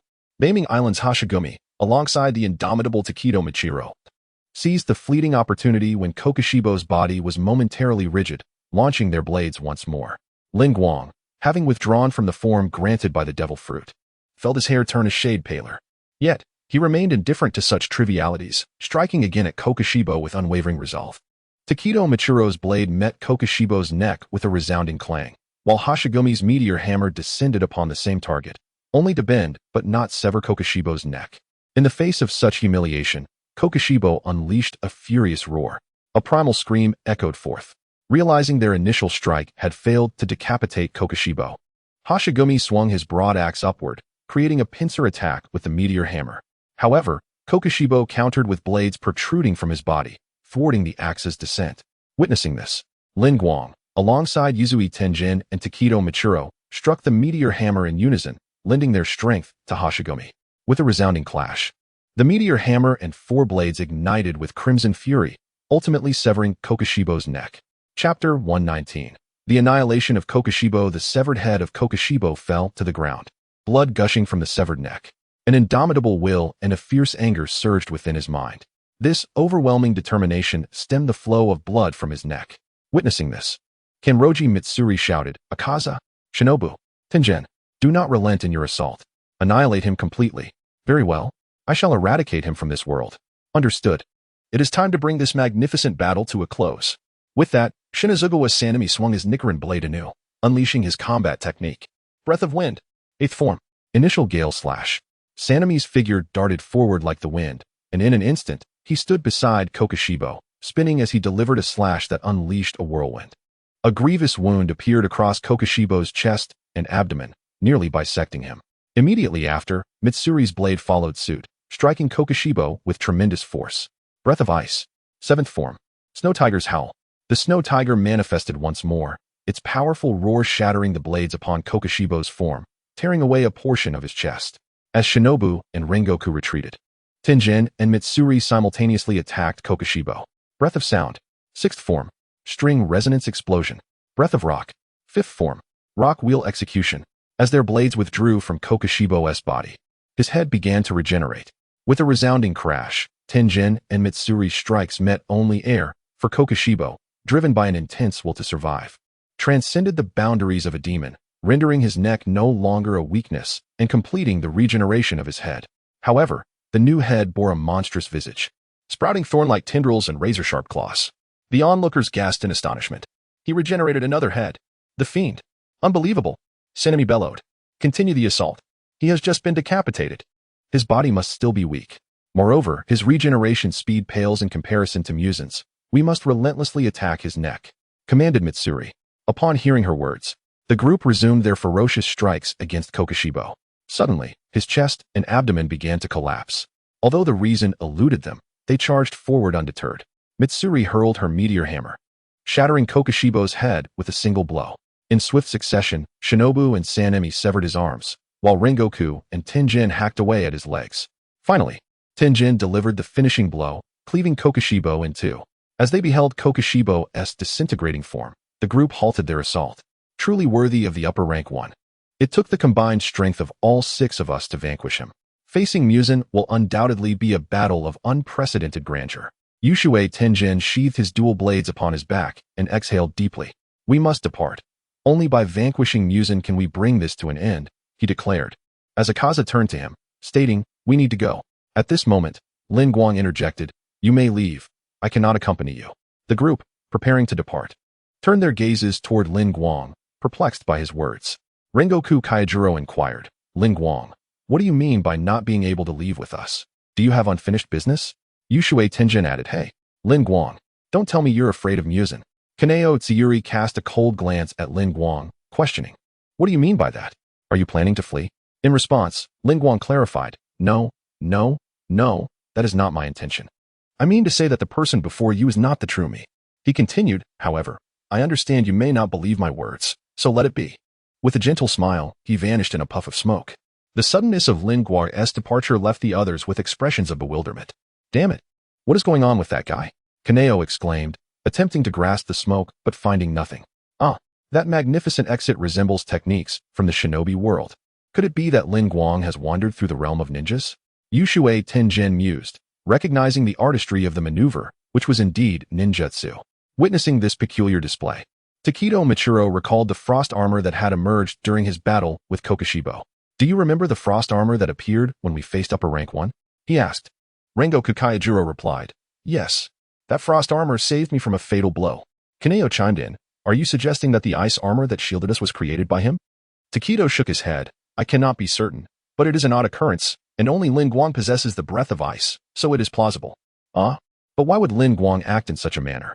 Yushui Tenjin questioned. Just then, Akaza interjected. Enough of this talk. We must move. With that, Akaza proceeded toward Muzan Kibutsuji's hiding place. The remaining 4, seeing Akaza depart, ceased their discussions and followed him to confront Muzan Kibutsuji. Meanwhile, Lin Guang absorbed the experiences of his doppelganger. I did not anticipate Kokushibo's strength. The 6 pillars managed to defeat him only while injured. Alas, my doppelganger's chakra is limited. Otherwise, I could have dealt with Kokushibo myself. Moreover, I did not even receive a reward. How unfortunate. A look of regret crossed Lin Guang's face. Noticing his expression, Shinobu Kocho asked, What troubles you? After Lin Guang and the Kocho sisters had vanquished Doma, Kocho Shinobu and Lin Guang offered a brief explanation to Kocho Kane and Kanaho, who then accepted the events as relayed by Kocho Kane. As for Inosuke, he was utterly perplexed by the words of Kane Kocho, and no one bothered to elucidate the matter for him. Naturally, Lin Guang had only conveyed a fraction of the information, leaving much unsaid, merely suggesting that they would discuss it further after vanquishing Muzan Kibutsuji. Butterfly Shinobu readily acquiesced, as she was uncertain of her own survival in the face of Muzan Kibutsuji and preferred to avoid unnecessary worries. Moreover, the joy of reuniting with her sister before her demise was a source of happiness for her. Lin Guang glanced at Butterfly Shinobu and offered a gentle smile. It's all right, let us proceed. We should soon arrive at Muzan Kibutsuji's hideout.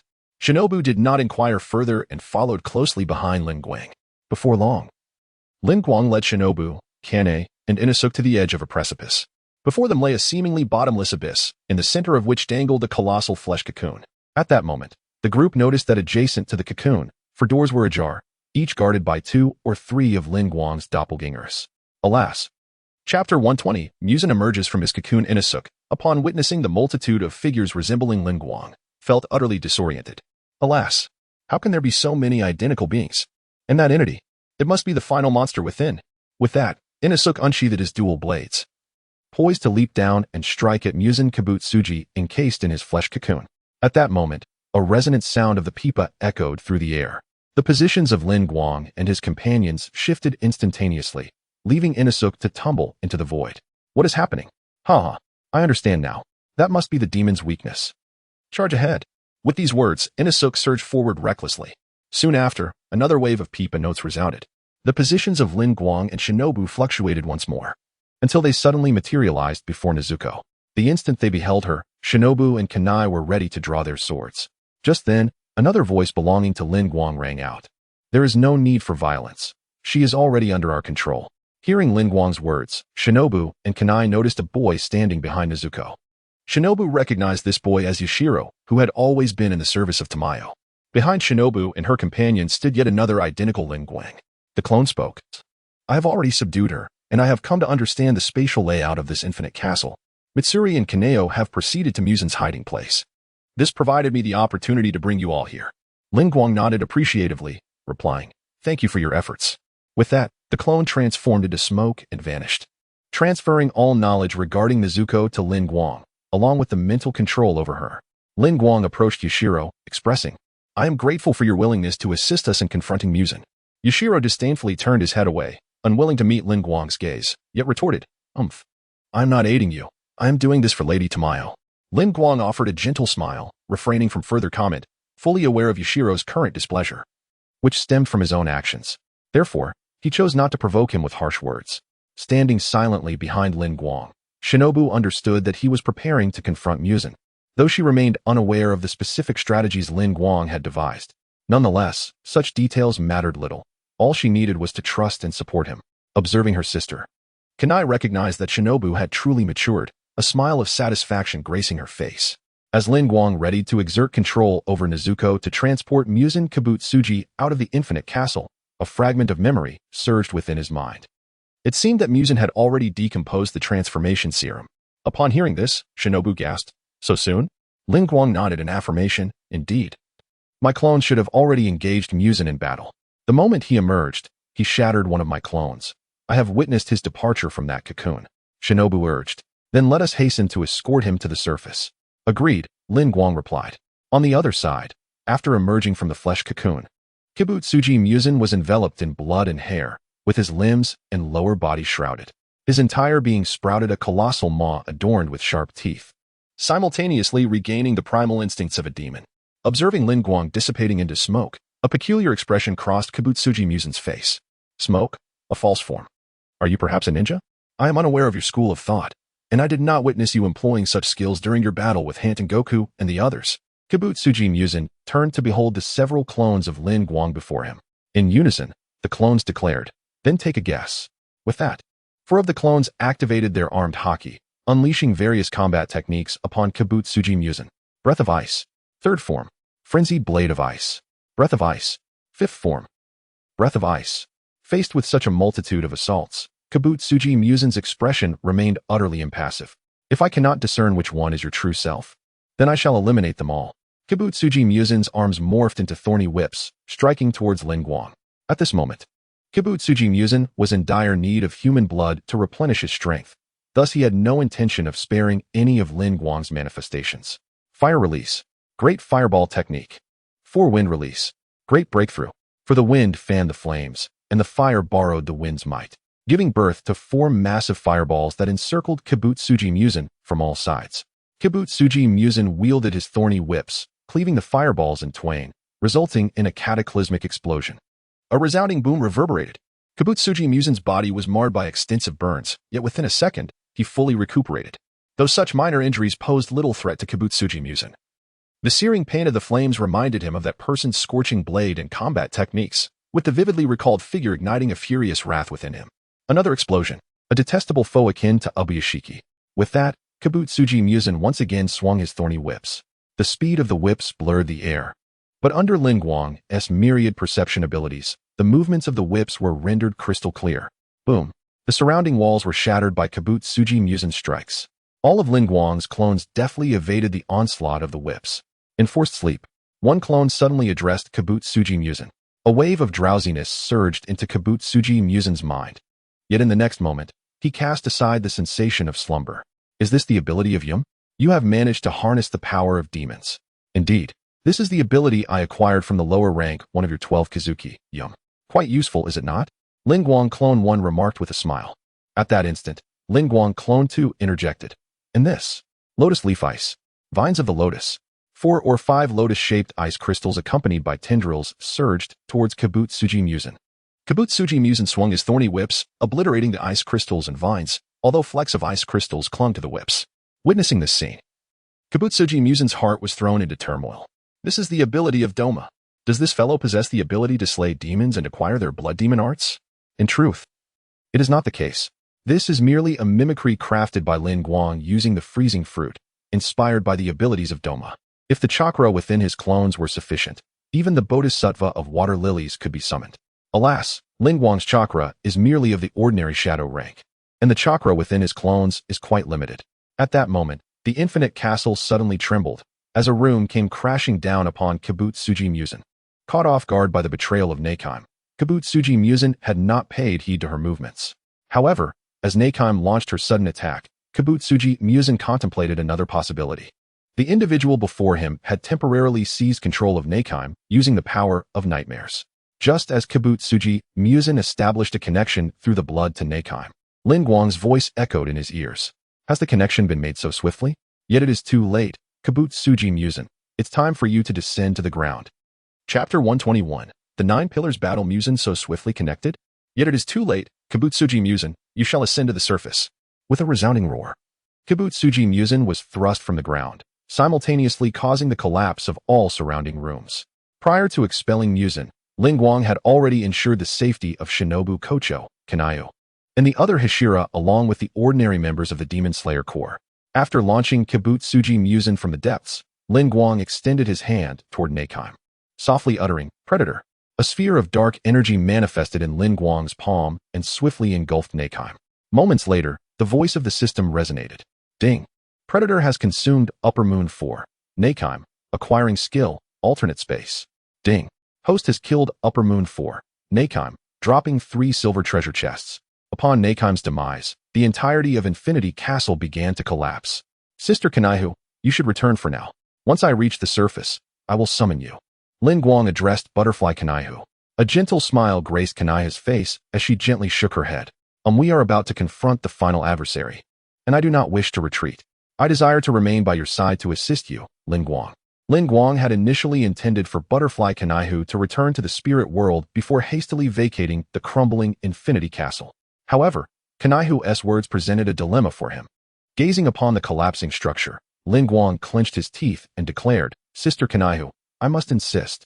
With that, he lifted Butterfly Kanayu into his arms and employed moon breathing and shaving to swiftly descend to the ground. As the scenery whizzed by, Butterfly Kanayu understood Lin Guang's reasoning for urging her to retreat. He fears that I may not keep pace. He is usually so astute. Why does he seem so foolish now? Even if my speed falters, I can still transform into a spirit and fly. This particular aspect had indeed escaped Lin Guang's consideration. His mind was singularly focused on preventing Kibutsuji Muzan's escape and personally delivering his demise. With a thunderous crash, Lin Guang propelled himself through the earth, shielding Butterfly Kanayu from harm. Upon reaching the surface, a multitude of shattered buildings littered the ground, leaving the area desolate and barren. The site where Infinity Castle had emerged was precisely the patch of land designated by Ubuyashiki to be the first to greet the sun. After gently placing Butterfly Kanayu down, Lin Guang utilized his ocular perception to locate Kibutsuji Muzan. Suddenly, an explosive sound erupted. Countless fragments of stone and wood were violently displaced. Kibutsuji Muzan materialized amidst the ruins, sprouting 9 whip-like appendages from his back, each tipped with a menacing sharp spike. At that moment, the crow from the battlefield announced, 3 hours remain until sunrise. 3 hours. Hearing the crow's call, Kibutsuji Muzan comprehended the Demon Slayer Corps intentions. Humph. You think to delay me here until dawn? Come, let us see if you can. With that, Kibutsuji Muzan swung the spiked whips from his hands and back, unleashing a terrifying assault upon the newly emerged 9 pillars amidst the wreckage. Except for Lin Guang. All the pillars converged before Kibutsuji Muzan, instantly unleashing an array of breathing techniques. Water breathing, 8th form, water wheel. Flame breathing, 3rd form, flame tiger. Wind breathing, 4th form, rising dust storm. Haze breathing, 4th form, straight as slash. Love breathing, 3rd form, love cat shower. Sound breathing, 5th form, snake breathing, rock. The combined assaults of the 9 pillars struck Kibutsuji Muzan, yet in the fleeting moment of the blade's passage, he regenerated. Only the meteor hammer of Kanroji Mitsuri managed to shatter Kibutsuji Muzan's skull, inflicting damage, but within a second, half of his head had already healed.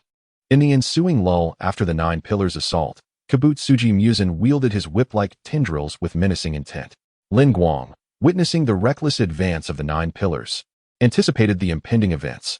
In an instant, his hair turned white, and his eyes transformed into the intricate patterns of the kaleidoscope Sharingan. Snowflakes began to drift from the sky. Ice Age. The land within a 100-mile radius was swiftly transformed into a realm of ice and snow, and Kibutsuji Muzan was encased in ice in an instant.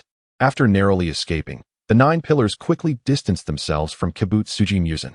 Observing the surrounding scene, they felt as though they had entered a winter wonderland. Amidst this unfamiliar icy landscape, the 9 pillars beheld Lin Guang, who raised a hand. Half of Lin Guang's face and his right hand had turned into pale blue ice crystals. He advanced step by step toward the center of the 9 pillars. Rengoku-san, Kanroji-san, and everyone, leave Kibutsuji Muzan to me. You are all injured. Please rest for a moment. With a wave of his hand, 9 crystalline seats materialized behind him. Soon after, Kanroji Mitsuri approached Lin Guang's side. Mitsuri-san, Shinazugawa-san, it has been a while. At that moment, the others finally noticed Kanroji Mitsuri. Mitsuri, I thought you had perished. Did I not? Shinazugawa-san gazed at Kanroji Mitsuri, disbelief evident in his eyes. Apart from the few pillars present during Kanroji Mitsuri's tenure as the flower pillar, the others were aware of her demise. Seeing her alive now evoked a sense of the uncanny. Kanroji Mitsuri smiled and replied, "It's a long story, Shinazugawa-san. But I am truly delighted to see everyone again." A cracking sound echoed as the ice began to shatter. The eyes of the 9 pillars turned once more to Kibutsuji Muzan. The sound of ice breaking intensified, culminating in a tremendous crash as it shattered completely. Kibutsuji Muzan's gaze fixated on Lin Guang. Lin Guang slowly approached Kibutsuji Muzan, stating, "This technique, developed by a general named Akiji, is called Ice Age. It has the power to freeze everything within 100 miles. Quite impressive, isn't it, Kibutsuji Muzan?" Kibutsuji Muzan slowly remarked, "I have never heard of such a thing. And this ability is certainly not that of Doma." Lin Guang replied, "Indeed, this is not Doma's power. It is an ability that I possess inherently. However, I am aware that if I were to wield such power recklessly, you might not stand before me now." Kibutsuji Muzan fell silent, for Lin Guang spoke the truth. The capacity to freeze a radius of 100 miles in an instant, combined with his inherent strength as a Hashira, would allow him to delay Muzan until dawn without issue. Yet, Kibutsuji Muzan did not believe that Lin Guang could bring about his demise, for he understood that Lin Guang did not wield the sun-breathing technique. In all the world, only sunlight and the sun breathing could vanquish him. Kibutsuji Muzan, with stubborn pride, proclaimed, "I am the most perfect being. To me, humanity is merely sustenance." In response to Muzan's defiance, Lin Guang displayed a disdainful smile. "Since you assert that, let us put it to the test." Chapter 122, Lin Guang and Muzan, a 1v1 encounter since you say so. Let us put it to the test. With those words, Lin Guang clasped his hands before his chest, and vast expanses of ice crystals manifested around him. The ice prison arena. Walls of ice rose up majestically, encasing Muzan Kibutsuji and Lin Guang while isolating everyone else from the unfolding confrontation. The Hashira, witnessing the formidable 2-meter-thick ice barrier erected before them, rushed towards it. "Hey, you scoundrel! What on earth are you planning to do?" roared Mitsuri Kanroji. Ikaku Shinobu glanced back at Lin Guang beyond the ice wall and inquired of Shinobu Kocho and Ju Tomioka, "Butterfly, Ju, you are closest to Lin Guang. Do you know his true origins?" Shinobu Kocho shook her head, replying, "This is the first time he has exhibited such powers before me." He mentioned that once everything concludes, he would reveal his story. Ju Tomioka added, "Regardless, Lin Guang is the child of Master Shinazugawa and my junior.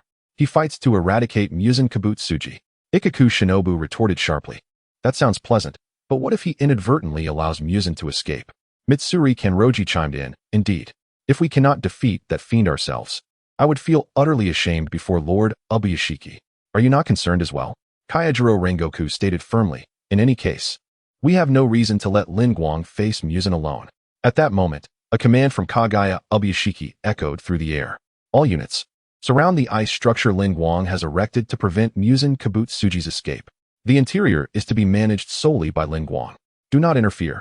Kagaya Ubuyashiki's voice resonated with authority, and as the strongest among the 9, Kokushibo declared, "Since Lord Ubuyashiki has issued such a command, it is evident that Lin Guang has already conferred with him. We shall obey Lord Ubuyashiki's orders." Upon hearing Kokushibo's words, Mitsuri Kanroji slammed his fist against the ice wall with great force. "If that rascal Lin Guang lets Muzan slip away, I will not let him off easily." Ikaku Shinobu, perplexed by Kagaya Ubuyashiki's directive, hoped fervently that Lin Guang would fulfill his promise regarding the critical task of eliminating Muzan Kibutsuji. "Though I wish for you to falter and earn Kanroji's disdain, I still hope you succeed this time. Otherwise, I will join Mitsuri in ending you." As the 2 Hashira who harbored the least fondness for Lin Guang departed, the others acquiesced to Kagaya Ubuyashiki's command, each leading dozens of Demon Slayer Corps members to encircle the arena. Meanwhile, far away at the new headquarters of the Demon Slayer Corps, outside a concealed building, former Flame Hashira Kayajiro Rengoku and former Water Hashira Sakanji Urokadaki stood guard.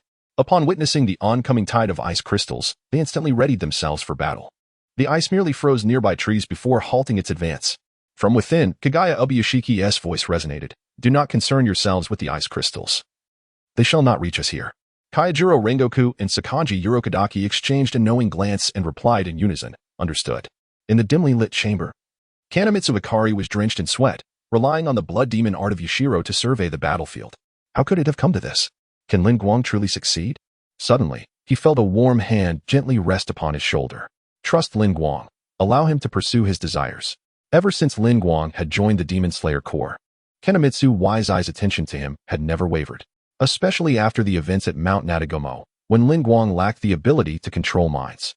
Kanemitsu Wise-Eye was fully aware of everything Lin Guang had done during that ordeal, yet he chose not to disclose this to anyone. In fact, he had never sought out Lin Guang but had instead entrusted him with the monumental responsibility of supporting the Corps as Hashira.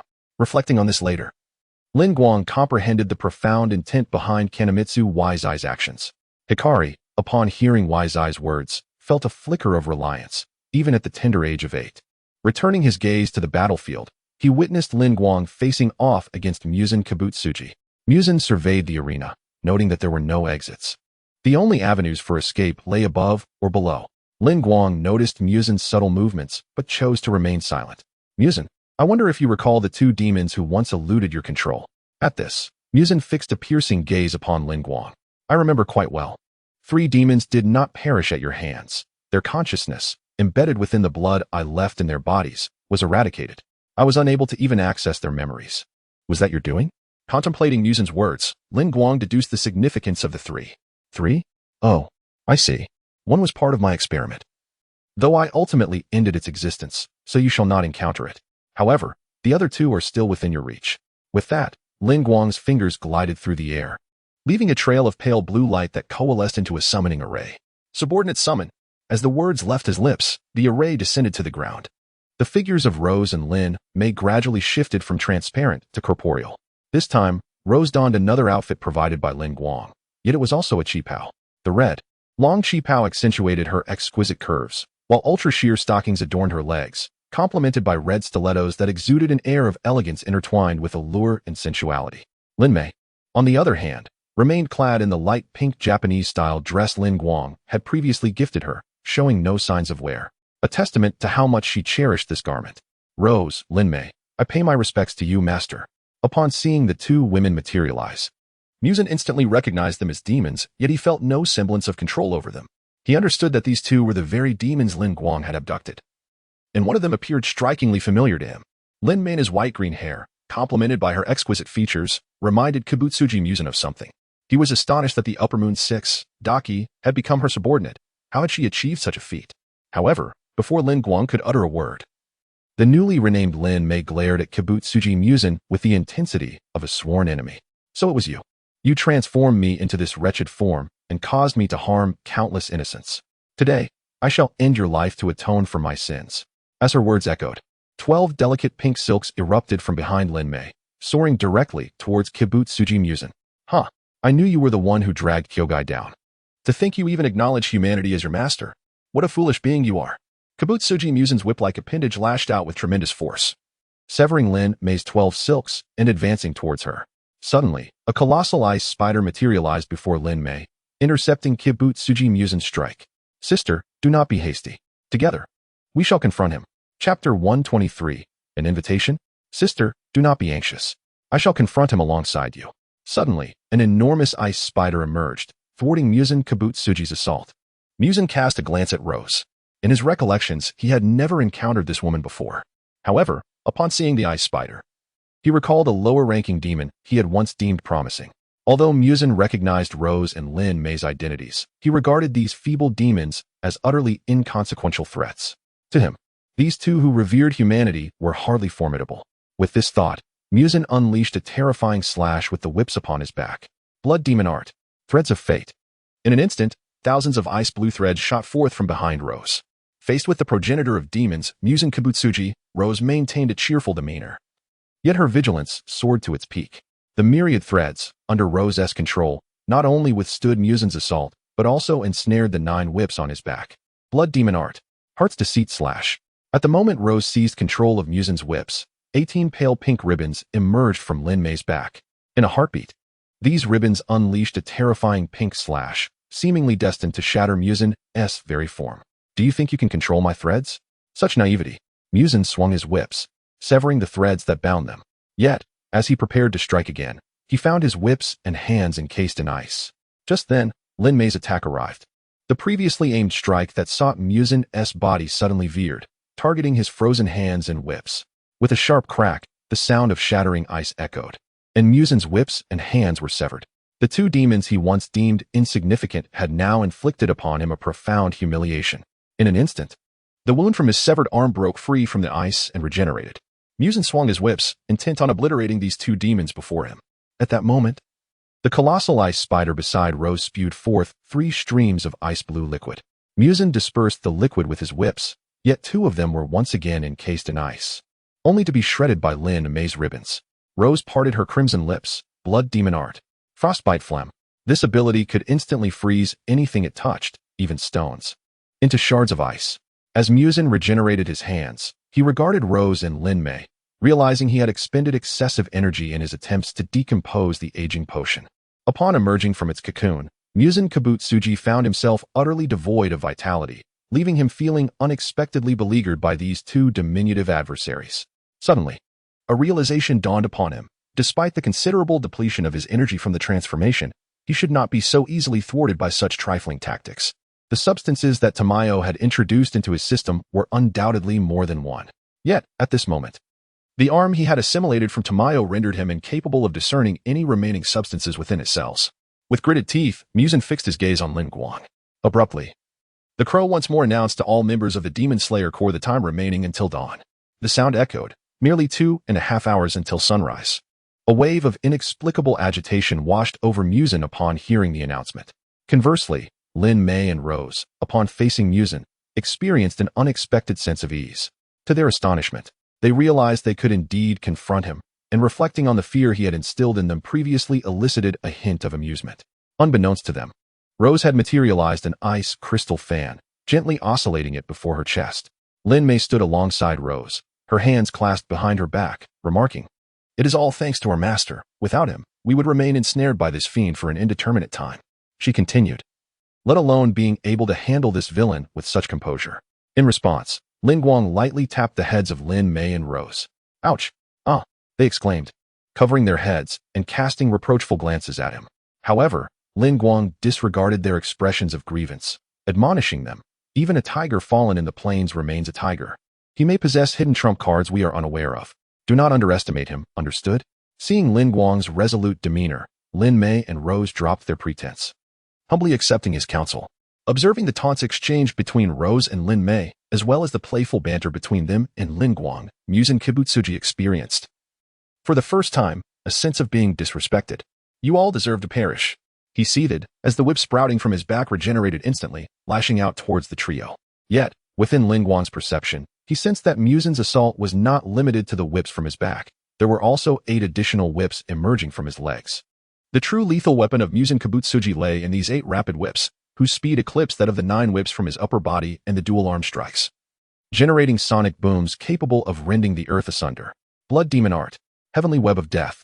With a flourish of her ice crystal fan, Rose unleashed thousands of azure threads that formed a vast net, hurtling towards Muzan Kibutsuji. Blood demon art. 1,000-blade heavy slash. With a graceful wave of Lin Mei's delicate hand, hundreds of pale pink silk ribbons materialized behind her, slicing towards Kibutsuji Muzan, who was ensnared by Rose's intricate web.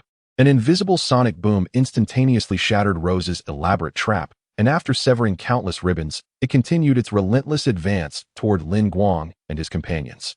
"Susanoo!" Lin Guang shouted fiercely, as a massive, translucent white ribcage enveloped the trio, successfully thwarting Kibutsuji Muzan's assault. With a thunderous crash, the ground fissured with terrifying cracks. Yet, astonishingly, Kibutsuji Muzan turned away. Sprinting towards the distant ice wall, his true intention was to flee. In that fleeting moment of his escape, Lin Guang's keen perception detected his movement. As the dust settled, a faint smile graced Lin Guang's face. "So, you're attempting to flee now, Kibutsuji Muzan? Truly, you live up to your reputation. But do you think I will allow you to elude me?" No sooner had he thought this than the height of the white skeletal structure surrounding Lin Guang and his companions surged upward, as strands of white chakra enveloped the bones, infusing them with muscle. A colossal blade, entirely composed of chakra, surged forth, aimed directly at Kibutsuji Muzan. Chapter 124. Lin Guang's fury. As Kibutsuji Muzan had not fled far, he suddenly beheld a formidable figure akin to a demon, striking towards him with a single blade. With a thunderous crash, the ground beneath Lin Guang's Susanoo was cleaved, creating a vast chasm, causing the very earth to tremble. The onlookers outside the icy barrier staggered, desperately striving to maintain their balance. What was happening? Uncertain. Could it be an earthquake? The ordinary members of the Demon Slayer Corps could not discern the source of this tremor. However, The Hashira understood clearly that the source of this intense vibration lay just beyond the icy wall before them. Soon, the ground's quaking subsided, and the 9 Hashira directed their gazes towards the interior of the ice wall. What manner of battle could have caused such upheaval? This thought echoed in the minds of nearly all the Hashira, save for 2, Shinobu Kocho and Kanroji Mitsuri. Lin Guang, did you not promise to explain everything to me? You must return alive. Shinobu silently clenched her fists, while her sister, Kane, noticed her worry and gently grasped her hand, offering a reassuring smile. Kanroji Mitsuri, steadfastly guarding a direction alongside Shinobu, displayed concern. Lin Guang, please, do not let any harm befall you. If you emerge safely, I shall forego a meal. Meanwhile, within the confines of the icy arena, Lin Guang remained oblivious to the thoughts of those outside. The Susanoo dissipated into chakra as Lin Guang, accompanied by Rose and Lin Mei, descended into the deep pit. There, a mass of flesh gradually coalesced into Kibutsuji Muzan's form. You strike with the force of a demon. Muzan remarked, indeed, you are akin to that wretched being, an aberration that should not exist in this world. Lin Guang scoffed. Ah, but are you not a monster yourself? Muzan vehemently denied, I am no monster. I am the pinnacle of perfection. It is beings like you and the cursed Yurichi who are the true aberrations. Yet, even with your godlike abilities, you cannot kill me. Recognizing that debating with Muzan would yield no fruitful outcome, Lin Guang chose silence and slowly drew the Nicaran blade from his waist. I merely need to bind you and delay until dawn, is that not so? At his words, a triumphant smile spread across Muzan's face. I shall no longer indulge you. Once I find Nezuko and consume her, I shall no longer fear the sun. At that moment, all you Demon Slayer Corps members will meet your demise. With that proclamation, Muzan's body began to swell ominously. However, midway through this transformation, he abruptly halted and reverted to his original form. What is this? I cannot self-destruct. What concoctions has that vixen injected into me? Observing Muzan's predicament, Lin Guang smiled faintly before lunging forward with his sword. Seeing Lin Guang charge, Rose and Lin Mei followed suit without hesitation. Kibutsuji Muzan's mind was engulfed in contemplation regarding the nature of the substances within his body, all while he deftly countered the assaults from Lin Guang and his companions. During their intense confrontation, Lin Guang suddenly inquired, do you not feel that your reflexes have significantly slowed? For centuries, as the progenitor of demons, have you not sensed that your body has reached its limits?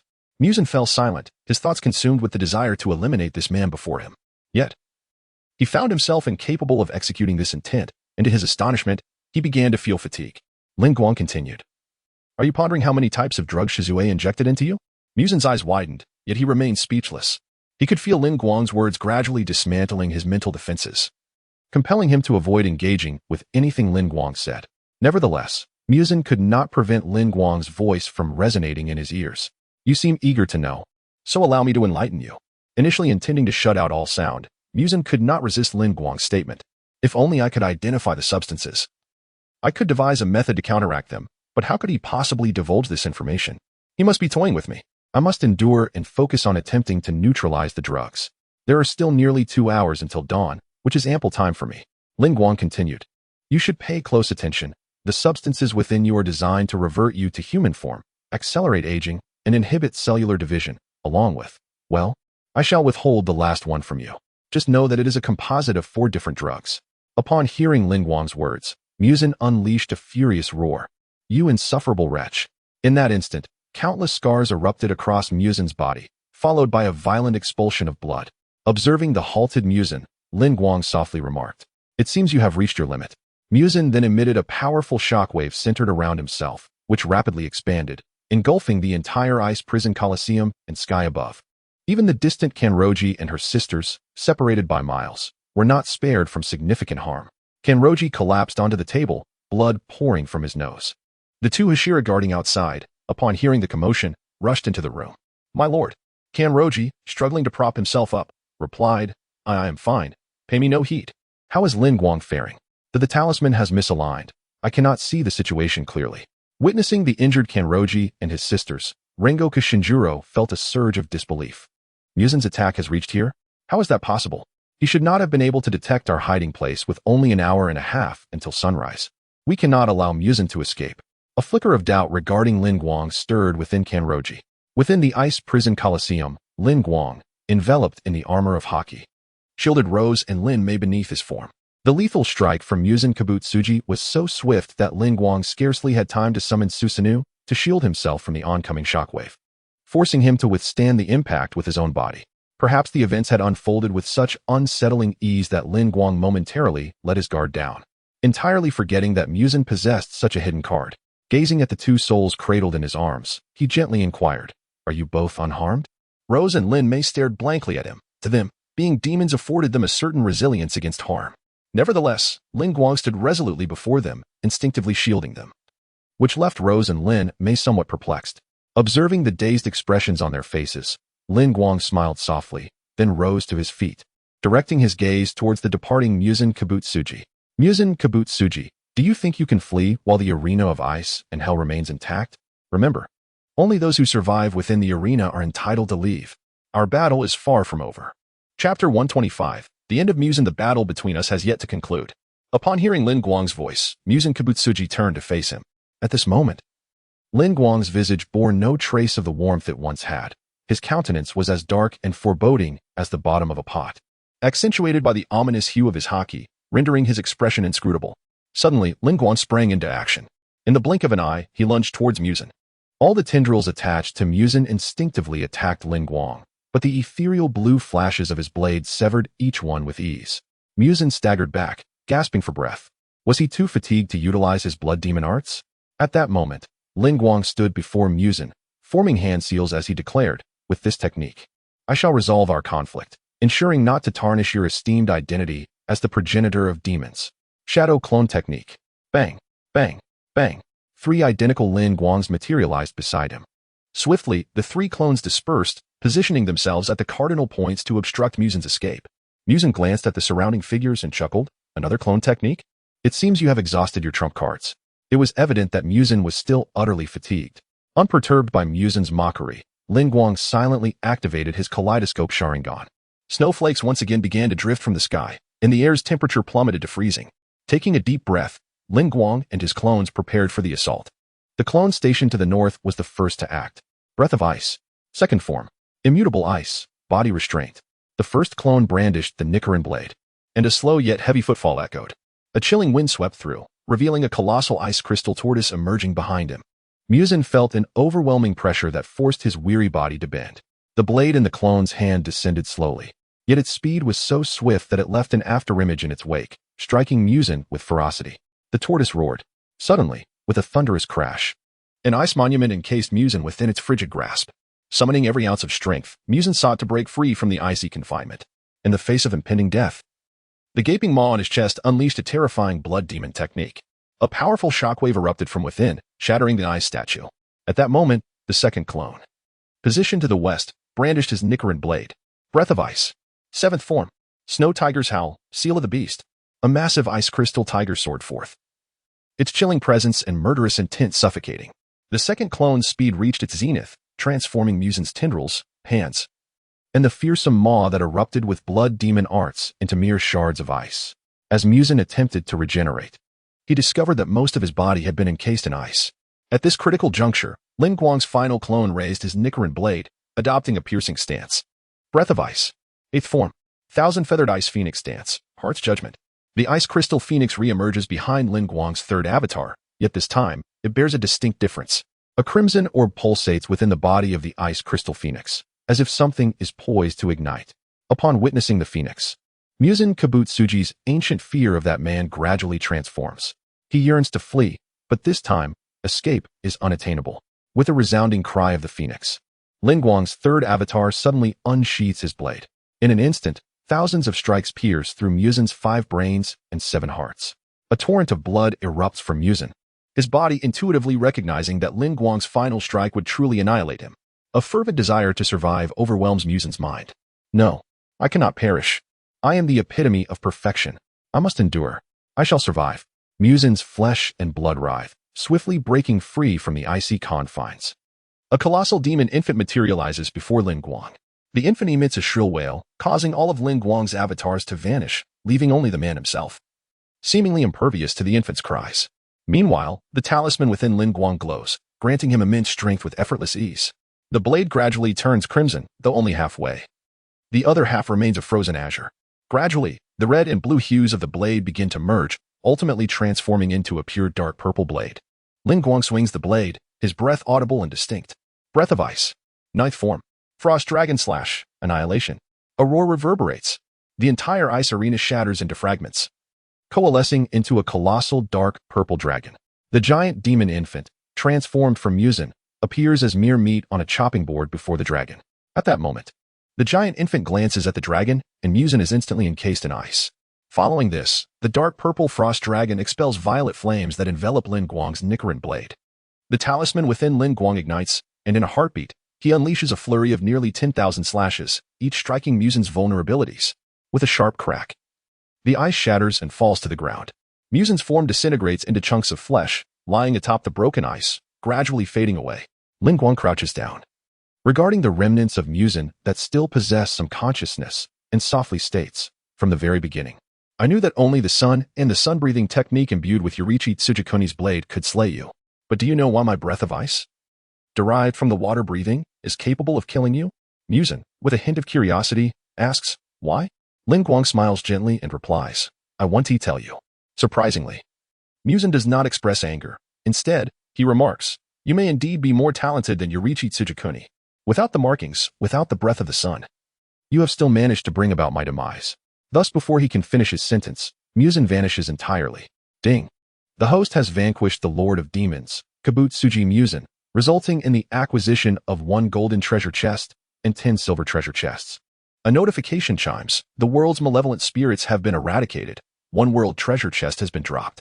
Another notification follows. The Demon Slayer world has concluded. In 1 month, we shall transition to the next realm. Gazing at the spot where Kibutsuji Muzan once stood, Lin Guang softly remarked, "I am not a genius. It is Kagaya Yoriichi who deserves that title.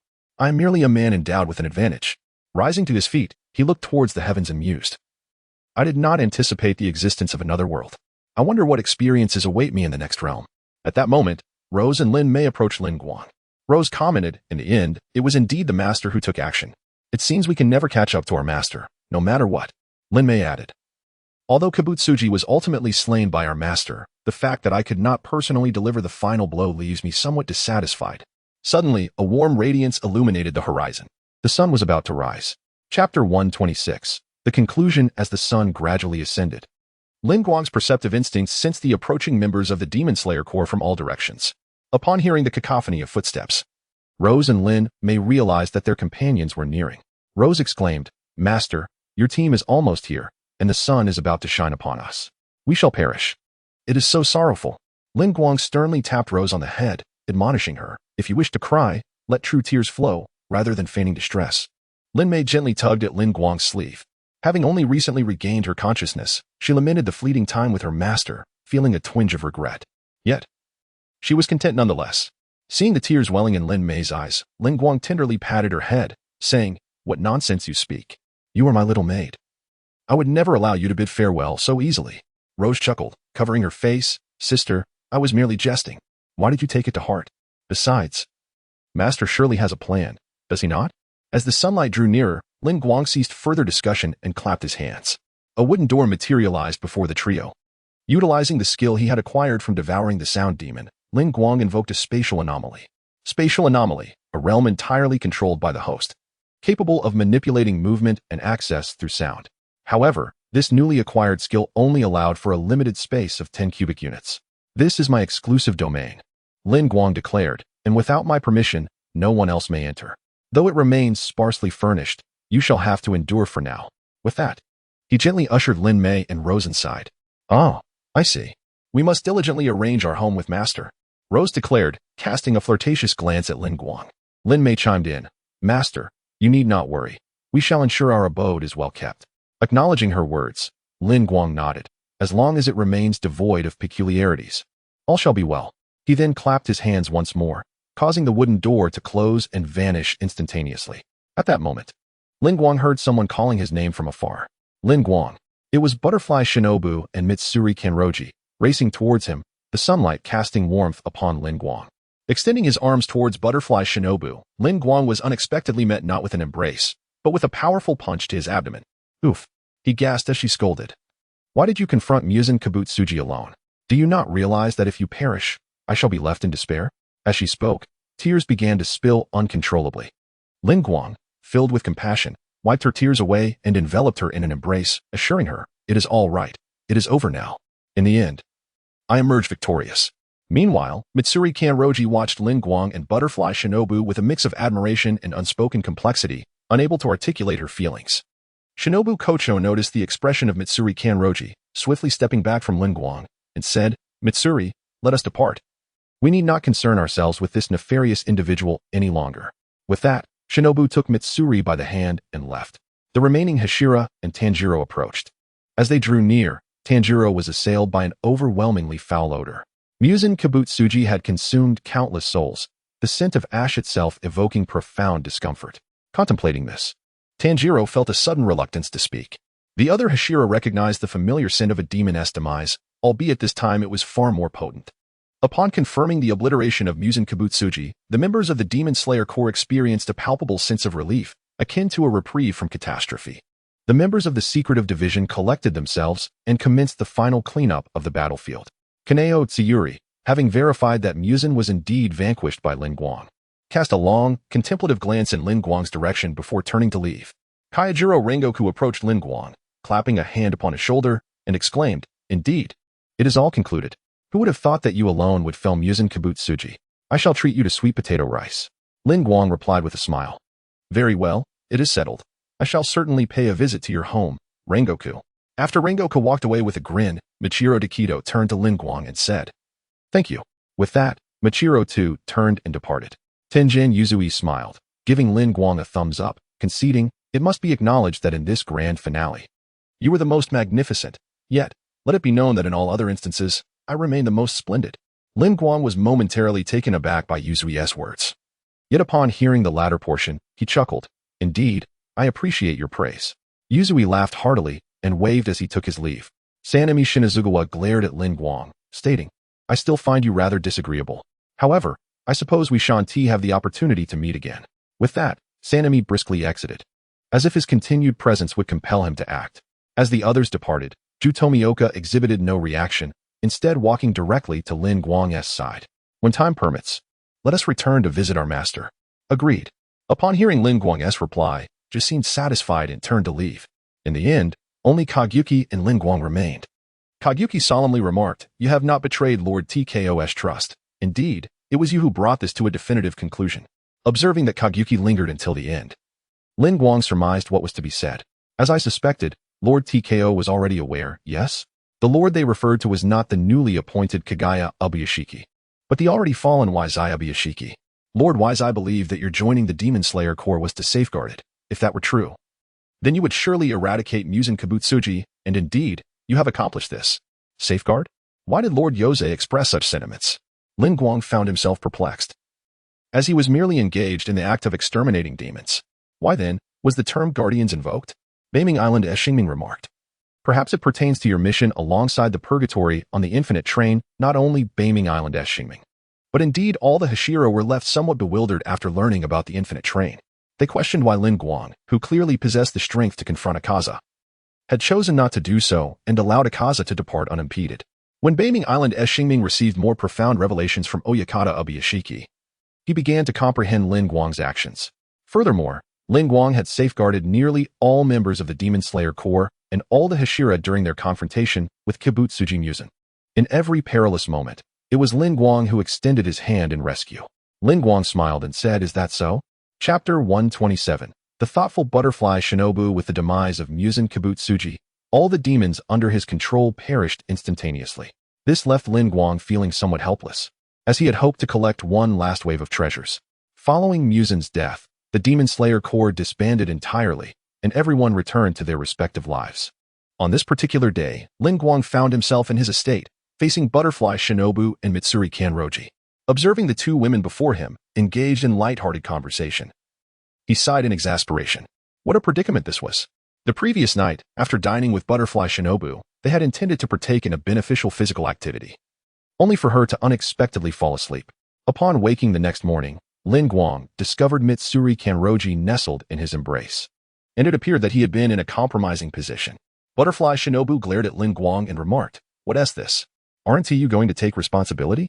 With the sudden appearance of Kane Kocho before Butterfly Shinobu, her character gradually reverted to her former forthright and assertive self. Seeing this transformation in Butterfly Shinobu delighted Lin Guang. Yet the events of the previous night weighed heavily on his mind as he lamented, "How could this happen? I simply feel that."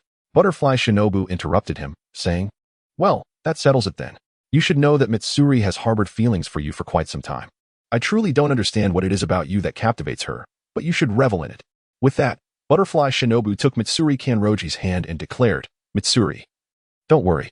If this scoundrel dares to shirk his responsibilities, I shall call upon my sister to deal with him. Let us go out and have some fun." Thus, Mitsuri Kanroji was led away by Butterfly Shinobu. Lin Guang overheard Butterfly Shinobu say, "Mitsuri, you needn't fret.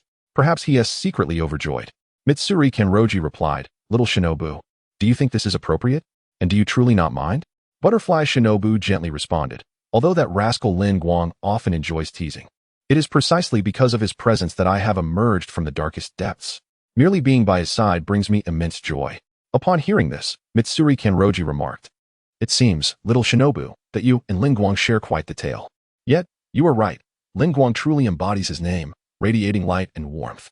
Butterfly Shinobu smiled softly. "It appears you two harbor untold stories. It seems our common ground has expanded." Meanwhile, Lin Guang observed the jovial exchange between Butterfly Shinobu and Mitsuri Kanroji, managing a resigned smile. Suddenly, the gentle voice of Kane Kocho echoed in his mind. "Isn't it true, Lin Guang, that you have long wished to resolve this matter? Now that it has been so splendidly settled, why do you appear discontent?" Lin Guang replied, "Sister Kane, please do not jest. I simply did not anticipate that Shinobu would take such action.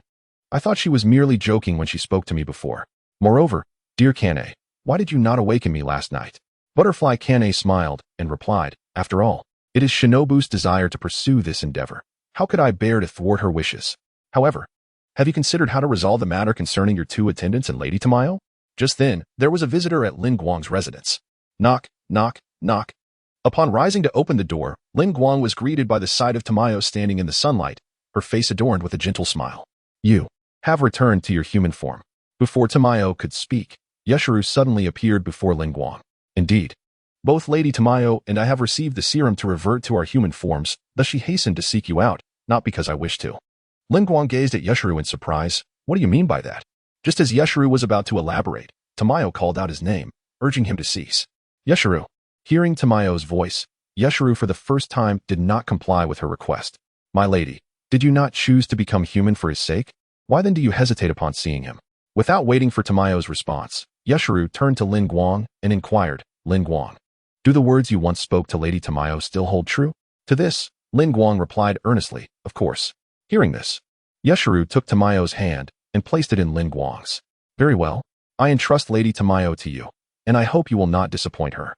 With that, Yeshuru gently nudged Tamayo closer to Lin Guang. Lin Guang caught Tamayo, observing her shy demeanor as she averted her gaze, and offered a soft smile. After witnessing this scene, Yeshuru managed a strained smile before turning away, step by step departing from Lin Guang and Tamayo. Noticing Yeshuru's humble departure, Lin Guang called out, "I shall take care of Tamayo. What will you do now?" Yeshuru composed himself, feigning nonchalance as he waved his hand. "I am off to travel. I have been so preoccupied these past years that I have not truly savored the scenery, so you need not concern yourselves with me."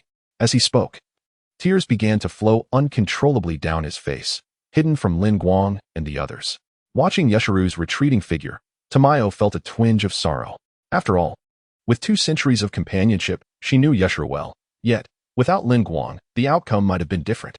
Tamayo had not anticipated that her heart, which had been frozen for nearly 1,000 years, would be shattered and revived by Lin Guang's presence. Simultaneously, the remorse she held for her husband and children over the millennia was completely alleviated by Lin Guang's victory over Muzan Kibutsuji. Gazing upon Lin Guang's resolute visage, Tamayo was overwhelmed with emotion. "Alas, I have ultimately found myself captivated by this young boy." Suddenly, Shinobu Kocho approached from behind Lin Guang, and upon seeing Zhu Yi standing in the sunlight, alongside Lin Guang, she discerned that there must be something significant between them. "Sister Zhu Yi, you've returned to your human form." Upon hearing Shinobu's voice, Zhu Yi hastily released Lin Guang's hand. Feeling somewhat embarrassed, she replied, "Miss Kocho, I didn't realize you were here as well." To her surprise, Shinobu stepped forward, wrapping her arm around Zhu Yi's and attempting to usher her inside. "Sister Zhu Yi, there's no need for such formality. Just call me Kocho." It's your first visit to Lin Guang's home, so allow me to show you around. Kocho. Before Lin Guang could finish his sentence, Shinobu leaned in closer and whispered, "You were truly impressive, managing to bring Sister Ji back. I went to great lengths to bring Mitsuri to our home. Just wait until tonight. I shall deal with you then." With that, Shinobu smiled and led Ji into the Ling residence. Lin Guang silently thought to himself, "Feel free to imagine the rest." Chapter 128. A new beginning. With the arrival of Tamayo at the Lin family residence, the once desolate household began to buzz with life. Although Shinobu had accepted Tamayo's presence, she still bore a grudge against Lin Guang, ignoring him for several days. One day, Tanjiro and Nezuko visited the Lin home. "Lin Guang-senpai, I hope we are not intruding." "Ah, Tanjiro, Nezuko, what brings you here? Come in, please." Saying this, Lin Guang ushered Tanjiro and Nezuko into the living room. Tanjiro expressed, "I have always been grateful for your care, Lin Guang-senpai, so Nezuko and I have come to extend our thanks." Lin Guang chuckled, "If we consider it. You are still my junior. There is no need for such formalities." Tanjiro insisted, "No, truly, your kindness towards both Nezuko and me deserves acknowledgement. Moreover, I have a question for you, Lin Guang-senpai." Lin Guang looked at Tanjiro and said, "Feel free to ask whatever is on your mind." Taking a deep breath, Tanjiro began. "It is about Nezuko. After she returned to her human form, she unexpectedly discovered that she could still wield blood demon art. And I wanted to know if you have any insights on this matter." Lin Guang inquired, "Blood demon art? Is it the explosive blood technique?" Tanjiro shook his head. "No. It is a power to control ice. While it is not as potent as before, it still exists." Upon hearing this, Lin Guang was momentarily taken aback. "Control ice? Is it possible that even after reverting to human form, she retains such abilities?" At that moment, the voice of the system chimed in. "Ding. The ice fruit utilized by the host is a perfect version, devoid of any side effects, and carries a certain probability of inheritance." Stunned by the system's explanation, Lin Guang found himself speechless. After regaining his composure, he turned to Nezuko, who blushed upon meeting his gaze. During her time as a demon, she had once crawled into Lin Guang's bed at night, an act that now filled her with embarrassment. Lin Guang was puzzled as to why a mere glance at Nezuko caused her to flush so deeply, but he shrugged off the thought. Finally, he addressed Tanjiro, saying, "When confronting Muzan Kibutsuji, you are likely aware that my superpower is ice manipulation, so..." Tanjiro exclaimed, "So, Nezuko's ability is not blood demon art, but rather a superpower akin to yours, Lin Guang-senpai." Hearing this, Lin Guang felt that this explanation was preferable to revealing to Tanjiro that Nezuko's abilities were a result of consuming his blood. Thus, he discreetly nodded in agreement. Seeing Lin Guang's confirmation, Tanjiro breathed a sigh of relief. "That is splendid. As long as Nezuko does not revert to being a demon, I can depart with peace of mind." At that moment, Nezuko turned to Tanjiro and said, "Brother, may I have a moment alone with Lin Guang Onaiken?" Tanjiro, unconcerned, replied, "Sure, no problem. I will wait for you outside." Once Tanjiro left, the living room was left with only Lin Guang and Nezuko. Nezuko spoke up, "Brother Lin Guang, my abilities are not quite the same as Brother Tanjiro's, are they?" Lin Guang sighed and replied, "Indeed, they are not." Nezuko chuckled softly. "I seem to recall that when I was at Grandpa Rentaki's, I felt as if I had tasted a few drops of blood. That must have been yours, Brother Lin Guang." Lin Guang was taken aback, realizing that Nezuko even remembered events that occurred while she was asleep, yet he calmly nodded in acknowledgement. "I apologize for not asking your consent at that time." Nezuko smiled gently and said, "Why apologize? I should be the one thanking you, Brother Lin Guang." She clasped her hands tightly against her chest and continued, "With this ability, I will be able to protect my family in the future, so I owe you my gratitude." Lin Guang was surprised by Nezuko's perspective, a faint smile appearing on his face as he approached her and gently patted her head. "Nezuko, there will be no more such occurrences in the future."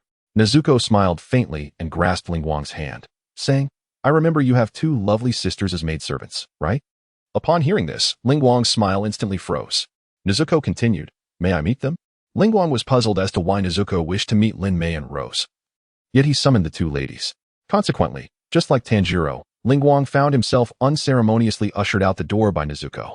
After an indeterminate amount of time, when Nezuko finally emerged, her face was radiant with joy. This left Lin Guang even more confused, and even when he inquired with Rose and Lin Mei, they remained tight-lipped. Observing their determined silence, Lin Guang chose to disregard it.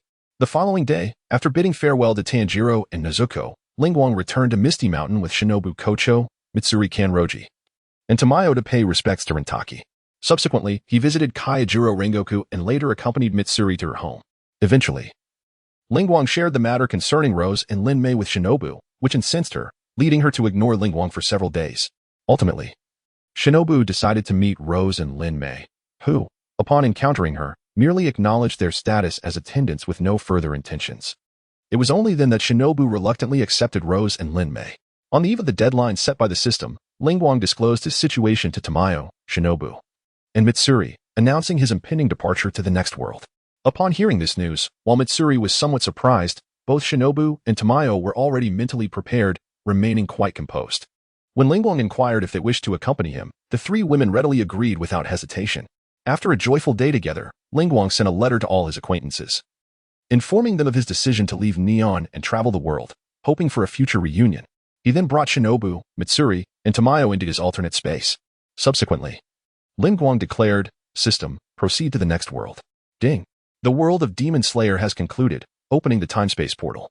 As the system's voice resonated, Lin Guang suddenly felt as though his head had been struck with a heavy blow. He promptly lost consciousness. In the next moment, Lin Guang's form vanished from the spot. The system's voice sounded once more. Ding. Welcome, host, to the world of Guilty Crown. Lin Guang abruptly opened his eyes, intending to utter something, yet could only produce incoherent babbling. Then, he glanced down at his hands, only to discover that they resembled those of an infant. An inner roar erupted within Lin Guang. System, are you jesting with me? How have I reverted to a baby once more? Chapter 129. The Evil Crown. Time passed swiftly. Lin Guang had been in the world of the Evil Crown for 8 years. 8 years ago, Lin Guang, as a newborn infant, was adopted by the Fenglong Institute as a ward. Furthermore, due to a system upgrade, all of Lin Guang's abilities were frozen, rendering him unable to open the treasure chest he had prepared for this world, much to his chagrin regarding the system. The following year, Arisha of the Fenglong Institute was born, becoming a little shadow who always liked to follow Lin Guang closely. Standing atop the grand edifice of the Fenglong Institute, Lin Guang gazed down at the entire neon cityscape. Oni-san, a sweet, innocent voice chimed from behind him. Lin Guang turned to see a golden-haired little girl in a princess dress, clutching a hedgehog plushie, approaching him. "Arisha, what brings you here?" he inquired, with a slight frown. Little Arisha reached his side and hugged his arm. "It's nothing. I just dislike those kinds of occasions." Lin Guang chuckled softly, resting his other hand gently atop Arisha's head. "But that is not quite the truth, is it?" The 7-year-old Arisha tilted her head to one side, pouting unhappily. "You see through everything, Oni-san. Why must it be me as the heir when you are clearly more suited for it?" Born into the prestigious Fenglong family of the Neon City, Arisha was already accompanying her father to various important banquets at such a tender age, which she found quite distasteful. A gentle breeze swept by, causing Lin Guang's silver hair to sway, while his ice blue eyes sparkled with mirth as he looked at little Arisha. "Because Arisha is the true heir of the Fenglong family," he replied. Arisha suddenly threw her arms around Lin Guang, shaking her head vigorously against him. "No, I don't want that. I'll just marry Oni-san instead, and you can take over the Fenglong family." With a resigned pat on Arisha's head, Lin Guang said, "That is not possible. I will soon be leaving the Fenglong family." Upon hearing his words, Arisha lifted her head, her large eyes brimming with tears. "Why, Oni-san? Why must you leave the Fenglong family? Is it because you don't like Arisha?" Lin Guang gazed into the distant horizon, where a visible purple glow suddenly spread across the sky. "Because I have matters to attend to." No sooner had he spoken than the purple light enveloped the entire neon city. The melancholy of a Christmas loss descended. Lin Guang instantly lost consciousness, feeling as though something had entered his body. As time flowed, 10 years later, in 2039, Lin Guang waited for the bus, listening to the songs of the virtual idol Egoist through his headphones. Such leisurely moments made Lin Guang feel as though he had returned to his school days.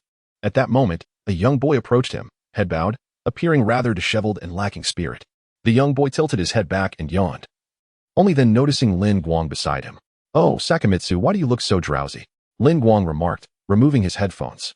Whenever Sakamitsu encountered Lin Guang, the illustrious star of their school and his neighbor, he always felt as though he were dreaming. After the infamous Christmas of despair erupted, Sakamitsu relocated to this apartment building and met Lin Guang by chance. Lin Guang, an 18-year-old attending the prestigious Tianwanghao First High School, served as the vice president of the student council. With his silvery hair and icy blue eyes, he possessed a refined visage akin to that of a prince from a comic book, making him the object of admiration for all the girls at the school. Yet, to Sakamitsu, Lin Guang was no different from an ordinary person, having played together since childhood. "Nothing much, just didn't he sleep well?" Sakamitsu replied. Lin Guang leaned closer and said, "Oh, is that truly the case? To be honest, did you sneakily?" Sakamitsu quickly pushed Lin Guang away, exclaiming, "Don't say such things. How could I possibly do that?" Observing Sakamitsu's flustered demeanor, Lin Guang burst into laughter. Sakamitsu, watching Lin Guang's mirthful expression, sighed in resignation. "If the girls at school knew you were like this, their dreams would surely be shattered." Lin Guang chuckled. "It's all in jest. Besides, we're all boys. Does it need to be so innocent?" With an exasperated look, Sakamitsu gazed at Lin Guang and let out a heavy sigh. Soon, the bus arrived, and after they boarded, a girl hurriedly approached and joined them. Spotting Lin Guang and Sakamitsu, she greeted them cheerfully. "Good morning, Lin Guang, Sakamitsu." Lin Guang smiled at the girl with shoulder-length hair adorned with two small braids, responding, "Good morning, Xiaoji." Sakamitsu remained silent, his head lowered as he fiddled with his phone.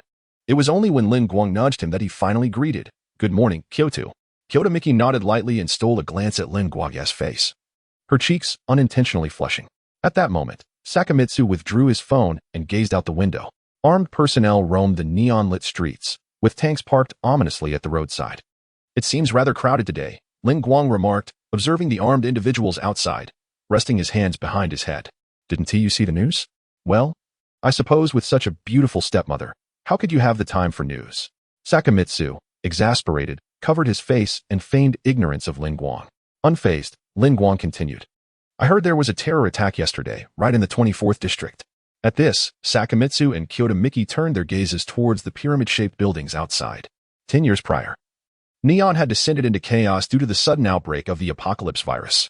In a state of anarchy, Neon has succumbed to the forceful intervention of an organization known as the JHQ, formed by a coalition of supranational entities, and has thus come under its dominion.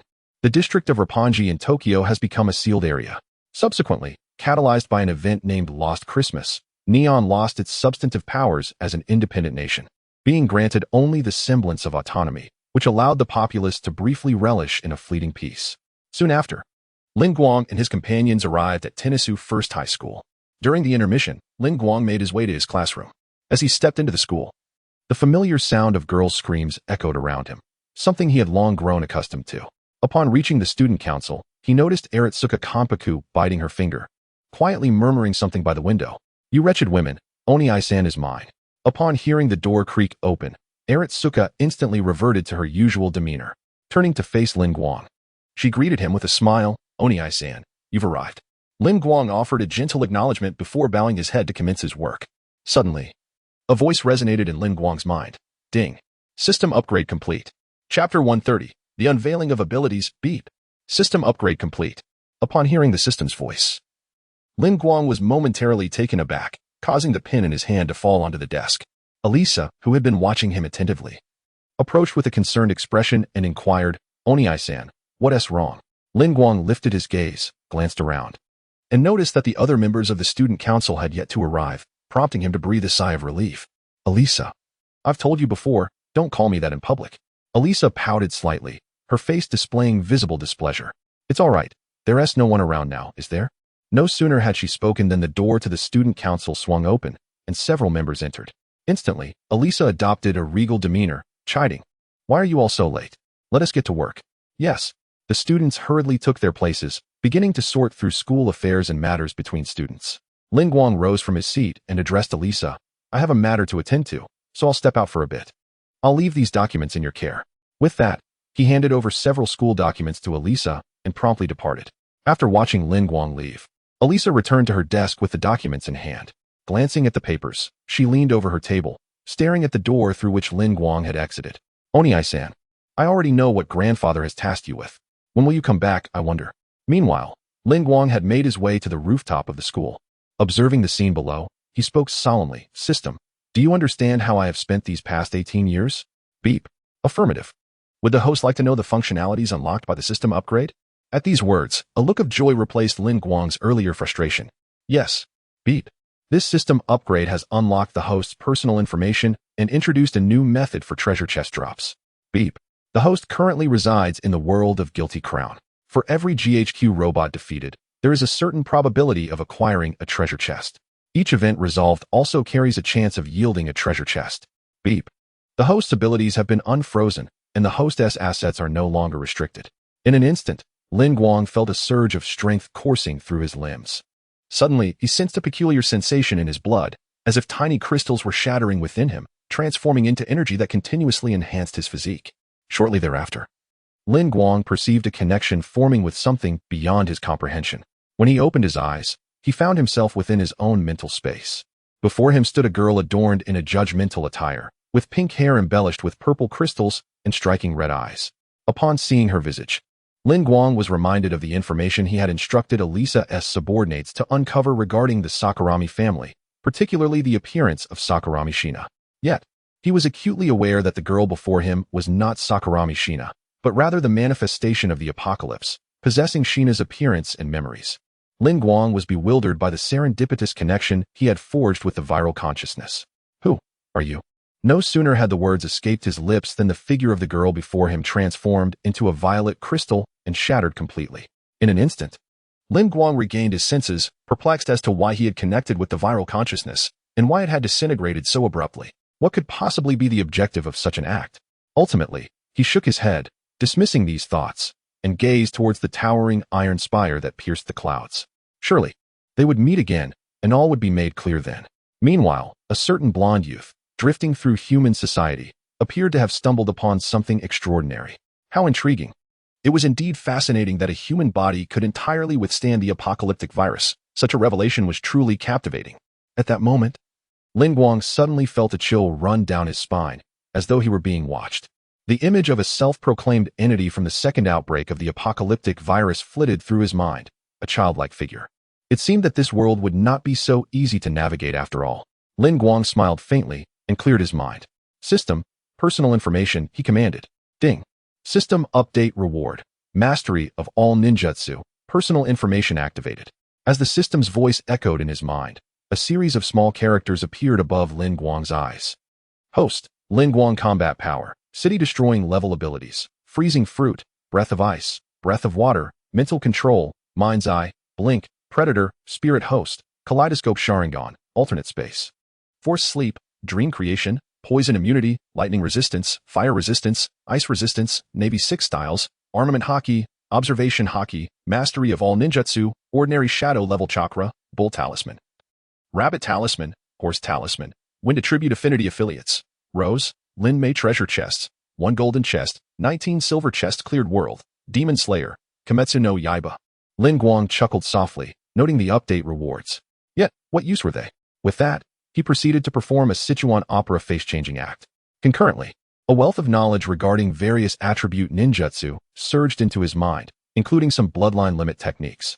However, he found that employing ninjutsu felt somewhat irrational in this context. Nonetheless, as long as he used them discreetly, he should be safe from discovery. Afterward, Lin Guang examined his combat power rating. City-destroying level. In other words, should he unleash the full potential of the freezing fruit, obliterating a city would be well within his grasp, although it seemed his other abilities fell short of such devastation. Stretching languidly, he finally felt a semblance of relaxation, a confidence born from his newfound strength. 18 years had passed. He wondered how little Shinobi and the others were faring. Perhaps it was time to open an alternate space and check on them. Suddenly, a gentle voice resonated in his mind. 18 years. Little Guang, have you lost your mind? Did we not just agree to depart? After 18 long years, Lin Guang once more heard the voice of Butterfly Kane. At that moment, Butterfly Kanahui beheld the world through Lin Guang's eyes within the realm of spirit messengers. Wow, what is this place? With a sudden thud, Butterfly Kanahui materialized beside Lin Guang, perching on the railing and gazing at the entire school. Since Lin Guang had granted Butterfly Kanahui the liberty to traverse the spirit messenger space at will, she was free to emerge without his consent.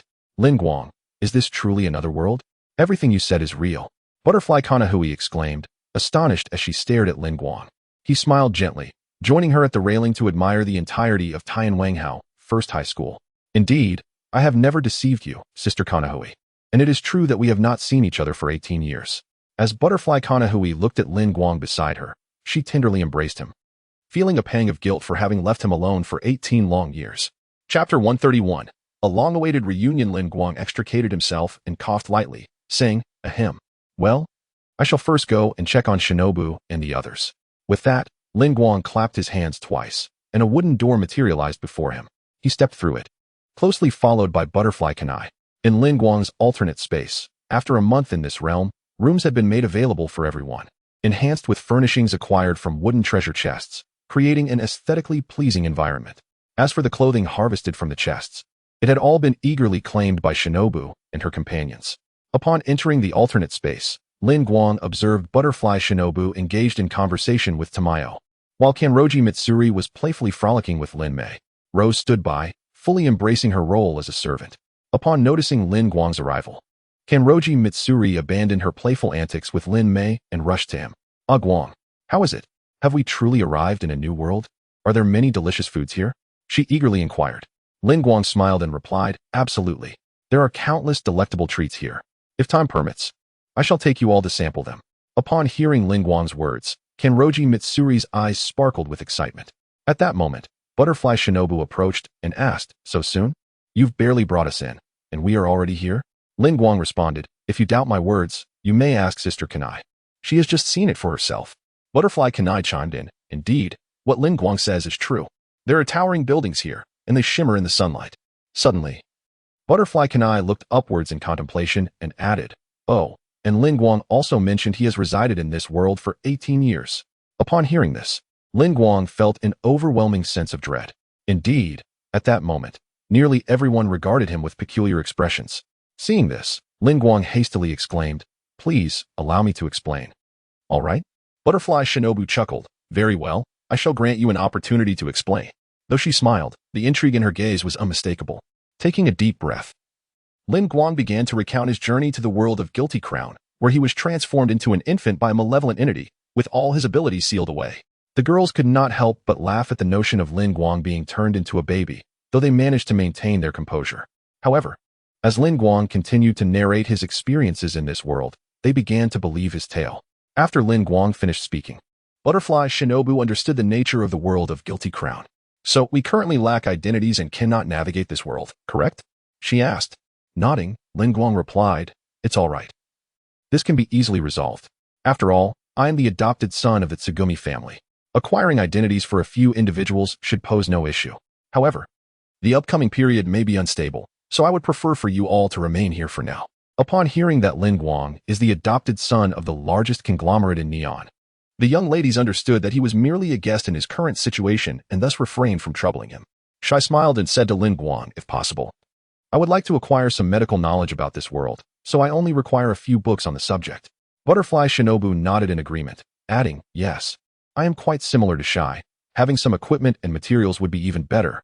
Mitsuri Kanroji, upon hearing Shai and Butterfly Shinobu express their aspirations for self-improvement, felt a tinge of embarrassment as her own thoughts revolved solely around food. Observing her shy demeanor, Lin Guang chuckled and reassured her, "I will bring you plenty of delicious treats. You can simply enjoy being your little foodie self." "Really?" Mitsuri exclaimed, her eyes sparkling with excitement as she looked at Lin Guang. He nodded affirmatively, saying, "Yes.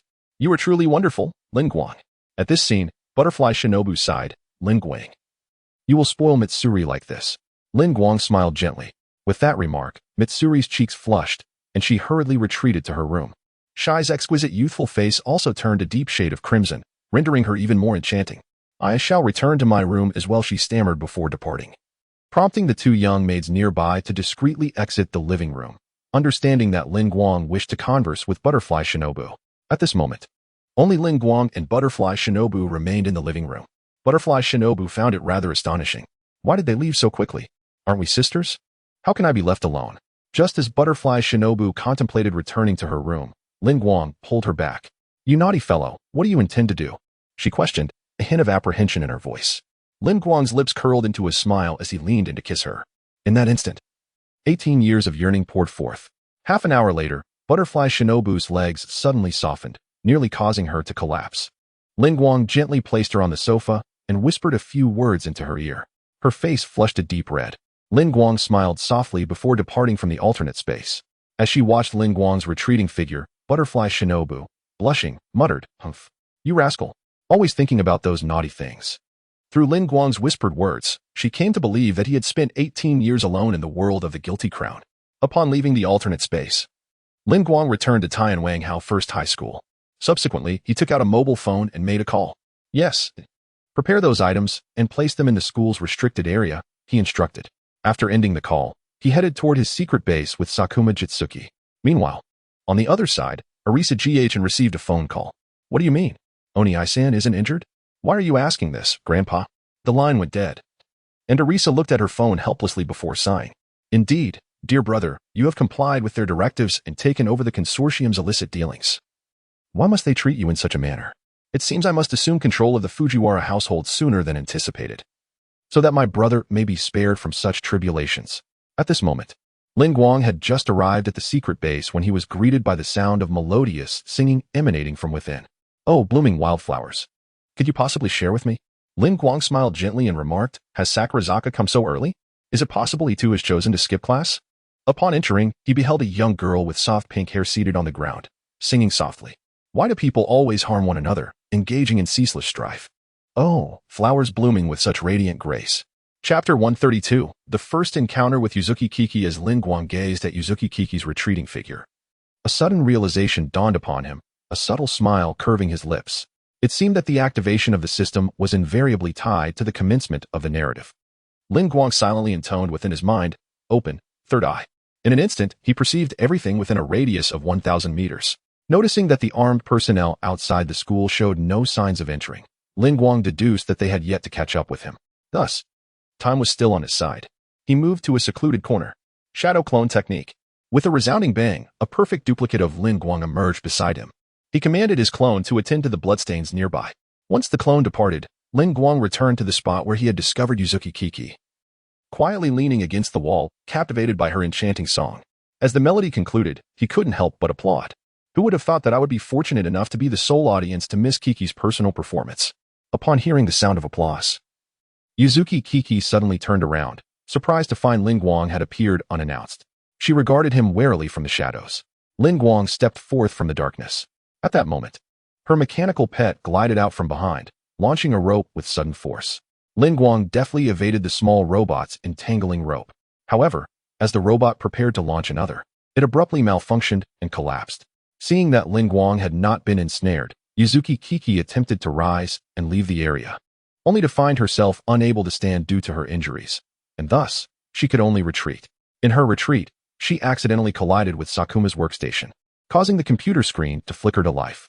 A serene blue sky appeared, adorned with pigeons on a crosswalk. Though brief, the scenery was delightful. Isn't it beautiful? A friend of mine created this, she remarked, seemingly entranced by the image, oblivious to Lin Guang's approach. Hearing his words, she replied, yes, it's very beautiful. At that moment, a fragment of memory surged in Lin Guang's mind. His clone had already cleaned up the bloodstains left by Yuzuki Kiki's flight. Suddenly, Lin Guang felt a sense of urgency as he realized that the items he had instructed to be prepared were nearing arrival.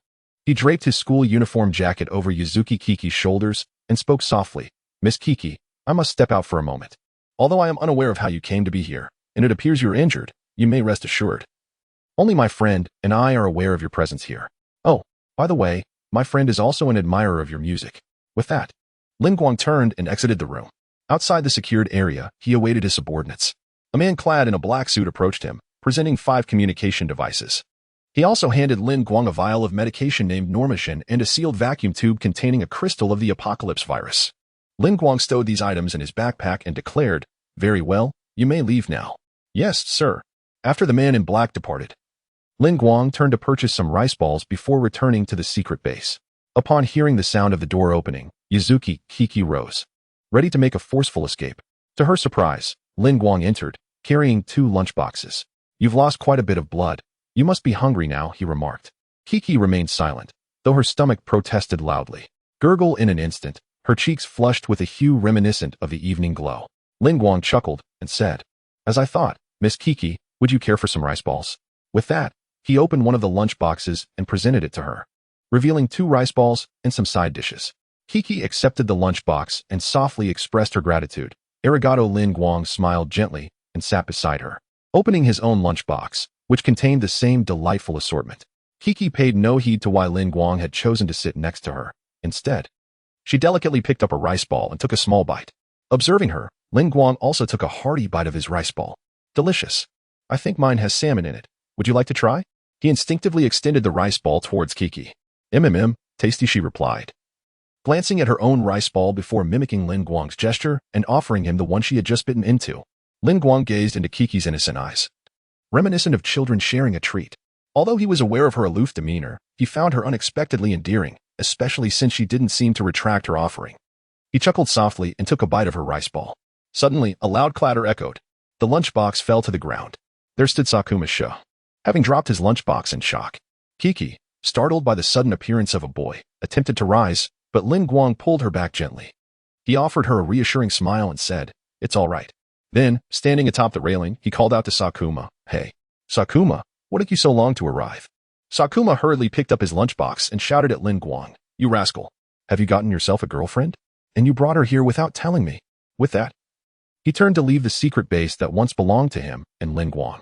"Sakuma, you misunderstand. Miss Kiki is not my girlfriend." Meanwhile, Kiki, sitting beside Lin Guang, did not grasp the concept of a girlfriend and continued to enjoy her rice balls. On the other hand, hearing Lin Guang refer to the girl as Miss Kiki, Sakuma turned back, puzzled, to look at the girl who was engrossed in her meal. Previously, he had been stunned by the sight of Lin Guang feeding a girl, not having had the time to observe closely. Now, upon closer inspection, he realized it truly was Kiki. Are you Miss Kiki, the vocalist of Egoist?" he inquired. Kiki did not respond to Sakuma's question, seemingly lost in her own world, oblivious to his voice. Upon witnessing the scene, Sakura Miku glanced at Lin Guang, who, in turn, shrugged his shoulders in resignation, indicating his own ignorance of the situation. With a sigh, Sakura Miku settled down at his computer desk, enjoying his lunch. At that moment, after finishing her meal, Yuzuki Kanade appeared to regain some vitality, engaging playfully with her mechanical pet while humming a delightful tune. Suddenly, she called out Lin Guang's name. "Lin, could you please deliver this child to the shore?" Lin Guang turned to face Yuzuki, only to see her outstretching her hands as if inviting him to join in a game of cat's cradle. "Come, let us play." Chapter 133. GHQ remarks. Lin Guang was momentarily taken aback as Sakura Manji leaned closer. Why not give it a try? Perhaps it could work, he mused.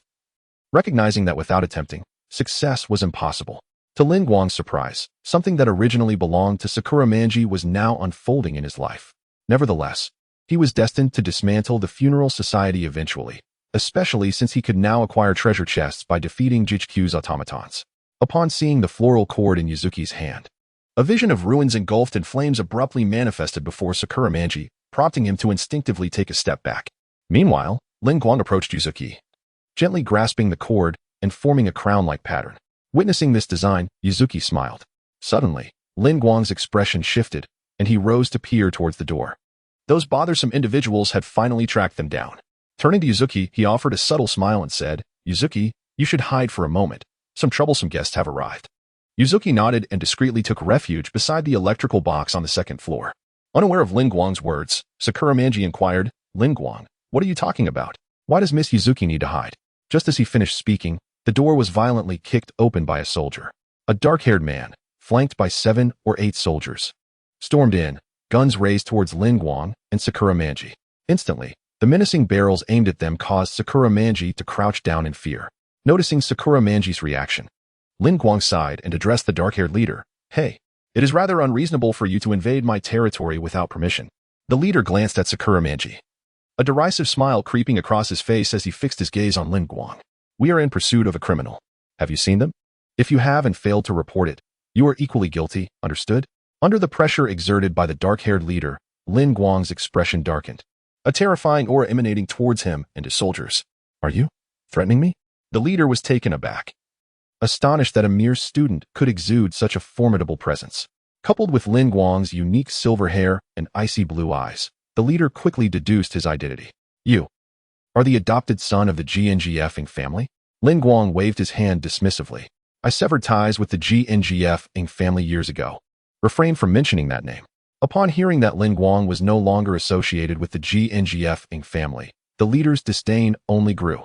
"Even if you are still affiliated with them, protecting a criminal would still warrant purification measures against you. The GNGF-ing family would not intervene, so tell me, have you seen this criminal?" As his words fell, the soldiers raised their weapons, directing them at Lin Guang and Sakura Manji. Realizing she could not afford to endanger Lin Guang and the others, Yuzuki leaped forward, attempting to break through. However, she was swiftly seized by the dark-haired leader and brutally struck in the abdomen with a rifle but, collapsing to the ground, unable to move. Upon witnessing the actions of Yuzuki Inori, Lin Guang let out a sigh and murmured, "Alas, it seems I must take matters into my own hands." After subduing Yuzuki Inori, The black-headed man raised his gaze towards Lin Guang and declared, "Harboring a criminal is tantamount to being complicit in their crimes. Execute." In a hushed tone, Lin Guang interjected, "Flash." In an instant, he appeared beside the black-headed man and delivered a powerful punch to his abdomen. Ugh. Following this, Lin Guang swiftly struck the black-headed man again with a decisive blow to the neck, rendering him completely unconscious. The entire sequence unfolded in a heartbeat. The soldiers on both sides had yet to react when Lin Guang had already taken down the black-headed man. Now, with Lin Guang so close, the soldiers hesitated to fire their weapons, fearing they might inadvertently harm their comrades. However, Lin Guang was unencumbered by such concerns and commenced his assault. Shave, gale foot, paper drawing, finger gun. Within a mere 10 seconds, all the soldiers lay defeated at his feet. Watching from the second floor, Sakuramaki was astonished by the formidable combat prowess of Lin Guang, who had grown up alongside her. A single person faced 8 armed men and, with nothing but his bare hands, effortlessly brought them all to the ground. Lin Guang then assisted Yuzuki Inori to lean against the wall and turned to Sakuramaki. Exhaling deeply as he remarked, "I've told you since childhood to train with me, yet you refused. Now, behold, I am the sole hero saving the damsel." Sakuramaki approached Lin Guang, her voice trembling. "Lin Guang, you've engaged them? Will there be trouble in the aftermath?" Lin Guang smiled gently, then asked earnestly, "Maki, if Miss Inori's intentions are to confront the GHQ organization, do you possess the courage to face them?" Seeing the seriousness etched on Lin Guang's face, Sakuramaki fell silent once more. Lin Guang understood her silence stemmed from feelings of inadequacy and a lack of power, and he too was uncertain of his own capabilities. "I understand. Now, you should get some rest," he said, lightly patting her shoulder while silently invoking for sleep. Suddenly, a wave of overwhelming drowsiness washed over Sakuramaki. Although she was unaware of the reason for her sudden fatigue, she sensed that Lin Guang was about to undertake something momentous. Lin Guang gently placed the unconscious Sakuramaki onto the computer desk, then proceeded to bind the GHQ personnel, one by one, and disposed of them in a small room within the quarantine zone, erasing their memories through mental control. Returning to the large room where the battle had transpired, he lifted Yuzuki Inori onto his back and grasped her robotic pet in his hand. "Where shall we go?" "I will lead you," he said. Hearing this, Yuzuki Inori glanced at the sleeping Sakuramaki slumped over the computer desk. Following her gaze, Lin Guang reassured her, "Rest assured, she will be fine." With that, Lin Guang carried Yuzuki Inori out of the quarantine zone within the school and directly into a sewer. As they traversed the dark and lengthy tunnel, Lin Guang and Yuzuki Inori followed the guiding beacon of the robotic pet, lifting a manhole cover to emerge into a dilapidated district surrounded by iron bars. Upon a rusted iron fence overrun with weeds, a tattered sign hangs, its inscription still remarkably legible: "First Level Contamination Zone." Lin Guang cradles the mechanical pet of Yuchi in one arm, while grasping Yuchi's hand with the other, as they navigate through the dilapidated district. As they traverse the area, a few lurking individuals, hidden in the shadows, observe Lin Guang and Yuchi striding confidently along the path, gradually following them with malicious intent. Although Lin Guang is aware of their presence, he chooses to ignore them, preferring to avoid any disturbances before encountering the leader of the funeral society, Yang Shinya. However, it seems these individuals have other intentions. A burly man, clad in a deep blue vest with tattoos adorning his head, obstructs their passage. "Hey, can what you're holding be eaten?" Chapter 134, The First Encounter with Yanshinya. "Hey, you there, can what you hold be consumed?" Upon hearing the words of the man blocking the way, Lin Guang turned to inquire of Yuchi. "Chi, have you traversed this path before? How much longer until we arrive?" Yuchi replied softly, "No, the previous route has been obstructed. We are almost there." Lin Guang responded, "All right, I understand. Then I shall act swiftly." The man in the vest, enraged by Lin Guang's words, raised his fist to strike Lin Guang's face. "You scoundrel, do you underestimate me?" In an instant, Lin Guang retaliated with a punch that sent the man in the vest flying. Observing their leader being struck, the nearby lackeys approached, intent on confronting Lin Guang. Suddenly, bright lights illuminated the area, casting everything in stark clarity. Lin Guang had been aware of the presence of others around him, but he did not anticipate that even at this moment, Yanshinya would choose such a theatrical entrance. Thud, thud, thud. The sound of footsteps echoed clearly. Yanshinya, silhouetted against the light, ascended the circular stone structure in the center. "Well, greetings, you lifeless beings." The man in the vest struggled to rise, staring up at the imposing figure of Yanshinya. "What? Who are you calling lifeless?" Yanshinya replied coldly, "In this situation, your survival cannot be permitted." With that, Yanshinya leaped down, standing before the man in the vest. "So, you are already dead." The companions of the man in the vest recognized Yanshinya's identity upon seeing his features. This guy. Could he be? Yeah. The man in the vest seemed unafraid of Yanshenya, even drawing a small knife. You truly have guts. He then lunged the knife toward Yanshenya. Yanshenya evaded the attack, swiftly grasping the wrist of the man in the vest and twisting it violently. The man cried out in pain, dropping the knife.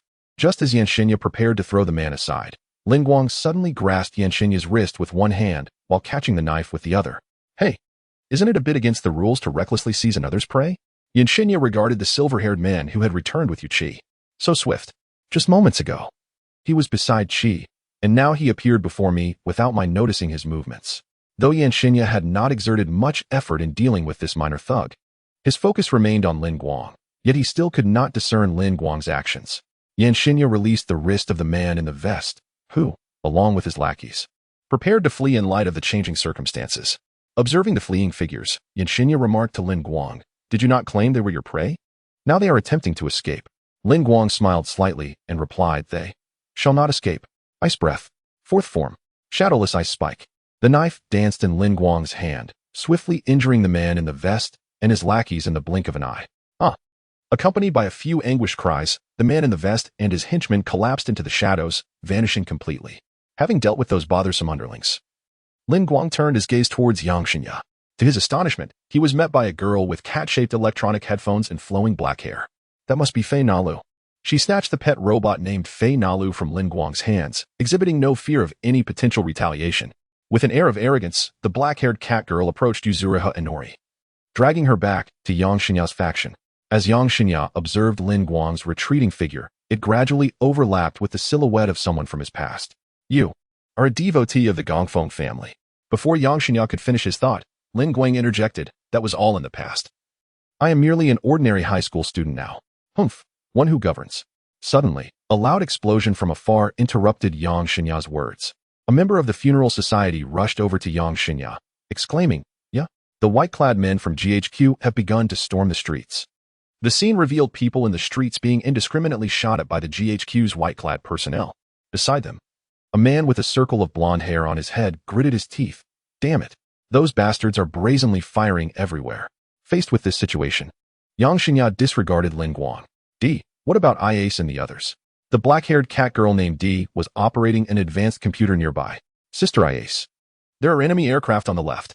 A small blue robot surged down the left street, hurtling toward Lin Guang. As Lin Guang pondered how to eliminate the robot without arousing suspicion, suddenly, a larger machine descended from above, crushing the smaller robot beneath its weight. In the next moment, the robot exploded, sending a tremendous shockwave toward Lin Guang, yet it merely fluttered his clothing without disturbing him in the slightest. Witnessing this scene, Lin Guang felt as if his own heart had exploded, vanishing entirely. "My treasure." The white robot kicked the blue one aside. "Get lost. You're in the way." The descending white robot was a superior model to the small blue one that had just exploded beneath it. This type of robot was designated as the Ultimate Roar by GHQ, but this particular white Ultimate Roar was the oldest version. Simultaneously, GHQ deployed the latest mass-produced Ultimate Roar, which sported a blue chassis. Originally intending to lure out Sakuma SH, Lin Guang had inadvertently arrived instead, leading to this unexpected predicament. The Void Genome, which was initially meant for Sakuma SH, was now intended for Yanshenya, who called out to Yuzuriha Inori, "Inori, the Void Genome." After Yuzuriha Inori tossed her pet robot Fei Nalu to Yanshenya, she suddenly recalled that Fei Nalu had transferred the Void Genome to Lin Guang while being brought back. As Yanshenya opened the portal to Fei Nalu, he was taken aback to find the Void Genome absent, leaving him momentarily stunned. This brief lapse in concentration resulted in Yanshenya being grazed by a stray bullet. Taking refuge behind a rock, his mind became disoriented by the unexpected turn of events. What was happening? Everything deviated from the plan. What could have transpired? Hidden in the shadows, Yuzuki Kiki witnessed Yanshenya's injury and contemplated rushing to his aid. Yet she collapsed to the ground due to her own wounds. As Yuzuki managed to rise, she found herself confronted by two blue ultimate roars.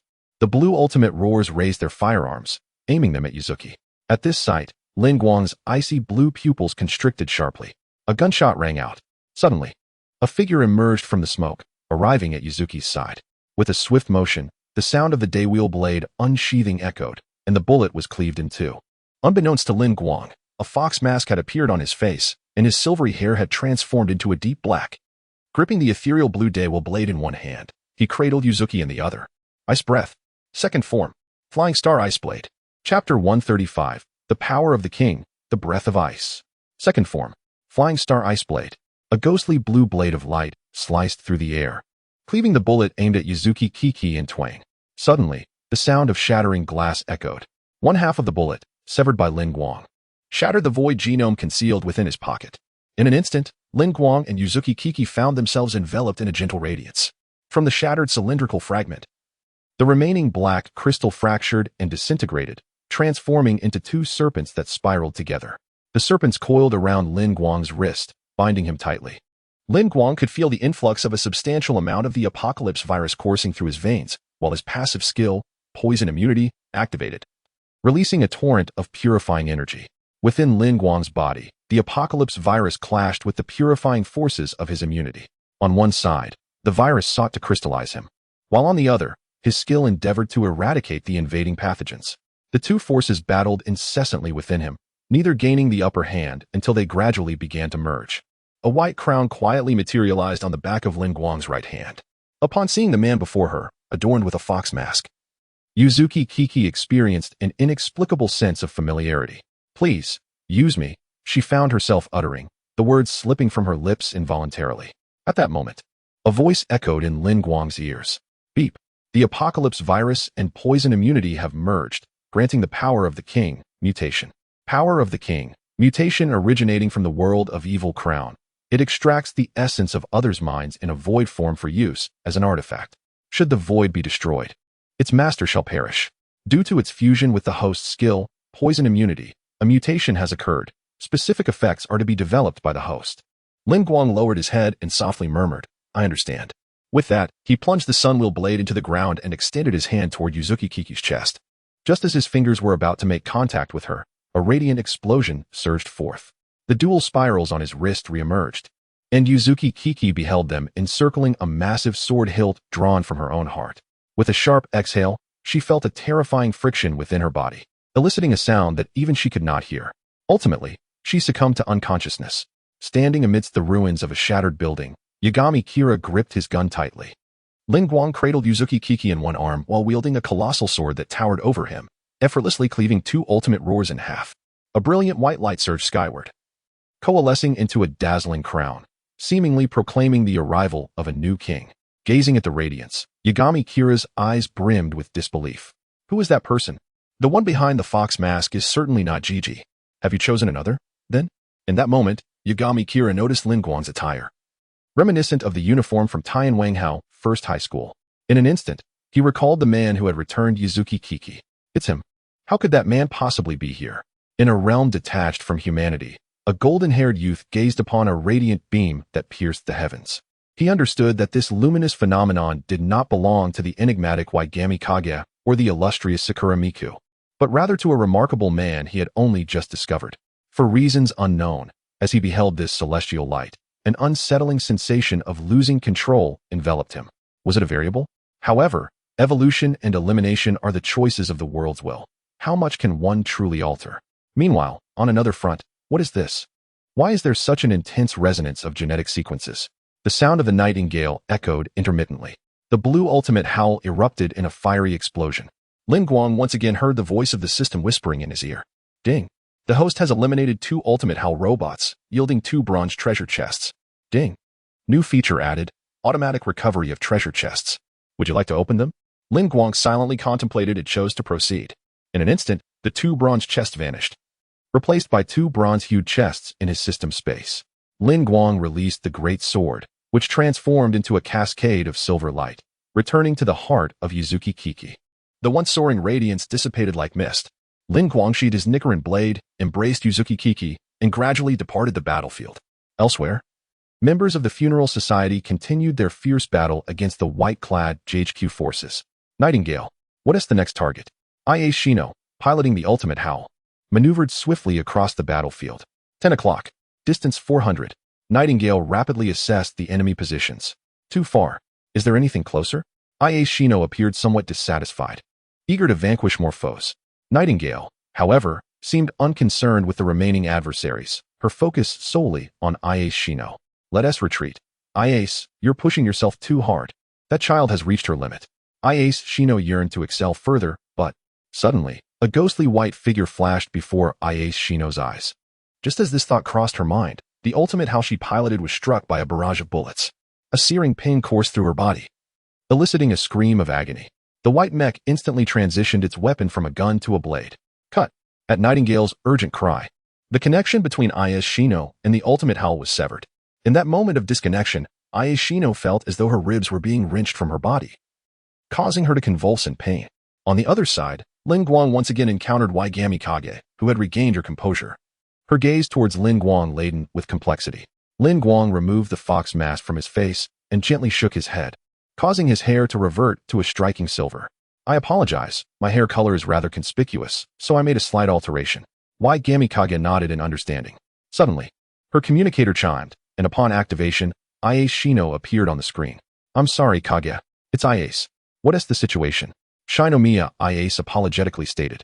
I have lost the machine. I am truly sorry. It is entirely my fault.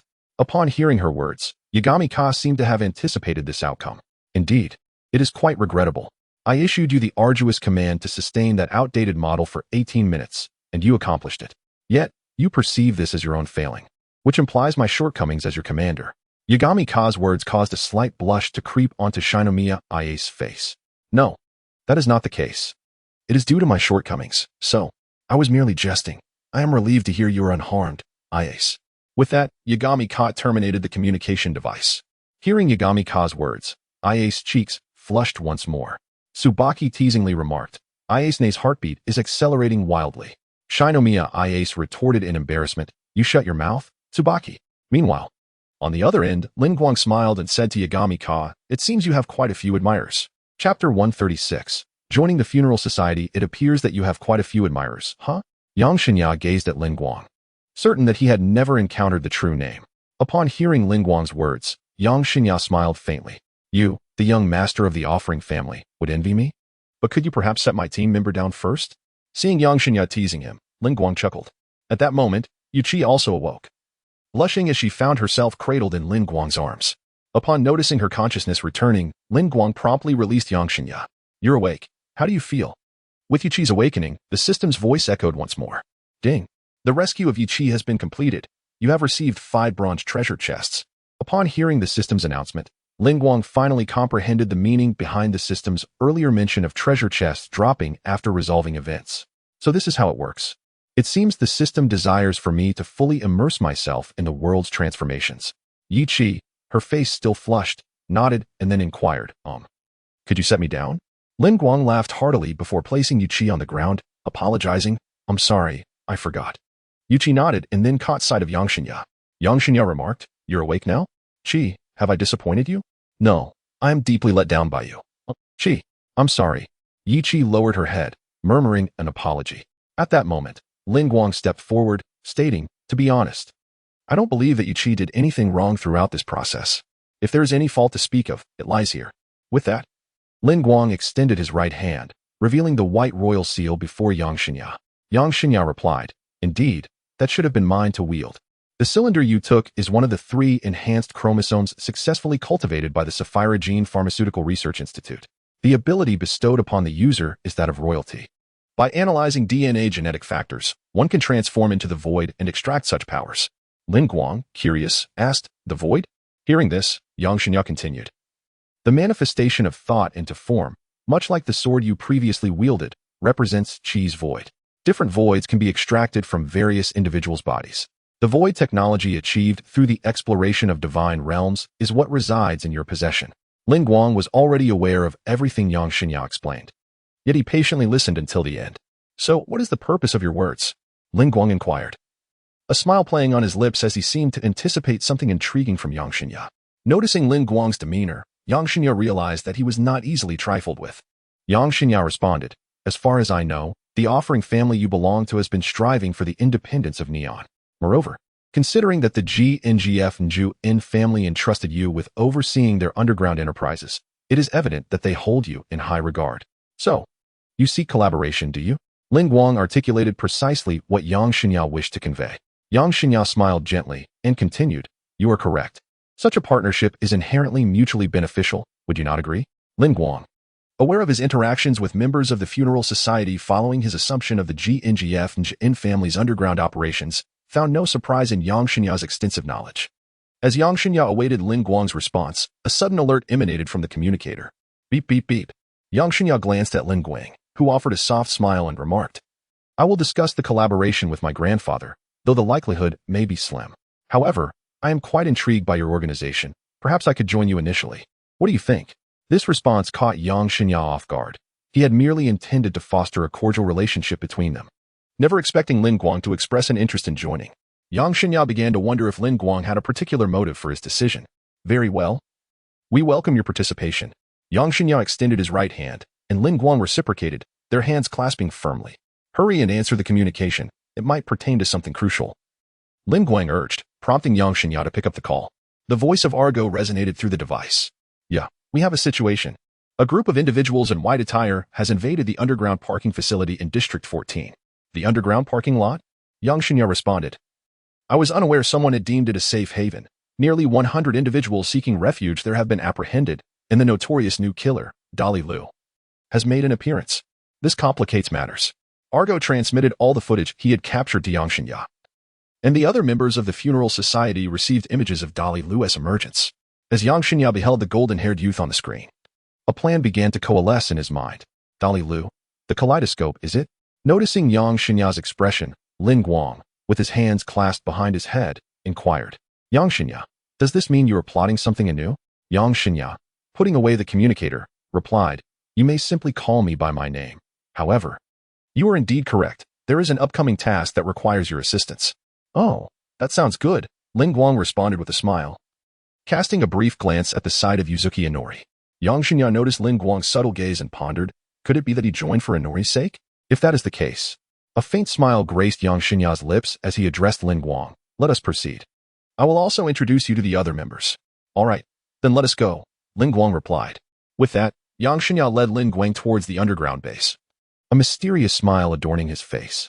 Meanwhile, Lin Guang and Yuzuki Inori followed closely behind, Lin Guang's expression reflecting a triumphant grin. Soon, the trio arrived at the funeral society's underground base. A sudden event has occurred. Considering the disparity in combat strength, the risks of rescue are exceedingly high. I propose a retreat, remarked a bespectacled man with white hair to Yang Xinya. Upon seeing this individual, Lin Guang mused, this man must be the strategist of the funeral society, Si Fenyi. Yang Xinya responded to Si Fenyi, no, I cannot let this opportunity slip away. This is not merely an unexpected incident, it is a divine blessing. Inform all members that our next objective is to annihilate the antibodies and rescue the residents of the fortress. Furthermore, this battle plan will differ from our previous covert operations. We shall seize this chance to declare the existence of our funeral society to the world. Let us engage in combat with fervor. Such a resolution ignited excitement among all members of the funeral society. Absolutely. Wonderful. Upon hearing Yang Xinya's words, Si Fenyi remarked, truly, it is you, yeah, who has completely deviated from the script. However, could this be a tad too hasty? Yang Xinya turned to Lin Guang, who had also approached his side. Finally, I would like to announce one more thing. Our new member, the revered Guanglin. Chapter 137, the first operation lastly. An important announcement. Our new member, Lin Guang from the Offering Institute. Upon hearing Lin Guang's surname, the members of the funeral society were taken aback. The Offering Institute. The organization with considerable resources? Does this mean we no longer need to worry about supplies? The quadrant glanced at Lin Guang, contemplating the advantages and disadvantages of his inclusion. Tong and Ia Shino looked at Lin Guang with curiosity, momentarily surprised by his appearance. Lin Guang addressed Yagami Kiga, saying, did I not mention that we should refrain from discussing this matter? Furthermore, I now go by Lin Guang. Yagami Kiga smiled gently before addressing the others. To protect his identity, you may refer to him as Lin Guang from now on. The crowd responded in unison, assuring him, no problem. We understand. Subsequently, Yagami Kiga turned to Lin Guang and instructed, Lin Guang, you and Shiki must devise a way to infiltrate the vicinity of the GHQ forces without being detected. Meanwhile, I will divert their ultimate roar unit and confront them directly. Your task is to extract this void. With that, Yagami Kiga placed a photograph of Daliru before Lin Guang. Lin Guang smiled softly, replying, of course. With that, Lin Guang departed the underground base of the funeral society alongside Yuzuki Shiki. Yagami Kiga observed Lin Guang's retreating figure, pondering, perhaps collaborating with you will facilitate the achievement of my goals. Meanwhile, Lin Guang followed closely behind Yuzuki Shiki as they ascended into the ventilation shafts. Yuzuki led the way, while Lin Guang trailed behind, watching the swaying drum ahead. Unconsciously, Lin Guang shifted his gaze. At that moment, the voice of Kaname Butterfly, who had been in the spirit realm, echoed in Lin Guang's mind. I never anticipated such terrifying entities existed in this world. It seems the breathing technique is ineffective against them. Hearing Kaname's words, Lin Guang replied, it's nothing. As long as we sever the vital points of those behemoths, we can still destroy them. This world is truly extraordinary. However, little Guang, why have you chosen to join them? Is it for that young lady before you? Kaname teased. Lin Guang's face displayed a faint wry smile. Sister Kaname, if you truly comprehended the realities of this world, you would understand my reasons for joining them. They are merely pawns of the deities in this realm. Kaname gasped, is what you say true? Are there really deities in this world? Upon hearing this, Lin Guang's mind involuntarily conjured the image of the little yellow-haired figure who claimed to be a deity. Perhaps. Suddenly, Yuzuki came to an abrupt halt. And engrossed in his conversation with Kaname, Lin Guang failed to notice, causing his face to collide with something. A soft gasp escaped him, and he quickly retreated a couple of steps. Lin Guang then beheld Yuzuki's flushed face and hurriedly murmured an apology. I'm sorry, I truly didn't mean to. I was lost in thought. Yuzuriha and Nori blushed, at a loss for words. Suddenly, a sharp sound echoed through the air, a resounding slap. Both Lin Guang and Yuzuriha turned their gaze towards the scene unfolding beneath the iron railing. Stop resisting futilely. Tell me, who is your leader? Speak. A man clad in a white bulletproof vest and helmet relentlessly struck a man dressed in funeral attire, demanding to know the identity of their leader. The Special Virus Disaster Prevention Bureau, commonly referred to as antibodies, possesses the authority to identify infected individuals and, based on their own assessments, to deal with them. They are the most ruthless enforcers of the GHQ's law and order. At this moment, Lin Guang and Yuzuriha found themselves near the antibody unit, hiding behind an abandoned platform, where they could clearly observe the actions of the antibodies. Please stop. What has my husband done? A woman in tattered yellow clothing implored the soldiers. Beside her, a small child tugged at her skirt, exclaiming, Mommy, I need to go to the bathroom. The woman's face momentarily wore a strained smile as she addressed her child. Just a moment, Xiaoliao. Her words provided a brief sense of calm, but she grasped the soldier's weapon once more. He is not sick. I beg you, let him go. At that moment, a boy in an ultimate howling sensory suit, with golden hair, approached, holding a flower. Recognizing him, Lin Guang realized this was the target of their mission, Dali Lu. Inhaling the fragrance of the blossom, Dali Lu appeared genteel, and he lamented, what a sorrowful sight. It pains my heart. The woman, noticing Dali Lu's distinct attire, rushed to him. Sir, please, I beg you, save him. As the woman suddenly grasped Dali Lu's hand, the petals of the flower fell away. In an instant, Dali Lu revealed a starkly different side from his earlier demeanor. With a swift motion, he struck the woman aside and kicked her forcefully away. What are you doing, you filthy old hag? Witnessing Dali Lu's sudden outburst of violence, Kanai Butterfly gasped in shock, covering her mouth. Yet, Dali Lu showed no intention of sparing the woman, advancing towards her with a menacing expression. Do you have any idea about the virus's contagion? How unfortunate. He sneered, delivering brutal kicks to the woman's head until she lay nearly lifeless. Seeing this, Kanai's heart felt as if it had been wrenched painfully. Why? Why would he do such a thing? Lin Guang sighed and replied, Sister Kanai, if you wish to save them, then go ahead. Although Kanai was aware of the organization's intentions, Lin Guang's words reflected his concern for her emotions. Butterfly Kanaho's face radiated a gentle smile as she expressed her gratitude, saying, Thank you, Xiaoguang. At that moment, the soldiers of the antibody forces raised their weapons, aiming at those who were kneeling on the ground. Witnessing this scene, Lin Guang heard the anxious voice of Tong in his earpiece. Has Team A arrived yet? Not yet. Hurry up. Understood. Suddenly, Butterfly Kanaho descended amidst the soldiers of the antibody forces. Breath of flowers. Second form. Yukium. With strikes akin to the delicate fall of plum blossoms.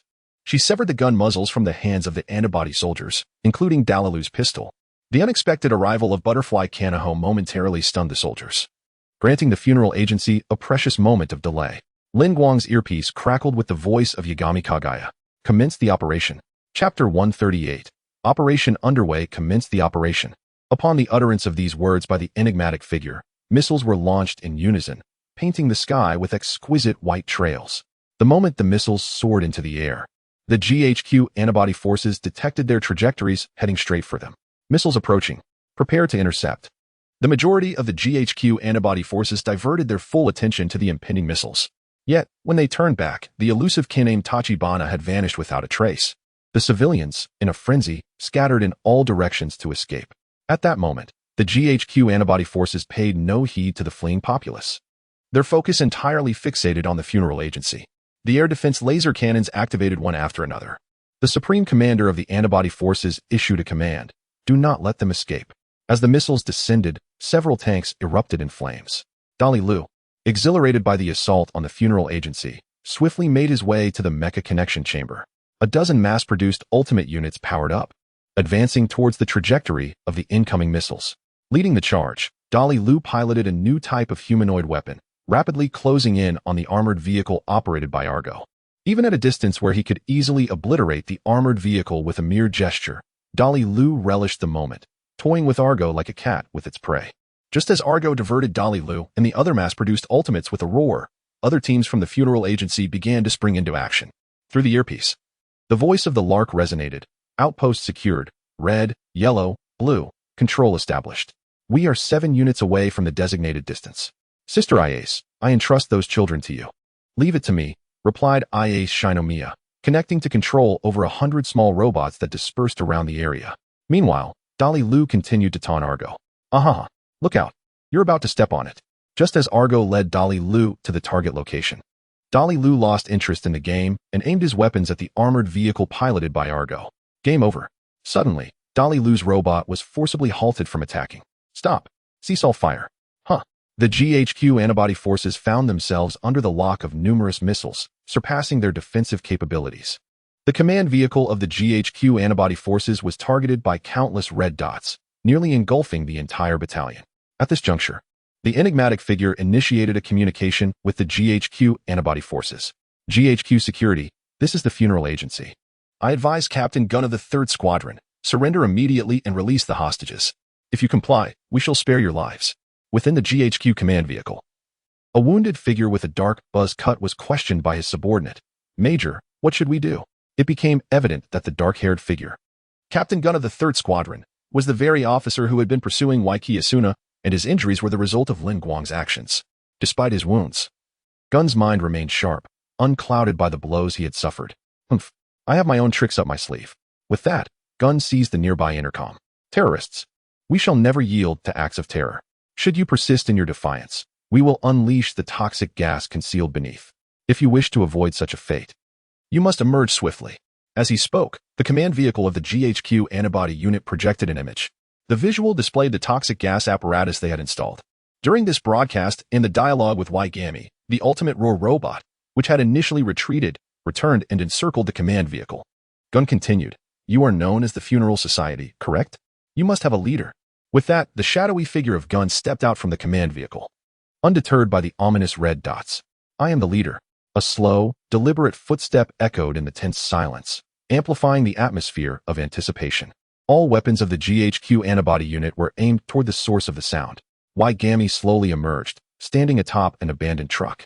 Upon witnessing Waigami's entrance, Lin Guang could not help but smile, thinking to himself that if it came to flair, Waigami was indeed impressive.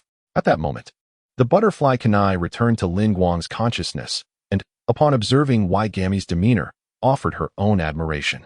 Indeed, from what I've seen, this individual is quite an exceptional leader. Lin Guang smiled gently and replied, Sister Kanai, you speak true. This person is indeed a formidable leader. However, my time to make an entrance is approaching. With that, Lin Guang fixed his gaze upon the ultimate Roar robots, docking bay not far away. Meanwhile, Gun and Waigami began to converse as if they were old friends. Funeral Society, quite an ominous name, Gun remarked. Waigami patiently explained, the world is often compelled to make choices. Survival of the fittest is the truth of existence. We must continuously sing the funeral dirge for those who are cast aside, hence the name Funeral Society. In essence, we are forever the bearers of the dead, symbolizing that we are the ones who endure. Gun scoffed and countered, it seems you are yet to grasp the reality of the situation. Which side is truly facing extinction? Where are the gene weapons you have stolen? Speak. Waigami's brow furrowed slightly, replying, this is the first I have heard of such a matter. No sooner had he spoken than dozens of laser cannons redirected their aim toward Waigami. Gun issued an ultimatum, I will count to 10. If you do not speak, I shall reduce you to a mere perforated mass. At Lin Guang's side, Yuki whispered, the time has come. Hearing her words, Lin Guang flexed his wrists and neck before declaring, I understand. It is our turn to take the stage. Upon hearing this, Yuki prepared herself for the imminent extraction into the void. At that moment, the countdown commenced. 10, 9, 8. The white crown upon Lin Guang's right hand began to glow, and the area around Yuki's chest radiated a white light. A technologically advanced greatsword was drawn from Yuki's chest by Lin Guang. In the next instant, the talisman within Lin Guang's body illuminated with brilliance. Lin Guang's figure vanished in an instant, only to reappear before the connection chamber, where he swung his sword with a swift motion. The connection chamber was instantly cleaved in two, and Dalalu was severed from the link, confronted by a figure donning a fox mask. 7, 6, 5. Observing the severed connection chamber, Lin Guang felt a twinge of exasperation. It seemed he had exerted too much force. Perhaps he should be gentler next time. Nevertheless, he decided to draw from the void first. Lin Guang relinquished his great sword and reached directly towards Dalalu's chest. Dalalu, peering through the mask's openings, caught sight of Lin Guang's ice-blue gaze. A radiant light flickered to life at Dalalu's chest as Lin Guang unceremoniously extracted a uniquely shaped firearm, the kaleidoscope. 4, 3, 2. After drawing from Dalalu's void, Lin Guang once again invoked the speed of the rabbit talisman to depart from the connection chamber. He then positioned himself behind the vehicle where Yang Xinya resided. As Lin Guang squeezed the trigger of the kaleidoscope, Gun's countdown reached its conclusion. 1. The time had come. Chapter 139. The operation concludes. The time for unboxing has arrived. On Gaina's scarred visage, a ghastly smile emerged as he forcefully pressed the launch button. Dozens of laser cannons unleashed a barrage upon the formidable Yagami. The muzzle of the kaleidoscope in Lin Guang's grip rapidly unfurled, rotating and radiating light. The spheres emitted by the kaleidoscope blossomed like flowers upon Yagami's chest, and as the lasers struck, they scattered like pollen, reflecting back in a continuous dance akin to the light within a kaleidoscope. Ultimately, all beams struck the GHQ antibody forces, annihilating them in an instant. Ding! The host has eliminated 5 ultimate roar robots, yielding 5 bronze treasure chests. Once all the treasure chests were automatically collected, Lin Guang retracted the kaleidoscope, returning it to Dalalu's form, and then cast his gaze upon the battlefield, which had transformed into ashes, revealing only Yagami's imposing figure. Simultaneously, the events that transpired had already disseminated online, and the world became aware of the existence of the funeral society. A notification resounded in Lin Guang's mind. Ding! Event result, the world declaration of the funeral society, yielding 1 silver treasure chest. Thus, he had acquired a silver treasure chest. It appeared that my endeavors in this world would be quite fruitful. Subsequently, Lin Guang removed the fox mask from his face. Addressing Yagami, we have nearly obliterated the entire 3rd squad. Along with the squad leader, the world will surely recognize the funeral society's existence. This is indeed a testament to our collaboration. Yagami once again extended his right hand towards Lin Guang, this operation having flawlessly showcased the prowess of the funeral society. As if to convey that their partnership was impeccable, Lin Guang smiled gently and reciprocated, grasping Yagami's hand. You are correct. However, I must take my leave now. A night without rest has rendered me somewhat weary. With that, Lin Guang stretched languidly and turned to depart. Yagami suddenly inquired, Lin Guang, do you have any knowledge of the woman who appeared so suddenly back then? Lin Guang glanced back at Yagami and replied as he walked away, who can say? Gradually, Lin Guang's figure faded from Yagami and the other's sight. Upon returning to school, Lin Guang immediately reclined upon the desk of the student council vice president, seeking an audience with the Sandman. In truth, was Lin Guang engaged in unboxing? Personal information. As Lin Guang's voice trailed off, lines of text manifested within his mental space. Host, Lin Guang combat power, city-destroying level abilities, frost fruit, breath of ice, breath of water, mental control, mind's eye, blink, predator, spirit medium, kaleidoscope Sharingan, alternate space, force sleep. Dream creation, curse purification, blood control, king's power, mutation, lightning resistance, fire resistance, ice resistance, navy 6 styles, armament hockey, observation hockey, mastery of all ninjutsu, ordinary shadow level chakra, ox talisman, rabbit talisman, horse talisman, wind attribute affinity affiliates, rose, Lin Mei treasure chests, 1 gold chest, 20 silver chests, 12 bronze chests world cleared, demon slayer Having just unlocked my powers, I have encountered the matter of Yuzuki Kiri, leaving me no time to open my treasure chests. Now, at last, I find myself with the luxury of time. As he spoke, a gambler-esque gleam shone in Lin Guang's eyes. System, let us open all the bronze chests. As his words fell, a solitary armchair materialized in Lin Guang's mental space, allowing him to recline leisurely.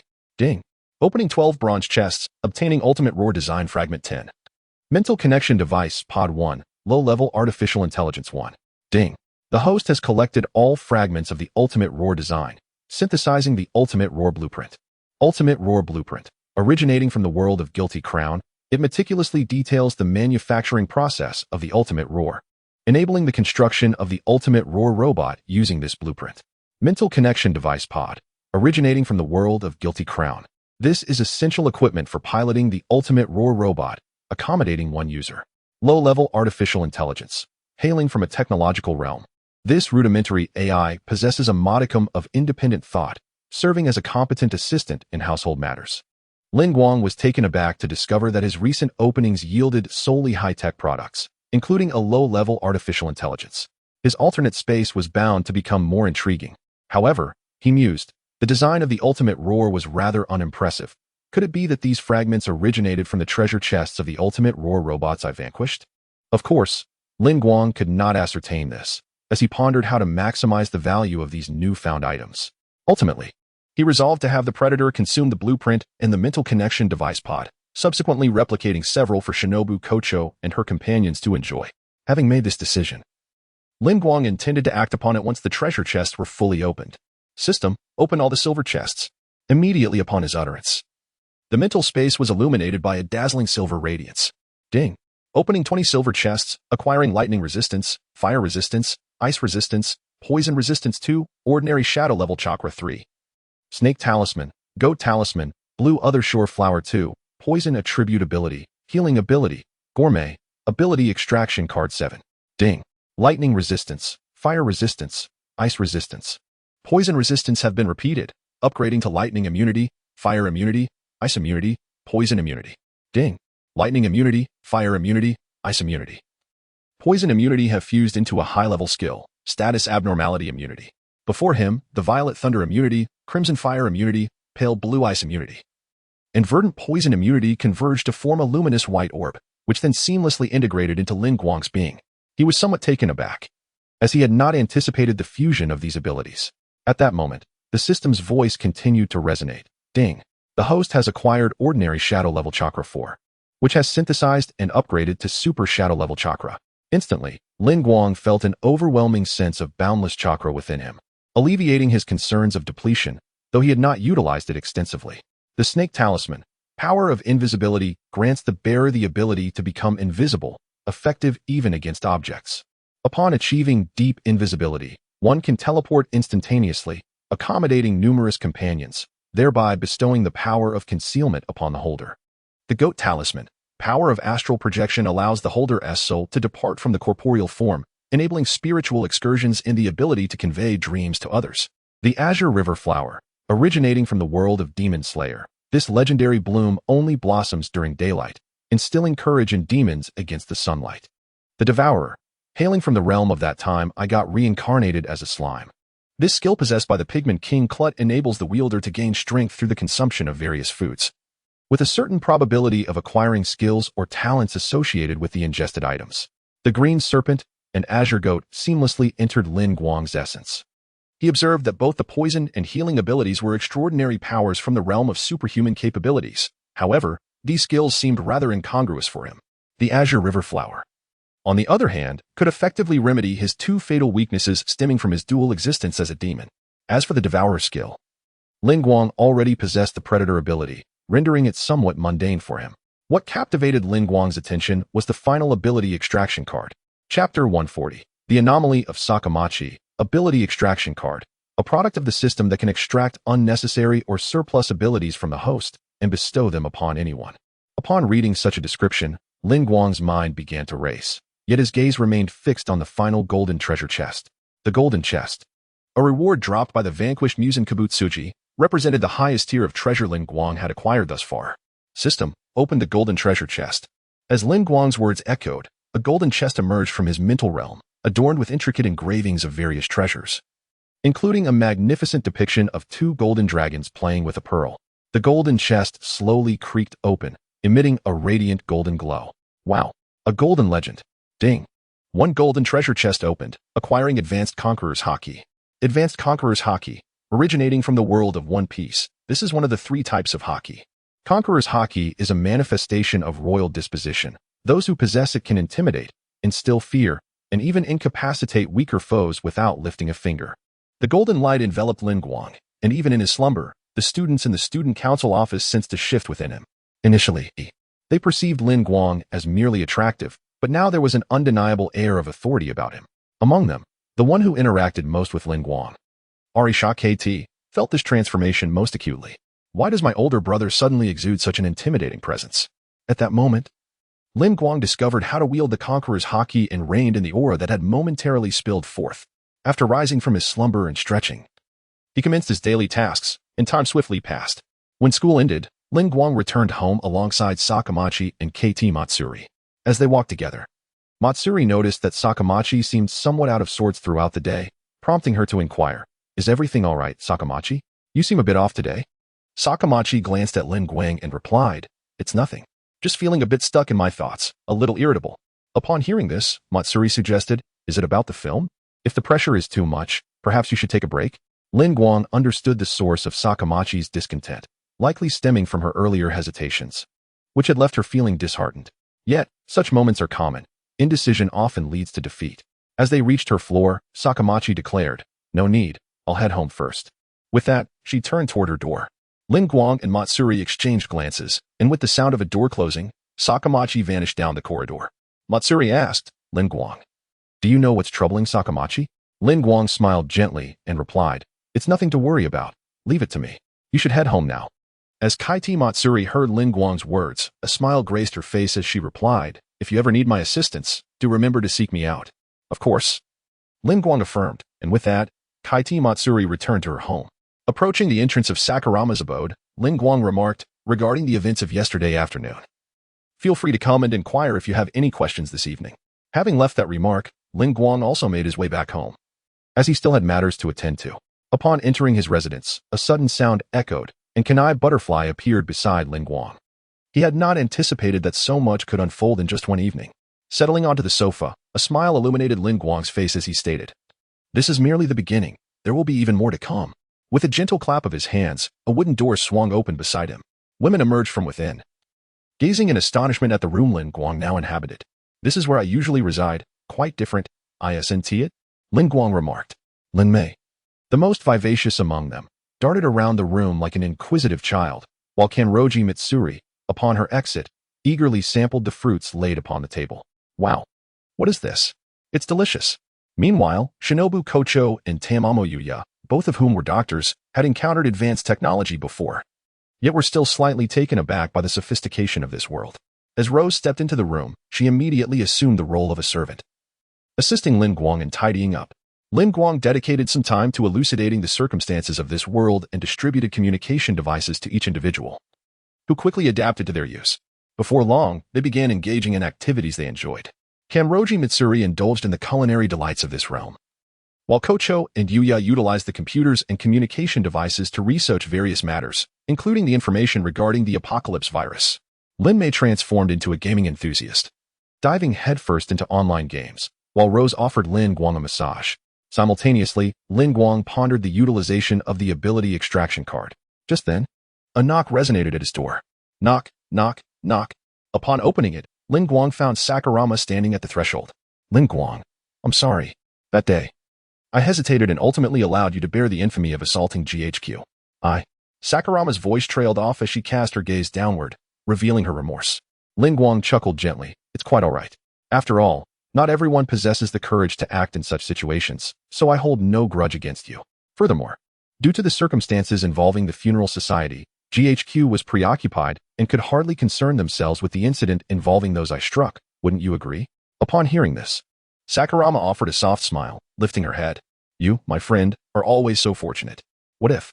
Her words halted abruptly as she noticed 6 women peeking from behind Lin Guang. Lin Guang also noticed the gaze of Sakamatsu Ichika and, suddenly filled with mischief, jested, "Ichika, since you've caught me, I shan't conceal it any longer. You are not mistaken. They are all my girlfriends. Would you care to join us?" Upon hearing this, Sakamatsu Ichika immediately lowered his head. "I'm sorry, I didn't mean to intrude." With that, he hurriedly dashed back to his home. Lin Guang shook his head with a chuckle, saying, still so easily flustered by a jest, and what I said was merely. Suddenly, Lin Guang sensed a menacing aura behind him. Turning around, he found the furious butterfly delivering a punch to his abdomen. Lin Guang, I truly did not expect this from you. Tonight, you shall sleep on the sofa.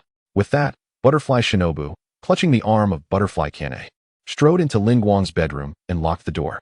At that moment, Lin Guang realized that his joke had gone too far and that Butterfly Shinobu was indeed angry. Oh no, I wasn't paying attention. I misspoke. Rose let out a playful laugh and remarked, it seems our master is in for quite the ordeal. Chapter 141. Is Sakuma Shu out? The following day, Lin Guang walked along the path to school, flanked by Sakuraba Matsuri and Sakuma Shu, each lost in their own thoughts.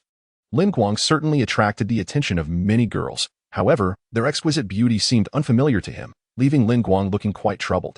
Sakuma Shu, observing Lin Guang's furrowed brow, felt a deep sense of confusion. Unable to contain her concern, Sakuraba Matsuri remarked, Lin Guang, you appear rather distressed. Is something troubling you? In response, Lin Guang shook off his worries and smiled. It's nothing. Just a bit fatigued from the recent events. After a moment's contemplation, Sakuraba Matsuri continued, yesterday, a video surfaced online. Apparently from some funeral society. As she spoke, she pulled up the video, which showcased only the figure of Yagami Kira, her face obscured by a black hood, revealing only her captivating eyes. Upon watching the footage, a smile spread across Lin Guang's face as he exclaimed, how amusing. He felt a connection with Yagami Kira's final gaze, perceiving it as an invitation to anticipate a surprise. Sakuraba Matsuri, intrigued, asked, what did you just say, Lin Guang? With a playful shove to both Sakuraba Matsuri and Sakuma Shu, Lin Guang urged, classes are about to begin. You should head back now. There may indeed be a surprise awaiting you. With that, he turned and waved goodbye. Sakuraba Matsuri, catching a glimpse of Lin Guang's expression, realized he was undoubtedly concocting some peculiar thoughts. Meanwhile, Lin Guang settled into his seat at the student council when suddenly Gyufinju and Arisa approached him. Given the presence of others, she could only address him formally, Lin Guang-senpai, what happened yesterday? You seem to have slept here the entire day. Noticing the concern in Gyufinju and Arisa's eyes, Lin Guang reassured her, it's nothing serious. I was just a bit worn out the night before. Gyufinju and Arisa appeared momentarily struck, her mind racing with implications of his weariness. Suddenly, a knock echoed through the student council office. Knock, knock. The door swung open, revealing a girl with light pink hair. Is this the student council? At that moment, Gyufinju and Arisa was still lost in thought, struggling to comprehend Lin Guang's earlier words, completely oblivious to the newcomer. Lin Guang, upon seeing the girl with pink locks, offered a gentle smile. Indeed, this is the student council. How may we assist you? As Lin Guang spoke, Gyufinju and Arisa regained her composure, finally noticing the approaching Yuzuriha Inori. Yuzuriha Inori stepped up to Lin Guang's desk and placed an application form before him. This is my application to join the student council. Hearing her words, Gyufinju and Arisa picked up the form laid on Lin Guang's desk and examined it closely. Yuzuriha? I had heard rumors of a virtual idol transferring to our school, but I never expected it to be true. Setting aside the application form of Yuzuki Kiki, Kamoin Yalasha scrutinized her intently. Do you wish to join the student council? Kiki nodded affirmatively. After several confirmations from Kamoin Yalasha, Kiki became a member of the student council. Lin Guang perused Kiki's application form and a faint smile graced his lips upon noticing her class. Class 2A, she shares the same class as Sakuma Shu. How delightful. Kiki did not linger long in the student council before returning to her class. Lin Guang followed her to the entrance of Class 2A, where he observed Kiki surrounded by numerous students. At that moment, Sakuma Shu noticed Lin Guang standing at the door and swiftly approached him, inquiring, Lin Guang, what is happening here? Is this the surprise you mentioned? Why is she here? Lin Guang gazed at Sakuma Shu and replied, do you truly wish to know? If you uncover the truth, your life may undergo a monumental transformation. Are you still eager to find out? Sakuma Shu scratched his head and said, that seems unlikely. I merely inquired about Miss Kiki. How could my life possibly change so drastically? Suddenly, Lin Guang's expression became exceedingly stern as he whispered in Sakuma Shu's ear. Things are not as simple as you presume. With that, Lin Guang smiled and patted Sakuma Shu on the shoulder, saying, of course, it is merely a matter of choice. If you genuinely wish to know, then let us meet at our usual spot. As Lin Guang exited Class 2A, Kiki glanced towards the entrance and caught sight of Lin Guang conversing with Sakuma Shu. Subsequently, Sakuma Shu lowered his head and returned to his seat, lost in thought. During the lunch break, Lin Guang quietly observed the sky from an old house within the school's restricted area, until the afternoon classes commenced. He had not seen Sakuma's figure. It seemed that Sakuma would finally sever all ties with the funeral society. With that thought, Lin Guang turned to leave this secret base. Later that night, upon returning home, Lin Guang opened the door to find several large boxes scattered on the floor. Just then, Kiki walked straight into the house from behind him. Lin Guang sighed and shut the door behind him, saying, "Are all these things yours? How did you end up in my home?" As he reached the living room, Lin Guang caught sight of Kiki changing clothes. Meanwhile, Kiki's mechanical pet emitted sparks from its hands, its expression threatening Lin Guang to avert his gaze or face electrocution. Observing this scene, Lin Guang scratched his head in resignation. He had not anticipated that after disrupting everything, the consequences would fall squarely upon him, due to Lin Mei and Rose needing to absorb the energy of the blue flower, and Shinobu Kocho and Tamayo wishing to understand the effects and processes of the blue flower on demons. Mitsuriki and Roji had to assist them, leading them all to return to the alternate space early that morning. Otherwise, the members of the funeral society might have been driven away by them. Kiki's little pet, Finaru, noticing Lin Guang still standing there, promptly unleashed an electric shock without a moment's hesitation. 2 fully charged mechanical hands were placed on Lin Guang's body. Yet he remained completely unfazed. Sensing the mechanical pet, Fina Lu, poking at him, Lin Guang lifted it up, exclaiming, "Stop it, that tickles." The expression on Fina Lu's face was akin to that of a ghost witnessing the unimaginable. How could someone remain unafraid of electric shocks? At that moment, Yuyuki turned around, noticed Lin Guang standing at the entrance of the living room, and approached him to retrieve Fina Lu from his grasp, cradling it in her arms. She looked up at Lin Guang and said, "It was Fina Lu." Lin Guang was not surprised by Yuyuki's response, for this little robot. Breaching a minor lock was a trivial task, and undoubtedly, Yagami had said something as well. Then Yuyuki added, "Hey, Lin Guang, I'm hungry." She gazed at him with eager anticipation. Lin Guang smiled gently and replied, "What would you like to eat?" "Rice balls." Chapter 142. Yuzuki Kiki moves into Sapphira Genetic Pharmaceutical Research Institute. Shindo Shuichiro gazed at the visibly displeased Major General Yang, maintaining a neon-style smile, and once again offered his apologies. "How do you intend to take responsibility for the Roppongi incident, Shindo?" The image of Major General Yang appeared quite agitated. "Rest assured, henceforth, any matters concerning the funeral society will be handled by Major Sujiya," Shindo replied. "Sujiya? Who is he?" Shindo Shuichiro responded. "Are you familiar with Normachan?" "Oh, the recently popular genetic medication, correct? Professor Sakuraba?" A beautiful woman with shoulder-length curly hair, standing behind Shindo, was indeed the Professor Sakuraba mentioned by Major General Yang, Shindo Shuichiro's sister and the stepmother of Sakuraba Haruka. "Yes, it was discovered inadvertently during the development of the AP virus vaccine," Sakuraba Haruka stated. Continuing her thought, Shindo Shuichiro added, "While we are also tracking the sales routes of related secrets, Major Sujiya managed to uncover the entire situation in just a week's time." "Quite a capable individual," remarked Major General Yang. Shindo Shuichiro replied, "Indeed, he is remarkably adept. Whenever he encounters suitable prey, he exerts himself fully to hunt it down and then ensnares it." Meanwhile, at Lin Guang's home, Yuzuki Kiki had just finished the rice balls prepared by Lin Guang. Yet her demeanor was not as jovial as it had been during their previous encounter at the secret base. "Hey, Lin Guang, since there usually isn't anyone at your home, it won't be discovered, right?" In response, Lin Guang leaned back against the sofa with his hands behind his head, saying, "I know." Kiki continued, "Am I a bother? Do you find me troublesome?" Lin Guang rose and approached Kiki, who looked up at him, her eyes reflecting a hint of grievance. Upon seeing Kiki's expression, Lin Guang smiled gently and placed his hand on her head, assuring her, "Not at all. I have simply been alone for a while, so having someone around feels a bit unfamiliar." Kiki nodded, her eyes brightening with a touch of joy. At that moment, the doorbell rang. Ding dong. Ding dong. At this hour, who could it be? Lin Guang activated his sixth sense and discovered that it was none other than Sakuraba Haruka at the door. "Haruka? What brings you here?" With curiosity swirling in his mind, Lin Guang opened the door. "Lin Guang, although I will no longer inquire about that day, I seek strength. I do not wish to find myself powerless in the face of such events again. Would you teach me how to fight?" Lin Guang chuckled softly, then assumed a serious demeanor as he playfully pinched Haruka's arm. Noticing Lin Guang's lack of response and his teasing actions, Haruka felt a bit awkward. "Lin Guang, what are you doing?" In reply, Lin Guang released Haruka and said, "Well, I've assessed your physique. With about 10 years of training, you should be able to match my skills." Upon hearing Lin Guang's words, Ingmanji was momentarily taken aback, but after a moment's reflection, she felt that Lin Guang's assertions bore a semblance of truth. As she lifted her gaze to respond, She was unexpectedly met with the sight of Yuzuki Inori emerging from behind Lin Guang. "Miss Inori, what brings you here?" The apprehension within Ingmanji grew as she feared Lin Guang might utter something akin to his previous remarks. Yuzuki Inori addressed Lin Guang, stating, "I have news. Follow me." Lin Guang. With that, she gracefully passed by Ingmanji, cradling Feina Lu, and proceeded onward.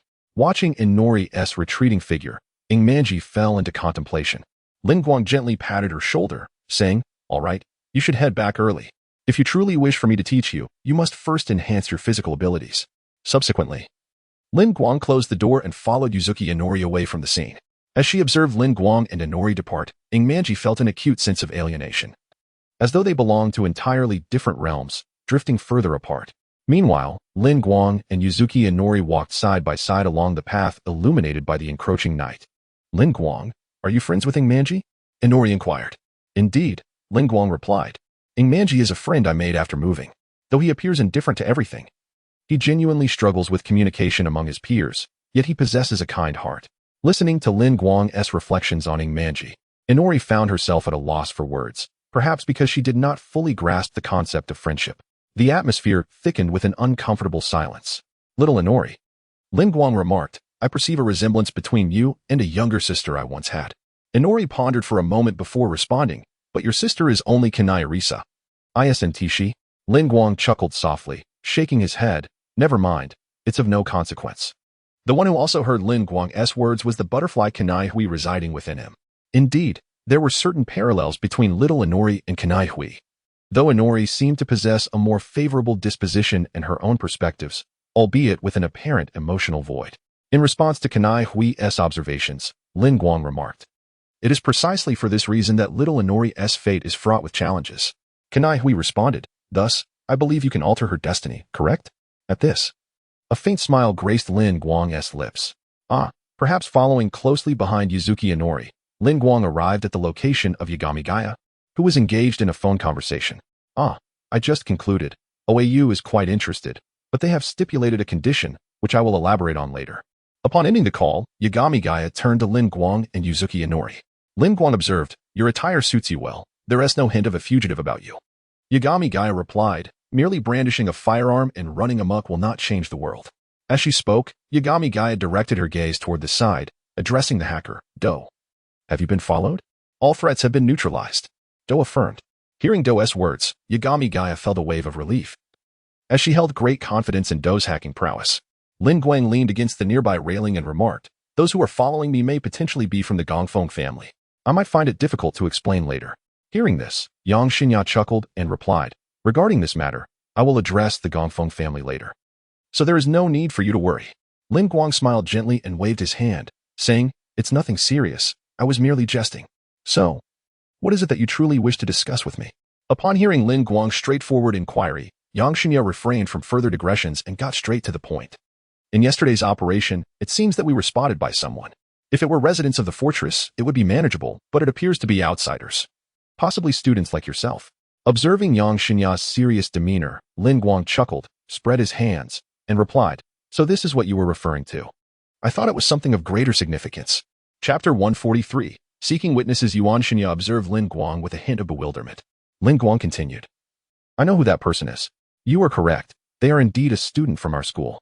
Yuan Xinya was taken aback by how effortlessly his concern had been alleviated. And with a smile, he inquired, "How do you know this?" Lin Guang replied, "For me, it is preferable that as few people as possible are aware of my involvement with the funeral society. So I certainly took the initiative to investigate whether anyone in the vicinity that day saw or heard anything." Upon hearing Lin Guang's words, Yuan Xinya paused momentarily before remarking, "As expected of one who oversees the underground dealings of the offering house, your attention to detail is indeed commendable." Lin Guang, having received such compliments countless times, chose to dismiss the flattery. Recently, a new drug named Normazin has become quite popular within the Roppongi area. I managed to acquire a small quantity some time ago, intending to conduct research on it. However, regrettably, the ongoing matters have hindered my ability to do so. Hearing this, Yuan Xinya began to feel a newfound respect for the man before him. "Since you are already aware, you should know how to handle this matter. So I will leave everything in your and Chi's capable hands." With that, Yuan Xinya departed. After Yuan Xinya and the other members of the funeral society left, Lin Guang and Yu Qi retraced their steps home. While walking, Lin Guang suddenly said, "Xiaoqi, now that we are out, is there anything you wish to do?" Yuqi asked, "Something I want to do?" "Me?" Lin Guang responded, "Yes, you have always followed his instructions. Do you have any personal desires?" This question plunged Yuqi into silence. "What do I want to do? I seem to have nothing." Lin Guang continued, "If you do not, that is perfectly fine. I will accompany you as you search." Yuqi lifted her gaze to meet Lin Guang's eyes, sensing an emotion she had never experienced before. Upon returning home, Yuqi and Lin Guang retreated to their respective rooms to rest. Lin Guang gently clapped his hands, and the portal to the alternate space opened. He stepped inside, finding the vast expanse devoid of any presence. Lin Guang made his way to the laboratory specifically established by Butterfly Shinobu and Tamayo, where only Butterfly Shinobu was present. Butterfly Shinobu was engrossed in writing in a notebook, oblivious to Lin Guang's arrival. "Little Shinobu." Lin Guang suddenly embraced her from behind, startling her. Upon realizing that the mischief maker was Lin Guang, Butterfly Shinobu playfully bit him in irritation, though she refrained from inflicting any real harm.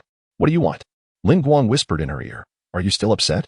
Butterfly Shinobu averted her gaze, but did not break free from his embrace. "No." Lin Guang chuckled. "You claim not to be upset, yet your demeanor clearly suggests otherwise." Upon hearing his words, Butterfly Shinobu let out a soft huff. "Do you even know what I am upset about?" Lin Guang said, "I understand that my earlier words may have led to a misunderstanding for Sister Kane." Turning to face Lin Guang, Kochu Shinobu retorted, "Do you have any idea how long I had to explain to Sister because of what you said yesterday?" Before she could finish her sentence, Lin Guang pressed his lips against hers. Shinobu let out a soft gasp, instinctively wrapping her arms around Lin Guang's neck. In an instant, with a snap of his fingers, they were transported from the laboratory to Shinobu's room. Thus, a fierce encounter commenced. 2 hours later, Lin Guang emerged, a satisfied smile gracing his face.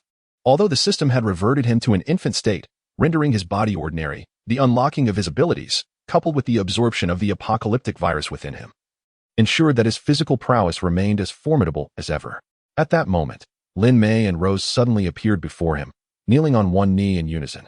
"Thank you, Master, for procuring the blue, allowing us to stand in the sunlight once more." Lin Guang smiled gently, replying, "As I have said, one day you will overcome the shadows of the sun. Besides, you are my people. This is merely a gift from me to you." Rose moved closer to Lin Guang, entwining her arms around his right arm, enveloping it in her embrace. "But how shall I repay my master?" she mused. Observing this, Lin Mei, unwilling to be outdone, seized Lin Guang's left arm. "If there's to be any repayment to our master, I must go first. You shall have to wait your turn." Lin Guang, being tugged in both directions, sighed deeply before clapping his hands together, causing him to vanish from their midst and exit the alternate space. Upon witnessing Lin Guang's sudden disappearance, both Lin Mei and Rose were left in utter dismay, returning to their respective homes. After leaving the alternate space, Lin Guang let out a long sigh, reflecting, "I have taken in 2 fairies, it's quite overwhelming." Gazing at the ceiling above him, his mind wandered through the events of this world. Due to my influence, Sakuma-ji had deviated from his original path, losing his royal power, with his connection to the funeral society now limited to being classmates with Yuzuki Kiri. The events that were meant to unfold in Sakuma-ji's life seemed to have shifted onto my shoulders. I wonder what will transpire when I confront Kanagawa Gaku. With these thoughts, Lin Guang began to anticipate the events of the following day. The next morning, Lin Guang and Yuzuki Kiri arrived at school together. Kiri quietly inquired while walking beside him, "Lin Guang, should we go find that person now?" Lin Guang replied, "There is no rush. Since Yaya has entrusted this matter entirely to me, you need only follow my lead." Nodding in agreement, Kiri silently accompanied Lin Guang. As they walked, Lin Guang suddenly asked, "Kiri, do you enjoy strolling around the school like this?" Upon hearing his words, Kiri abruptly halted, staring at Lin Guang in surprise. Had he always been contemplating this matter? Hearing the footsteps behind him come to a halt, Lin Guang turned to face Yuqi and said, "It appears not, but we have explored sufficiently for now. Let us seek out that individual." With that, Lin Guang strode past Yuqi, who, regaining her composure, hurriedly followed suit. Upon their arrival at the entrance of Class 2A, Yuqi inquired, "Lin Guang, the person you mentioned, are they in my class?" "Indeed," Lin Guang affirmed, and without further ado, he stepped inside. The moment Lin Guang entered Class 2A, the female students erupted into a flurry of excitement. "Ah, Lin Guang is in our class. Who is he here for? It can't be me, can it? You must be dreaming. He is definitely here for me." As Lin Guang approached Han Chuangua's son, the girls fell silent in an instant. "You are Han Chuangua's son, are you not?"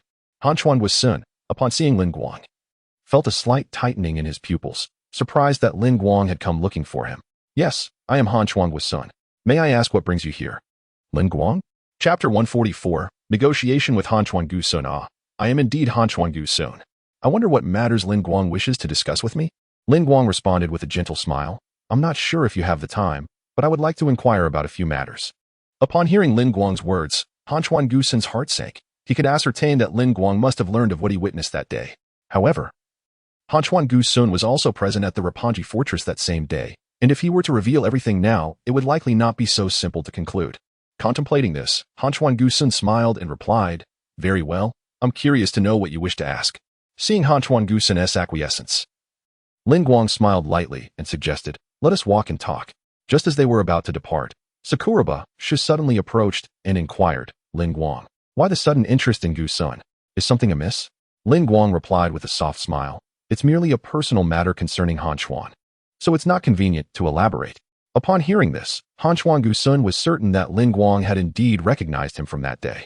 Sakuraba Shu, upon realizing it was a personal affair, ceased further inquiries. I see, she said, and with that, Lin Guang led Han Chuangu's son away. Nearby, Kyuta Matsuri observed Lin Guang's departing figure and approached Sakuraba Shu, saying, Shu, don't you feel that Lin Guang seems a bit different these past few days?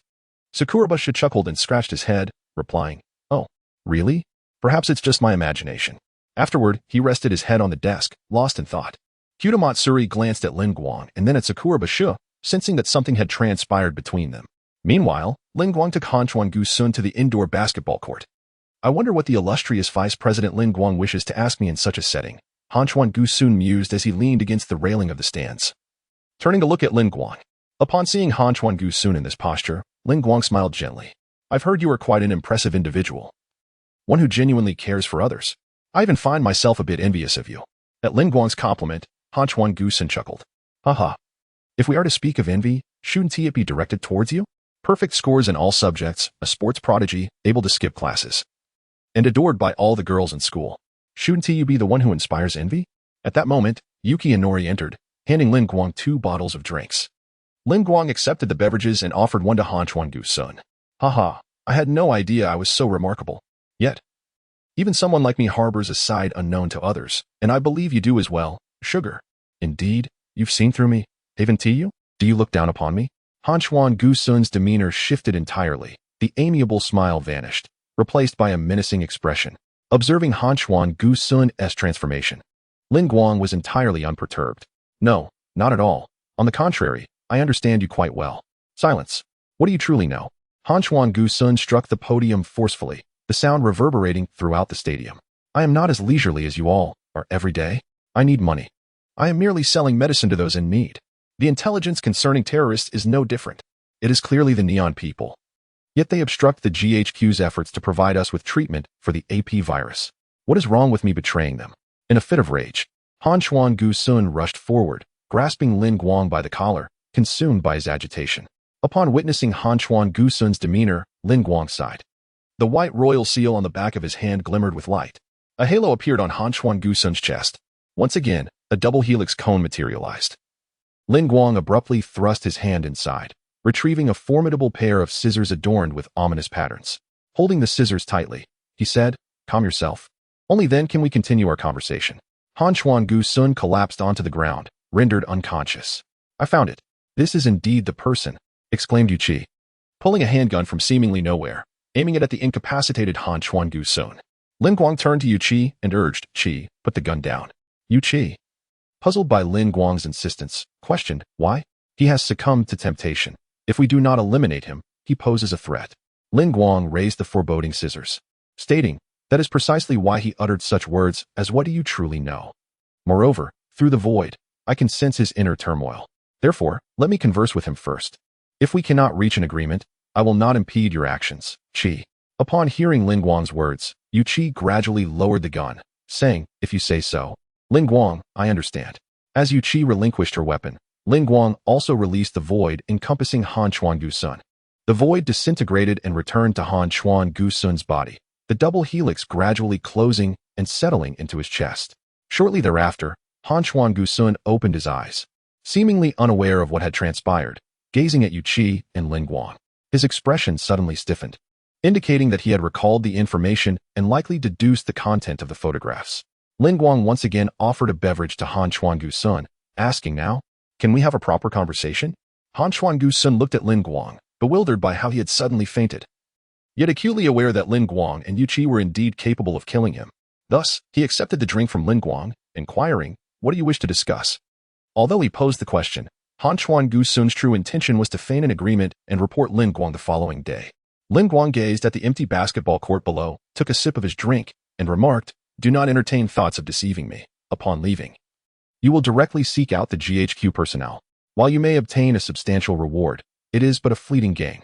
I believe you are a person with foresight, especially since you have a brother in need of treatment. Do you not?"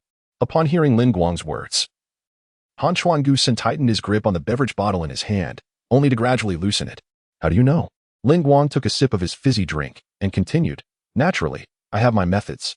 Moreover, I perceive a glimmer of cleverness in you, which is why I wish to assist you." The can in Han Chuan-gu-sun's grasp had become misshapen from his grip as he spoke in a low voice. "How can you help me? My brother's body has already entered the 4th stage. He must receive treatment in an isolation ward, or else."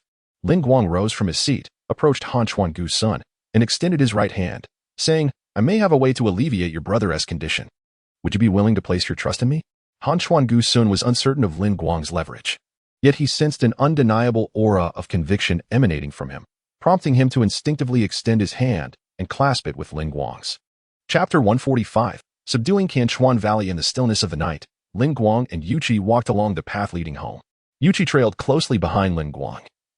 Her thoughts clouded with a sense of unease. What was it that stirred within her? Was it anger? She pondered, uncertain, wishing that she could sing to alleviate her discomfort. Yet, she remained cautious on the streets, mindful of Yang Xinya's advice to avoid drawing attention. Suddenly, Lin Guang halted, and lost in her thoughts, Yu Qi collided with him.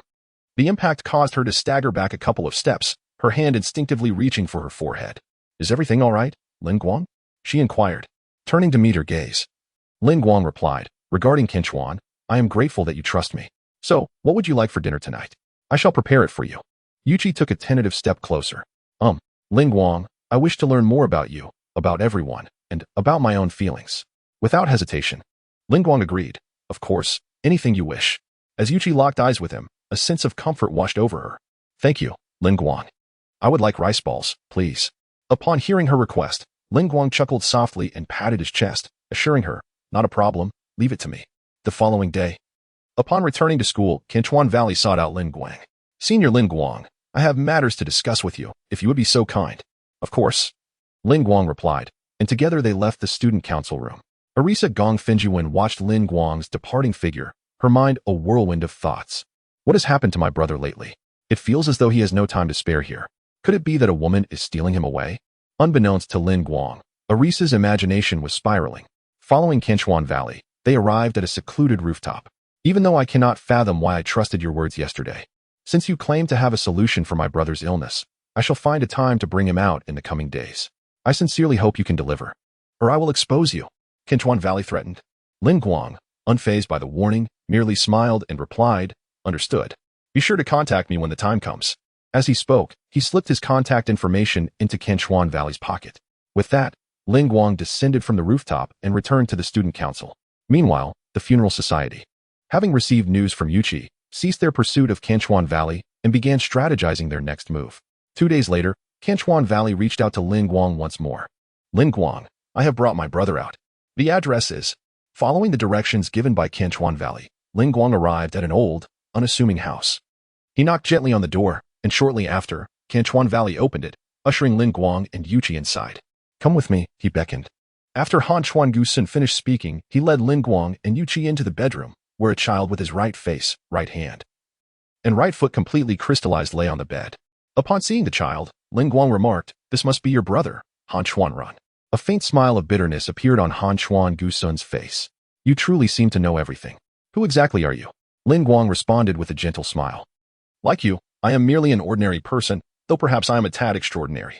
As he spoke, the white mark of the king manifested on the back of his hand. Simultaneously, a glow emanated from Han Chuan-ran's chest. The double helix cone reappeared as Lin Guang reached toward the child's chest.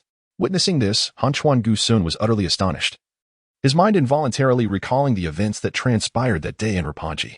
What on earth is happening? Suddenly, Lin Guang's hand plunged into Han Chuanrun's chest, causing the child to emit a pained cry. Almost immediately, Lin Guang withdrew a dagger from within Han Chuanrun's body. Hearing his brother's anguished scream, Han Chuangusun rushed toward Lin Guang, attempting to grab him by the collar once more. However, Lin Guang was not about to let a repeat of the previous encounter occur. He firmly seized Han Chuangusun's wrist with one hand and twisted it, prompting a cry of pain as Han Chuangusun fell to his knees. You may now look at your brother, Lin Guang stated. Upon releasing Han Chuangusun, he observed that all the crystallization on Han Chuanrun had vanished, although the white light on his chest persisted. Han Chuangusun realized that the crystallization had completely disappeared from his brother, yet he remained unresponsive. Lin Guang, what have you done to my brother? Lin Guang scrutinized the dagger in his hand, noting that it appeared to be slightly longer than a typical dagger, akin to a laparotomy knife. Han Chuanrun truly seemed to desire to resolve everything through self-harm. Lin Guang smiled gently before releasing the dagger, allowing it to dissolve into the void and return to Han Chuanrun's body. Witnessing this, Han Chuangusun was perplexed as to why Lin Guang would return that object to his brother's form. Lin Guang then remarked, "Have you ever seen a healed person wake instantly? He requires some time to rest. Having resolved the matter, I shall take my leave." Subsequently, Lin Guang turned and departed with Yuqi from Han Chuangusun's residence. On their way back, Yuqi inquired, "Lin Guang, why did the crystallization disappear from the child once you extracted the void?" Lin Guang raised his right hand, revealing the white mark of the king on his hand, and explained, "When my hand entered the child's chest, I could feel the crystallization gradually dissolving, or rather, being entirely absorbed by me." Upon hearing Lin Guang's words, Yuqi's heart trembled momentarily, yet she discerned no signs of crystallization on Lin Guang. Observing her worried expression, Lin Guang smiled and reassured her. "There is no need for concern. My body is entirely unharmed, and I even feel my strength has increased slightly." Yuzuki Inori was uncertain as to why she felt such emotions, yet upon hearing that Lin Guang was unharmed, she felt a sense of relief wash over her. The following day, Lin Guang was escorted to the stadium by Han Chuangusun. Han Chuangusun handed Lin Guang a disc, stating, "This contains everything I captured that day, and I have no backups, so you needn't worry." Accepting the disc, Lin Guang smiled gently and replied, "I trust you, and thus, our matters shall conclude here." With that, Lin Guang turned to leave. Suddenly, Han Chuangusun called out to him, "Lin Guang, I am aware that your identity is likely extraordinary, and therefore, I wish to be your right-hand ally."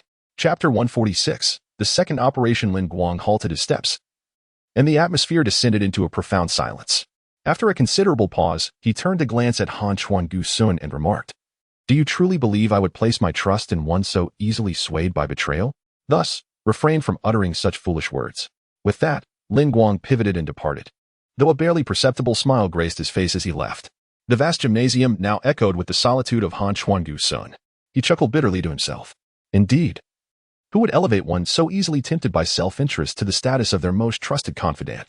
As he exited the gymnasium, Han Chuangusun resumed his usual demeanor. From a shadowed corner, Lin Guang emerged, watching Han Chuangusun's retreating figure, murmuring softly, "Han Chuangusun, I hope you shall not disappoint me." Later that evening, within Lin Guang's residence, Yuqi, cradling the mechanical pet Fei Nalu, approached him. "Lin Guang, it is time for action." Startled by her words, Lin Guang followed Yuqi to meet with Yang Shinya. "You have arrived. Our mission is to rescue one of our members, Chung Huyen Air. Allow me to convey the operational plan." Upon hearing Yang Shunya's strategy, Lin Guang acknowledged his understanding, yet his mind lingered on the matter. He recalled that, in the original narrative, Yang Shunya had forewarned the GHQ of their intention to rescue Chung Huyen Air while simultaneously liberating Sakumashu. However, this time, Yang Shunya opted for a surprise assault to extricate Chung Huyen Air instead. Has my very presence now steered events toward an unpredictable course? Under the cover of night, the members of the funeral society commenced their operations.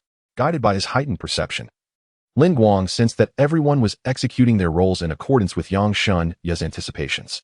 At Yang Shunya's command, operation commenced. A series of explosions erupted. Boom, boom, boom. The cacophony of detonations reverberated as the wail of police sirens pierced the air.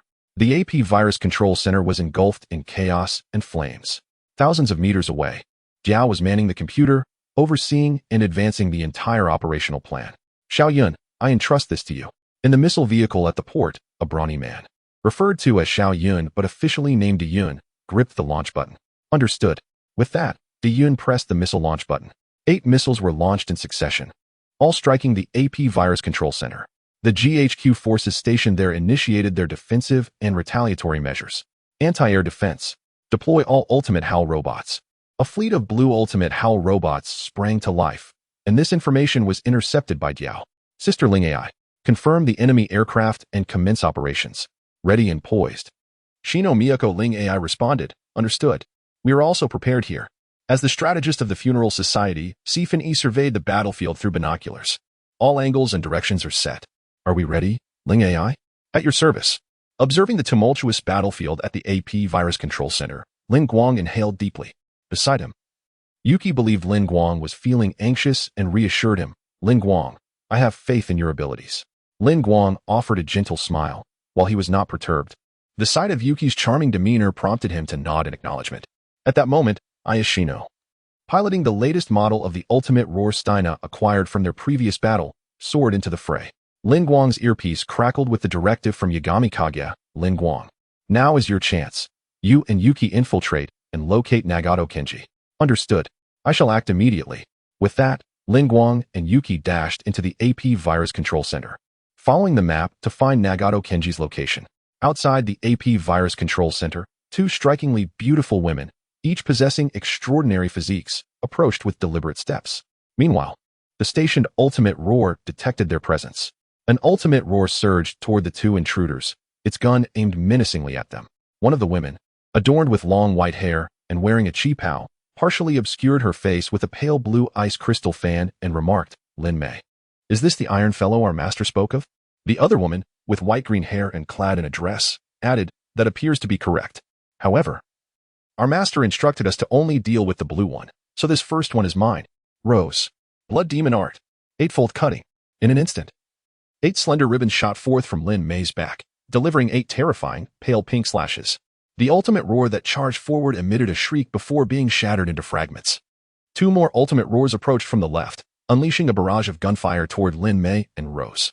Since my sister has already dealt with the first, I shall handle these 2, Lin Mei proclaimed. Blood Demon Art. Ice Spider of the Abyss.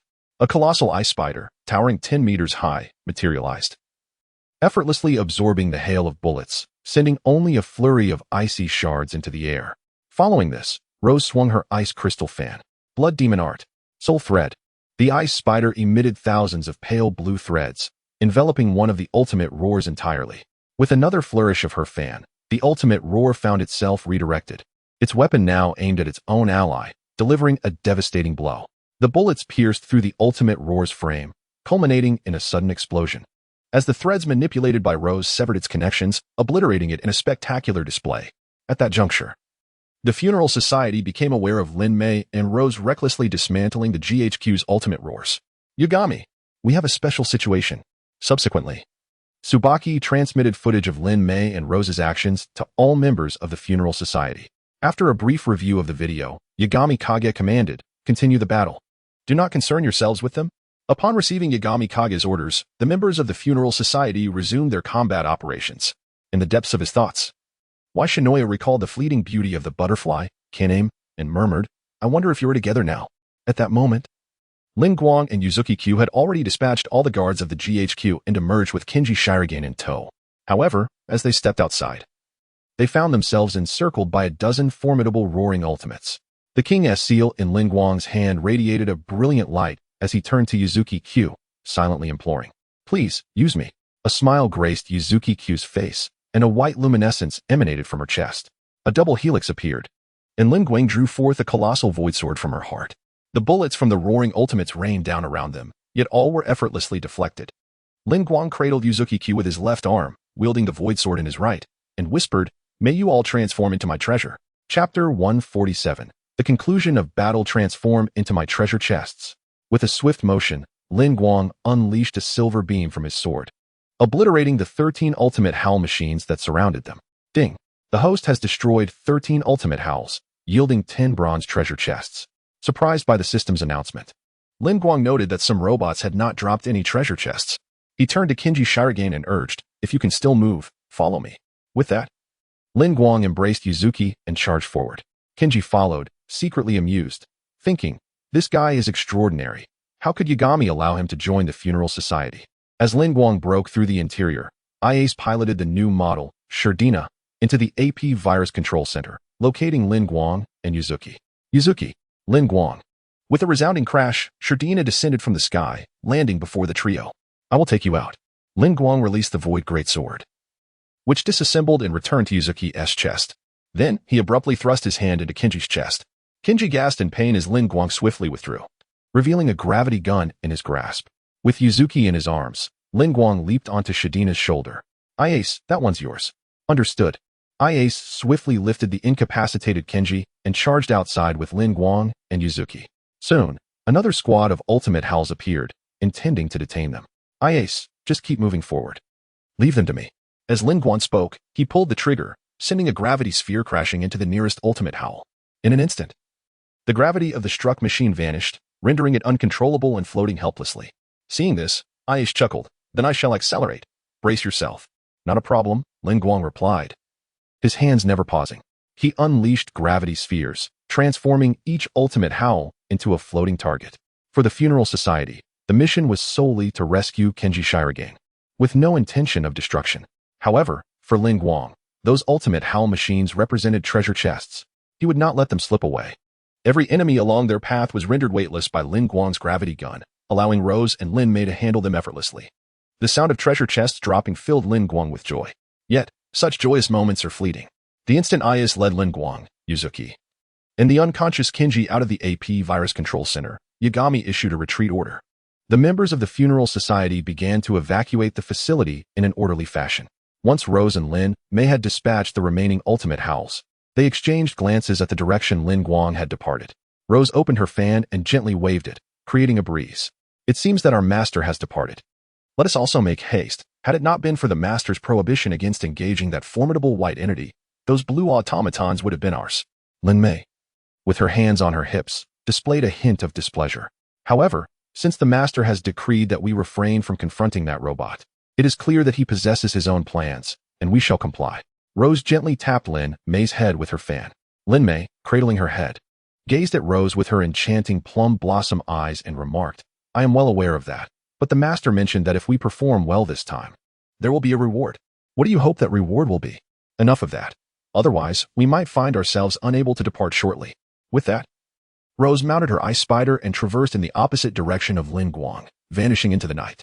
Observing Rose's swift departure, Lin Mei pouted, exclaiming, Why rush off like that? Can't she wait a moment?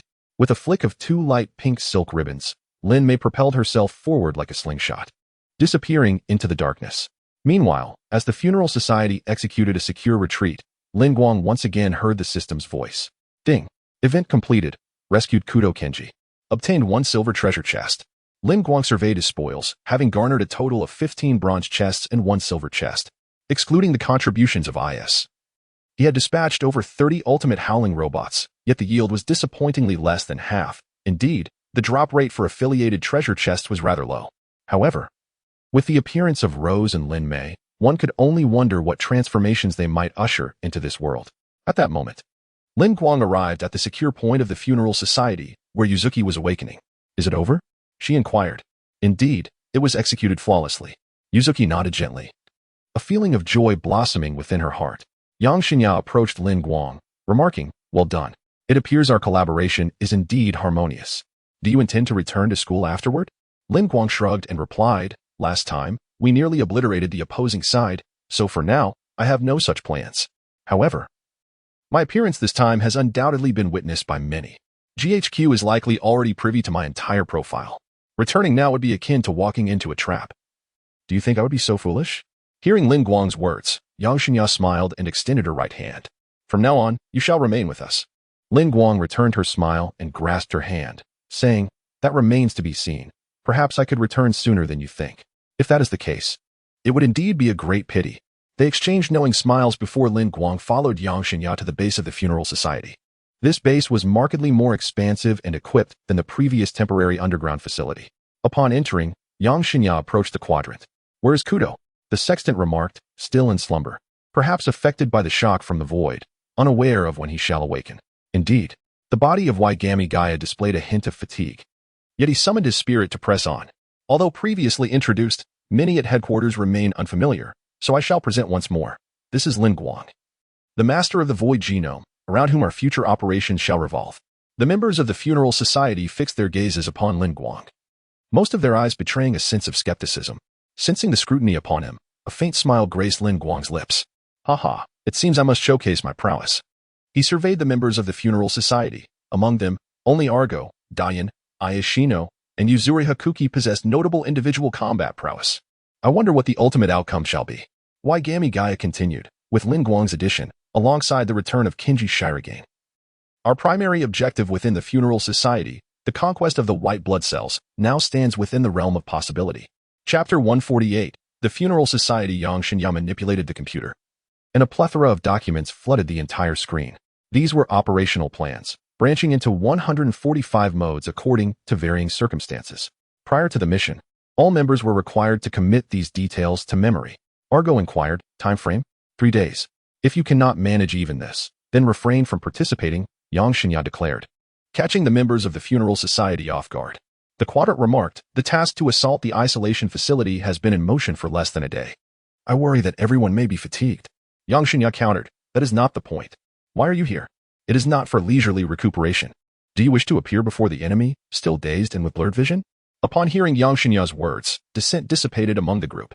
Noticing their silence, Yang Shinya turned to Ayas Shinomiya and stated, Ayas, your task is to assist Lin Guang in acclimating here and to conduct various competency tests to ascertain his qualifications. Ayas Shinomiya promptly responded, understood. With that, Yang Shinya pivoted and departed the room. Lin Guang was aware that Yang Shinya was not feeling well but chose not to voice any concerns. Moreover, he did not perceive any impropriety in Yang Shinya's actions. Approaching Ayas Shinomiya, he extended his hand and said, I appreciate your assistance. Upon meeting Lin Guang's warm smile, Ayas Shinomiya felt her cheeks flush slightly, internally chiding herself. Last time we worked together, I didn't notice, but now that I look, this man is extraordinarily handsome. Is he truly capable? Suddenly, Ding appeared behind Ayas Shinomiya, playfully embracing her neck. Ayas, have you been admiring him for a while? Have you taken a liking to him? Ayas Shinomiya pushed Ding away. Her face flushed as she exclaimed, Ding, do not speak nonsense. Ding merely giggled, covering her mouth in amusement. Ayas Shinomiya cleared her throat and extended her hand to Lin Guang, saying, Ding is like this. She enjoys teasing. I hope you do not take offense. Lin Guang smiled gently, replying, not at all. Ayas Shinomiya released Lin Guang's hand, stating, well then, you should take some rest tonight. We will commence the tests tomorrow. Lin Guang agreed, all right. Subsequently, Lin Guang entered the room prepared for him by the funeral society. Surveying the simple yet immaculate arrangement, he smiled softly. After securing the doors and windows and drawing the curtains, he summoned a flicker of white light at his fingertips. A straightforward summoning array was inscribed. As the array glowed with white brilliance, 2 enchanting figures materialized before Lin Guang. Rose and Lin Mei knelt on one knee. Rose, Lin Mei, reporting to you, master. Lin Guang settled into the chair beside the bed and said, you both performed admirably this time. As I mentioned, there will be rewards. Speak up. What is it that you desire? Rose arose and sat directly on Lin Guang's lap, saying, Master, may I crave your favor? Lin Mei swiftly seized Rosa, pulling her from Lin Guang's embrace. I knew you wished to indulge. Moreover, you have already tasted, so allow me this time. With that, Lin Mei lunged toward Lin Guang. He, feeling a headache, clapped his hands, and a door suddenly materialized before him. Lin Mei dashed through the door, which then snapped shut with a click, rubbing his temples. Lin Guang sighed. You truly spare no effort in trying to entice me, but fortunately, I was well prepared. Rosa smiled gently and moved behind Lin Guang, massaging his shoulders. Who could blame us? You are always so kind to us, so we can only repay you this way. Lin Guang snorted. Humph, is that repayment? Clearly, you are merely lusting after my body. Rosa lowered her head, whispering in Lin Guang's ear. Then, Master, could you perhaps satisfy my cravings? After speaking, she playfully breathed against his ear, sending tingles throughout his body. Lin Guang turned and picked up Rosa, tossing her onto the bed. You little enchantress. Let me show you how to deal with you. With that, he waved his hand, freezing the entire room to prevent discovery. The ensuing battle raged until the deep of night, only to conclude when Lin Guang returned Rosa to the alternate space and dispelled the soundproofing ice crystals in the room. In the early morning, Lin Guang's door was flung open. Ayas Shinkami, upon seeing Lin Guang still asleep, felt a twinge of displeasure. Honestly, sleeping so late. Hurry and get up. Hearing the commotion, Lin Guang jolted upright. Ayas, how did you enter my room? Shinkami's face flushed as she glanced at Lin Guang's well-defined muscles and abs, a result of years of training. In a fluster, She turned her wheelchair away, saying, "Get dressed quickly. We have tests to conduct today." Without daring to look back, she exited Lin Guang's room. Once the door closed, she exhaled. "I didn't expect him to be so handsome with such an impressive physique. Perhaps only you could surpass him."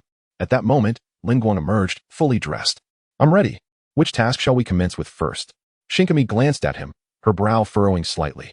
"Does he look good in everything?" "Follow me," she instructed, leading him to a bar counter.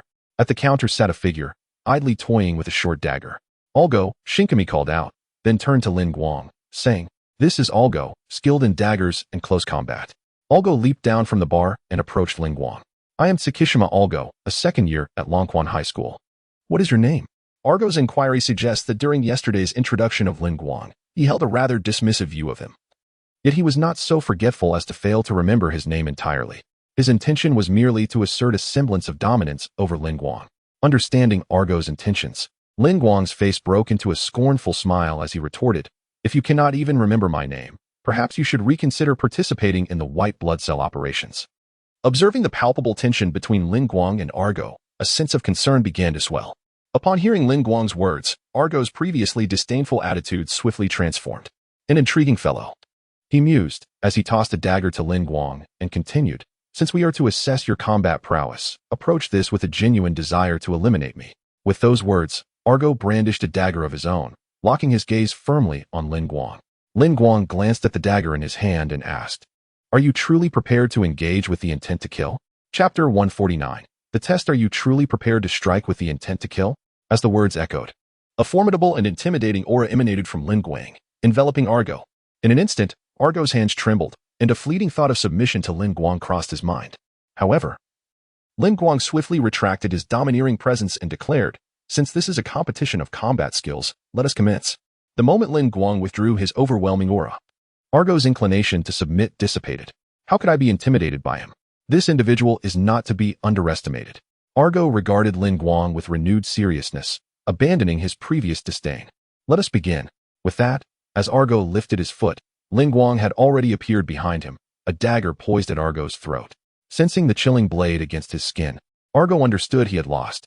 Throughout the encounter, Iase Sakurakuji, who had been a mere observer, had not witnessed Lin Guang's movements. It was all over in a heartbeat. So swift.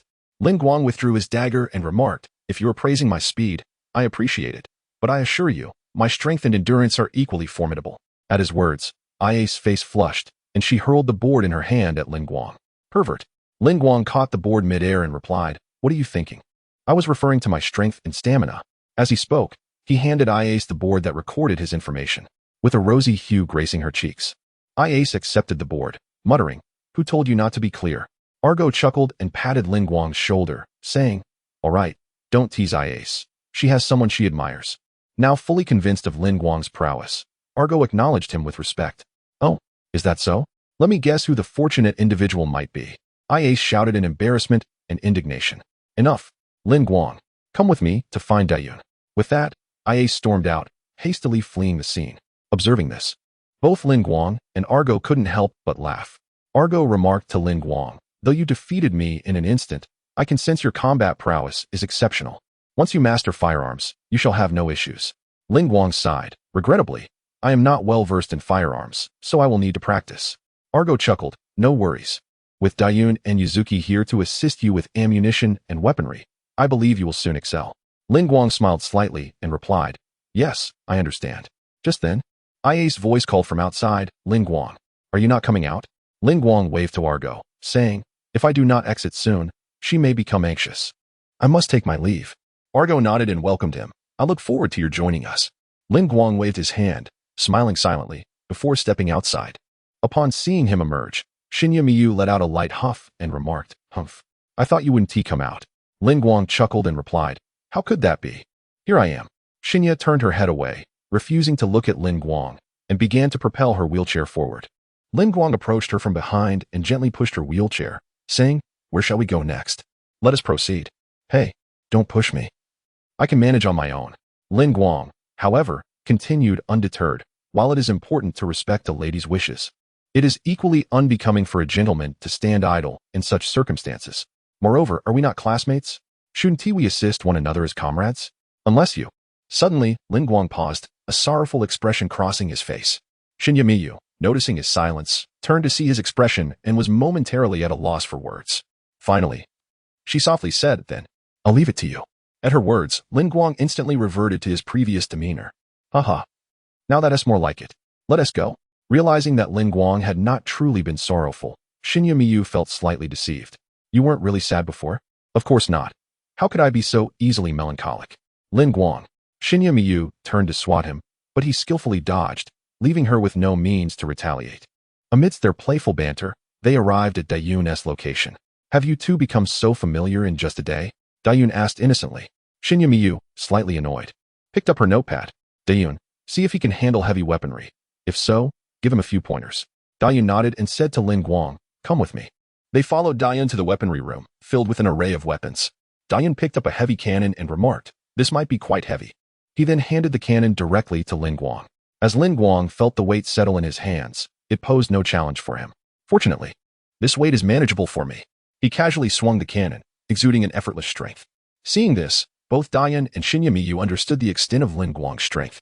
Dayun, usually simple-minded, looked at Lin Guang with delight and said, looking at your build, I thought you wouldn't be able to lift it. But you can wield it as easily as I do. Impressive. Lin Guang expressed his gratitude to Dayun. Shinya Miyu nodded and began jotting down notes in her notebook. Well then, let us assess your physical capabilities. It seems we are just about out of time. Upon hearing her words, Lin Guang returned the cannon to Dayun. It looks like great fun. I'll come to play again next time. Upon hearing this, a smile blossomed on Dayun's face as he gently caressed the cannon in his hands. No problem. I shall show you what true romanticism is. Lin Guang responded with a thumbs up, indicating his agreement. Dayun reciprocated the gesture with a thumbs up of his own. Witnessing this exchange, Iace Shinya merely smiled, choosing not to comment. Before long, Lin Guang and Iace Shinya arrived at their workplace. Lin Guang donned a suit designed to monitor bodily changes and then grasped the submachine gun. This will suffice. This outfit will record your physiological data. Let us commence, Ding remarked as he turned to inspect the equipment. Lin Guang swiftly navigated the nearby dilapidated buildings, engaging in parkour with remarkable agility, maintaining a steady pace without breaking a sweat. Ding was left utterly astonished upon observing the fluctuations in Lin Guang's bodily data. Is this fellow truly human? Chapter 150. The Emotions of Yuzuki Kiri. Is this fellow truly human? Both Do and Iace Shino looked at the data before them, pondering whether the machine was malfunctioning. After Lin Guang completed the tests, he approached Iace Shino. So, how did the results turn out? Do's fingers glided across the screen, bringing Lin Guang's physical data into view. Lin Guang glanced at his own statistics and remarked, is this really my current physical condition? It feels rather average. Upon hearing Lin Guang's words, Do pointed at the data on the screen and retorted, a kilometer obstacle course, complete with various complex terrains. And you finished it in under a minute. You consider this physique to be average? Iace Shino also found Lin Guang's statement rather infuriating. To complete such a feat in such a brief time frame, we suspected the machine was faulty. We checked it countless times, and everything was in order. Yet you still dare to say that. Lin Guang chuckled softly and replied, oh, I see. Observing Lin Guang's dismissive demeanor, Iace Shino angrily bit down on her pen. Let us go. The final task is firearms proficiency. With that, Iace Shino thought bitterly. I refuse to believe there is nothing you struggle with. Before long, Lin Guang and Iace Shino arrived at the shooting range of the funeral society. Bang, bang. A series of gunshots echoed through the air. Glancing around, they saw Yuzuki Kiri with a handgun, continuously firing at the target. Once her magazine was emptied, Kiri skillfully ejected it and replaced it with a new one. Kiri is truly impressive in this regard. I wonder if you can match her, Iace Shino mused, casting a significant glance at Lin Guang. Lin Guang smiled slightly and said, let us give it a try, perhaps I can. At that moment, Kiri's shooting results were revealed. 2 round holes appeared on the target, one in the head and the other in the heart of the humanoid silhouette. Upon hearing Lin Guang's intent to try, Kiri stepped aside. Lin Guang took her place as a new target was set up. Aiming at the humanoid target 100 meters away, Lin Guang raised his handgun. Bang! His first shot missed entirely, followed swiftly by a second shot. Bang! This time, he struck the shoulder of the target. Then, Lin Guang fired again, and this time, he accurately hit the heart. After successfully hitting a vital spot for the first time, every shot that followed found its mark in the enemy's heart and head. As Iace Shino observed Lin Guang's initial 2 shots, she believed she had discovered his weakness.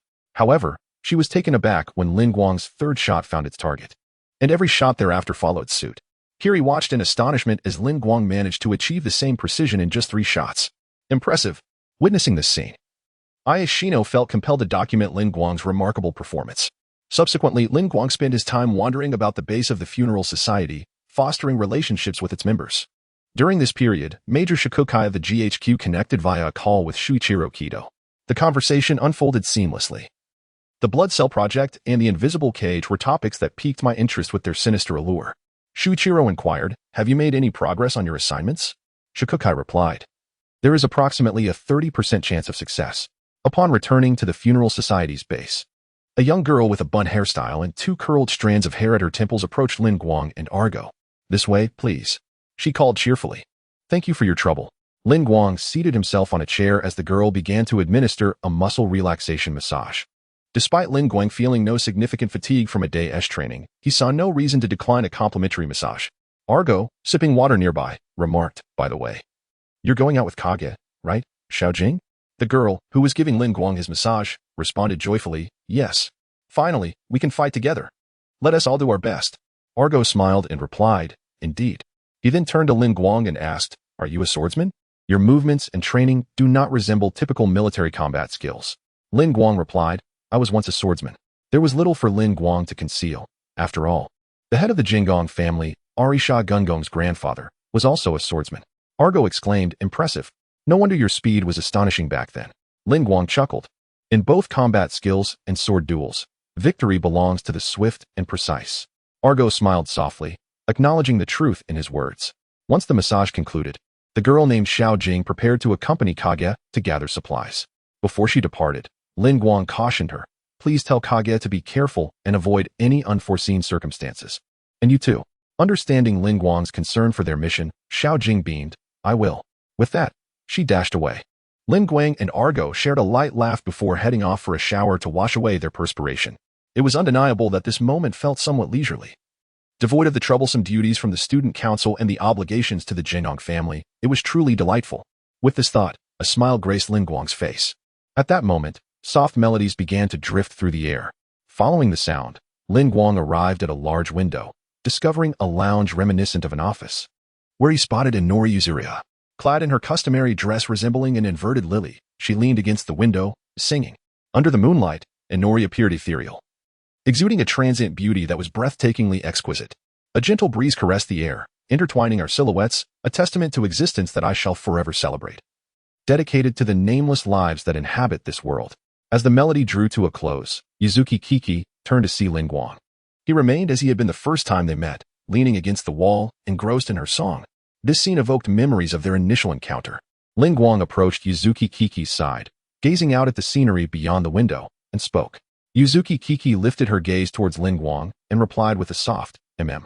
Lin Guang continued, "You seem to favor expressing your emotions through song. What inspired this performance?" Yuzuki Kiki lowered her head, biting her lip, her expression somewhat rigid. Lin Guang, having not caught her words, merely smiled and said, "It's getting late. I must take my leave. Though I am unaware of what has compelled you to unleash your feelings through song, know that you can share anything with me at any time." With that, Lin Guang turned and departed. Yuzuki Kiki watched his retreating figure, her heart inexplicably heavy with an unnameable sorrow. Chapter 151. The Independent IAs after Lin Guang's departure. Yuzuki Kiki approached the door of Yagami Gaia's room, her heart brimming with conflicting emotions. Yagami Gaia emerged from the room, casually draped in a coat, revealing his bare torso, and invited Yuzuki Kiki inside. Shortly thereafter, Yagami Gaia seemed to utter something, to which Yuzuki Kiki responded with a slight bow before stepping into the room. Within Lin Guang's perceptive mind, he understood the purpose of Yuzuki Kiki's visit to Yagami Gaia's chamber. In an effort to quell the apocalyptic virus within him and extract the viral suppressants from Yuzuki Kiki's blood, it appeared that Yagami Gaia's body was nearing its limits. It seemed my kingly power bore resemblance to the void power of Sakura Miku from the original narrative. However, I remained uncertain whether I possessed the ability to store another's void. Yet, I sensed I could absorb and dismantle the apocalyptic virus within his body. Should I offer assistance to Yagami Gaia? Just as Lin Guang pondered these thoughts, he suddenly felt a collision, as if someone had bumped into him. With a loud clatter, a wheelchair toppled to the ground. In that fleeting moment before falling, Lin Guang managed to brace himself on the ground, executing a graceful somersault and landing steadily. Unfortunately, Shinozaki Iase was not as fortunate. She fell directly to the floor. "Lin Guang, are you blind when you walk?" Upon hearing her voice, Lin Guang turned to see Shinozaki Ia's clad in a silk nightgown adorned with white lace at the collar, which was slightly oversized, causing it to slip off her right shoulder and reveal a generous expanse of her fair skin. Realizing Lin Guang's gaze was upon her, Shinozaki Ia noticed her exposed neckline and indignantly shouted, "What are you staring at?" Lin Guang offered a gentle smile, followed by an apology. "I am sorry. I was lost in thought and failed to notice someone suddenly appearing around the corner." Upon hearing this, Shinozaki Ia mistakenly assumed Lin Guang had witnessed the happenings of that room and teasingly remarked, "Did you see what happened in there? You like Kiki, don't you? Ah. Those two spend nights together like this 2 or 3 times a month. Although everyone pretends not to see it, we all understand. What a pity." Lin Guang responded to Shinozaki Ia's words with a slight smile, saying, "Ah, indeed. What a pity." Observing Lin Guang's expression, Shinozaki Ia assumed he was merely forcing a smile, much like her own. However, Lin Guang's true sentiment was that Yuzuki Kiki and Yagami Gaia did not share such a relationship. Although Shinozaki Ia remained oblivious to this unfortunate misunderstanding. "Do you think it doesn't matter?" she inquired. "What? You like Gaia, don't you?" Lin Guang crouched down to meet Shinozaki Ia's gaze. Hearing his words, she momentarily panicked, wanting to grasp Lin Guang to prevent him from speaking out of turn. "What nonsense are you spouting? Don't say things without proof. It's not a matter of liking. It's that I have great respect for Gaia." Lin Guang seized Shinozaki Ia's wrist and whispered, "I didn't expect you to be so tsundere." With her face flushed crimson, Shinozaki Ia retorted with indignation, "I told you. It's respect. Yes, I understand. You hold Gaia in high regard." Lin Guang raised his hands in a gesture of surrender.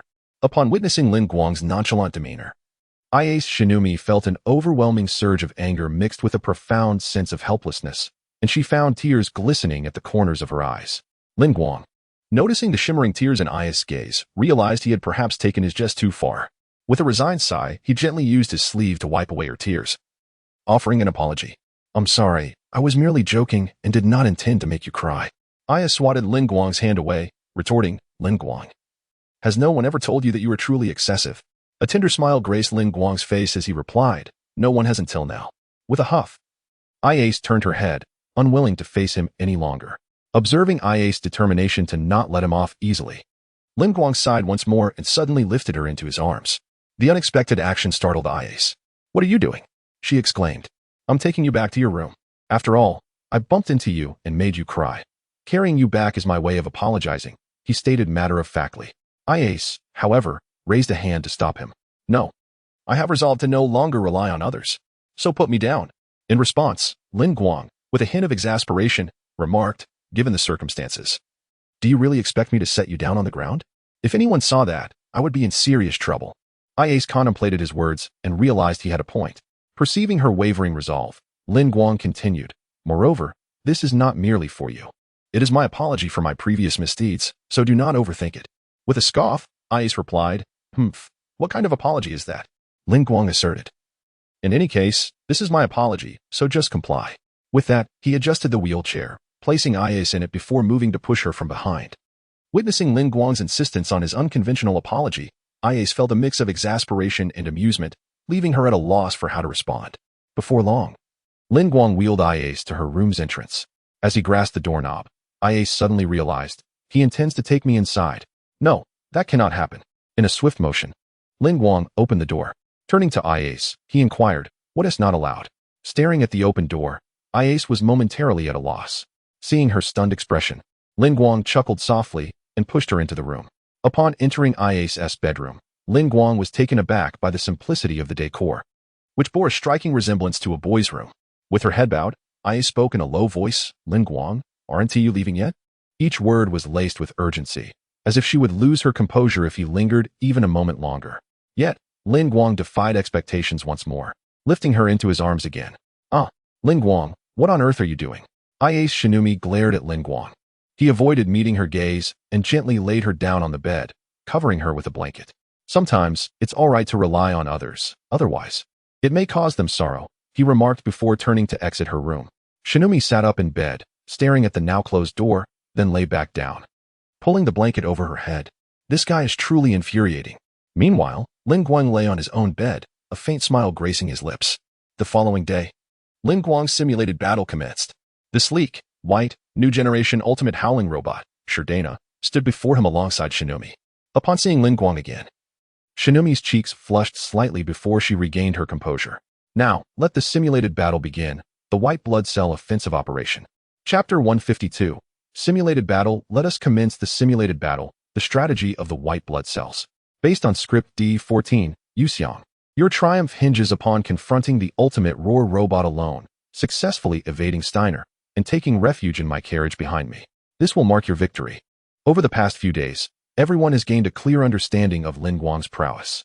Moreover, Lin Guang has enjoyed delightful interactions with everyone, especially with Argo.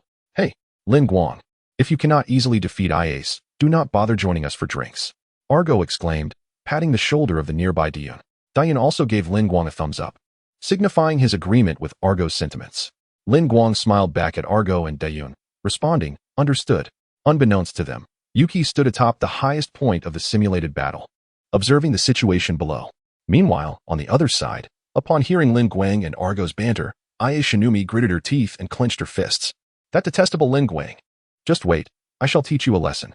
With a huff, Iace turned and pushed her wheelchair towards the mental linkage device chamber, climbing into the apparatus alone.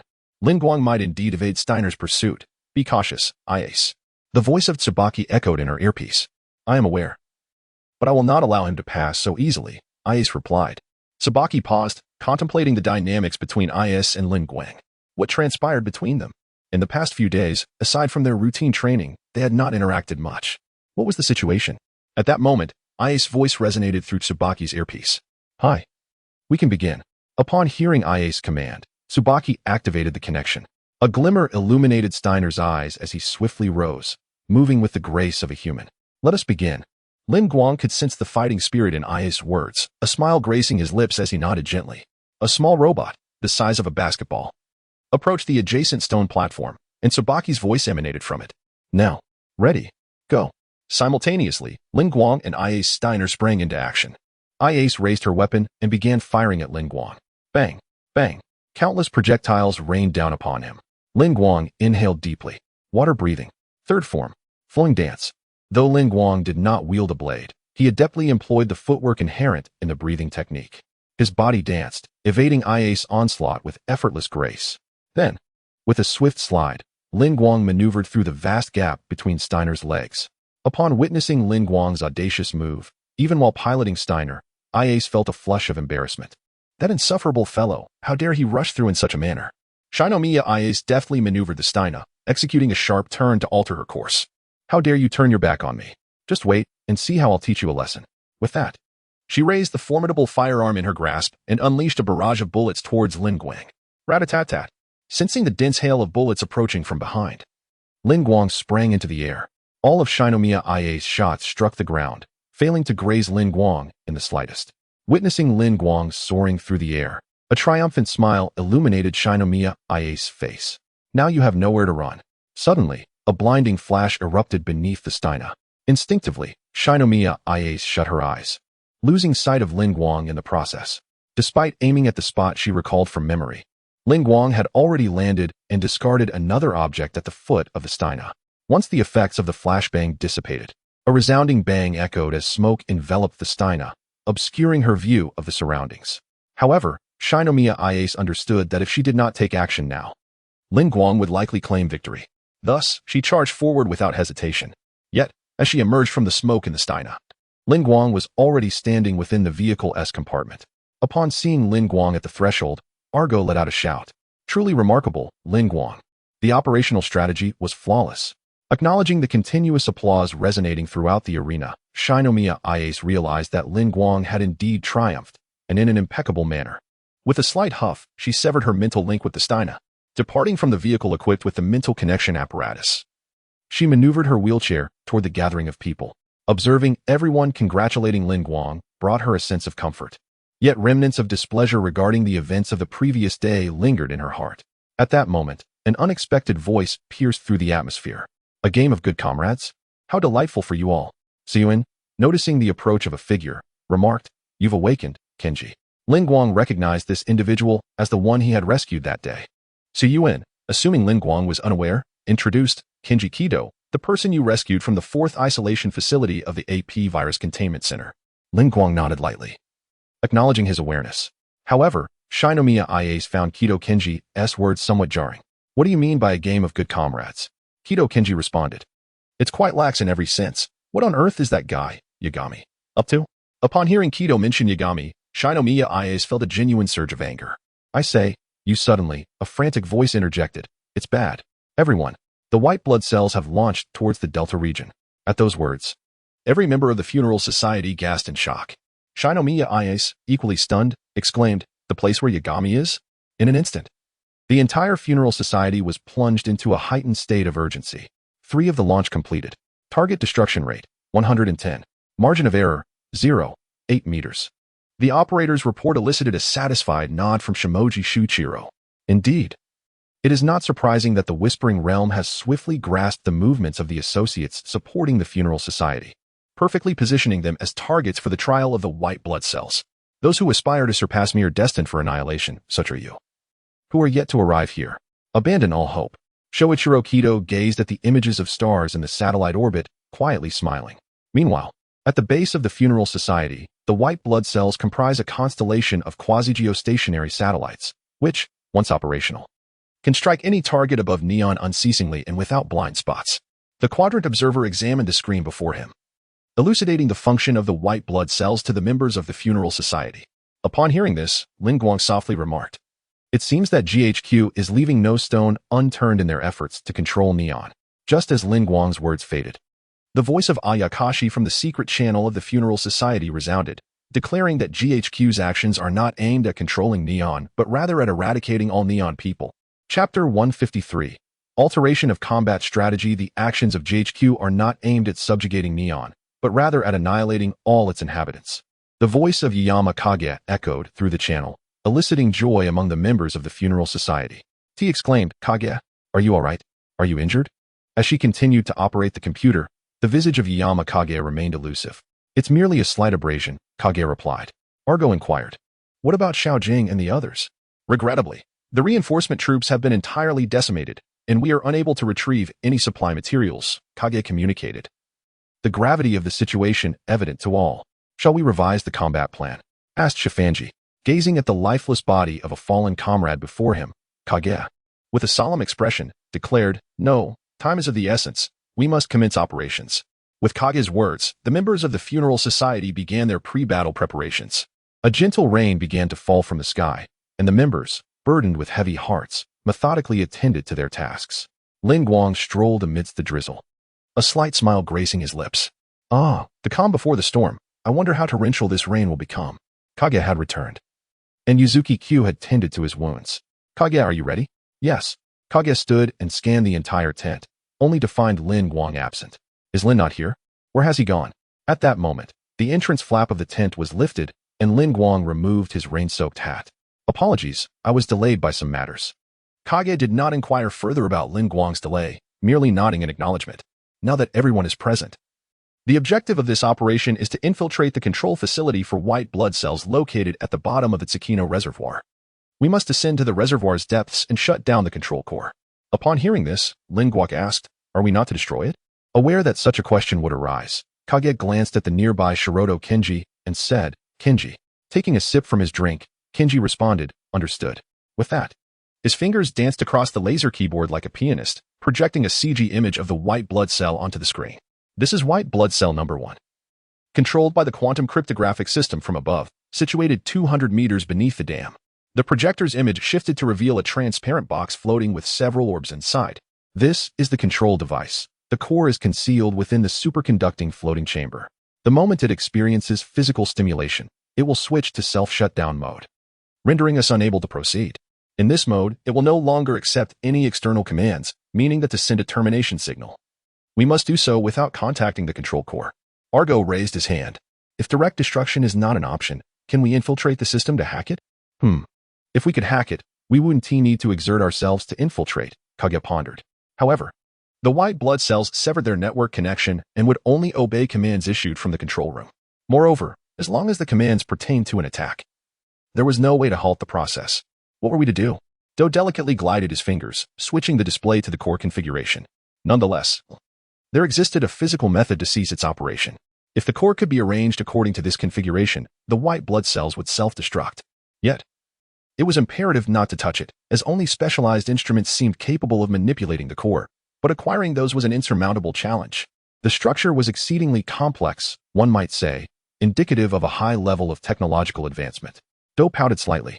At that moment, Yagami said, "This relies on Lin Guang and Dian Air. Their abilities, King's power, and the void that controls gravity are the crux of this plan." Contemplating the feasibility of the plan, Sifan remarked, however, in the absence of reinforcements. Upon hearing this, Yagami produced a storage card from his pocket. This is the new operational plan. Although the anticipated losses may escalate from 5 to 35, it remains executable. Share it with everyone. Yagami tossed the storage card to Sifan. Soon, the new operational plan was disseminated to each member. The operation commenced. With those words, all members of the funeral society began to prepare in a methodical manner according to the new strategy.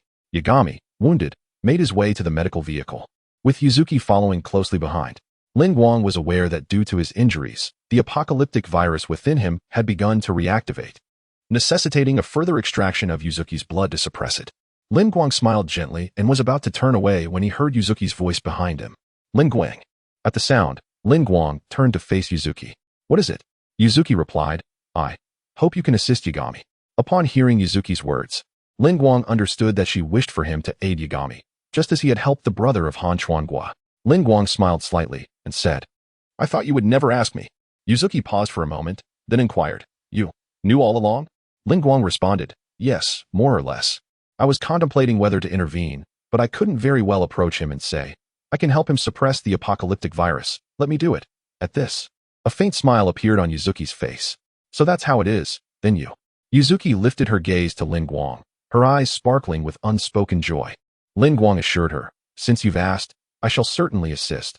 I just wonder if he will accept, especially with the battle about to commence." Yuzuki beamed and replied, "Indeed." Subsequently, Yuzuki took Lin Guang to the medical vehicle and used her card to unlock the door. After a series of disinfection procedures, Lin Guang settled into a seat, separated from Yagami by merely a curtain. Yang Shinya, mistaking herself for Yuzuki, remarked, "It has been a long time since I pondered the true purpose behind these actions. To be candid, merely projecting the demeanor of a leader is already quite taxing." Following the white blood cells assault, Xiao Jing remained unscathed. Upon hearing the gentle girl who would always massage her after training, Lin Guang fell into silence. Yang Shinya continued, "I find myself at ease. For her demise was her own doing," thus she smiled. "This leads me to question whether I, Yang Shinya, am truly deserving of such devotion. Is this version of myself truly acceptable? In reality, I am far more fragile than the persona I project to others. I should have been the first to be eliminated." Lin Guang parted the curtain, revealing herself before Yang Shinya. "So, this is the authentic you, Yang Shinya." Upon seeing Lin Guang's entrance, Yang Shinya instantly realized it was Yuzuki who had permitted her entry. "Is this the version of me that you wish to see?" Chapter 154, The Beginning. So, is this version of me what you wish to see? Yang Shinya rose to his feet, attempting to maintain the demeanor of a leader. However, his body betrayed him. He stumbled slightly, almost colliding with a nearby machine. At that moment, Lin Guang remarked, "To be honest, I rather enjoy witnessing your current state. After all, those who are overly perfect tend to feel rather illusory." Yang Shinya straightened himself and said, "So, this is how you perceive me." Lin Guang continued, "Indeed. Yet your current disposition, hiding away to tend to your wounds, is hardly suitable for public view. After all, you bear the hopes of many." With a light chuckle, Yang Shinya responded, "In order to honor their sentiments, I must not become apathetic." Lin Guang added, "After participating in several operations alongside you, I imagine you have come to understand what others' voids resemble, have you not?" Yang Shinya regarded Lin Guang intently and replied, Is this your realization only now?" Lin Guang scoffed, "I was aware long ago. I simply lacked the motivation to inquire." He then posed, "Since you can perceive the voids of others, can you discern mine?" Upon hearing this, Yang Shinya glanced at Lin Guang's heart region and stated, "Your void. I cannot see it. Neither during our first encounter nor now have I been able to perceive your void." Lin Guang pondered that perhaps it was due to the system that Yang Shinya could not fathom his void. "Well, my power of the king is somewhat unique. It allows me to extract voids to decompose and absorb the apocalyptic virus from within others. Would you like me to demonstrate?" Lin Guang extended his right hand, revealing the white royal insignia upon his skin. Yang Shinya looked at Lin Guang with curiosity. "Are you truly serious?" Lin Guang sighed in exasperation. "Forget it. Believe it or not, it's up to you. If you desire, I can offer you a trial, though I am rather disinclined to do so." With that, Lin Guang turned to leave the medical vehicle. Suddenly, Yang Xinya grasped Lin Guang's wrist. Not now. Seek me out once this operation concludes. Lin Guang shook off Yang Xinya's hand, saying, I knew you would respond that way. Very well, I understand. With that, he departed. Yang Xinya watched Lin Guang's retreating figure, contemplating the potential of a plan. If Lin Guang's words bore truth, perhaps there existed a chance to rescue Xinming. Meanwhile, Lin Guang opened the door of the medical vehicle to find Yuqi waiting at the entrance, having overheard the entirety of his conversation with Yang Xinya. She offered Lin Guang a faint smile. Noticing this, Lin Guang spread his arms and said, See? Just as I described. Yuqi gently nodded in agreement. Indeed. At that moment, the rain ceased, and sunlight broke through the clouds, illuminating the earth below. Time passed gradually, and all members of the funeral society were prepared to commence their operation at any moment. Yang Xinya observed the distant Suki no Sui reservoir through binoculars, scrutinizing the surrounding layout. As the sun gradually descended, it left behind a lingering glow illuminating the horizon. The moment had arrived. The voice of the sextant echoed in the earpiece of Yang Xinya. The operation commenced. Dong reiterated Yang Xinya's command, and the truck brigade began its advance. This maneuver served merely as a feint, aiming to draw the enemy's attention through conspicuous attacks, effectively diverting their aggression towards this front. At that moment, the enemy deployed their ultimate Roar robotic battalion, though the exact number of units remained uncertain. A resounding explosion erupted. Following that, a cacophony of noise ensued. And then the signal was severed. The vital vanguard trucks emitted explosive sounds ahead, with flames rapidly engulfing the area. Ah. This is it.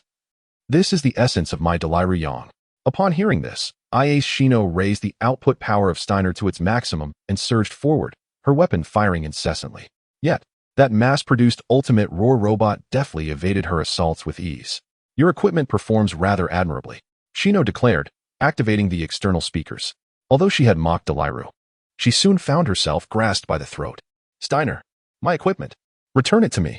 With a thud, a rocket struck the blue ultimate Roar robot, liberating Shino from her predicament.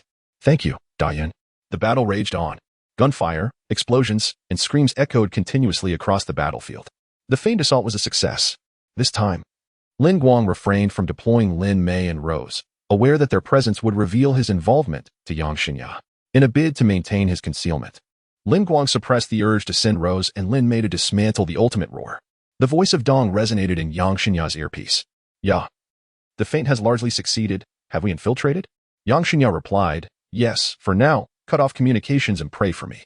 Upon hearing this, Dong clasped his hands in a gesture of prayer. May you return safely. Indeed. With that, the communication was severed. Yang Xinya, accompanied by Kenji Shirakubo, Lin Guang, and Yuha, charged in to eliminate the remaining soldiers. Observing Lin Guang's decisive actions, Kenji felt a shift in his perception of them. Impressive. It seems I have underestimated you. Lin Guang offered a subtle smile, withholding a response to Kenji's remark. Kenji continued, You seem somewhat aloof, but I believe this will bring you joy. With that, he tossed a grenade. Boom. The door was blown apart by the explosion. Yang Xinya commanded, The core is just ahead. Let's move. With the blast, the soldiers stationed within the reservoir were drawn forth. Noticing the approaching troops, Yuzuha turned to Yang Xinya and asked, Can I handle this area? Yang Xinya cast a glance at Yuzuki and remarked, It's up to you. Yuzuki replied, Thank you.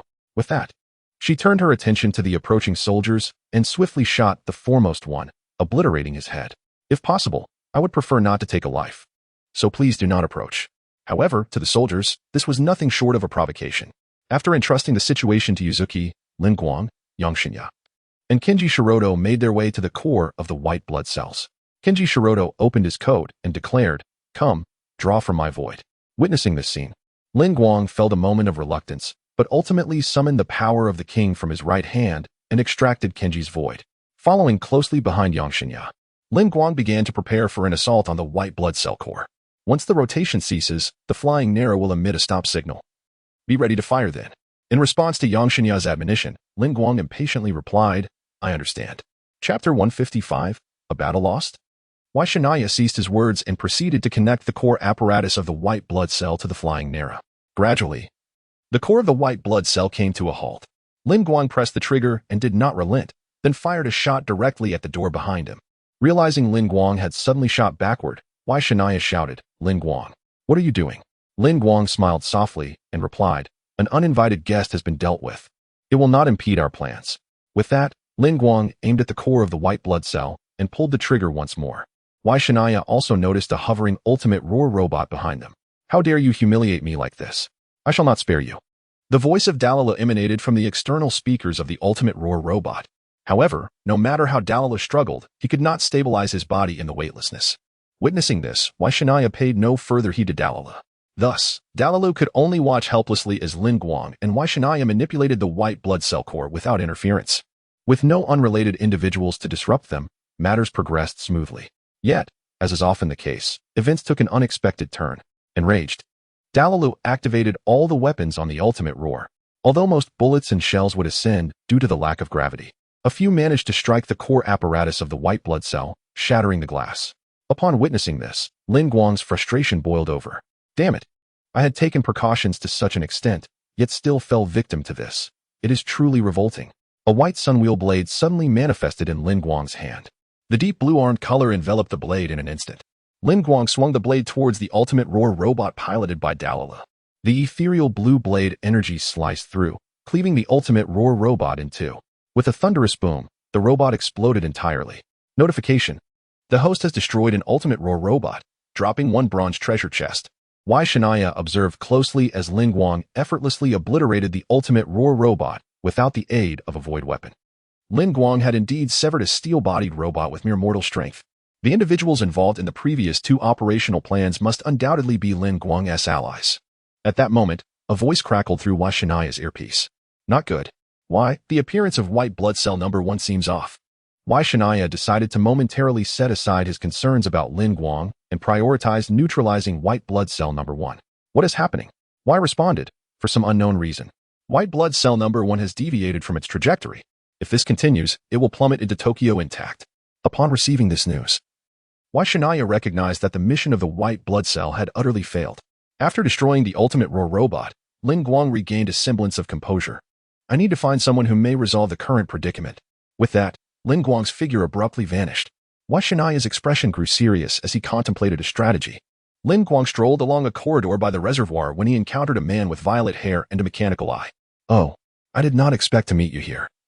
Lin Guang, or should I say, the esteemed Gufeng Yuan Guang Lin, the man remarked. Lin Guang smiled gently in response. It seems you have conducted quite thorough investigations. One cannot help but commend you, Sujia. Sujia was taken aback by Lin Guang's recognition of him, yet he recalled the Gufeng Yuan family, rendering it understandable. It is truly an honor to have my name remembered by you, Wang, he said, performing a graceful Western bow toward Lin Guang. What you have relentlessly pursued is but an object, is it not? Lin Guang gestured with the gravity gun in his hand to Sujia. If you can extract my void, I shall be your most loyal servant.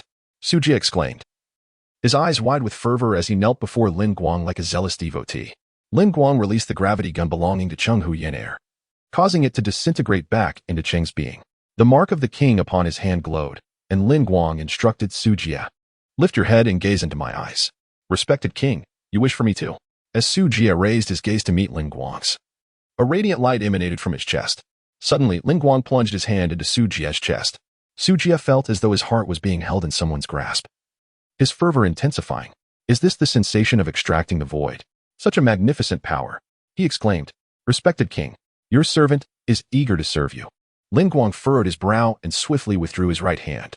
Fragments of violet crystals materialized and enveloped his hand. Moments later, the crystals shattered, revealing a spear in Lin Guang's grip. Yet, in the next instant, the spear transformed into a shield. This was a void that could shift between spear and shield. To serve the king and become his mightiest weapon? Lin Guang regarded Sujia, who, astonishingly, remained conscious unlike Cheng Huyan Air. This indicated that Lin Guang's power of the king had progressed to its second stage, allowing him to extract another's void without causing them harm. Sujia knelt before Lin Guang, entranced by the void extracted from his very being. Is this the power of the void? It is truly breathtaking. Lin Guang held Sujia's void and declared, follow me. Sujia replied respectfully, at your command. As Lin Guang and Sujia emerged outside, soldiers attempted to rush forward to apprehend Lin Guang, but Sujia promptly rebuffed them. Pleased with Sujia's actions, Lin Guang nodded in approval. Well done. Sujia placed his right hand upon his chest and bowed deeply at a 90-degree angle, stating, this is what I ought to do. Lin Guang chose not to elaborate further. He examined the spear in his hand closely and noticed a small screen along the shaft, seemingly requiring some input. Could this resemble that artifact? Lin Guang pondered, recalling a certain legendary item from Norse mythology, and he attempted to envision the words white blood cell satellite cluster in his mind. Immediately, Lin Guang hurled the void spear in his hand. The spear transformed into a streak of light, piercing through the sky and soaring into the cosmos. Boom, boom, boom. 3 blossoms of fireworks erupted in the universe. The launched void spear returned swiftly to Lin Guang's grasp. At that moment, Yang Xinya and Yuchi Qi arrived outside, carrying the unconscious Cheng Hu Yan and chanced upon Lin Guang retrieving the spear. Lin Guang, the void in your hand. Lin Guang released the void spear, which disassembled and returned to the body of the Whispering Realm. Witnessing this astonishing spectacle, Yang Xinya began to doubt the authenticity of the void genome he had come to understand. Just then, a voice crackled in Yang Xinya's earpiece. Yeah, all the white blood cells have been obliterated. Yang Xinya steadied himself and replied, understood. Organize the personnel for evacuation. Yes. Subsequently, Yang Xinya approached Lin Guang, gazing deeply into his eyes. Lin Guang, who exactly are you? Chapter 156, returned to campus upon hearing such a question once more. Lin Guang maintained his characteristic cheerful demeanor. I am merely an ordinary person, albeit with a slight edge of strength, he replied. He then turned his gaze towards the adoring Su Jie beside him. Su Jie, I would prefer that my information remains unknown to the GHQ personnel. So I trust you know what to do. At the sound of Lin Guang's voice, Su Jie instantly adopted a respectful posture. Understood, my lord. Lin Guang nodded and said, well then, you may attend to your matters. Su Jie glanced at Yang Xinya and the others, and being astute, he certainly understood Lin Guang's intentions. I shall take my leave, my lord. With that, Su Jie departed, casting one last look at Yang Xinya, his thoughts inscrutable. After Su Jie left, the system's voice echoed. Ding. Event. White blood cell strategy resolved. 5 silver treasure chests obtained. Yang Xinya approached Lin Guang, and together they stood atop the power station at the Moon Tsukasa Dam, gazing at the night sky. In the operational plan you participated in, several extraordinary individuals emerged. They must be your subordinates, she remarked. Upon hearing Yang Xinya's words, Lin Guang looked at the starry sky and replied, well, I suppose that is accurate. Seeing Lin Guang's acknowledgement, Yang Xinya smiled and said, indeed, they possess truly remarkable powers. How did you achieve this? Lin Guang did not respond directly but instead raised his right hand and stated, it is the power of the human heart that is truly remarkable. Indeed, Yang Xinya replied, her gaze shifting to the heavens as they both admired the aurora illuminating the night sky. The celestial display shimmered with an enchanting brilliance, resembling a magnificent crown suspended above them. Meanwhile, in a certain neon-lit locale, chaos ensued. The white blood cells have been destroyed. Upon receiving this report, Hito Shuichiro was consumed by rage, feeling as though his very insides were melting away. As the linchpin for the rebirth of this world, he could scarcely fathom the gravity of such a loss. His previously unwavering convictions appeared to be fracturing. Do not be so pessimistic. A voice resonated from the vast screen overhead, prompting Kido to look up. Amidst a row of columns that seemed crafted from obsidian, a young man stood suspended, as if defying gravity. The river of sorrow was beginning to tremble, heralding its imminent awakening. With golden hair flowing, the young man offered a smile as gentle as that of an angel, determined to eliminate the one who had stolen the crown from her beloved king. The following day, Lin Guang boarded the train heading to school once more, with Yu Ji still by his side. As they stepped onto the campus, everything appeared unchanged, yet a subtle transformation lingered in the air. Truly remarkable, Lin Guang. He has even received an invitation from the GHQ. I heard that Senior Lin Guang declined the GHQ's offer. Wow, is that true? Upon hearing these words, Lin Guang finally understood what Su Jie had done. However, as he noticed the crowd gathering around him, a sudden weariness enveloped his heart. At that moment, Ari Shah, from the Offering Institute, arrived. What are you all doing here? Don't you realize that this will trouble Senior Lin Guang? The surrounding students parted ways upon seeing Arisha's arrival. Lin Guang felt a gentle smile grace his lips as he witnessed Ari Shah come to his aid. Thank you, little Ari Shah, he said, and with that, he took Yuki's hand and swiftly made their way through the throng, reaching the deserted rooftop. When Arisha heard Lin Guang call her by that name, reminiscent of their childhood, her cheeks flushed crimson. Yet, by the time she turned around, Lin Guang had already vanished from sight. Not long after Lin Guang and Yuki reached the rooftop, a figure opened the door and stepped onto the terrace. Upon recognizing the newcomer, Lin Guang smiled softly and inquired, "Oh, how did you know I would be here?" "It's quite simple," replied Han Chuangu-sun. "In this school, there are people everywhere. And this place is your GXINS sanctuary. You wouldn't let unrelated individuals know about it, so it could only be here." Hearing Han Chuan-gu-sun's words, Lin Guang nodded in agreement. You are indeed quite perceptive. He then turned to Yuki and said, Little Yuki, you may return now. I shall seek you out around noon. Yuki nodded and departed the rooftop, returning to her classroom. Once she had left, Han Chuan-gu-sun remarked, During your absence, you must have visited the funeral society. Furthermore, with the entire internet disconnected yesterday, you must have engaged in something quite extraordinary.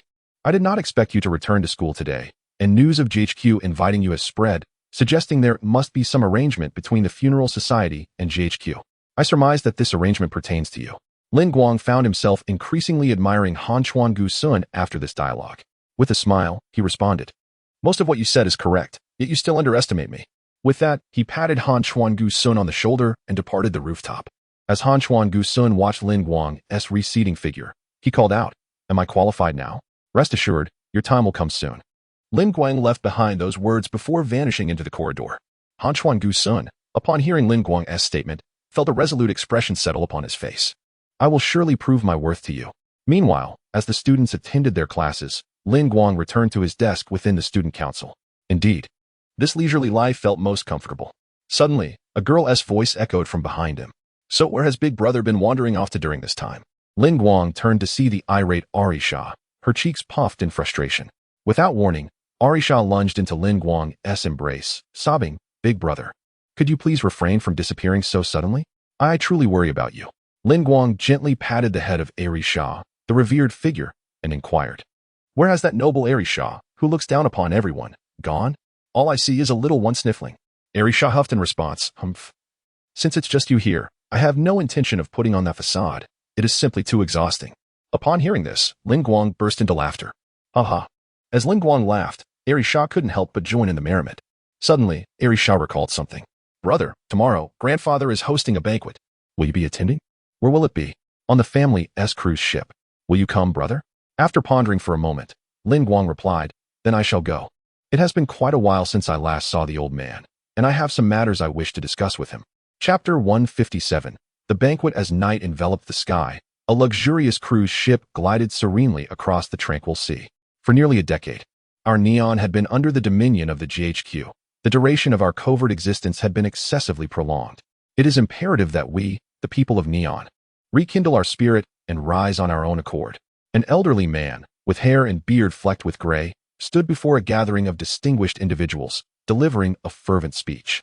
Beside him, Arisha of the K-Fukin family searched the crowd with keen anticipation. Soon, her gaze landed upon a silver-haired youth clad in a suit, standing next to a woman adorned in a wine-red gown. He truly has arrived. I wonder what he intends to discuss with grandfather. Despite my inquiries throughout the day, he has chosen to remain silent. Could it be that he wishes to bring up? At that moment, Lin Guang engaged in conversation with the woman in the wine-red gown. Miss Sakurabana, it has been quite some time, he remarked. Sakurabana Haruka, taken aback by Lin Guang's presence in a black suit at the banquet, exclaimed, Oh, Lin Guang, what brings you here? With a gentle smile, Lin Guang replied, Indeed. I am merely an ordinary student from the premier high school of Tianwanghao. Logically, I should not be attending an event of this caliber. However, I am not just any high school student. I am also the adopted son of the K-Fukin family. Do you comprehend now? As soon as he finished speaking, Arisha approached Lin Guang. Oni-san, what are you discussing? Arisha endeavored to present herself with an air of nobility, exuding her charm. The light blue evening gown accentuated her figure exquisitely, while the white platinum necklace elevated her aura, rendering her akin to a celestial goddess. Upon seeing Arisha, Lin Guang smiled and remarked, This is the mother of a friend of mine, Sakurabana Haruka. We exchanged a few words upon our encounter. Upon hearing this, Arisha relaxed slightly and let go of her previous animosity towards Haruka. I see. By the way, Oni-san, grandfather just mentioned he wishes to see you. Lin Guang acknowledged. I understand. He then turned to Sakurabana Haruka and stated, I shall excuse myself for now. Seeing her gesture of understanding, Lin Guang departed. Just as he was making his way to find the current head of the K-Fukin family, a man in a white suit grasped his arm.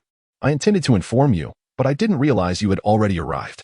Recognizing the voice, Lin Guang smiled lightly and replied, You ventured here in hopes of securing the support of the K-Fukin family, did you not? Waigami-K said, Indeed. Following the recent attack by the white blood cells, our supply lines have faltered significantly. I had hoped to reach out to you, but it seems I lost contact with you after today. It appears you arrived on this cruise ship ahead of time. Lin Guang inquired, What are your plans this time? I am about to meet the old man. Perhaps I can convey something on your behalf. Upon hearing Lin Guang's address to the head of the Gongfinjuan family, Yang Xinya was momentarily taken aback. Old master? Is that how you refer to the head of the Gongfinjuan family? After a brief pause, he decided it was best to share his plan. He then divulged his operational strategy to Lin Guang. When Lin Guang heard the name Sakura Manji, astonishment washed over him. Sakura Manji? He is aboard this vessel as well? Yang Xinya nodded. Yes, Manji's memories are gradually resurfacing, and, inexplicably, he has also acquired the King S mark. We only discovered this today. I couldn't locate you earlier, so I informed him that someone intended to harm you and sought his assistance, which is why he is now on the ship. However, now that we have found you, we may need to adjust our battle plan. Lin Guang replied. Please send me the revised plan when it's ready. I still need to deal with the old master, so I shall take my leave. After sharing another secret communication number with Yang Xinya, he departed. Yang Xinya then began reorganizing the operation and informed other members of the funeral society about locating Lin Guang. Lin Guang soon arrived at the residence of the Gongfinjuan family. Old master, it has been quite some time, he greeted. The head of the Gongfinjuan family remarked. It seems Ari Sha brought you here. Lin Guang replied, Indeed, but had I not wished to come, I doubt Ari Sha could have persuaded me. The head of the family responded.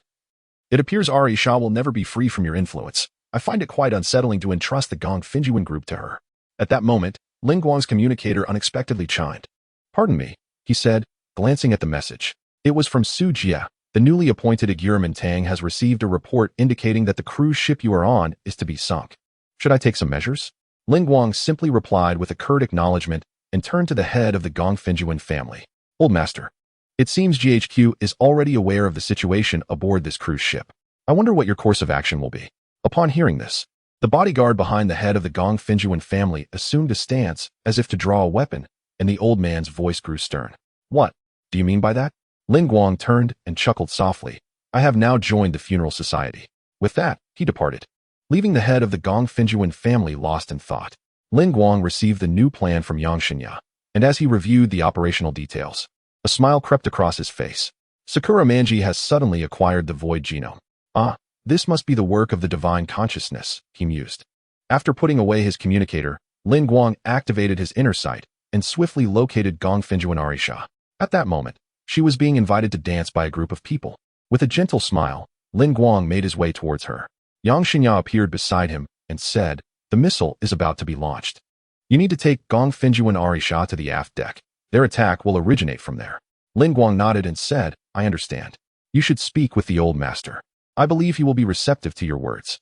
Upon hearing this, Yang Xinya nodded in agreement, and the two exchanged a smile before embarking on their respective tasks. Lin Guang approached Alicia of the shrine. Alicia, may I request the honor of a dance with you? Upon receiving the invitation, Alicia felt her heart race. Yet her long-maintained composure allowed her to exercise remarkable emotional control as she gently placed her hand in Lin Guang's. Very well. Lin Guang addressed the two individuals nearby. I apologize for the inconvenience. With that, he took Alicia's hand and led her to the rear deck of the cruise ship. Gazing into Alicia's eyes, Lin Guang spoke. It has been far too long since we last enjoyed the fireworks together. Thus, I have invited you to witness a splendid display. Chapter 158, Fireworks Arisa. It has been a long time since we last watched fireworks together, so I invite you to witness a display, Lin Guang said. Upon hearing his words, a gentle blush crept across Arisa K. Fukin's face. All right. At that moment, Sakurami SH found Lin Guang and Arisa K. Fukin on the rear deck. Lin Guang. He's here. And so is Arisa K. Fukin. No. I must warn them about the impending missile attack. Just as Sakurami SH was about to approach, he noticed the royal insignia on the back of Lin Guang's hand glowing. A white light illuminated Arisa K. Fukin's chest. A double helix emerged, and Lin Guang suddenly reached into Arisa K. Fukin's chest. A wave of tingling sensations coursed through Arisa K. Fukin's body, accompanied by a hint of pain that elicited a shy gasp from her. Onizen, what are you doing? How could I make such a sound, especially in front of you? How embarrassing. As Arisa K. Fukin blushed, Lin Guang withdrew a spherical void from her chest. Under the sphere's influence, 6 petal-shaped iron plates ascended into the air. When a missile struck the 6 petal-like plates, they transformed instantly into resplendent fireworks, devoid of any explosive scent. With his left arm around Arisa K. Fukin's waist and a sphere hovering in his right hand, Lin Guang asked, Arisa, do you find this fireworks display beautiful? Arisa K. Fukin was no fool. She understood that what Lin Guang held was drawn from her own chest, and the objects soaring through the sky were not mere fireworks, but missiles. Onizen, are you hiding something from me? Lin Guang smiled gently, tucking her hair behind her ears as he replied. I received word that the GHQ intends to take action against this cruise ship. I came aboard to ensure your safety. This ability I possess allows me to materialize a person's innermost thoughts, and this represents your heart, your desire to protect something dear to you. Upon hearing about her heart's intentions and the notion of safeguarding someone, Arisa Fukin's face flushed crimson. Onizen, what are you saying? I initially sought to protect myself, but with you by my side, and in light of my grandfather's cold demeanor towards me, I now wish to protect you. In that moment, Arisa Fukin revealed her true feelings. Lin Guang smiled softly and asked, Then may I invite you to dance? The petal shield once again intercepted the incoming missile. With a resounding boom, the missile erupted into a cascade of fireworks. Beneath the brilliant display, Arisa Fukin smiled and replied, Yes. Lin Guang took her hand, placing his other hand on her waist as the symphony aboard the cruise ship began to play. Together, Lin Guang and Arisa Fukin began to dance gracefully to the music. Meanwhile, amid the numerous missile vehicles arranged along the seaside port, a handsome, muscular man with golden hair flexed his muscles with excitement. Isn't guts enough? Very well. In that case, let everything be launched. The echo of a man's voice reverberated through the vast port. Launch. Dozens of missile vehicles unleashed their payloads, targeting the cruise ship where Lin Guang was located.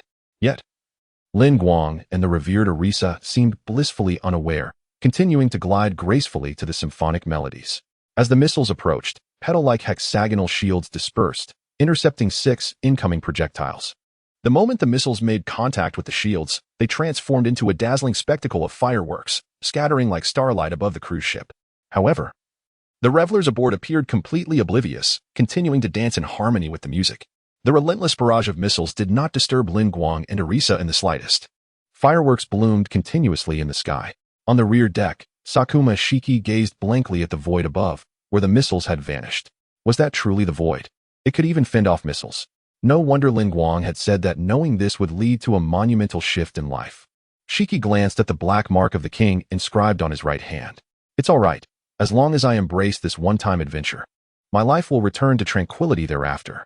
Besides, haven't I succeeded in some way? Thus, I remain an ordinary student, leading an ordinary life. After successfully calming himself, Shiki smiled faintly, casting a glance at Lin Guang and Arisa, who danced beneath the fireworks. The last missile was intercepted, and brilliant starlight filled the air above the cruise ship. Concluding this dance, Shiki let out a soft sigh before turning to leave the rear deck. At that moment, Lin Guang suddenly called out, Shiki, since you're here, aren't you going to greet us? Hearing Lin Guang's voice, Arisa followed his gaze and spotted someone poised to depart the rear deck. Onizen, is that person Sakuma-kun? Unable to ignore Lin Guang's call, Shiki turned back and said, Haha. What a coincidence, Lin Guang and President Arisa. Upon realizing it was indeed Shiki, Arisa's mind raced back to her recent conversation with Lin Guang. Did he overhear everything I said to Onizen? If he did, then I must eliminate him. Observing Arisa's despair, Lin Guang smiled gently. Arisa, Shiki is not the type to speak carelessly. You need not worry. Moreover, I have some matters to discuss with Shiki, so you may return for now. Hearing Lin Guang's words, Arisa decided to temporarily spare Shiki. All right, I understand, Onizen. With that, Arisa departed the rear deck. As she passed by Shiki, she whispered, Sakuma-kun. I hope you can keep today's events a secret. I trust you won't speak of it recklessly. Upon hearing Arisa's words, Shiki felt as though he had plunged into an icy abyss. Listening to the president. It seems that the tranquil life I yearn for may truly be beyond my reach. After accomplishing all of this, Arisha finally felt at ease enough to depart.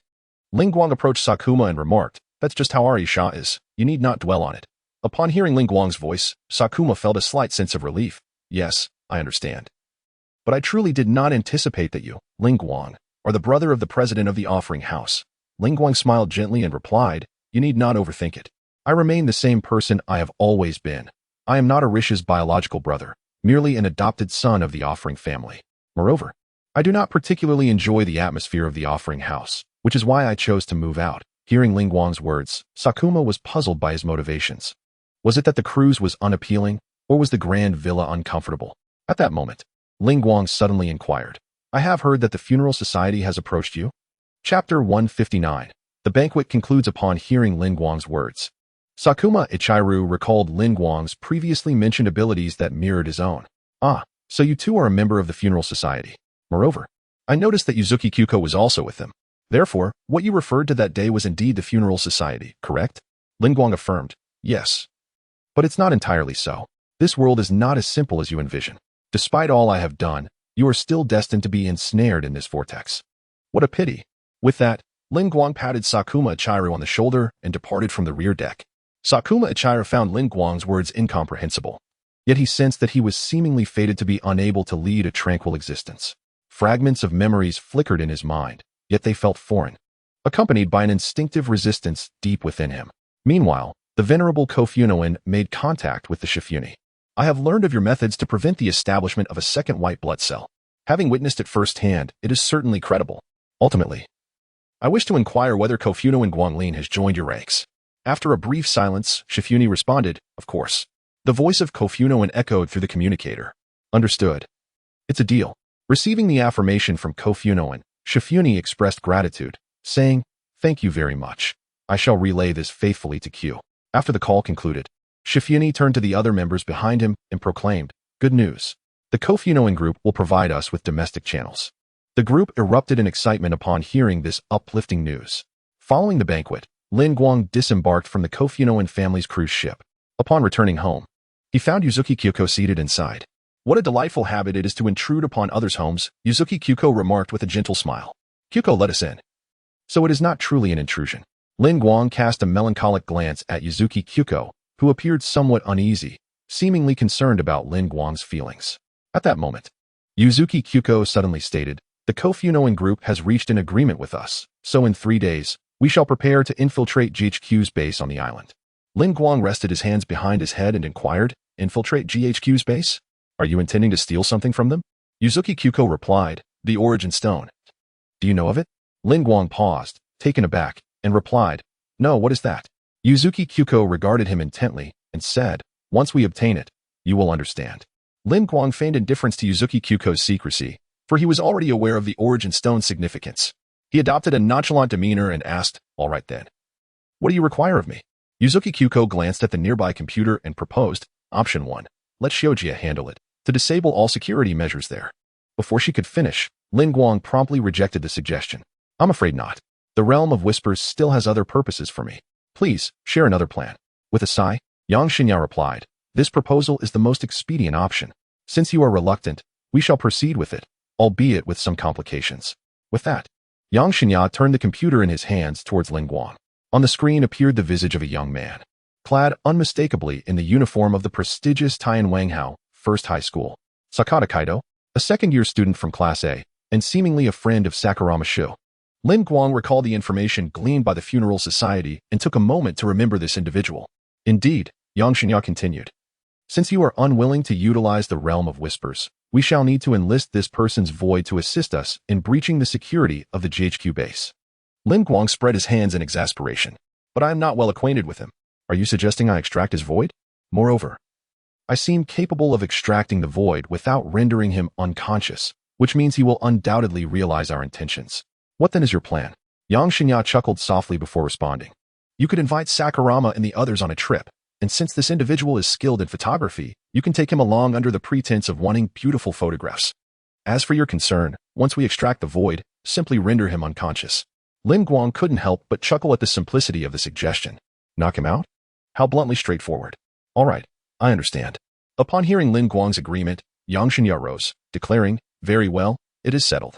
I will arrange suitable accommodations for you. Lin Guang reclined on the sofa, replying, just inform me of a location nearby, and I shall handle the arrangements myself. Yang Xinya smiled gently and added, you must remember the operational plan before then. After tossing Lin Guang a storage card, he leaped from the window and vanished into the night. Once Yang Xinya had departed, Yuzuki Kiki approached Lin Guang and said, Lin Guang, I apologize. Hearing her apology, Lin Guang smiled softly and reassured her, it's quite all right. It's perfectly normal. I am not upset.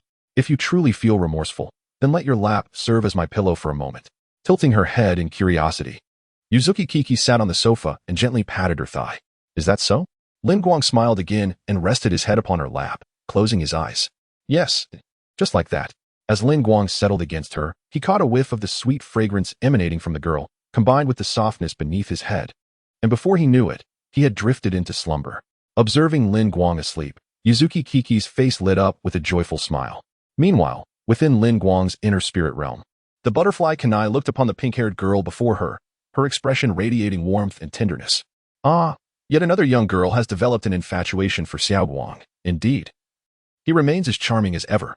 However, what should Sharon do in this situation? Should I perhaps impart a gentle lesson to Xiao Guang? At this moment, Lin Guang, lost in slumber, remains oblivious to the voice of the gentle Kanai butterfly. Yet, even if he were to hear her, he would remain silent. For Lin Guang understands that even when Kanai butterfly administers a lesson, her approach is always tender. In the dead of night, Lin Guang awakens softly. Upon seeing Yuki Kyuko peacefully asleep on the sofa, he feels a twinge of sympathy for her. This world often bestows heavy burdens upon such lovely souls. Now that I am aware of this, let me sever these pains. Chapter 160, the unboxing segment. Lin Guang gently placed Yuji Kiki in her bedroom before returning to his own quarters. After securely locking the door, he immersed his consciousness into the system. System, personal information. As Lin Guang's voice trailed off, a stream of text materialized within his mental realm. Host, Lin Guang combat power, city-destroying level abilities, frozen fruit, breath of ice, breath of water, mental control, mind's eye, teleportation, predator, spirit binder, kaleidoscope Sharingan, alternate space, force sleep, dream creation, curse purification, blood control, king's power, mutation, immunity to abnormal status, 6 forms of the Navy, conqueror's haki, armament haki, observation haki, mastery of all ninjutsu, super shadow level chakra, bull talisman, rabbit talisman, horse talisman, snake talisman, goat talisman, poison attribute superpower, healing superpower, gourmet, wind attribute affinity, ability extraction cards. 7 affiliates. Rose. Lin Mei treasure chests, 6 silver chests, 16 bronze chests. Cleared world, demon slayer. Kimetsu no Yaiba. Upon viewing this extensive list of abilities, Lin Guang felt a twinge of headache. P.S. The author also finds it quite overwhelming. It seemed necessary to find time to utilize these ability extraction cards, bestowing the less essential powers upon Xiao Ren and the others. Perfectly. This trip could serve as an opportunity to bring them all along for some fun and simultaneously enhance their abilities. The blood control technique obtained from capturing the blood demon art of Kibutsuji Muzan would be given to Lin Mei. Since Xiao Ren specializes in poison and medicine, she would receive the poison attribute superpower. As for Tamayo, being a doctor, the healing superpower would be hers. Continuing to examine his ability list, Lin Guang pondered which powers would suit Mitsuri Kenroji best when he suddenly noticed the gourmet ability. This was a perfect match for Mitsuri's gluttonous nature, so he decided on that. However, it appeared there were no abilities fitting for Rose and Kane. He hoped this unboxing session would yield some valuable treasures. With that thought, Lin Guang glanced at his treasure chests. System, let us open all the bronze chests first. As Lin Guang's words echoed, all 16 bronze chests sprang open simultaneously. Ding. Host has opened 16 bronze chests, obtaining Golden Sand Eagles 2, Enlightenment Experience Cards 10, Benedict Eggs 4, Golden Sand Eagle, originating from the world of gunfight games. It possesses greater power than the ordinary Desert Eagle and boasts a more dazzling appearance. Equipped with a dimensional magazine containing 1,000 rounds, with 2 magazines included. Enlightenment Experience Card, produced by the system, it enables warriors to enter a special state of enlightenment, leading to rapid comprehension of their martial arts. The individual limit is 3 seconds, while group usage divides the time among participants, and it is solely beneficial for warriors. Upon seeing these items, Lin Guang was astounded. It was important to note that Butterfly Shinobu, Mitsuri Kenroji, and the Spirit Guardian Butterfly Kane were all members of the Demon Slayer Corps. This meant that by utilizing the Enlightenment Experience cards, they could enhance their understanding of their own breathing techniques, possibly even creating more powerful combat skills. Regrettably, each card only provides a mere 3 seconds of time, totaling a scant 30 seconds. It would indeed be preferable if there were more. Lin Guang sighed. For this item was not only beneficial for Shinobu Kocho and her companions, but it also held great significance for him. Subsequently, Lin Guang turned his attention to the last item that had appeared. Benedict Egg, originating from the world of Food Wars. This breakfast egg crafted by Arena Nakiri is exquisite in taste. Consuming one instantly restores all stamina and injuries, with no risk of spoilage. Lin Guang was astonished to discover that food could now be summoned, and it appeared remarkably appetizing. Perhaps he should venture out to sample one. Or perhaps it would be wiser to wait until morning. Resisting the temptation of the culinary delight, Lin Guang focused on the final 6 silver treasure chests. System, open all silver treasure chests, he commanded. As his words faded, the 6 silver chests simultaneously opened. Ding. The host has opened 6 silver treasure chests, obtaining 3 weapon enhancement cards, 2 soul crystals, and a dark aura. Weapon enhancement card, a product of the system, capable of enhancing weapons and improving their sharpness, durability, and hardness, with a certain chance to add enchantments. Upon seeing the word system product, a smile of contentment spread across Lin Guang's face. Although he currently possessed an abundance of weapons due to the power of a king, these void weapons required a wielder, when alone. He could rely only on his Nichiren sword and fists. Even Lin Guang's Nichiren sword would be shattered if faced with Yuki's void greatsword. Thus this item was precisely what he needed to bolster the strength of his weapon. Though Lin Guang's abilities appeared to align with those of a mage, he aspired to be a warrior, making him quite pleased with the weapon enhancement card. Indeed, such was the quality of a silver treasure chest. The items it yielded were remarkable. Next, Lin Guang cast his gaze upon the second item, Soul Crystal, also known as Soul Gem, originating from the supernatural realm. It can enhance the abilities of ghostly entities, rendering their souls more robust and resilient. Lin Guang paused for a moment, contemplating its apparent utility solely for spirits or souls. However, it seemed that only his sister Kanaho could benefit from it. With this thought, Lin Guang smiled and remarked, "Truly, my excellent system knows what I desire." He looked at the egg-sized, light blue crystal in his hand, the soul crystal. "Kanaho, are you there?" Upon hearing Lin Guang's voice, Butterfly Kanaho appeared beside him with a soft thud. "Little Guang, do you need something from your sister?" Upon noticing the soul crystal in Lin Guang's hand, she sensed a deep yearning within her soul for this small stone. Lin Guang directly handed over 2 soul crystals to Butterfly Kanaho, saying, "Sister Kanaho, this item can enhance your soul's power, and soon you shall no longer remain stagnant." Although Butterfly Kanahui was aware that she could only maintain her pre-death abilities without any prospect of enhancement, and felt a tinge of disappointment seeing Butterfly Shinobu and others contributing to Lin Guang, her gentle nature prevented her from burdening him with her feelings. Nevertheless, she held a subtle concern within her heart, as she gazed at the 2 soul orbs in her hands, each resembling the size of an egg. She recognized the potential for her own growth, and the prospect of assisting Lin Guang and Butterfly Shinobu in the future filled her with joy. "I truly appreciate your kindness, Xiao Guang." Lin Guang chuckled bashfully, scratching his head. "There's no need for such formality, Sister Kanahui. I merely happen to possess something that suits you. And since I have no use for it, there's no need for thanks, hee." Butterfly Kanahui smiled gently before retreating to the spirit space. Lin Guang was still trying to comprehend what had transpired when Butterfly Kanahui vanished. Chapter 161. Journey to the Great Island. After a brief moment of astonishment, Lin Guangqing cleared his throat a couple of times, forcing himself to regain his composure and dismiss the recent occurrences from his mind. "Oh, there is still one final treasure to examine." Shifting his focus to the last item revealed by the silver chest, he discovered Dark Aura, a wisp of the essence of darkness that enhances the holder's appeal to dark, villainous, or malevolent beings, granting a 2-fold increase in strength under the cover of night. This wisp of dark aura seamlessly permeated Lin Guang's being, imparting upon him a hint of alluring charisma. Staring at the final item from the silver chest, Lin Guang paused momentarily. Undoubtedly, this dark essence was a remarkable boon. However, its allegiance was immediately apparent, which left him somewhat uneasy, despite the enticing prospect of doubling his power at night. After thoughtful consideration, he ultimately resolved to extract the dark essence using his ability extraction card. Observing the silver card in his hand, adorned with a swirling mass of black mist, Lin Guang felt the seductive aura dissipate from him, and a faint smile graced his lips. "The dark essence shall be bestowed upon Rose. After all, I had intended to nurture her into a formidable antagonist, making it the perfect fit." Subsequently, Lin Guang utilized the ability extraction card once more to extract the toxic attributes, healing powers, blood manipulation, and gourmet abilities. Gazing at the 5 cards in his possession, a satisfied smile illuminated Lin Guang's face. The following day, Lin Guang arranged 2 servings of eggs Benedict on the dining table.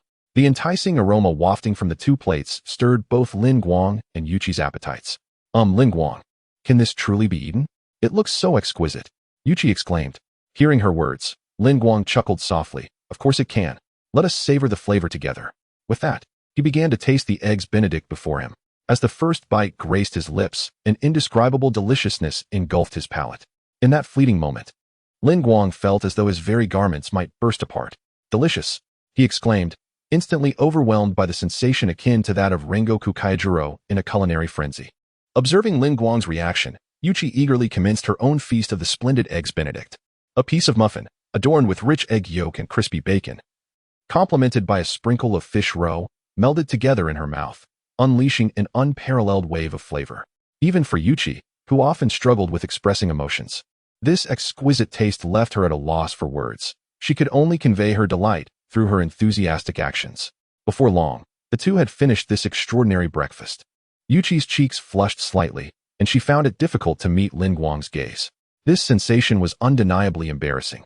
How could a single breakfast prepared by Lin Guang evoke such feelings? It was all rather perplexing.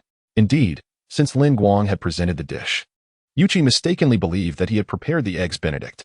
Suddenly noticing Lin Guang dressed in casual attire rather than his school uniform, she inquired, "Lin Guang, are you not going to school?" Lin Guang nodded and said, "Yes, I need to make a trip to the island to arrange a few matters there." Yuzuki, somewhat puzzled, inquired, "But isn't that the responsibility of the Offering Institute group?" Lin Guang chuckled and replied, "You are correct, but I have some other tasks to attend to, so I cannot accompany you today." Hearing Lin Guang's words, Yuzuki merely nodded, acknowledging, "I understand." With that, she picked up her backpack and departed for school. After making a phone call from home, Lin Guang soon saw a black sedan appear downstairs, from which a man in a black suit emerged. "Young master," he greeted. Lin Guang nodded in response and then entered the car, while the suited man took the driver's seat and drove towards the port. Lin Guang remarked, "I believe there is a villa belonging to the Offering Institute on the island. Is that correct, Genie-chan?" The man named Genie-chan confirmed, "Yes, young master." "Are you intending to go there? Would you like me to arrange for someone to clean it?" Lin Guang replied, "Yes. I will have my friends visit there in due time. Just a cleaning will suffice. No need for anyone to stay." Genie-chan acknowledged, "Understood, young master." Following this, he made a phone call to finalize the arrangements. Meanwhile, Lin Guang's mind was preoccupied with thoughts of what might transpire next. Before long, Lin Guang arrived at the port and transferred to a yacht that took him to the island. Upon reaching a seaside villa on the island, he found it had already been cleaned, appearing immaculate and orderly. After dismissing all accompanying individuals, Lin Guang proceeded to inspect the villa with keen awareness, ensuring there were no hidden listening devices or surveillance cameras. Once satisfied that the villa was secure, he gently clapped his hands. Suddenly, a wooden door materialized, creaking open to reveal 5 enchanting women within the villa. As soon as he set eyes on them, Lin Guang noted Lin Mei's sorrowful gaze. Clearing his throat, he addressed them, "Shinobu, I trust you have learned from Rose and Lin Mei about the dangers present in this world." In response, Shinobu, Tamayo, and Kanroji Mitsuri nodded. They had gathered information regarding the situation from the artificial intelligence and computers Lin Guang had provided, understanding the challenges faced in his current locale. "The technology in this world is a century ahead of ours, and these combat robots are indeed beyond the reach of our breathing techniques," Shinobu stated. Additionally, Tamayo expressed astonishment at the medical advancements, noting the existence of a terrifying virus capable of crystallization, which was utterly astonishing. Even Kanroji Mitsuri, with her optimistic and innocent nature, found the complexities of this world overwhelming, and she felt concern for Lin Guang's entanglements. "So, Akira, what shall we do?" she asked. Upon hearing her question, Lin Guang nodded, assuring her, "Do not worry, I have been well prepared." Having spoken, Lin Guang produced 3 cards and, as previously contemplated, presented them to the 3 women.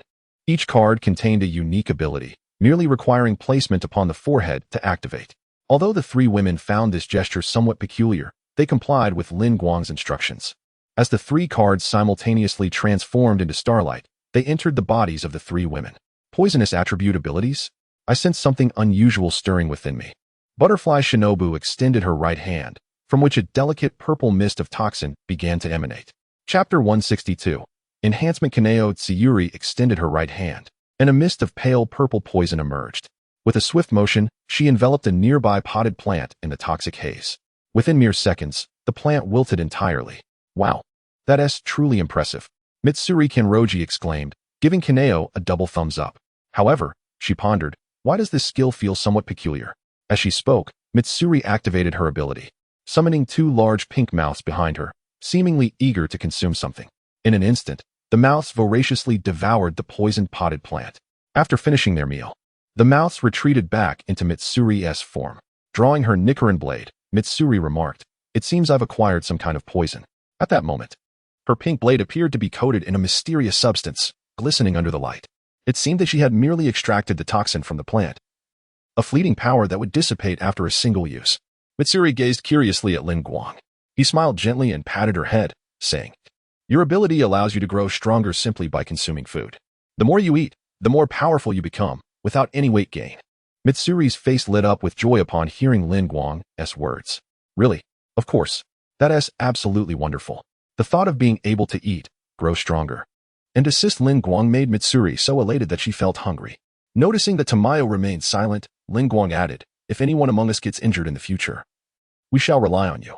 Both Kaneo and Mitsuri became increasingly curious about Tamayo's newfound ability. Mitsuri inquired, Sister Tamayo, what is your ability? Kaneo mused, injured? Is it related to healing?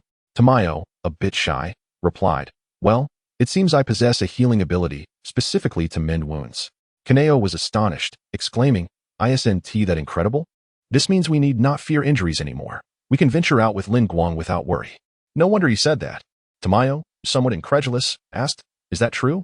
Mitsuri wrapped her arms around Tamayo's waist, exclaiming, of course it's true. That means I can finally taste the flavor of the white stick with the red umbrella without the fear of poisoning. Lin Guang playfully flicked Mitsuri's forehead, saying, you truly are a little glutton. At that moment, Lin Guang heard the system's voice in his mind. Ding. Tamayo successfully acquired the healing ability granted by the host, becoming a subordinate of the host. Ding. Kaneo successfully acquired the poison attribute ability granted by the host, becoming a subordinate of the host. Ding. Mitsuri successfully acquired the skill, Foodie, granted by the host, becoming a subordinate of the host. Lin Guang was somewhat surprised and perplexed upon hearing the voice of the system. So, as long as I bestow abilities or sign contracts like Rose and the others, can anyone become a subordinate? The system responded, ding. The host has insufficient experience in traversing worlds to query. Lin Guang found himself at a loss for words, unable to articulate his exasperation. Consequently, he chose to disregard the system and turned his attention to Rose and Lin Mei. Of course, you both have your share. Lin Guang produced 2 cards once more and placed them in the hands of Rose and Lin Mei. However, upon seeing Lin Mei's mournful gaze, he forcefully composed himself. Thank you, master, Rose exclaimed. Lin Mei, aware that the mistress was present, understood that any request for rewards would need to be postponed. Thus, she cheerfully declared, thank you, master, you are the best. Then, in a hushed tone, Lin Mei leaned close to Lin Guang's ear and whispered, master, you rewarded Rose last time. When will I receive mine? Lin Guang nervously glanced at the other girls nearby and, noticing that they seemed oblivious, he breathed a sigh of relief. Interpreting Lin Mei's behavior as merely playful. All right, I understand. Seeing Lin Guang's agreement, Lin Mei's spirits lifted. Rose, observing Lin Mei's sudden exuberance, deduced that Lin Mei must have shared something with Lin Guang, as her demeanor had shifted dramatically from one of melancholy to joy. However, adhering to the principle of unspoken understanding, Rose merely smiled gently. Subsequently, Rose and Lin Mei activated the cards bestowed by Lin Guang. The cards transformed into starlight, merging with their bodies. Gradually, Rose's aura began to embody a hint of darkness, and her demeanor transitioned from alluring to seductively captivating.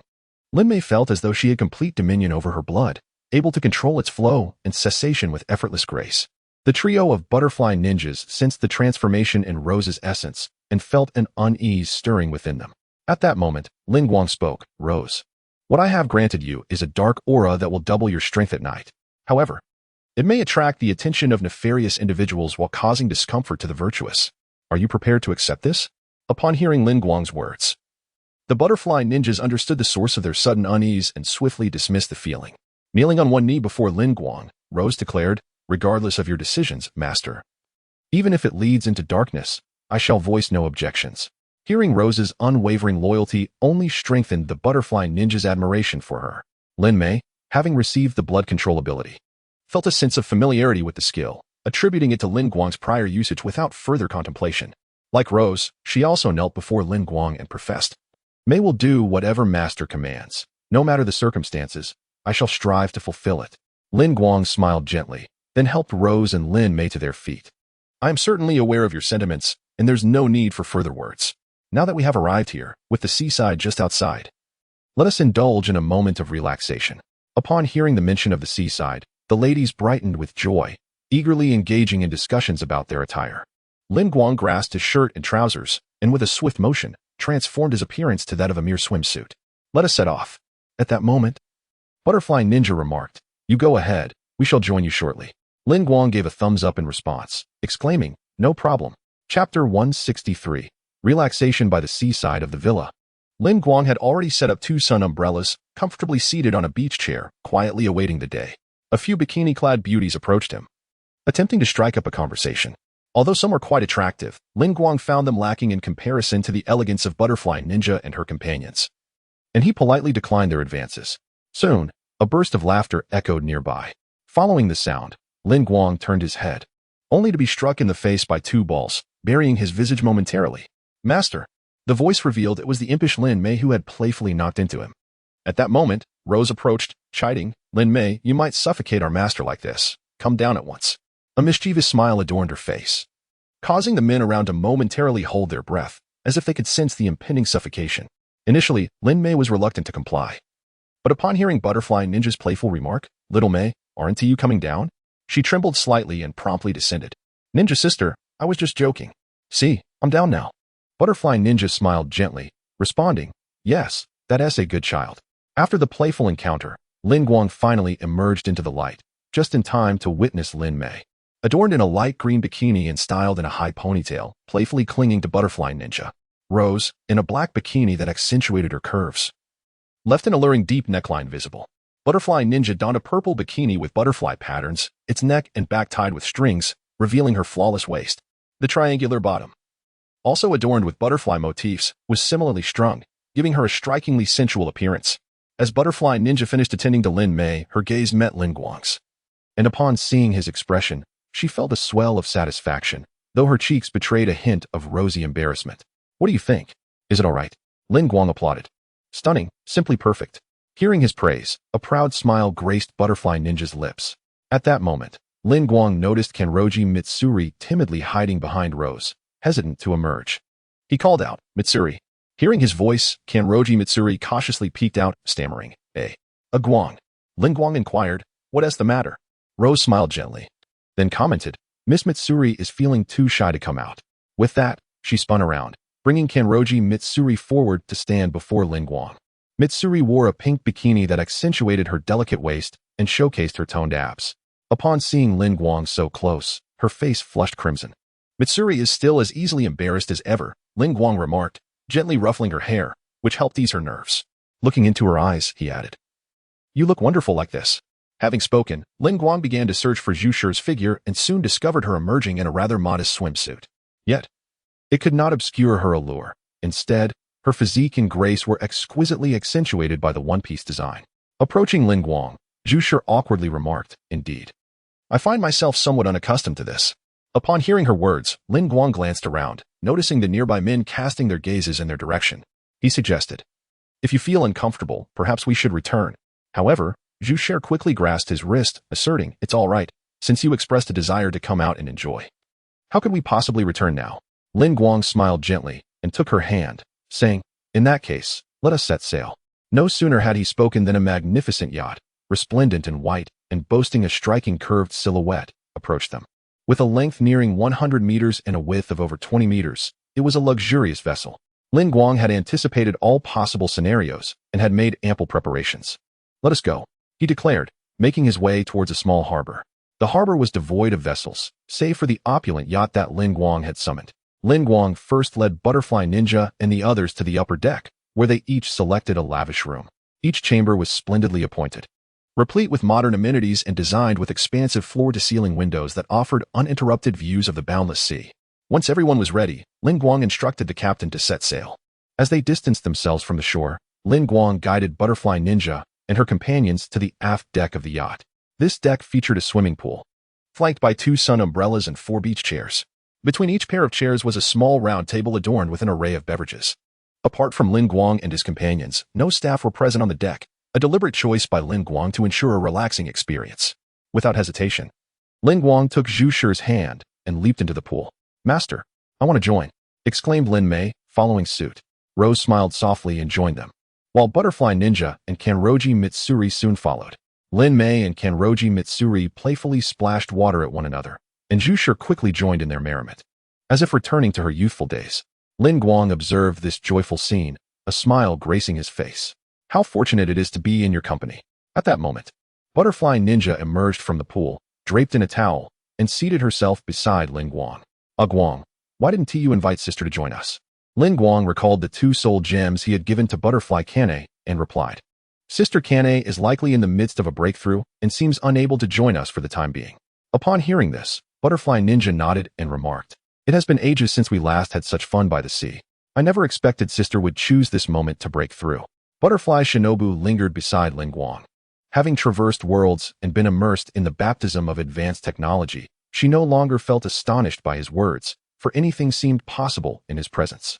To be perpetually amazed would surely be exhausting. Lin Guang, feeling a touch of embarrassment, remarked, Speaking of which, I suppose this matter is somewhat my fault. Just yesterday, I happened to acquire something suitable for Sister Kanaho and directly presented it to her. Had I given it today, perhaps we could have enjoyed it together. Butterfly Shinobu smiled gently, then cupped Lin Guang's face and inquired, Lin Guang, tell me, the items you have bestowed upon us to enhance our abilities. Is it that a significant event is about to unfold? Chapter 164, Bait. Hooked Lin Guang smiled faintly before replying, That seems about right. At that moment, Zhu Yi and Rose approached, with Rose inquiring, Isn't it related to the incident known as the Lost Christmas that occurred 10 years ago? Lin Guang glanced at Rose and said with a smile, I didn't expect your intuition to be quite accurate. Upon hearing Lin Guang's words, Zhu Yi remarked, It appears that the Lost Christmas caused most of the people in Neon to be infected with the apocalyptic virus. I have studied the pills you provided me named Normagen. Although I have acquired considerable knowledge regarding medical practices in this world, I am still unable to analyze the components that could suppress the apocalyptic virus.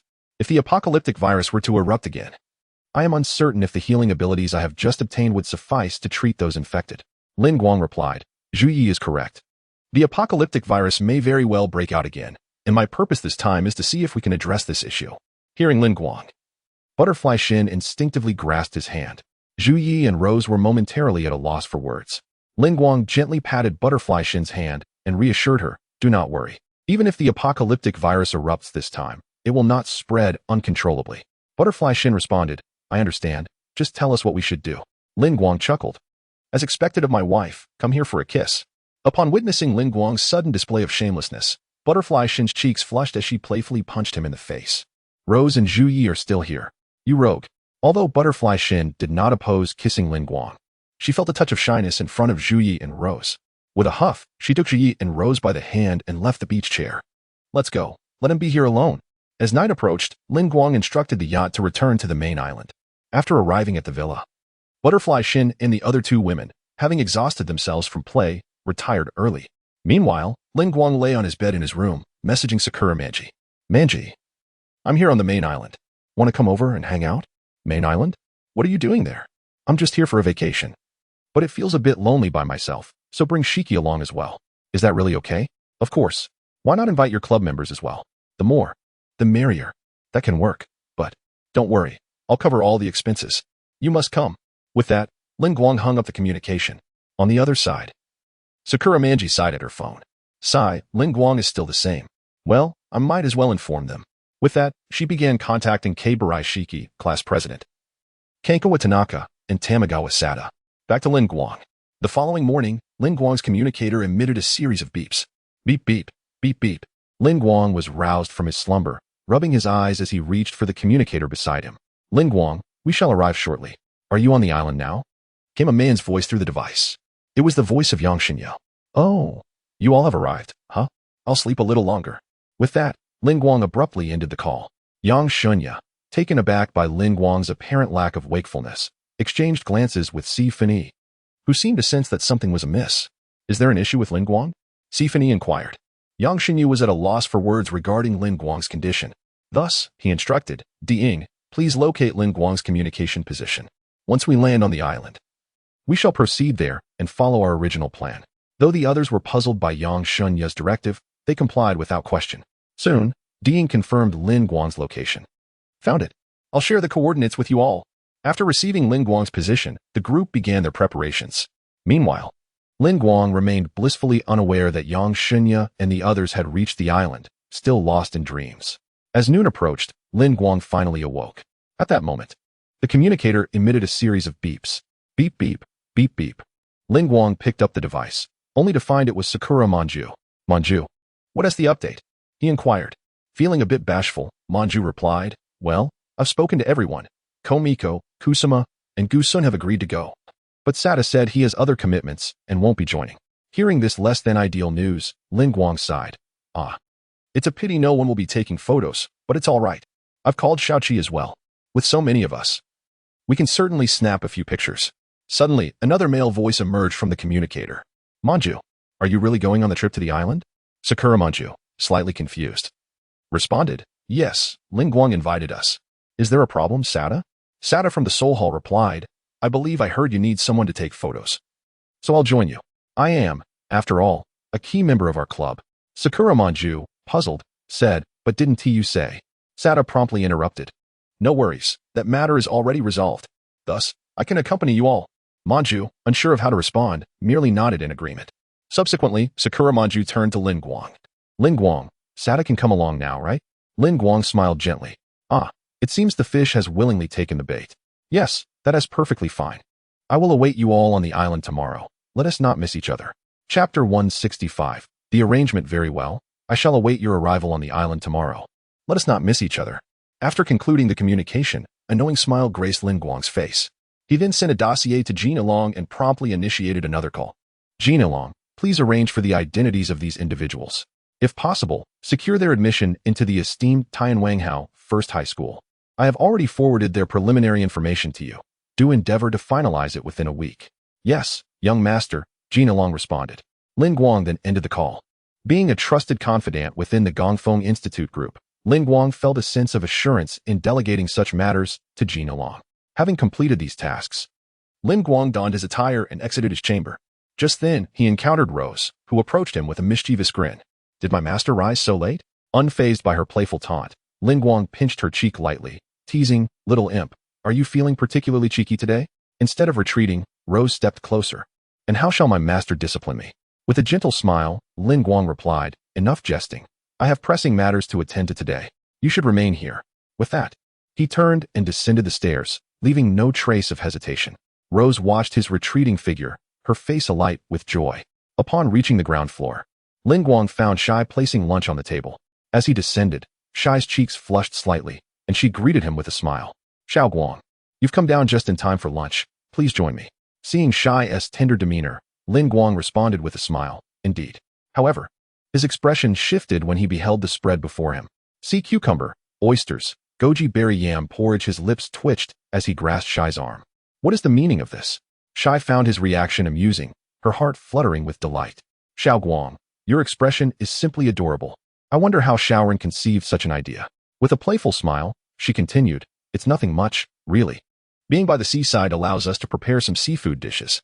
Do you not enjoy seafood, Xiao Guang?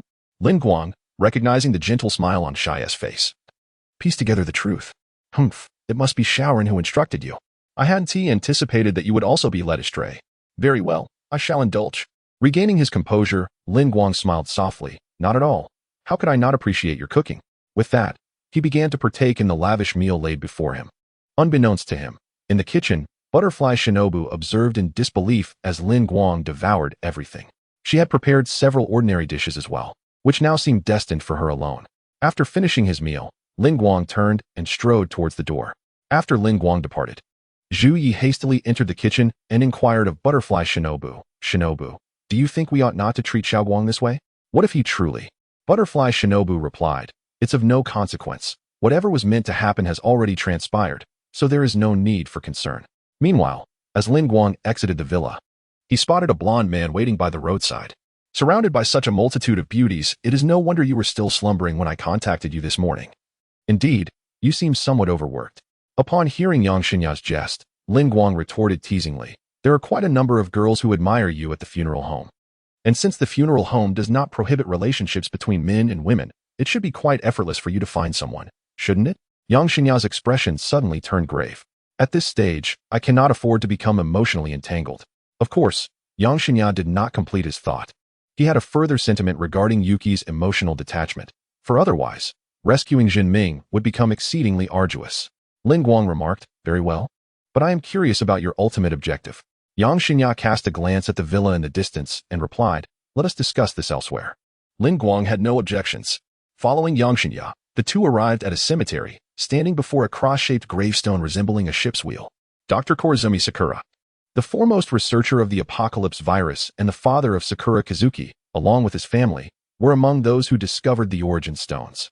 Lin Guang understood that the individual lying here was the one who had unraveled the secrets of genetic resonance, while Kido Shuichiro was merely a petty thief. Moreover, it was Sakura Kazuki, Dr. Korazumi's daughter, who first discovered the origin stones. Although Lin Guang sensed that Yang Xinya was concealing more, he had already divulged a great deal, prompting Lin Guang to nod in comprehension.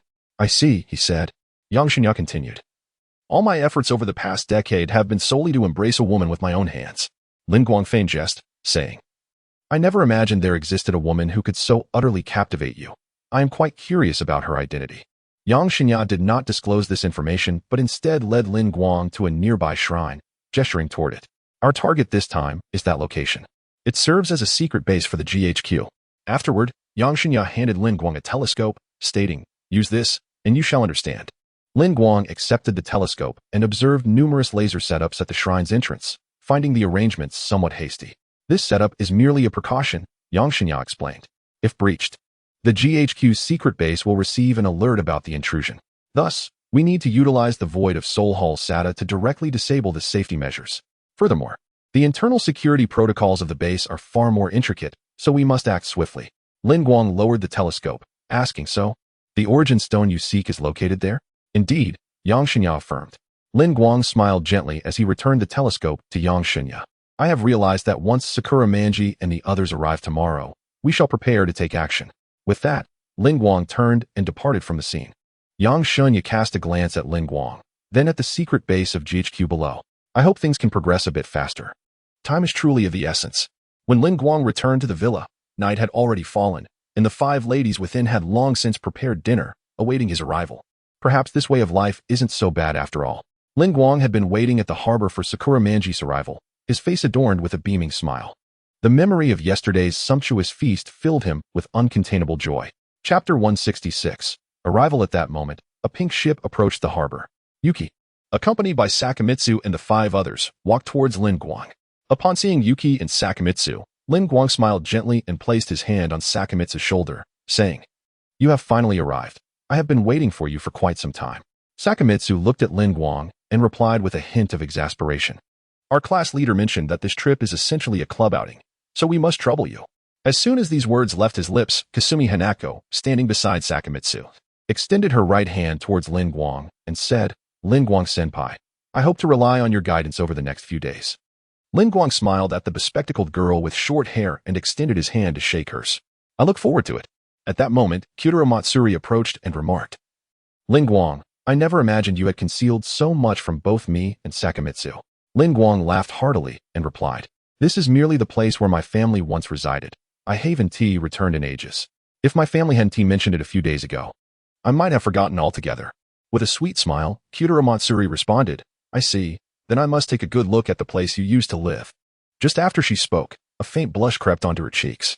Kinchuan Yusen, aware that Lin Guang had a reason for summoning them, hesitated to inquire further but said, Well, we seem to have chatted enough for now. I wonder if Lin Guang-senpai could take us to see where we will be staying? Kaken-sata slapped Kinchuan Yusen on the back and exclaimed, Absolutely.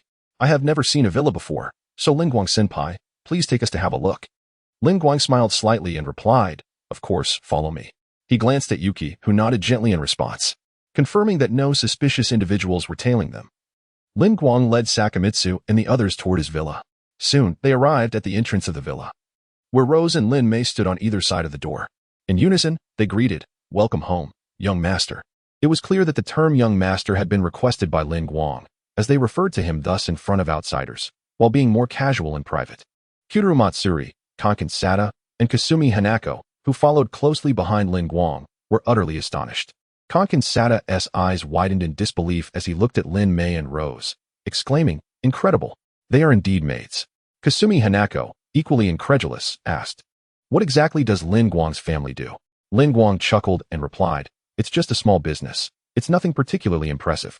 Sakamitsu, aware of Lin Guang's connection to the Gongfang family, naturally deduced that this villa must belong to them, so he was not particularly surprised. Kinchuan Yusen, on the other hand, recognized Lin Guang's extraordinary background and found it unsurprising that he could conceal such a residence, complete with maids. In fact, Kinchuan Yusen believed this was a crucial revelation of Lin Guang's identity. Regarding Yuzuki Kuki, she walked directly to Lin Guang's side and silently took his hand. Yuzuki could sense the affection in the gazes of Rose and Lin Mei towards Lin Guang, yet there was an aura from one individual that she found rather displeasing. When Kankensada observed Yuzuki's demeanor, he realized that he might stand no chance. After all, it was not an easy feat to vie for the affection of a man like Lin Guang, who was both handsome and from a well-off family. At that moment, Lin Guang spoke up, saying, "All right, let us not linger here any longer. Let us proceed inside." Upon hearing his words, Rose and Lin Mei opened the villa door, ushering Lin Guang and the others into the abode. Upon entering the villa, Lin Guang was taken aback to discover that Shinobu Kocho, Tamayo, and Mitsuri Kanroji had all dawn-maid outfits.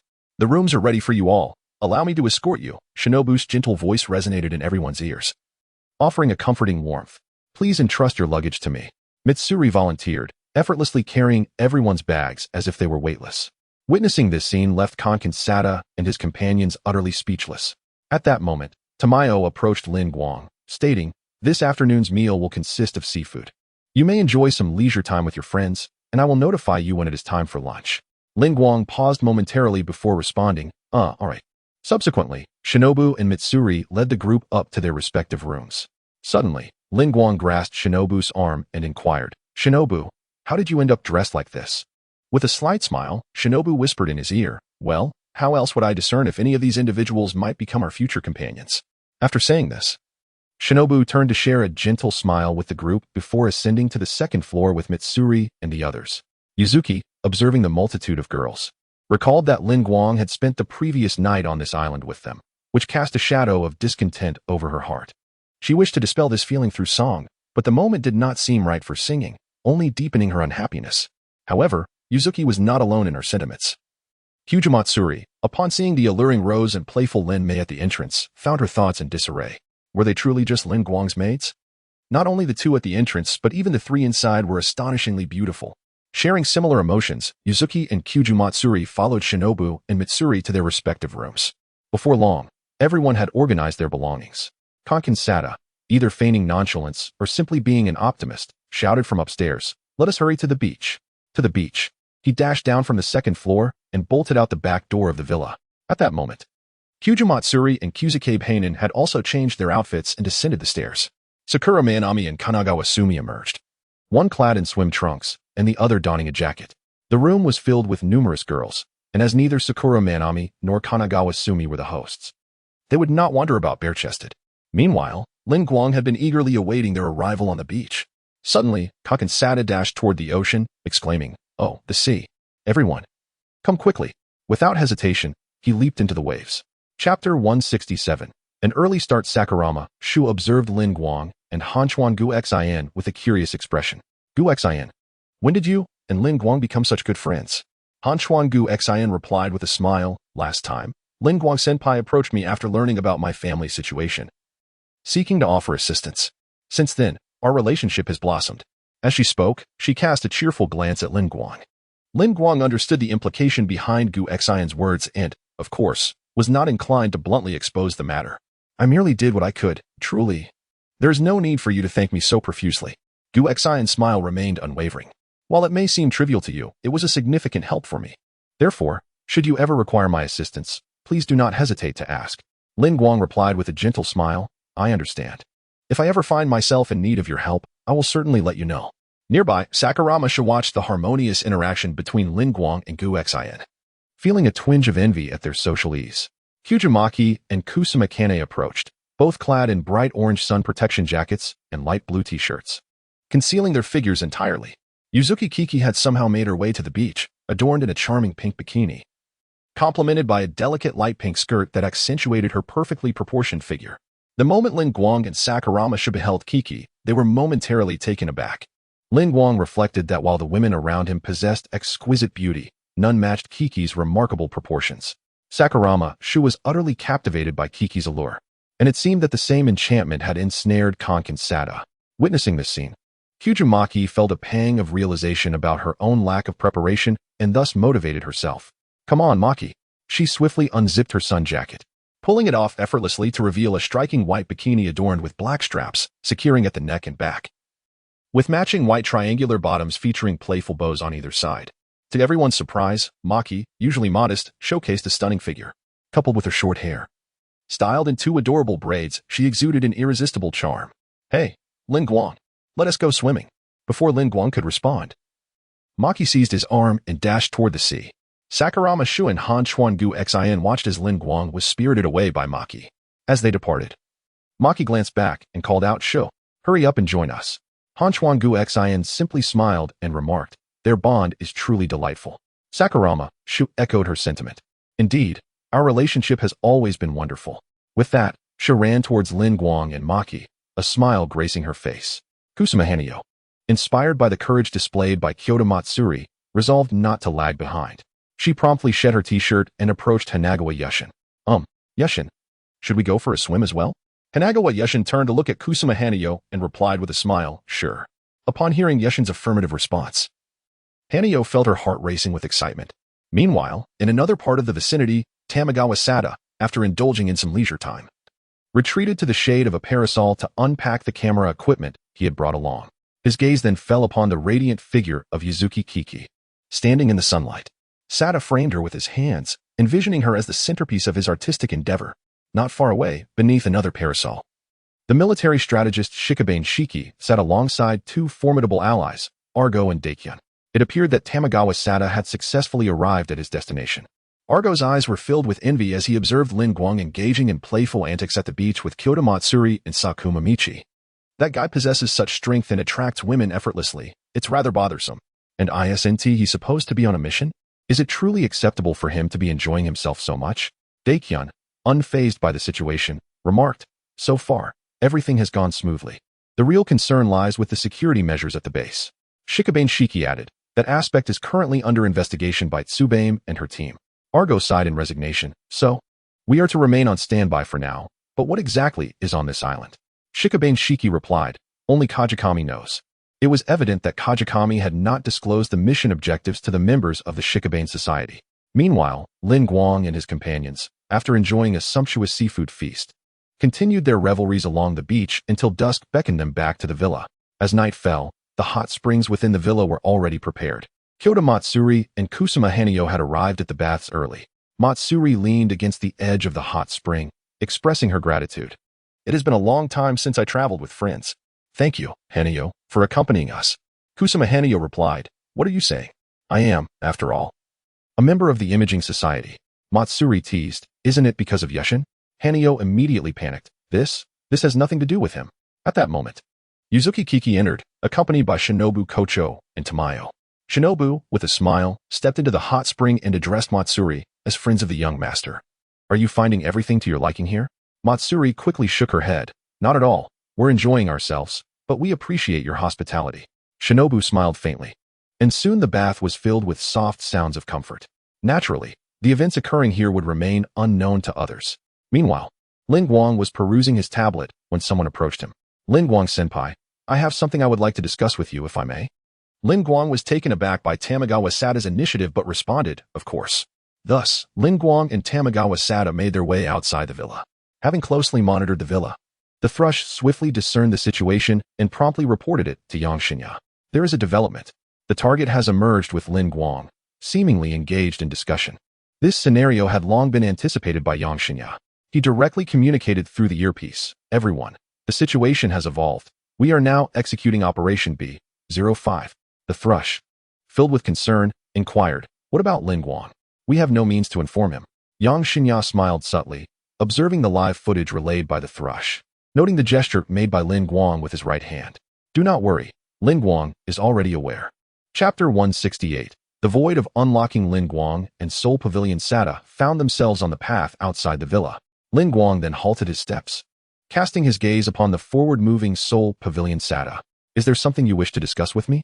"Senior Lin Guang, I wish to inquire about your relationship with Yuzuki Kiki. Are you two together?" Lin Guang was taken aback, unable to comprehend why Seoul Pavilion Sada would pose such a question. Although he and Yuzuki Kiki shared a living space, their relationship was not romantic. Observing Lin Guang's astonishment, Seoul Pavilion Sada realized he was curious about the reason behind his inquiry. "I saw you returning home with Yuzuki Kiki. Thus I wondered if you were in a relationship."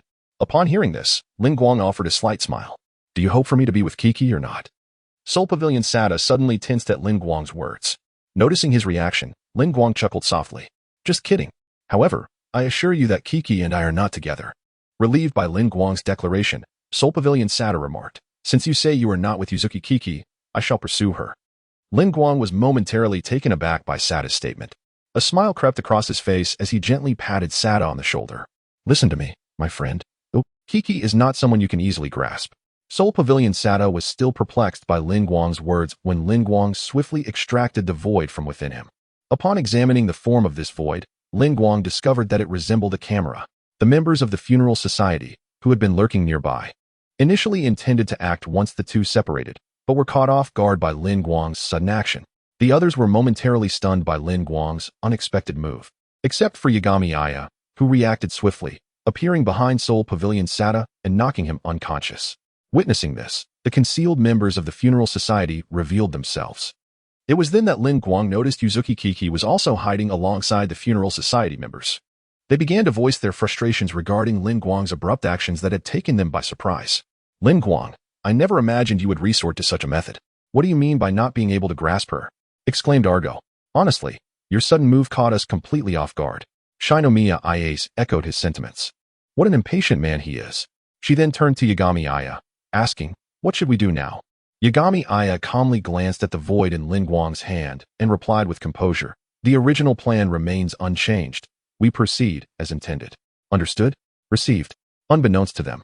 On the other side stood a man clad in a long robe, adorned with a white hat, clutching an enigmatic book as he too advanced towards their destination. Upon their arrival, Yang Shinya addressed the assembled group. Is everyone present? Tong will handle the security system. The challenge lies within. After speaking, he cast a glance at Lin Guang, who was carrying the Soul Hall Sada. Dayan. Yes. Dayan reached out and took the Soul Hall Sada, securing it upon his back. Lin Guang, now use that void to illuminate this door. Lin Guang raised his camera, directing it at the imposing entrance before him, gently pressing the button. With a click, the great door swung open. The power of the void to unlock doors rendered it a remarkable convenience, allowing passage to any destination without obstruction. Lin Guang marveled at the formidable capabilities of the Soul Hall Sada's void. He pondered why such a useful void was deemed the weakest by Hanchuan Valley. As they stepped inside, on the other side of the grand door, a vigilant guard stood at attention. A figure dressed in a white clerical robe, donning a white hat and holding a book, approached the entrance. Initially startled, the guard instinctively shouted an inquiry, but in the next instant, he saluted and apologized. My sincerest apologies, Shindo. No need to concern yourself, came the reply, just before the man produced a firearm and, with a single shot, dispatched the guard. He then swiped a card across the access control panel, murmuring, just passing through. A mere entity. Once the card was processed, the system displayed prominently, security system, confirmed, Sakura Mankuro. Thus, the man in the white robe entered the clandestine base. Suddenly, the air was pierced by the frantic sound of alarms echoing throughout the secret facility. Lin Guang and his companions were momentarily taken aback. Have we been compromised? Lin Guang voiced his uncertainty, but Yang Shinya quickly interjected. No, it's not us. This is... Before he could finish, the door began to close. Lin Guang swiftly aimed his void at the door, activating it once more. Yang Shinya had no time to dwell on the source of the alarm, urging everyone to hasten forward. As they ran, Lin Guang continuously opened the cumbersome door with the aid of his void. In their haste, a guard unexpectedly emerged from behind, attempting to ambush them. However, Yuzuki was the first to react, firing at the guard before tackling him to the ground. Unbeknownst to them, amidst their flight, another individual had already reached the final defense mechanism and successfully entered, utilizing a card to seize the contents within. Lin Guang and Yang Shinya, along with a few others, found themselves holding the void, which rendered them as if traversing an uninhabited realm, propelling them forward with fervor until they reached the final security measure. The sight before them left them momentarily astonished. The intricate and convoluted nature of this security system was nothing short of breathtaking. Had they been tasked with deciphering it on their own, it is likely they would have remained trapped indefinitely. The arrangement of these security measures continuously shifted before their eyes, seemingly devoid of any vulnerabilities. However, armed with the void of Soul Hall Sada, they harbored no cause for concern. Lin Guang, utilize the void, Yang Shinya urged. Lin Guang responded with a slight smile, I understand. He then produced the void of Soul Hall Sada and directed it towards the security measure. Gradually, the system began to unlock in accordance with their established sequence, unveiling the gateway before them. As the security measures slowly receded, Yang Shinya exclaimed, let us hasten our entry. Chapter 169. Yet another failure. Once the security measures were fully disengaged, a shadowy little chamber was revealed behind. Within this dim space lay the coveted origin stone, the very object that Lin Guang and his companions had sought. As they stepped into the room, their pace slowed, and they gazed upon the display pedestal, only to find it utterly barren, devoid of any treasure. The emptiness of the pedestal left Yang Xinya momentarily stunned. Enraged, he gritted his teeth and shattered the screen before him with his firearm. Lin Guang understood all too well what the absence of the origin stone signified for Yang Xinya. Thus he remained silent in that moment. After venting his frustration, Yang Xinya muttered a command to retreat as the group made their way back. He paced restlessly, murmuring to himself, "So it is you, Kido." Hearing Yang Xinya's words, Lin Guang, though aware of who Kido Shuichiro was, approached him and inquired, "Kido? You mean Kido Shuichiro? Did he take the origin stone?" Yang Xinya nodded, knowing well who had stolen the artifact, yet what did it matter? They were now left in ignorance of Kido's whereabouts with the stone. Lin Guang focused his perception, swiftly locating Kido Shuichiro's position, but it soon exceeded his range. He runs remarkably fast. However, Kido Shuichiro, it would be wise not to seek collaboration with Su Jia, or all your efforts shall become my wedding attire. Though these thoughts raced through Lin Guang's mind, his visage remained unchanged. "Let us withdraw. This operation has concluded," Yang Xinya declared. Lin Guang offered no objections, and they all returned to the villa. Meanwhile, Kido Shuichiro stood in a mysterious location, clutching the very origin stone that Yang Xinya and his group had sought. He murmured to himself, "The greatest agony lies in reminiscing about past happiness. I shall not relent in this dark hour." Upon returning to the villa the following morning, Kimitsu Sato awakened, rubbing his head in confusion. As he entered the living room, he noticed that the others had already risen and were seated on the couch.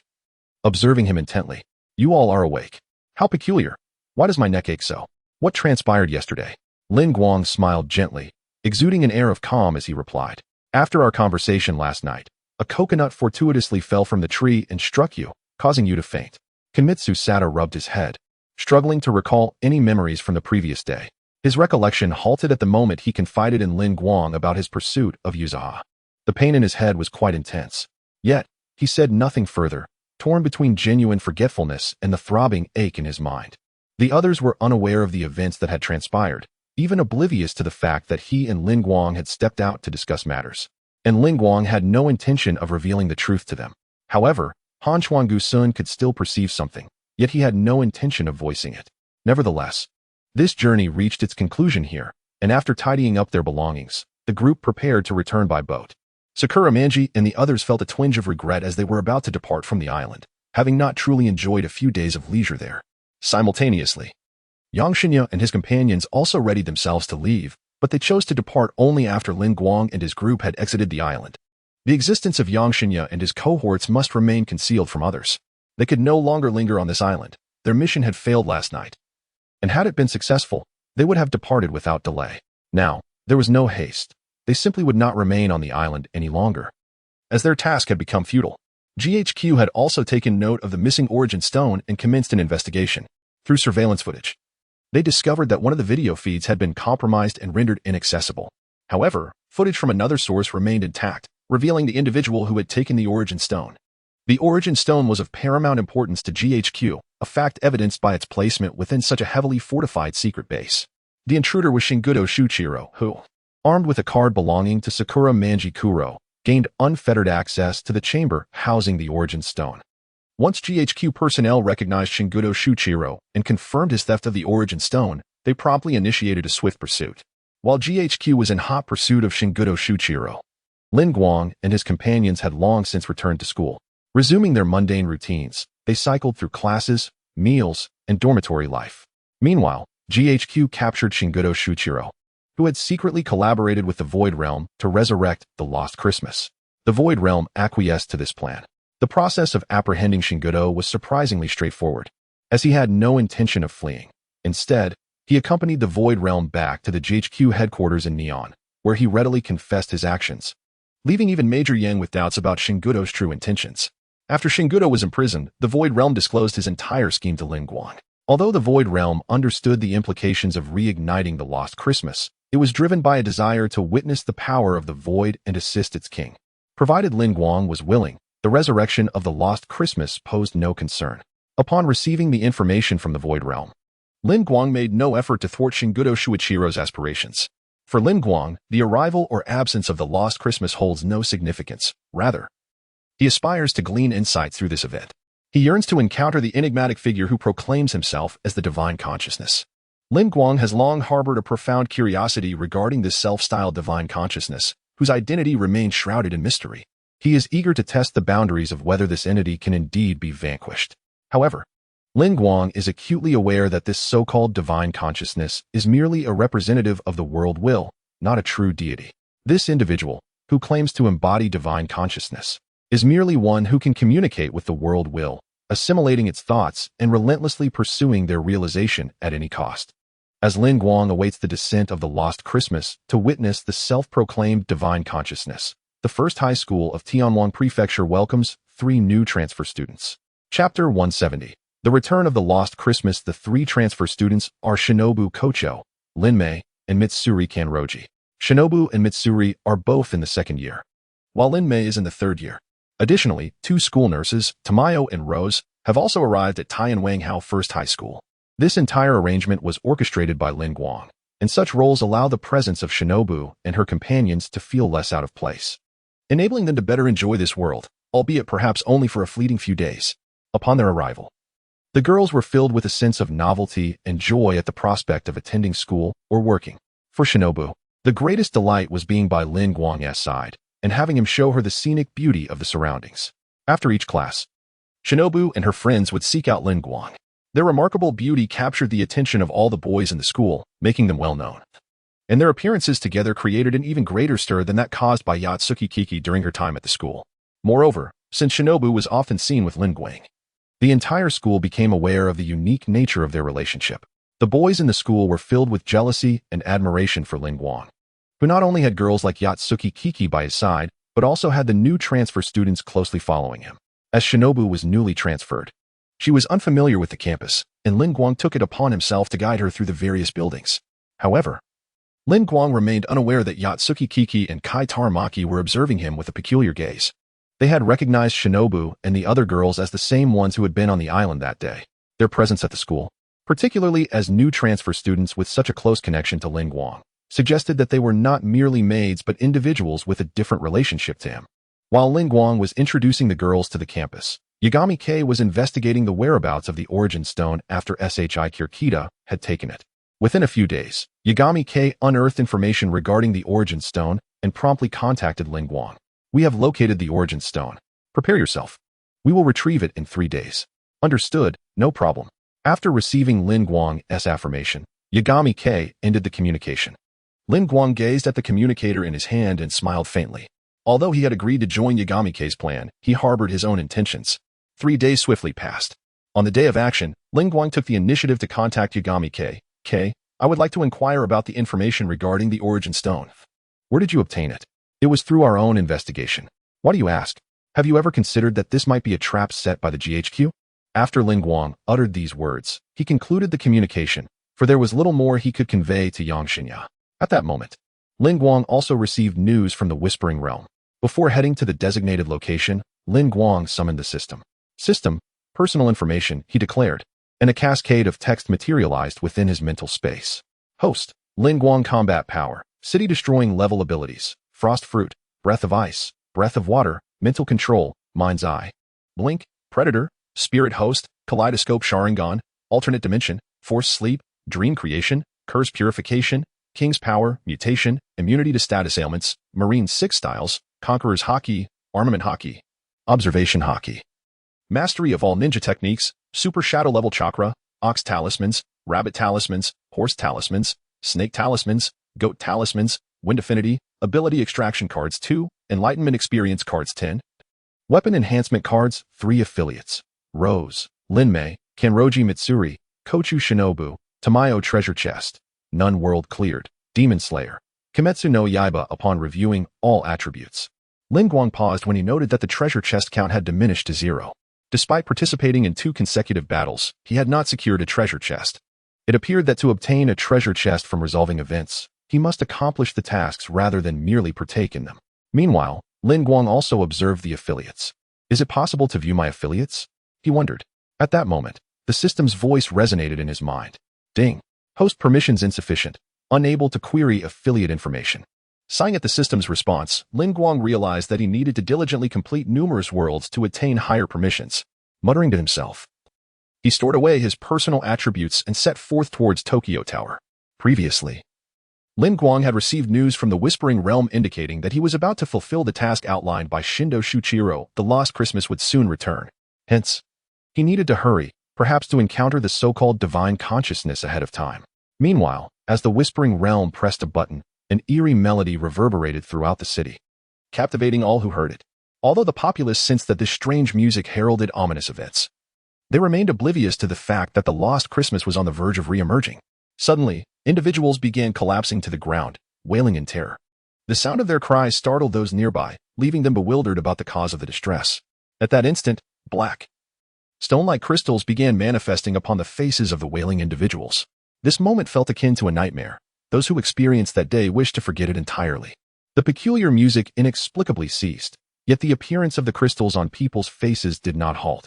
In fact, more individuals found themselves adorned with these crystals. The crystals surged forth from their faces and bodies in a frenzied outpouring.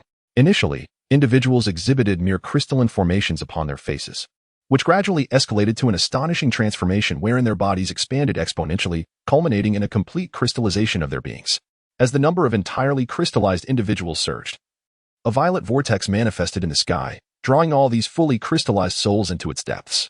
At the terminus of this purple whirlpool lay an idyllic realm, the ultimate sanctuary of evolution, a world entirely composed of violet crystals, wherein the wills of the people were enshrined within these purple gems, existing solely as ideological entities. Although Lin Guang did not accompany Yang Xinya and Yu Qi, he remained attuned to their positions through his inner sight, maintaining a distance of no more than 1,000 meters. Upon witnessing the crystalline transformation begin to envelop Yang Xinya, Lin Guang swiftly advanced towards him and Yu Qi. Chapter 171. The Confession of Yuan Jiaya. The Funeral Society launched an attack on the GHQ Kanto airport, failing to seize the origin stone. An eerie wave of sound spread outward, and Yuan Jiaya's body began to crystallize in parts. Hearing Jiaya's agonizing wail, Yuchi crawled out from the rubble and rushed to Jiaya's side, anxiously inquiring, "Jiaya, it can't be." A multitude of crystallization had appeared on the right side of Jiaya's face and body, and the intense pain almost overwhelmed him. "No, this is..." At that moment, a familiar voice echoed. The lost Christmas had returned. Lin Guang, possessing the rabbit talisman, found his way to Yuchi and Jiaya in mere seconds. Upon seeing Lin Guang's arrival, Yuchi grasped the sleeve of his attire, pleading, "Lin Guang, can you help Jiaya?" Lin Guang gently patted Yuchi's head, saying, "I came here for this purpose." Yuchi gazed into Lin Guang's eyes, knowing he spoke the truth. "All right." Subsequently, Lin Guang approached Jiaya. The white seal of the king on the back of Lin Guang's right hand began to glow, and a circular radiance illuminated the ground beneath him, enveloping both him and Jiaya. A small circle of light also shone on Jiaya's chest, while a double helix spun incessantly around Lin Guang's right hand. "Jiaya, I am truly curious about what your void would look like." Upon hearing Lin Guang's words, beads of sweat began to form on Jiaya's forehead, revealing the torment he was enduring. "My void is a gun capable of forcibly extracting the void of others," Jiaya articulated clearly. As soon as he finished speaking, Lin Guang's hand plunged into Jiaya's chest. Purple crystals enveloped Lin Guang's right hand, while the purple crystals on Jiaya's body vanished at a visibly rapid pace. Lin Guang fully extracted Jiaya's void, revealing a deep purple rifle in his grasp. To forcibly extract another's void, how formidable, Lin Guang remarked. At this moment, the purple crystals on Jiaya completely dissipated, and he sensed that the apocalypse virus within him had settled.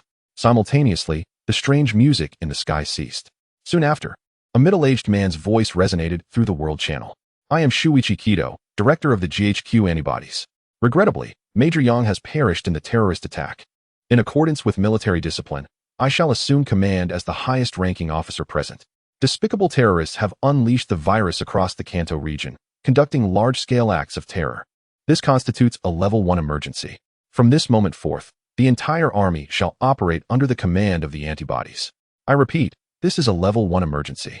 Shuichi Kido announced to the world, attributing the outbreak of the large-scale apocalypse virus to the Funeral Society. All of this was meticulously orchestrated by Shuichiro Tokido, and preparations had commenced long before the entrapment. Moreover, his accomplice was none other than the astute entity among the antibodies, Shukyu. Consequently, everything proceeded with remarkable smoothness. Unbeknownst to them that behind this seamless facade lay the influence of Lin Guang. Upon hearing Shuichiro Tokido's words, Lin Guang and Waigami Keiya exchanged a knowing glance. Subsequently, Waigami Keiya addressed Lin Guang, saying, "Having witnessed your royal power firsthand, I believe that the only ones capable of rescuing the true name are perhaps Sakuma SH and you." The true name, Sakuma Mana, is the sister of Sakuma SH, the initial host of the apocalypse virus, and the queen of the virus itself. The candidates she selected for the throne were solely Sakuma SH and Waigami Keiya. Yet the willful Sakuma Mana only sought to forge a new world of existence alongside her brother. Lin Guang was fully aware of this, but feigning ignorance, he inquired, "True name?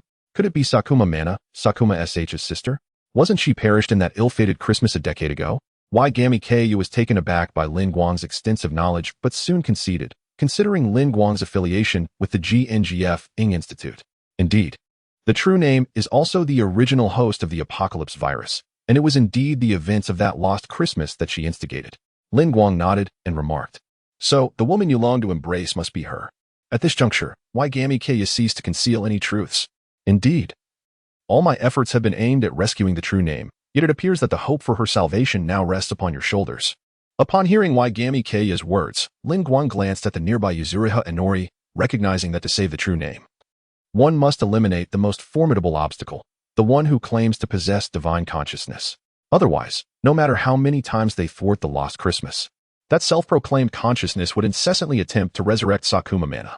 Alternatively, akin to the original narrative, they could allow the lost Christmas to erupt fully, fulfilling its purpose before eliminating Sakuma Mana or extinguishing the apocalypse virus altogether. However, Lin Guang was unwilling to tread the path laid out before him. For to slay Sakuma Mana would equate to extinguishing Yuzuriha Inori, a deed he could not bring himself to commit. "I understand, yet I may not adhere to your expectations. I have my own aspirations."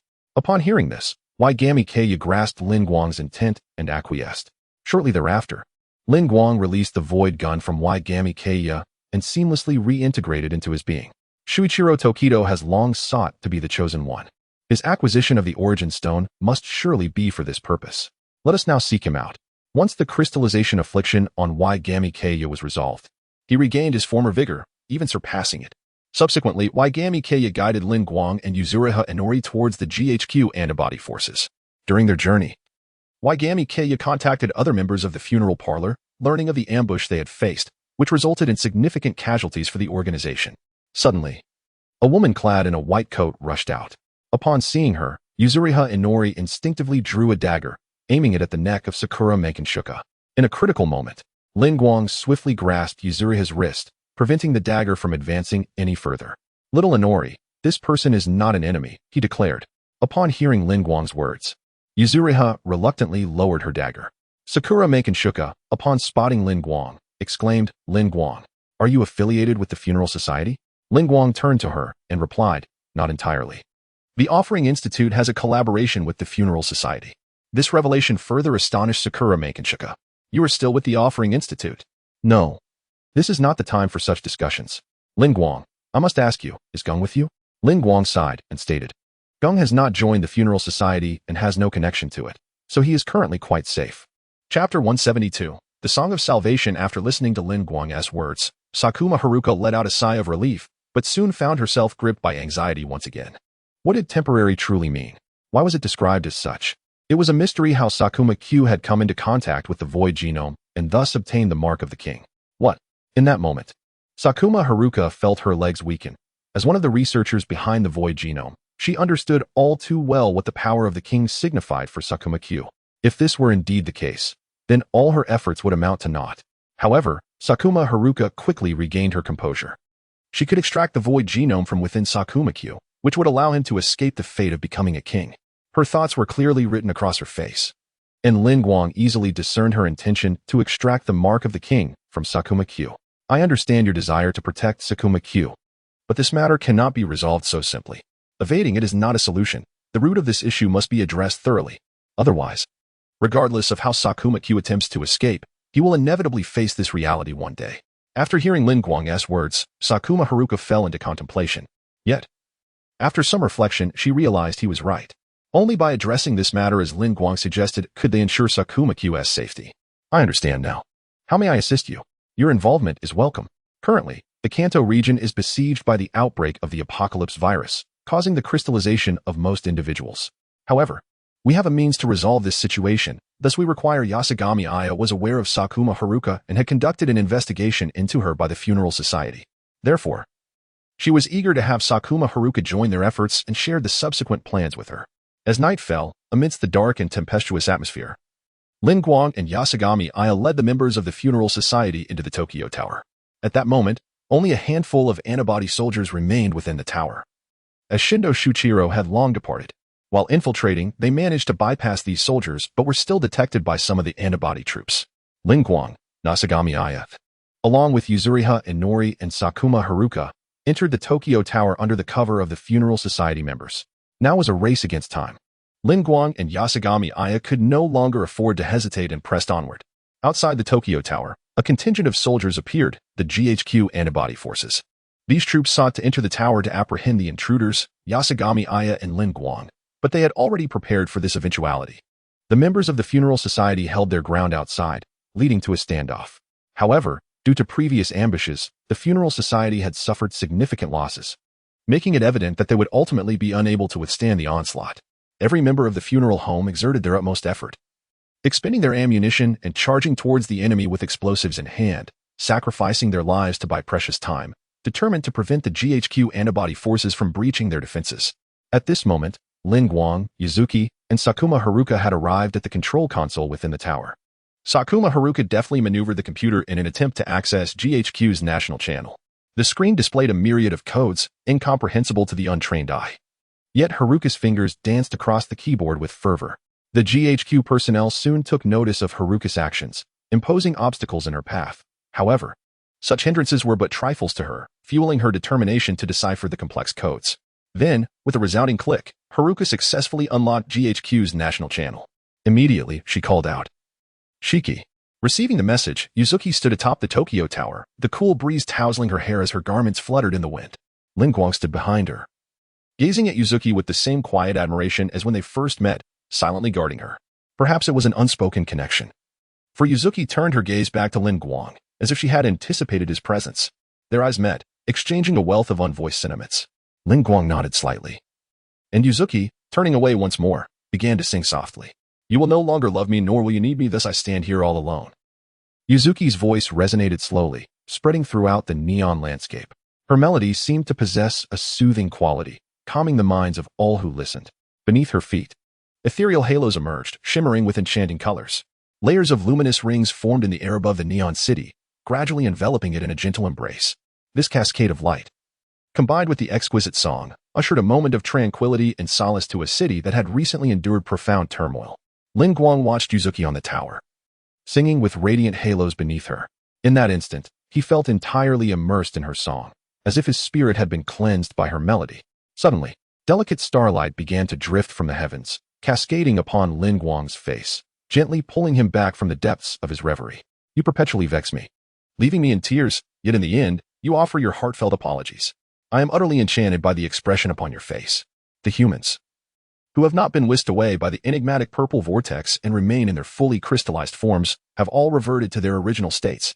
Those who have returned to their former selves now stroll through the streets, experiencing the profound sentiment of having survived a calamity. A sense of elation permeates the atmosphere around them. The melodious voice of Kine Yuki purifies their beings, aiding them in breaking free from their crystallization. These individuals revel in the starlight that cascades from the heavens, enveloping them in a comforting embrace and reminding them of their existence. This overwhelming sensation of being alive, of not having succumbed to death, ignites their spirits, prompting them to leap and dance joyously in the streets, unbothered by the judgments of others.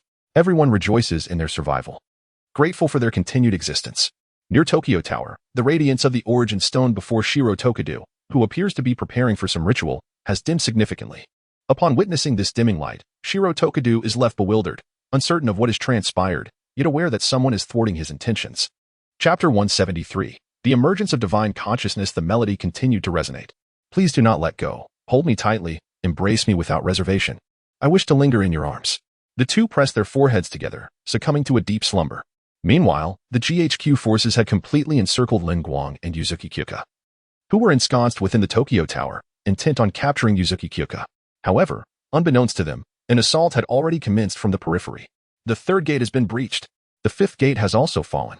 Outside, the assailants targeting GHQ were none other than Rose and Lin Mei. Each had successfully penetrated a gate and continued their relentless assault on the GHQ perimeter. Their formidable prowess compelled GHQ's antibody troops to divert a portion of their forces. Moreover, Lin Mei and Rose, harnessing their extraordinary strength, had obliterated numerous ultimate roar robots. Rose cast her gaze toward the Tokyo Tower, contemplating the poignant song that stirred her heart. It truly evokes a profound sadness. I wonder what the pink-haired girl has endured. Even I feel an overwhelming urge to embrace her. Don't you agree? As she spoke, several strands of silk shot from her hand, disassembling an ultimate roar robot with precision. Lin Mei, after demolishing another robot, also turned her attention to the Tokyo Tower. Though I know not your trials, you have encountered your master, and thus, fear shall no longer plague you. Alas, you must now settle for 6th place. Yet, the thought of someone else vying for her master stirred a twinge of annoyance within her. In an instant, the ribbons trailing behind Lin Mei transformed to a vivid crimson, cleaving another ultimate roar into fragments. While Lin Mei and Rose dismantled the robots, Lin Guang received a notification from the system, attributing the destruction of the robots to him as well. Ding! The host's affiliate has destroyed an ultimate roar robot, awarding 1 bronze treasure chest. A smile crept across Lin Guang's face as he anticipated the bounty of treasure chests awaiting him, eager for the opportunity to open them in due time. With Yuzuki Kyuka's song purifying the effects of the Mershalu virus outbreak, Lin Guang observed as the remnants of the outbreak neared complete eradication. Suddenly, a violet void gate materialized behind Yuzuki Kyuka, from which emerged a figure. A golden-haired man clad in white, enveloped by a hexagonal grid, stepped forth, brandishing a mark reminiscent of a sun-like symbol. Recognizing this unexpected arrival as the divine consciousness, Lin Guang instinctively employed a teleportation skill, materializing beside Yuzuki Kyuka. He swiftly embraced her, while simultaneously calling out the name of Kanu Kane. The golden-haired man would not permit Lin Guang to abscond with Yuzuki Kyuka, for she was integral to his plans. Lin Guang, uncertain of how to confront the divine consciousness, merely desired to have Kanu Kane attempt to engage with it. Upon hearing Lin Guang call his name, Kanai Butterfly suddenly materialized behind Shinshur with a resounding thud. In her hand, she wielded a Nichiren blade, which she swung directly at the golden-haired man clad in white. Breath of Flowers. Second form, Plum Blossom Shadow. The blade flickered, scattering petals like plum blossoms, tearing through Shinshur's garments and leaving numerous gashes, while a crimson line marked his face. Shinshur could scarcely fathom that beside Lin Guang existed a soul entity akin to his own. Known as Shinshur, the Guardian of Souls, he was the last surviving spirit from the previous cataclysm, designated as the custodian of world knowledge. His purpose was to oversee Eve and Adam, Sakura Mami and Sakura Shu, as they endeavored in annihilation and evolution. Yet in this process, he developed selfish motives, seeking to manipulate the apocalypse virus to control humanity. This strike from Kanai Butterfly, bolstered by her significantly enhanced abilities and the element of surprise, successfully landed because Shinshur had not anticipated the presence of a similar soul entity beside Lin Guang. However, as one who boldly claimed the title of Shinshur, he possessed his own strategies and would not concede easily. In the blink of an eye, Yatagami Takiko inexplicably shifted from Lin Guang's grasp to that of Shinshur. "You continue to astonish me, unexpected king," Shinshur remarked, taking hold of Yatagami Takiko and extracting her essence from the void. With a single stroke, he repelled Kanai Butterfly. Subsequently, the Guardian of Souls regarded Lin Guang with intrigue. Lin Guang was an unforeseen presence in Shinshur's calculations, a king who could absorb and control the apocalypse virus without the origin stone. Observing Lin Guang closely, Shinshur noted that he bore no significant distinction from others in this world. However, inexplicably, he possessed the capacity to harness the apocalypse virus without the origin stone. Shinshur did not conceal his curiosity towards Lin Guang, nor did he mask his desire for Lin Guang to become Adam. Soon, Shinshur unleashed his domain, ensnaring Lin Guang within. "To be honest, your emergence was unexpected. I never anticipated the appearance of a king like you in this world, capable of absorbing and controlling the apocalypse virus without the origin stone. You truly pique my interest," Shinshur stated. In response, Lin Guang acknowledged, "You are correct. I too find myself quite curious about you." Hearing this, Shinshur erupted in laughter. "How delightful. I have high hopes for you. You have provided me with many surprises, and you possess the potential to become a king. Your strength is formidable. I wonder if you would be willing to become Adam and bring about the world's destruction." Without hesitation, Lin Guang firmly rejected Shinshur's proposition. "I'm afraid I have no interest in becoming Adam, nor do I care for destruction or evolution. To be frank, I find your meddling quite distasteful." The Guardian of Consciousness expressed profound regret at Lin Guang's refusal. Your rejection is indeed unfortunate. It seems you have rendered your existence unnecessary. As he spoke, he raised the sword in his hand and aimed to strike directly at Lin Guang. Observing the Guardian's aggressive move, Butterfly Kanai swiftly employed her combat technique to block the colossal void sword wielded by the Guardian. Breath of the Flower. Fourth form. Scarlet Blossom Attire. Recognizing Butterfly Kanai, the Guardian realized that eliminating Lin Guang would not be a simple task, and since his primary objective did not revolve around Lin Guang, he decided against further aggression. Should you reconsider in the future, I cordially invite you to seek me out at any time. I believe you would make an excellent candidate for my Adam. Should you choose to retract your decision, it would bring me immense joy. Simultaneously, the Guardian sensed that Yoshihiro Shindo was nearing completion on his end, and he could no longer afford to waste time. He took Kiki Yuzuriha and directly opened the Void Gate, intending to depart. Lin Guang could not allow Kiki Yuzuriha to be taken away at the very moment the Guardian led her into the Void Gate. Lin Guang's right hand also made contact with the portal. Chapter 174. The unexpected appearance of Sakuma SH upon entering the Void Gate. The Guardian of Consciousness regarded Lin Guang with a somewhat grave expression, subtle fluctuations emanating from his being. He would not permit anyone to disrupt his meticulously crafted plan. The recent turn of events had taken him by surprise. He never anticipated that someone could move with such extraordinary speed, able to reach the Void Gate in the blink of an eye. Lin Guang, you truly astonish me. This unexpected maneuver not only caught the Guardian off guard, but also instilled within him an inexplicable pressure. Unexpected? Your surprises are not insignificant either. Lin Guang remarked with a calm demeanor. As he stepped through the Void Gate, Lin Guang beheld the fallen figure of Sakuma SH. It became apparent that the unfolding events were merely part of a grand conspiracy. How could a single world harbor two kings? Was there an intention to collaborate with Shined SHI Kier, using Yatagami Toka as a sacrificial pawn to awaken the true name? Lin Guang's articulation of the Guardian's scheme elicited a notable reaction from him. I can see that you are quite astute, but what does it matter? Once the plan is set in motion, it cannot be halted. Even though I hold you in high regard, you lack the power to alter this fate. With that, the Guardian departed through the void, taking Yatagami Toka with him. Lin Guang cast a glance at the prone Sakuma SH, who was intermittently murmuring names, seemingly lost in the reverie of past memories entwined with the true name. Sakuma SH. Awaken. Lin Guang's command, infused with a force of mental control, jolted Sakuma awake. He would not allow SH the luxury of leisurely recollection. Time was of the essence, especially with Shined SH Ikir likely already enacting his plans. He needed to rescue Yatagami Toka without delay, lest Sakuma SH impede his progress. True name sister, and Yaha. Why have I forgotten these? These memories are so crucial to me. Yet, the mere snap of Lin Guang's fingers helped Sakuma recollect much more than anticipated. Taking the initiative, Lin Guang moved ahead, knowing that Sakuma SH would soon follow in his quest for clarity. A brilliant flash of light compelled Lin Guang to instinctively close his eyes. When he opened them again, he found himself in a dimly lit hall, where Shined SH Ikir had captured Yatagami Toka and awaited Sakuma SH's arrival. Why are you here? Where is Sakuma SH? To both the Guardian and Shined SH Ikir, Lin Guang represented an unpredictable variable. His presence stirred a sense of unease within Shined, who now faced an unanticipated complication. However, with the arrow drawn, he had no choice but to release it. He dismissed Lin Guang as a minor inconvenience, believing the plan remained well within his grasp. He should be arriving soon, Lin Guang muttered, a smirk playing on his lips. He was determined to rescue Yatagami Toka. Yet he recognized that acting recklessly carried its own risks. He needed to await the opportune moment. As if summoned by fate, the Void Gate materialized, and Sakuma SH emerged into the shadowy hall. He beheld the imprisoned Yatagami Toka, the smug countenance of Shined SH Ikir, and Lin Guang, who stood defiantly against him. Yuzuki Kiri was draped in a veil of white tulle, and it was evident that Shido Shuichiro intended to utilize her for some arcane ritual. He gazed at the awakened Sakuma Minori and remarked, "It appears you have regained your senses, Sakuma Minori. Where are we? What is transpiring? Kindly release Kiri." Sakuma Minori, his face ablaze with indignation, spoke vehemently, yet as he attempted to move, his feet remained ensnared. This girl was created for the purpose of communicating with Mana.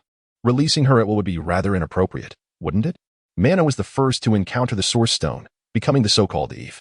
We infused her disembodied soul into a new vessel. Her resurrection would herald the reoccurrence of a lost Christmas, bringing calamity once more to this world. I must witness this unfold. Shido Shuichiro proclaimed arrogantly. It seems the consciousness has certain expectations of you. To me, you are merely a child. Remain still and observe. As you two shall. He cast a disdainful glance at Lin Guang and Sakuma Minori before striding toward Yuzuki Kiri.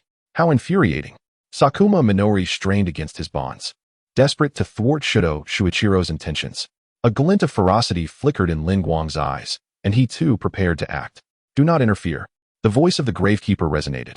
As shards of dark purple crystal blades encircled Lin Guang and Sakuma Minori, some poised threateningly at their throats. He intended to propose to Mana through Kiri, aspiring to become the progenitor of a new era's humanity. Although Eve was capricious, she could be controlled through the stone. As the Gravekeeper articulated his thoughts, Shudo Shuichiro gradually approached Yuzuki Kiri, placing the stone atop a cylindrical apparatus, and the ritual commenced. How could this be? Sakuma Minori gazed in disbelief at the unfolding events, powerless to alter their course. Let this farce come to an end, Lin Guang declared, sensing the time was ripe, and struck with determination. An icy blade coalesced in his hand, exuding a chilling aura. The Gravekeeper did not expect Lin Guang to dare retaliate, with a mere thought. The crystal blades pierced through Lin Guang's form. Lin Guang, Sakuma Minori shouted, fearing he had met his demise. Is that all? It seems your methods are lacking. Lin Guang's body had already undergone elemental transformation before the crystal blades pierced him, causing not a scratch. What? The Gravekeeper was taken aback to witness Lin Guang, seemingly unscathed despite the apparent injury. It's not over yet. The royal insignia upon Lin Guang's right hand illuminated, shattering and absorbing all the dark purple crystals conjured by the Gravekeeper nearby. After dealing with the crystals surrounding him, Lin Guang swung the icy blade, shattering the dark purple crystals that bound Sakuma Minori. His physical and mental prowess had incrementally strengthened. Lin Guang distinctly felt the surge of his enhanced power. The Guardian of the Tomb, as the embodiment of world knowledge and will, possesses the formidable ability to wield the apocalyptic virus, rendering him immensely powerful to anyone, even to the king himself. Unbeknownst to the Guardian, Lin Guang seems to have transcended the confines of mere flesh. His elemental transformation and mastery over the apocalyptic virus suggest that he has reached the threshold of a new humanity from a different perspective. Fascinating. Let me witness the extent of your capabilities. The Guardian's gaze sharpened, and a surge of even greater power erupted forth, as an overwhelming array of crystals materialized in the space surrounding Lin Guang and Sakuma, completely enveloping them. Lin Guang, are you all right? At that moment, voices emerged, as Waigami and Is, piloting the Steina, finally arrived on the scene. Chapter 175, Reminiscence. A colossal crystal ensnared Lin Guang and Sakuma tightly. Stop, Sakuma shouted, helplessly watching Kido Shuichiro slice his finger, preparing to commence the proposal ceremony. Neither the Keeper of the Tomb nor Kido Shuichiro responded. Only the crystal maintained its grip on Sakuma Shu, tightening its hold. Boom, boom. Two beams of laser light ignited, shattering the immense crystal formations and liberating Lin Guang and Sakuma Shu. Lin Guang, are you all right? Shu, how did you end up here? The timely arrival of Aya Shinomi piloting Steina, with Yagami Koya perched on its shoulder and gazing intently at Sakuma Shu, suggested a moment of recognition. You truly are a cause for concern. Yagami Koya bore several wounds, blood seeping through, yet his words conveyed deep concern for Sakuma Shu. Yagami. Sakuma Shu was taken aback to realize that this person, whom he had met only a few times, was a childhood companion. The thought of everything Yagami Koya had done stirred a pang of discomfort within him. Steina had breached the protective barrier shrouding the dark cathedral, indicating that Aya Shinomi and Yagami Koya were prepared to assist Sakuma Shu against Kido Shuichiro. By the way, you two are rather late, Lin Guang remarked casually, the ice blade in his hand vanishing. Finding this place was no simple task, and we sustained some injuries. Otherwise, we would have arrived much sooner, Yagami Koya explained. Lin Guang chuckled. I knew you had a strong constitution. Such injuries are nothing to you. Enough banter, tell me what the situation is. Yagami Koya and Aya Shinomi leaped to the side of Sakuma Shu and Lin Guang, while the Keeper of the Tomb watched closely, wary of any sudden actions that might thwart his and Kido Shuichiro's plan. As you can see, though the explanation may be somewhat convoluted, they have taken control of Yuzuriha Inori, and we must impede his forthcoming actions, Lin Guang summarized as succinctly as possible. Kido Shuichiro seemed slightly taken aback by Yagami Koya's appearance. Yagami? I have long awaited the moment to confront you and the true name. Yagami Koya fixed his gaze on Kido Shuichiro, speaking with a hint of madness. It is already too late. Fate cannot be altered. Kido Shuichiro replied nonchalantly. Confident that with the Keeper of the Tomb as his ally, it was hard to envision anyone capable of thwarting him. Bang, bang, bang. Yagami Koya did not respond further. Instead, he drew his pistol and fired at him.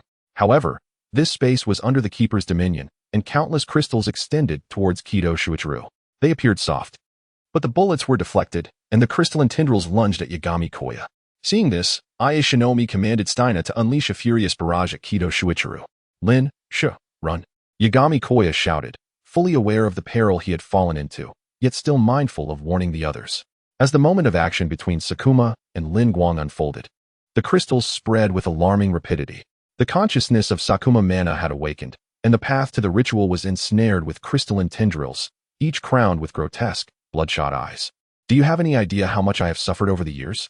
Sakuma mana's voice resonated through the cathedral, laden with a profound sense of sorrow that did not escape the ears of the onlookers. You pushed me away with your own hands. Do you know how heartbroken I was? Upon hearing her voice, Sakuma gathered momentarily found himself lost in a fog of memories, as if long-buried recollections were clawing their way to the surface. Yet, this was hardly the time for reverie. Several crystalline tendrils lunged toward him. In a moment of peril, Ai Shino, witnessing Sakuma's inability to evade, maneuvered the Steiner to shield him from the impending assault of crystals. In that instant, however, Steiner was pierced by the crystals, triggering a cacophony of alarming sirens within the control room, accompanied by flashing red lights indicating the machine had exceeded its limits. Iase, sever the connection immediately, shouted Yagami Q. I can still fight. Iase Shino insisted, attempting to maintain her resolve. Yet, her words were cut short as Steiner was utterly dismantled by the crystals. Just then, the remotely controlled Tsubaki severed the link between Iase and Steiner. Countless crystals surged across the ground like a relentless tide, keeping a vigilant watch over Lin Guang and Yagami Q. Any sign of movement from them would provoke a swift assault. It appears you little ones are out of options, Shida Shuichiro remarked, glancing at the quartet who found themselves unable to advance, before turning once more toward Yatagami Q to continue his ritual. The Guardian of Consciousness stood protectively by his side, ensuring he remained undisturbed. The cylindrical device absorbed the energy of the stones, weaving strands of light that twisted and coiled in the air, ultimately forming two rings that descended upon the cylindrical apparatus. Let the spiral oath commence, declared the Guardian of Consciousness as the ritual progressed. Energy emanating from the rings stirred the atmosphere into a palpable disturbance. Gather your thoughts, remember what transpired that day. You should still recall the events, urged Yagami Q anxiously to Sakuma. That day, Sakuma found himself struggling to retrieve certain details. The fateful Christmas Eve, Q clarified. In December 2029, your new mother, Sakuma Haruka, brought us to Tokyo. That Christmas, I called you to the church in Roppongi to reveal the truth of mana, which you were unaware of, yet you did not arrive. Q recounted the specifics of that day clearly, aiding Sakuma in his recollection. In an instant, Sakuma's eyes widened as memories flooded back. He vividly remembered everything, including the moment Terry was harmed by Sakuma mana and the heart-wrenching choice to push her away. All details crystallized in his mind with stunning clarity. Sakura Mami's true name was obliterated by her uncontrollable power. Indeed, at that moment, she was still pleading for our help, yet we failed to respond. I had forgotten, employing oblivion as a means of self-preservation. Gakumami's heart was already heavy with guilt, desiring to halt the unfolding calamity, yet feeling utterly powerless. Gaku, understanding this, should strive to live fully rather than evade the reality, but the ensuing battle must fall to me. Lin Guang observed that Gakumami had recollected all that had transpired, and the malevolent ritual of Shindo Shuichiro had progressed significantly. It was now imperative to interrupt him. Ice Age. In an instant, a multitude of ice crystals materialized within the auditorium, shattering all the energy crystals unleashed by Sakura Mami and the Guardians. However, the closer one approached Sakura Mami, the slower the spread of the ice crystals became. A chilling aura enveloped the entire auditorium, leaving Gakumami utterly astounded. Just as he intended to join Lin Guang and Yagami in battle, he was abruptly rendered unconscious by Lin Guang. Chapter 176. Preventing Lin Guang cast a glance at the distant Mind Sentinel and Shindo Shuichiro, a hint of mockery flickering in his eyes. What? The Mind Sentinel, sensing the chill enveloping him, comprehended just how formidable Lin Guang truly was, while Shindo Shuichiro shivered from the cold, taking half a minute to acclimate. Both were taken aback. Lin Guang seemed an ordinary man, yet within him resided such immense power. Yaya, do not worry about the gathering. Under my protection, they are exceedingly safe. Lin Guang conjured an ice crystal disc, which floated before Yaya, signaling him to step onto it and join him in battle. Yaya ascended the disc and glanced back at Sakuraman Miki and Shinozaki Iase, who were ensconced snugly within the ice crystal shield Lin Guang had created. The layer of ice was at least 2 meters thick, indeed providing remarkable safety. Yaya, do you intend to stop them? Lin Guang inquired, knowing Yaya harbored aspirations for Sakuraman Miki, longing to embrace her once more. Thus, he posed the question to facilitate Yaya's desires. I was pondering why Lin Guang appeared ordinary while his two so-called maids possess such extraordinary power. It seems Lin Guang is the most exceptional of them all, Naya mused. Yet now is not the time for idle thoughts. Stopping the ritual and rescuing Mickey were of paramount importance. We must reclaim Mickey's spirit. She has been forcibly awakened. And we must allow her to slumber once more. Yaya articulated his analysis, which Lin Guang found quite reasonable. The strength of Lin Guang was unexpectedly formidable. They needed to expedite their actions. As Shindo Shuichiro witnessed the magnitude of Lin Guang's power, his surprise grew, and the potential for unforeseen variables increased. He realized that he could no longer afford to delay. The ritual must be completed swiftly. Lin Guang, extract my void. Yaya declared earnestly, prepared for the extraction. I understand. Lin Guang's royal insignia shimmered on the back of his hand, and he extended his right hand toward Yaya's chest, a halo materializing. A double helix emerged, spiraling continuously from Yaya's chest before ultimately entwining Lin Guang's arm, forming layers of dark purple crystals. The dark purple crystal shattered, revealing a dark purple rifle in Lin Guang's hand. Lin Guang handed Yaya's void to him, saying, Your void, have you decided how to proceed? The dark purple rifle appeared simple in form, seemingly unremarkable, yet as Yaya held it, he felt empowered to face the imminent challenges. Lin Guang. The capability of my void is to forcibly extract another's void. As long as we work in unison to create an opportunity for me to strike Kiriyuki, I can compel the extraction of little Yuki's void, interrupting Shindo Shuichiro's proposal ritual. Yaya conveyed to Lin Guang. Lin Guang nodded, declaring, I understand. Shortly, we shall charge towards that altar together. I will provide cover, and you need only seize the opportunity to strike.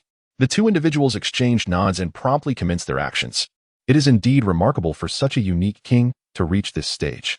Not far away, the Sentinel of Consciousness gazed in astonishment as Lin Guang conjured the void of Waigami and presented it to him, slowly articulating his thoughts. Within his comprehension, the chains binding Sakura Monika's memories had been shattered, ushering in a new kingly mode, enabling the extraction of Waigami's void. Yet Lin Guang continued to defy his expectations. Lin Guang, you have piqued my curiosity more and more, murmured the Sentinel of Consciousness. Cease this at once. Lin Guang remained indifferent to the Sentinel's intrigue. His sole desire was to halt the unfolding events. As the pale blue energy flickered, the ground succumbed to frost, and Lin Guang glided swiftly across the icy surface. His speed was such that the keen eyes of Shindo Shuichiro found it nearly impossible to track him. Observing Lin Guang's rapid movements, Waigami heightened his vigilance, sharpening his mental focus. From this moment forth, Waigami would not let slip any opportunity. Should he find a chance to strike at Waiki, he would act without hesitation. Although Sakura Monika's consciousness was only partially awakened, she was aware that Lin Guang, whom she had not chosen, had ascended to kingship and sought to thwart her rebirth. Thus, she relentlessly conjured crystalline blades to assail both Lin Guang and Waigami. Seizing the moment, Shindo Shuichiro approached Waiki, grasping one of the rings affixed to the column and adorning it upon his right ring finger. The instant the ring was worn, he felt an overwhelming surge of power, yet the proposal ritual remained unfulfilled, preventing him from wielding the apocalyptic virus as Sakura Monika did. Under Sakura Monika's dominion, the apocalyptic virus crystals unleashed a formidable crystal storm that engulfed the entire chapel. Apart from Shindo Shuichiro, Waiki, and the Guardian, the crystalline blades initiated indiscriminate assaults. 10 direction sword formation. With a sweeping gesture, Lin Guang unleashed the power of the frozen fruit, generating thousands of ice swords to clash with the crystal storm, all the while diverting a portion of his strength to safeguard Sakura Monika and Waigami. Clang, clang, clang. Countless crystals collided with Lin Guang's ice swords, producing a cacophony of disquieting sounds. Stand down. You cannot prevent me from becoming the progenitor of the new humanity. Ha ha. Shindo Shuichiro proclaimed as he lifted another ring, laughing heartily. You shall not succeed. Seizing the opportunity while Shindo Shuichiro lowered his guard, Lin Guang summoned numerous ice shards to form icy spikes around him, thrusting directly at Shindo Shuichiro. Yet, due to the ring forged from the origin stone, the apocalyptic virus crystals instinctively shielded Shindo Shuichiro. Observing this, Shindo Shuichiro smirked, no longer fearful of Lin Guang and Waigami's aggression, and confidently raised Waiki's right hand while holding the other ring. Although the apocalyptic virus protected Shindo Shuichiro, it revealed a vulnerability. Ya! Lin Guang shouted, and the next moment would reveal Waigami's response. The instant Waigami heard Lin Guang's voice, he aimed at Waiki and fired a shot. Struck by the enigmatic Kagami, Yuzuki suddenly found a colossal void sword materializing at her chest. This sword possessed the extraordinary ability to forcibly extract the void of others. Shine Shucher was taken aback by the peculiarity of Kagami's void, which was capable of halting him by directly extracting the void. It was over. Lin Guang instantaneously appeared beside Yuzuki, wielding the void sword in one hand while shielding her with the other. In a swift motion, Lin Guang executed a spinning slash, obliterating the entire ritual platform. He had intended to shatter Shine Shucher along with it. However, the latter, ever vigilant, had already leapt away the moment Lin Guang grasped the void sword, thus narrowly escaping disaster. Chapter 177, The Sacrifice of Yang Shinya. You wretched little imps. Kido Shuichiro seethed with fury. On the brink of madness, he had nearly succeeded, only to have his efforts thwarted by these insignificant children. This was an opportunity to become the progenitor of a new humanity, a momentous testament. Now it was all in vain. No, there is still a chance. If I can eliminate these brats and reclaim Yuki, perhaps I can still complete the ritual. With muscles taut, Kido Shuichiro stepped forward, seeking an opportunity. Stand down. Shuichiro, you have failed. The Mind Keeper obstructed his path, pointing a finger at him. Infuriating, despite his unwillingness to concede. Kido Shuichiro had no choice but to retreat, fully aware that the Keeper would not hesitate to strike him. To the Keeper, alliances were irrelevant. Kido Shuichiro had revealed his shortcomings, and perhaps the Keeper no longer supported him. Yeah, proceed with your plan. I will confront that fellow. Kido Shuichiro posed no threat to them anymore, prompting Lin Guang to direct his focus toward the Mind Keeper. It is now in your hands. Yang Shinya nodded at Lin Guang and dashed toward the location of Sakura Full Mana, navigating a pathway infested with grotesque, eye-stalked purple crystal tendrils. These tendrils obstructed Yang Shunya's route, relentlessly assaulting him. With the void gun in hand, he fired with unerring precision, using offense as a means of defense to neutralize the majority of the tendrils, much to Lin Guang's relief. Turning to face the Mind Keeper, Lin Guang locked eyes with him, a palpable tension swirling between them, as a small shard of ice gradually formed on the Keeper's visage. Lin Guang, while you are quite amusing, I am not yet inclined to engage in battle with you. I trust we shall meet again. The Mind Keeper chuckled softly, shattering the icy fragment on his face before vanishing through a portal of emptiness. Observing the layer of purple crystal that had emerged beneath his feet, Lin Guang silently activated his ability to absorb it. The encounter with the Keeper had not been without its challenges. The Keeper's departure allowed Lin Guang to breathe a sigh of relief. His exit was for the best, as any lingering presence could lead to unforeseen complications. Meanwhile, Yang Shunya was nearing Sakura Full Mana. With one more step, he could enter the crystalline cage. Crack! Suddenly, an extraordinary phenomenon erupted. Several crystalline tendrils shot forth from beneath the cage, piercing Yang Shunya's body and halting his advance. It was evident that he struggled to maintain his footing, yet his form was ensnared by the purple crystals, rendering him immobile. Furthermore, his blood flowed uncontrollably, rapidly soaking his garments. Watching from a distance, Kido Shuichiro's expression fluctuated between hope and despair. He had anticipated a clash between the Keeper and Lin Guang, allowing him to exploit the chaos. However, with the Keeper having fled, Sakura Full Mana was now directly exposed to both Lin Guang and Yang Shinya, marking a complete failure of his scheme. However, now that Waigami has been pierced by the amethyst, he appears to be gravely injured, and Kita Sh Ikir feels a twisted sense of satisfaction within. Humph. I will not yield. Contemplating these thoughts, Kita Sh Ikir slowly retreated, concealing himself in the shadows. Why? Are you all right? Lin Guang was also taken aback by the scene before him. His initial intent to eliminate Kita Sh Ikir had cooled, and he no longer pursued the fleeing figure. Lin Guang, along with me, has pierced the true name. There is no salvation for me now. Thus, Waigami's condition was evidently dire, his voice trembling as he spoke. His labored breathing indicated significant blood loss. The oxygen carried by his blood was insufficient for his bodily functions. Yet, Lin Guang, cradling Waiki, approached Waigami from behind. The once elegant Waigami had vanished, leaving only a blood-soaked man before him. Lin Guang, how do you perceive me? Waigami, sensing Lin Guang's hesitation, struggled to utter the words. You are formidable, brave, and deeply caring towards your friends. Lin Guang articulated these sentiments with utmost objectivity. Therefore, hasten to act. In truth, you are more suited to take action than that fellow. If it were him. Cough, cough. Waigami could barely speak. And Lin Guang understood his intent, feeling a profound respect for him. Come now, act swiftly. Upon uttering this phrase, the light in Waigami's eyes gradually faded. Lin Guang, witnessing this, fell into silence. He understood that Waigami could not be saved and steeled himself to pierce both Waigami and Sakura Mamiya. The void greatsword instantaneously penetrated the bodies of Waigami and Sakura Mamiya, causing the entire crystalline cage to begin to collapse. along with the towering structure that supported the cathedral. A white energy shield gradually expanded, gently propelling Lin Guang, who held Qi, and the unconscious Sakura Mamiya away. Triton? Mamiya, it has finally reached you. Within the energy shield, Gami and the restored Sakura Mamiya exchanged words, before their figures slowly vanished in the radiance. Why? You are one of the few I admire. I hope you attain what you desire. Lin Guang murmured as he stood before a vast pit filled with purple crystals. Cradling Qi. Is surely content. I heard him say thank you. Qi, having regained consciousness at some point, gently touched Lin Guang's face and spoke softly.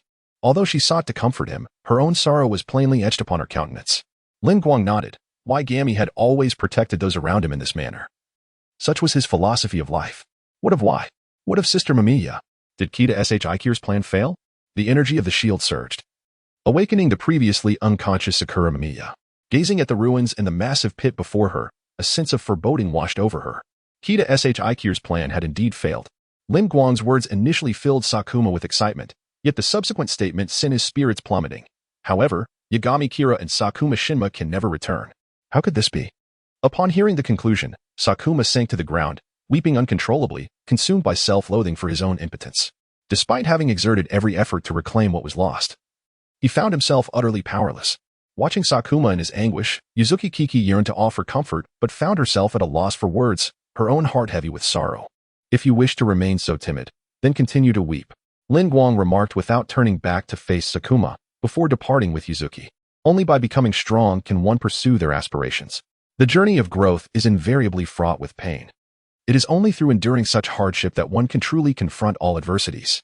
Lin Guang held faith that Sakuma would come to comprehend Yagami Kira's plight and that he would eventually find solace, transforming his grief and anger into the strength necessary to enhance his own capabilities. Chapter 178. Homecoming at last. This matter has reached its conclusion. Though it is somewhat regrettable for Gami, Lin Guang exhaled in relief, yet beneath the surface, his heart was far from at ease. After all, Gami had perished.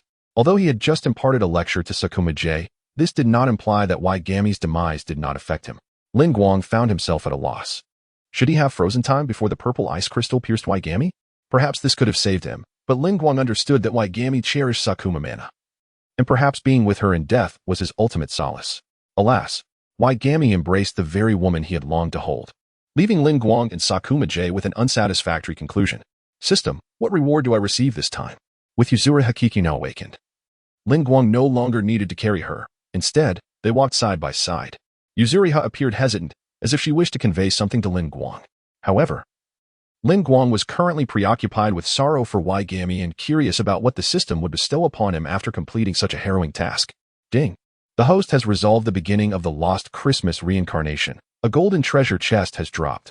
1. The system's voice echoed in Lin Guang's mind. And it was indeed the long-awaited golden treasure chest. Lin Guang, where shall we go now? Yuzuriha finally spoke. The two wandered aimlessly through the desolate streets, where scarcely a soul could be seen aside from themselves. It appeared that the previous apocalyptic virus had instigated considerable turmoil, resulting in widespread panic among the populace. In the foreseeable future, this land would likely remain eerily quiet. Lin Guang, who had been engrossed in communication with the system, suddenly came to his senses. Indeed, with Gami's passing, Yuzuriha was left homeless. Perhaps it would be best to save the treasure chest for another time. Let us not dwell on the chest. You may continue residing at my home, Lin Guang suggested to Yuzuriha. Is that truly acceptable? I hope I won't be a burden to you, Yuzuriha inquired cautiously. Of course. How could you possibly inconvenience me? Lin Guang reassured her. Despite the potential complications of bringing Yuzuriha home, especially considering the other women residing there, he chose to keep such thoughts to himself. Thus, Lin Guang escorted Yuzuriha home, where they unexpectedly encountered Shinobu Kocho. Upon entering, they found Rose, Lin Mei, Tamayo, and Mitsuri Kanroji all gazing at Yuzuriha with astonishment, which placed considerable pressure on both Lin Guang and Yuzuriha. I see everyone is here, Yuzuriha mused, observing the girls awaiting Lin Guang's return. Lin Guang, what is the meaning of this? Shinobu pouted, clearly displeased. Lin Guang felt a wave of embarrassment wash over him. Yuzuriha looked quite flustered, while Shinobu appeared somewhat irate. It's a long story. As Shinobu began to fume, Lin Guang could only chuckle nervously and proceed to explain the situation. Lin Guang revealed the background of Kane Minori, how she had been exploited, and the recent battle she had endured. I see. Butterfly Shinobu nodded, realizing that Kaname Nori was indeed a pitiable girl, now left homeless. Even if Lin Guang had not brought her back, Shinobu would have surely intervened upon learning of her plight, for her kindness was unwavering. Inori, it was you who sang last night, wasn't it? I had no idea your voice could save those who had turned to crystal. Upon hearing Lin Guang mention Inori, Rose and Lin Mei rushed over to scrutinize her closely. Rescuing citizens with song? The wariness that Zhu Shi and Butterfly Shinobu felt towards Inori diminished significantly, replaced by admiration. How impressive! Kanroji Mitsuri praised Inori sincerely. Thank you. Inori shyly lowered her head and replied softly. Haha, little Inori, you are truly adorable. The three women, witnessing Inori's humility, began to accept her in their hearts. As Lin Guang and Inori entered the house, Lin Guang strode in casually, feeling at home, while Inori appeared somewhat reserved. Observing the room full of beautiful women, Inori, though not skilled in conversation, was perceptive enough to read the atmosphere. From her observations, it was clear that these lovely girls were fond of Lin Guang, which made her heart feel a tinge of disappointment. Little Inori, shall we chat over there? Seeing Inori's cautious demeanor, Butterfly Shinobu felt a pang of sympathy and led her to a quieter corner for a casual conversation. Zhu Shi, with little else to do, continued her research on the apocalypse virus, hoping to yield some significant results soon. You're the only one left, little Mitsuri. Lin Guang remarked with a smile as he turned his attention to her. I plan to take Lin Mei and Rose out to buy some food later. Kanroji Mitsuri quickly interjected upon noticing Lin Guang's expression. Is that so? I thought you often ventured out to discover delicious cuisine since you arrived here. Yet you haven't savored all the local delicacies? Lin Guang replied with a hint of exasperation. Humph. What do you know? The realm of gastronomy is limitless. New culinary creations emerge every day. How could one ever exhaust them? Kanroji Mitsuri exclaimed, for a lack of food would be a tremendous blow to her. Moreover, during this time, she had sampled nearly a third of Tokyo's offerings and, through her culinary skills, had experienced significant growth in her abilities. Just then, as Rose and Lin Mei had nothing pressing to attend to, Mitsuri waved at them, saying, Rose, Lin Mei, let's go out for food. Under Mitsuri's influence, both had gradually transformed into food enthusiasts. Though they were not quite on Mitsuri's level, they were nonetheless delighted to join her in the quest for culinary delights. These girls. Lin Guang smirked, then reflected on how each of them was striving to support him, prompting a gentle smile to grace his face. Upon returning to his room, Lin Guang reclined on his bed, reflecting on the gains and losses of his recent mission. At that moment, Butterfly Kanai emerged from the space of the spirit medium. I truly apologize. Once again, I was unable to provide significant assistance to you, Lin Guang, she said, her face etched with remorse. Do not worry, Sister Kanai. Lin Guang reassured her. Even I found it challenging to confront that consciousness, so there is no need for you to feel guilty. Of course, Lin Guang would not hold Butterfly Kanai accountable. He then recalled that he still possessed an enlightenment experience card, which would be perfectly suited for her at this juncture. Thank you, Lin Guang. Butterfly Kanai sensed his sincerity and understood that he bore her no ill will. With a smile, Lin Guang said, Sister Kanai, I have something for you. Please close your eyes. At his words, Butterfly Kanai naturally shut her eyes. Lin Guang then took out the Enlightenment Experience card. Chapter 179. Enlightenment. All right, you may open your eyes now. Lin Guang placed the Inside Experience card in the palm of his hand and presented it to Kanahui Butterfield. What is this? She inquired, examining the card, which appeared to be nothing out of the ordinary. With a smile, Lin Guang elucidated. This is a remarkable item that can enhance one's perception. It allows for a swifter comprehension of combat techniques. The only drawback is its time limitation. He was not mistaken. Were it not for the time constraint, one could regard the Inside Experience card as a divine artifact. Even with the limitation, it remains a rare treasure that is hard to come by. Furthermore, produced by the system, the opportunity for others to attain enlightenment is akin to reaching for the stars. Yet, for Lin Guang, a single card suffices. Please, let me use this card. I wish to grow stronger and fight alongside you. Upon learning of the card's capabilities, Kanahui Butterfield earnestly expressed her desire to Lin Guang. I am determined to create the most powerful combat technique to assist you, she thought to herself. Seeing her earnest demeanor filled Lin Guang's heart with warmth. He understood that her seriousness stemmed largely from her feelings for him, and thus, he readily acquiesced to her request. A single card grants 3 seconds. 10 cards provide a total of 30 seconds, not even a minute. Lin Guang hoped this would be beneficial for Sister Kanahui. What are you pondering? She asked, unaware that Lin Guang intended to allocate all the time to her, despite the card's usefulness to him as well. Nothing much, let's commence. Lin Guang resolved, dedicating the entirety of the Inside Experience card's time to Kanahui. Be mindful, we are starting now. Although it's only 30 seconds, you need not worry. For us in the external world, 30 seconds pass swiftly, yet for you, in a state of enlightenment, time may feel irrelevant. Lin Guang cautioned, prompting Kanahui to steel herself. Let us go. As soon as her words fell, Lin Guang summoned the system. System, use 10 Insight Experience cards. Target, Kanahui Butterfield. Ding. Insight Experience card usage successful. Simultaneously, Kanahui Butterfield, fully aware of the gravity of the moment, promptly closed her eyes to deeply perceive the combat techniques, sparing no second. Though half a minute seems fleeting, for one in a state of enlightenment, even a moment can stretch into eternity. Once she entered this state, Kanahui understood why Lin Guang had spoken as he did. In the first second, her mind felt extraordinarily clear, allowing for a profound understanding of combat techniques and the essence of the myriad flowers. Additionally, her thoughts became remarkably agile, enhanced nearly tenfold, or even 100-fold. Such agile cognition proves immensely beneficial for grasping combat techniques. Time must not be squandered. Mastering the breathing method is of utmost urgency. Kanaho Tachibana concentrates her spirit, directing the majority of her energy towards significant martial arts. In the past, several days would pass without a hint of enlightenment, yet now insights come flooding in mere seconds. When Lin Guang felt that only 5 seconds had elapsed, Kanaho Tachibana manifested the 8th form of flower breathing. The world of suffering is fleeting. Cherry blossoms bloom in their splendor. Flower breathing. 8th form. Yezakura. The blade in Kanaho Tachibana's hand moved involuntarily, akin to petals of cherry blossoms cascading one after another. Witnessing this scene, Lin Guang swiftly opened a space of anomaly, drawing Kanaho Tachibana inside. It appears that Sister Kanaho has made significant progress. However, the name of this technique remains a mystery. Suddenly, a surge of comprehension welled up within Kanaho Tachibana. The cold chrysanthemum flourishes in winter's embrace. Chrysanthemums greet the frost. Flower breathing. 9th form. Proud frost chrysanthemum. The blade in Kanaho Tachibana's hand sliced through the surroundings, as if to shatter all obstacles. In the 10th second, she conjured the 9th form of flower breathing. After another 8 seconds, the edge of her blade twirled, unveiling yet another new technique. The sunlit rose still bears thorns. Holding a cup. I reminisce about the events of Tsujiang. Flower breathing. 10th form. Rose remembrance.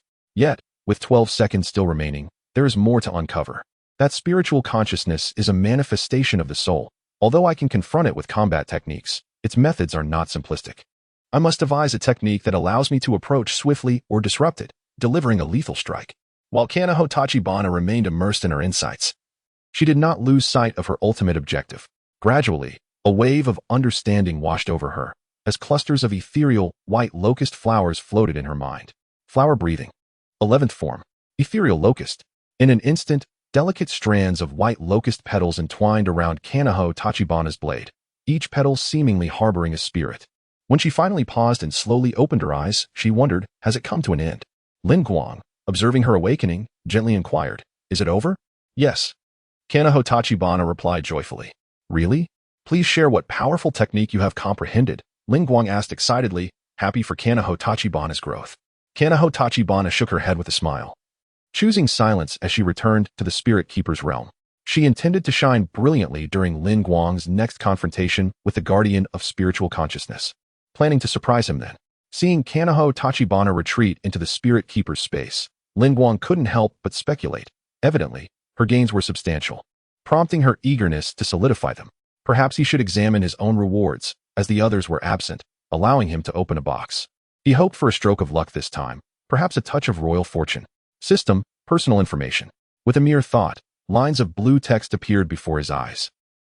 Host, Lin Guang. Combat power, City Destroyer level. Abilities, Frozen Fruit, Breath of Ice, Breath of Water, Mental Control, Hard Eye, Flash, Predator, Spirit Medium, Kaleidoscope Sharingan. Alternate Dimension, Force Sleep, Dream Creation, Curse Purification, King S Power, Mutation, Immunity to Abnormal States, Navy 6 Styles, Conqueror's Haki, Armament Haki, Observation Haki, Mastery of all Ninjutsu. Super Shadow Level Chakra, Ox Talisman, Rabbit Talisman, Horse Talisman, Snake Talisman, Goat Talisman, Wind Attribute Affinity, Ability Extraction Card 2. Affiliates, Rose, Lin Mei, Butterfly Ninja, Tamayo, Mitsuri Kanroji. Treasure Chests, 1 Golden Chest, 9 Bronze Chests. World Cleared, Demon Slayer, Kimetsu no Yaiba. All previous chests have been opened, and this time, a single golden chest and 9 bronze chests have been procured. Let us open the golden chest first. Lin Guang resolved to unveil the golden chest. hoping it might yield some splendid treasures. As for the bronze chests, he felt indifferent, content with whatever they might contain. System, open that golden chest. As Lin Guang's command echoed, a golden chest materialized within his mental space, gradually revealing its contents. Ding! Host has opened one golden chest, acquiring the Zanpakuto, Ice Wheel Maru. Chapter 180. Lockdown and Isolation. The Ice Wheel Maru, a blade hailing from the world of Bleach, is the most formidable Zanpakuto of the ice and snow element. Wielded by Toshiro Hitsugaya, its vast range of attack, empowered by spiritual pressure, can freeze the moisture in the air to form ice dragons, even manipulating the weather itself. The additional frost damage it inflicts is unparalleled. This Zanpakuto resonates deeply with me, Lin Guang exclaimed with delight. The enhancement of the Ice Wheel Maru, combined with the power of the frozen fruit, would significantly broaden the scope of his attacks and amplify their might. Although its ability to control the weather overlaps somewhat with Lin Guang's awakened Mangeki Sharingan, it does not diminish the weapon's potency. Moreover, as a Zanpakuto, its capability to inflict harm on souls is indisputable. The next time I confront the consciousness, it shall be the first to feel my blade, Lin Guang mused, gazing at the Ice Wheel Maru with a gentle smile. He then channeled the power of the frozen fruit into the blade, establishing a profound connection with it as it merged into his soul.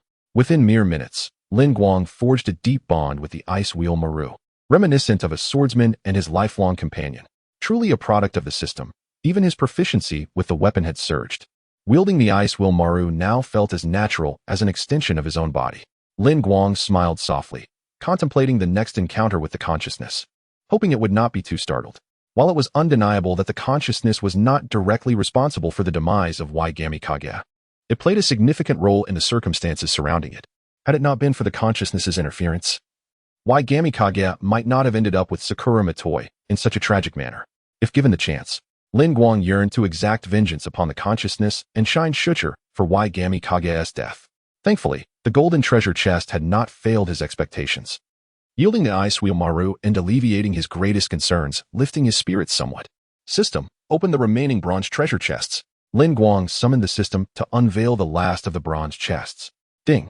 The host has opened 9 bronze treasure chests, obtaining 5 apocalyptic virus vaccines, 2 MP5, a submachine guns, and 2 USP handguns.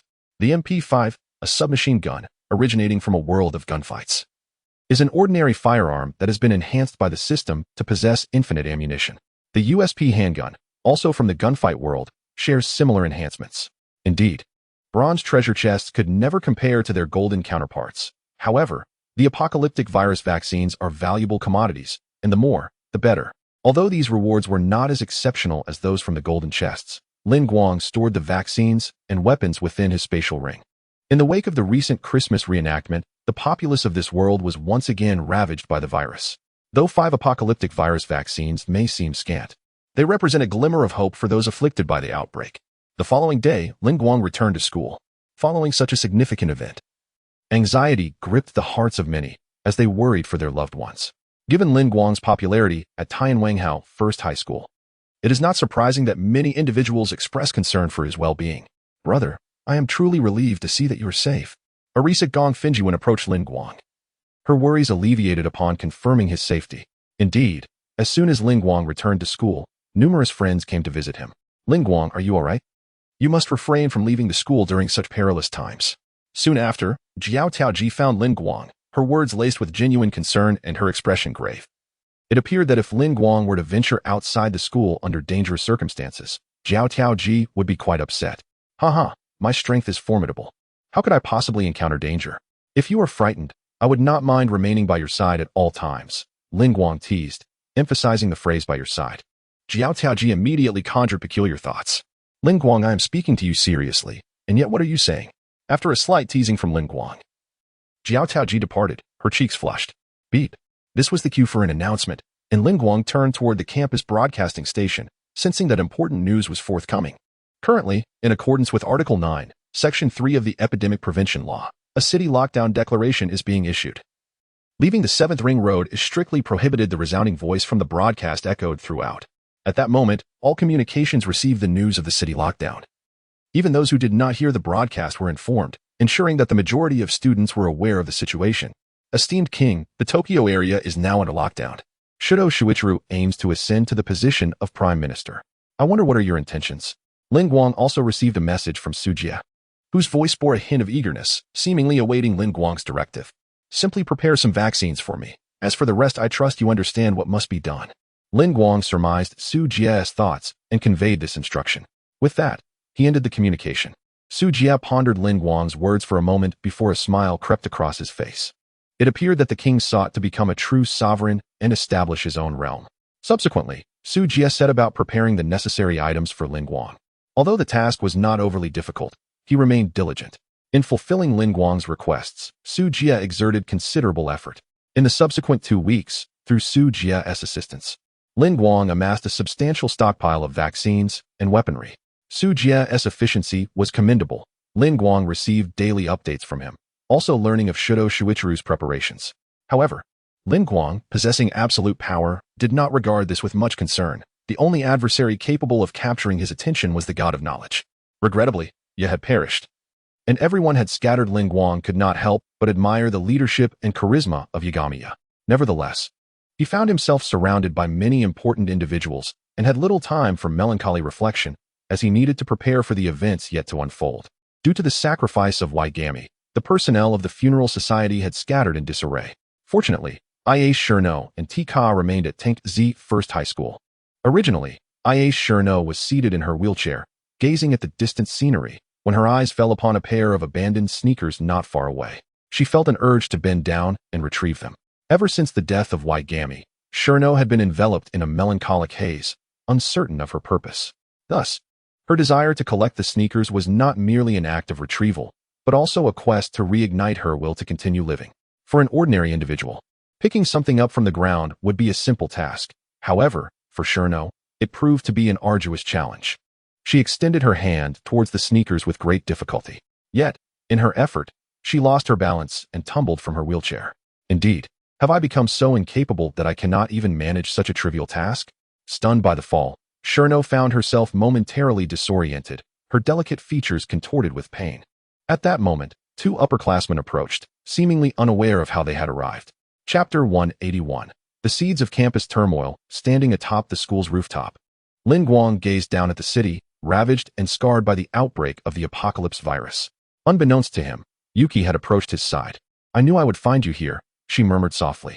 Upon noticing her presence, Lin Guang smiled gently and replied, Yuki, when did you become so attuned to my whereabouts? Her cheeks flushed a deep crimson. I don't know, I just... Before she could finish her thought, Lin Guang chuckled heartily. Ah, Yuki, you are truly adorable. At his words, Yuki hesitated, unsure whether to continue her unfinished sentence. Lin Guang offered a faint smile, casting his gaze into the distance. Lost in contemplation, Yuki quietly inquired, Lin Guang, I see you are preparing for something. Is there a specific plan you have in mind? With a slight grin, Lin Guang responded, Yuki, have you noticed the perimeter surrounding us? That blockade may never be lifted, and the ensuing events will only plunge this world into greater chaos. Thus, I am making some preparations. Understanding his intentions, Yuki refrained from further questioning, feeling a sense of security in Lin Guang's presence, much like when she was beside Yang Xinya. After taking in the view for a while, the pair descended from the rooftop. Get away. Suddenly, they heard Aya Sayaka's voice. They turned to find her ensnared by 2 individuals. Are you all right? Do you need our assistance? Please, don't be so wary. We merely wish to help. The 2 men appeared ostensibly well-meaning, yet their eyes roamed over Aya's figure. Perhaps drawn by her physique, they inched closer. Please, both of you step back. I don't need your help, Aya firmly commanded, her irritation palpable. She was not only frustrated with her inability to handle such a trivial matter, but also incensed by their intrusive behavior. Oh, so you are one of those who overestimates her own capabilities, believing she can handle everything alone? The 2 men dismissed her words, their demeanor growing increasingly audacious as they reached out towards her. Get away from me. Ia spat fiercely, her disdain unmistakable. What is this? Are you at Sundra-type? While it's commendable to hold oneself to high standards, it's truly disheartening to be treated like a fool for simply offering assistance. Ignoring her protests, they persisted in their advances. Let us just get along, shall we? The long-haired man said, his hand inching perilously close to Aya's chest. Did you not hear her command for you to leave? At that moment, Lin Guang and Yuki appeared, seizing the long-haired man's wrist. I must inquire what you intend to do to a girl who is already down. Lin Guang glared at the 2, his expression darkening.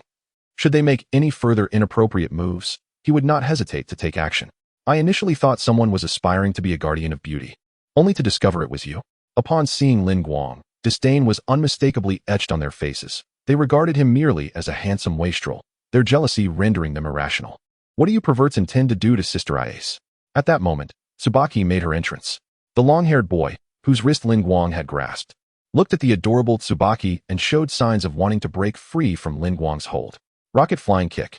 Just as Tsubaki was about to rush forward, Lin Guang executed a shoulder throw, sending the long-haired boy crashing into the bespectacled young man beside him, incapacitating both simultaneously. Witnessing Lin Guang's aggression, Tsubaki halted in her tracks. Lin Guang had previously warned them that if they did not leave, he would render them incapacitated. Now, they dared to make a move, and he would naturally show no mercy. The long-haired boy, having been thrown to the ground, felt as though his internal organs had been displaced, racked with pain. Damn it. After a brief moment of recovery, he rose with the assistance of the short-haired boy, gritting his teeth and glaring at Lin Guang. The agony etched on his face was quite fearsome, but Lin Guang was unfazed. Are you not planning to depart? Otherwise, the consequences will be far graver than mere false. Lin Guang spoke coolly, his words laced with subtle menace. Ironically, his demeanor invigorated the two third-year students. Bastard, what are you trying to portray? They lunged at Lin Guang simultaneously. Be careful. Ayase Shino, seated on the ground, exclaimed in alarm. The two appeared menacing, and she hoped Lin Guang would not be harmed on her behalf. However, her concerns were evidently unwarranted. Lin Guang's prowess far surpassed that of the two third-year students. Their seemingly formidable attacks were effortlessly evaded by Lin Guang, and with a whirlwind kick, he sent them sprawling back several meters. Clearly, Lin Guang had shown restraint. There was no animosity between them warranting lethal force. How can this kid possess such strength?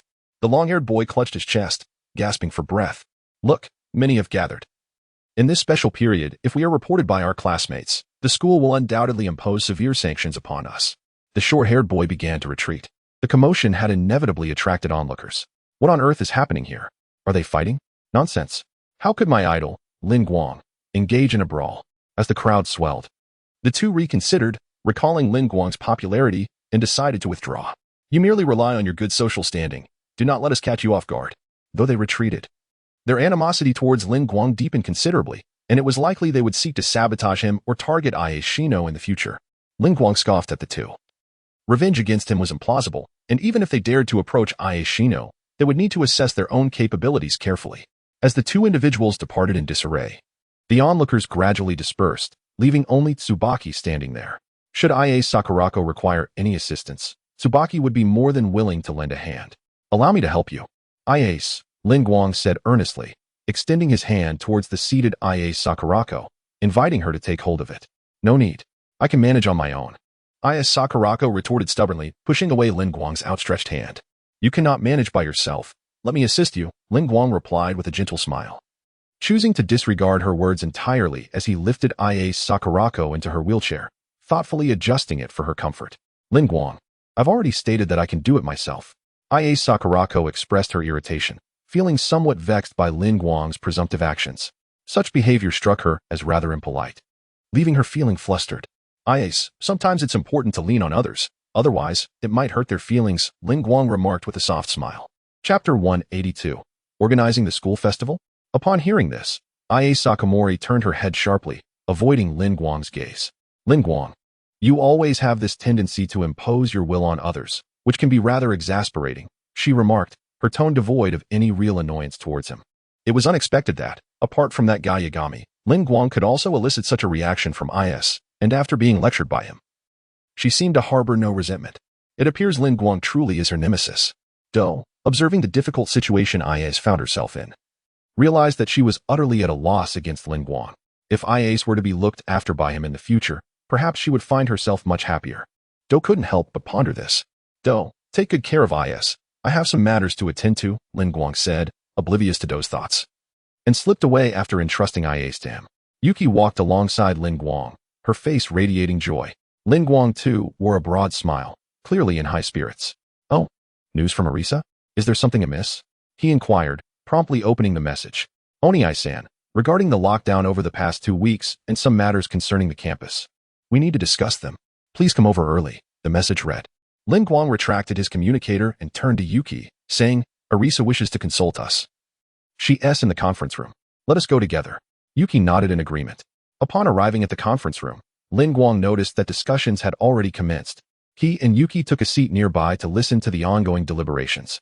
Arisa from the Offering Institute stated, with the supplies provided by the Offering Institute group, we can sustain ourselves for a few more days. Kusama Hanano remarked, I lack confidence regarding the vaccines. Kanzaki Yuseki added, I am also concerned about the virus's impact. I hope our stock can be secured. I wonder if the president could assist with this? In response, Arisa said, I understand. I will attempt to speak with my grandfather. Kongwan Sada interjected, isn't this a bit exaggerated? Surely the lockdown won't last until then? Kanzaki Yuseki replied seriously. We must avoid being overly optimistic. It has already been 2 weeks, and everyone will start to relax. There have even been small-scale riots in Shinjuku. The atmosphere of the discussion remained quite spirited. Tensions among the students had escalated, with many wishing to return home yet unable to do so. It became evident that numerous issues still loomed ahead. Lin Guang, aware of what Shido Shuichiro intended to do, had already instructed Shikukai to prepare vaccines, weapons, and other essential supplies. If they delayed in gathering these now, without the assistance of personnel who lacked antibodies, it would prove far more challenging to acquire them. I propose we hold a school festival, Kongwan Sada suggested.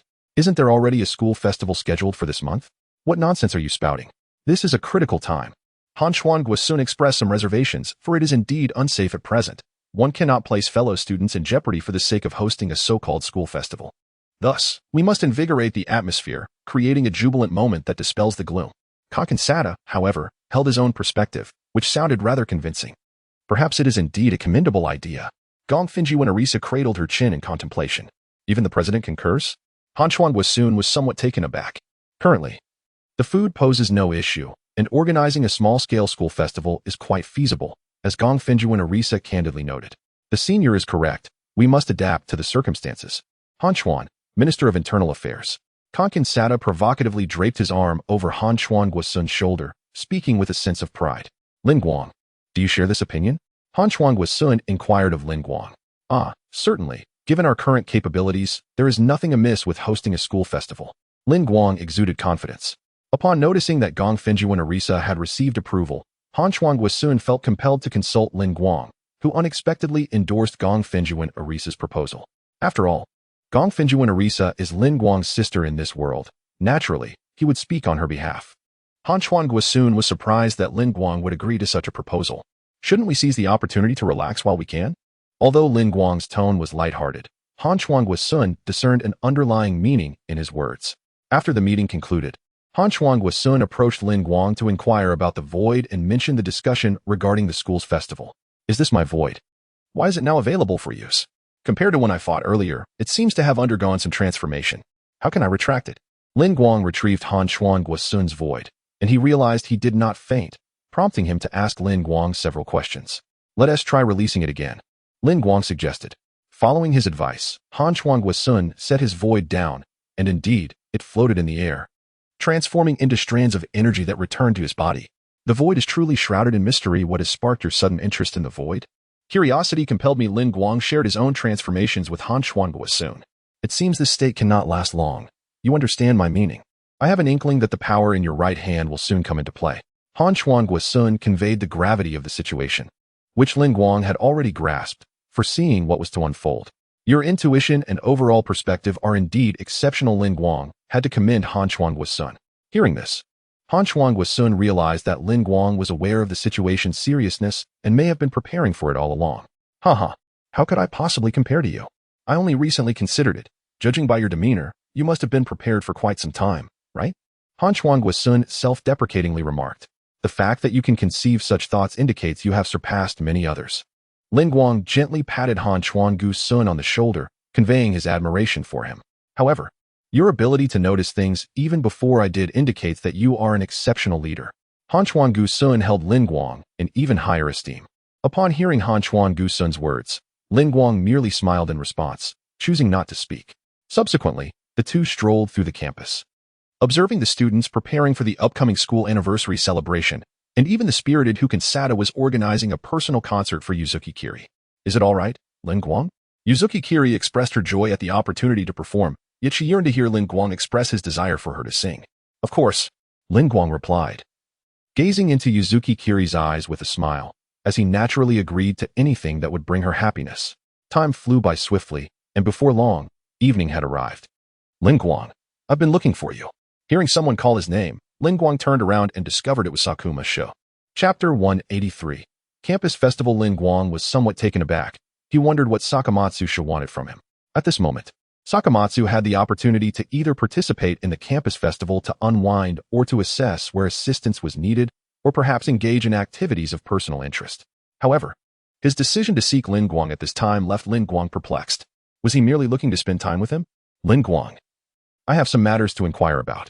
Discussing them with others would be futile, but you certainly possess the knowledge I seek.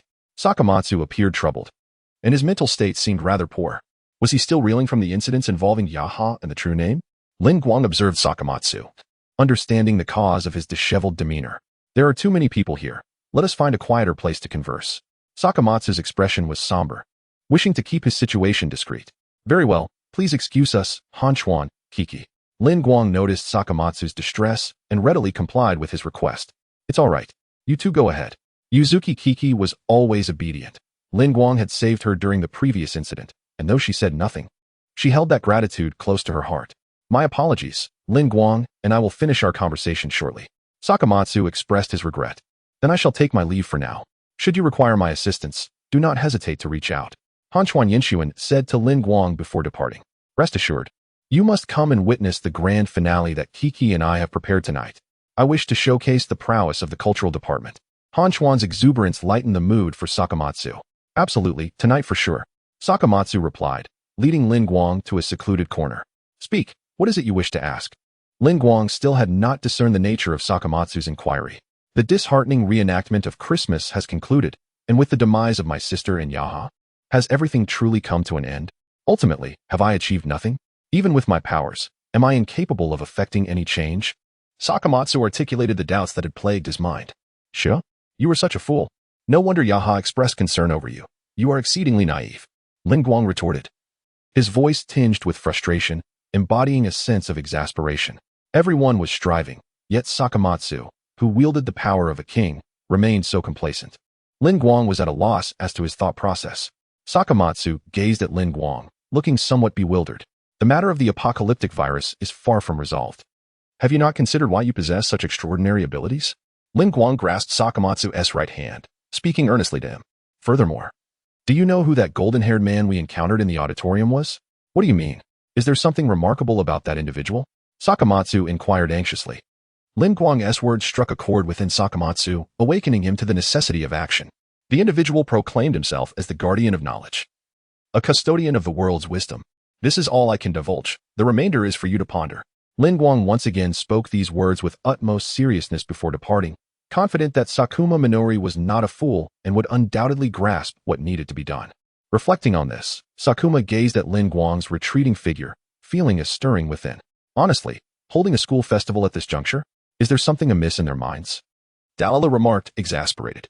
Under the arrangements of the Whispering Realm, he had disguised himself as a student to infiltrate the school.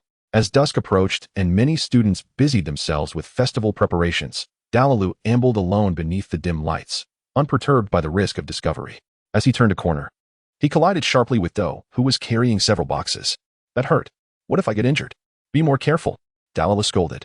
My apologies, but this is fortuitous. Take this. Do unceremoniously dumped all the items onto Dalilu. What the heck? Why must I bear this burden? Dalilu's frail frame appeared overwhelmed by the weight. And this too. Don't forget it.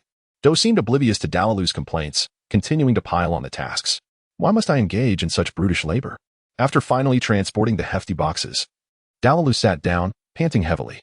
You truly are a delicate sprout, Do teased. I isn't it because you keep assigning me these tasks? Dalilu retorted, irked by her taunts after all the effort he had exerted. All right, let us remedy that with this. Do cheerfully handed Dalilu a lollipop. I refuse to consume such filthy food, Dalilu declared with a haughty demeanor. One must graciously accept the kindness of others. Do insisted, forcibly placing the lollipop into Dalilu's mouth. Stop it. Dalilu attempted to resist, yet his efforts were futile.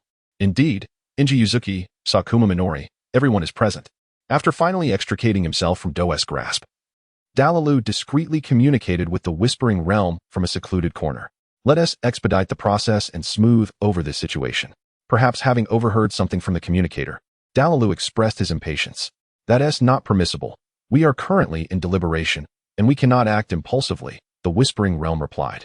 unable to act directly? In any case, no actions should be taken, understood? Yes. Dalalu, still somewhat disgruntled, retrieved the lollipop Do had forced upon him, exclaiming, "What kind of meager treat is this? That little brat. The next time we meet, I shall thoroughly teach her a lesson." Yet, despite his words, Dalalu couldn't resist licking the lollipop Do had given him, finding it unexpectedly delightful, truly a case of action speaking louder than words. And now, let the school festival commence. Please enjoy to your heart's content. The following day, the cultural festival at Tianwanghao Academy began, filled with an abundance of delectable offerings. Students stroll through the school with beaming smiles, engaging in lively conversations about amusing topics, enjoying the performances of the campus festival, and indulging in delectable treats.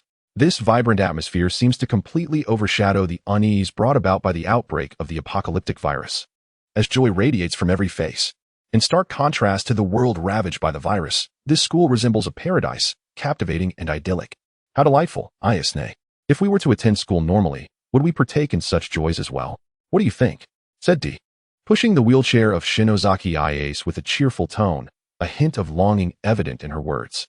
However, Shinozaki Ayase, seated in her wheelchair, appeared somewhat disheartened and did not respond to D's inquiry. "Look, it's egg waffles, Ayase," D exclaimed, her spirits lifted upon spotting her favorite food. After ensuring Shinozaki Ayase was safely settled, D dashed off to purchase some to share with her. Meanwhile, atop a nearby high-rise, a group of individuals observed the joyful atmosphere within Tianwanzhao First High School with palpable discontent. Chapter 184. The impending assault upon the rooftop of a towering building. A group of individuals gazed enviously at the lively school below, their hearts twisted with jealousy and resentment. "They are celebrating a cultural festival," exclaimed the bald man with a square face. "How infuriating. There are still many people in this world suffering from hunger." The hat-wearing man lamented, clutching an AK rifle tightly. "Indeed, this is precisely the moment for our earnest youth organization to make its appearance. Wouldn't you agree?" A long-haired man declared, arriving in a Hummer accompanied by a colossal mech. "The ultimate roar? Is it real? How did you acquire it?" The bald man and the hat-wearing man exclaimed in astonishment. "It was given to us," the long-haired man replied with pride. "Given? Is that true?" Skeptical of his claim, the long-haired man elaborated. "There is a peculiar benefactor who supports us. Though he may be eccentric, he possesses a good heart. A good person? This clearly shows the anticipation people have for our righteous cause. Let us go and allow those jubilant students to experience the hardships of the world," the long-haired man proclaimed arrogantly. Meanwhile, within the school, Subame had just finished a delicious egg waffle and turned to Ie Shino, asking, "Are you really not going to have one? They're delightful." As she spoke, Subame continued to munch eagerly. "I was about to say." Ie Shino seemed on the verge of expressing something. "Sister Ias, this is the last one. You should give it a try." Subame offered the egg waffle, only to have it pushed away by Ias, causing it to fall to the ground. "What was that for?" Subame lamented the loss of the treat. "Why did you sever the connection? I could still fight. I could still protect Yagami." Ias questioned. "How could that be? Would you prefer that Sister Ias dies without concern?" Subame replied weakly. "I would rather perish. This half-hearted existence is unbearable. When the accident occurred, now is also." Ias Shino raised her voice, startling Subame. "Please don't say that. It's disheartening to hear. I'm sorry, Sister Ias. I'll be going back now." Subame felt a wave of sorrow wash over her. Her sole desire was to safeguard Ias Shino's life. Ias turned her head away, enveloped in silence. Lin Guang happened to overhear the conversation between Ias and Subame, prompting him to step forward. "Ias, what are you doing here?" Lin Guang. "Never mind. I'll stay here. After all, I am of no use," Ias replied, avoiding his gaze.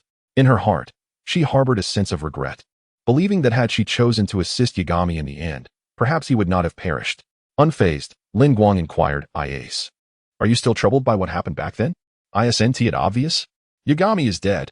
I failed to protect him. It's my fault he died."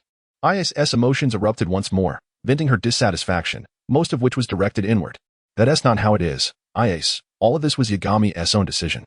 Lin Guang spoke softly. "Are you joking? How could you make such a decision?" His words captured Ie Shino's attention. She could not fathom that Yagami would arrive at such a conclusion.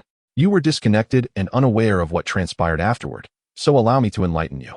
After your Steino was pierced and connection severed, I knocked out Gigi and placed him in a safe location before joining you in battle," Lin Guang recounted, while Ie Shino listened intently, absorbing the events that unfolded during her unconsciousness. "In the end, we thwarted the situation with the stock. But just as he was about to liberate his true name." "True name?" Ie Shino interjected, recalling having heard that term from Yagami during their time together. Indeed, but just as Yagami approached the true name, he was pierced by a crystal. Following that, Ye himself stated that there was no way to save him, insisting that I pierce him alongside Sakuma Mana. Lin Guang continued, revealing the events that transpired after Iace Shino's disconnection, albeit withholding a small portion of what could not be disclosed. So it was you who killed Ye? Iace Shino glared at Lin Guang with resentment. Under those circumstances, Ye was beyond saving. Do you think I did not wish to save him? Every moment he lived was merely prolonging his suffering, and when Ye uttered those words, what would you have chosen? Lin Guang retorted. In her fury, Iace Shino suddenly fell silent. She realized that had she been present, she might have made the same decision as Lin Guang. I understand that Ye's death weighs heavily on you, but this is not the end. We still have our tasks ahead, and so do you. If you lack purpose, I shall join you in seeking it, Lin Guang encouraged Iace Shino. Really? Iace Shino felt a slight alleviation of her guilt due to Lin Guang's words. As night fell, Lin Guang guided Iace Shino to the final stop of the school festival, Yukari Inori's solo concert. Thanks to Lin Guang's words, Iace Shino managed to untangle a portion of her emotional knots. Ultimate Roar. Iace Shino soon spotted the mecha. The Ultimate Roar robot suddenly emerged, wreaking havoc on the festival stalls. Some even drove military Hummers, firing from the sunroofs, causing panic to ensue. Haha, got you. A thug wielding an AK rifle continued to spray bullets, laughing maniacally upon hitting his target. That is military weaponry, Hanagawa Yuki remarked with a grave expression, indicating the severity of the situation. Damn it, what is happening? Konkin Saito fumed. The school festival had been disrupted for no reason. This must be the work of the Hush Realm, Lin Guang surmised instantly, recognizing it as their handiwork. This guy truly spares no effort. He led Iace Shino to a nearby corner. Knowing her condition made it precarious to remain in the chaos, as she risked severe injury or even death. What are you doing? I do not wish to flee. Iace Shinomiya believed that Lin Guang wanted her to leave, and she immediately shouted at him. Go to a safe place, Lin Guang explained. With tears in her eyes, Shinomiya cried out, I don't want to be a coward. Did you hear that? Do you wish to rise and fight again? Observing the intense emotional turmoil within Shinomiya, Lin Guang felt compelled to pause and inquire about her desires. I want a butt. Shinomiya nodded, yet the thought of her legs brought a wave of despondency. Lin Guang shook his head and said, Once, fate bestowed upon you legs that could stand. Today, I shall grant you legs that can run freely. His words ignited a flicker of hope within Shinomiya. As his voice faded, a white halo enveloped the two, signaling Lin Guang's activation of his ability to extract Shinomiya's void. Only in this manner could she find the possibility of standing up and engaging in battle. Everyone, head towards the old teaching building. Meanwhile, Arisa Kofunoi directed her classmates to evacuate. Chapter 185. Resolving the assault incident. Only in this manner could Iace Shinomiya rise and engage in battle. Everyone, proceed towards the old teaching building. Meanwhile, Arisa Gafuku was directing her classmates to evacuate. In the midst of the chaos, a panicked student collided with Matsuri Kuju, and a military Hummer barreled towards them. Just as Matsuri was about to be struck, a flash of purple light appeared, saving her from harm. ISNT this my void. Iace Shinomiya's legs transformed into mechanical appendages, enabling her to soar through the air. Witnessing Iace's renewed vigor brought a smile to Lin Guang's face, as he cast a steely glare at the invading Ultimate Roar. What was that just now? Questioned several members of the True Heart Youth League from within the Hummer. How would I know? They had failed to catch a glimpse of Iace's form, as her speed, enhanced by her void abilities, was too swift for the ordinary eye to perceive. With a flicker, Iace placed Matsuri in a safe location before returning to stand atop the Hummer Citadel, playfully making faces at the members of the True Heart Youth League, allowing them to finally see her. How infuriating. The members of the True Heart Youth League were enraged. Feeling humiliated by a mere girl, they swiftly turned their vehicle around, accelerating towards Iace. Iace was prepared, seizing a nearby white cloth. She swiftly draped it over the Hummer's windshield, obscuring the view of the True Heart Youth League members. As a result, the Hummer careened uncontrollably into a nearby wall. Despite the vehicle's robust design, the occupants surely felt the impact. Damn it, I'm going to shoot.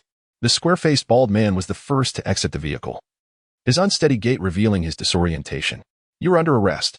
He aimed his gun at Iace, but was suddenly ensnared by a robot controlled by Tsubaki, who wrapped him in a bag. Go, Iace. This should be of assistance. Tsubaki encouraged her, albeit with a hint of concern, knowing well Iace's frail condition. Iace gave Tsubaki a thumbs up and harnessed her void powers to propel herself away.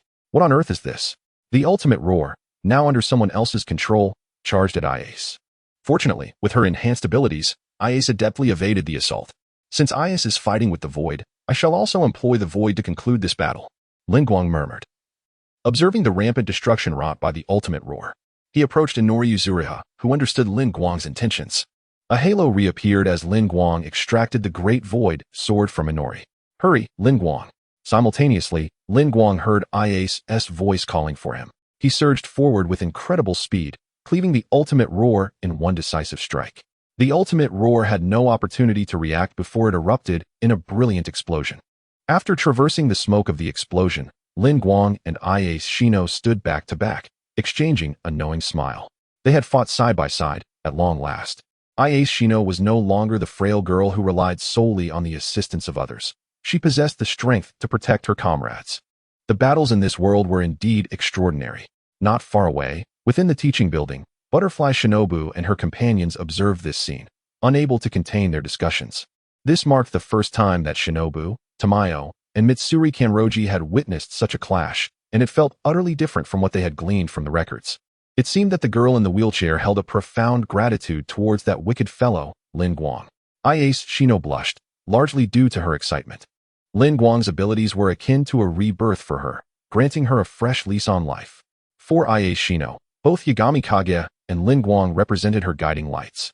Kage instilled in her courage and faith, while Lin Guang bestowed upon her a newfound vitality, setting aside her family ties. The two most significant men in Ias Shino's heart were Yagami Kage and Lin Guang.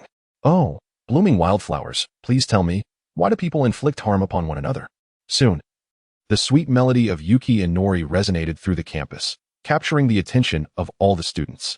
One could say that fate had granted Yuki and Nori and Kankensada a moment of grace. Though the battle had concluded, the stage for the concert remained intact, and Inori's performance proceeded as scheduled. It had been a long time since Ias Shino had run with all her might on her own two legs. It felt exhilarating. She smiled at Lin Guang, saying, I haven't felt this free in so long. Despite still being in her wheelchair, the void within her had dissipated, and she was no longer that helpless girl. She understood that, thanks to Lin Guang, she would never again experience the same sense of powerlessness she felt during Kage's demise. Lin Guang enabled her to harness the void, granting her both freedom and strength. I, too, feel a renewed sense of vitality.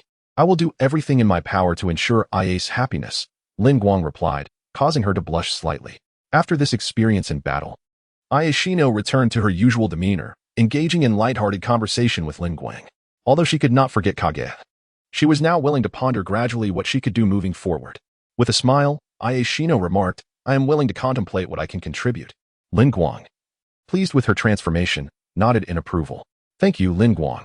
Ias Shino expressed her gratitude one last time, her cheeks tinged with a rosy hue, rendering her particularly beautiful. Not far away, Butterfly Shinobu and her companions noted the situation unfolding with Lin Guang, recalling the colossal void sword he had drawn from Yuki Inori. How did he manage to extract such a massive sword from little Inori? That was incredibly cool.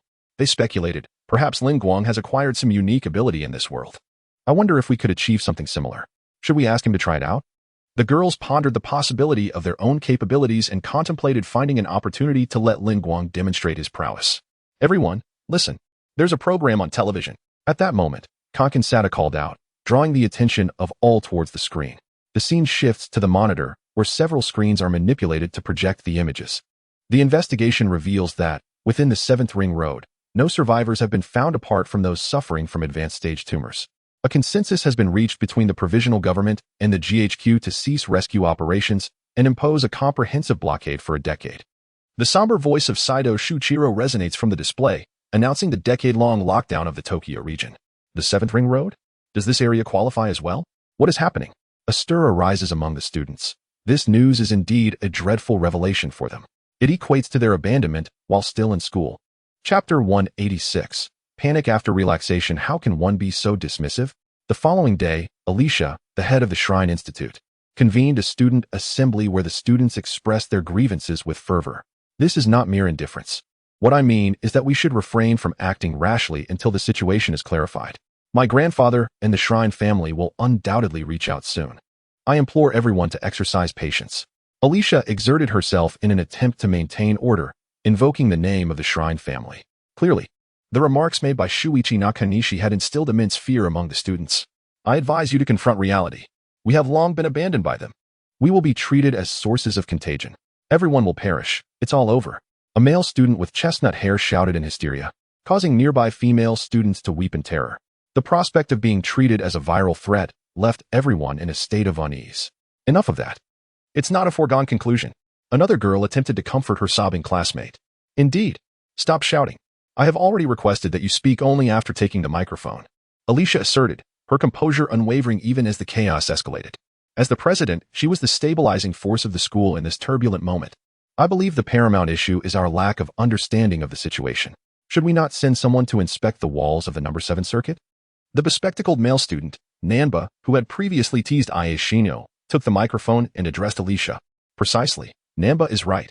An inspection is warranted. There may be a breakthrough. Perhaps it was Nanba's suggestion, made amidst the widespread panic, that garnered considerable support from the students. Why does President Alicia take those individuals so seriously? Is this adhering to protocol, or is it something else? A few individuals in the conference room gazed at Alicia, who was striving to maintain order, and inquired with confusion. Sada from the Soul Hall remarked in a similar vein. She simply wishes to hear everyone's thoughts, doesn't she? What is wrong with that? It's acceptable during peacetime. Tuka expressed her perspective. Lin Guang, what are you thinking? Yuzuki asked Lin Guang, who wore a faint smirk.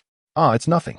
I merely believe that rather than panicking and causing a ruckus at this moment, it would be more prudent to calm ourselves and consider if there is a viable solution to break the deadlock. Lin Guang's demeanor was placid as he observed the unruly students, his expression indifferent.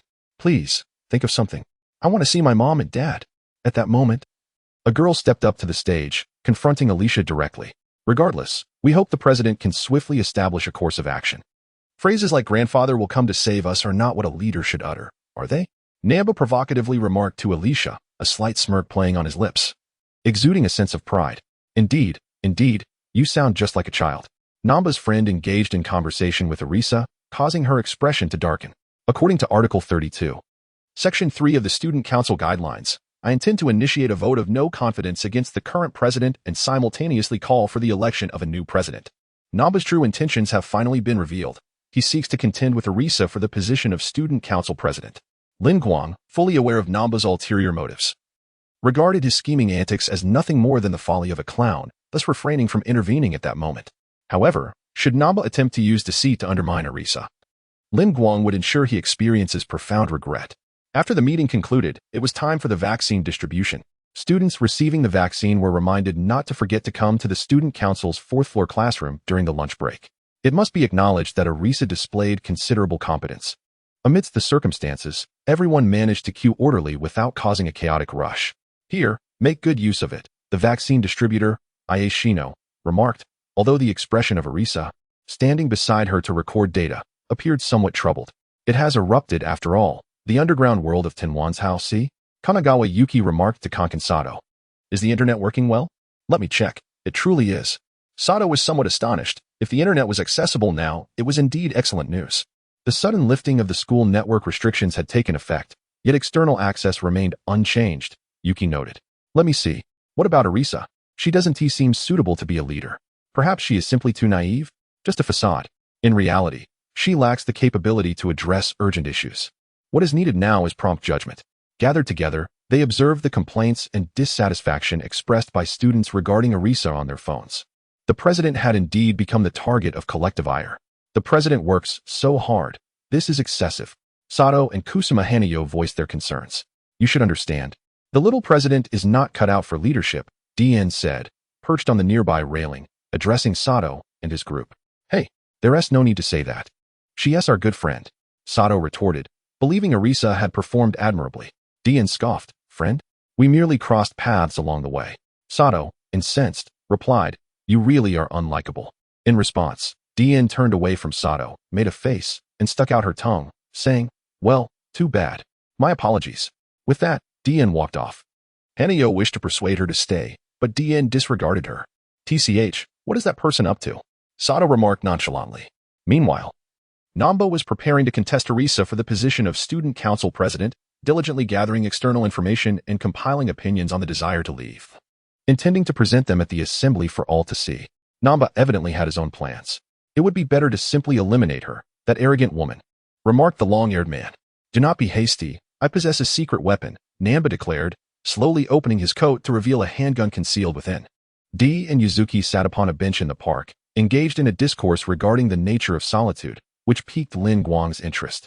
Coincidentally, Lin Guang had acquired equipment capable of testing the void values and was eager to conduct an experiment.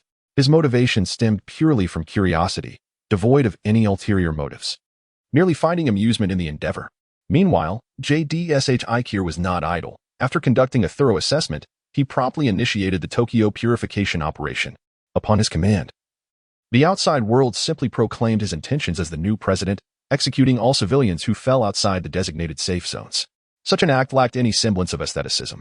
This brutal method of killing, which contradicted Dali Lu's principles, incited his disdain.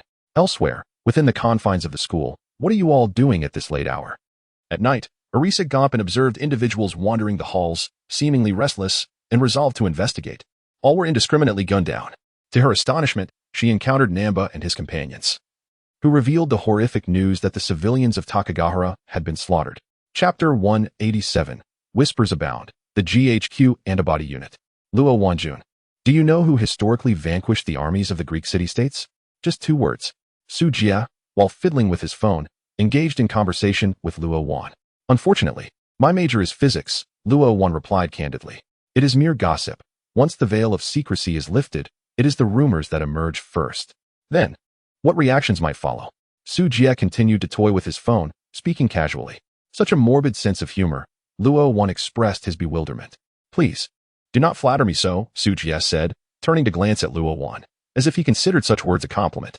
After the conversation concluded, Su Jia, feeling utterly bored, stared at his phone. Once Wang resolves this matter, he shall ascend to the throne and become a true king, Su Jia mused. Thanks to your assistance.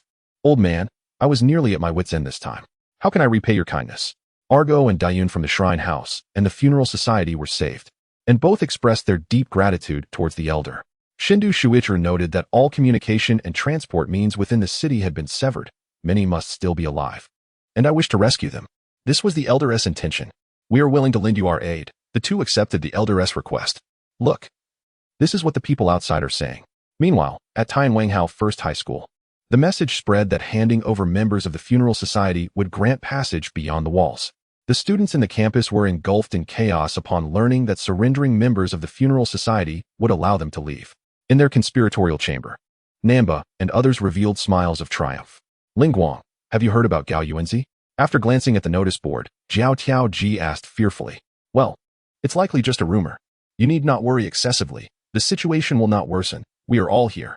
If the need arises, I will fight with all my strength, Lin Guang reassured. The reality was undoubtedly more dire, yet he refrained from disclosing this to prevent unnecessary panic. If Lin Guang were to be injured, I would surely heal you with my void. Jiao Tiaoji's spirits had lifted from their previous gloom. Though Lin Guang was aware of his protective charms and had no fear of injury, he nonetheless replied to Jiao Tiaoji's goodwill. Thank you. Have you ever considered becoming a leader? Why not run for student council president? Jiao Tiaoji thought Lin Guang might be a commendable candidate. Really? Lin Guang smiled. Should circumstances take a turn for the worse, he would undoubtedly step forward at a critical moment. Gee, what are your thoughts regarding the situation at Gao Yuanzi and the permanent lockdown here? Lin Guang inquired of Sakura Maki. It must be a rumor. Sakura Maki scratched his head, uncertain. Which is the rumor, and which is the truth? Lin Guang pointed to the messages on the notice board, questioning Sakura Maki. It must all be true. For a long time, Shinya and Lin Guang have been steering the course, while Sakuma's judgment regarding these matters is rather lacking. Lin Guang then inquired. If it is true, what ulterior motives lie behind these events? This time, Sakuma found himself at a loss for words. Indeed, even now, he remains oblivious to the true significance of the power he possesses. Lin Guang, feeling a mix of exasperation and compassion towards Sakuma, gently patted him on the shoulder and earnestly advised, a true sage must comprehend and discern the genuine intentions behind such occurrences. One must not be easily swayed by superficial appearances. Lin Guang's gesture left Sakuma momentarily stunned. His mind had been in disarray lately, struggling to grasp the deeper meanings behind many situations. After offering this reminder, Lin Guang took his leave, knowing that Sakuma must arrive at his own understanding. For it is only through personal reflection that true clarity is attained. The wisdom derived from one's own insights will always resonate more profoundly than that imparted by others. Lin Guang can nurture Sakuma, but he cannot hasten his growth. He has said all that needs to be said, and the rest must be discovered by Sakuma Shu himself. Do not be too disheartened, Shu. One day, you will achieve greatness akin to Lin Guang and Yenshin. Before departing, Xiao Yomiko also encouraged Sakuma Shu, a true sage. Gazing at Lin Guang's receding figure, Sakuma Shu felt a yearning within him. The unfolding events were becoming increasingly detrimental for the students of Tianwanghao School. And Sakuma Shu contemplated the idea of becoming someone like Yan Shinya and Lin Guang, someone who could alleviate Lin Guang's burdens while also assisting his classmates. Hanchuan? Is there something amiss? Lin Guang's keen eyes immediately spotted Hanchuan Yasen. This is bad, Lin Guang. Rumors are circulating online that handing over the members of the funeral society to the government will allow one to escape beyond the walls. Hanchuan Yasen exclaimed anxiously. What are you planning to do? A female student's piercing scream echoed from outside. Both Lin Guang and Hanchuan Yasen glanced out to see two individuals attempting to accost a girl from the funeral society. I've heard that the members of the funeral society bear tattoos on their backs. Let us check. The two figures advanced menacingly towards the female student. Stop. Fortunately, Gong Finju and Arisa and Conquest rushed to the scene just in time. Get away. Don't interfere. The assailants not only intended to physically assault the girl, but also shouted at Gong Finju and Arisa and Conquest. Scum. Conquest swiftly subdued the two, offering a few comforting words to the shaken girl, who had been startled by the recent events. She was merely an ordinary girl. Yet the students outside appeared to have lost their sanity entirely. Hanchuan Yasen furrowed his brow, pondering the source of such alarming rumors. It could not possibly be the new government, for the notion that surrendering members of the funeral society would grant passage beyond the walls was utterly nonsensical. If Kido Shuichiro had indeed issued such an order, it would likely spell the end of his brief presidency. Only the realm of whispers could orchestrate such maddening events. Upon witnessing this scene, Lin Guang had already deduced the perpetrator's identity. The individual from the realm of whispers was known to pursue his objectives by any means necessary. It was likely that Chi-He and Iase were in peril. A chill filled Lin Guang's gaze. You all search for the locations of the other members.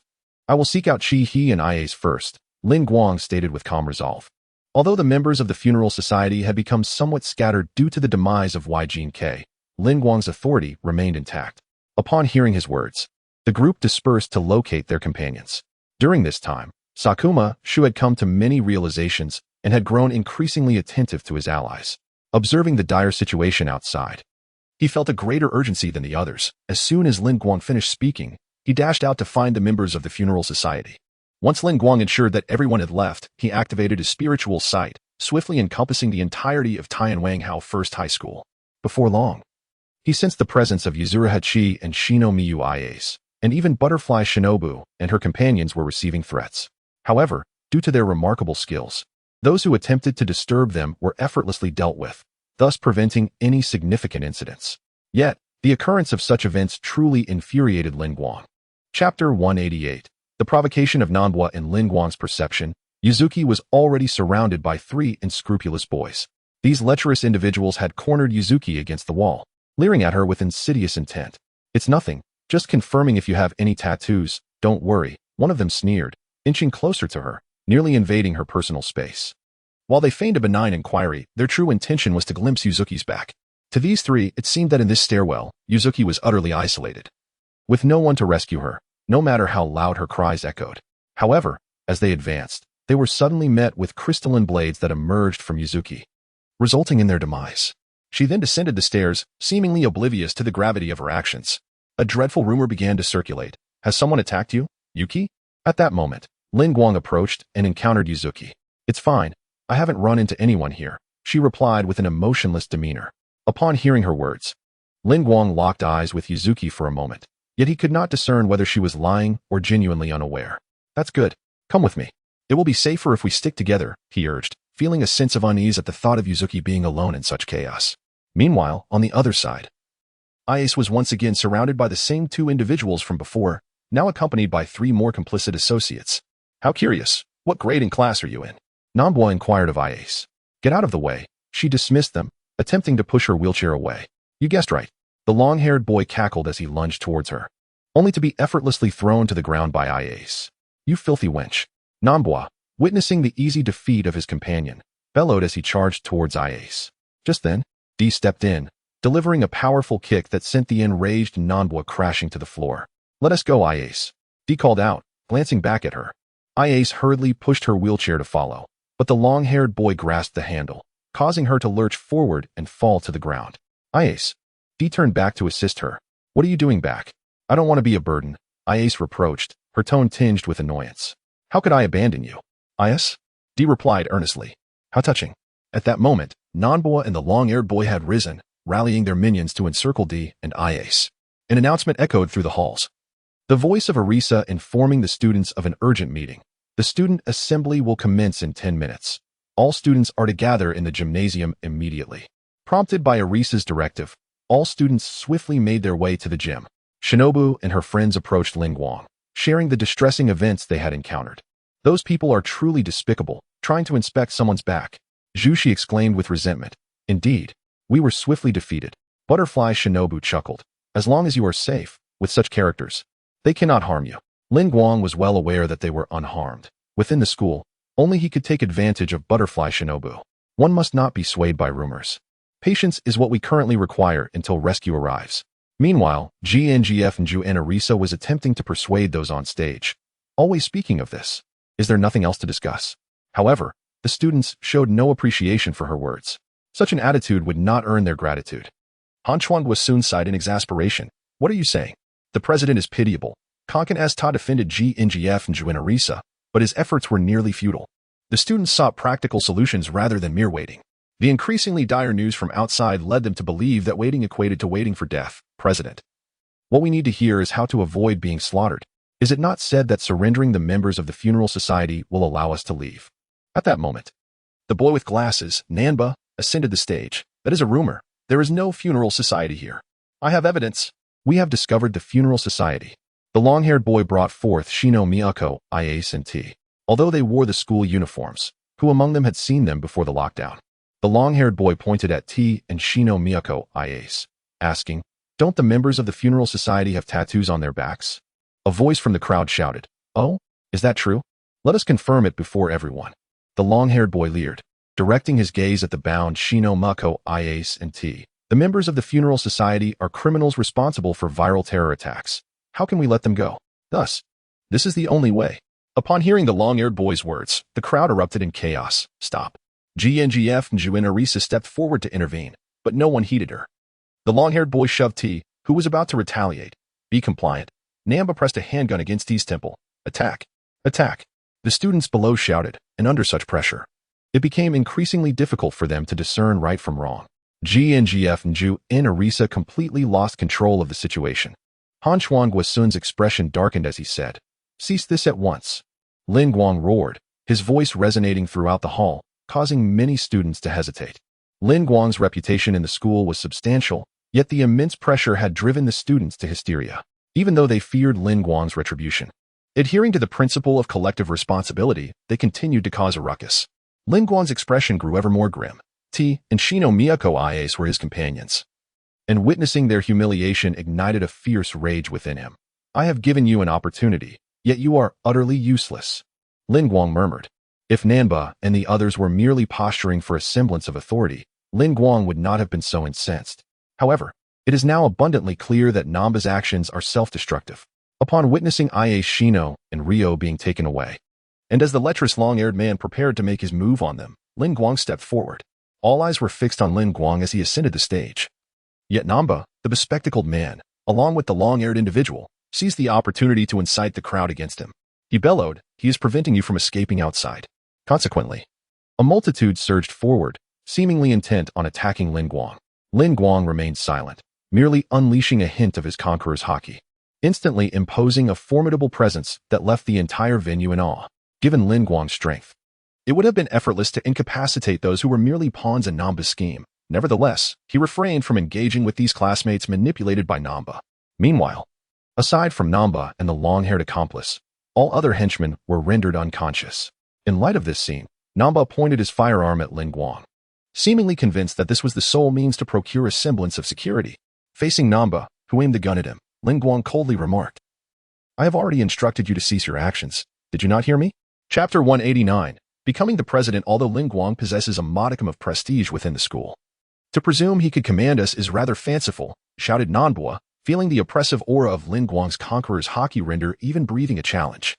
It appears you harbor a significant misunderstanding regarding my capabilities, Lin Guang remarked, advancing deliberately towards Nanboa. Do not approach any closer, or I shall fire, Nanbo shouted, aiming his pistol at Lin Guang, prepared to pull the trigger, yet Lin Guang remained unfazed. Bang! Lin Guang deftly tilted his head, narrowly evading the bullet. His nonchalance once again astonishing the onlookers. Do not brandish that weapon at me. It is futile. Lin Guang swiftly lunged forward, disarming Nanbo with ease. The gun flipped in Lin Guang's hands before he aimed it back at Nanbo with a definitive click. Lin Guang, please remain calm. Nanbo was drenched in cold sweat, fearful that Lin Guang might inadvertently discharge the weapon and end his life. Lin Guang had no intention of firing in such a public setting. The gun was merely a tool of intimidation. Could everyone grant me a moment? In light of the current circumstances, I understand your desire to leave. Lin Guang addressed the crowd before gesturing towards Nanbo and the long-haired man, stating, did they not claim that surrendering the members of the funeral society would grant you passage beyond the walls? However, I wish to clarify a matter for them. With that, Lin Guang summoned the void of Dong, allowing it to replicate himself and Ia Shikami as puppets. He then addressed Nanbo and the long-haired man. You may take these puppets to the blockade and see if they will permit your exit. Just be aware that the cost of failure could very well be your lives. If you are truly concerned for your classmates, why not put your convictions to the test? This. Nanbo and the long-haired man faltered, yet the presence of the void in Dong's hands instilled a semblance of reliability, albeit with a hint of trepidation regarding the perilous undertaking.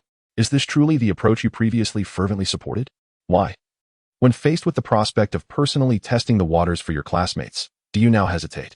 Lin Guang regarded Nanbo and the long-haired men with a sardonic expression, inciting a flush of anger upon their faces. If you can indeed create puppets identical to ours, you might as well give it a try. Nanbo, witnessing the heightened spirits of his classmates, found himself in a predicament, compelled to engage in a negotiation with Lin Guang. It seems you are aware this plan is unlikely to succeed. Since I have proposed this suggestion, I must possess the confidence to replicate puppets akin to yours. Lin Guang concurred but continued, nevertheless. I propose a wager. We shall bet on whether surrendering the members of the funeral society will allow you to exit to the other side of the wall. Should you lose, I will expel you from the school. And what of you? Nanbo adjusted his glasses, countering Lin Guang's assertion. If I lose, I shall not return to the school either, Lin Guang replied, brimming with confidence. With his intellect, he had long surmised that this was likely the machinations of the Shujie. Given this, it could not possibly be genuine information. If someone foolishly expended considerable effort to surrender the members of the funeral society, it is far more likely that they would face dire consequences rather than being released outside the walls. After all, Shindo Shuichiro did assert that there are no survivors within the seventh ring. Allowing them to leave would not only be a slap in Shindo's face, but he remains resolute in his ambition to become the progenitor of a new humanity and would never simply let them escape. Well, at this juncture, Nanbo and the long-haired man had no choice but to acquiesce. With so many students observing them, refusing Lin Guang's request would equally tarnish their authority, making it impossible for them to attain the position of student council president. Very well, Do, please utilize your void to create puppets of them. A glint of coldness flashed in Lin Guang's eyes. Nanbo and the others could not remain within the school any longer. However, they could not be eliminated in such a manner. They had to be cleverly expelled from the institution. Subsequently, Do replicated the long-haired man's puppet and directed it to drive a mundane vehicle to the blockade. As the long-haired puppet alighted, dozens of guns were aimed at him, poised to transform him into a mere sieve. Wait, I have brought the members of the funeral society. See for yourselves. The long-haired puppet gestured behind him, where Lin Guang held Shino Miyu and stood with Do, all of whom were, of course, puppets as well. There are still many students seeking refuge within the school. I am handing them over. Please save us. The puppet of the long-haired man said under control. Deliru, observing through the machine, recognized Do and realized that this short figure was also a member of the funeral society. Hurry over. The long-haired puppet waved to Lin Guang and the others, prompting their puppets to approach the blockade. Hey, this is chaotic. Just as several puppets stepped onto the blockade, an ominous feeling crept into Deliru's mind. Rat-a-tat-tat. The sound of gunfire erupted instantaneously, obliterating the puppets in a storm of bullets. So this is how it ends. The long-haired puppet hesitated, wanting to step forward, but ultimately took 2 steps back. Consequently, a robot raised its weapon towards him, seemingly prepared to execute him. What? How could this be? Before the long-haired puppet could comprehend the situation, the robot delivered a fatal bullet. Thus, all the puppets were annihilated. Why? Wasn't it said that surrendering the members of the funeral society would allow them to leave? What on earth is happening? Nanbo found it hard to believe this outcome as displayed on the large screen. The students in the gymnasium, witnessing the massacre of all the puppets, were equally shocked into silence. Now do you understand? Relying on the government is futile. Lin Guang stepped forward and proclaimed, "You have witnessed it. Lin Guang's power is formidable. My void serves as a handheld scanner for puppet creation. The puppets produced with this are indistinguishable from the real ones and can be controlled remotely." Do from behind crafted another puppet identical to himself, playfully assisting Lin Guang in his endeavors. I believe that many are engulfed by fear due to the myriad of uncertainties that surround us. Thus, it is imperative to clarify this fact, allowing us to contemplate viable solutions. As you witnessed yesterday, we possess the strength to combat adversity. So there is no need for concern. After Lin Guang delivered his remarks, he promptly declared the expulsion of Nanhua and his companions. Therefore, I kindly request that you vacate the premises of the school. Upon hearing this, Nanhua and his companions glared at Lin Guang with expressions of fury, yearning to confront him directly. However, with the entire student body rallying behind Lin Guang, they found themselves powerless, forced to leave the assembly in disgrace. Following the resolution of this matter, Lin Guang approached the revered Arisha, addressing her with confidence. "Leave the subsequent affairs to me. The once great brother has returned." Arisha gazed at Lin Guang with stars in her eyes, her admiration evident, and she willingly nodded in agreement. "Next, I shall run for the position of Student Council President." Guiding us out of our current predicament, Lin Guang announced, "Those in favor of Lin Guang as our new leader, please applaud." With Hanchuan Valley Sun leading the charge. The stadium resonated with applause. Chapter 190, The King's System. With the unanimous support of his peers, Lin Guang ascended to the esteemed position of Student Council President, becoming the new leader of his classmates.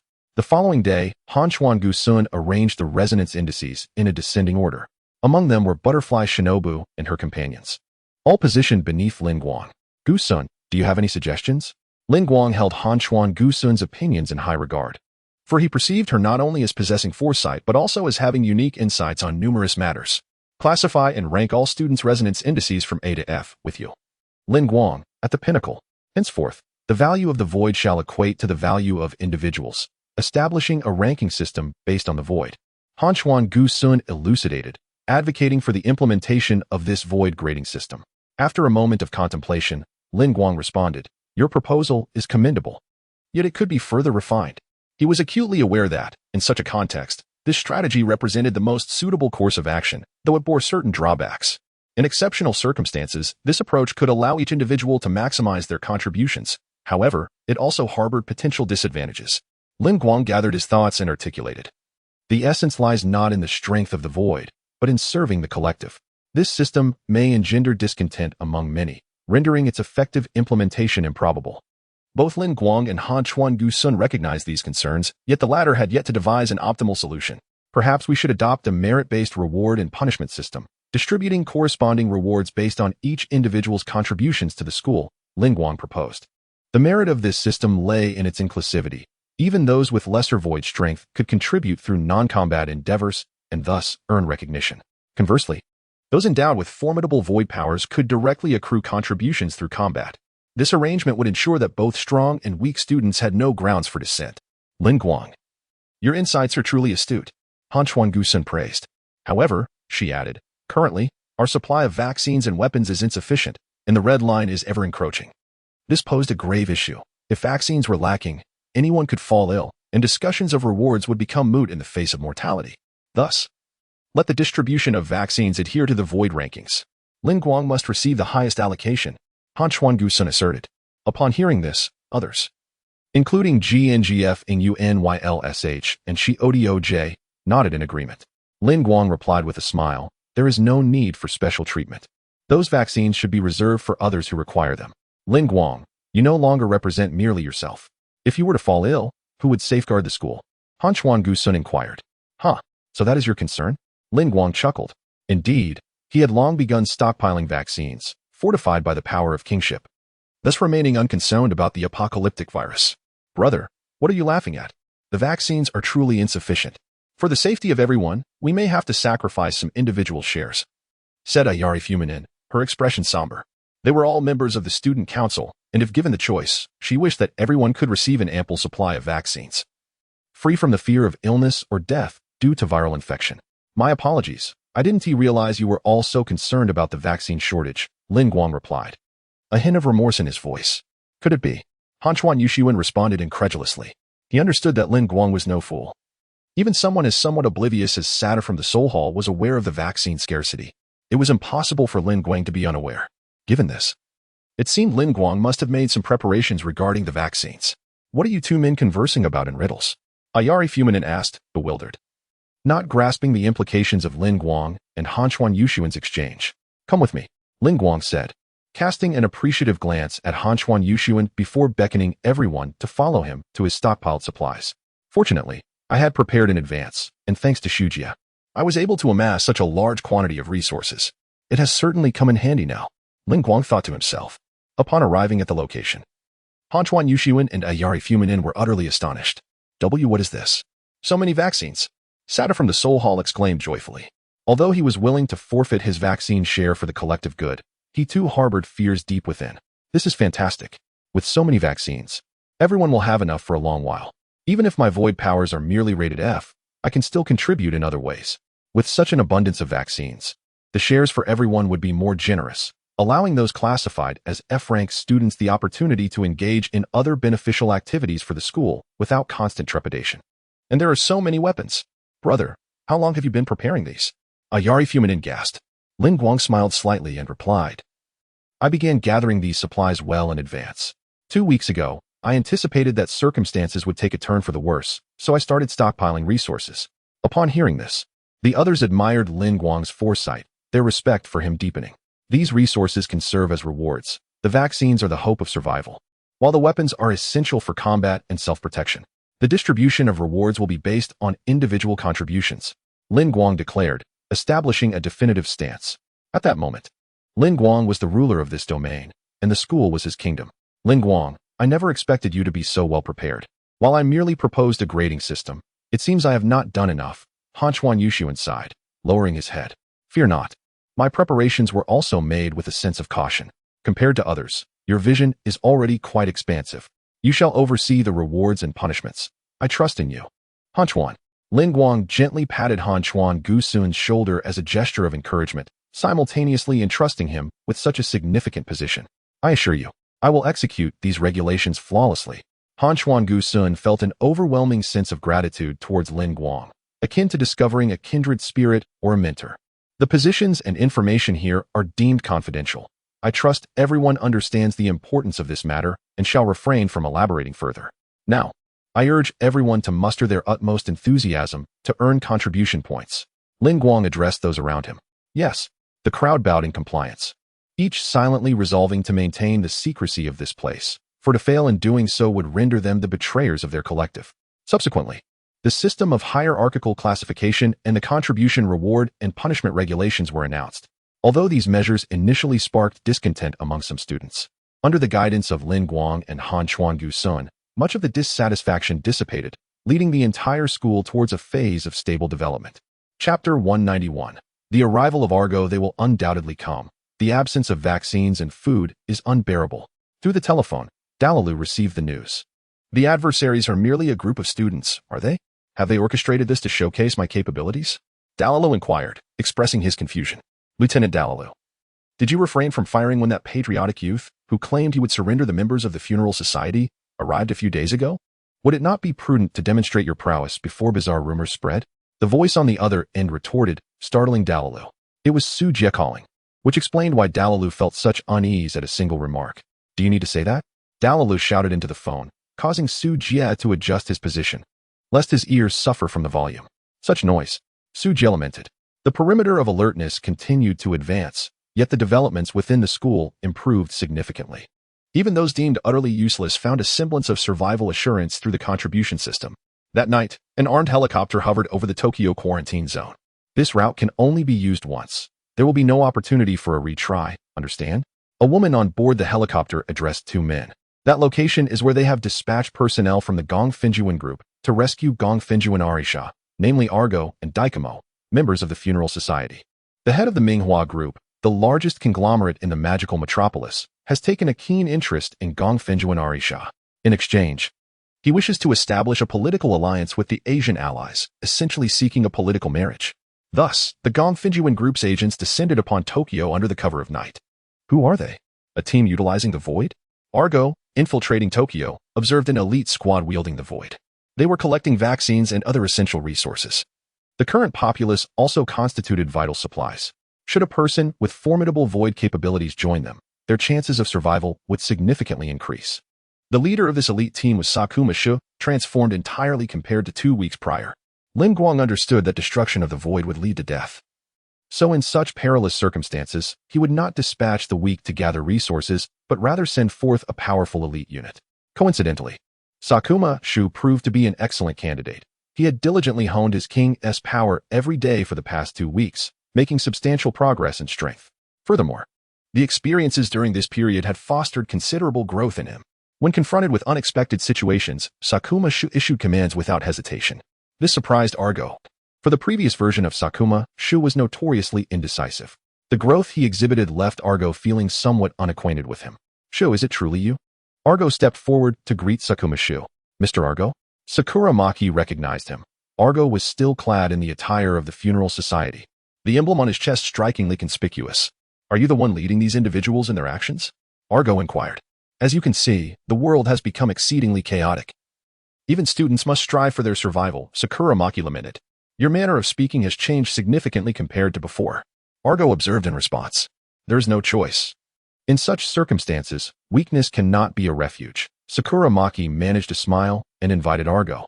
"I suppose you are unaware that the current president of the student council is Lin Guang. Under his leadership, the school remains remarkably composed amidst the turmoil. Would you care to see Lin Guang? He has become president?" Sakura Maki's words piqued Argo's interest, and since he needed to visit Tianwang House School to fetch Ari Shah, he promptly decided to accompany Sakura Maki. "Gather the team." Sakura Maki assessed the progress of the group. Today's mission had been quite successful.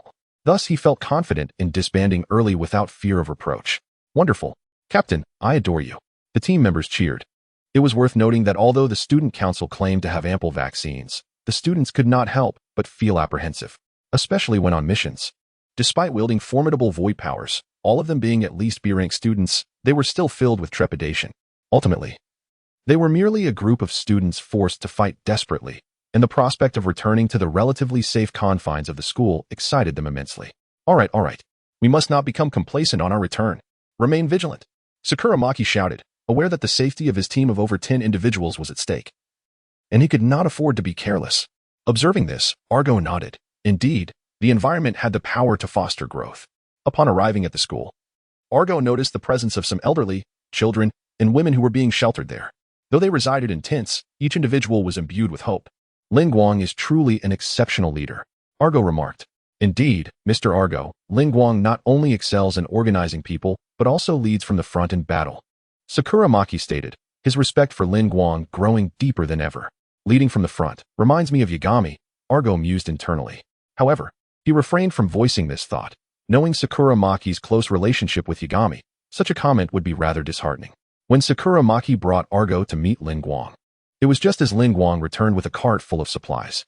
Distribute these supplies according to the varying contributions of each individual. Additionally, ensure that those who have worked hard but contributed less receive a guaranteed allocation, Lin Guang instructed. "Understood." At that moment, Argo called out, "So it's truly you, Lin Guang." Upon hearing this, Lin Guang spotted Argo, and the two exchanged a fist bump. "I have seen the things you have accomplished. You are doing remarkably well." Alger praised Lin Guang, stating that he merely sought to unite everyone, and thus there was nothing worthy of commendation. Lin Guang, displaying a touch of modesty, inquired, "Have you come for a particular matter?"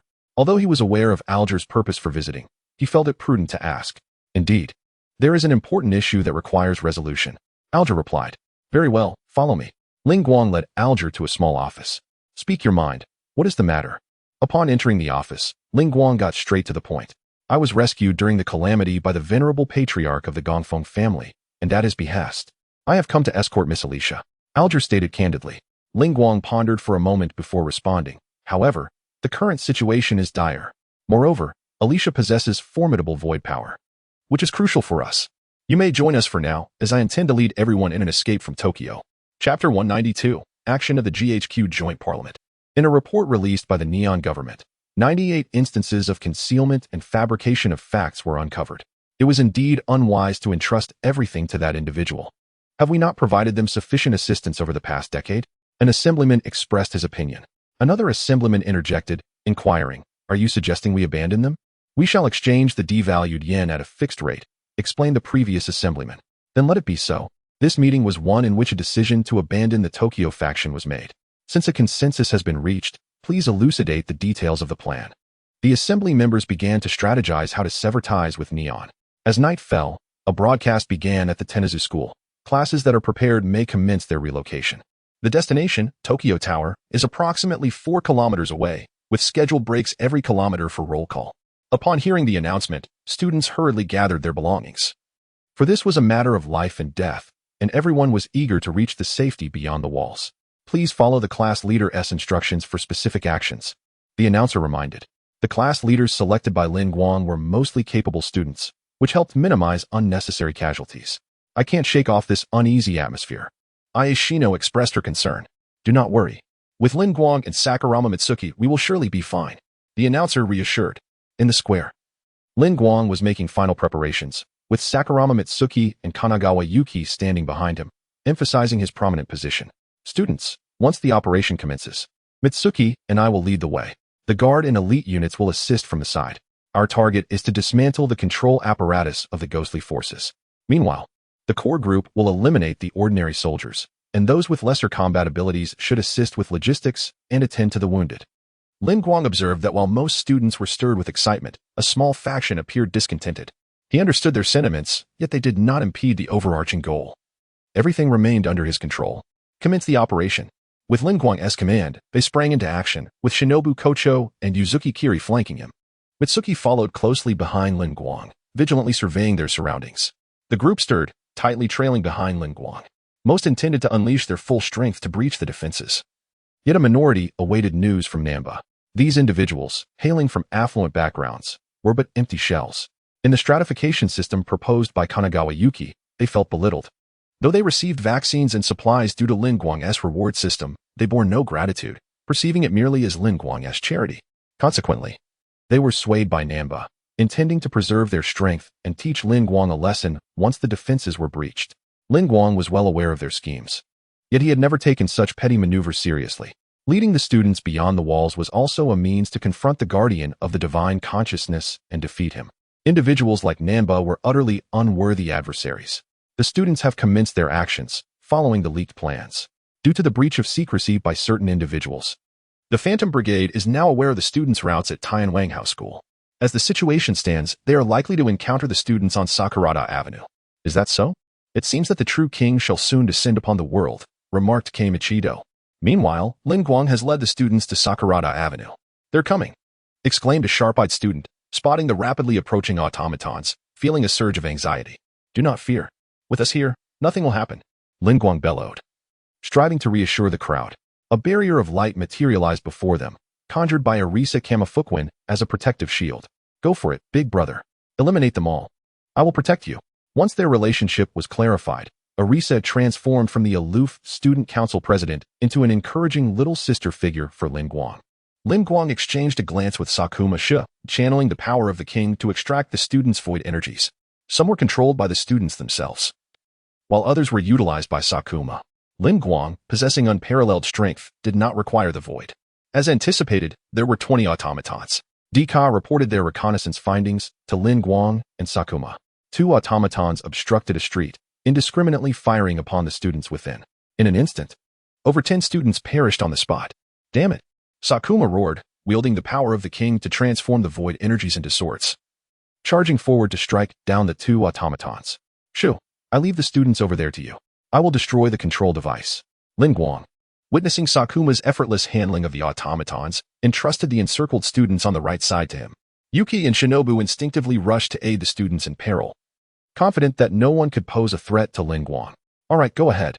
Sakuma responded, sword in hand, sprinting to the right flank. Lin Guang was not idle either. A solitary automatons was wreaking havoc with its machine guns, slaughtering students without restraint.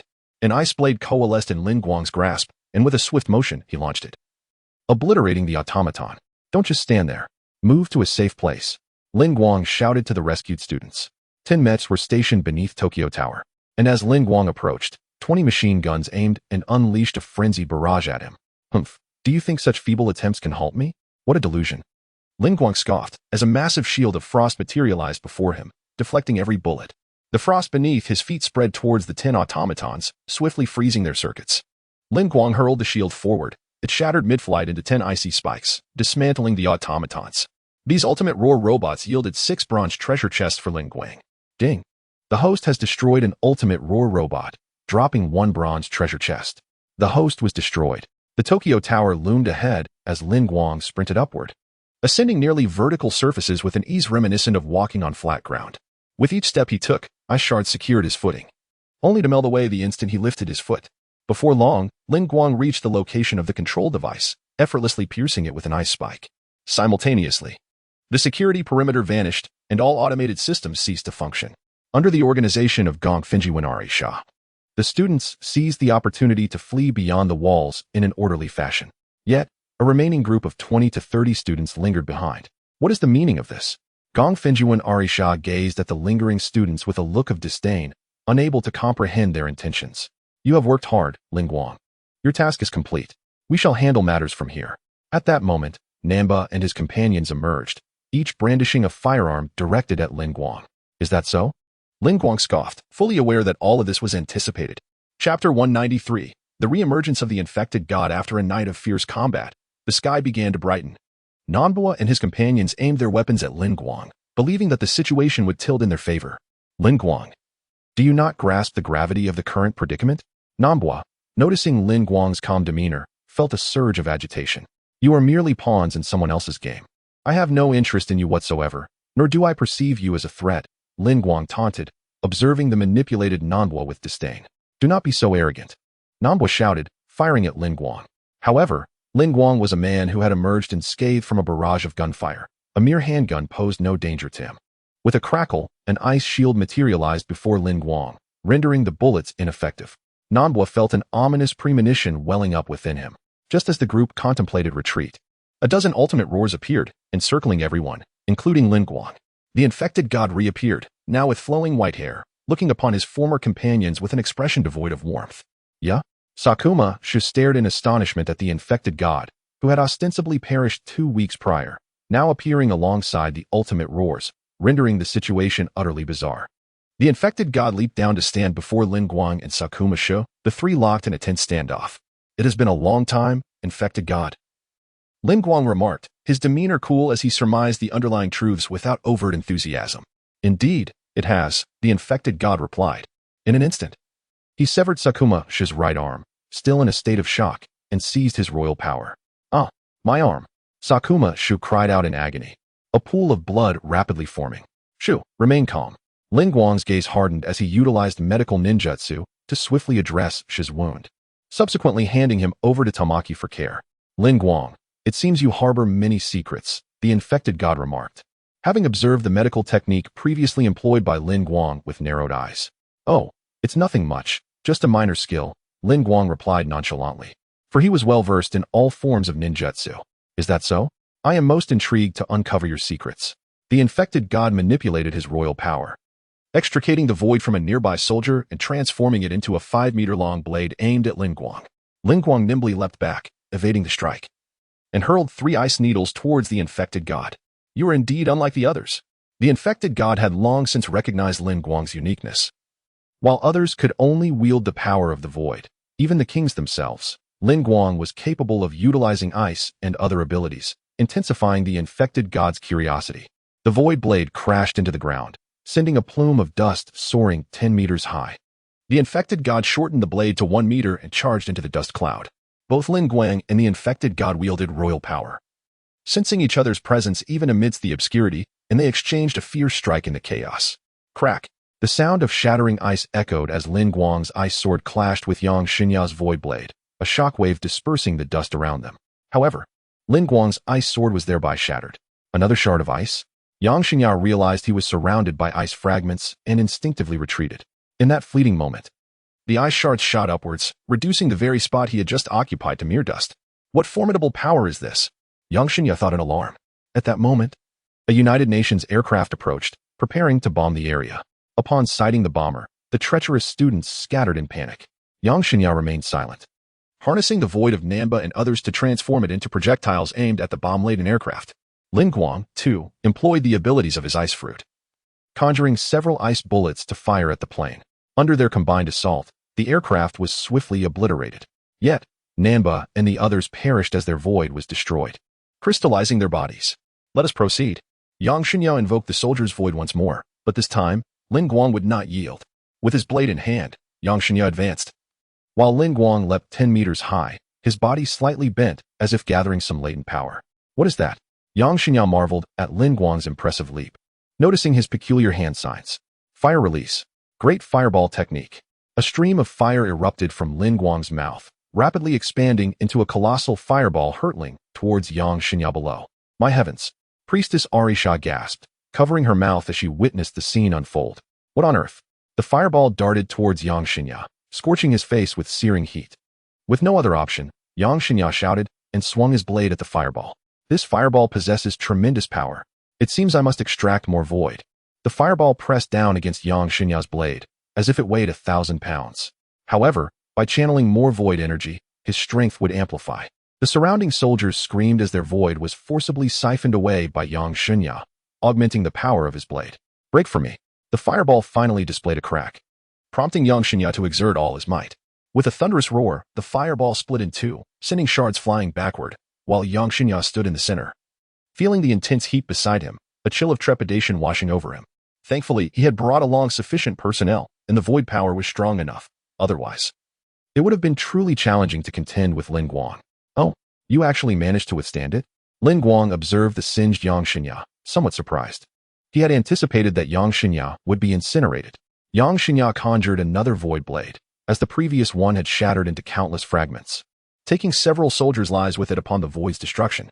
Let us see how this fares. Lin Guang felt a surge of excitement. This battle, free from constraints, invigorated him. Fire release. Fire dragon flame bullet. Lin Guang concentrated chakra in his mouth, igniting it at the moment of release, forming a fire dragon that surged towards Yang Xinyao. This will not be so easily overcome. Lin Guang chuckled. Fire dragon. Even stronger than before. As Yan Dan approached the realm of the afflicted god, he was met with an intense wave of heat. This was more scorching than the previous fireball, possessing an even greater might. What manner of monster are you, Lin Guang? Roared Yang Xinyao, as he drew upon the void left by the 10 remaining soldiers behind him, condensing it into a projectile that hurtled towards the fire attribute flame.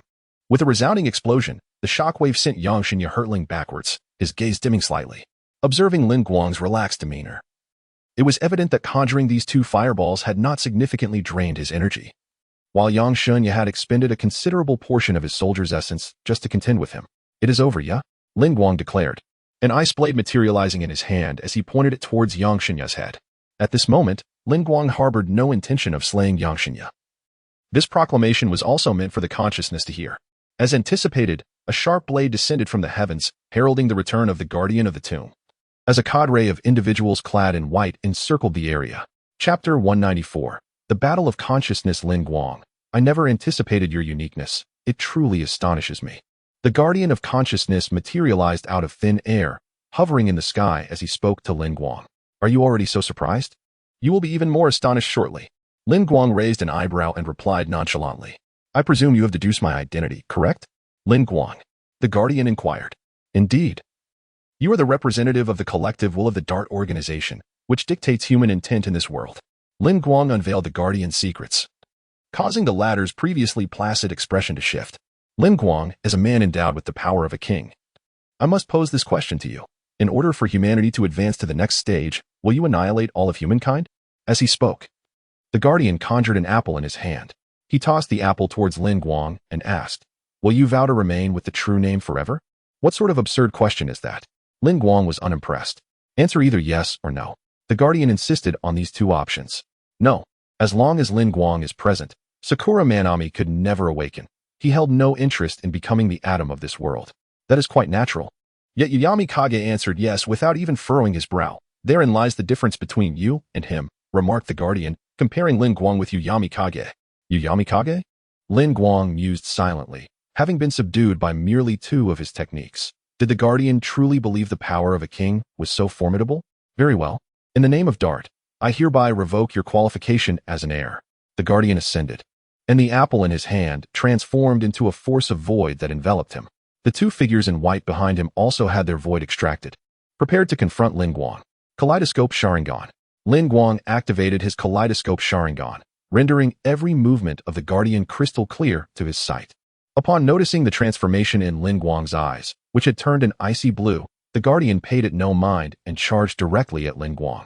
The force of void in the guardian's grasp morphed into 2 iron whips, which he wielded to strike at Lin Guang. Lin Guang remained still, his body encased within a colossal white skeletal frame, as the iron whips clashed against the skeletal structure, producing a resonant metallic sound. What on earth is this? The guardian, thwarted in his attack, retreated. Susanoo.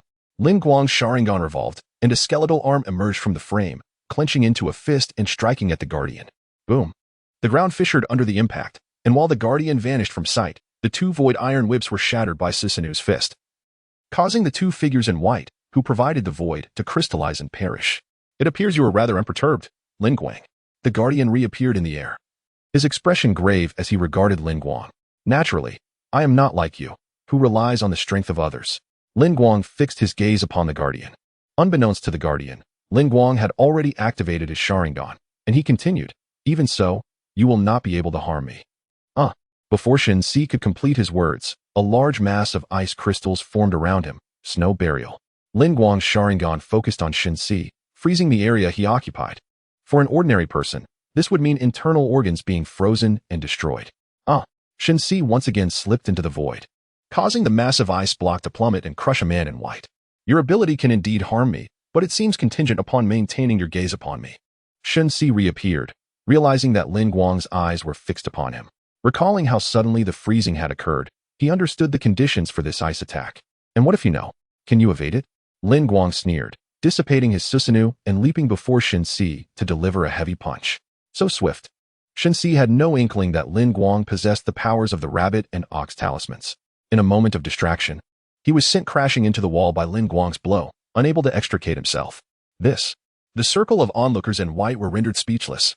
To them, Shen Si, the guardian of the tomb, was a deity in this realm, yet now this divine being was being mercilessly battered by a student. Lin Guang, you have enraged me. Shen Si manifested in midair, seemingly unscathed, which Lin Guang had anticipated. The moment he struck Shen Si, it felt akin to hitting air. He knew that ordinary means would not suffice to bring you down. Just as Lin Guang prepared to strike, Shen Si extracted the void power from all the white-clad figures. Tendrils of emptiness swirling around him. The tendrils reached for Lin Guang, who remained vigilant, forming hand seals to gather energy. Fire release. Grand Fire Dragon technique. 9 fire dragons surged forth, tearing through the tendrils of emptiness in their wake. From a state of freezing to the emergence of fire dragons, it was a stark contrast of ice and flame. The circle of white-robed individuals fell as if struck en masse, with a significant number succumbing to crystallization. Lin Guang, die. Shen Si, now furious, conjured purple crystals to envelop his form, charging forth to engage Lin Guang in close combat. Even with these extraordinary abilities, you are ultimately just an ordinary human. You cannot defeat me. This was the angriest Shen Si had been in centuries, feeling his divine authority challenged. What has you so flustered? Lin Guang taunted, shattering the crystalline pillars that Shen Si controlled with a single punch. The might of the Ox Talisman was no jest.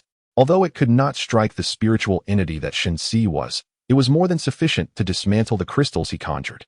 Perish. Seeing only 4 or 5 of the white-clad figures left, Shen Si wasted no time, transforming the void into chains to ensnare Lin Guang. He had the skeletal protection, though he was uncertain if it could still be summoned. Shen Si pondered, believing Lin Guang was no longer in a Sharingan state and assuming that Susanoo could only be utilized once.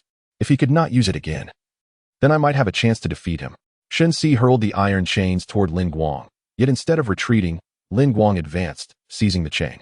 Lightning release. Electromagnetic wave. Lin Guang let out a cold laugh, grasping the ethereal chain in his hand as a flicker of electricity surged through, delivering a jolt of power that coursed into his consciousness. The pain was excruciating. He abruptly released the ethereal chain, his expression contorting in agony. However, apart from this, nothing else seemed to transpire. It appeared that the souls in this realm were impervious to the destructive force of lightning, Lin Guang pondered. At that moment, Kanahui Butterfly emerged from the space of the spirit medium. Guang, why do you always insist on shouldering everything alone? You did the same when confronting Muzan Kibutsuji. But this time, I shall not allow you to fight alone, she declared. Observing her stance, which hinted at genuine annoyance, Lin Guang hastily responded. How can I leave everything to Sister Kanahui? Let us vanquish him together. With that, Lin Guang summoned the ice will pillar from the void. The spirit guardian, upon seeing merely an unremarkable longsword, dismissed it entirely. Chapter 195. The emergence of Sakuma Mana. Even with assistance, it would be futile. I am already well aware of her prowess. Last time, I was merely careless, which resulted in a minor injury. This time, I shall eradicate you completely. The guardian of the mind knew that Lin Guang was accompanied by Kanai Hina, and during their previous encounter, he sensed that although Kanai could inflict harm upon him, it was merely due to his own unpreparedness at that moment. Thus, he held no fear of Lin Guang or Kanai Hina now. Meanwhile, Kanai Shinobu and Lin Guang's other allies exhibited remarkable combat prowess, aiding Lin Guang in maintaining the situation while he engaged fiercely with the guardian of the mind. Yuzuki, what troubles you? Kanai Shinobu inquired, noticing that Yuzuki appeared somewhat unwell. I'm fine. Yuzuki shook her head, though her complexion was notably pale. In her mind, the voice of Sakuma Mana incessantly disturbed her, rendering her physically weak. Give up. You counterfeit created for this purpose. The voice of Sakuma Mana echoed within Yuzuki's consciousness, growing louder and clearer, indicating that Sakuma Mana's power was gradually suppressing Yuzuki's strength. If fully subdued, this body would fall under Sakuma Mana's control. What do you desire? Yuzuki questioned Sakuma Mana. I sense that Shu has sustained severe injuries. I must protect him.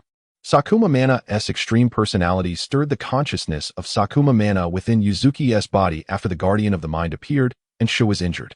As time elapsed, Yuzuki found herself unable to withstand Sakuma Mana's invasion.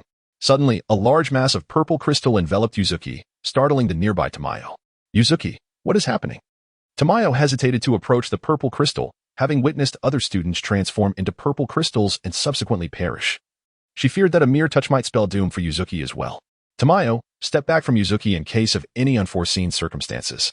Kanai Shinobu, having just dealt with the ultimate Howl robot on the right, returned to find the situation awry. Squinting at the purple crystal encasing Yuzuki, she sensed that Yuzuki still exhibited signs of life, albeit in a peculiar manner. Okay. Tamayo obediently retreated, her inherently gentle nature leading her to heed the assertive Kanai Shinobu. At that moment, the purple crystal encasing Yuzuki shattered, revealing a woman who was both familiar and unfamiliar to Kanai Shinobu and the others. Clad in garments formed of purple crystal, she appeared emotionless, regarding the gathered individuals with disdain, only softening her gaze when it fell upon Sakuma Shu. Who are you? Tamayo, being closest, observed her most clearly. This woman bore a striking resemblance to Yuzuki, yet Tamayo was certain she was not Yuzuki. Without uttering a word, the woman who emerged from the purple crystal launched an attack on Tamayo. Be careful. Kanai Shinobu leapt forward, shielding Tamayo from Sakuma Mana's assault. Indeed, at this moment, the will of Yuzuki Inori has been subdued by Sakuma Mana, who has awakened consciousness and is now in control of this body. Fortunately, Shinobu Kocho acts decisively. Otherwise, Sha would have already been pierced by Sakuma Mana's crystalline blade. Who on earth are you? Rose and Lin Mei inquired with a tone of hostility towards Sakuma Mana. They managed to restrain her crystalline blade. Otherwise, she might have continued her assault. I am the Eve of this world. Return my Shu to me at once. He is destined to be my Adam. Even though he has lost the power of a king, I possess the means to restore him. Sakuma Mana spoke without exaggeration.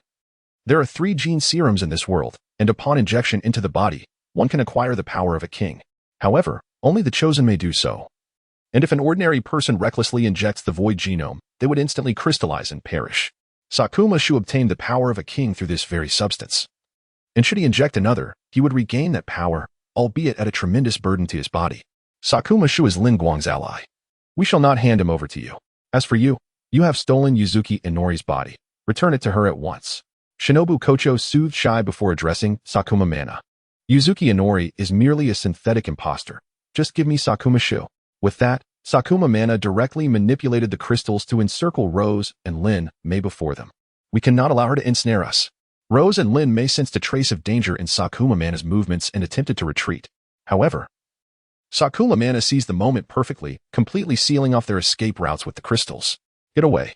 Shinobu Kocho drew her blade, cleaving through the crystals controlled by Sakuma Mana. This provided Rose and Lin Mei a chance to evade the oncoming crystalline assault. I repeat, return Shu to me. Seeing that she could not easily subdue them, Sakuma Mana's emotions became unstable, and her control over the crystals weakened.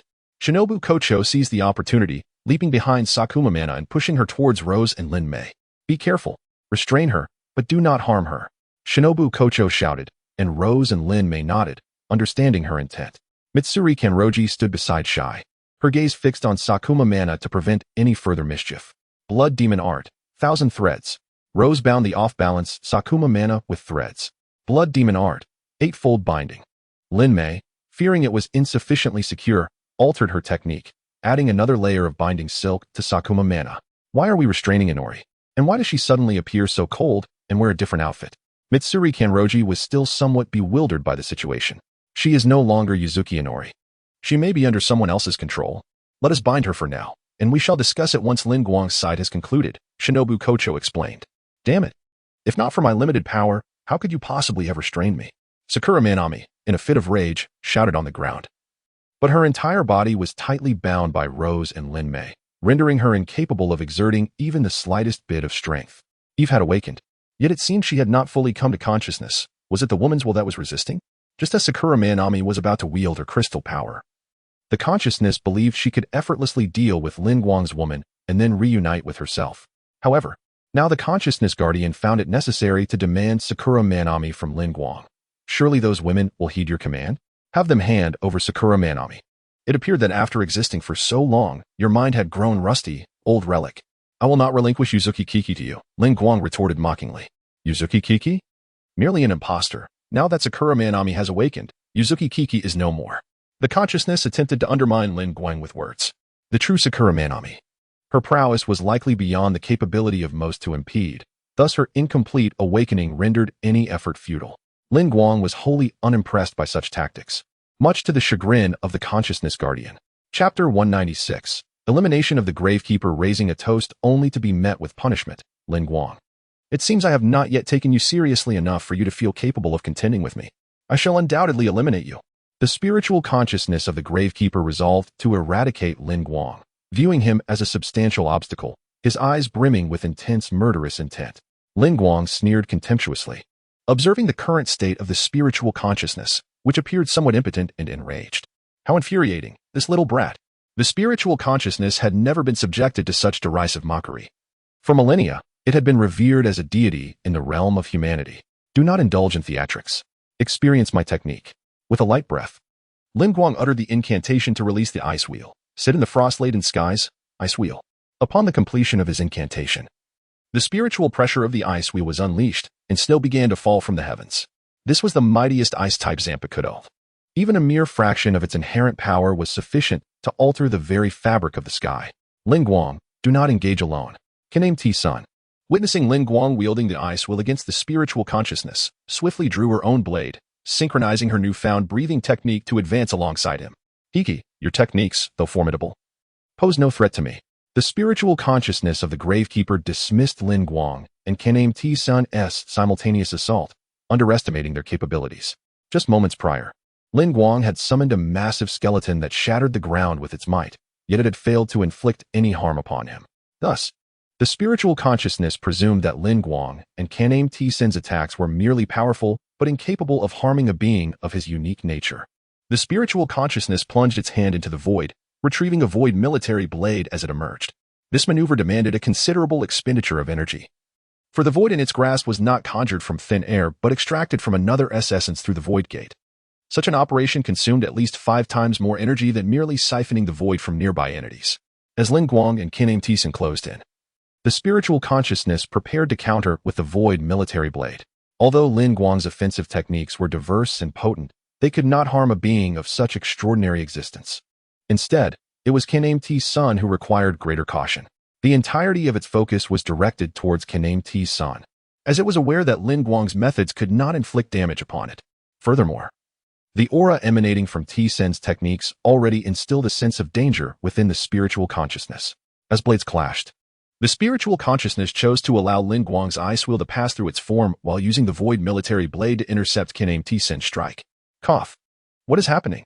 However, this time was different. As Lin Guang's blade traversed the spiritual consciousness of the Gravekeeper, it siphoned away a trace of azure energy. That was the essence of the spiritual consciousness. Its soul energy diminished, signaling an injury to its very core. Breath of Ice. First form. Ice Blade Slash. Lin Guang, wielding the ice wheel, combined with the freezing fruit and breathing technique, discovered that even the simplest first form's might was far more intricate than a mere sum of parts. How could he possibly harm me? However, the mind of the guardian of the tomb could not afford to wander. If Lin Guang's attack struck him, it would likely result in his immediate annihilation. The Void Gate.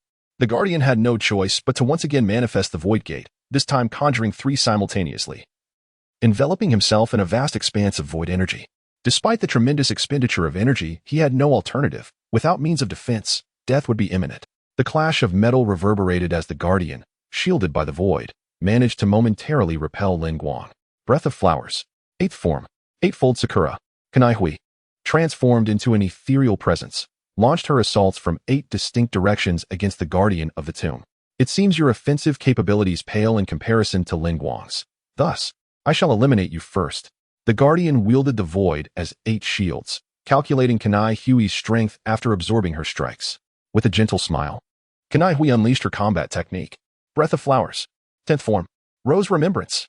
Roses blossomed around her, and as the petals cascaded, one of the void shields shattered under her assault. Well done, Kanai Hui. To breach the first layer of defense of this formidable world boss, the Guardian of the Tomb, was indeed commendable. It appears you have grown somewhat overconfident. At that moment, the Guardian erupted into maniacal laughter, leaving Lin Guang and Kanai Hui perplexed by his intentions. Although the Guardian was clearly at a disadvantage, a hint of madness flickered in his demeanor. You have forced my hand. The Guardian's face twisted with insanity. He had been driven to a corner. Should he not unleash his full potential, he would undoubtedly fall to the combined might of Lin Guang and Kanai Hui. In such a battle, defeat was synonymous with death. Zinniai. The Guardian summoned the entirety of his energy, condensing the remaining void into 2 massive laser cannons. Aimed directly at Lin Guang and Kanai Hui, the barrels of the cannons emanated a sense of impending doom, occasionally crackling with electricity. Boom. Without warning, the laser cannons erupted, 2 beams hurtling toward Lin Guang and Kanai Hui. Be careful. In this moment of peril, Lin Guang embraced Kanai Hui and activated the Sharingan, manifesting Susanoo. How formidable. Under the Guardian's full might, Lin Guang felt the weight of pressure. The summoned skeletal Susanoo began to falter, its ribs straining dangerously.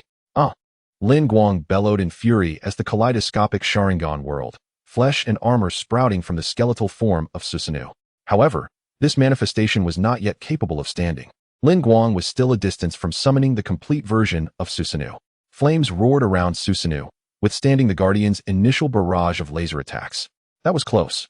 Lin Guang, still unfamiliar with the power of this form, had overexerted himself. Blood streamed from his eyes, trailing down his cheeks, creating a rather fearsome visage. Lin Guang, are you all right? The butterfly, Kanai, gazed at Lin Guang with concern, her eyes streaming with blood, indicating she must have sustained injuries. It's nothing. Let's first deal with the Sentinel of the Mind.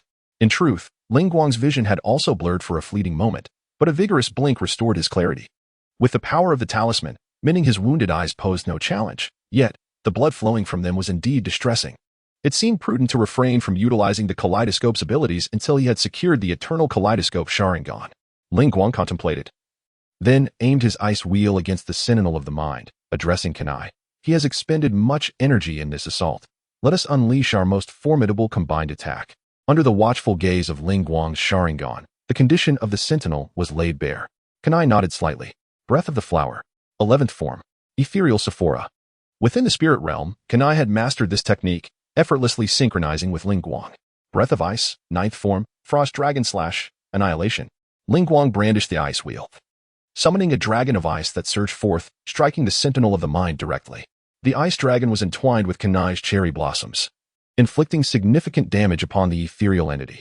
How could I possibly be vanquished by 2 mere humans? The Sentinel of the Mind shrieked, before being obliterated by the might of Lin Guang and Kanai's ultimate techniques. Chapter 197. The Stubborn Waikai Kage at last. The mastermind behind the scenes has been dealt with. Lin Guang exhaled a sigh of relief. Butterfly Kanai smiled softly at Lin Guang. This time, she fought alongside him, and her heart brimmed with joy at having aided him. Lin Guang was indeed correct. Had it not been for the appearance of the Zampakit, Ice Wheel, and her enlightenment through the experience card, whether they could have vanquished the Guardian of Consciousness would have remained uncertain. Ding. The host has defeated the evil mastermind of the Crown World, the Guardian of Consciousness, and received 1 platinum chest and 10 golden chests. What? Lin Guang was overjoyed. The Guardian of Consciousness truly deserved the title of the ultimate antagonist, bestowing extraordinary treasures upon his defeat. Previously, even the golden chests yielded remarkable artifacts like the Zampakit. Ice Wheel. Now, a platinum chest had emerged. He could scarcely imagine the delights it might contain. He resolved to open the chest later, but for now, he needed to address the aftermath.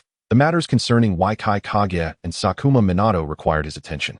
With the Guardian of Consciousness's demise, Lin Guang felt a newfound ease, as no threats remained in this world. Approaching Waikai Kage, he observed the once proud figure now appearing somewhat disheveled, his white hair still as striking as ever. Has everything come to an end? Waikai Kage inquired upon seeing Lin Guang. Indeed, all has concluded.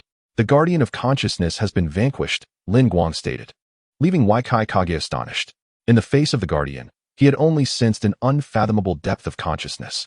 It was beyond belief that Lin Guang had effortlessly dispatched such a formidable foe.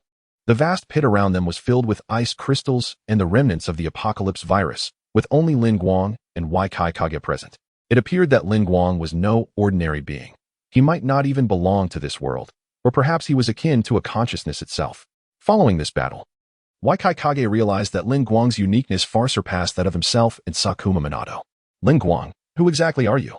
How could you defeat the world's consciousness, Dart? Waikai Kage questioned him. If Dart were still present, under his control, everything on this planet would ultimately become a crystallization of memories, including you, seated upon the throne. You have always feared being eliminated, thus opting for rebellion, seeking to possess Eve, namely Sakuma Minato. You believed that by piercing her in the depths of her Ponji, you could save her. Yet Dart represents the will to eliminate humanity, not permitting Sakuma Minato's demise. Even if her body perishes, he would ensure her revival. Her liberation could only come through the conclusion of her mission. Therefore, you decided to take a gamble, wagering that you could become the Demon King and bring forth calamity. Banking on my eventual appearance, correct? Lin Guang smiled and shook his head, choosing not to respond to Waikai Kage. Instead, he laid bare Waikai Kage's plans for resurrection. How did you come to know this? I have never uttered these words to anyone, including the one from whom I have seized the power of kings, all to prevent the plan from falling into the hands of Dart and consequently leading to its failure. These thoughts dwell deep within the heart of Yanshenya, unknown even to the one who resurrected him, Shindo Shuichiro. I merely deduced it. Naturally, Lin Guang would not reveal the truth to Yanshenya, instead claiming it to be his own conjecture. Lin Guang, you are truly formidable. In the face of the Guardian of Consciousness, I felt an aura of profound mystery. Yet in your presence, I am overwhelmed by a suffocating sensation. Through these words, Yanshenya realized that Lin Guang was indeed extraordinary, perhaps even more terrifying than the Guardian of Consciousness. I possess a method to liberate Sakura Manami and you, along with Sakura Manji, from this fate. Will you place your trust in me? Lin Guang earnestly proposed to Yanshenya. No, Lin Guang, while you are undeniably powerful, even having slain the Guardian of Consciousness, I cannot believe you can free us from this destiny. Consciousness is a will forged from humanity's obsolescence. Without it, the apocalypse virus has not vanished, indicating that our fate remains unchanged. I would rather trust in myself. Yanshenya acknowledged all that Lin Guang said. Yet he remained uncertain whether Lin Guang could indeed liberate Sakura Manami from this fate, and thus he was resolved to pursue his own agenda.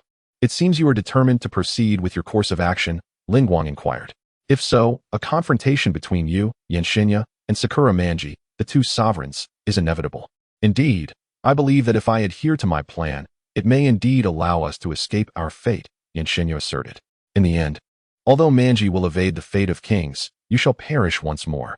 Lin Guang truly wished for Yanshenya's survival, even though he had devised the current plan. It was still for the sake of friendship. I simply wish to free Manami. With a sigh, Yanshenya's gaze turned cold once more. His resolve was unshakable. Do as you will, but I will not entrust Yuzuki Kiri to you. Upon hearing this, Lin Guang realized he could not reason with Yanshenya, and thus made his way toward Butterfly Shinobu. Lin Guang, you cannot leave. Yanshenya attempted to obstruct him. Sharingan, binding technique. Lin Guang activated the illusion technique in close proximity to Yanshenya, rendering him immobile for an extended period. Sister, your combat skills are truly formidable. Upon seeing Lin Guang and Butterfly Kanai arrive, Butterfly Shinobu greeted Butterfly Kanai first. Thanks to Lin Guang, I have been able to grasp such powerful combat techniques. Butterfly Kanai's words held truth. Lin Guang had refrained from using those few insight experience cards himself. Fortunately, the defeat of the Guardian of Consciousness yielded a platinum treasure chest and 10 golden ones. One could not say it merely recouped losses, but rather it was a significant gain. You didn't harm Yuzuki Kiri, did you? Lin Guang, noticing the bound Yuzuki Kiri, felt a pang of sympathy. During his battle with the Guardian of Consciousness, he had been unable to attend to this matter. Although currently, Sakamama Mana is controlling the body of Yuzuki Kiri. Any injuries incurred upon Mana's consciousness upon its return must be borne by Kiri. However, that is not the case. We have already regarded Kiri as a friend. So how could we treat her so rudely? Butterfly Shinobu declared, her hand resting on her chest, causing Lin Guang's eyes to glimmer with intrigue. Stop staring, Lin Guang. Focus on how to restore Kiri's consciousness instead. This woman is rather fierce. She just attacked me. If it weren't for Butterfly Shinobu rescuing me, I would have been in peril, Ji remarked, her heart still racing with fear. Let's take her back for now. Lin Guang sighed, feeling a bit troubled. He did not harbor any animosity towards Sakamama Mana, but rather felt a twinge of sympathy for her tragic fate. With a clap of his hands, a series of wooden doors materialized, and Lin Guang promptly transported Butterfly Shinobu, Kiri, and also Kyujimaki and Qin Ariso away. Chapter 198 Departure. Passing through the wooden door, Lin Guang and the others successfully returned to the alternate dimension. How marvelous! Exclaimed Kyujimaki, while the nearby Yuzuru Hakiki and Arisa nodded in agreement. The women, including Kochu Shinobu, were already quite familiar with Lin Guang's abilities and thus reacted with indifference. However, it was the first encounter for Kyujimaki, the revered Arisa, and Yuzuru Hakiki with such astonishing phenomena. Once you become accustomed to it, you shall encounter even more wondrous events, Lin Guang remarked to the revered Arisa, Kyujimaki, and Yuzuru Hakiki. Is that so? Being with Lin Guang not only provides a sense of security, but is also immensely entertaining, Kyujimaki replied, her innocence shining through. The sentiments expressed by her resonated with Kochu Shinobu and the others, as they found great satisfaction in simply being happy together with Lin Guang. Strange. Why hasn't the system prompted the conclusion of the event yet? After returning to the alternate dimension, Lin Guang noted the absence of the system's voice. Glancing at Yuzuru Hakiki, he pondered. It likely meant that the issue concerning Sakuma Mana remained unresolved, rendering the event not entirely concluded. With this thought, Lin Guang felt a weight of difficulty. If he were to follow the approach of Ukemi Shiraisu, he would have to wait for a decisive battle between him and Sakuma Kiyoshi. Lin Guang was reluctant to resolve the matter concerning Sakuma Mana in such a manner. Both Ukemi Shiraisu and Sakuma Kiyoshi were his friends, and a conflict between the two would inevitably result in casualties, placing Lin Guang in a challenging predicament. Moreover, Sakuma Kiyoshi's right hand was still vacant. Infusing it with the power of the king would impose a significant burden on his body. Furthermore, Lin Guang had yet to devise a suitable strategy for addressing the issue with Sakuma Mana, while Ukemi Shiraisu had already begun to take action. All these factors left Lin Guang feeling quite vexed. Managing this situation was indeed a hassle. Never mind. Let's first open the treasure chests. Perhaps they will inspire a solution. Ultimately, Lin Guang resolved to unlock the treasure chests, believing that the contents might provide him with some insight. After all, products from the system were guaranteed to be exceptional. Should he acquire a remarkably powerful treasure, it would certainly bring him joy. Kochu Shinobu, Mitsuri, Rose, and Lin Mei, please take good care of Yuzuru Hakiki, ensuring that the consciousness of Sakuma Mana within her does not cause any turmoil. Subsequently, Lin Guang instructed Kochu Shinobu and the others to look after Yuzuru Hakiki and added, Kyujimaki and Arisa may also stay here for the time being. Really? This all feels like a dream. I can hardly believe it, Kyujimaki expressed, a hint of disbelief in her voice. Of course, it is indeed true, Lin Guang replied with a gentle smile. Onii-san, my grandfather wants me to return and fulfill a political marriage, but the revered Arisa voiced her concerns. Haha, Arisa, you need not worry about the old man. Everything is still ongoing, and I will not allow you to engage in a political marriage, Lin Guang reassured her. That's wonderful. I certainly do not wish to become a mere pawn in a marriage alliance between factions and families. The revered Arisa exclaimed joyfully, having witnessed Lin Guang's strength. She naturally placed her trust in his words. After acquiring the power of the king, Ukemi Shiraisu could directly extract another's void as a weapon through his own void. The consciousness is stronger than the cursed god, yet it was still severed by Lin Guang. After arranging everyone, Lin Guang entered a room alone. He then entered the system space, preparing to open boxes, hoping for favorable outcomes this time. There was a platinum chest and 10 golden chests. He anticipated that these treasures would provide him with some advantages. In good spirits, Lin Guang dismissed the bronze chest, convinced that with so many golden chests in the presence of a platinum one, he would surely obtain something remarkable. System, display personal information, Lin Guang summoned. A line of blue text materialized before his eyes. Host, Lin Guang. Combat power, city destruction level. Abilities, freezing fruit, breath of ice, breath of water, mental control. Mind SI, flash, predator, spirit medium, kaleidoscope Sharingan, alternate space, force sleep, dream creation, curse purification, King S power, mutation, immunity to status ailments, Navy 6 styles, conqueror's hockey.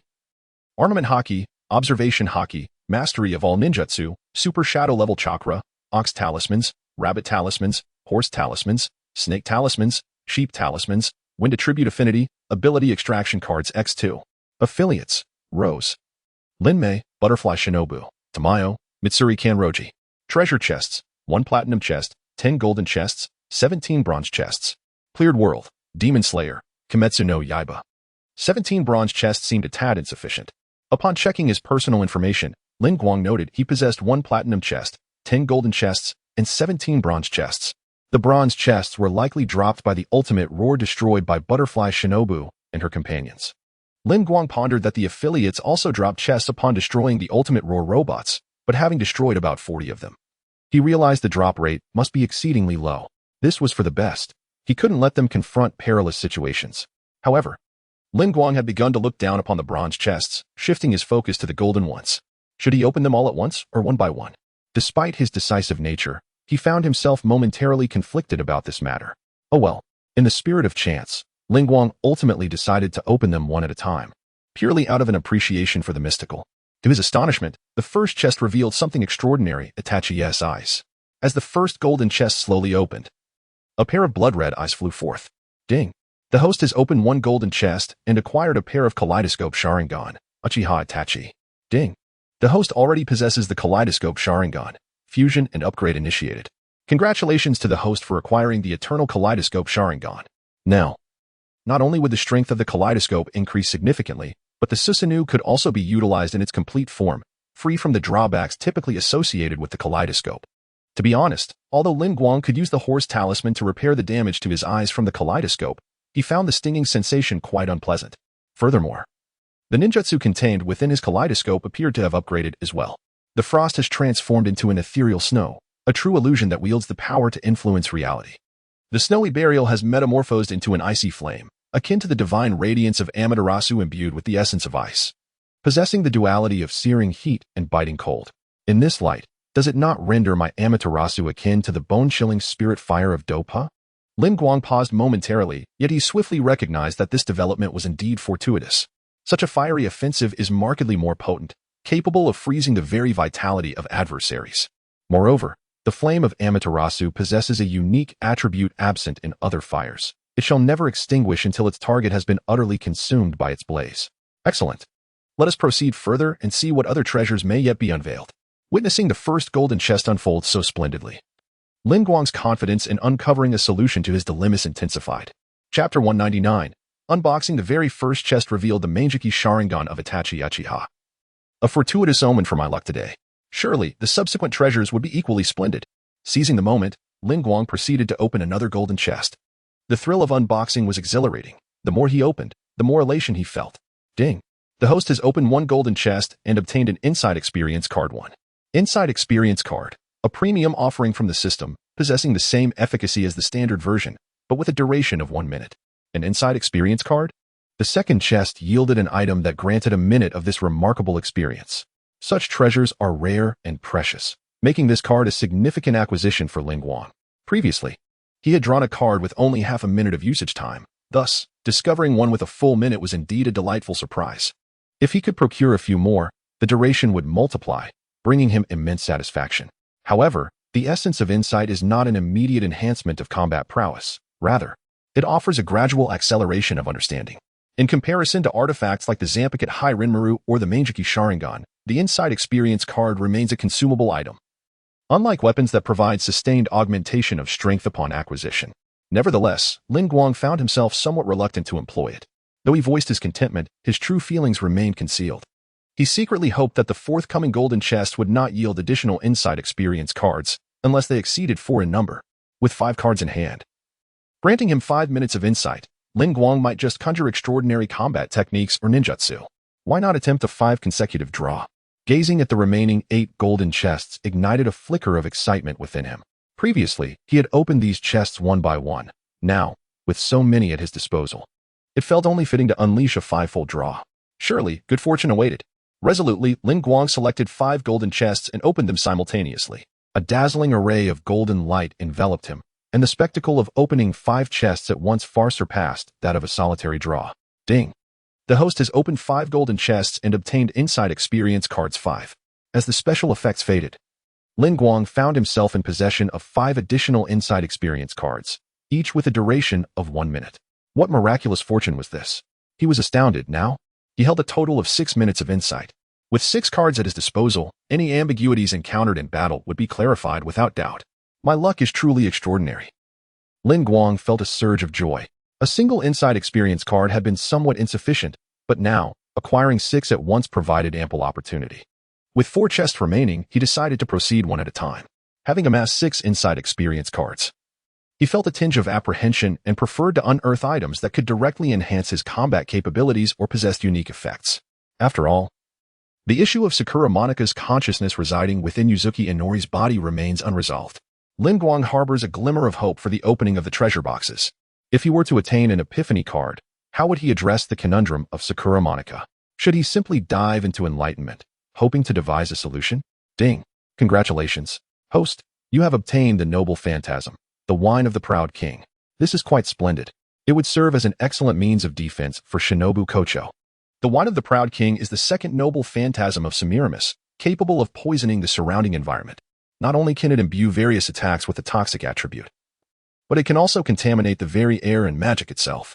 If this were to be summoned, poisoning the atmosphere and energy would likely ensnare the enemies, who, without prior knowledge, would suspect the air to be toxic. Lin Guang is rather pleased with this acquisition, although he personally does not favor such a noble phantasm. It can indeed be utilized by Shinobu Kocho. System, continue the openings. There are merely 2 boxes remaining, so I hope for no disappointment. Ding! The host has opened 1 golden treasure box and obtained a Pokemon, Pikachu X1. Pikachu can be obtained as well. Lin Guang feels a surge of admiration for the system. Indeed, this system can yield anything. There is nothing it cannot produce, only things you cannot imagine. Lin Guang gazes at the Pikachu that stands at his feet, and he finds himself at a loss for words. It seems he can only keep it as a pet for now. Evolution requires a Thunderstone or access to the Pokemon world, but this will suffice for the time being. To Lin Guang, this Pikachu appears rather diminutive, standing at a mere 0.35 meters. Its tail is nearly the same length as its body. Pikachu, Thunderbolt. Lin Guang scrutinizes the Pikachu for a moment, playfully prompting it to unleash its ability. Pika Pika. The Pikachu exerts itself, managing to produce a spark at the tip of its tail, resembling the arc of a lighter igniting. Ah, this. Lin Guang rubs his forehead, as the Pikachu blinks its large eyes innocently at him. Truly, you have bested me. Perhaps due to its juvenile state, Lin Guang can only nurture it for now, as he does not possess a Pokeball to contain Pikachu. Only 1 treasure box remains. Unbeknownst to him, he is on the verge of exhausting the 10 golden treasure boxes. However, despite acquiring such splendid items, none have proven beneficial in addressing the predicament surrounding Yuzuki Inori. Lin Guang can only place his hopes in the last golden treasure box. If this one proves fruitless as well, he will proceed to open the platinum and bronze boxes. He refuses to be thwarted by such a dilemma. System, open the final golden treasure box. Lin Guang declares. Following the familiar effects, the last golden treasure box is opened. Ding! The host has opened 1 golden treasure box and obtained the bloodline of the Seraphim, the bloodline of the winged angel, originating from a fantastical realm. The winged angel bloodline represents the most rudimentary and ubiquitous lineage among angels. Traces of these 2 winged beings can be found across multiple worlds, endowed with the abilities to heal and inspire their allies. Their sacred light is a force that instills dread in darkness and demons alike. Ah, quite splendid indeed. After opening dozens of silver chests and nearly 10 golden ones, I managed to procure 2 powers of bloodline. What a fortunate discovery. Whoever possesses this angelic bloodline becomes akin to a human buff, undeniably advantageous. It seems I should find an opportune moment to bestow this angelic bloodline upon Zhu Shi, ensuring its optimal utilization. This angelic lineage is perfectly suited for Zhu Shi. Thus, the golden chest opening segment has come to a close, though regrettably, I was unable to uncover a solution to the issue of the presence of Sakura Monkai's consciousness within Yuzuki Kiki. However, it appears there may still be a viable method. Lin Guang's eyes brightened as he recalled a contract he had previously drawn. Although this time he did not acquire anything akin to that previous contract, he conceived a potential resolution to the matter at hand. Chapter 200, Conclusion. Only 1 platinum treasure chest remains. Should it be opened or left untouched? After much contemplation, Lin Guang ultimately resolved to leave it unopened for the time being. He wished to first test the method that had just occurred to him. If it proved effective, he could reserve the chest as a contingency. With his mind made up, Lin Guang stowed away the platinum chest and set off to seek out Yuzuki. I wonder how little Ki is faring now. Upon arriving at Zhu Ye's room, Lin Guang found that Yuzuki was under her attentive care, with me watching over her. She is certainly well, Zhu Ye remarked. Lin Guang took a moment to observe Yuzuki, who appeared fatigued merely due to the struggle between two consciousnesses vying for control of her body. Aside from that, she seemed to be managing well. Thank you for your hard work, Zhu Ye, Lin Guang said with a smile. You acknowledge my efforts, but is there no reward? Zhu Ye teased, playfully winking at Lin Guang. The time spent together had imbued her personality with newfound vivacity, even allowing her to engage in light-hearted banter with him. Of course, there is. I recently acquired something splendid that would suit you perfectly. Once I prepare it, I shall present it to you. Lin Guang had initially intended to surprise Zhu Ye, but her current demeanor compelled him to reveal his plan. At worst, he could prepare 2 delightful surprises, but he would ensure that everyone received their share. You promised. So I shall eagerly await your surprise, Zhu Ye replied, sensing that Yuzuki was beginning to awaken. With that, she graciously left space for Lin Guang and Yuzuki. You're awake. How do you feel? Are you uncomfortable? Lin Guang inquired with genuine concern for Yuzuki.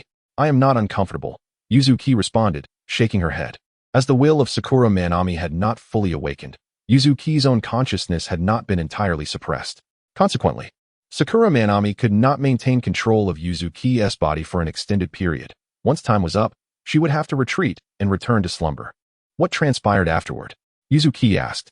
Her assertion of not feeling discomfort was meant to alleviate Lin Guang's worries, for in truth, the struggle for control between Sakura Manami and herself had been agonizing. Sakura Manami seized control of your body, intending to take you away. Fortunately, Butterfly Shinobu and Rose, along with Lin Mei and others, managed to restrain your body, preventing Sakura Manami from causing chaos, Lin Guang explained. Subsequently recounting his battle with the Gravekeeper of Consciousness and his ensuing conversation with Tsutsumi Gaia. I'm so sorry. This is all my fault, Yuzuki said sorrowfully, tears welling in her eyes. Though Tsutsumi Gaia had acted in service of Sakura Manami, both had been pierced together. Once again, her presence had led to Zhu Ye and the others being attacked by Sakura Manami. Yuzuki felt immense guilt, recognizing that Lin Guang and the women had aided her so much, yet she had not only failed to repay their kindness, but had also brought them considerable trouble. It is all right, you are not to blame. Even if you had not been created, others like you would have inevitably acted in a similar manner. This is merely the conspiracy of Jingtang Shuichiro and the Guardian of the Divine Consciousness. They intend to use you to resurrect Sakuma Mana. However, there is no need for concern, for as long as I am here, I shall safeguard you for a lifetime. Lin Guang gently reassured the softly weeping Yuzuki Inori. Thank you, Lin Guang. I feel truly fortunate to have met you, Yuzuki Inori said, wiping her tears and smiling at Lin Guang. Seizing the opportune moment, Lin Guang inquired, Little Inori, do you think I treat you well? It is you, Lin Guang, who has allowed me to witness the beauty and sorrow of this world. Thus, Yuzuki Inori opened her heart, expressing that without Lin Guang, she might have been exploited as a mere tool for the resurrection of Sakuma Mana, leading to her demise. Throughout the events they had endured together, Yuzuki Inori felt immense gratitude towards Lin Guang. Understanding her sentiments, Lin Guang interrupted her, saying, Little Inori, I must confess. I am not of this world. Would that trouble you? He then revealed to her that he was destined to depart for another realm. It matters not. Wherever you go, I shall follow, Yuzuki Inori replied, showing no concern for Lin Guang's identity, her only desire being to stay by his side, which would suffice to bring her contentment. Ding. Yuzuki Inori has requested to become a subordinate. Does the host consent? The system displayed Yuzuki Inori's request to become a subordinate. Is it truly possible to apply for subordination without a contract? Lin Guang pondered, surprised by this alternative approach. The host need only respond with a yes or no. System, we are old friends. You should know my thoughts by now, Lin Guang retorted in exasperation. It seems the host has declined, the system remarked, maintaining its emotionless demeanor. Wait, I agree. Please don't cause any trouble. Lin Guang hastily consented. Congratulations to the host for acquiring a new subordinate. A message floated before Lin Guang's eyes.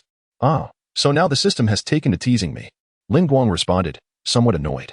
At the moment Yuzuki Inori became Lin Guang's subordinate, Butterfly Shinobu and the others sensed that they had gained yet another sister. It appears we have added another sister. Butterfly Shinobu remarked. Our joy has multiplied, Kanroji Mitsuri added. Indeed, Tamayo chimed in.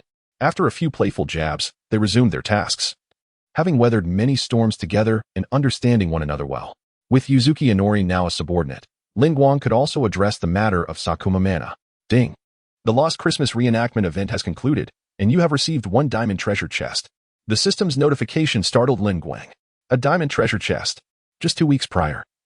He had been reluctant to open even a golden treasure chest. Now, not only had he acquired a platinum chest, but also a diamond one. Was this what they called a stroke of good fortune? Were it not for the fear of being deemed mad by others? Lin Guang might have been unable to suppress a hearty laugh. Please do not rejoice too soon. The system's notification sound left Lin Guang utterly perplexed. Could it be that there were still tasks left unaccomplished? Lin Guang inquired. The system chimed again. World experience concluded. 1 world treasure chest obtained. Wiping the sweat from his brow, Lin Guang realized that it was merely a treasure chest at stake.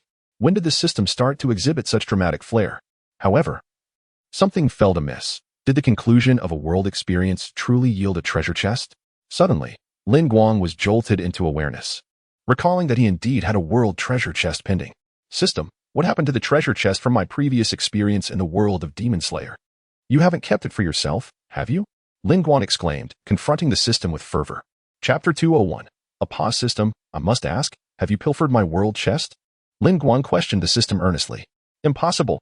Absolutely not. How could the system ever covet the host's belongings? The system retorted hastily. Then why is one of my world chests missing? Does clearing the Demon Slayer world not reward a world chest? Lin Guang pressed on. Host, please be aware that you may remain in the Guilty Crown world for 7 more days. After delivering this statement, the system fell silent. Lin Guang was taken aback. The system had merely left him with those words before retreating. Something was amiss. Why else would the system divert the conversation by mentioning his remaining time in this world? System? System, come out. I know you are secretly amused. Yet, no matter how loudly Lin Guang called, the system did not reappear. Lin Guang, have you encountered something? Yuzuki, unable to see the system, innocently inquired as she noticed Lin Guang's transition from joy to anger. It's nothing, truly. No one has wronged me. So why would I be upset? Lin Guang cleared his throat, pondering to himself, the system is nothing but a fool. Little Chi, let us step outside. It would be delightful for you to play with Butterfly Shinobu and the others, enhancing your bond, Lin Guang suggested. By the way, the Pikachu that emerged from the golden chest had wandered off, and Lin Guang sensed it was just outside. All right, Yuzuki, ever obedient, complied with Lin Guang's request. Isn't this little fellow entertaining? Lin Guang chuckled upon seeing Butterfly Shinobu and the others joyfully playing with Pikachu. To be fair, the juvenile Pikachu was undeniably adorable. Strangely, the Pikachu Lin Guang had summoned appeared slightly plumper than usual, quite chubby. Lin Guang wondered if the creature's weight might affect its health. If so, he would certainly assist the little one in shedding some pounds. Lin Guang, what is this adorable creature? Tamayo gently tugged at Pikachu's lightning tail, laughing. Perhaps feeling its dignity was at stake, Pikachu emitted a spark from its tail, still only as potent as a lighter. Haha. This little one knows how to express its displeasure. Everyone burst into laughter at Pikachu's antics. Butterfly Shinobu observed the carefree Lin Guang and the slightly bashful Yuzuki, smiling as she pondered her thoughts. With Lin Guang, the pillar of the family, joining them, the atmosphere grew even more harmonious. However, the pleasant moment was fleeting. Before long, Butterfly Shinobu seized Yuzuki, cheerfully declaring, "Welcome, little Chi, to our group." "Thank you," Yuzuki replied softly. After extending a warm welcome to Yuzuki, Butterfly Shinobu promptly set her sights on Lin Guang. "You rascal." Lin Guang chuckled helplessly, yet he bore no ill will. After all, Butterfly Shinobu had treated him the same way when Tamayo sought him out. The actions of Butterfly Ninja caused Lin Guang to reflect on how swiftly time passes. Before he realized it, he had completed the world of Guilty Crown. Indeed, time flies, and he wished that everyone could remain together in this moment. Lin Guang mused aloud. At that moment, Jiao Tiaoji approached Lin Guang and inquired, "May I ask you some questions, if you have a moment?" Lin Guang glanced at Butterfly Ninja and the others, sensing her seeking consent. "All right, go ahead," he replied, having lived alongside Lin Guang for so long. Butterfly Ninja understood his intentions and waved her hand dismissively. Lin Guang smiled faintly. Although Butterfly Ninja could be a bit mischievous at times, she was, in essence, a woman of remarkable attention to detail and high emotional intelligence. She possessed the ability to maintain her dignity in front of others, which made Lin Guang feel quite at ease in her company. "I'll take care of this first," he said, snapping his fingers. As the space shifted, Lin Guang and Jiao Tiaoji found themselves alone in a room. "Is this also the power of the void?" Jiao Tiaoji inquired, having never witnessed anything quite like it. Perhaps Lin Guang's ability bore some resemblance to the void gate of divine consciousness, yet there were significant differences. The latter relied on the powers of the world to wield such abilities, while Lin Guang could utilize his own innate strength. However, one could not deny the potency of divine consciousness. Otherwise, Lin Guang would not have been at a loss before acquiring the Zanpakuto, Higher Enru. "This is not the power of the void. It is my own strength," Lin Guang proclaimed, exuding an aura of dominance that inspired admiration in Jiao. "Lin Guang is truly extraordinary, possessing a power that seems almost otherworldly," she remarked in awe. Lin Guang detected an underlying message in her words and asked, "Do you have more questions? You're not from this world, are you? Your power is entirely different from that of Ji, making you seem like a deity in comparison." Jiao observed. This caught Lin Guang off guard. He hadn't anticipated her perceptiveness. Life ahead will be peaceful, and there will be no emergence of superhuman power holders. So you need not worry about such matters anymore. Lin Guang chose not to directly respond to Jiao's inquiry, instead shifting the topic. "Do you wish to remain oblivious? I can surmise it myself. Butterfly Ninja and the others are not like me, having witnessed their battles." Jiao knew how they fought. Without resorting to the void, Butterfly Ninja could contend with flesh and automated mechs. Such strength far surpassed that of Jiao, who wielded the void. "Do not dwell on these matters. I am still Lin Guang from Tianwanghao Academy, and you are still Jiao. Just remember that," he concluded, escorting her to a safe location before turning to leave. "Oh dear, the great Lin Guang, how is it that only one of you emerged from inside?" Upon his exit, Lin Guang was met with Butterfly Ninja's playful teasing. Kanroji Mitsuri and Sayuri Kaneo, upon hearing the words of Shinobu Kocho, could not help but stifle their laughter. Lin Guang, perplexed, inquired about Arisa's absence, wondering why she was not present to engage in conversation with them. He chose to overlook Shinobu's playful remarks. Shinobu then mentioned that the shrine maiden Arisa had become aware of their relationship and seemed to be quite upset. Although Lin Guang felt a twinge of embarrassment, he responded that it might be for the best. After realizing there were still matters left unfinished, he instructed Shinobu to escort Arisa and the school's ceremonial offerings the following day. Subsequently, Lin Guang departed the alternate space, accompanied solely by Kaname. Chapter 202. Conclusion. Lin Guang activated his abilities, and with a snap of his fingers, he departed the alternate space with Yuzuki Kiri. The alternate space was entirely under Lin Guang's control, and with its frequent use, it bore a resemblance to Uchiha Obito's Kamui dimension. Upon their emergence, the duo beheld a city still enveloped in crystalline structures, remnants of the apocalypse virus. As the sun rose, its rays illuminated these crystals, casting a dazzling brilliance. From Lin Guang and Yuzuki Kiri's perspective, the scene was not menacing. After all, Yuzuki Kiri was impervious to the virus, and so was Lin Guang. Yet, to the ordinary populace, these crystals were terrifying, a harbinger of death should one fall victim to the virus without timely intervention. Thus, the common folk could hardly perceive the beauty in these crystals. Instead, they sought to avoid them at all costs. What lay before them was a beautiful ruin. Lin Guang sighed. No matter how lovely the ruins may be, they remain mere remnants. If only this city could return to its state before the outbreak of the apocalypse virus, surely everyone would live joyfully. Scattered individuals could still be seen venturing out, primarily compelled by the dire need to procure dwindling supplies. In the wake of such calamity, every resource was in short supply. Lin Guang's sentiments were not born from mere sentimentality. It was the innate discomfort one feels upon witnessing the suffering brought about by disaster. Although the system indicated that the lost Christmas event had concluded, Lin Guang harbored doubts. The issue concerning Sakura Mamiya remained unresolved, and the apocalypse virus still lingered in this world. While the guardian of the tomb had been vanquished by Lin Guang, the viruses would gradually become inactive, perhaps leading the system to conclude that Lin Guang had successfully cleared this realm. With only 7 days remaining in this world, Lin Guang was reluctant to depart with Yuzuki Kiri, who could potentially be subdued by Sakura Mamiya at any moment. Thus, it was imperative for him to resolve the issue with Sakura Mamiya swiftly. His decision to bring Yuzuki Kiri along was driven by this urgency. "What are we to do now, Lin Guang?" Yuzuki Kiri inquired. Though she had been brought out, she was still unaware of Lin Guang's intentions. Surely, they had not come merely to observe these crystals. Lin Guang cast his gaze towards the conical structure across the sea, smiled, and said to Yuzuki Kiri, "Let us pay a visit to Ayakashi once more." Though she was oblivious to Lin Guang's reasons, she nodded gently. If Lin Guang wished to see Ayakashi, there must be a rationale behind it. Lin Guang then crouched down, extending a finger into the sea, softly uttering, "Ice Age." Crack, crack, crack. White ice crystals emanated from the tip of his finger, swiftly enveloping the entire sea in a glacial embrace. Lin Guang's city-level power was no exaggeration, should he desire. He could freeze all of Tokyo. Regarding the previous battle, he had withheld some of his strength, partly due to the immense energy expenditure and the necessity to maintain control, ensuring he did not obliterate the city in the process. Furthermore, Lin Guang understood that the occurrences in this world were likely known to the Sentinel of the Mind. When he initially traversed into this realm, he felt an unsettling sense of being observed. If he were to exert his full power and the Sentinel chose to evade direct confrontation, opting instead for subtle manipulation, Lin Guang would find himself utterly powerless. Not only would he be unable to conquer this world, but he wouldn't even be able to lay a finger on the Sentinel. Hence, Lin Guang consistently exhibited a combat prowess slightly superior to that of his adversaries, which served to lull the Sentinel into complacency. Subsequently, during an intense clash with the Sentinel, Lin Guang conjured a Susanoo, causing a significant portion of the ground to collapse.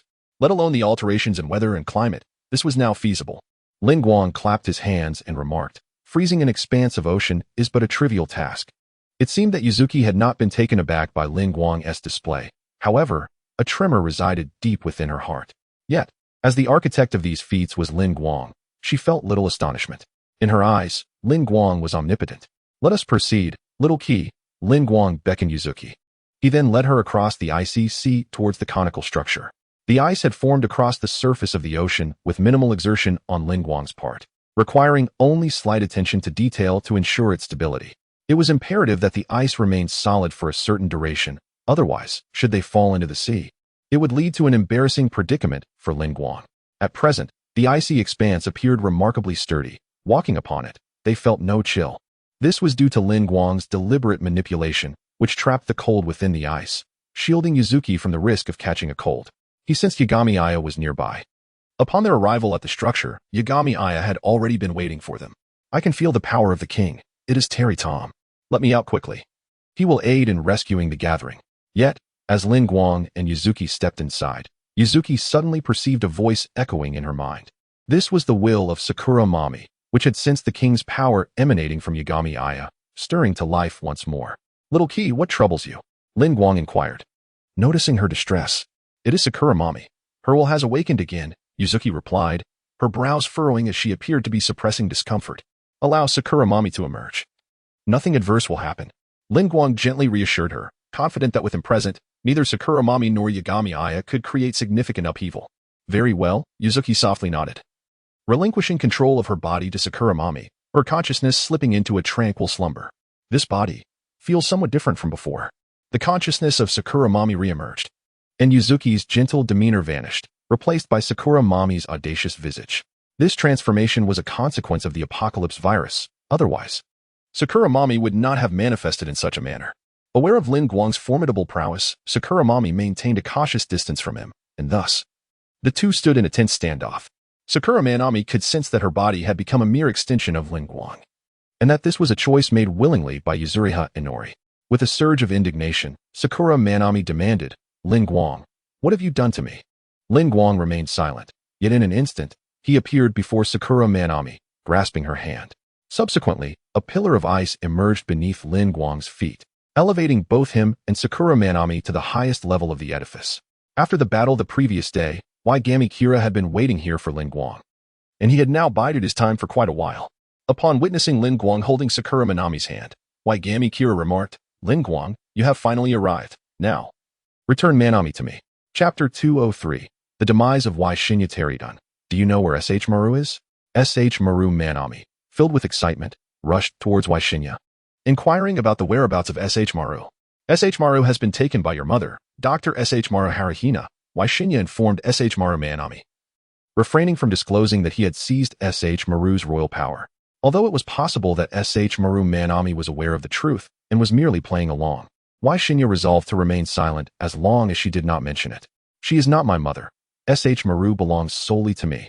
S.H. Maru Manami expressed her discontent, firmly believing that S.H. Maru could only belong to her. Observing S.H. Maru Manami's escalating hysteria, Wai Shinya pondered how to console her. Suddenly, Lin Guang interjected, "Enough of the idle chatter. We must attend to serious matters now." Upon hearing this, Wai Shinya's expression grew grave as he inquired, "Lin Guang, have you conceived a solution to the apocalyptic virus?" This statement carried a double entendre as the current turmoil, including S.H. Maru Manami's rampage and Wai Shinya's royal power, had all arisen due to the emergence of the apocalyptic virus. If Lin Guang could indeed resolve this virus, it would liberate both Wai Shinya and S.H. Maru Manami. Indeed, Lin Guang affirmed, recognizing Wai Shinya as a crucial player in the ensuing events, and thus intended to enlighten him. "Then let us proceed. If it pertains to S.H. Maru, I wonder how long it will take to devise a solution." Shinya remarked, acknowledging his own growth. Otherwise, Manami would not have chosen him as Adam, would she? Lin Guang, having uttered this somewhat ambiguous statement, commenced his actions. He extended his right hand, upon which the royal seal illuminated, mirroring the glow of Shinya's royal seal. Is he intending to determine our victor? Shinya mused. In his grand design, he envisioned a duel with S.H. Maru, ultimately losing to him. Allowing S.H. Maru to witness the world that divine consciousness aspired to create, and compelling S.H. Maru to resolve it himself. However, perceiving Lin Guang through the lens of S.H. Maru was evidently a misjudgment. As Shinya anticipated a renewed confrontation, a radiant burst emanated from Lin Guang's right hand. Concurrently, Lin Guang's conqueror's haki surged forth, scattering across the crystalline expanse of neon, transforming into strands of energy. These strands seemed to be drawn by an unseen force, converging towards Lin Guang's position.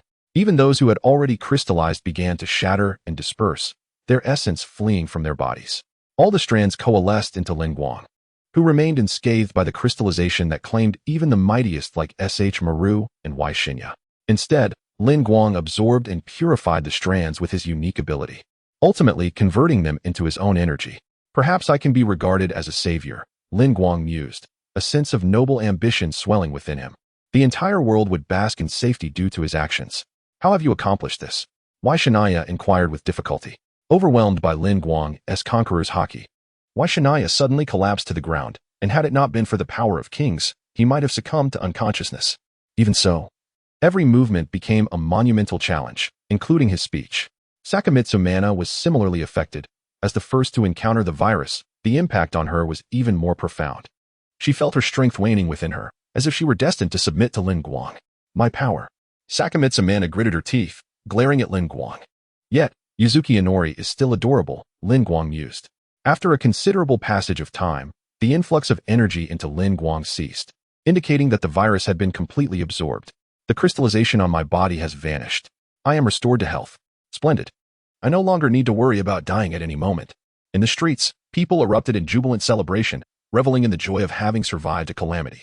However, there were drawbacks. The disappearance of the genetic crystals led to a catastrophic loss of structural integrity, causing numerous facilities and buildings to teeter on the brink of collapse. Yet, these structures were originally erected to combat the virus, and now that the threat had dissipated, they had become mere remnants of their former purpose. Let them falter. Lin Guang, you have become the savior of this world. Shinya clearly recognized the gravity of the situation. After the ordeal, Lin Guang turned his gaze towards the kneeling Shinya and the faltering Sakamitsu Mana, aware that his task was not yet complete. Just as Sakamitsu Mana was about to topple, Lin Guang caught her, saying, You are undoubtedly the most aware of the laws of nature. In the struggle for survival, the weak are preyed upon by the strong. Sakamitsu Mana murmured softly, still holding onto a shred of defiance, reluctant to acknowledge Lin Guang.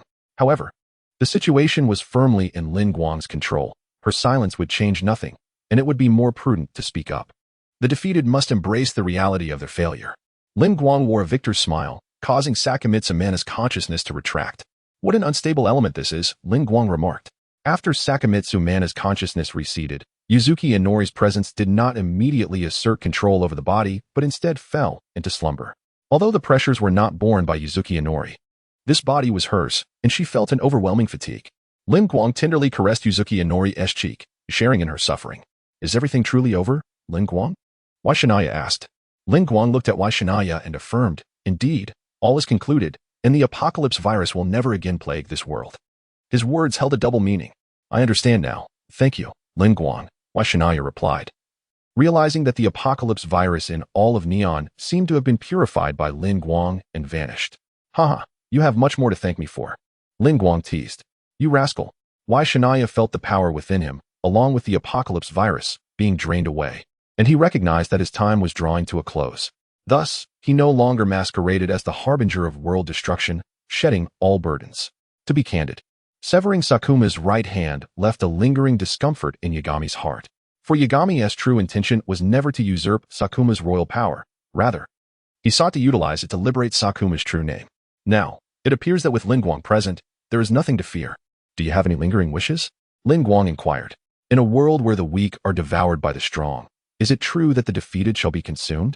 Yagami echoed Sakuma's final words, before turning to Lin Guang and saying, I entrust little Chi to your care from now on.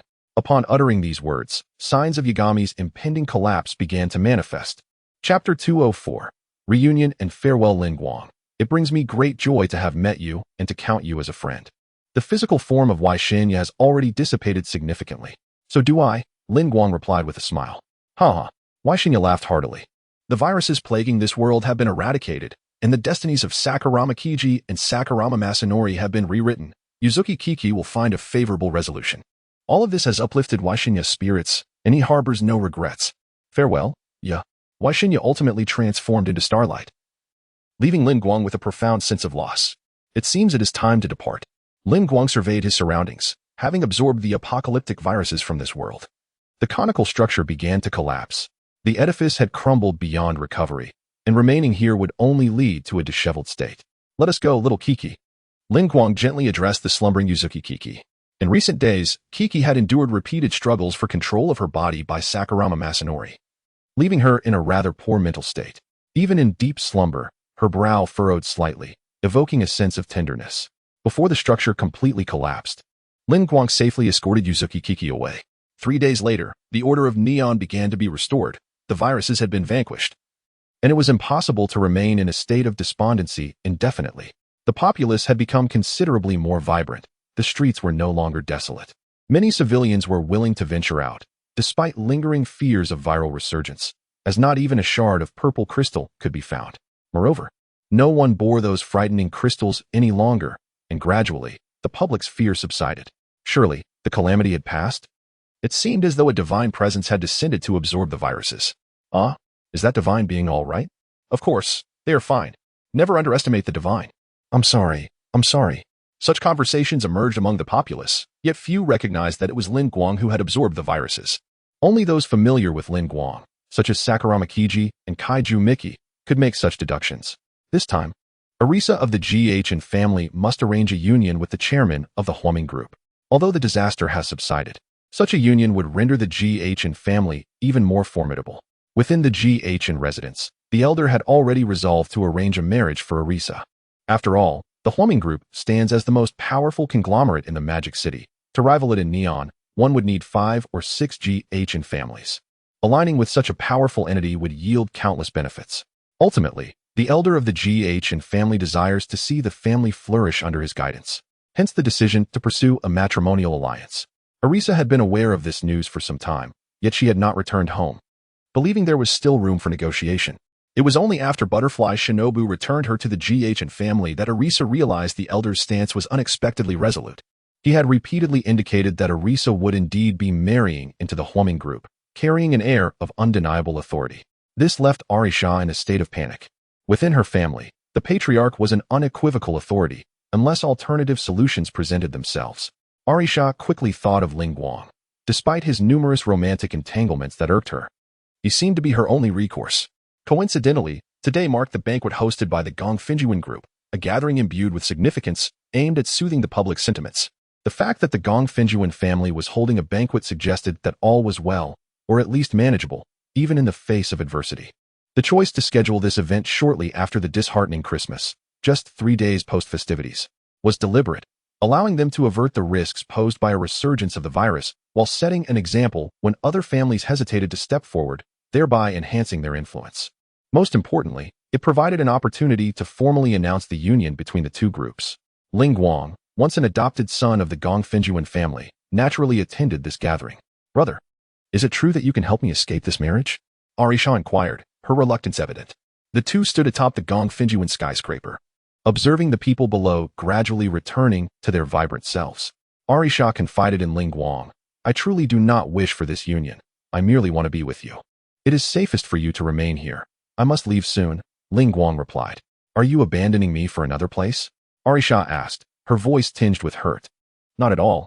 I must venture into another realm, one vast and perilous, Lin Guang said, squinting as he contemplated the unknown world ahead, its peace, its potential for conflict.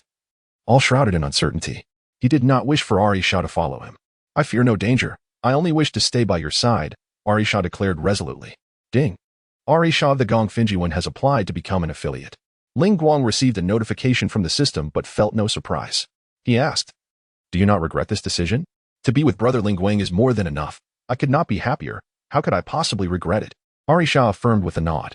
Very well. From this moment forward, you shall accompany me, and I will devote myself to ensuring your safety for a lifetime, Lin Guang declared, accepting Arisha as his affiliate. For her, having Lin Guang was sufficient. As for the patriarch's marital banquet, by the time it occurred, they would be in another world altogether, rendering them elusive. On the 7th day, Lin Guang reunited with Sakura and the others. Sakura's severed right arm had been replaced with a mechanical one, functioning as seamlessly as his previous limb. Thank you sincerely, Lin Guang, Sakura expressed, having been spared from the final ordeal. As Lin Guang had divulged the intentions of the ominous Kamikami, I do not blame him. Had I been in his position, I would have made the same choice. Sakurami Chika harbors no resentment towards Kamigamiya. Now that the truth has been unveiled, he feels a deep sense of gratitude. It is fortunate you can perceive it this way. Lin Guang chuckled. I say, you two are still whispering sweet nothings over there. Come on, take a seat. The voice of Sotai from the Seoul Pavilion echoed, causing Lin Guang and Sakurami Chika to share a knowing smile. At the conclusion of their gathering, Kyutamatsuri approached Lin Guang and inquired, what you mentioned about traveling the world, does it mean you intend to leave? Lin Guang remained silent, and Kyutamatsuri understood that this taciturnity implied affirmation, thus pressing on. Will you return? Perhaps I shall. Lin Guang offered a vague reply. Yet, deep down, Kyutamatsuri comprehended that Lin Guang might never return. Subsequently, Kyutamatsuri smiled gently, and they reminisced about the past. You were truly valiant when you became the leader, she remarked. Haha, it was all for the sake of our classmates. Eventually, after bidding farewell to Kyutamatsuri, Lin Guang prepared to embark on his next journey. Onward to the next world, he declared, casting a final glance at the realm he had inhabited for over a decade. Ding! The world of Guilty Crown has concluded, and the time-space portal is now opening. A familiar sensation akin to a blunt force struck him, and Lin Guang succumbed to unconsciousness once more. Chapter 205. The ups and downs. This system is truly unreliable, Lin Guang lamented, contemplating the possibility that if the system were to strike him again, he might very well confront it head-on. Alas, previously he had found occasional use of ninjutsu rather gratifying, yet now he was relegated to solely employing these techniques. Upon entering the world of Naruto, aside from chakra and ninjutsu, all of his other abilities had been sealed. The only way to unlock them was through an elevation of status. Even Lin Guang's renowned power, the ability of the ice fruit, was rendered unusable, something he had not anticipated. Would he truly need to ascend step by step to become Hokage? Nevertheless, the power of the Sage of Six Paths was undeniably alluring. He could not help but think of the Rinnegan and the sought-after truth-seeking orbs, one symbolizing the yang power of the sage and the other representing its yin counterpart. Within the Naruto universe, the powers of the Sage of Six Paths were considered the most formidable. However, Lin Guang was a man endowed with a system. Thus, he assumed that the time to attain the sage's power would not be overly prolonged. System, if you require me to elevate my status to unlock my powers, it would be prudent to have me born into a prominent family. As a solitary figure, how can I ascend? Lin Guang's identity was that of a descendant of a ninja who perished during the Nine Tails Rampage, not a scion of any distinguished clan, merely an ordinary person. This predicament rendered it exceedingly difficult for Lin Guang to harness the power of the Sharingan before he could elevate his status and strengthen his own abilities. After all, Konoha harbored the infamous eye stealer, Shimura Danzo. Lin Guang did not wish to find himself one day having his eyes forcibly taken by Danzo, after all. Uchiha Shisui had met his demise at the hands of this very man. Host, that statement is misguided. Was not Minato Namikaze also a common ninja? He ascended to the position of Hokage. You must have faith in yourself. The system's words left Lin Guang momentarily speechless. Minato's master was Jiraiya, one of the legendary three, and his teacher was the third Hokage. His wife was related to the Uzumaki clan, which was distantly connected to the Senju clan. It was this intricate web of relationships that propelled Minato to greatness. Lin Guang had no need to doubt his own talent, but what connections did he possess? The most likely avenue for establishing connections was with the third Hokage, who was still vigorous in his old age. Lin Guang must ensure that the third Hokage noticed and valued him. As for the legendary three, Jiraiya would likely focus on Naruto. Orochimaru posed too great a risk, and Tsunade was also a commendable option. As for the Umbu, Lin Guang had little desire to engage. That was Danzo's domain, and joining would be perilously risky.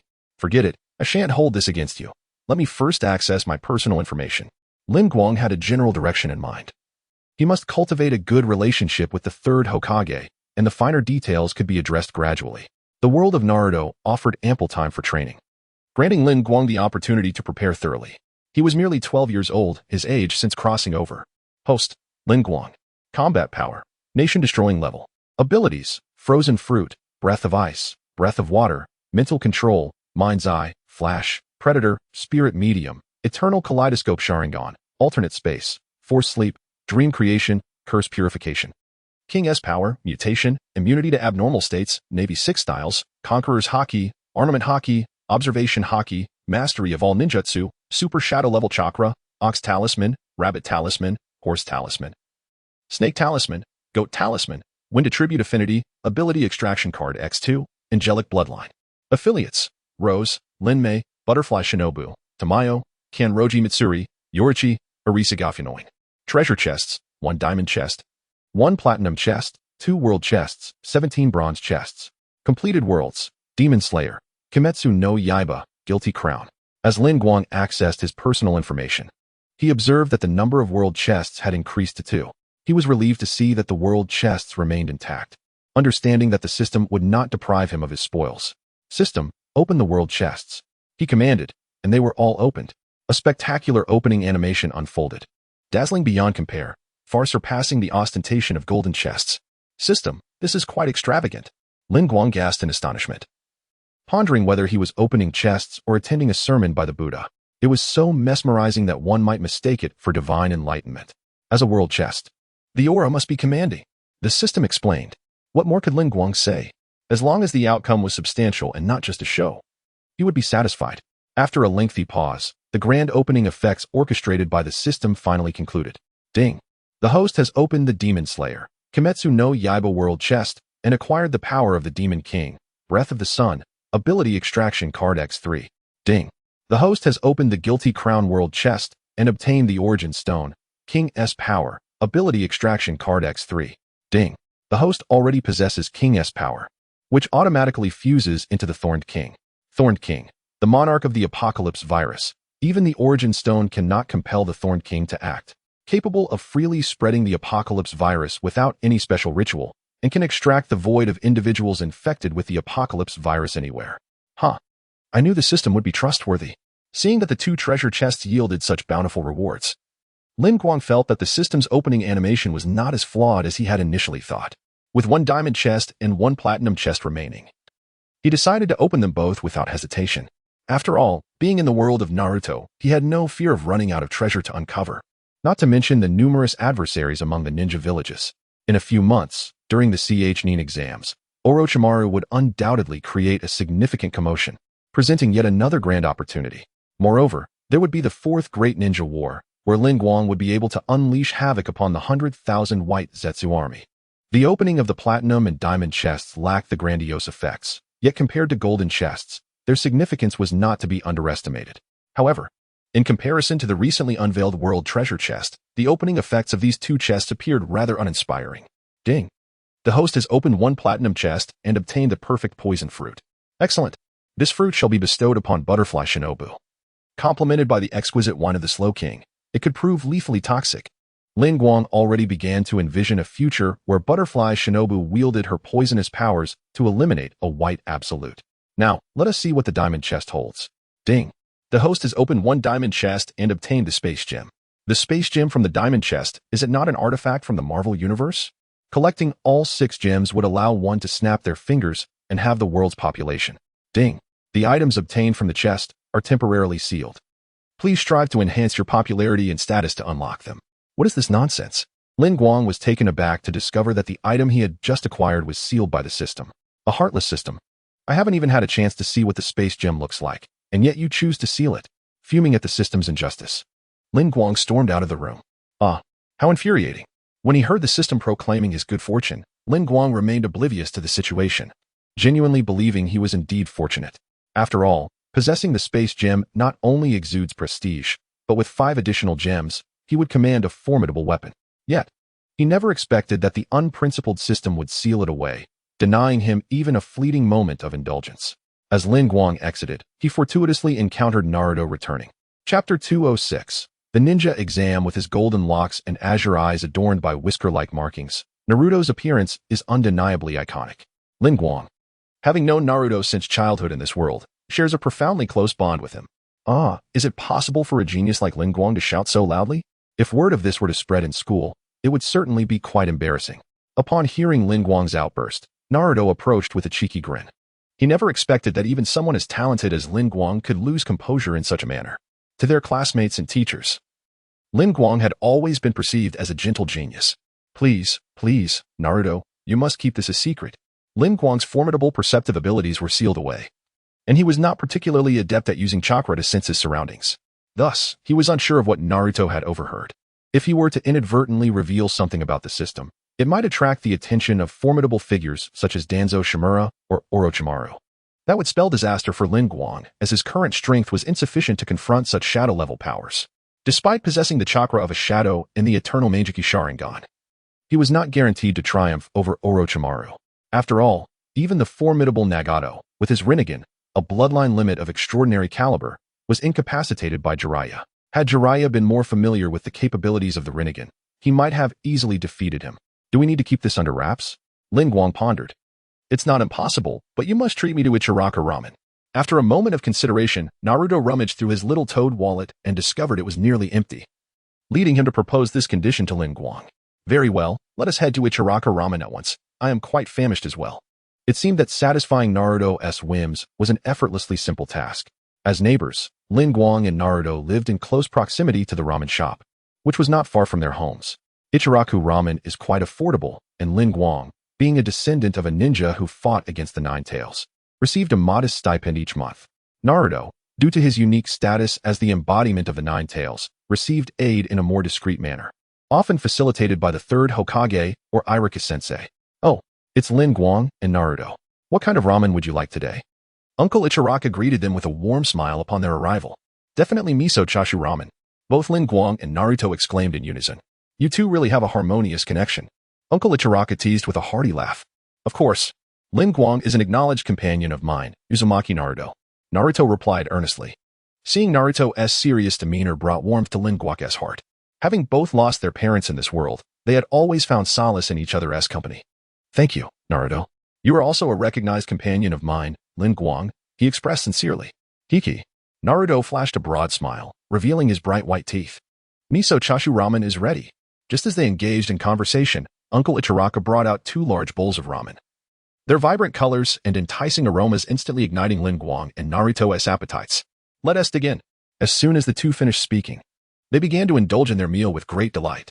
Uncle Yile, witnessing the enjoyment of these 2 little fellows, felt a surge of happiness. In merely 5 minutes, they had devoured the noodles, exchanged a quick greeting with Yile, and hurried off. Suddenly, they remembered that today was the day of the genin exam. Hurry up, Naruto, or we'll be late, Lin Guang urged, pulling Naruto along. Damn it, I just had a huge bowl of Yao ramen. I'm too full to run, Naruto replied. A grimace etched on his face. Nevertheless, they managed to arrive at the school before the exam concluded. Hey, Naruto, you're late again. Don't lead Lin Guang astray, Iruka exclaimed, tugging at Naruto's ear, albeit without much force. All right, I didn't miss it. Let's just start the exam, Naruto nonchalantly replied. Iruka slapped his forehead, feeling utterly exasperated with Naruto's antics. Lin Guang, you go first, Iruka said, turning his gaze to Lin Guang. What a prodigy. He possessed even more talent than Uchiha Sasuke. Lin Guang surveyed the classroom, spotting many familiar faces, including the ever-arrogant Uchiha Sasuke, who looked as if someone owed him millions. Humph. Sasuke scoffed upon noticing Lin Guang and turned away dismissively. Lin Guang paid him no mind. Engaging in a dispute with such a conceited individual was hardly worth the effort. Besides, considering Sasuke's tragic background, Lin Guang felt a degree of understanding as long as he wasn't provoked. Then I shall go first, Iruka-sensei. Lin Guang smiled, swiftly forming hand seals and exclaimed, Shadow Clone Technique. Having mastered the technique long ago, his execution was now flawless. With a clang, another Lin Guang appeared beside him, indistinguishable from the original, leaving their classmates bewildered as to which was the real one. Nice job, Lin Guang, Iruka praised. It's your turn, Naruto. Yeah, I know. Stop nagging, Naruto replied nonchalantly, yet he struggled with the shadow clone technique, failing repeatedly. Clang, clang. Instead of creating clones, he either manifested a fool or produced completely different shapes. A chaotic mess. Iruka had no choice but to declare Naruto failing. There was simply no helping him with this technique. I knew he wouldn't make it. He's just a fox demon, the classmates murmured. After school, Lin Guang had matters to attend to and left early, while Naruto sat despondently on a swing hanging from a large tree. Am I really not cut out for this? Naruto pondered, feeling disheartened, as the shadow clone technique was the most challenging ninjutsu for him. That night, Naruto was persuaded by Mizuki to steal a forbidden scroll. Thus, a genin attempted to pilfer such a crucial scroll containing the shadow clone technique, and astonishingly, he succeeded. I knew something like this would happen. That guy, Naruto, can't even compare to an average genin. How could he possibly steal the scroll? There must be some ulterior motive from the third Hokage. Lin Guang thought uneasily as he sensed something amiss and decided to investigate. Two ninjas tasked with apprehending Naruto were conversing beside his residence, and Lin Guang overheard their discussion with perfect clarity. He needed to locate Naruto swiftly. Otherwise, both Naruto and Irika-sensei would be in grave danger. A chill ran through Lin Guang's eyes. Irika and Naruto were the closest individuals to him in this world, and with a threat looming over them, he would not let it go unpunished. Thus, Lin Guang cautiously trailed behind the two ninjas, and indeed, the forbidden technique scroll they sought was of little significance. The ninjas dispatched to capture Naruto were not particularly formidable, failing to detect Lin Guang's presence. Upon discerning Naruto's approximate location, he decided to proceed on his own. For the two were woefully slow. Against someone of Mizuki's caliber, Lin Guang could easily overwhelm him with mere body flicker techniques and basic physical prowess. Chapter 207. Battle under the Nightfall. Naruto, you must not come to any harm. Lin Guang felt a pang of regret, as today was the day he was to receive his relief funds. In a moment of distraction, Naruto had fallen into a trap. If only he had been a tad more attentive. When the exam concluded, Naruto claimed to be unharmed. He should not have been so credulous. Yet, could those ninjas in front of him truly locate Naruto? Lin Guang followed for a while, sensing that the two lacked any coherent strategy, akin to headless flies. Oh, to find Naruto, I could certainly head to that place. A vision of the small grove, where Naruto often took him, sprang to Lin Guang's mind. Each time Naruto concocted a prank, he would typically retreat there for refuge. The sky was darkening. He needed to hurry. Lin Guang glanced at the sky and breezed past the two ninjas ahead. Did you see something flash by just now, perhaps a child? One of them inquired. I believe it was merely poor lighting. You must have been mistaken. The other replied, who would let a child roam about at such an hour? Let us focus on tracking down that fox demon. This is a direct order from the third Hokage. Indeed, after their exchange, the two ninjas continued their aimless search, while Lin Guang was slowly nearing Naruto's location. Hey Naruto. Irika, having learned from Mizuki of Naruto's theft of the forbidden scroll, tirelessly scoured the village for him. After 2 or 3 hours, as night fell, he finally found Naruto. Caught you. I just recently learned a bit of ninjutsu on my own. Naruto sheepishly scratched his head. Is this where you've been practicing ninjutsu? It has escalated to this extent. Irika reassessed Naruto and recalled the third Hokage's previous words about him. Indeed, both he and Naruto had grown up without parental guidance. Irika-sensei, I want to show you a powerful ninjutsu. Once I master the techniques within this scroll, I'll surely graduate. Naruto exclaimed with innocent enthusiasm. Irika, the one who could empathize with Naruto the most, observed him. This boy who resorted to stealing a forbidden scroll to pass the genin exam, and felt a deeper admiration for him. Suddenly, Irika realized something and asked seriously. Who told you this? Of course, it was Mizuki-sensei. Naruto boasted, showcasing the forbidden scroll on his back. Mizuki. A sense of foreboding gripped Irika's heart. Whoosh. Several shuriken flew toward Irika and Naruto. Though Irika could not see them, upon hearing the sound, his expression shifted, and he swiftly pushed Naruto aside. Yet, as Irika turned to defend against the shuriken, he sustained a wound. I see now. Irika gritted his teeth, casting his gaze toward Mizuki, who was crouched atop a tree, clearly well prepared, even armed with several large shuriken. At that moment, Lin Guang also heard the sound of shuriken and cautiously approached the source of the noise. Indeed, Mizuki, Irika, and Naruto were present. Given my current display of strength, I could only rely on the transformation technique and taijutsu. It was imperative that I did not reveal my abilities before Irika-sensei. Lin Guang decided to remain concealed, waiting for the opportune moment to shatter Mizuki's illusions. Although Lin Guang had mastered a plethora of ninjutsu, it was evident that this particular scenario was not conducive to their application. Naruto, hand over that scroll, Mizuki arrogantly commanded. No way. Naruto, you must not give him the scroll. It contains numerous perilous forbidden techniques. Mizuki has manipulated you to obtain it. Irika shouted, his injuries evident. The current situation was dire, and it would be prudent if other ninjas were patrolling nearby. Otherwise, neither Irika nor Naruto stood a chance against the well-equipped Mizuki. Mizuki is only concerned that you might learn those techniques, Naruto. He began to sow discord between Naruto and Irika. Don't listen to his nonsense, Irika exclaimed. Haha. Let me reveal the truth to you, Mizuki sneered. You scoundrel. Silence. Irika was determined to shield Naruto from the painful truths of the past, believing it to be a form of protection. 12 years ago, following a certain incident, the village had established a rule. Naruto must never learn of this secret. Only me? What rule could that possibly be? Naruto asked, bewildered. Lin Guang, concealed nearby, was equally curious about the hidden incident. That is, you actually killed Irika's parents and unleashed the Nine Tails upon the village. Do you not find it odd that the villagers harbor such disdain for you? Mizuki's expression was grotesque. Lin Guang was rendered speechless, having expected Mizuki to unveil something more substantial. Scoundrel. Upon learning this shocking revelation, Naruto was consumed with rage, realizing he had been deceived for so long. Even Irika despises you. Mizuki continued to incite conflict. The blue chakra flowed around Naruto, its magnitude far surpassing that of Irika beside him. That guy is utterly deranged, Lin Guang observed coldly, regarding Mizuki with disdain. It was a travesty to manipulate a child with such malicious words. Mizuki was indeed a disgrace among Konoha's teachers. Die, Naruto. Mizuki, witnessing Naruto's fury and confusion, hurled a massive shuriken toward him. Should this weapon strike true, Naruto would surely be gravely injured, if not killed. Naruto, get down, Irika shouted, disregarding the excruciating pain from the kunai embedded in his body as he lunged to shield Naruto with his own back. Irika was willing to take the blow for Naruto. Meanwhile, Naruto, terrified by the incoming shuriken, stumbled and fell to the ground. Bang! The anticipated searing pain did not come, and Irika turned back in bewilderment. Lin Guang, what are you doing here? Irika exclaimed, astonished as he noticed the shuriken lying askew in the grass. He realized that Lin Guang had deflected the shuriken, protecting both him and Naruto. If I do not arrive, both the teacher and Naruto will be left in utter disgrace by this scoundrel.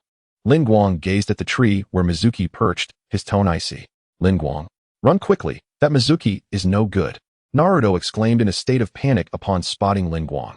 I am aware, which is precisely why we must defeat him, Lin Guang replied, directing his gaze toward Naruto. Defeat me?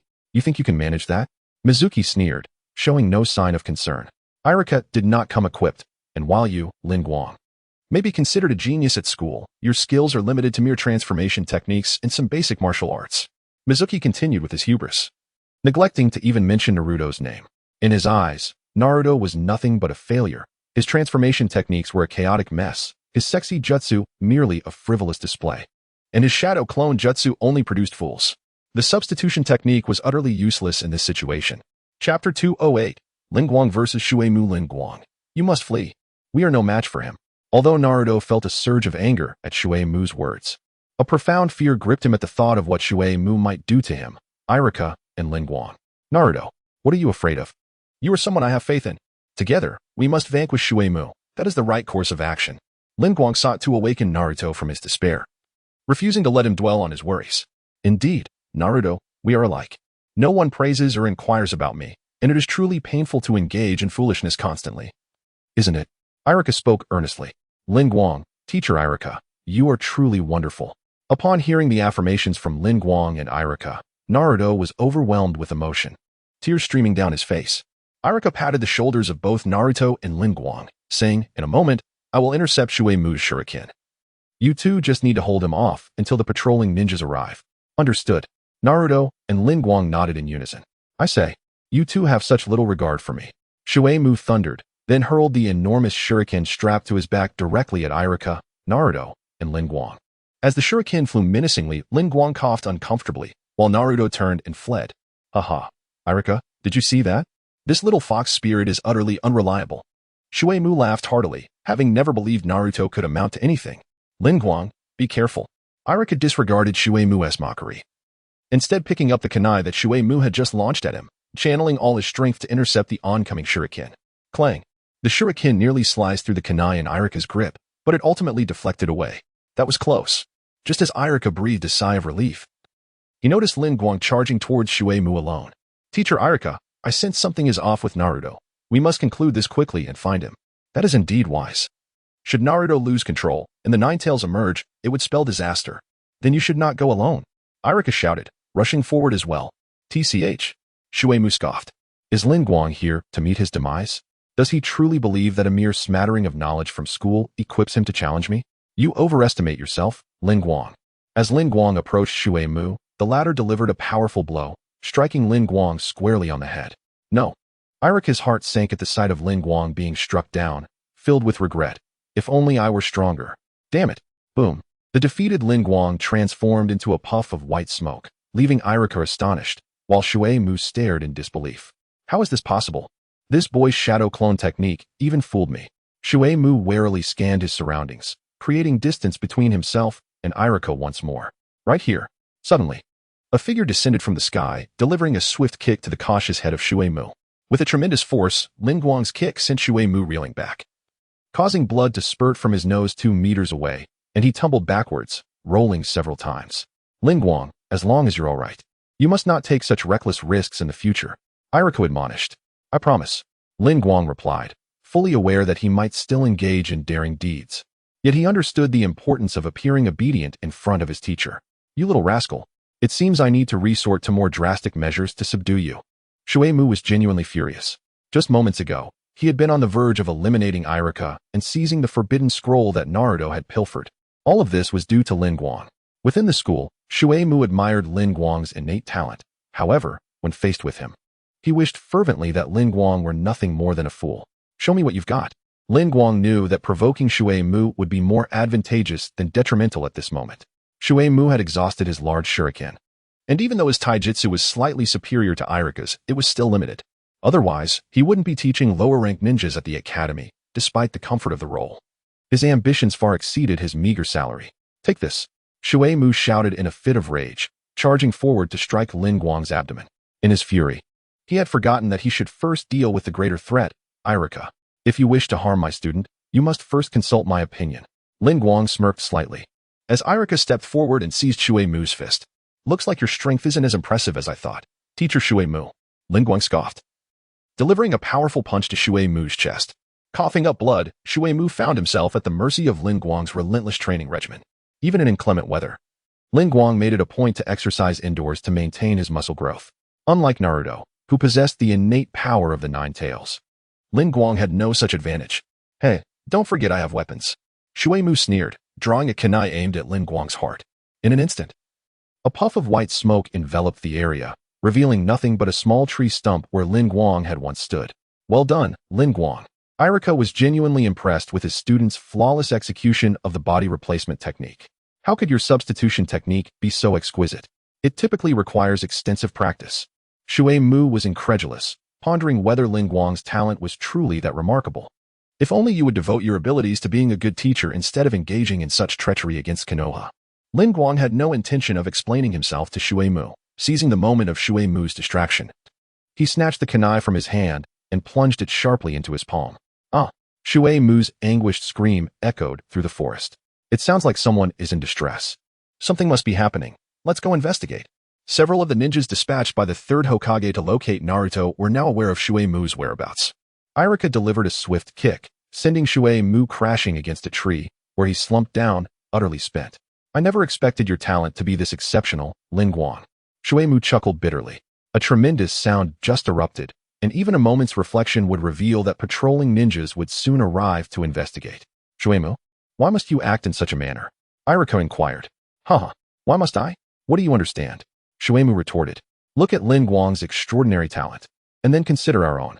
This world is profoundly unfair. Some possess terrifying gifts, while others are merely average. Shui Mu paused, his fervor intensifying.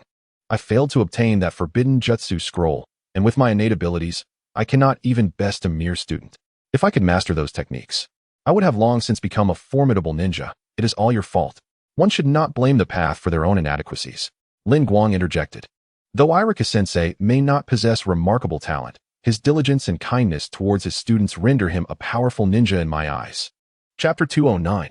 Retrieving the scroll. You are merely seeking excuses for your rebellion, Lin Guang exclaimed, pointing at Shui Mu. Thank you for your understanding, Lin Guang. Irika smiled in response. Irika was indeed a commendable teacher, beloved by all. Lin Guang blinked sincerely and said, this has made Irika a bit bashful. As he rubbed his head in modesty, what has transpired? At that moment, 4 ninjas approached, and Lin Guang sensed their formidable presence, far surpassing that of Irika. It's over. Shui Mu, leaning against the tree, closed his eyes in despair. There was no escape for him now. It was Shuei-mu who incited Naruto Uzumaki to steal the forbidden scroll. Irika pointed toward Shuei-mu, addressing the four ninjas. Lin Guang understood that his words held little weight. Only the declarations of adults carried authority. Let us first take Shuei-mu away and report the situation to the third Hokage. You two will accompany us as we need to inquire further. One of the ninjas stated. Do not worry, it will be resolved swiftly, the four ninjas assured Irika and Lin Guang. The two, unperturbed, followed the four ninjas. Of course. Shuei-mu was taken away in shackles, unworthy of walking freely. His instigation of Naruto's theft of the Forbidden Scroll was tantamount to betraying Konoha. And it was fortunate he was not executed on the spot. Lin Guang and Irika accompanied the four ninjas to the Hokage Tower, where they encountered the third Hokage, Hiruzen Sarutobi. This was not Lin Guang's first encounter with Hiruzen, but it was the first time he had seen him in his office. Clad in the robes of the third Hokage, Hiruzen exuded an air of authority, contrasting with the endearing image of a kindly grandfather he often portrayed outside. Yet he remained approachable. At that moment, the third Hokage scrutinized Irika and Lin Guang. Will the third Hokage perceive anything unusual? Lin Guang felt a surge of anxiety. This esteemed third Hokage, renowned as the Doctor of Ninjas, was well versed in the 5 elemental jutsu. Should he discern that Lin Guang was also proficient in numerous ninjutsu, he might be regarded as a spy from another village. Fortunately, after a brief examination, the third Hokage's gaze shifted to Shuei-mu. Lin Guang silently commended the system within him. He had recently diminished the flow speed of his chakra. The ninjutsu he had mastered were indeed profound, and a slowed chakra flow made detection less likely. To report to the third Hokage, it was not Naruto Uzumaki who sought to steal the Forbidden Scroll, but rather a teacher from the academy, Shuei-mu. One ninja knelt on one knee before Hiruzen Sarutobi to convey the situation. I see. Irika, take Lin Guang to find Naruto. He is also a victim in this matter. Simply return the scroll. The third Hokage replied nonchalantly. Understood. Irika, upon receiving the third Hokage's command, instantly stiffened and stood at attention. Truly, he was the revered mentor of the fourth Hokage, and his favoritism towards Naruto was undeniable. Lin Guang silently complained that since Naruto had finished reading the scroll, it would have sufficed to simply ask him to return it. However, he dared not voice his thoughts. Soon, he was escorted away by Irika, and their current task was to locate Naruto. As for Mizuki's fate, it was no longer of their concern. Lin Guang, where do you think that rascal Naruto might be hiding? Irika inquired as they wandered aimlessly through the streets of Konoha. I am quite certain he is in the grove we just left, Lin Guang replied with utmost confidence. How can you be so sure? Irika asked, slightly taken aback. Haha, let us find Naruto first, and I will explain later, Lin Guang teased, leaving Irika in suspense. The two moved swiftly and soon reached the grove where they had previously been. Lin Guang, why did you take so long to arrive? Oh, Irika-sensei is here too, Naruto exclaimed, waiting for them with the scroll on his back. Upon seeing Irika, Naruto appeared somewhat apprehensive. What was that all about? Why did you run off? Irika questioned, initially thinking Naruto had fled on his own. Lin Guang told me to run, Naruto shouted, raising his voice. Hey, I never said anything, Lin Guang protested. As Irika playfully tapped Naruto on the head, Naruto crouched down, cradling his head, and muttered, ouch. That hurt. It was indeed my suggestion for him to flee. Lin Guang clarified, if the scroll had fallen into Mizuki's hands, the consequences would have been dire. So, when Mizuki threw his shuriken, I instructed Naruto to feign fear and take the scroll away. That way, Mizuki would not pay him any mind, allowing us to stall until other ninjas could escort Mizuki away, thus ensuring the scroll's safety. But when did you say to make Naruto run? I didn't hear a thing, Irika remarked, still puzzled. Ahem. Lin Guang coughed awkwardly, trying to cover his embarrassment. So that is how it is. A couple of coughs are your secret signal. Irika suddenly understood, realizing why Naruto had dashed off. Indeed, when Lin Guang and I were caught in our prank, we used our signal to alert one another. Naruto, in his naive enthusiasm, unwittingly revealed their secret. Lin Guang facepalmed, exasperated by Naruto's lack of discretion. Oh, you too. Resorting to secret signals for your mischief. Irika was relentless, playfully scolding them. I'm using this scroll to pass the genin exam. Just look at the ninjutsu I've mastered. Naruto exclaimed suddenly, forming hand seals. Shadow clone technique. With a series of poofs, an impressive number of shadow clones appeared. Easily over 100. Quick, dismiss them, you fool. Irika exclaimed, nearly overwhelmed by the multitude of clones. Lin Guang and Naruto exchanged a sly glance, amused at Irika's flustered state. Sensei, do you think I can pass the genin exam? Naruto asked eagerly. Of course. Irika gasped, struggling to catch his breath beneath the horde of clones. Haha. Naruto, with a foolish grin, promptly dispelled the technique of multiple shadow clones, causing Irika to breathe a sigh of relief. You little rascal, you nearly crushed me, Irika remarked, delivering a light tap to Naruto's head, which now bore 3 bumps, causing him pain on both sides. Irika-sensei, Lin Guang, I, Naruto Uzumaki, shall not be easily intimidated, nor shall I be easily defeated, Naruto suddenly declared. I have faith in you, my friend, Lin Guang replied with a smile, for their years of mischief together had forged a deep bond of friendship. Naruto quickly returned the forbidden scroll. The third Hokage has discovered that Mizuki was the mastermind behind it and does not intend to hold you accountable. Irika chuckled lightly, finding happiness in the well-being of his students. Yosh, I knew Grandpa Sarutobi wouldn't blame me, Naruto thought to himself. Go with Lin Guang to return it, and hurry back. It's getting late, and I shall treat you both to Ichiraku ramen. Irika's words acted like a stimulant, prompting Lin Guang and Naruto to bounce off towards the Hokage building. Children truly possess an abundance of energy, Irika mused, shaking his head with a smile as he watched the 2 young figures fade into the distance. Chapter 210. Meeting with the third Hokage. Irika-sensei, we are back, Naruto shouted from a distance. Already? Irika was momentarily taken aback. It had barely been 5 minutes. Truly, these 2 are insatiable gourmets. Although Lin Guang remained silent, he too gazed eagerly at Irika. It was no wonder, in the hidden leaf village, Ichiraku ramen was indeed a culinary marvel, perpetually delightful and never tiresome. Furthermore, the exquisite taste of Ichiraku ramen came at a modest price, allowing Lin Guang some spare change for purchasing ninja tools. For instance, the small wooden stake he had just utilized for the substitution technique was a ninja tool he had bought last month, after saving for quite some time. He had even retrieved the substitution stake before leaving. Irika had said nothing at the time. After all, frugality is a virtue that transcends all places. The trio soon arrived at Ichiraku ramen. Irika-sensei has brought the 2 children. The owner greeted them warmly. Yes, today I promised to treat them, Irika replied with a smile. I want the tonkatsu miso ramen, Naruto exclaimed excitedly, nearly drooling at the thought. And you, Lin Guang? Irika inquired. I'll have the same as Naruto, Lin Guang answered nonchalantly. He was no stranger to Ichiraku, often joining Naruto for ramen, and had become quite the connoisseur of noodles, well aware of which bowls were delectable. I'll have a bowl of chashu ramen, Irika said to the owner. Very well, lend me a hand, the owner called to his daughter. Yes, father.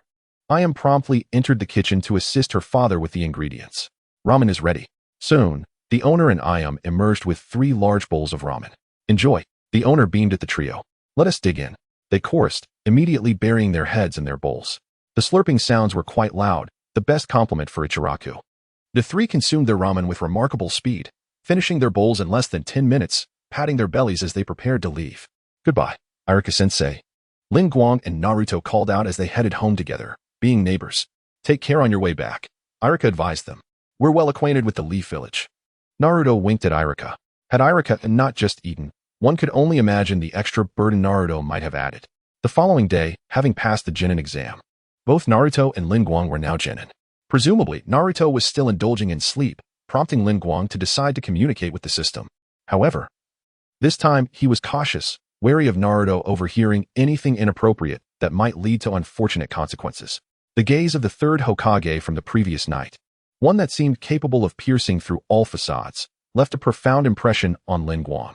System, please reveal yourself. Now that I am a Genin, can I unlock some of my previous abilities? Lin Guang inquired. Indeed, however, as a Genin, you may only unlock one ability. Please make your selection. A line of blue text appeared before Lin Guang. Only one. So the unlocking process is gradual, one at a time? This could take ages. Does this imply that the host does not wish to proceed? Another line of blue text manifested.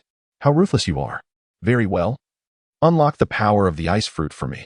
Reluctantly, Lin Guang opted for the ability he once mastered. He certainly yearned for his subordinates to harness the spatial abilities to release Butterfly Shinobi and the others. However, lacking the strength to protect them, he deemed it wiser to choose the ice fruit.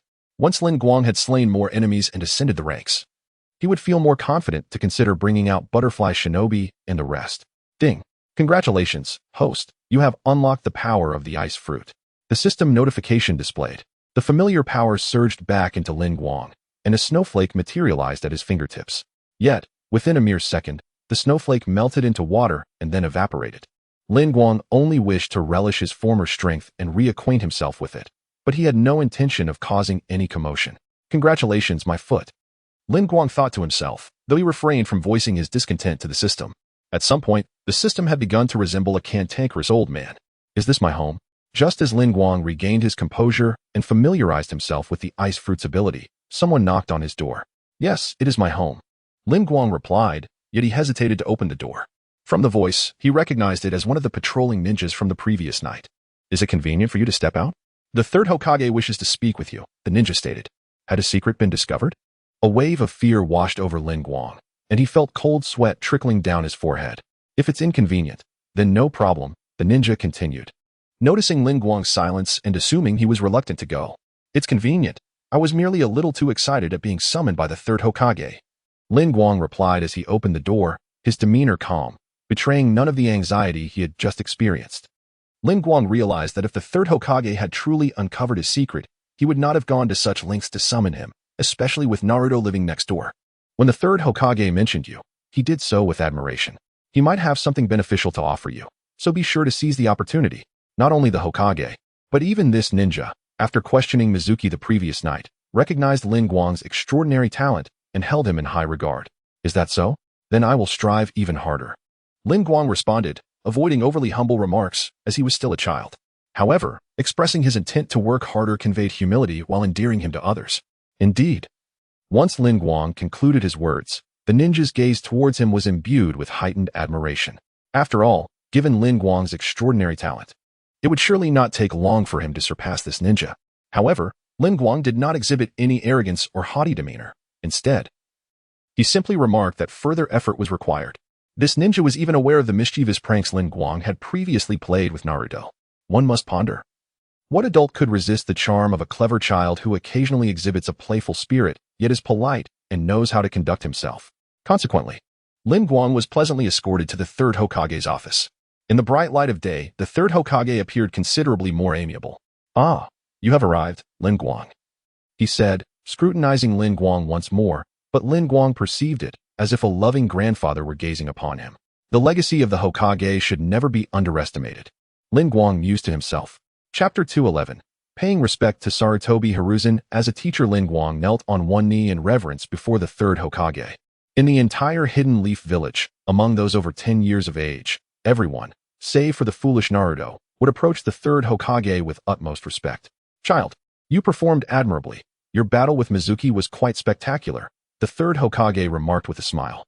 Lin Guang thought to himself, nearly breaking into a cold sweat. How did he know so much about my fight with Mizuki? Yet, as he pondered, he reconsidered. Perhaps the third Hokage learned of it after interrogating Mizuki. In truth, it was indeed the third Hokage who had witnessed the battle through a crystal ball housed in a secret chamber, once infused with chakra. The crystal ball could reflect the happenings within the Hidden Leaf village. All thanks to Irika-sensei's teachings, Lin Guang replied. Haha, if Naruto had achievements like yours, he would be boasting about it everywhere. The third Hokage laughed heartily, gesturing for Lin Guang to rise. I haven't had a proper look at you yet. Your demeanor reminds me of a great individual, the third Hokage said, a hint of nostalgia in his voice. Although Lin Guang had not yet harnessed the powers of the ice fruit, its influence had long since permeated his soul and bloodline. In the world of Naruto, Lin Guang possessed silvery hair and blue eyes. It was this silver hair, coupled with his poised demeanor, that evoked memories of the second Hokage, Tobirama Senju. In Sarutobi Hiruzen's mind, a great individual? Lin Guang inquired, momentarily perplexed as he pondered which figure Sarutobi Hiruzen saw reflected in him. It was no surprise that Lin Guang felt this way. Despite his knowledge of certain matters, the unpredictable nature of this world rendered everything uncertain. Indeed, that individual is the second Hokage, my teacher, Sarutobi Hiruzen said, a flicker of reminiscence gracing his features. I cannot possibly compare myself to the Hokage, Lin Guang hastily replied. Had it been Naruto, he would likely have erupted into laughter, unfazed, for he had always been a reckless character. Yet, in such matters, others could only remain humble, otherwise, they would be deemed excessively arrogant. In my view, young Lin Guang, you too shall become a ninja as great as the second Hokage, Sarutobi Hiruzen asserted. Confident in his judgment, for he had nurtured the legendary Sannin of the ninja world. Despite Orochimaru's defection, it was a matter of personal character. Had he not molded him into a formidable ninja? Thank you for your high regard, third Hokage. Did you summon me to inquire about Mizuki? Lin Guang asked, feeling rather perplexed. After all, the Forbidden Scroll was not particularly filled with taboo ninjutsu. The multiple shadow clone technique was something many Chunin could perform. If it were not concerning Mizuki, Lin Guang truly could not fathom why the third Hokage called him. It is not about Mizuki. He has committed a grave error and has been imprisoned in the ninja penitentiary. I summoned you here today to take you as my apprentice, declared the third Hokage. Is this truly happening? Lin Guang exclaimed with delight. The prospect of being taken under the wing of the third Hokage felt like a fortuitous stroke of luck. In order to survive in the world of ninjas, Lin Guang needed to grow stronger. To achieve strength, he must gradually elevate his status within the ninja realm. In a village where family lineage is of utmost importance, Lin Guang's lack of background had been his greatest constraint. However, with the third Hokage now willing to accept him as a disciple, he would instantly be associated with the Sarutobi clan. Beyond the esteemed Sarutobi Hizashi, the clan boasted numerous talents and was among the most prominent families in Konoha. Furthermore, having the third Hokage as a mentor would significantly benefit Lin Guang's future advancement. Lin Guang, do you wish to become my disciple? Sarutobi Hizashi inquired. I would be honored to become your disciple, of course. Lin Guang responded with heartfelt sincerity. Aha, then what are we waiting for? From this moment onward, I shall be your master. Sarutobi Hizashi laughed heartily. Disciple, pay your respects to your master. Lin Guang bowed once more, further pleasing the third Hokage. Excellent. Please rise and take a seat. Rest for a moment. We shall have lunch at my home. And after I finish my affairs this afternoon, I will assess your innate talents and teach you some ninjutsu. Sarutobi Hizashi instructed. Yes, sir. Lin Guang joyfully moved aside to meditate. Observing his calm demeanor, Sarutobi Hizashi regarded him with renewed admiration. What a promising talent, he mused, confident that Lin Guang's potential would rival that of his former disciples. Time swiftly passed, and the third Hokage attended to matters of utmost importance to Konoha, including the defense strategies of the Land of Fire and various economic affairs. Father, a knock resounded. Come in, Sarutobi Hizashi replied without lifting his gaze. Lunchtime has arrived. Who might this be?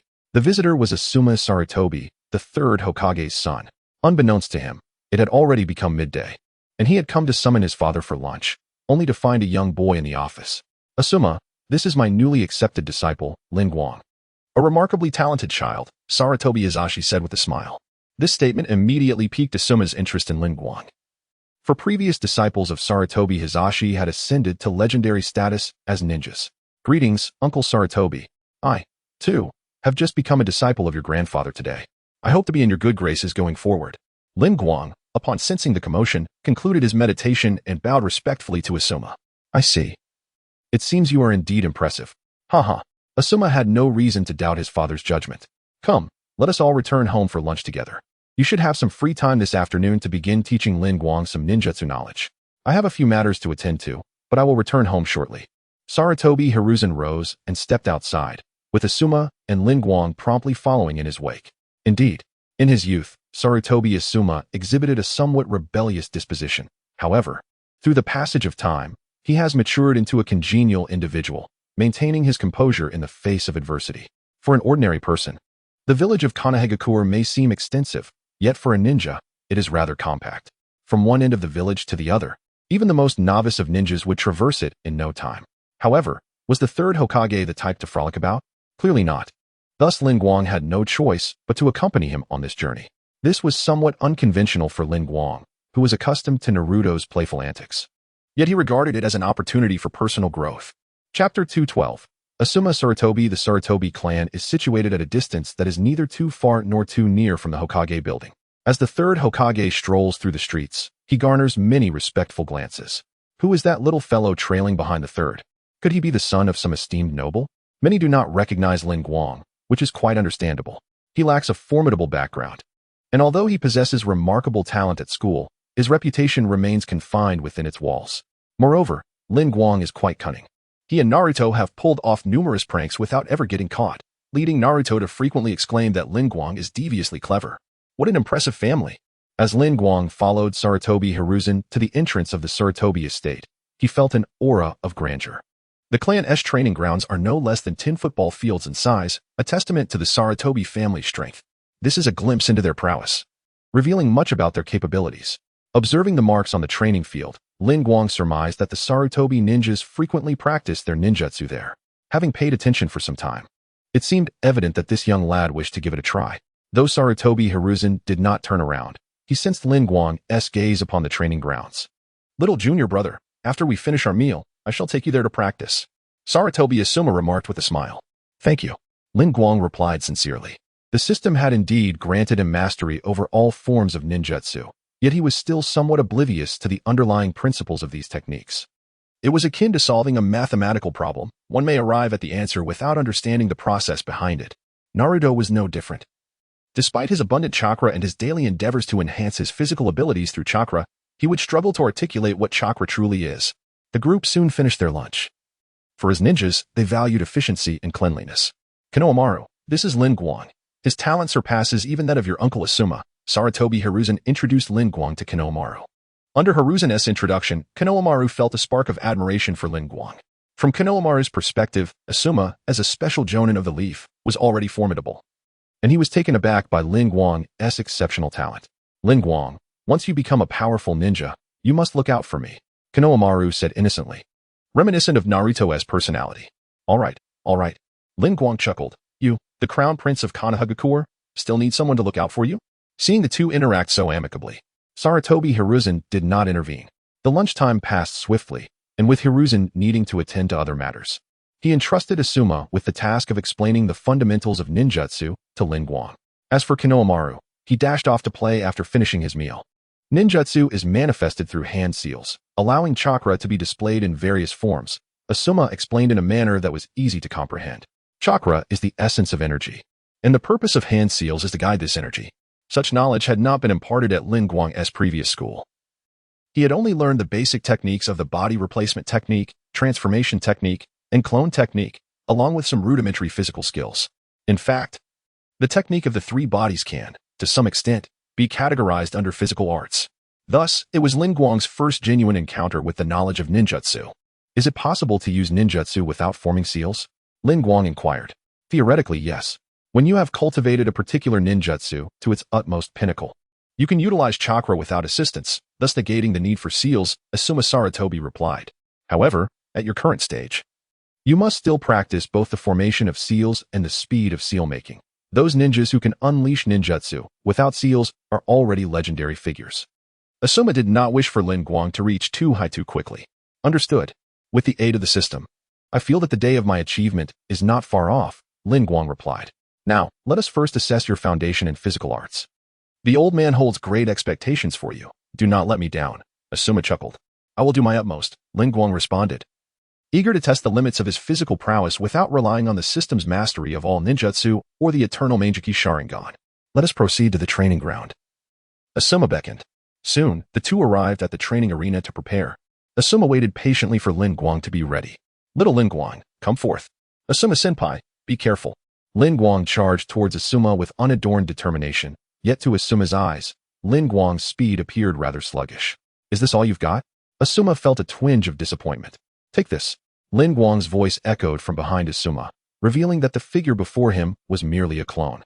"Now this is intriguing." Asuma turned, attempting to seize Lin Guang's wrist. However, the previous clone burst forth in a puff of smoke, obscuring Asuma's vision. With a swift kick, Lin Guang deflected Asuma's reaching hand, using the momentum to retreat a short distance. "Impressive power," Asuma praised. Once more, Lin Guang charged at Asuma again, but this time his speed had dramatically increased, at least 3 times faster than before. Asuma's eyes widened. Lin Guang's current speed surpassed that of many nin. "You wouldn't attempt that same trick again, would you?" Asuma sensed chakra flowing behind him and swiftly turned to deliver a powerful strike. Though Asuma did not exert much force, the impact would certainly be unpleasant.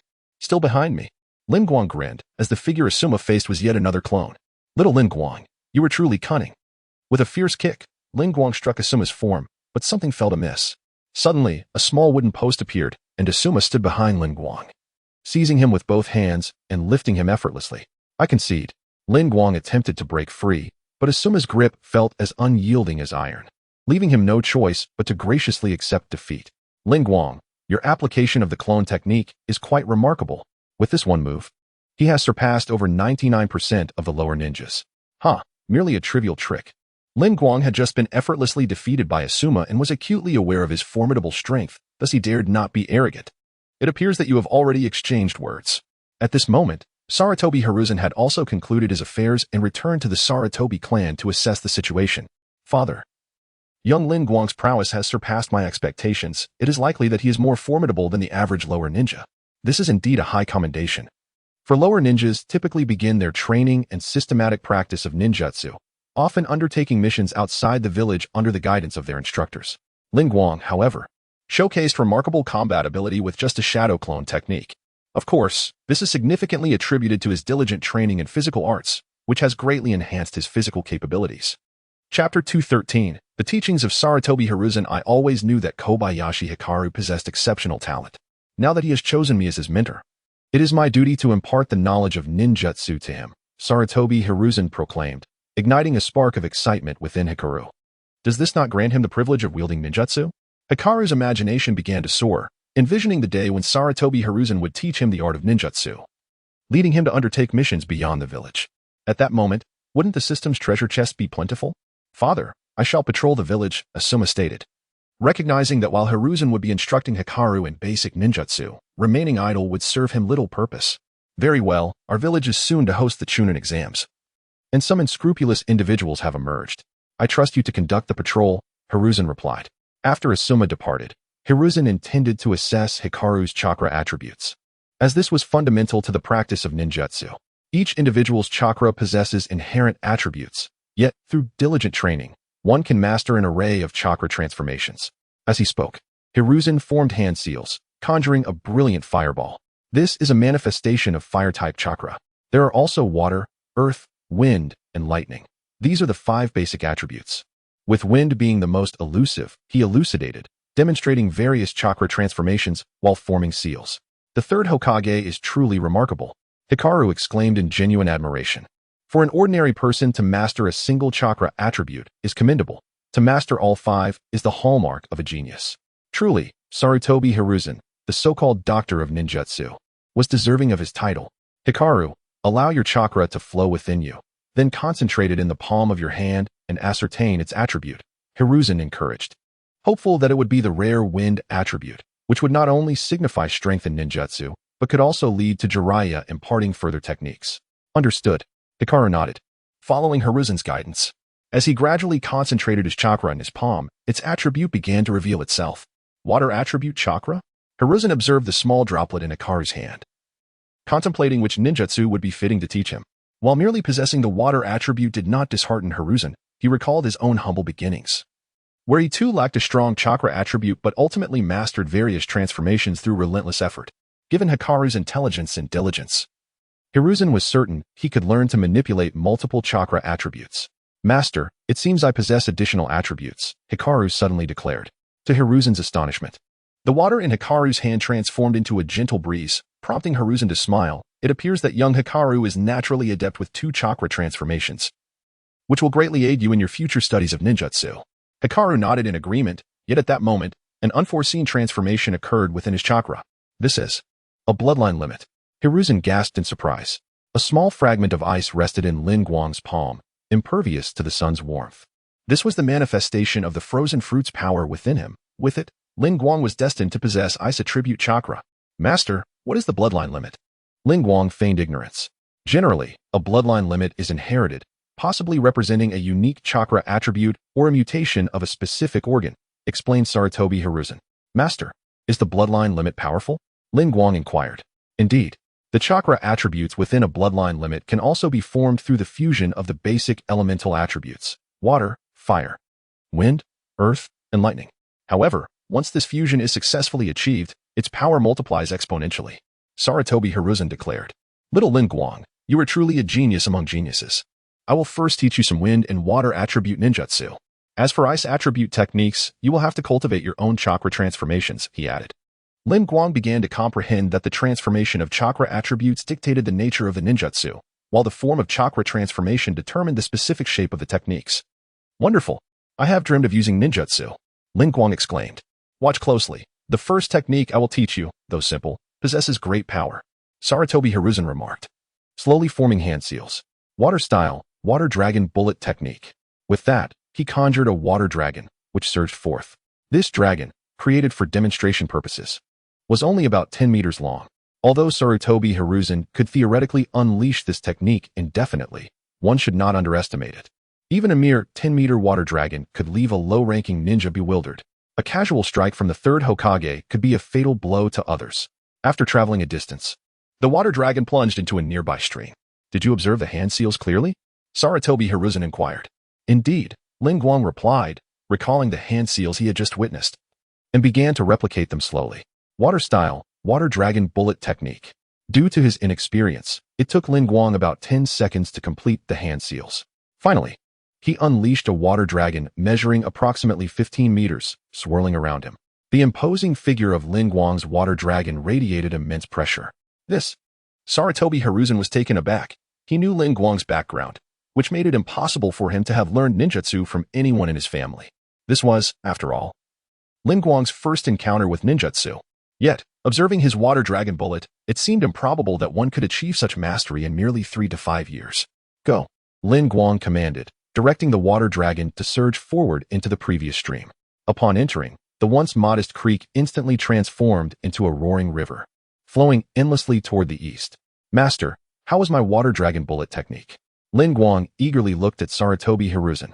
Cough, cough, "It's decent, quite decent." Sarutobi Hiruzen could only feign calmness to ensure Lin Guang did not lose his humble disposition and become overly proud. "Is that so? If merely satisfactory, what will the third Hokage say if I am to continue my training? I still have new jutsu to learn." Lin Guang pondered to himself. Yet he found himself with limited options.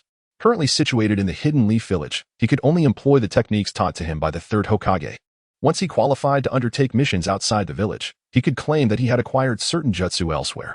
"Since your water release has shown promise, I shall teach you a wind release technique. Pay close attention." Sarutobi Hiruzen resolved to impart a more advanced wind release technique to Lin Guang. The previous water dragon bullet was merely a B-rank technique, and the simplest among them. This time, he aimed to teach one of the most challenging jutsu within the B-rank category.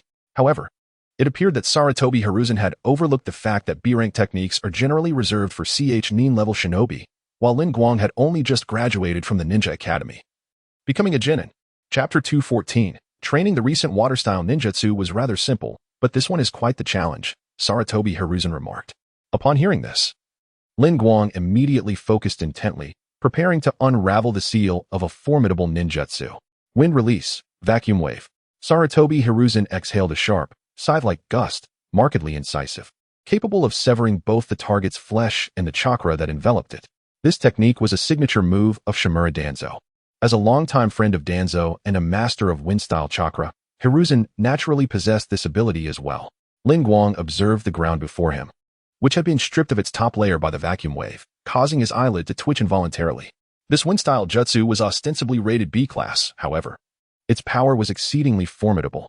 Moreover, due to the intricacies involved in controlling wind chakra, the difficulty of the vacuum wave was akin to that of an A-class ninjutsu among other elemental techniques. "Give it a try," Lin Guang, Sarutobi Hiruzen instructed. "Pay close attention to the fluctuations of the wind chakra. Its characteristics are thin and sharp. Envelop your skin and mouth with a layer of chakra to avoid injuring yourself." Lin Guang felt inspired by these words. Previously, he had sensed erratic gusts swirling behind him and worried about potentially harming himself. Now, with Hiruzen elucidating the precautions, he felt reassured. It was time to proceed. Be mindful of the technique's properties and its transformation. Wind release, vacuum wave. Lin Guang forcefully exhaled, yet misjudged both the intensity and direction, striking just a meter in front of himself. The piercing sound grated against his ears, making his teeth almost ache. "Watch out." Sarutobi Hiruzen swiftly grasped Lin Guang and propelled him back a good 10 meters. The spot where they had stood moments ago was now a gaping crater, the earth reduced to rubble. "Lin Guang, your ninjutsu possesses great power, but you must exercise caution. Otherwise, you might injure yourself before you can strike your enemy," Hiruzen admonished. Lin Guang lowered his head, acknowledging, "I understand. I will be more careful next time." Observing Lin Guang's earnest demeanor, Hiruzen chose not to press further, merely reminding him, "In the future, when I or other ninja instructors are not by your side, you must be vigilant while practicing wind release. It's better to have a diminished effect than to harm yourself." Lin Guang felt a wave of gratitude. The third Hokage truly was meticulous. However, Hiruzen also reflected on the fact that this young lad had successfully executed wind ninjutsu on his first attempt. Such talent surpassed even that of Uchiha Itachi. Although Itachi had mastered fire release and the great fireball technique at the tender age of 6, he was inherently predisposed to learning fire jutsu due to his lineage. And he had been groomed from a young age as the heir by Fugaku Uchiha. The great fireball technique was merely a C-class ninjutsu. Thus Itachi's proficiency was not without foundation. However, Lin Guang appeared to be a veritable anomaly, as if he had undergone a genetic mutation. His parents, both of whom were of the third generation, had perished 12 years prior in the war against the Nine-Tails, one a Nin and the other a Jinin, with no Jonin among them. Were it not for Lin Guang's uninterrupted 12-year residence in the Hidden Leaf village, Sarutobi Hiruzen might have suspected him to be an undercover agent sent by another village. Master, could you possibly teach me a few more ninjutsu? Lin Guang chuckled. You have yet to grasp the 2 techniques I just taught you. How could I possibly teach you more? Sarutobi Hiruzen replied, his expression slightly awkward. To learn ninjutsu, one must first be capable of unleashing a large-scale form before proceeding to a smaller scale. With just a few practice sessions, one can master it. Many ninjas are unable to utilize large-scale ninjutsu simply due to insufficient chakra. Lin Guang, despite his young age, possessed chakra levels that were beyond that of an average Hokage, though he had sealed off 99% of it, rendering him comparable to a typical Jonin. From this point onward, Lin Guang needed only to refine his control over chakra, and his power would surge at an extraordinary rate. Lin Guang, it seems that for now, mastering these 2 ninjutsu will suffice. Focus on enhancing your chakra control. Sarutobi Hiruzen, a renowned Hokage instructor, astutely identified Lin Guang's current dilemma. Some referred to him as the Doctor of Ninjutsu, while others called him a Professor of Ninjutsu. Both titles aptly suited him, for he not only possessed an extensive repertoire of techniques, but also imparted knowledge with great efficacy. Lin Guang held great admiration for Hiruzen's incisive critiques. What must I do to enhance my control over chakra? Lin Guang inquired. Quite simple. Upon completing 3 stages of training, it will demonstrate that your control over chakra has reached a high level, Sarutobi Hiruzen explained. What are the 3 stages of training? Lin Guang asked. The first stage involves climbing a tree using only the soles of your feet. The second stage requires you to run upon the surface of water without any tools. The third stage entails controlling the scale of your ninjutsu. Fearing that Lin Guang might misinterpret the instructions, Sarutobi Hiruzen cautioned. These 3 steps must be undertaken in a sequential manner. Do not confuse their order. I assure you, I will complete them promptly, but after finishing, will you teach me some more? Lin Guang gazed expectantly at Sarutobi Hiruzen. Of course, should you successfully complete these 3 stages of training, I shall gladly impart more ninjutsu to you. Sarutobi Hiruzen responded. Yet, inwardly, he mused that regardless of Lin Guang's prodigious talent, it would likely take at least a week to complete these stages. Why was the 3rd Hokage so certain? In his youth, he too had been a prodigy of the Sarutobi clan, even taken as a disciple by the 2nd Hokage. In an era rife with conflict, all individuals learned ninjutsu at a rapid pace, for those who lagged behind often perished. How long did it take Sarutobi Hiruzen to progress from climbing trees to mastering the control of ninjutsu? It spanned an entire month. Although he participated in several battles over the course of the month, a significant portion of his time was dedicated to honing his skills, striving to enhance his abilities swiftly. He mastered the first 2 techniques in merely 3 days, while he devoted nearly a month to mastering the control of ninjutsu. This control refers to the ability to wield the learned ninjutsu at will, manipulating its scale, and even altering its shape. Such proficiency indicates a complete understanding of the technique, allowing for the potential development of new ninjutsu from this foundation. With that in mind, I shall endeavor to achieve this within 3 days, Lin Guang declared. He could hardly contain his eagerness to unlock the ninjutsu he was unable to utilize. It was a source of great sorrow for him, possessing such an array of techniques yet unable to employ them, leaving him in tears.